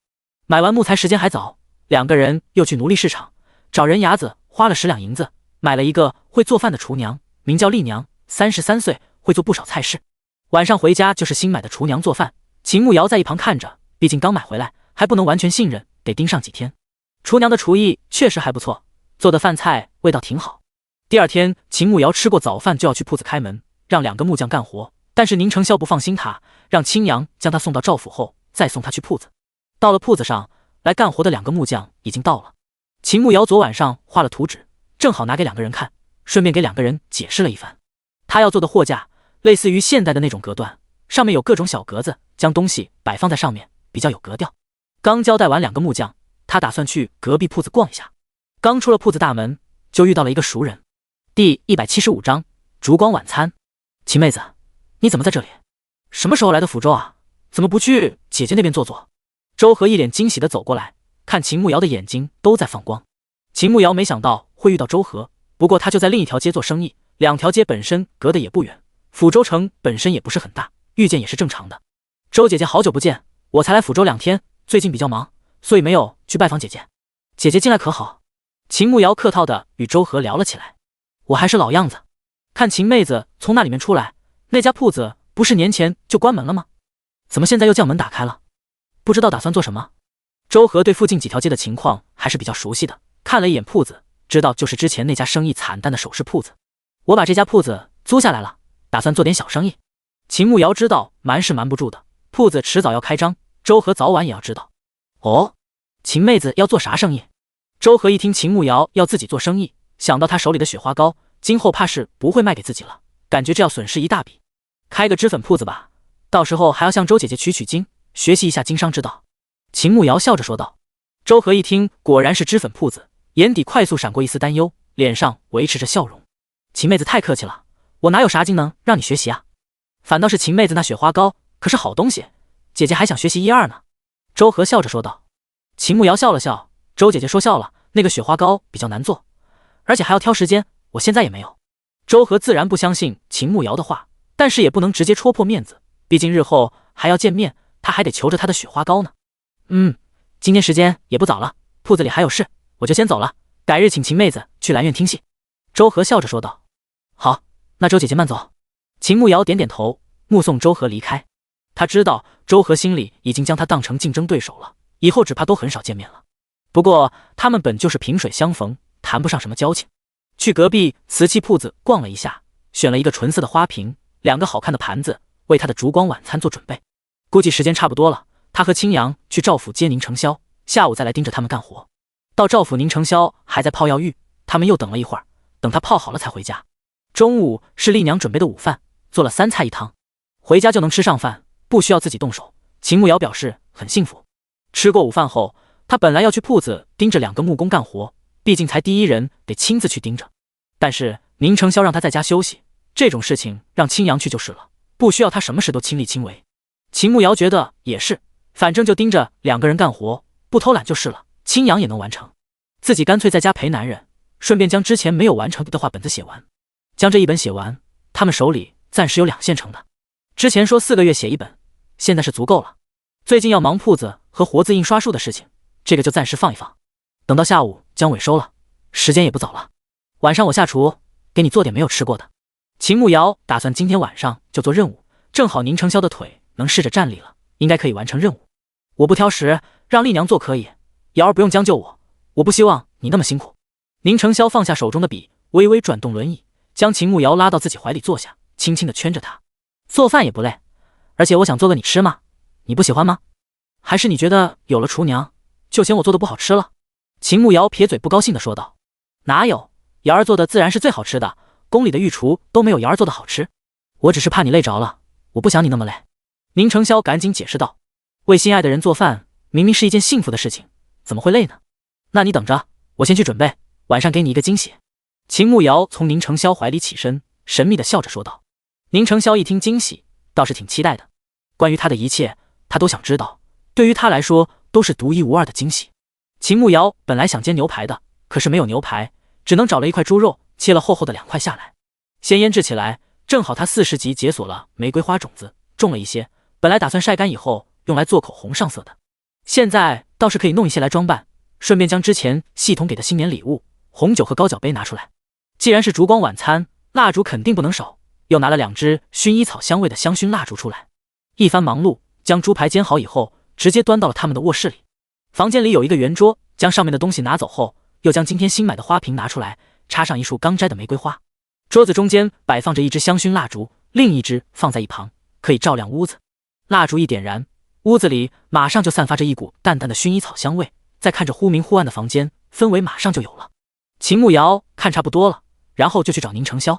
宁承霄一直在书房里准备活字印刷的模型图，等到秦慕瑶来，他才放下手中的笔。可以吃饭了。秦慕瑶上前推宁承霄。外面的天已经黑了下来，宁承霄看秦慕瑶将自己推回房间，而不是去吃了平时吃饭的地方，心底有些好奇，他说的惊喜是什么？推开房间门后，他就闻到了淡淡的香味，这个香味是他从来没有闻过，好似某种花的味道。很快秦慕瑶将他推到桌子跟前，只见到上面摆放着一束鲜艳的花，大红色的花很漂亮，也是大宁没有的。桌子上摆放着2个盘子，盘子里是一块肉饼。秦慕瑶坐到宁承霄的对面，然后打开红酒瓶子，在酒杯里倒了一点红酒，轻轻地摇晃了几下。瑶儿，这是？宁承霄看着秦慕瑶手中的玻璃酒杯，还有他倒出来的红色液体，感觉很惊奇。这是红酒，和以前喝的都不同，不过好像不能喝酒，那还是不给你倒了。秦慕瑶突然想起宁承霄的腿不能喝酒，干脆就不再倒了。无妨，只喝一口。宁承霄还挺好奇那个红酒是什么味道，而且这样的环境下不喝一口酒，感觉对不起这样的氛围。那只能喝一口。秦慕瑶竖起食指，一脸严肃地说道。好。宁承霄被秦慕瑶的动作逗笑了，宠溺地回答。秦慕瑶倒了一点给宁承霄，然后教他怎么握酒杯。此情此景，你没有什么话想和我说吗？秦慕瑶端起酒杯看着宁承霄，这么浪漫的环境，玫瑰花、红酒、香薰蜡烛，美人就在对面，他就不能表个白什么的吗？第176章浪漫的告白。宁承霄愣了一下，看着正一脸期待地看着自己的秦慕瑶，放下手中的酒杯，正襟危坐。辛苦瑶儿了，准备这些很累吧？宁承霄看着桌子上的这些，从来没有见过，他准备这些想必花费了很多心思和时间吧。秦慕瑶本来满怀期待，却听到宁承霄问他累不累，虽然也还算温柔，知道体谅自己辛苦，可是和心里期待的差了108000里，总归还是有些失望的。还好，他有那么一点点失望的说道。宁承霄立马察觉到了秦慕瑶的情绪不对，猜测是自己说错话了，脑子快速的转动起来，然后转动轮椅来到秦慕瑶身边，伸出手握着她的手。瑶儿准备的惊喜我非常喜欢，本应该我为瑶儿准备惊喜，却让瑶儿花心思，能与瑶儿心意互通，是我此生最幸运的事，只愿执子之手，与子偕老。宁承霄认真地看着秦慕瑶，目光灼热，语气真挚地说道。秦慕瑶本来都不抱什么希望了，但是听到宁承霄突然的告白，心底顿时开心起来，甜甜的，可是还是有些不好意思。好。他不好意思的点点头。那我能亲你吗？宁承霄一把将他拉到怀里，低声在他耳边问道。低沉且富有磁性的嗓音简直让人欲罢不能，而且就在耳边，真的感觉耳朵要怀孕了，特别撩。他正要点头答应，宁承霄已经退开，一只手扶着他的后脑勺，两片柔软的唇瓣已经吻了过来。一个吻绵长而炙热，明明没有喝酒，秦慕瑶却感觉自己有2分醉意。一吻作罢，秦慕瑶感觉自己的唇瓣都有些微微的麻。宁承霄扶着他后脑勺的手没有放开，他的额头轻轻顶在他的额头上，两个人此刻鼻尖碰鼻尖，距离很近。乖瑶儿，叫声夫君。宁承霄低声带着2分蛊惑的说道。秦慕瑶现在浑身发软，心跳得特别快，又羞又欢喜，羞答答的叫了一声夫君。宁承霄嘴角上扬，弯成了一个好看的弧度。快吃东西吧，一会凉了不好吃。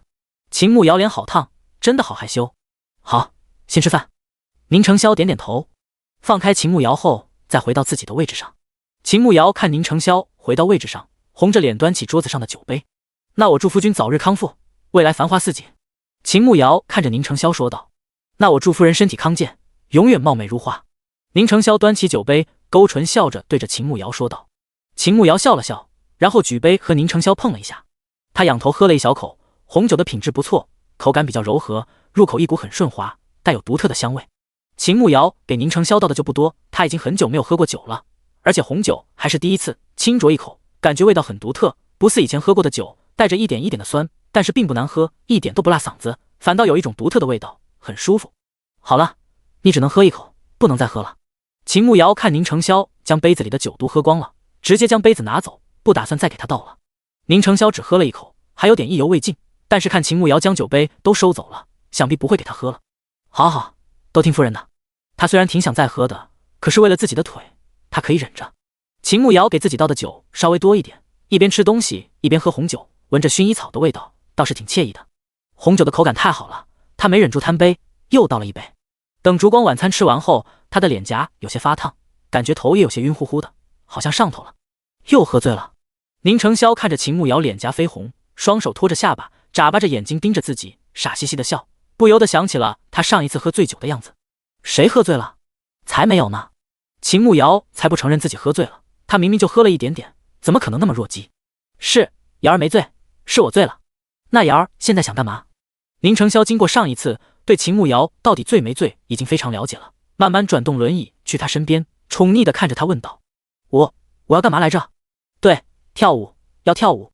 秦慕瑶揉了揉脑袋，突然想起他的任务还没有做完。宁承霄一听他又要跳舞，脑海中立马浮现他穿着那奇怪的衣服跳舞的样子，身子不由得燥热了起来，轻轻地咽了一口口水，看着秦慕瑶已经起身。瑶儿，又想跳舞吗？他快速地看了一眼四周，确定门窗都关上了，等会再将蜡烛吹灭。他媳妇儿的舞姿就连影子都不能让其他人看到，反正吹了蜡烛他也能看见，只能他自己独自欣赏。对，哦，不是我跳，是我们一起跳。秦慕瑶摇摇晃晃地站起来，用力地摇头，走到宁承霄跟前，俯下身子，双手撑在轮椅的把手上，然后看着他。这位英俊的先生，我可以邀请你跳一支舞吗？哥。秦慕瑶醉眼朦胧地看着宁承霄，说完还特别煞风景地打了一个酒嗝。宁承霄愣住了，感觉他说话喷出的热气打在自己的脸上，浓浓的酒味弥散在他们之间。我不会跳舞，他有些尴尬地说道。没事，我教你。你这样搂着我的腰，然后把手伸出手。秦慕瑶摇头晃脑地说道，拉过宁承霄的一只手放在自己的腰上，将他另一只手摊开，自己的手放在他的手上。对，就是这样。你站起来就更好了，站起来吗，夫君？秦慕瑶此刻的脑子里一片浆糊，嘟囔着嘴唇撒娇道。宁承霄听到秦慕瑶娇媚地叫自己夫君，一颗心都快从嗓子眼里跳出来，别说站起来，就是把命给他都行。他借助他的力气，慢慢地从轮椅上站了起来，可是他的腿没有力，只能将重心压在他的身上。秦慕瑶虽然有些醉，但是力气还是有的，将宁承霄接住，然后搂着他，也没有跳，就这样轻轻地搂着他。子玉，我好像喝醉了，头好晕哦，那我带你去床上休息。宁承霄闻言赶紧出声说道。子玉，我好喜欢你，真的好喜欢。你喜不喜欢我？秦慕瑶抬起头看着宁承霄，目光灼灼地盯着他。喜欢。宁承霄语气坚定地说道。有多喜欢？秦慕瑶追问道。如果以前我的执念是重新站起来，那么现在我的执念是永远和你在一起，至死不渝。我爱你，秦慕瑶。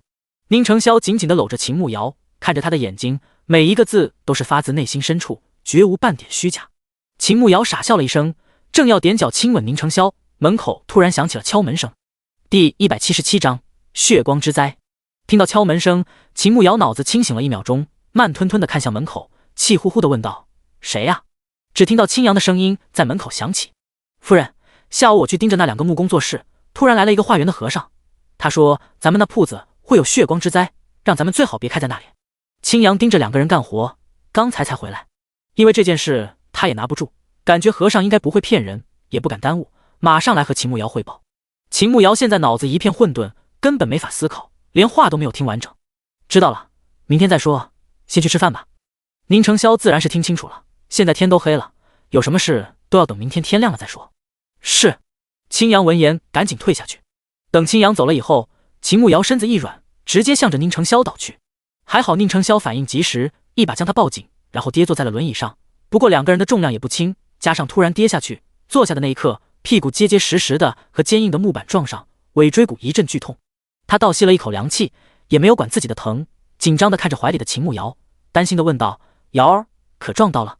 秦慕瑶趴在宁承霄的怀里，摇晃了一下脑袋，嘟囔着说道：“你撞到我的胸了，把我都压疼了，你要赔我。”宁承霄听到秦慕瑶撒娇的话，还有他娇娇的口吻，心口如同有一根羽毛在不断拨弄，心痒痒的，连疼都忘记了。好，我赔。瑶儿，要我怎么赔？宁承霄将秦慕瑶抱到自己腿上坐好，伸手轻轻搂着她。平时就很可爱了，喝醉了就更可爱，真想把她吃掉。你都把我撞疼了，你怎么也要给我呼呼吧？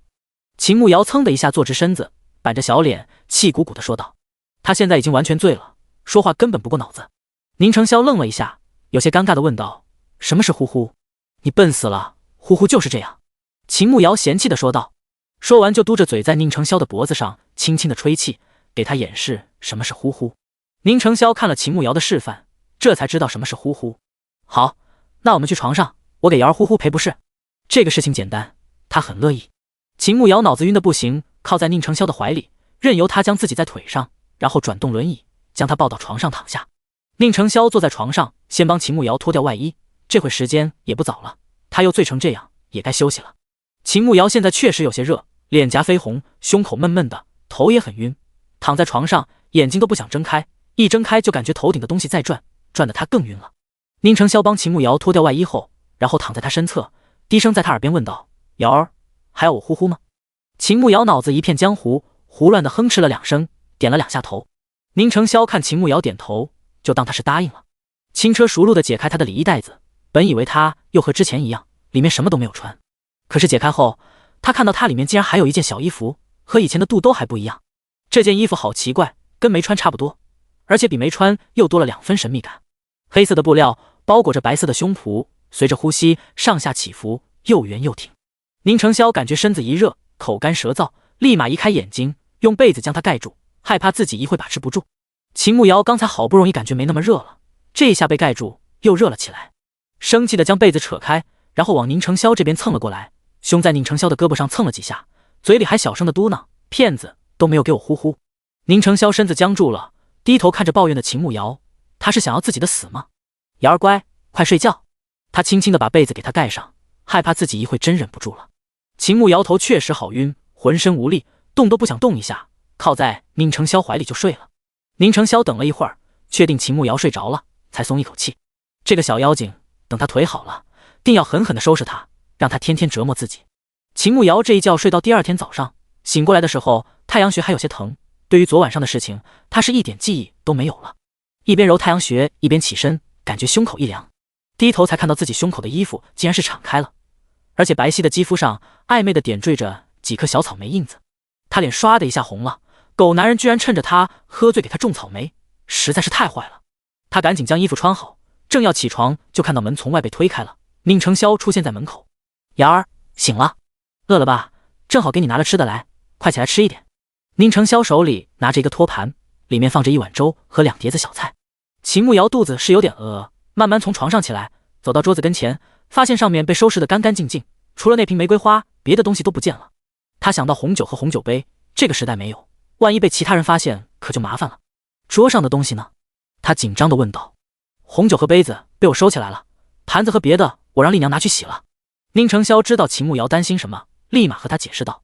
秦慕瑶松了口气，轻轻点点头，那就好。对了，昨晚上我好像又喝多了，我没做什么事吧？他他坐下来，一边喝粥一边问道：“没有，你早早的就歇下了。”宁承霄坐在秦慕瑶身侧，陪着他用餐。秦慕瑶知道自己喝醉了，总是会做出一些不可描述的糗事，毕竟上一次喝醉好像就挺丢人的，还好这一次没有。那有别的事情吗？我怎么记得有人来敲过咱们房间的门呢？他总感觉昨晚上好像有点事，可是他又记不起来。青阳来过，他说昨天在铺子里有个化缘的和尚，说我们那铺子不适合做生意，会有血光之灾。宁承霄早上起来已经询问过青阳了，意思就是这个。秦慕瑶夹菜的动作一顿，虽然他不怎么信，可是穿越这种事都能发生，这样的事情好像说得过去。那怎么办？咱们要换地方吗？他担心地问道。第178章知府有请。宁承霄想了一下，然后说道：“先不着急，那个和尚突然出现，也不知道来路。反正咱们铺子还没有开张，等2天找个高人看看再说。”宁承霄其实不相信这些的，可是秦慕瑶的出现让他反倒信了2分。但是这件事必须要再计划一下，尤其是不能让高人知道秦慕瑶的存在。那我们自己找人看看再说。反正这个铺子不行，还有另一个铺子。那个铺子虽然偏了一点，但是只要我们的东西好，也不怕人家不来买。秦慕瑶倒是不担心生意好不好，就是那什么血光之灾，听着倒是挺唬人的。瑶儿的东西那般好，自然会有人买的。这件事你别操心，我去找人便是了。正好你昨天晚上喝醉了，今天身子肯定还不舒服吧？那就在家好好休息。青阳已经去铺子里盯着那2个人干活，你就在家吧。宁承霄赞同地说道。秦慕瑶现在太阳穴还疼，确实不想出门，反正也没有什么事，就在家休息也行。好，那青阳去铺子上了，怎么送你去赵府呢？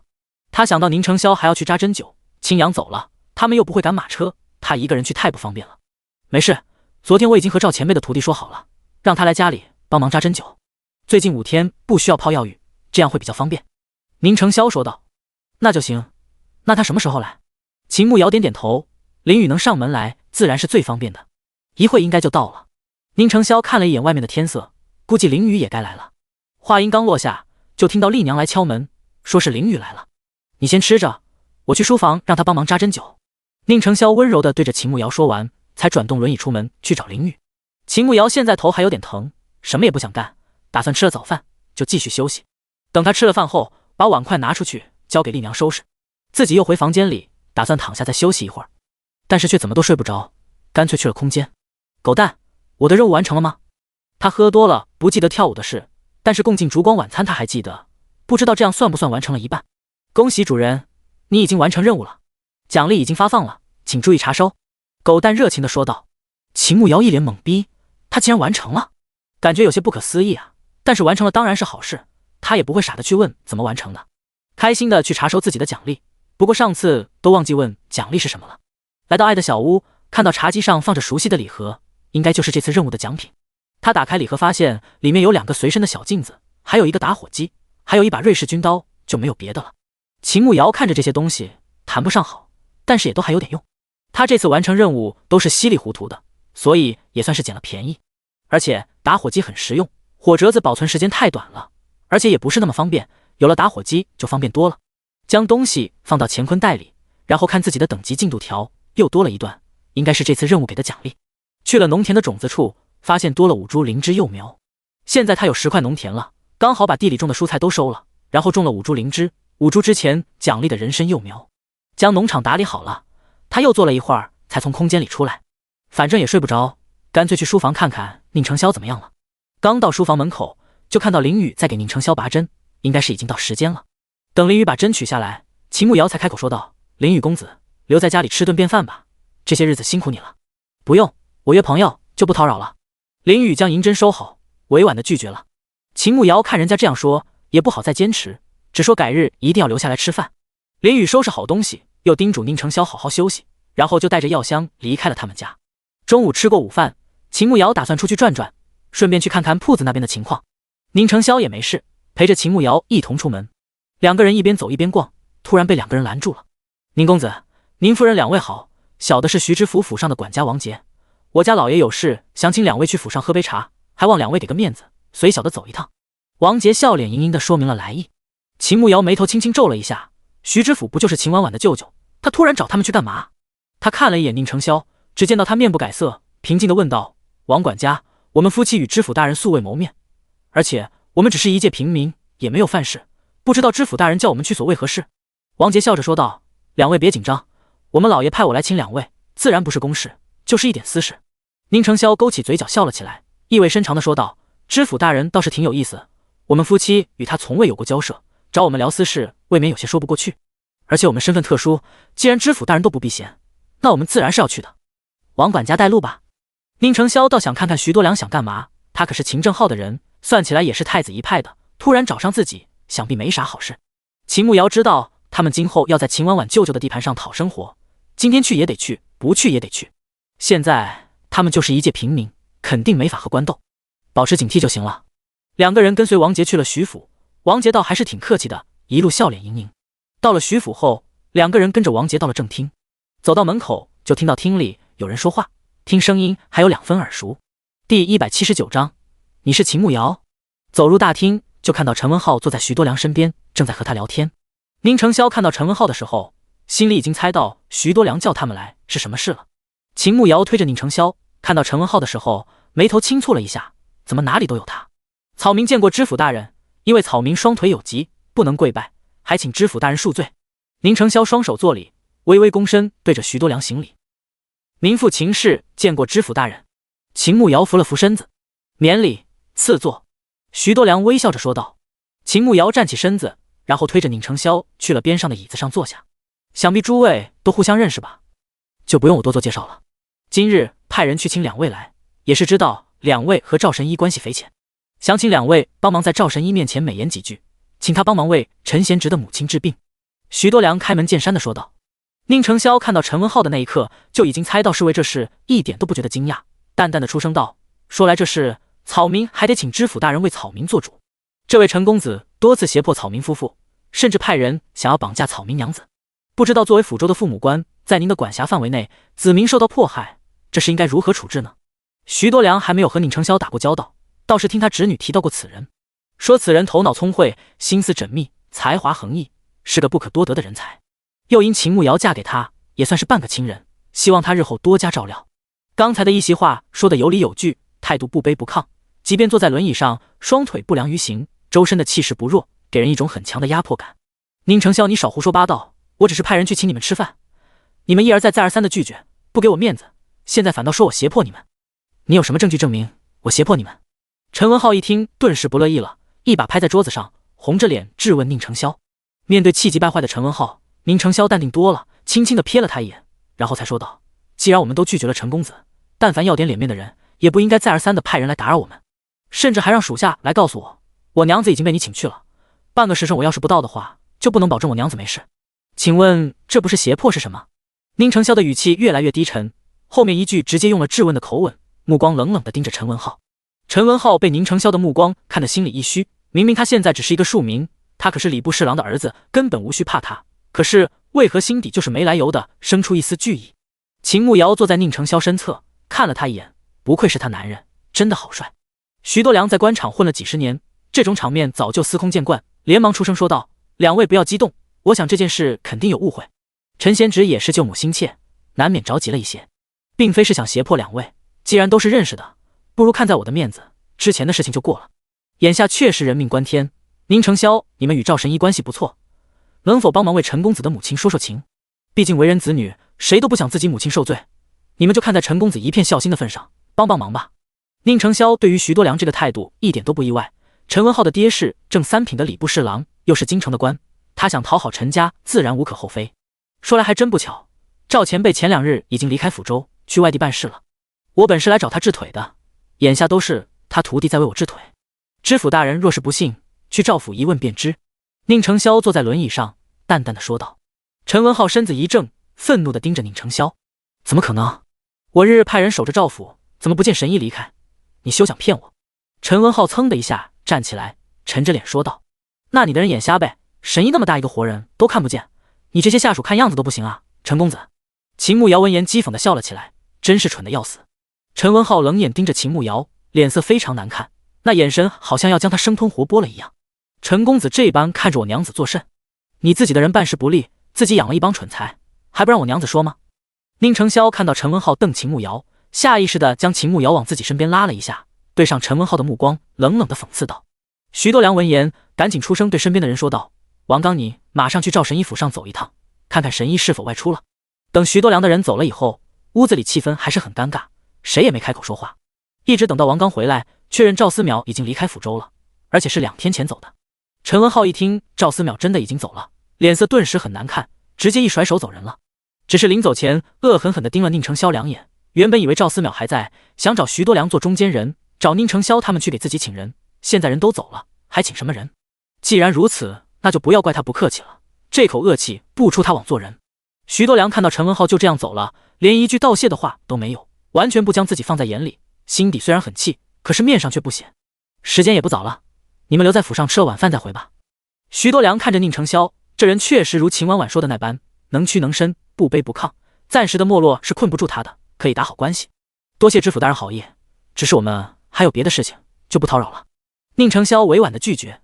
对于徐多良这人，他目前不知道他到底是谁的人，但是不管是太子还是6皇子的，都不适合深交。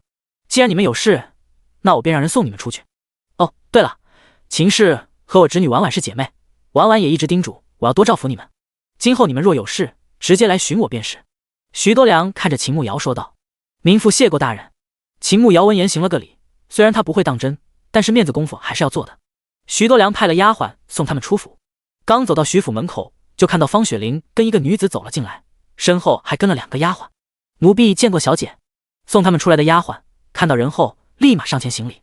徐娇娇看了一眼轮椅上的宁承霄，呆愣了1秒。男人剑眉星目，五官精致，皮肤白皙，墨发高束，周身气质不俗，正侧目看着身边的女子，眉眼温柔宠溺。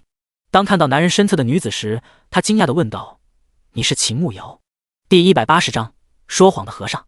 秦慕瑶从刚才送他们出门的丫鬟行礼，猜出面前的人是徐府的小姐。徐府的小姐怎么会认识自己？应该说是认识原主。那只有一种可能，那就是他去过京城，去过尚书府，然后见过原主。他立马从原主的记忆中找到了关于面前这个女子的记忆。她叫徐娇娇，是秦婉婉舅舅的女儿，之前去过尚书府玩了一段时间，在府里见过2面，算不得多熟悉。徐小姐，好久不见。他得知对方身份后，对着徐娇娇轻轻点头。徐娇娇看着秦慕瑶，比2年前看着更漂亮了，五官长开了，个子也高了一截，亭亭玉立，娇艳妩媚。她身上穿着很素的颜色，而且衣裙款式也很简单，脸上未施粉黛，但是这样就够让人移不开眼，真的是祸水。你怎么在我家啊？徐娇娇好奇地问道。你爹有事叫我们来的，现在事情已经办完了，我们打算回去了。你若无事，我们就先走了。秦慕瑶想着，反正原主和徐娇娇也谈不上什么交情，没必要说太多。哦，听我表姐说你成亲了，她就是你相公？徐娇娇看了一眼宁承霄问道。是的。秦慕瑶挺直腰杆，一脸骄傲的点点头。徐娇娇见状也不好说什么，只能轻轻点点头，示意他们可以走了。等秦慕瑶推着宁承霄走了以后，一旁的方雪玲才开口冷哼了一声。徐娇娇听到方雪玲冷哼，好奇地问道：“雪玲，你怎么了？”没事，说来这个世界还真小，我正好也认识他们。年前跟我堂哥回老家去过年，正好遇到他们了。方雪玲语气有些不屑地说道。徐娇娇闻言倒是有了2分兴趣，虽然她和秦慕瑶不算熟悉，好歹也认识，主要是她那个相公看上去俊美无双，虽然坐在轮椅上，可是那模样确实俊俏，而且她还听她表姐提过那人身份，十分的好奇。这要巧吗？那你们发生了什么？徐娇娇好奇地问道。也没什么，就是那男的很自负。我堂哥的马车在半路出了一点问题，正好遇到他们。那个时候大雪纷飞，我们就去他们马车上休息。结果那男的让我离得远些，不喜欢除了他娘子以外的女子离他太近。真以为我稀罕他一个残疾，连站都站不起来的废物，谁稀罕啊？方雪玲上次被羞辱后，至今怀恨在心，所以看到2个人，难免将心底的怒火发泄出来。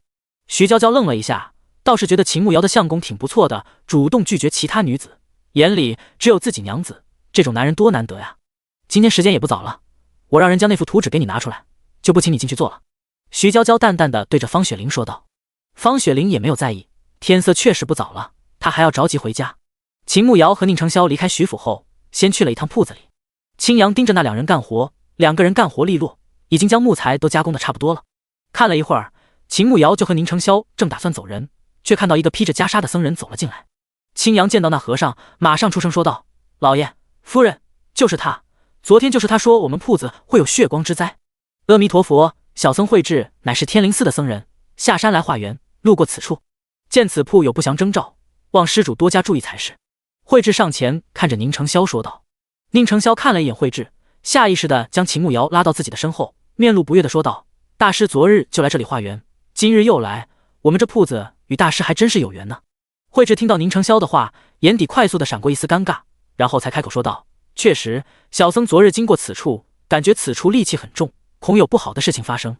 出家人慈悲为怀，特此来提醒施主，此处风水与你们不合，若执意在此处做生意，会有血光之灾。秦慕瑶看了一眼那个和尚，看上去年纪也不算大，顶多20出头，真有那么大的本事，能预知未来？不知你出家修行多久了？宁承霄瞥了一眼那和尚问道。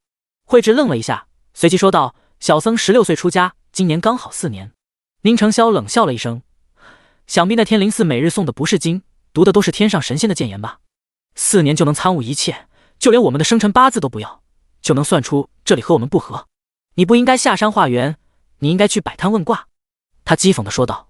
慧智被宁承霄一番话说得脸红，连同耳朵都红了，急慌慌地说道：你们要是不信就算了，到时候出了事，别怪小僧没有提醒你们。说完就灰溜溜地走人了。秦慕瑶看着那和尚离去的背影，总感觉他是落荒而逃。他该不会说瞎掰的吧？被你识破了，所以跑了？秦慕瑶蹙眉问道。宁承霄轻轻点头，那和尚那么年轻就能掐会算，显然是胡扯的。啊，他为什么要说假话？难道想骗钱，想让我们害怕，然后找他给化解的法子，趁机赚咱们一笔吗？秦慕瑶惊讶地问道。宁承霄蹙眉想了一下，然后才开口说道：有这个可能，还有可能是受人指使的，故意来吓唬我们。秦慕瑶一听受人指使，立马在脑子里想了起来，若说他们的仇人也没几个，而且知道他们在这里开铺子的更加没2个，难道是他？秦慕瑶眉头紧蹙，他一开始觉得周和那人还挺爽快的，没想到他居然用这种方式，实在有些卑鄙了。瑶儿想到了什么？宁承霄看秦慕瑶皱着眉头，应该是想到了什么。秦慕瑶看了一眼四周，这里不是说话的地方，然后和青阳打了一声招呼，推着宁承霄往家走，打算回家再和他说这件事。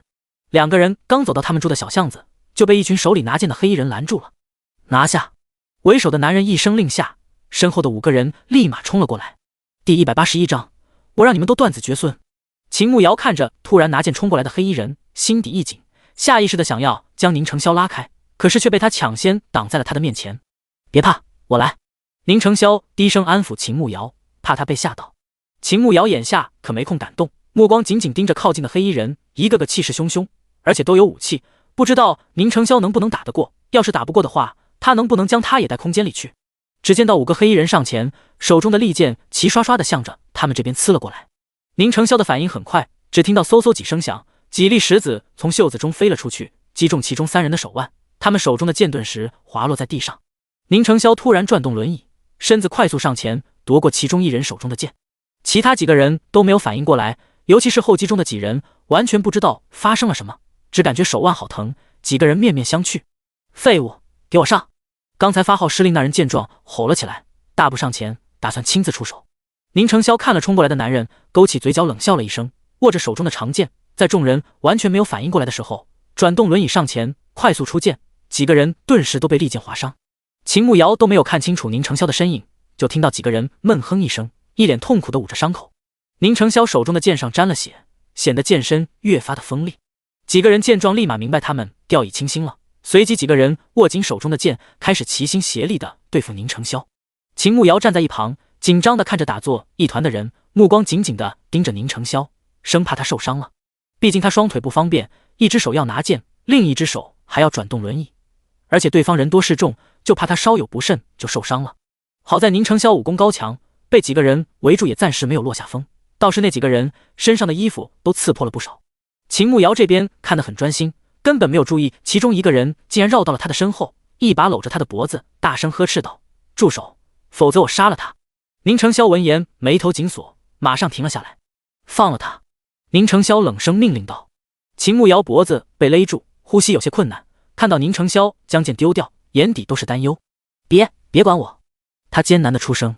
他的话音才落下，身后的男人更大力的勒住他的脖子，感觉喉咙很难受，还非常的疼。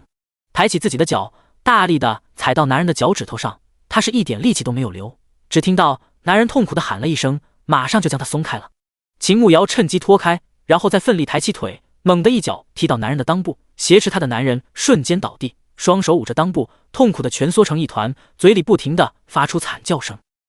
其他几个人见状都傻眼了，偷偷地咽了一口口水，莫名感觉自己都有些蛋疼。秦慕瑶则趁机跑到了宁承霄身边，一把捡起地上的带血的长剑，不想死的就滚，否则我让你们统统断子绝孙！秦慕瑶凶狠狠地盯着几个人，大力挥动手中的长剑。其他几个人回过神来，看着秦慕瑶，就一个女人，刚才不过是投机取巧，用了不入流的手段而已。哼，谁死还不知道呢？给我一起上！头目挥挥手，吩咐属下继续上。宁承霄拿过秦慕瑶手中的剑，在几个人靠近的时候用力一挥，强力的剑气直接将几个人胸口的衣服击破，皮肤也被划破。在几个人还未反应过来，宁承霄接着又是3剑，几个人胸口又多了几道伤口。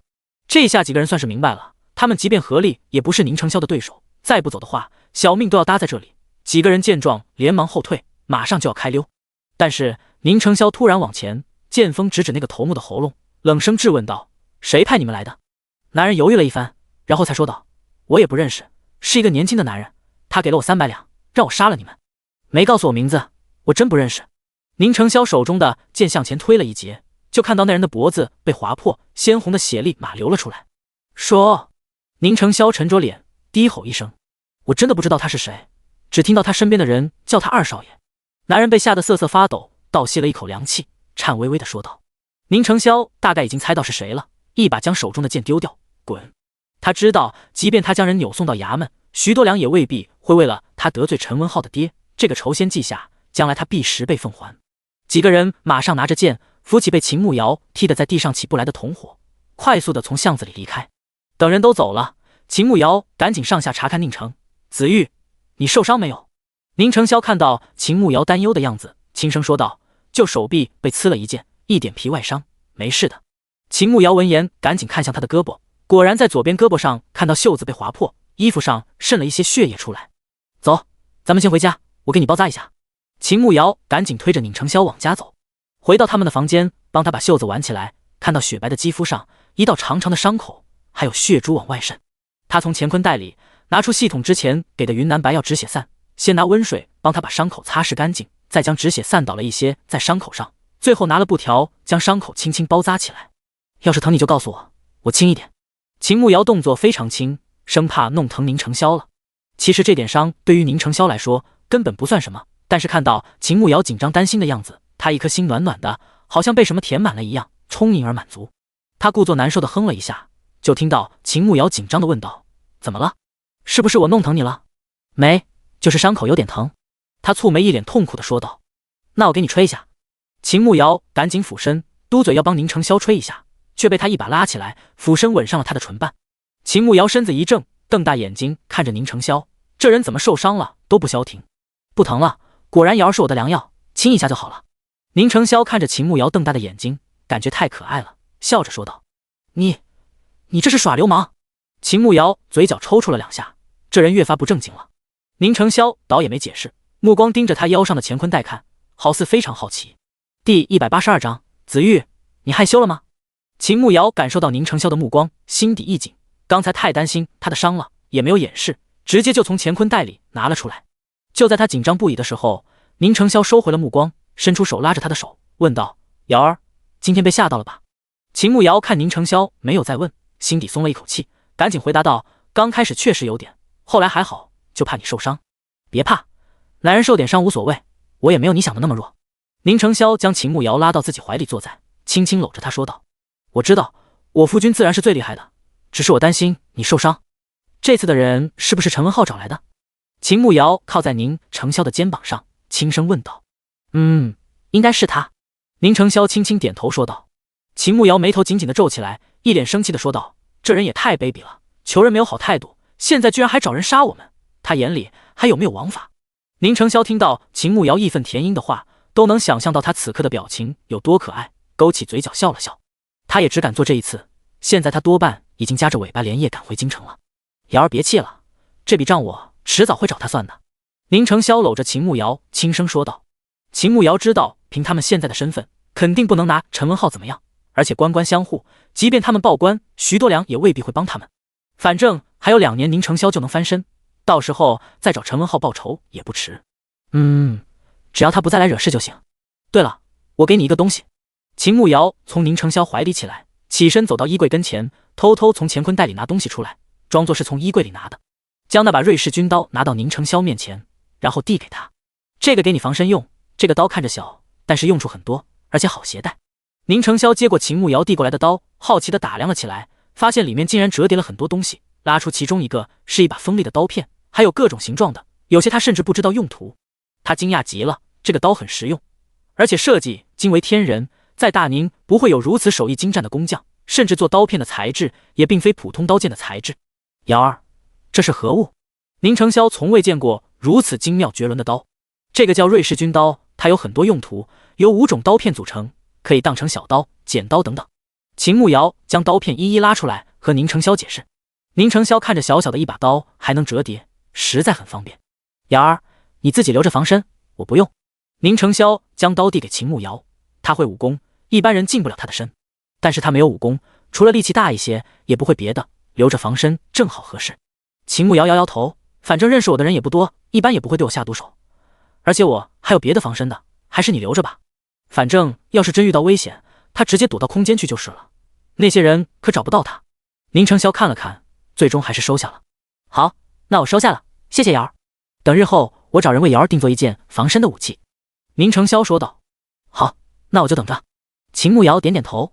晚上秦慕瑶从空间里抓了一条黑鱼炖汤，黑鱼对愈合伤口有益处，又捞了一些虾，做了一个白灼虾，可以补充优质蛋白质。上次的蛋白粉已经快吃完，正好可以吃一些鱼虾、蛋类和一些精瘦肉。吃饭的时候，秦慕瑶一直在帮宁承霄剥虾，亲自喂他，一点都不嫌麻烦，感觉照顾他也是很幸福的一件事。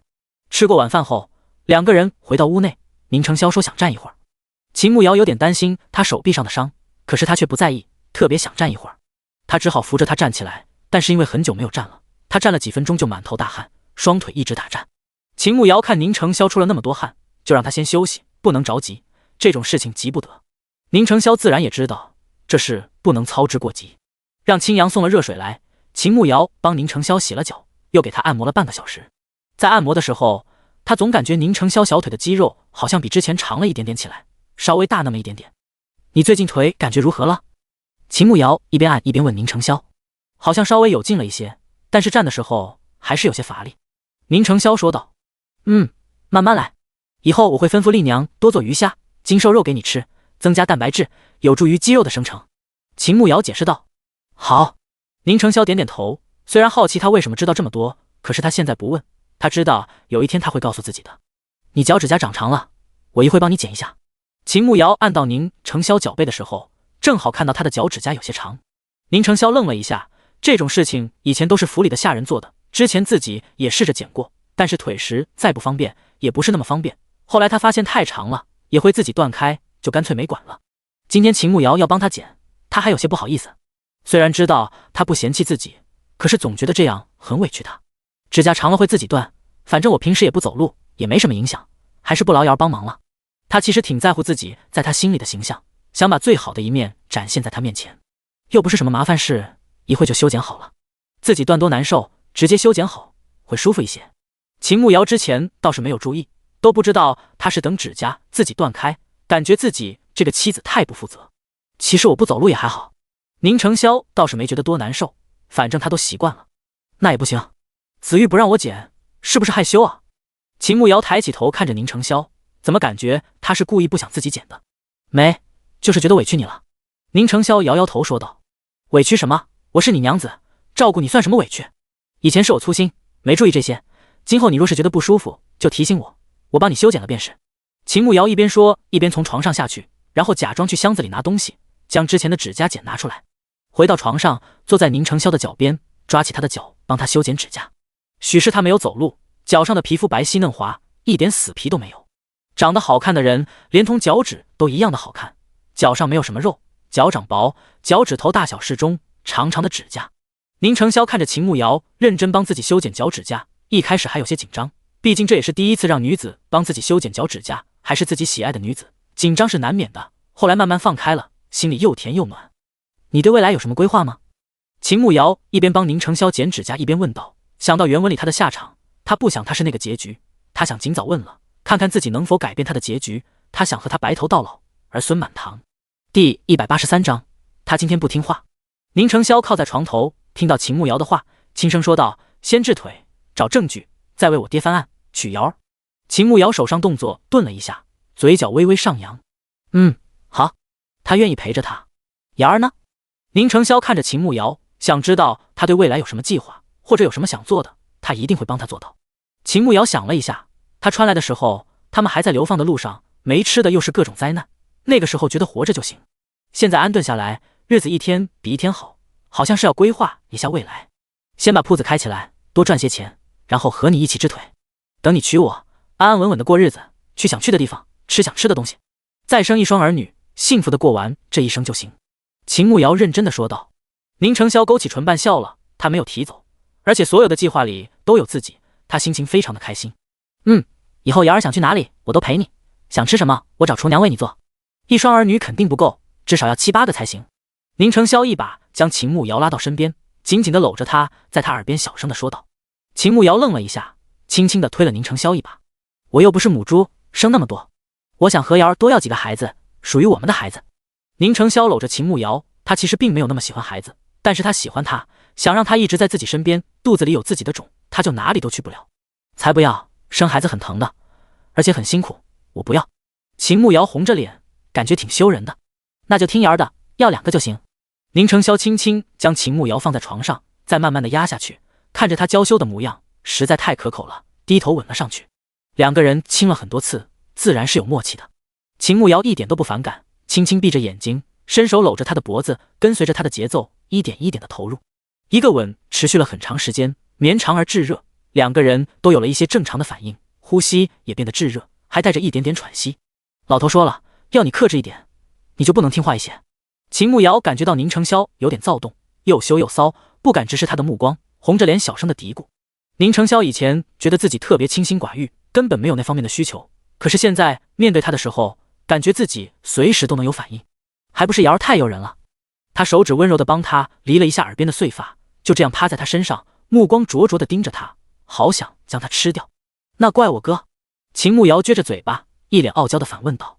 当然不怪瑶儿，是我对你没有抵抗力，是我意志力太薄。宁成霄赶紧笑着解释道。那以后我们分房睡。秦慕瑶觉得这样下去不行，2个人情投意合，时间久了难免擦枪走火，为了宁成霄的腿，还是分开睡比较好。不行，宁成霄直接就拒绝了，他早就习惯了他在身侧，哪里允许分床睡，他可受不了。那怎么办？你现在不难受？秦慕瑶动了动腿，他的身子可比他嘴巴诚实多了。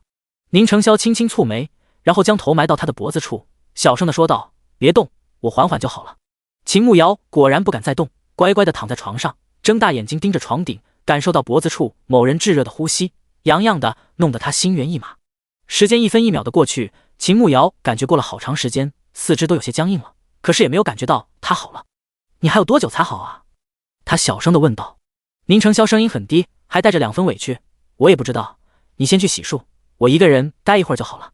秦慕瑶没忍住扑哧一声笑了，为什么他感觉此刻的宁成霄这么可爱，他好喜欢啊。好，那我先去洗漱，你快点。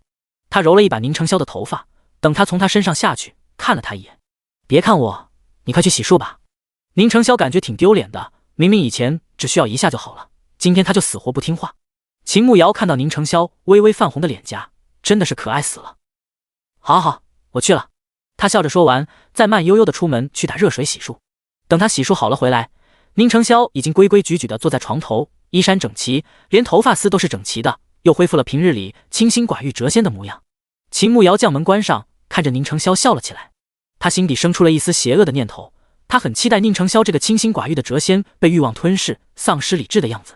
第2日，秦慕瑶睡到自然醒，起床吃了早饭，林宇就来给宁成霄扎针灸了。秦慕瑶留林宇在家吃午饭，毕竟人家每天专门跑来扎针灸，而且还不收钱，感觉实在过意不去。林宇这次倒是没有拒绝，答应留下来吃午饭。因为林宇留下来吃午饭，秦慕瑶作为女主人，决定亲自下厨招待他。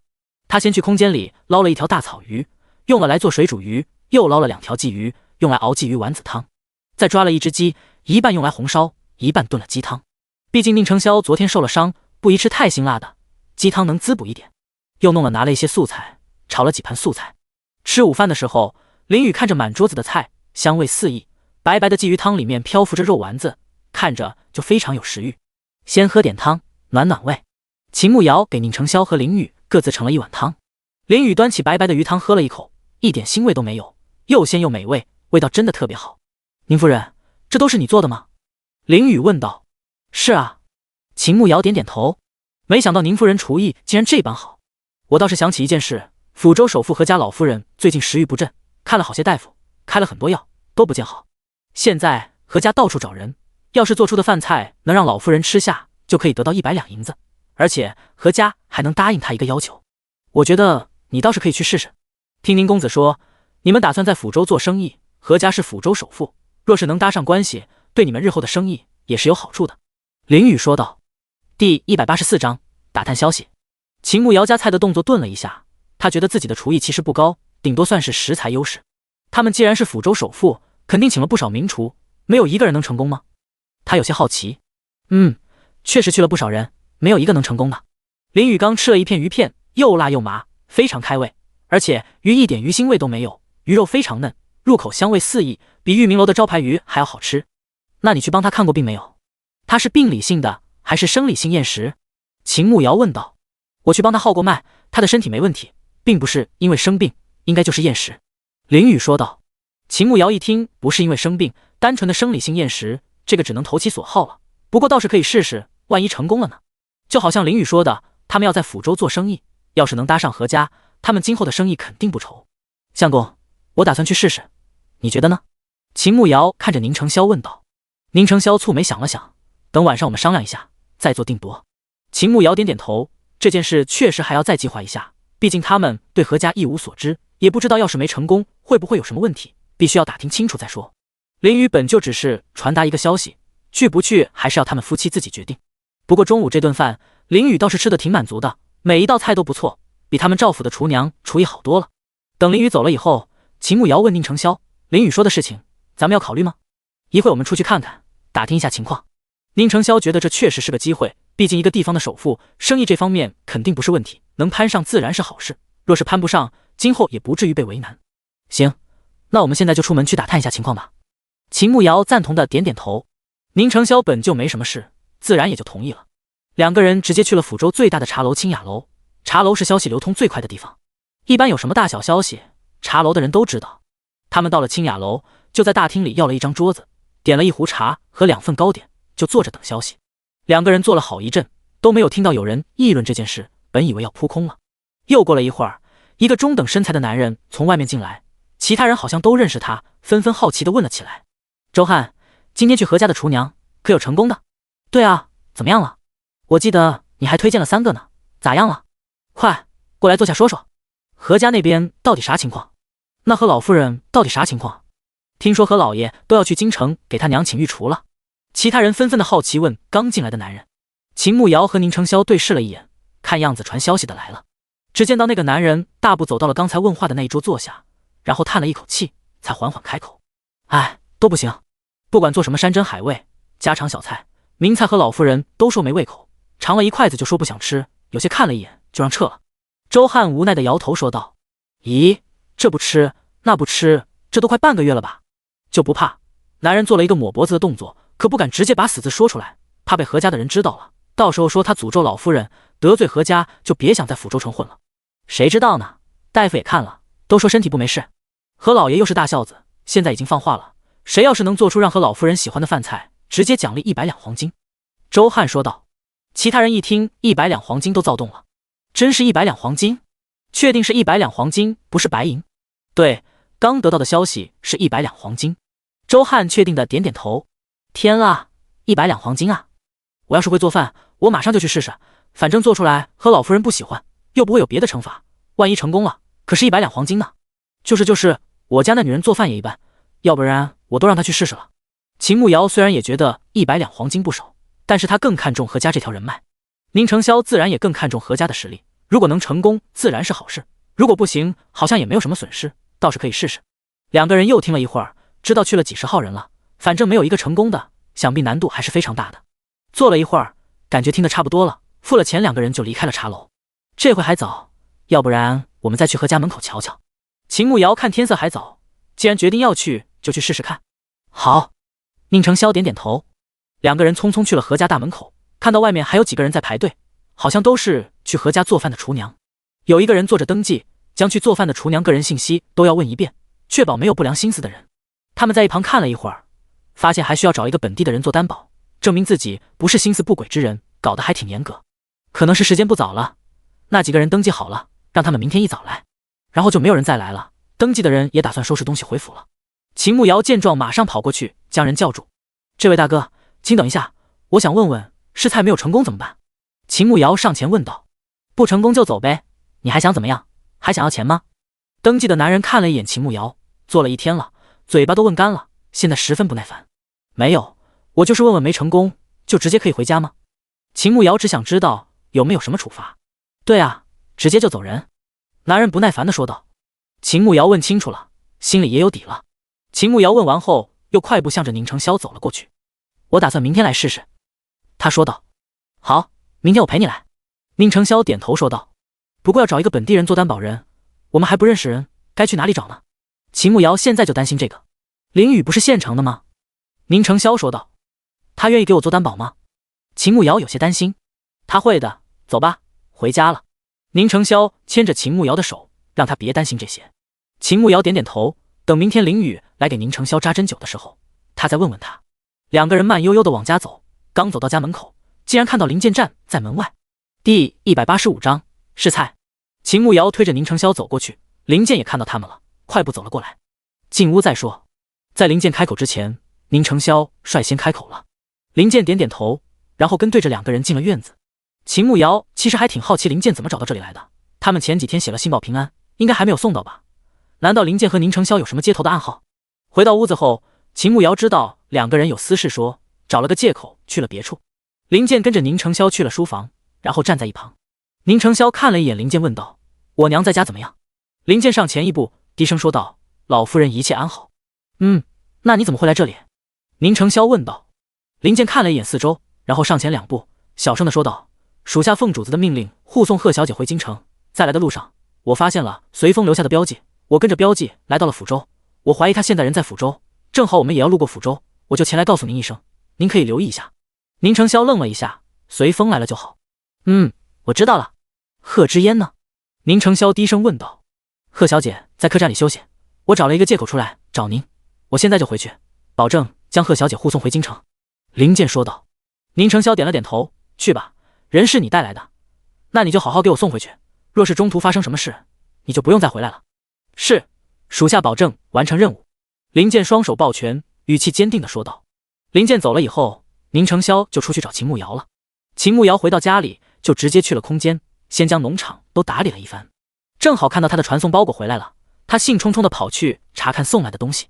这次3个包裹传送来的东西都是日常用品，5支牙刷，2条干发帽，还有2罐辣椒酱。将东西丢到乾坤袋，传送包裹居然也有任务了。这次的要的东西是30斤面粉、10条鱼，还要4根人参。面粉和鱼都好说，就是人参他暂时还没有，之前种下的还没有长大，而且成功率还不知道有多少，所以他目前还要等2天，等地里的人参成熟了才能将东西传走。系统暂时还没有派送新的任务，他也没啥事，就从空间里出来了。刚出来的时候，房间的门就被推开了，宁承霄从门外进来。林健呢？秦慕瑶看到宁承霄进来，主动出声问道。走了。宁承霄回答道。这么急？这天都晚了，应该让他吃了饭再走的。秦慕瑶和林健好歹也认识，留下来吃顿饭也应该的，不必管他，他自己知道吃饭。宁承霄离开白水沟之前，就给了林健盘缠，让他将贺知烟送回京城，不需要担心。娘怎么样了？秦慕瑶点点头，估计宁承霄肯定问过这件事，顺便问问。娘在家挺好的，你不用担心。宁承霄拉着秦慕瑶的手，让她坐在自己的腿上。他现在已经习惯了这个姿势，很喜欢将她圈在怀里，感觉这样很舒服。门没关呢。秦慕瑶看着大大敞开的门，这人怎么越来越不知道避讳了，丽娘还在家里呢。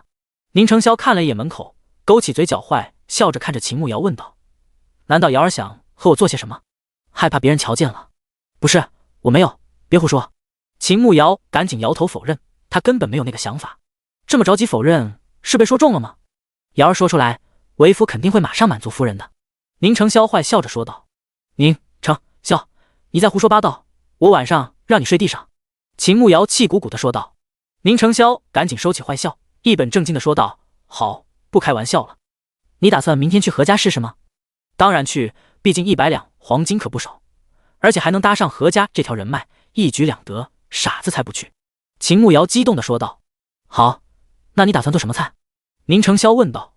秦慕瑶也在想这件事，他还没有见到何老夫人，也不知道她平日里的口味，所以现在也不知道要做什么菜。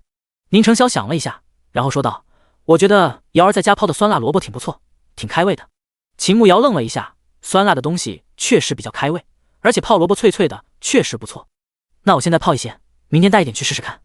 泡萝卜得提前腌入味，不然没入味就不好吃。东西有吗？宁成萧看外面天快要黑了，已经买不到需要的东西了。有，秦慕瑶要的东西空间里都有，去拿一些出来就行。那就好，那瑶儿去准备吧，我去书房看会书。宁成萧点头说道。秦慕瑶从宁成萧怀里起来，然后快速的去空间里将东西拿出来，找了一个小陶罐子，开始做泡菜。第二天早上起来，秦慕瑶就去看了一下泡菜，因为担心不入味，所以切的比较小块，泡了一晚上倒是入味了，酸辣爽口，确实很开胃。吃过早饭，林雨就来给宁成萧扎针灸了。秦慕瑶赶忙问林雨能否帮他做个担保人，林雨倒是爽快的答应了。等帮宁成萧扎完针灸，几个人就去了何家。林雨作为赵思邈的关门弟子，在抚州还是很有名气的，何家的人一眼就认出了林雨，讨好的上前询问他有什么事。林雨说自己给秦慕瑶做担保，他要去试菜。何家人一看是林雨推荐来的，态度好的不行，随便问了2个问题就派人带他进去了。林雨和宁成萧也被安排进府去休息。秦慕瑶跟随着何府的下人进去厨房的路上，下人和秦慕瑶简答说了一下和老夫人的情况。老夫人娘家是蜀州人，以前好辣口，但是嫁到何家几10年，口味早就变了，更爱甜味。家里的厨娘也一直没有换，但是突然厨娘做的她就不喜欢吃了，不管做什么都说没胃口。之前也有人做过辣味的吃食，可是老夫人还是说没胃口。秦慕瑶听闻大概知道怎么回事了，那些人做辣味的菜应该没有做到精髓，所以老夫人不喜欢。她跟随下人到了厨房，里面还有5、6个厨娘在做菜，看得出来有2个专业的厨娘，还有几个是来碰运气的，切菜的刀工和烹饪的菜品都一般。这边人太多了，我带你去小厨房吧。带秦慕瑶来的人看厨房里都是人，已经没有多余的空位，就带着他去了另一个小厨房。秦慕瑶跟着那人到了小厨房，里面倒是没人，里面的菜品虽然没有那个厨房多，但是也不少。他马上开始准备，他想了一下，决定做一个酸汤肉片，正好昨天有一瓶黄辣椒酱，用来煮酸汤肉片再好不过。他将食材处理好，马上就开始做。很快锅里的香味就飘散开来，香气四溢。今天做的是什么？远远就闻到味了。突然门外响起了一道男人的声音。第186章，宁成萧被人看上了。回四少爷的话，今日来为老夫人做菜的人比较多，那边大厨房人满了，奴才带秦娘子到小厨房里坐，她正在为老夫人准备菜呢。带秦慕瑶来的小厮马上回答道：哦，我就觉得味道与往日不同。何明奇走进了厨房，果然看到一个小娘子在灶台边做饭，锅的上方烟雾缭绕，香味四溢。秦慕瑶看着走进来的男子，应该20出头，身材新长，穿着一袭青色长衫，五官端正，正好奇地盯着锅里的菜。秦娘子，这位是我们府上的四少爷。小厮连忙上前给秦慕瑶介绍。秦慕瑶轻轻点头，然后继续看着锅里的肉片，应该已经好了，赶紧拿勺子将肉片舀起来，怕再煮就柴了。何明奇盯着金黄色的汤汁，碗里铺着煮熟的菜叶，将汤汁和肉片一起盛到碗里，热气腾腾，香气逼人。敢问秦娘子，这是何家肴？何明奇好奇地问道。他现在经营着家里的酒楼生意，对于这种没有见过的菜品非常好奇，若是味道不错，得想办法引进到自家酒楼才是。酒楼就是看谁家的菜品齐全，而且要时不时推出新的菜品，才能留住客人，吸引更多的客人。这个叫酸汤肉片，我听闻老夫人没有胃口，就想试试看。秦慕瑶解释道。何明奇心底默念了一遍，名字听着很平常，但是在抚州他并未见过这种菜肴。那先送到我祖母那边去吧。何明奇点点头，吩咐小厮趁热送过去，自己也跟过去尝尝味道。等一下，秦慕瑶出声说道。他又将带来的泡萝卜捞了一些出来，拿了一个小碟子摆放在里面，和肉片放在一个托盘里。小厮上前端起托盘，然后带着秦慕瑶往何老夫人住的院子走去。到了院子门口，现在正在上其他厨娘做的菜，看样子都不怎么样，老夫人似乎都没有动。见过四少爷。老夫人刚才发话了，说今天不想尝了，让人将东西赶紧撤走，也不要再送菜过来。和老夫人院子里的大丫头出来，先给何明奇见礼，再吩咐其他等候的人。秦慕瑶身子一愣，他这算是白努力了吗？何明奇看了一眼其他等候的人托盘里的菜式，都是平日里见过的，而且都很一般。把托盘给我，我亲自给祖母送去。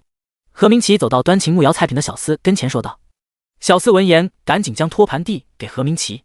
秦娘子，你在这里稍等片刻，我送进去后有事和你说。何明奇端着托盘转过身看着秦慕瑶说道。好。秦慕瑶点点头。何明奇很快就端着托盘进去了。秦慕瑶因为答应了人家，就在院子门口等着。等了大概10分钟左右，就看到何明奇从院子里出来了。秦娘子，里面请，我祖母吃了你做的菜，感觉很不错，请你进屋说几句话。何明奇客气地对着秦慕瑶说道。秦慕瑶心底松了一口气，刚才他还一直在想和老妇人会不会吃，听到他很喜欢，悬着的心倒是放了下来。他赶紧跟着何明奇去了院子里，进入屋内就看到一个老太太正在吃东西。老太太可能是厌食，看上去比较消瘦，皮肤也有些蜡黄，现在正吃得津津有味。祖母，孙儿将做这道菜的厨娘请来了。何明奇上前说道。何老夫人抬起头看了过来，看到秦慕瑶明艳的脸庞，倒是愣了一下，还以为怎么也是一个油光满脸的妇人，倒是没想到人生的如此貌美。你这道小菜也不错，酸辣爽口，有我阿娘做的味道，我已经30年没有吃过了。不错，桃儿赏。老夫人心情很好，看着那碟酸辣萝卜条笑了笑。很快一个婢女就拿了一锭银子递给秦慕瑶。谢老夫人。秦慕瑶见状伸手接过银子，不过心底还是挺好奇，不是说100两黄金吗？这个不是才10两白银吗？他是不是被坑了？你这道小菜的方子可卖？我愿意出高价买下来。何老夫人看着秦慕瑶问道。那个味道真的和他阿娘做的一样，他阿娘已经去了快20年了，他很怀念自己的娘，就想随时能吃到这道小菜。老夫人若是喜欢，我可以免费教你们府上的厨娘。秦慕瑶赶紧说道。那你想要什么？何老夫人看了一眼秦慕瑶，她不相信有这么好的事。秦慕瑶轻轻摇头，我什么都不要。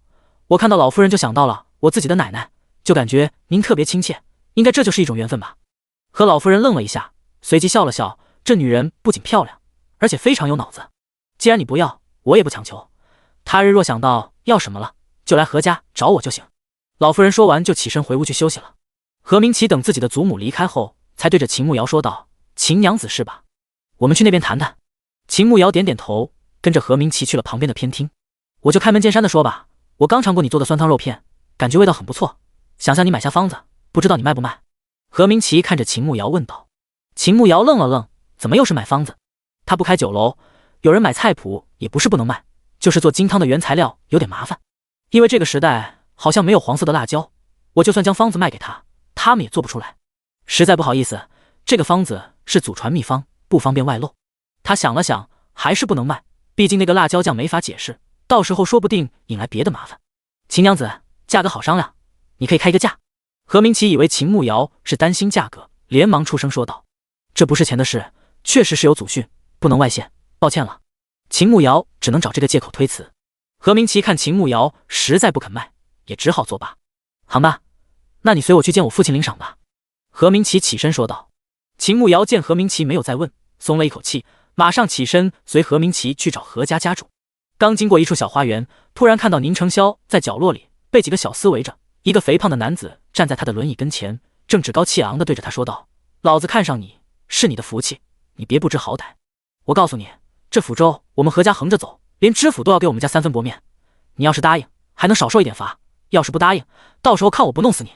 第187章何家的态度。不想死就滚开。宁承霄看着面前的一群人，袖子里的手已经握着秦慕瑶送的军刀了。呵呵，脾气还挺硬，老子喜欢。你们给我上，将人抬我院子去。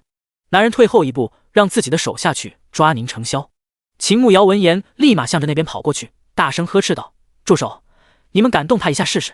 其他人闻言马上停了下来，顺着声音看了过来。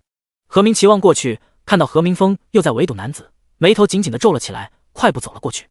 秦慕瑶跑到宁承霄的身边，看了一眼满脸横肉的男人，马上开始打量宁承霄，想看他有没有受伤。子玉，你没事吧？秦慕瑶紧张地问道。宁承霄轻轻摇头，一把将秦慕瑶拉到了自己的身后。二哥，你在此处做什么？何明奇走了过来，看着何明峰问道。何明峰看了一眼何明奇，懒洋洋地说道。这个人偷了我的东西，我正在教训他呢。四弟怎么在这里？秦慕瑶一听对方污蔑自己的男人偷东西，瞬间就炸了。哼，你怕不是脑子都被猪油糊住了吧？我相公双腿不便，怎么去偷你的东西？撒谎能不能这个像样的理由？你怕不是脑子如其表，跟猪一样吧？秦慕瑶看着何明峰，冷笑的讽刺了起来。何明峰脸色一沉，看着秦慕瑶吼道：老子说他偷了东西，他今天就偷了，就算你们将知府叫来。二哥，这位秦娘子是来帮祖母做菜的，祖母吃了她做的菜，我正带着她去找父亲呢。你如果没什么事，就回自己的院子吧。何明奇打断了何明峰的话，怕他说出别的混账话。你带他去就去，别妨碍我教训偷东西的小毛贼。何明峰好美色，尤其是南风，今日从外面回来，无意间瞥见轮椅上的宁承霄，堪称绝色，他还从来没有见过如此绝色的男人，瞬间就起了心思，今天无论如何都要弄到手。何四公子，我听你二哥的意思，应该是知府大人来了，他都未必给面子。既然他非要说我相公偷了他东西，那就报官吧。我挺想看看何二少爷是怎么不给知府大人面子的，也让我们这种普通老百姓开开眼。秦慕瑶冷冷地说道。何明峰脸色一沉，愤恨地盯着秦慕瑶。臭女人，你胡说八道什么？信不信老子让你有来无回？何明峰伸手指着秦慕瑶大声吼道，一动怒全身的肥肉都在颤抖。你可以试试。一直未出声的宁承霄开口了，目光冷冷地盯着何明峰，眼底的杀气腾腾，周身寒气蔓延，好似要将四周都冻结一般。何明峰看着宁承霄，明明他坐在轮椅上又惨又瘦弱，可是他却莫名打了一个寒战。何明奇看了一眼宁承霄，此人气势强悍，绝非普通人，只怕何明峰这次要摊上大事了。虽然他一直很讨厌何明峰，但是何家不能被他毁了。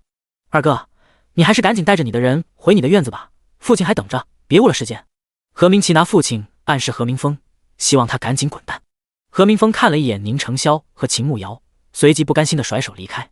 等何明峰走了以后，何明奇才抱歉的说道：秦娘子，这事实再不好意思，我二哥脾气向来如此，口不择言，还望两位不要同他一般见识。秦慕瑶看了一眼何明奇，同样是一个家族的人，差别还真的挺大的。何四公子，你二哥是什么人与我们无关，他平日里怎么作威作福都与我们没关系，但是他要是把主意打到我相公身上，那就不要怪我们不客气了。我们不才与徐知府、赵神医都有2分交情，如果您二哥觉得你们何家在府州能只手遮天，那他大可以试试。秦慕瑶知道那死肥猪肯定不会就此作罢，说不定今后还会暗中使绊子，必须要搬出2个重量级的吓唬吓唬他。何明奇是聪明人，单凭这夫妻2人的气质，尤其是那男人，就知道2个人绝非普通人。当即说道：秦娘子，你们可以放心，我二哥就是一时嘴快，没有别的心思。今后2位在府州若有需要的，可以尽管去何氏酒楼找我。秦慕瑶点了点头，然后推着宁承霄一起跟随何明奇去找何家家主。路上不是说话的时候，所以秦慕瑶也没有多问宁承霄。见到何家的家主何光胜是一个中年男人，有些胖，笑眯眯的，倒是给人一种平易近人的感觉。何明奇说明了情况，何光胜当即让人拿了100两黄金出来。你还有什么愿望？何光胜看着秦慕瑶问道。秦慕瑶看了一眼何明奇，然后缓缓说道：我也没什么别的愿望，就希望贵府的2公子别来找我们夫妻的麻烦。何光胜眉头轻蹙，看了一眼何明奇，他肯定知道怎么回事，不过多半是没有什么好事。放心，日后定不会有人来找你们麻烦。何光胜没问到底发生了什么，直接答应了秦慕瑶。秦慕瑶大概猜到了，这何家家主肯定知道自己儿子是个什么德行，问都不问一句，一是怕给家里丢人，二是不打算处置那死胖子。好，那小妇人便不叨扰了。秦慕瑶见状也不再多言，直接告辞离开。离开何家之前，将泡菜的步骤告诉了何家的厨娘，毕竟一开始就答应了何家老太太。何明奇这人还不错，亲自送他们出府，还说日后有事可以去何氏酒楼寻他。离开何府后，秦慕瑶才询问宁承霄，那会到底是怎么回事？林雨呢？何家的下人请他去给他们夫人把脉，我就在那边等着，然后那个人就过来了。宁承霄简单的说明了情况。秦慕瑶看着宁承霄俊美的脸庞，以前是防女人，现在还要防男人，他也太难了。哎，夫君长得太倔，日后怎么办啊？秦慕瑶推着宁承霄，一脸无奈的说道。宁承霄知道秦慕瑶在打趣他，正想回他，突然在不远处的屋檐下看到一抹熟悉的身影，勾起嘴角笑了，来得正好。第188章上瘾。因为已经到了中午，秦慕瑶和宁承霄就直接回家去吃午饭了。吃了午饭，秦慕瑶想起货架有个地方要改一下，需要当面和2个木匠说一下，所以吃过午饭就去了铺子。宁承霄留在家里休息。秦慕瑶前脚刚走，宁承霄的书房里就多了一抹黑影。随风见过主子。随风单膝跪地，低着头说道：“起来吧。”宁承霄看了一眼随风，说道。随风快速的从地上站起来，恭敬的站在一旁。东西拿到了吗？宁承霄低声问道。属下一直暗中监视王立阳，老狐狸很谨慎，一直没有露出马脚。过年的时候才被我找到证据，这里从王立阳家密室里找到的，请主子过目。随风从怀里拿出3封书信，双手恭敬的递给宁承霄。宁承霄接过书信看了起来，确实是他在找的，不过就这些证据还不能完全证明他爹的清白，最关键的证据还是在张坤那一条线上。张坤死了，线已经断了，后面还要花些心思去找线索。既然拿到了，那就暂时留下来，还有别的事情要你做。宁承霄将书信收起来，那条线慢慢调查，眼下先做别的事情。属下听从主子安排。随风抱拳说道。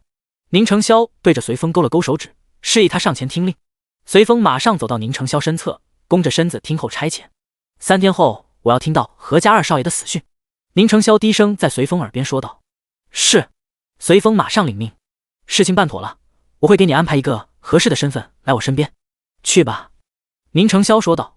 是。随风说完就从窗口一跃而出，消失在了书房里。宁承霄等随风走了以后，才拿起笔继续画活字印刷的字模型。他眼下已经画了不少了，打算明天去找会雕刻的工匠试试，看看能不能做出来。秦慕瑶去铺子里和2个木匠说了一下，又检查了一下他们做好的，手艺确实不错，和他脑子里预想的差不多。按照2个人的进度，应该再有5、6天就能全部完成。他对此很满意，月底之前就能开张做生意了。他看铺子里也别的事情，就干脆回家去了。回去的路上，他顺路逛了2家胭脂铺子，看看人家铺子里都卖些什么，发现和周河那铺子的品类差不多，只是东西的品质有些区别。刚从一家铺子出来，竟然看到林健和贺知烟在旁边的巷子里说什么。他悄悄地靠近，想听听2个人在说什么。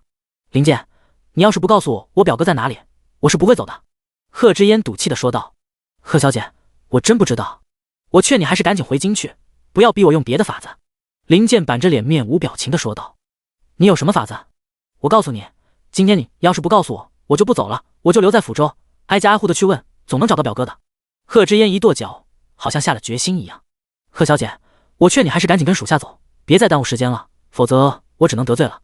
林健感觉到有人靠近，本都打算动手的余光瞄到是秦慕瑶，马上动了一下身子，将贺知烟挡住，怕贺知烟看到秦慕瑶，到时候就麻烦了。贺知烟看林健不肯松口，心里气得半死，紧紧地握着拳头，看了一眼四周，巷子里也没有人。他一步跨到林健的身边，伸出手摸到他的胸口，娇滴滴地说道：“林健哥哥，你就帮帮人家嘛，人家找表哥真的有事，你如果帮了我，我可以陪你1晚上。”秦慕瑶在旁边听到贺知烟的话，差点笑出声音。这个贺知烟可真有意思，嘴里说自己爱宁承霄，结果和青阳睡了，现在还要陪林健睡，他该不会是上瘾了吧？贺小姐自重，林某只是奉命办事，贺小姐请吧。林健被贺知烟的话吓了一跳，连忙后退了一步，和他拉开距离。哼，你个狗奴才，别以为自己多了不起，本小姐是看得起你。你不告诉我也无所谓，本小姐自己去找，我就不信翻遍整个福州，我找不到表哥。贺知烟看林健如此不识好歹，一甩手就要从他旁边出去找人。林健见状，一把敲在贺知烟的后颈上，贺知烟当场晕了过去。他一把将人抓住，夫人，请出来吧。他低声说道。秦慕瑶愣了一下，原来林健早就发现他了。嗨嗨，你们怎么在这里？秦慕瑶从墙后面走出来，掩饰性的咳嗽了一声。属下护送贺小姐回京，刚好路过抚州。她说身子有些不舒服，我带她去看了大夫，然后他就让我告诉她你们在何处。属下不肯说，剩下的夫人都听到了。林健如实回答道。秦慕瑶点点头，看着已经晕过去的贺知烟，这女人就跟狗皮膏药一样。明明宁承霄态度那么明确了，她还要厚着脸皮贴上来，实在是够恶心人的。我知道了，那你赶紧将人送走吧，我先回家了。秦慕瑶现在巴不得贺知烟赶紧走，只要不来打扰他和宁承霄的生活就行了。那属下告退了。林健将贺知烟抱起来，快步离开了。回家和宁承霄说了一下，见到林健和贺知烟的事情，宁承霄觉得林健这次做的还不错，尽快将人送走就行。第二天，他们去找了工匠雕刻字模，一共找了3个人雕刻，看看3个人的能力。3个人各自拿了一个字的模型，都说1天后可以雕刻出来。第3天，他们就去找3个人拿结果，其中2个人雕刻的还像那么回事，另一个人就差了一些。拿着模型回家，涂上墨汁，拿纸印了一下，居然真的成功了。上面的字非常明显，是非常纯正的楷体，印出来的效果非常好。哇，成功了！秦慕瑶看着纸上的字，开心地搂着宁承霄的脖子说道：“多亏了瑶儿想这么好的法子。”宁承霄也很高兴，这个办法能行，也就意味着将来他们有一门独门赚钱生意。我就提了一下，真正做的还是你，还是夫君厉害一些。秦慕瑶坐在宁承霄的腿上，搂着他的脖子，毫不掩饰地夸赞他。宁承霄被秦慕瑶夸得有些不好意思，俯身想要吻她，却听到门外响起了敲门声。老爷，夫人，门外有2个衙役找你们。丽娘在门口说道。第189章，聪明的宁承霄。秦慕瑶一听有衙役找上门，眉头下意识地皱了一下，和宁承霄对视了一眼，然后从他怀里站起来。我出去看看吧。他起身打算去外面看看什么情况，他们最近都在家，偶尔去铺子上看一眼，也没有干什么杀人放火的事，衙役找上门干嘛？一起去吧。宁承霄已经猜到什么事了。2个人从房间里出来，走到院子里，果然看到2个衙役站在那边。2位差大哥找我们有事吗？秦慕瑶上前问道。何家的2公子今日突然暴毙，我们奉命来调查近期和他有过接触的人。听闻3天前你们去过何府，还和何明峰发生了争执，可有此事？其中一个衙役问道。秦慕瑶听到何明峰死了还愣了一下，虽然他很讨厌那个死胖子，但是这死的也太快了吧。确实有此事，只是3天前我们从何家离开后就没有再见过何家2公子了。宁承霄出声说道。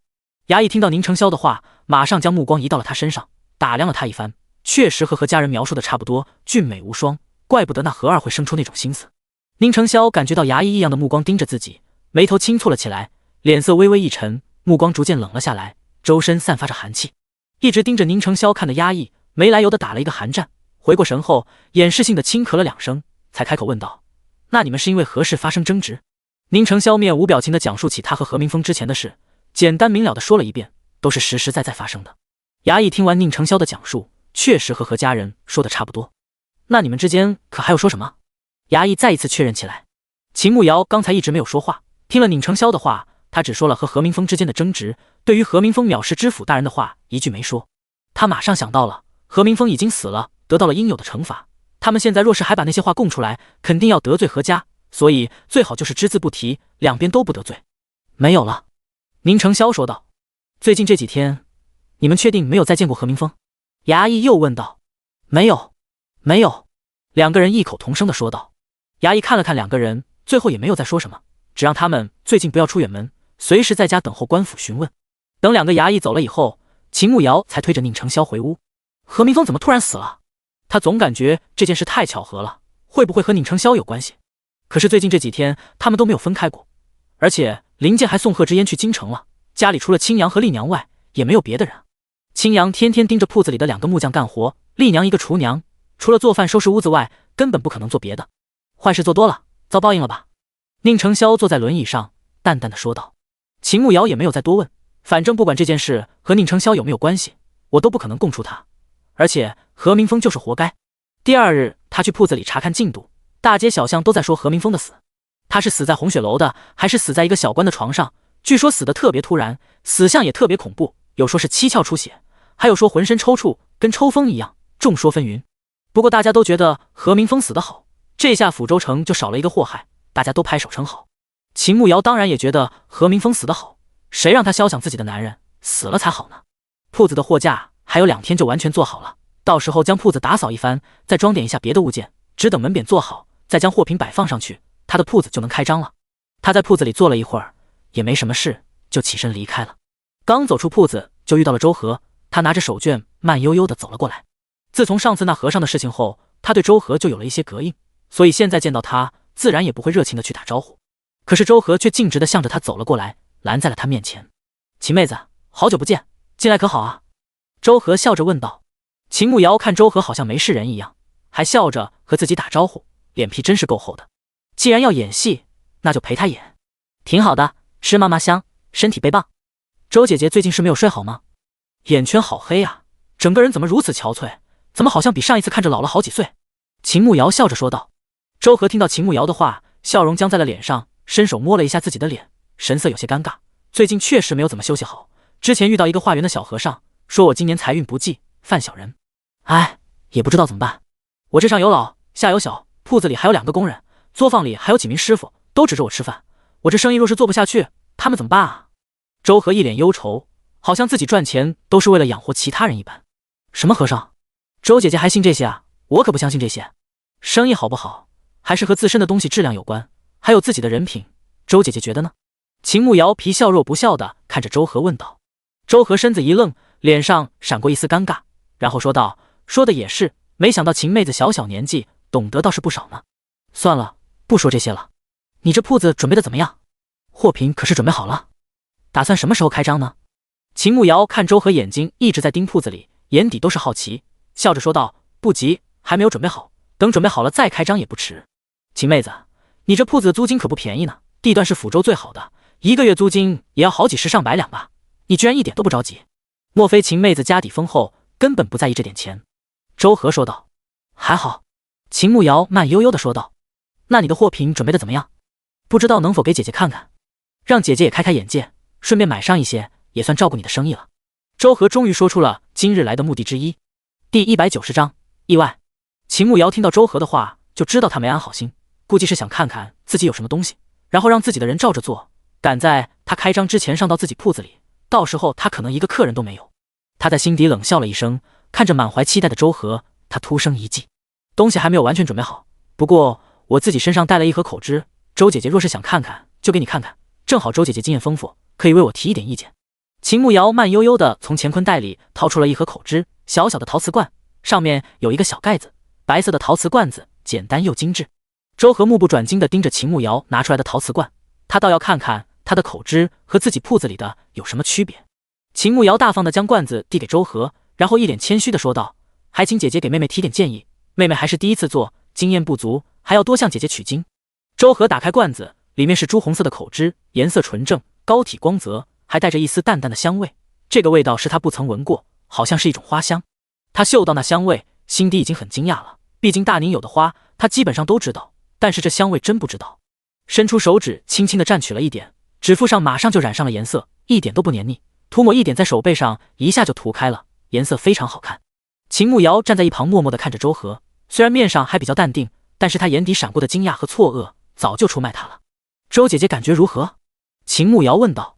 周和回过神来，拿手绢将手指上残留的口脂擦掉，然后笑着说道：“秦妹子的东西自然是好的，周姐姐没有什么建议吗？”秦慕瑶又问道。呵呵，没有，秦妹子这口脂做得很好。周和尴尬地笑了笑，他见过那么多口脂，从来没有见过比这个好的，不管是颜色还是质量，这口脂简直独占鳌头。谢谢周姐姐夸奖了，既然姐姐喜欢，这盒便送你了吧。我家里还有事，我就先走了。秦慕瑶大方地说道。周和看到秦慕瑶竟然就这样将口脂送给他了，还愣了一下，心里有些愧疚。秦慕瑶越是大方，越显得他狭隘。好，秦妹子有事就先去忙，过2天有空，我请妹子吃饭。周和笑着应道。好，那我先走了。秦慕瑶笑着答应了。他转身勾唇冷笑了一下，他是故意将东西给周和的，他就要周和天天拿着他做的口红研究，但是就是做不出来，在希望和绝望中反复被折磨。秦慕瑶回到家里，宁承霄又在画字模，还有很大一部分没有画好，还需要花费很长的时间。画好的分成2部分，送到了那2个雕刻的工匠手里，让他们开始雕刻，再陆陆续续的送去。其实要雕刻这些是一笔不小的开支，好在这些都能成功，到时候就能反复使用，迟早会回本赚钱的。秦慕瑶冲了最后一碗蛋白粉给宁承霄送来，看到他又画了30来张，知道他可能一早上都没有挪动，应该一直在这里画。子玉，休息一下，把蛋白粉喝了。他端着碗走到宁承霄的跟前。宁承霄听到秦慕瑶的声音，将手中的笔放下，缓缓抬起头看向他。什么时候回来的？他记得他去铺子了，刚回来一下。你又画了一早上。秦慕瑶看着铺着满桌子画稿，不得不感叹宁承霄太厉害了，真的是琴棋书画样样精通。宁承霄接过碗，仰头慢慢的喝了起来。你也要活动一下，不能一直画，太费眼睛了。秦慕瑶将已经干了的画纸收了起来。没事，早点做好，早点赚钱。宁承霄将碗里的蛋白粉喝完，不碍事的说道。秦慕瑶知道宁承霄就这个个性，劝也劝不动，也就不多言了。将画纸收好后，就转到他的身后，伸出手帮他按摩肩颈。宁承霄愣了一下，随即伸手抓住秦慕瑶的手，将他拉到自己面前，抬起头温柔的说道：“不用，我不累，瑶儿不用帮我按。”没事啊，反正按一下又不累，我喜欢帮你按啊。秦慕瑶以前就是社畜，知道伏案工作久了肩颈有多少难受。宁承霄说不用，只是心疼他，可是他又何尝不心疼他？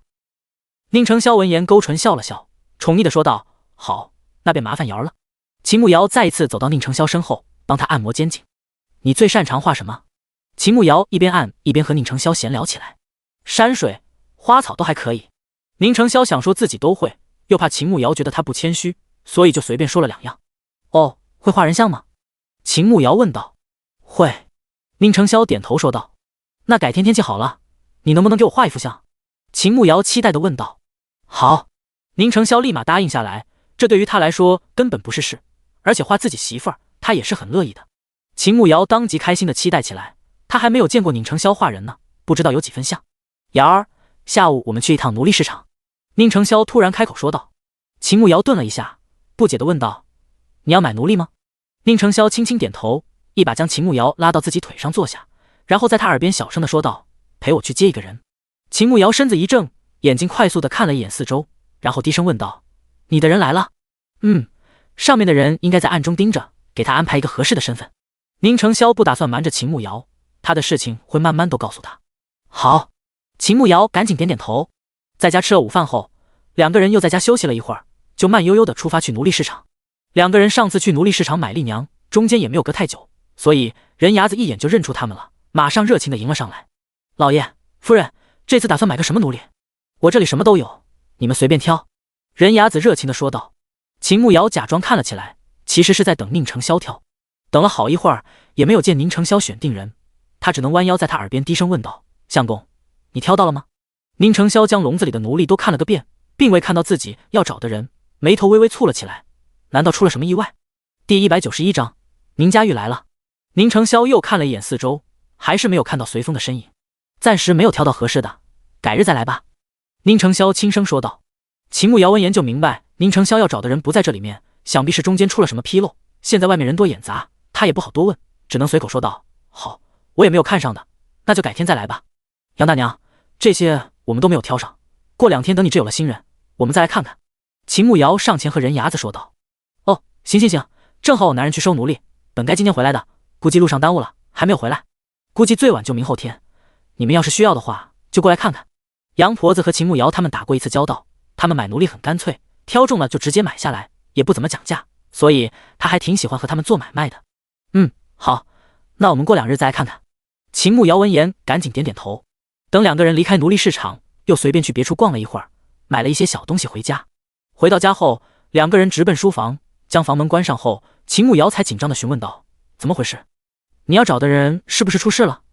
宁成霄轻轻摇头，按照他的计划，今日随风是该出现在奴隶市场，可是却没有见人影，不知道他那边出了什么状况。他腿脚不方便，不能去找随风，只能等着他来找自己。应该是出了什么事，等过2日，杨婆子那边到了新的奴隶，再去看看吧。宁成霄低声说道。好。对了，铺子里的货架再有1-2天就做好了，门匾我也去问过了，已经都准备了，我打算月底那天开业，你看行吗？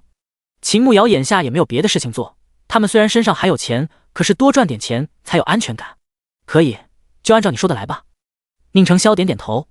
接下来2天，秦慕瑶一直在忙着铺子的事情，将铺子打扫了一番，又自己做了一些别的装饰物品，摆放在铺子里，又让宁成霄给他画了几幅美女图，涂出他的口红，有点类似于现代那种广告图，裱装起来挂在铺子的墙壁上，一进铺子就能看到，非常的醒目，效果很不错，尤其是那个氛围，他非常的满意。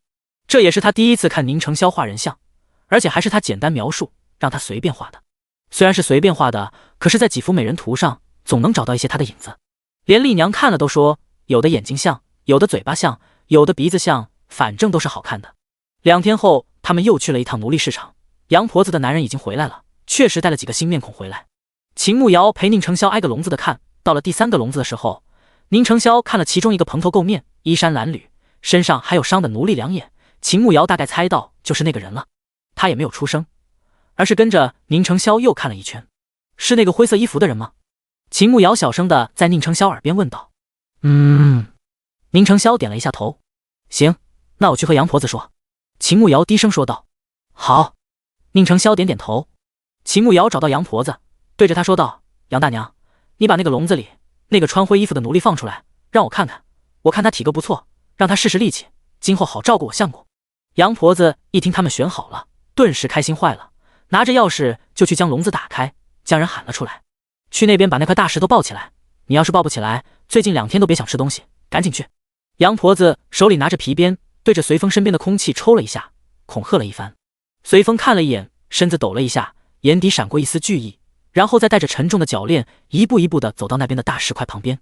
只见到他弯下腰，伸手抱住那个大石块，试着用力，但是第一次并没有抱起来，自己还摔了一个屁股蹲。杨婆子见状，马上挥着鞭子走过去。随风见状，马上进行第2次尝试，这次倒是不负众望，直接将石头抱了起来。杨婆子看到他把石头抱起来，顿时喜笑颜开，看着秦慕瑶问道：“夫人，怎么样？那石头可有200来斤呢？你还满意吗？”秦慕瑶看了一眼，犹豫了一下，才缓缓开口说道：“还行吧，人看着瘦了一些，没啥病吧？夫人，你就放心吧，他要是有病，也抱不起来那么重的石头。”杨婆子马上说道。秦慕瑶赞同的点了一下头：“那就他吧，多少钱？你看他力气这么大，回家什么活都能干，还很听话。这样吧，我就算了8两吧，都是熟人了，我肯定不会乱要价的。”杨婆子看秦慕瑶要，心底一喜。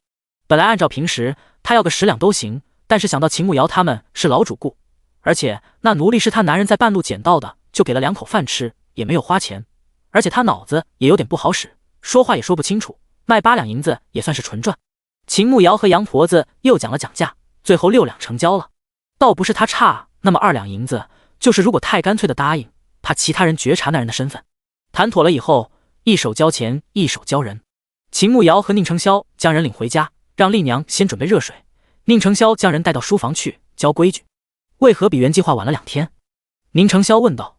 属下本来在等人牙子的人，在半路遇到了6皇子了，他带着侍卫在来抚州的路上，我跟随了他们一段路，正好人牙子他们路上遇到了劫匪，耽误了时间，所以我也就晚了几天。随风低声说道。宁承霄一听宁家玉来抚州了，眉头轻轻地皱了起来。他来抚州做什么？那你可知道他们来抚州的目的？宁承霄低声问道。随风轻轻摇头，6皇子一行人很谨慎，我不能靠太近，怕被发现。不过这次还有一个人跟着他一起来的，是礼部尚书府家的3小姐和他胞弟。第192章，奇怪的人。宁承霄放在腿上的手指慢慢收紧。宁家玉这次来又想干嘛？我知道了，你先去洗漱。宁承霄低声说道。是。随风说道。等随风出了书房，秦慕瑶才进入书房去找宁承霄。后天的日子不错，我打算开张，怎么样？秦慕瑶没有问随风的事情，知道他是宁承霄的人就行了。行啊，后天我陪瑶儿去铺子。宁承霄赞同的点点头。行啊，那明天我要在铺子忙一整天，不能在家陪你了哦。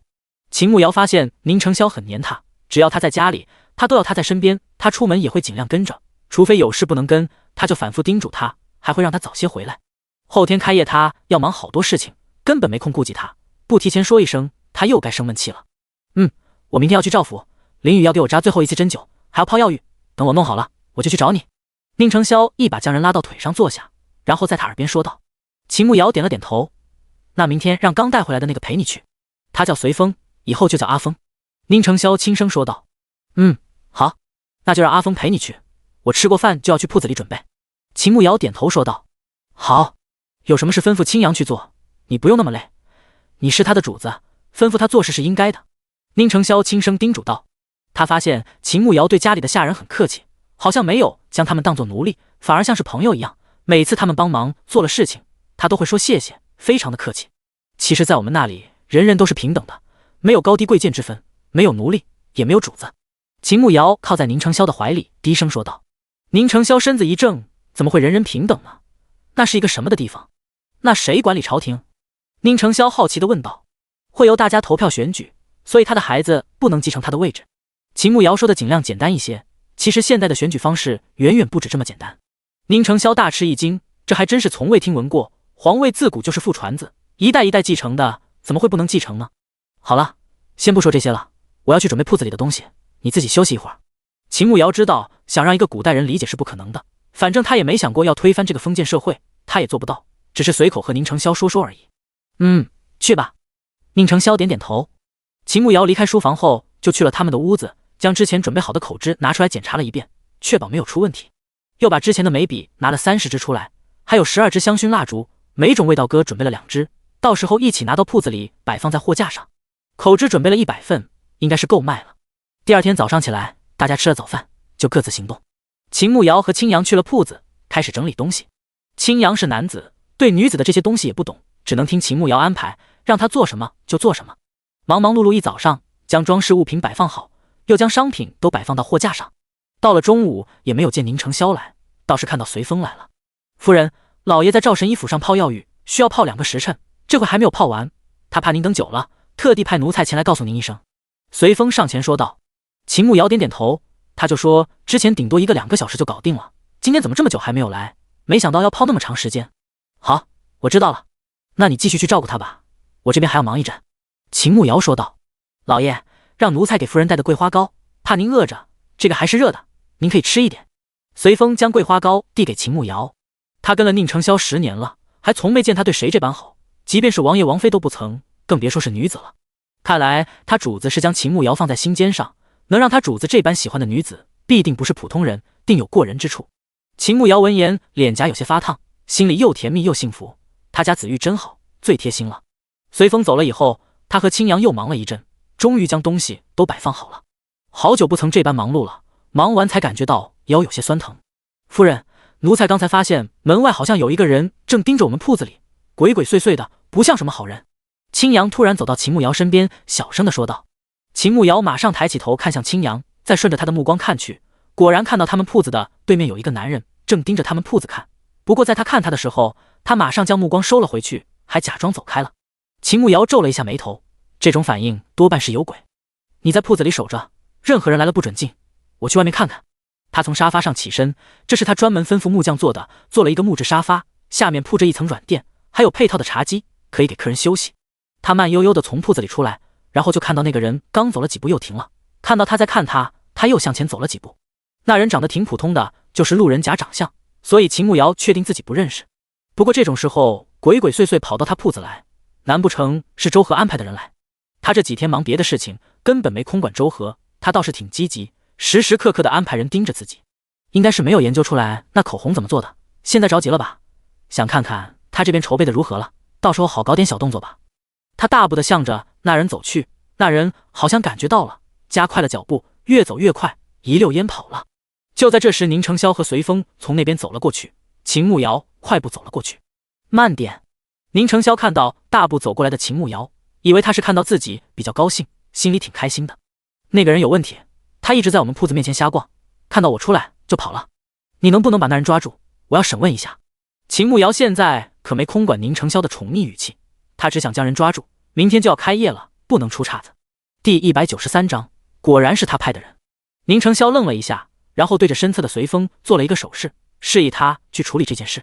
随风身子一闪，马上去追刚才那个人了。秦慕瑶看到随风消失的身影，看来是个高手。我们先去铺子等着吧。宁承霄牵起秦慕瑶的手，另一只手转动轮椅，慢慢的往铺子走去。今天不是最后一次扎针灸了，林雨说了什么吗？秦慕瑶一边走一边问道。他说我情况还可以，等半个月后可以再扎7天，重新换一种药浴。宁承霄轻声说道。秦慕瑶点点头，只要好就行了。两个人到了铺子，青阳和秦慕瑶一起将宁承霄抬了进去。宁承霄看着一尘不染的铺子里，整齐地摆放着一排货架，围成了一个方形，上面有一些小的格子，东西就摆放在格子里，看上去挺精致的。在靠近里面的地方有一个小门，可以打开进入，后面靠墙是一排大的货架，上面摆放着各种装饰物，花瓶里插着鲜花。之前秦慕瑶让他画的人像画已经裱装好了，挂在墙壁上，十分的醒目。整个布局简单整齐，而且还很有格调。旁边还摆放着一些座位，可以给客人休息。那厚厚的棉垫子看着就很温暖，应该坐上去也很柔软。小桌子上点着一支熏香，淡淡的花香味飘散在屋子里，味道非常好闻。怎么样？秦慕瑶看宁承霄在打量自己的铺子，期待地看着他问道。宁承霄收回目光，一边点头一边说道，很好，瑶儿这个铺子很不错，让人耳目一新。秦慕瑶坐在沙发上，嘚瑟地看着宁承霄，那是也不看看我是谁的娘子。宁承霄愣了一下，一时间竟然不知道他是在自夸还是夸他。两个人还没有说几句，就看到随风已经将那个人抓来了。为了不让那个人说话，嘴巴里还塞了一块布。那个人被随风推倒在地上，眼底都是惧意，身子不断的发抖。秦慕瑶示意青阳先将房门关上，打算看看这个人到底要干嘛。青阳将门关上后，宁承霄示意随风将那个人嘴巴里的布取下来。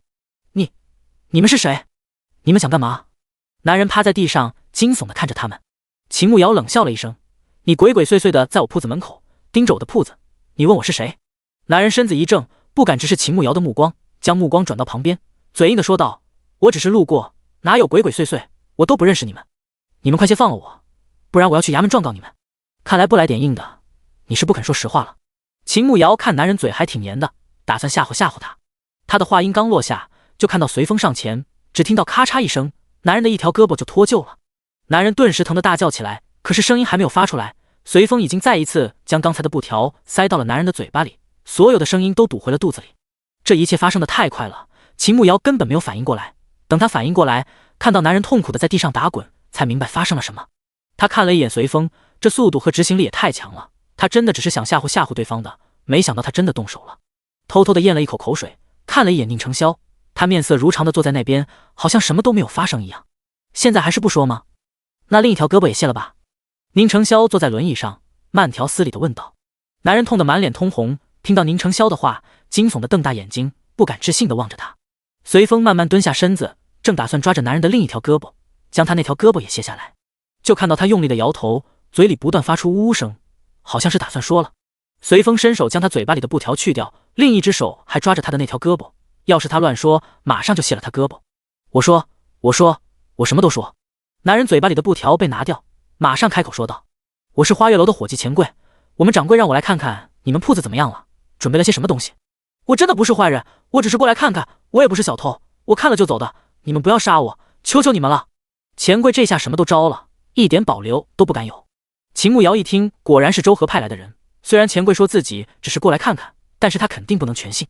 小的句句属实，各位大爷放过小的吧，我家里还有妻儿，求求你们了。钱柜看几个人不说话，生怕他们不相信自己的话，赶紧求饶。你们掌柜还说了什么？秦慕瑶问道。钱柜用力的摇头，没有，他就是派我来看看。秦慕瑶看了看宁承霄，他是玩权术的，应该比自己看人准。宁承霄看了一眼钱柜，他说的应该就是实话了，在这种威胁下，他不敢再说假话。那你打算回去怎么告诉你们掌柜？宁承霄淡淡的开口问道。钱柜愣了一下，看到宁承霄冷峻的脸庞，马上开口说道：“我就说什么都没有看到，你们把门关上的，我什么都没有看见。”宁承霄睥睨了钱柜一眼，看得他冷汗直冒，偷偷咽口水。宁承霄对着随风做了一个手势，只见到随风一把抓住钱柜刚才脱臼的那条胳膊，只听到咔嚓一声，他的胳膊又恢复了。钱柜本来以为自己那条胳膊肯定要废了，不曾想竟然被接好了，虽然还有些疼，可是已经能活动了。记住你该说的话，若是说了什么不该说的，下次就接不好了。宁承霄坐在轮椅上，语气平静地说道。钱柜被吓得瑟瑟发抖，连连磕头说道：“小的知道，小的明白，小的马上就走。”说完就起身跑了。秦慕瑶等钱柜走了，才看向宁承霄，有些担心地问道：“花月楼的掌柜会不会报官啊？”宁承霄将秦慕瑶拉到身边的椅子上坐下，轻声说道：“他一个贼还敢报官吗？”秦慕瑶点了点头，心底始终有一种不好的预感。第194章开张。别担心，晚上阿峰会在铺子里守着，不会出事的。宁承霄看秦慕瑶蹙着眉头，伸手抚平她的眉头，温柔地说道。秦慕瑶点点头，如果随风在这里守着，那应该就没有问题。毕竟随风的武功那么高，想必不会出什么事。那铺子里的事情已经处理好了，那我们先回家吧。秦慕瑶看时间也不早了，反正铺子里也没什么事，还不如回家好好梳洗一番，迎接明天的开张。宁承霄点点头，然后牵起秦慕瑶手离开铺子。青阳陪他们一起回去，随风留在铺子里守着，防止有人来捣乱。刚走出铺子，就看到秦婉婉带着自己的婢女走了过来。秦慕瑶微微一愣，她没想到秦婉婉又来抚州了。虽然京城到抚州不算特别远，但是她一个适婚大家闺秀，不在尚书府待着，动不动就跑出来，这未免有点太奇怪了。还是说这就是女主光环？既然都见到了，而且秦婉婉对原主一直还不错，也没有不打招呼的道理。四妹，好久不见。秦婉婉看到秦慕瑶后，大步的走了过来，微笑着给她打招呼，还对着旁边的宁承霄点了点头。三姐，好些日子不见，你不是回京城了吗？怎么又在这里？秦慕瑶好奇的问道。之前确实回去了，可是我那个咳疾一直不见好，京城的大夫都看了，药也喝了不少，可是就是一直没有好彻底。我娘担心我落下病根，所以就让我来抚州继续找赵神医看。还有我外祖母身子一直不太好，也让我和弟弟回来陪陪外祖母，所以我们又从京城来了抚州，这次要住上2个月。秦婉婉说完话，确实咳嗽了好几声，脸颊都磕红了，看样子确实不怎么舒服。原来如此，不过赵神医最近不在府州，他去外地了，听说要2个月才能回来呢，你怕是白跑一趟了。秦慕瑶说道。秦婉婉微微愣了一下，随即说道：那应该是我的命吧，既然赵神医不在，那只能听天由命了。对了，那间铺子你看过了吧？秦婉婉看向他赠予的那一间铺子。秦慕瑶点点头，低声说道：已经看过了，我们打算自己开铺子做点小生意，维持一下生计。其实他现在内心有些紧张，毕竟原主可不会做口知，秦婉婉会不会识破自己的身份？哦，是吗？那你们打算做什么？秦婉婉还以为他们会将铺子出租出去，每个月收点租金，也足够他们一家人的生活了。就买点女子喜欢的吧，胭脂水粉之类的吧。秦慕瑶随口说道。秦婉婉愣了一下，本想问问他们懂怎么做胭脂水粉吗？担心他们会亏本，可是想到宁承霄那么聪明的人，想必这点小生意难不倒他，就没有再多嘴。挺好的，女子对这些向来喜爱，想必是门不错的生意。那打算何时开张？秦婉婉问道。就明天。明天本来就要开张，这条街又是商业比较繁华的街道，有铺子开张自然是瞒不住的。那我来的还挺巧的，那明日我来给四妹铺子添彩。秦婉婉笑着说道。好，那便谢谢三姐了。秦慕瑶没有拒绝的理由，只能答应下来。谢什么，我们是姐妹。那今日时间也不早了，我们也要回我舅舅家了，你们还有别的事情要忙吧？那你们先去忙，我们这就回去了。秦婉婉说道。秦慕瑶点点头，刚推着宁承霄打算走，却被秦婉婉叫住了。对了，四妹，你们住在哪里？我这次要在我舅舅家住一段时间，有空我去找你。秦婉婉开口问道。我们就住在桂花巷第5户，三姐有空可以去家里坐坐。秦慕瑶说道。好，回见。秦婉婉说道。和秦婉婉分开以后，秦慕瑶便推着宁承霄往家走，路上2个人也没有怎么说话，一直等回到家里，宁承霄才开口。秦婉婉这人心思比较深，瑶儿和他打交道小心一些。宁承霄提醒道。秦慕瑶点点头，他回来的路上回忆了一下原文。秦婉婉作为女主此番来府州，一方面是说服自己的舅舅暗中效忠六皇子，另一个方面是为了逃避秦夫人给她找婆家。毕竟她的年纪也不小了，也该找人家了。作为庶女，她只能听从当家主母的安排。她和宁家玉的关系还没有公开，所以唯一的办法就是离开京城，减少自己的存在感。她本人都没有在，自然不好找。晚上吃过晚饭，秦慕瑶就去洗澡，早早的就躺在床上休息。好在当天晚上并未发生什么不好的事情。第二天，秦慕瑶起得很早，吃了早饭后就去了铺子上。随风在铺子守了一夜，并没有发生什么事，东西也都是完好损失的。秦慕瑶他们到了铺子里，又整理了一番，做了一系列的准备。等到集市到了，他看街道上已经有不少行人了，毕竟是最繁华的街道，来来往往的人可不少。大家都看到他们门匾上的红布，还有旁边摆放的炮竹，估计今天要开张。路过的人有一部分好奇他们铺子是卖什么，所以停下来看。秦慕瑶看这会人还挺多，赶紧出声说道：各位乡亲父老，今日我的小铺子服曲阁开张，有各种女子喜欢的胭脂水粉，都是你们以前从未见过的，保证物美。大家若有兴趣，欢迎进店选购。今日开张，全店优惠2成，优惠时间为3日，大家走过路过不要错过。人群里男人一听是胭脂水粉，也就没啥兴趣，慢悠悠的走了。剩下的女子都挺期待的，想要看看到底和平日里的胭脂水粉有什么不一样。秦慕瑶将红布扯下来，然后让青阳将炮竹点了。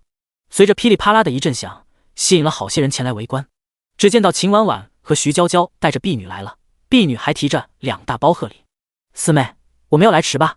秦婉婉上前问道。没有，还没有开始迎客呢。三姐，徐小姐里面请。秦慕瑶赶紧说道。就在他话音刚落下，就看到周和竟然提着东西，笑脸盈盈的来了。第195章，身份。秦妹子，恭喜恭喜啊，祝你生意兴隆，财源滚滚。周和走过来，笑盈盈的对着秦慕瑶说道。俗话说伸手不打笑脸人，更何况现在还有那么多人在，秦慕瑶肯定不能翻脸，只能笑着应下，多谢周姐姐，里面请吧。我相公今天也在，他脾气不怎么好，一会如果哪里没有招呼周到，还请周姐姐见谅。周和身子微微一愣，随即尴尬的笑笑，怎么会呢，我就来给妹妹捧捧场。我就是先给周姐姐说一声，免得一会唐突了姐姐。哦，对了，刚才进去那2位你认识吧？一个是知府大人家的徐小姐，那个是她的表姐，是京城礼部尚书家的小姐，他们与我关系都不错，今天也是来给我镇场子的，要是哪个不识相的敢闹事，只怕只有死路一条了。秦慕瑶皮笑肉不笑的看着周和说道。周和听了秦慕瑶的话，身子不由得打了一个哆嗦，袖子里的手轻轻握着。哼，没想到秦妹子人脉这么强，秦妹子该不会还有什么别的身份吧？周和干笑了2声，好奇的看着秦慕瑶，心里有点发慌。我呀，没什么身份，就是和礼部尚书府的小姐同一个地而已。好了，我还有别的客人要招待，周姐姐自己随意，我先去招呼客人了。秦慕瑶笑着说完就走开了，留下周和一个人在原地发愣。秦慕瑶回到铺子里，看到徐娇娇正一脸兴奋地拉着秦婉婉挑选东西，秦婉婉则在打量铺子里的装饰，好像对墙上那几幅美人图很有兴趣。三姐，徐小姐有喜欢的吗？秦慕瑶走过去问道。秦婉婉听到秦慕瑶的声音，马上收回了目光，看着她笑笑说道：墙上那些画都是出自你相公的手吧？秦慕瑶微微一愣，随即点点头，笑着问道：三姐眼光也太毒了，怎么认出来的？难不成之前宁承霄还给哪个小妖精画过像，所以秦婉婉才能一眼看出来？秦慕瑶瞥了一眼在旁边休息的宁承霄，带着2分生气。宁承霄感觉到秦慕瑶的目光，一脸懵逼，他什么都没有做，怎么他媳妇儿好像还生气了呢？秦婉婉笑了笑，然后说道：之前有幸在一次宴会上见过你相公的画，虽然不是画的人物，但是画工笔触还是能看出来。秦慕瑶一听不是画别的小妖精，这才松了一口气。不得不说秦婉婉是真厉害，就看过一次就能记住，不愧是当女主的人。三姐这记忆力也太好了，看过一次就记住了。你该不会有过目不忘的本领吧？秦慕瑶开玩笑的说道。这倒没有，主要是你相公画的确实很好，还得到过当今圣上的夸赞，所以我才记下的。哦，对了，你那边一支跟笔似的，是什么东西？秦婉婉指着旁边的眉笔问道。秦慕瑶愣了一下，伸手拿了一支眉笔过来，解释道：这个是用来描眉的一种笔，叫做眉笔，和你们平时用的骡子带差不多，这个用木材包裹着，不会沾到手上，用的时候可以用小刀子轻轻削出来一小段就可以。徐娇娇一听很是好奇，毕竟骡子带可不便宜，而且秦慕瑶的这个看起来更好，感觉很不错。你这个可以试试吗？徐娇娇问道。当然可以，徐小姐尽管试。秦慕瑶将眉笔递给徐娇娇说道。徐娇娇接过眉笔，先看了起来，果然不会沾到手指上，笔尖都削好了，可以直接描眉。秦慕瑶将之前准备好的铜镜拿出来，示意她可以对着铜镜试试。徐娇娇看着铜镜里的自己，拿起眉笔轻轻画了2下，发现这个东西太好用了，轻轻一下就画出颜色了，但是又不会那般黑，非常的方便。你这个怎么卖的？徐娇娇试了一下就喜欢上了，马上出声问道。秦慕瑶之前专门去别的胭脂铺子看过，口脂分好几种，一般的只有10几文钱，稍微好一点40-50文，最好的就几百文，甚至可以卖到上10两。至于骡子带和青带这种描眉的更是很稀缺，很多铺子根本没有，有的也非常贵，都要上百两。旁边还有几个女子都好奇地盯着徐娇娇手中的眉笔，应该都非常有兴趣。这个28两一支，秦慕瑶说道。她本来想订便宜一点的，可是一打听其他铺子的那么贵，而且很稀缺，她如果太便宜了，反而会引起其他人的怀疑，干脆订的稍微贵一点。徐娇娇可是知道骡子带价格的，比这个可贵多了，所以28两并不算贵。我要1支。徐娇娇直接就要了。秦慕瑶看徐娇娇如此财大气粗，竟然都不讲价的，不愧是官家小姐。好的，今日铺子开张，可以优惠2成，收你22两400文。今日消费满20两的都可以免费赠送1盒口脂，徐小姐可以看看这边的口脂。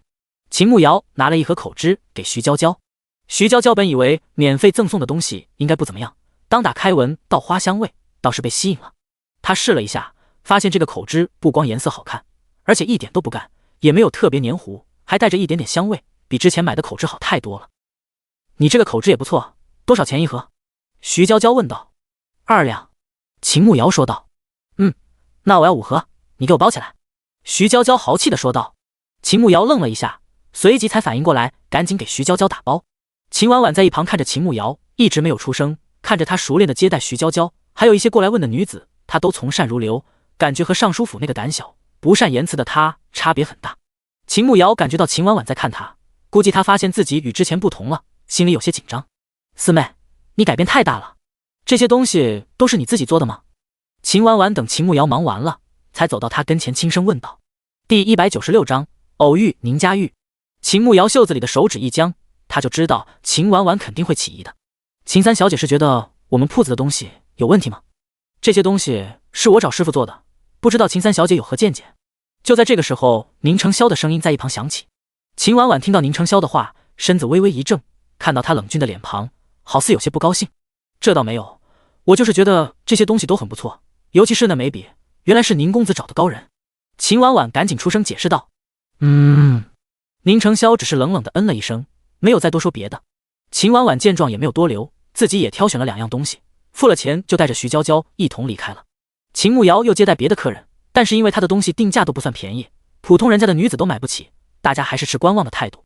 但是毕竟来这条街逛的好些都是有钱的，也有一些人买了口脂和香薰蜡烛，这2个没有眉笔那么贵，而且还能优惠，东西又很好，所以也卖出去不少。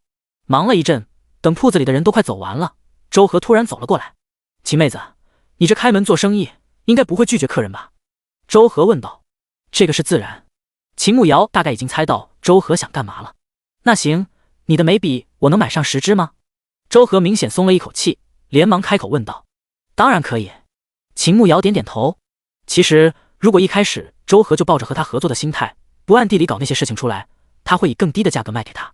可是他做了那些事情，就注定不可能成为朋友，也不会给他优惠。那我要10支，是不是还能送11盒口脂？周和问道。刚才他亲耳听到秦慕瑶说，满了20两银子就能免费赠送1盒口脂的。可以。秦慕瑶既然都说了，自然不会说话不算话，做生意最重要的就是诚信。好，那你给我包上吧，我先回去取钱。周和松了一大口气，他出来的时候身上没有带那么多钱，这马上就去拿，反正他的铺子就隔了一条街，很快就来了。秦慕瑶等周和走了，他直接给他打包好了。这回铺子里暂时也没有人来，秦慕瑶走到宁承霄旁边坐下。猜猜我卖了多少钱？他得瑟地看着宁承霄问道。宁承霄看着开心的秦慕瑶，笑着说道，算上刚才那个女人的，瑶儿应该卖了292两800文钱。秦慕瑶听到宁承霄报数，整个人都傻眼了，他这也太厉害了，都没有记账，竟然算得如此清楚，而且应该是对的。他虽然没有具体算，但是大概是差不多的。怎么了？不对吗？宁承霄看秦慕瑶瞪大眼睛，一直没有说话，轻轻地牵着他的手问道。秦慕瑶回过神来，惊讶地看着宁承霄，你珠算很厉害吧？还好。宁承霄谦虚地说道。那以后账本就交给你管了，我就负责收钱就行了。秦慕瑶最不喜欢算账，既然宁承霄这么聪明，就将账目交给他管。好，交给我就行了。宁承霄宠溺地点点头，他不想做的事情都交给自己就行，而且这样他感觉他是需要自己的，让他会比较心安。秦慕瑶看了一眼四周，这会没有人来，他马上俯身在宁承霄耳边问道，我三姐好像已经开始怀疑我了，她会不会暗中调查我？宁承霄早就想到了这个问题，轻声说道，别担心，我会安排的。秦慕瑶也不怕秦婉婉调查，反正她是魂穿，这具身子是原主的，她顶多只是怀疑，找不到真正的证据。就在这时，周和又来了，进门后迫不及待地将银子拿出来。秦妹子，来，这是10支眉笔的钱，一共224两。周和将钱拿给秦慕瑶，目光盯着他货架上的东西。秦慕瑶将钱收下，然后将打包好的东西给周和。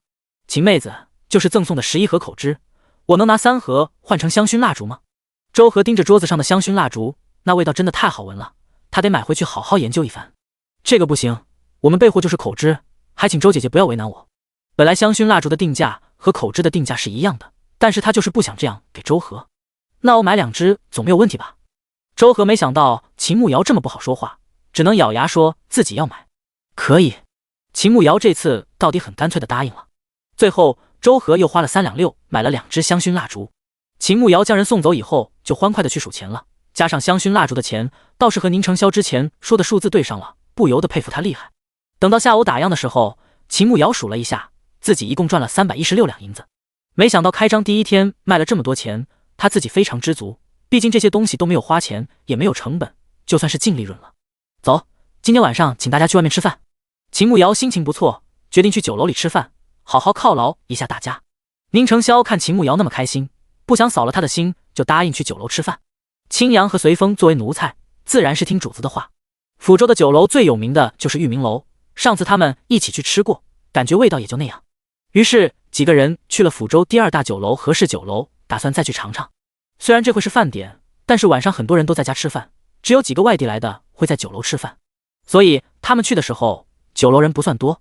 他们在2楼要了一个包厢，本来青阳和随风作为奴才不能和主子同桌吃饭，但是秦慕瑶让他们坐下一起吃，他们都要拒绝的，但是碍于宁承霄命令的眼神，只好在旁边坐下。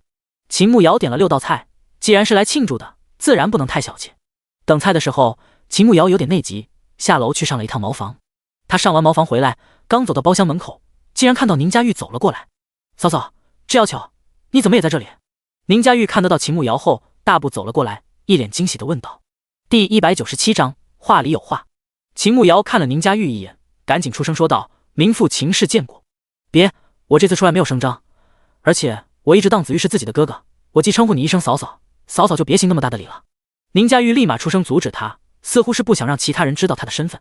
秦慕瑶见状只好作罢，慢慢的站起身子，低声说道：“是挺巧的，我们来酒楼吃饭，你也是吗？”宁佳玉点了点头：“嫂嫂一个人，还是和朋友一起？”“和我相公一起。”秦慕瑶如实答道。他感觉宁佳玉应该知道宁承霄在，故意试探自己而已。子玉哥也在啊，那太好了，我正好一个人，那我能和你们一起吗？宁佳玉有些不好意思地问道。秦慕瑶在心底翻了一个白眼，他能拒绝吗？肯定不能啊，人家是身份高贵的六皇子，而且还是本书男主，将来更是要问鼎皇位的，他敢拒绝吗？当然可以，这边请。秦慕瑶做了一个邀请的手势。宁佳玉大步走了进去，就看到宁承霄坐在里面。子玉哥。宁佳玉大步走到宁承霄身边。宁承霄看到突然出现的宁佳玉，倒是没有多震惊，毕竟早就听随风说了，他在来抚州的路上，昨天又遇到秦婉婉了，宁佳玉来找自己是迟早的事情。草民见过六皇子。宁承霄坐在轮椅上，身子微微向前，双手作礼，低着头给宁佳玉行礼。随风自然是认识宁佳玉，但是却不能表现出来，跟着旁边的青阳马上跪下。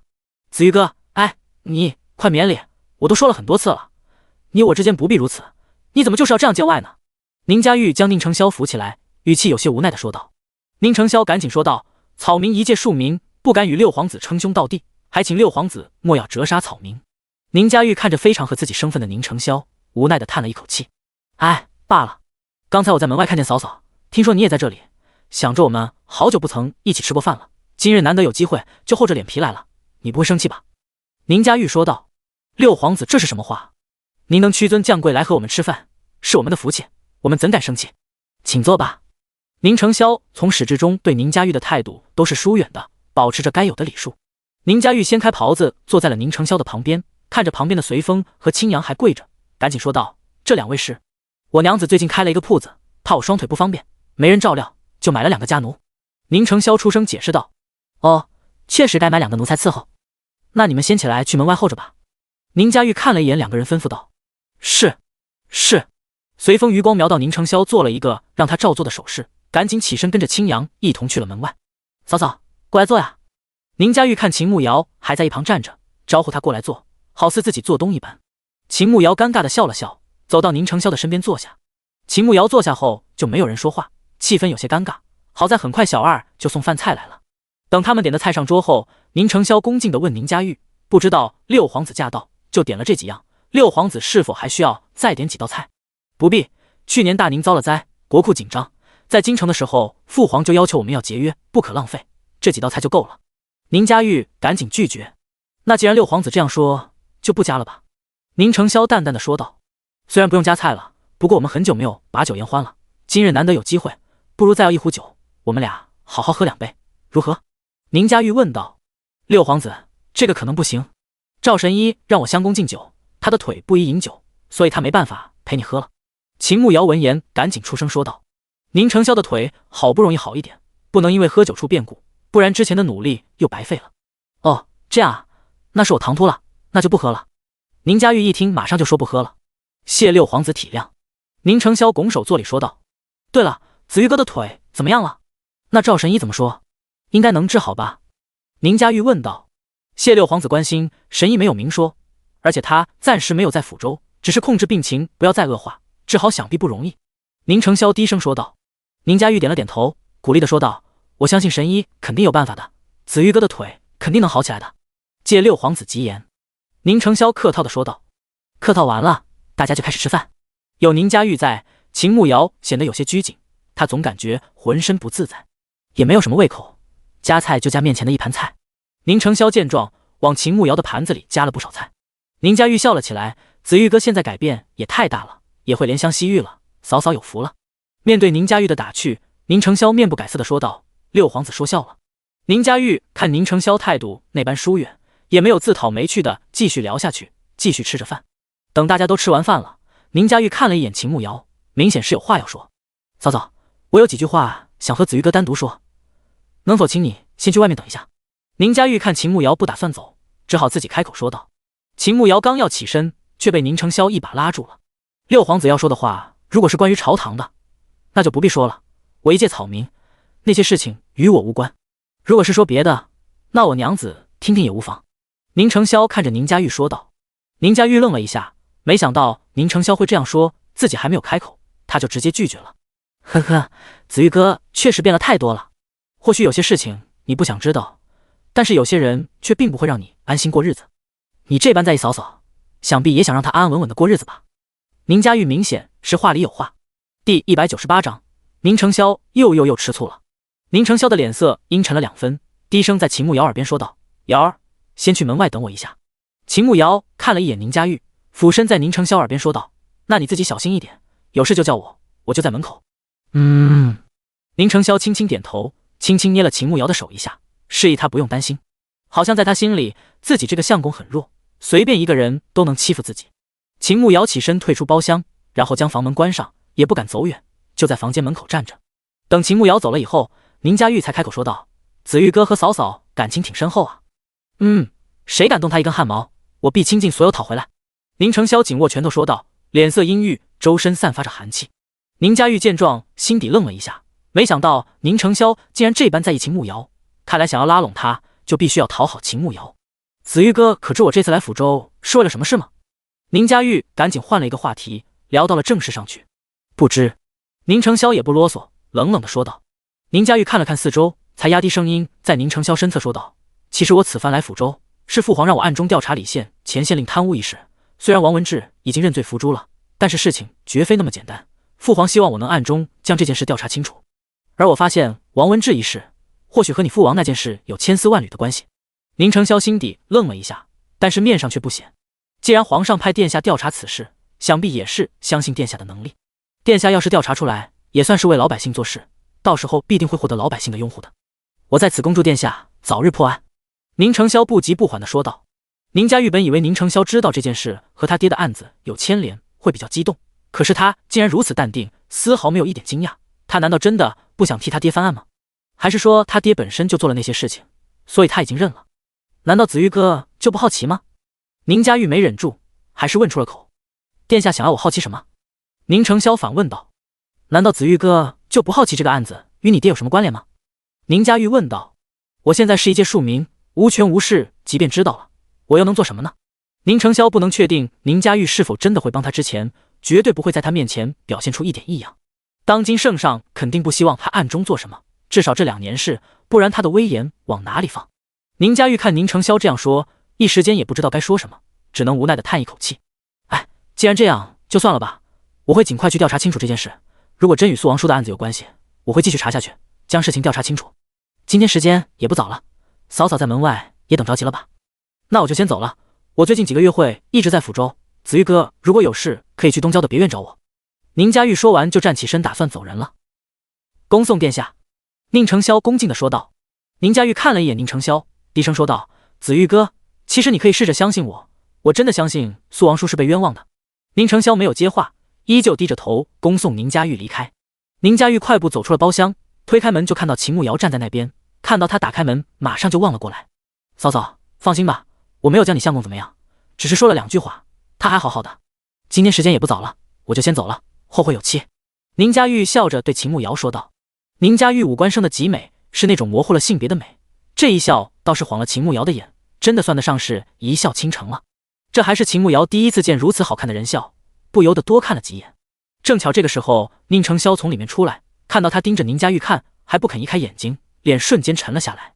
秦慕瑶只感觉一道寒光射了过来，他看到宁承霄阴沉着脸，马上反应过来了，连忙对着宁佳玉说道：“那六皇子殿下慢走，我还要照顾相公，就不送你了。”宁佳玉笑着点点头，抬腿离开了酒楼。等宁佳玉走了以后，秦慕瑶赶紧向着宁承霄走过去。怎么，他欺负你了吗？脸色这么难看？秦慕瑶紧张地问道。宁承霄生气地将头扭到旁边，不肯理会秦慕瑶。上一次他也是那样看着宁佳玉，还说她好看的，这次又是这样。之前他还给自己保证了，绝对不会多看宁佳玉一眼的，他刚才看宁佳玉都看呆了。秦慕瑶看宁承霄不理自己，这种情况一般都是吃醋了，要不然他不可能不理会自己的。可是他也没有做什么啊，这人怎么就吃醋了？嗨嗨，子玉，你怎么了吗？你告诉我好不好吗？他上前蹲下身子，抓着宁成霄手，撒娇地摇晃了起来。宁成霄看秦慕瑶居然还不知道自己做错了什么，顿时更加生气了。回家，他板着脸冷声说道。青阳和随风赶紧上前来将宁成霄背下楼。秦慕瑶一头雾水，难道是刚才他欣赏宁佳玉的美貌，所以他又吃醋了？想了想，好像也只有这一点。想通了以后，他赶紧追了上去，看到宁成霄的脸比之前还要黑，脸色非常难看，就差在脸色写着生人勿近几个大字了。他将青阳和随风打发了，自己上前推宁成霄，让他们不要跟太久了，毕竟哄男人的时候脸皮得厚一点，说话也要不要脸一些，在他们面前还是要脸的。宁成霄早就感觉到推自己的人换了，但是他并没有出声，就想看他要怎么解释。秦慕瑶一开始还怕宁成霄不要自己推，走了一段路，发现他似乎没有发现，松了一大口气。这回天已经黑下来了，有些地方没有挂灯笼，就会比较黑。他将宁成霄推到一旁黑漆漆的小巷子里。玉哥哥，你别生气了吗？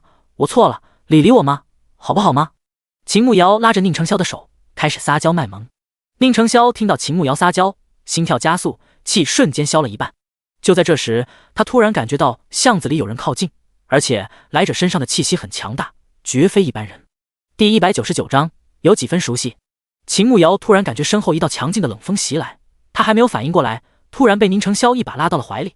他身子一愣，今天这么好哄，才撒一下教他就不生气了。他还没有开口，突然宁成霄的轮椅飞速向后退，他搂着他腰的手越来越紧，下一秒他的身子腾空而起，紧接着就看到一抹黑影从他们身后飞身而来，定睛一看，竟然是随风。然后就听到了打斗的声音在巷子里响起。怎么了？秦慕瑶这才意识到不对劲，紧张地看着宁成霄。他们此刻落在了房顶上，清冷的月光洒在四周，能隐约看着巷子里交手的两道黑影。不清楚，等会再看看。宁成霄面对突然出现的人，也还没有看出名堂。随风的武功不弱，等会再看看。秦慕瑶目不转睛地看着打斗的两个人，看着随风和那人从巷子里也飞身到了房顶上，打得非常激烈。偷偷地咽了一口口水，这还是他第一次见到电影里的打斗场景，果然电影诚不欺众，古代的武功真不是盖的。咦，阿峰挨了一掌，不会有事吧？秦慕瑶看到随风被打了一掌，连退了好几步，不由得担心起来。无碍，随风是想以退为进，想试探对方的具体实力。宁成霄比秦慕瑶看得清楚，而且他懂武功，知道随风刚才是故意的。秦慕瑶似懂非懂的点了点头，然后继续看着打斗的两个人。两个人来来回回的打了好久，依旧没有分出胜负。一开始他还非常紧张，目不转睛的盯着，看久了就没劲了。主要是房顶上有风，现在虽然天气比之前暖和了，但是大晚上还是挺冷的，他不由得打了一个哆嗦。冷。宁成霄感觉到秦慕瑶打了个哆嗦，一把将他搂到怀里。有点。他们还有多久才打完啊？秦慕瑶脖子都僵硬了，看着还在打的两个人，实在有些无趣。不知道，那我们先回家吧。宁成霄看了这么久，估计对方的功夫和随风不相上下，所以一时半会也结束不了。你确定阿峰不会有事吗？秦慕瑶看着宁成霄，随风怎么说也是他的下属，他就不怕随风受伤吗？死不了。宁成霄淡淡的说道。秦慕瑶嘴角抽搐了一番，这人也太随意了，好不容易来了一个属下，要是死了，他以后可就没有人使唤了。就在他们说话之际，随风突然一掌击中了对方的胸口，那人连退了好几步。正好这个时候，夜风吹起他脸上的面巾，露出了半张脸，竟然有几分熟悉。青兰。秦慕瑶突然想起，那半张脸和青兰的脸有些像，但是他也不能完全确定，毕竟青兰当时是穿的女装，他还没有见她穿男装的样子，不过有几分相似。那人看了他们这边一眼，突然从袖子中丢出一颗类似烟雾弹的东西，一阵浓烟升起，等烟雾消失，那人已经消失了。随风马上飞身过来，双手抱拳，微微低着头，属下无能，让人跑了。先回家吧。宁成霄看了一眼那人消失的方向，淡淡的开口说道。说完就搂着秦慕瑶飞身离开了屋顶，准确的落在他的轮椅上。秦慕瑶刚开始还被吓了一跳，等安稳落在宁成霄的腿，才缓缓的舒出一口气。回到家里时间也不早了，丽娘准备了热水，秦慕瑶洗漱了就去屋内休息了。宁成霄和随风去书房里谈事情了，他一个人在床上躺着，一直在想那个人是不是青兰，如果是他的话，那他肯定是冲着自己来的，难道又想把自己抓去当什么圣女？他不想做圣女啊。翻来覆去的想了好久，也没有想出一个结果。看着时间已经不早了，但是宁成霄还没有回来，他该不会还在生气，今天晚上就睡书房了吧？盯着门口看了一会儿，还是没有见宁成霄回来。他实在是睡不着，连忙坐起来穿好衣服，打算下床去看看。刚穿好鞋子，突然听到门外的车轮声，紧接着房间的门被推开了，就看到宁成霄在门口。宁成霄赶紧从门外进来，将房门关上，再转动轮椅过来。怎么还没有睡觉？他来到秦慕瑶身边，牵着她的手问道。秦慕瑶看宁成霄主动牵自己，脸色也没有那么难看，好像没有生气了，心底松了一口气。我等你啊，没有你再睡不着。他立马出声说道。宁成霄嘴角微微上扬，刚才和随风聊了一些事情，聊得有点久，让瑶儿久等了。快上床去躺下吧，今天不早了，明天还要去铺子上呢。秦慕瑶赶紧点头，脱掉鞋子爬上床，再将衣服脱了，马上钻进被窝。我刚才已经把被窝暖好了，快来吧。他躺在被窝里，看着宁成霄笑着说道。宁成霄赶紧脱掉衣服，再慢慢的从轮椅上挪到床上，掀开被子躺到床上，被窝里果然是温热的。那怎么不在被窝里等？起来做什么？他用内力将屋内的蜡烛灭掉，一把将秦慕瑶拉到自己怀里，轻轻地搂着她，嗅到她身上淡淡的香味，感觉非常的安心。就是一直在等你，但是你一直都没有回来，我以为你还在生气，就想去找你啊。黑暗中，秦慕瑶靠在宁成霄的怀里，带着2分委屈的说道。宁成霄愣了一下，搂着秦慕瑶的手微微用力，低声在她头顶说道，一开始是生气的，后来就没生气了。没生气就好，那睡觉吧，今天好累啊。秦慕瑶才不会傻的去问宁成霄为什么生气，赶紧岔开话题，反正他都不生气了，等明天起来肯定就彻底好了。宁成霄听到秦慕瑶的话，嘴角抽搐了2下，这人怎么不按常理出牌？你那会一直盯着宁佳玉看，她真那么好看吗？宁成霄还是没有忍住，翻身爬到秦慕瑶的身上，将她压在身下，压低语气问道。秦慕瑶还以为自己逃过一劫，结果该来的还是来了。不好看，我夫君才是最好看的，她长得跟个女人一样，一点男子气概都没有，怎么比得上我夫君？他无，剩下的话都被堵回到肚子里了。第200章智商碾压。秦慕瑶一开始还愣了一下，随即主动伸出双手搂着宁成霄的脖子，积极的回应他的吻。自从忙着铺子的事情，他们也有好几天没有好好的亲吻过了，虽然睡在一张床上，但是都很规矩，这个吻他也是喜欢的。现在的宁成霄吻技比当初高太多了，亲得他浑身发软，连同呼吸都变得炙热起来。一个吻持续了很长时间，一直到他感觉快要化作一滩水了，宁成霄才将他放开，将头埋在他的脖子处，沙哑着嗓子说道，真想把你吃掉。秦慕瑶本来脑子晕乎乎的，听到宁成霄的话顿时清醒了，马上伸出手推了一把他。别胡来，你的腿还没有好，还有我体内还有什么骨呢？不可以。他一心盼着他的腿能好起来，可不能因为这个失去了站起来的机会。知道。宁成霄当然知道，可是心爱的女人在怀，他不可能一点心思都没有，眼下除了忍着也没有别的办法。那就好，那快睡觉吧，时间也不早了。哼，你又干嘛啊？秦慕瑶话还没有说完，一颗毛茸茸的头就砸到了他的胸口，脸唰的一下红到了耳根，颤抖着声音问道。宁成霄没有说话，专注做着自己的事情。现在不能吃，但是总要干点别的缓解一下。秦慕瑶在心底感叹道，果然禁欲的男人惹不得，真的要吃人。第2天吃了早饭后，他就要去铺子开门了。现在铺子已经开张了，就不能和之前一样，每天都要按时去开门做生意。昨晚上那个人还没抓到，宁成霄不放心秦慕瑶，所以也跟着他一起去了铺子。其实昨晚上他也看到了那个人的半张脸，确实神似青兰，不过武功比青兰要高出一截。究竟是青兰这2个月武功大涨，还是另有其人？他现在对那个人的身份十分好奇，但是不管是不是青兰，那个人都不能留。来到铺子后，青阳开始打扫铺子，秦慕瑶则摆放东西。抚州城人口也不少，不像偏远小镇要等赶集日才有人，这里每天都有人。他们刚把铺子收拾好，就有客人上门来了，而且来的竟然还是熟人，正是花月楼的周和。秦妹子，早啊！周和走进门，笑呵呵的和秦慕瑶打招呼。秦慕瑶看了一眼周和，慢慢的走了过去，带着职业的微笑问道，周姐姐这大早上不去自家铺子看着，来我这小铺子有何事？当然是来照顾你生意，难道妹子不欢迎吗？周和笑着问道。自然是欢迎的，周姐姐昨天不是才买了东西，今天又想要什么？秦慕瑶看着周和问道。她昨天可是一口气买了10支眉笔，算得上大手笔了。不过自己的铺子开在抚州，周和买回去想要在抚州卖高价，肯定是不可能的。他唯一的可能性就是将东西拿到别的地方，至少和抚州一样的大地方，甚至更繁华的地方，消费力更高的地方才能卖出去。你那眉笔还有吧？我今天再买10支，来，这是银子。周和掏出2张100两的银票，再拿出银锭子，豪气冲天的说道。秦慕瑶看到周和放在柜台上的钱，勾起嘴角笑了笑。有是有，不过今日不赠送东西了。我那活动单子上写了，仅开业第一天满20两赠送1盒口脂。你确定还要吗？秦慕瑶问道。周和明显愣了一下，他昨天回去算了一笔账，这眉笔28两一支其实不贵，这可比骡子带便宜太多了，京城那些小姐们肯定喜欢，而且现在有优惠，还赠送口脂，非常的划算了。所以今天一早就打算再来买10支，就怕到时候没有优惠了，自己要花更多的银子。可是今天却不送口脂了，感觉有些不划算了。秦妹子，你看我们都这么熟悉了，我昨天确实不知道今天不送了，要不然我昨天肯定多买一点。你看能不能给姐再送点口脂，大家互利互赢嘛。周和走到秦慕瑶身边，开始和她攀关系。周姐姐这个真不行，我这本来就卖的便宜，你也是做这个生意的，应该知道那骡子带有多贵。我这个虽然比不上骡子带，但是也不差。你若是觉得不划算，也可以不买，我不勉强你。秦慕瑶笑着说道。周和看秦慕瑶是一点情面都不讲，心里又气又无奈。他的东西确实很好，反正他那些师傅都做不出来，就那口脂研究了10多天了，一点眉目都没有，原材料还浪费了不少，真的是一群废物。行，不送就不送吧，但是优惠2成还算数吧？周和问道。这个算的。秦慕瑶点点头。那给我包吧，我要了。周和一咬牙买了。好，周姐姐稍等一下，我这就给你包。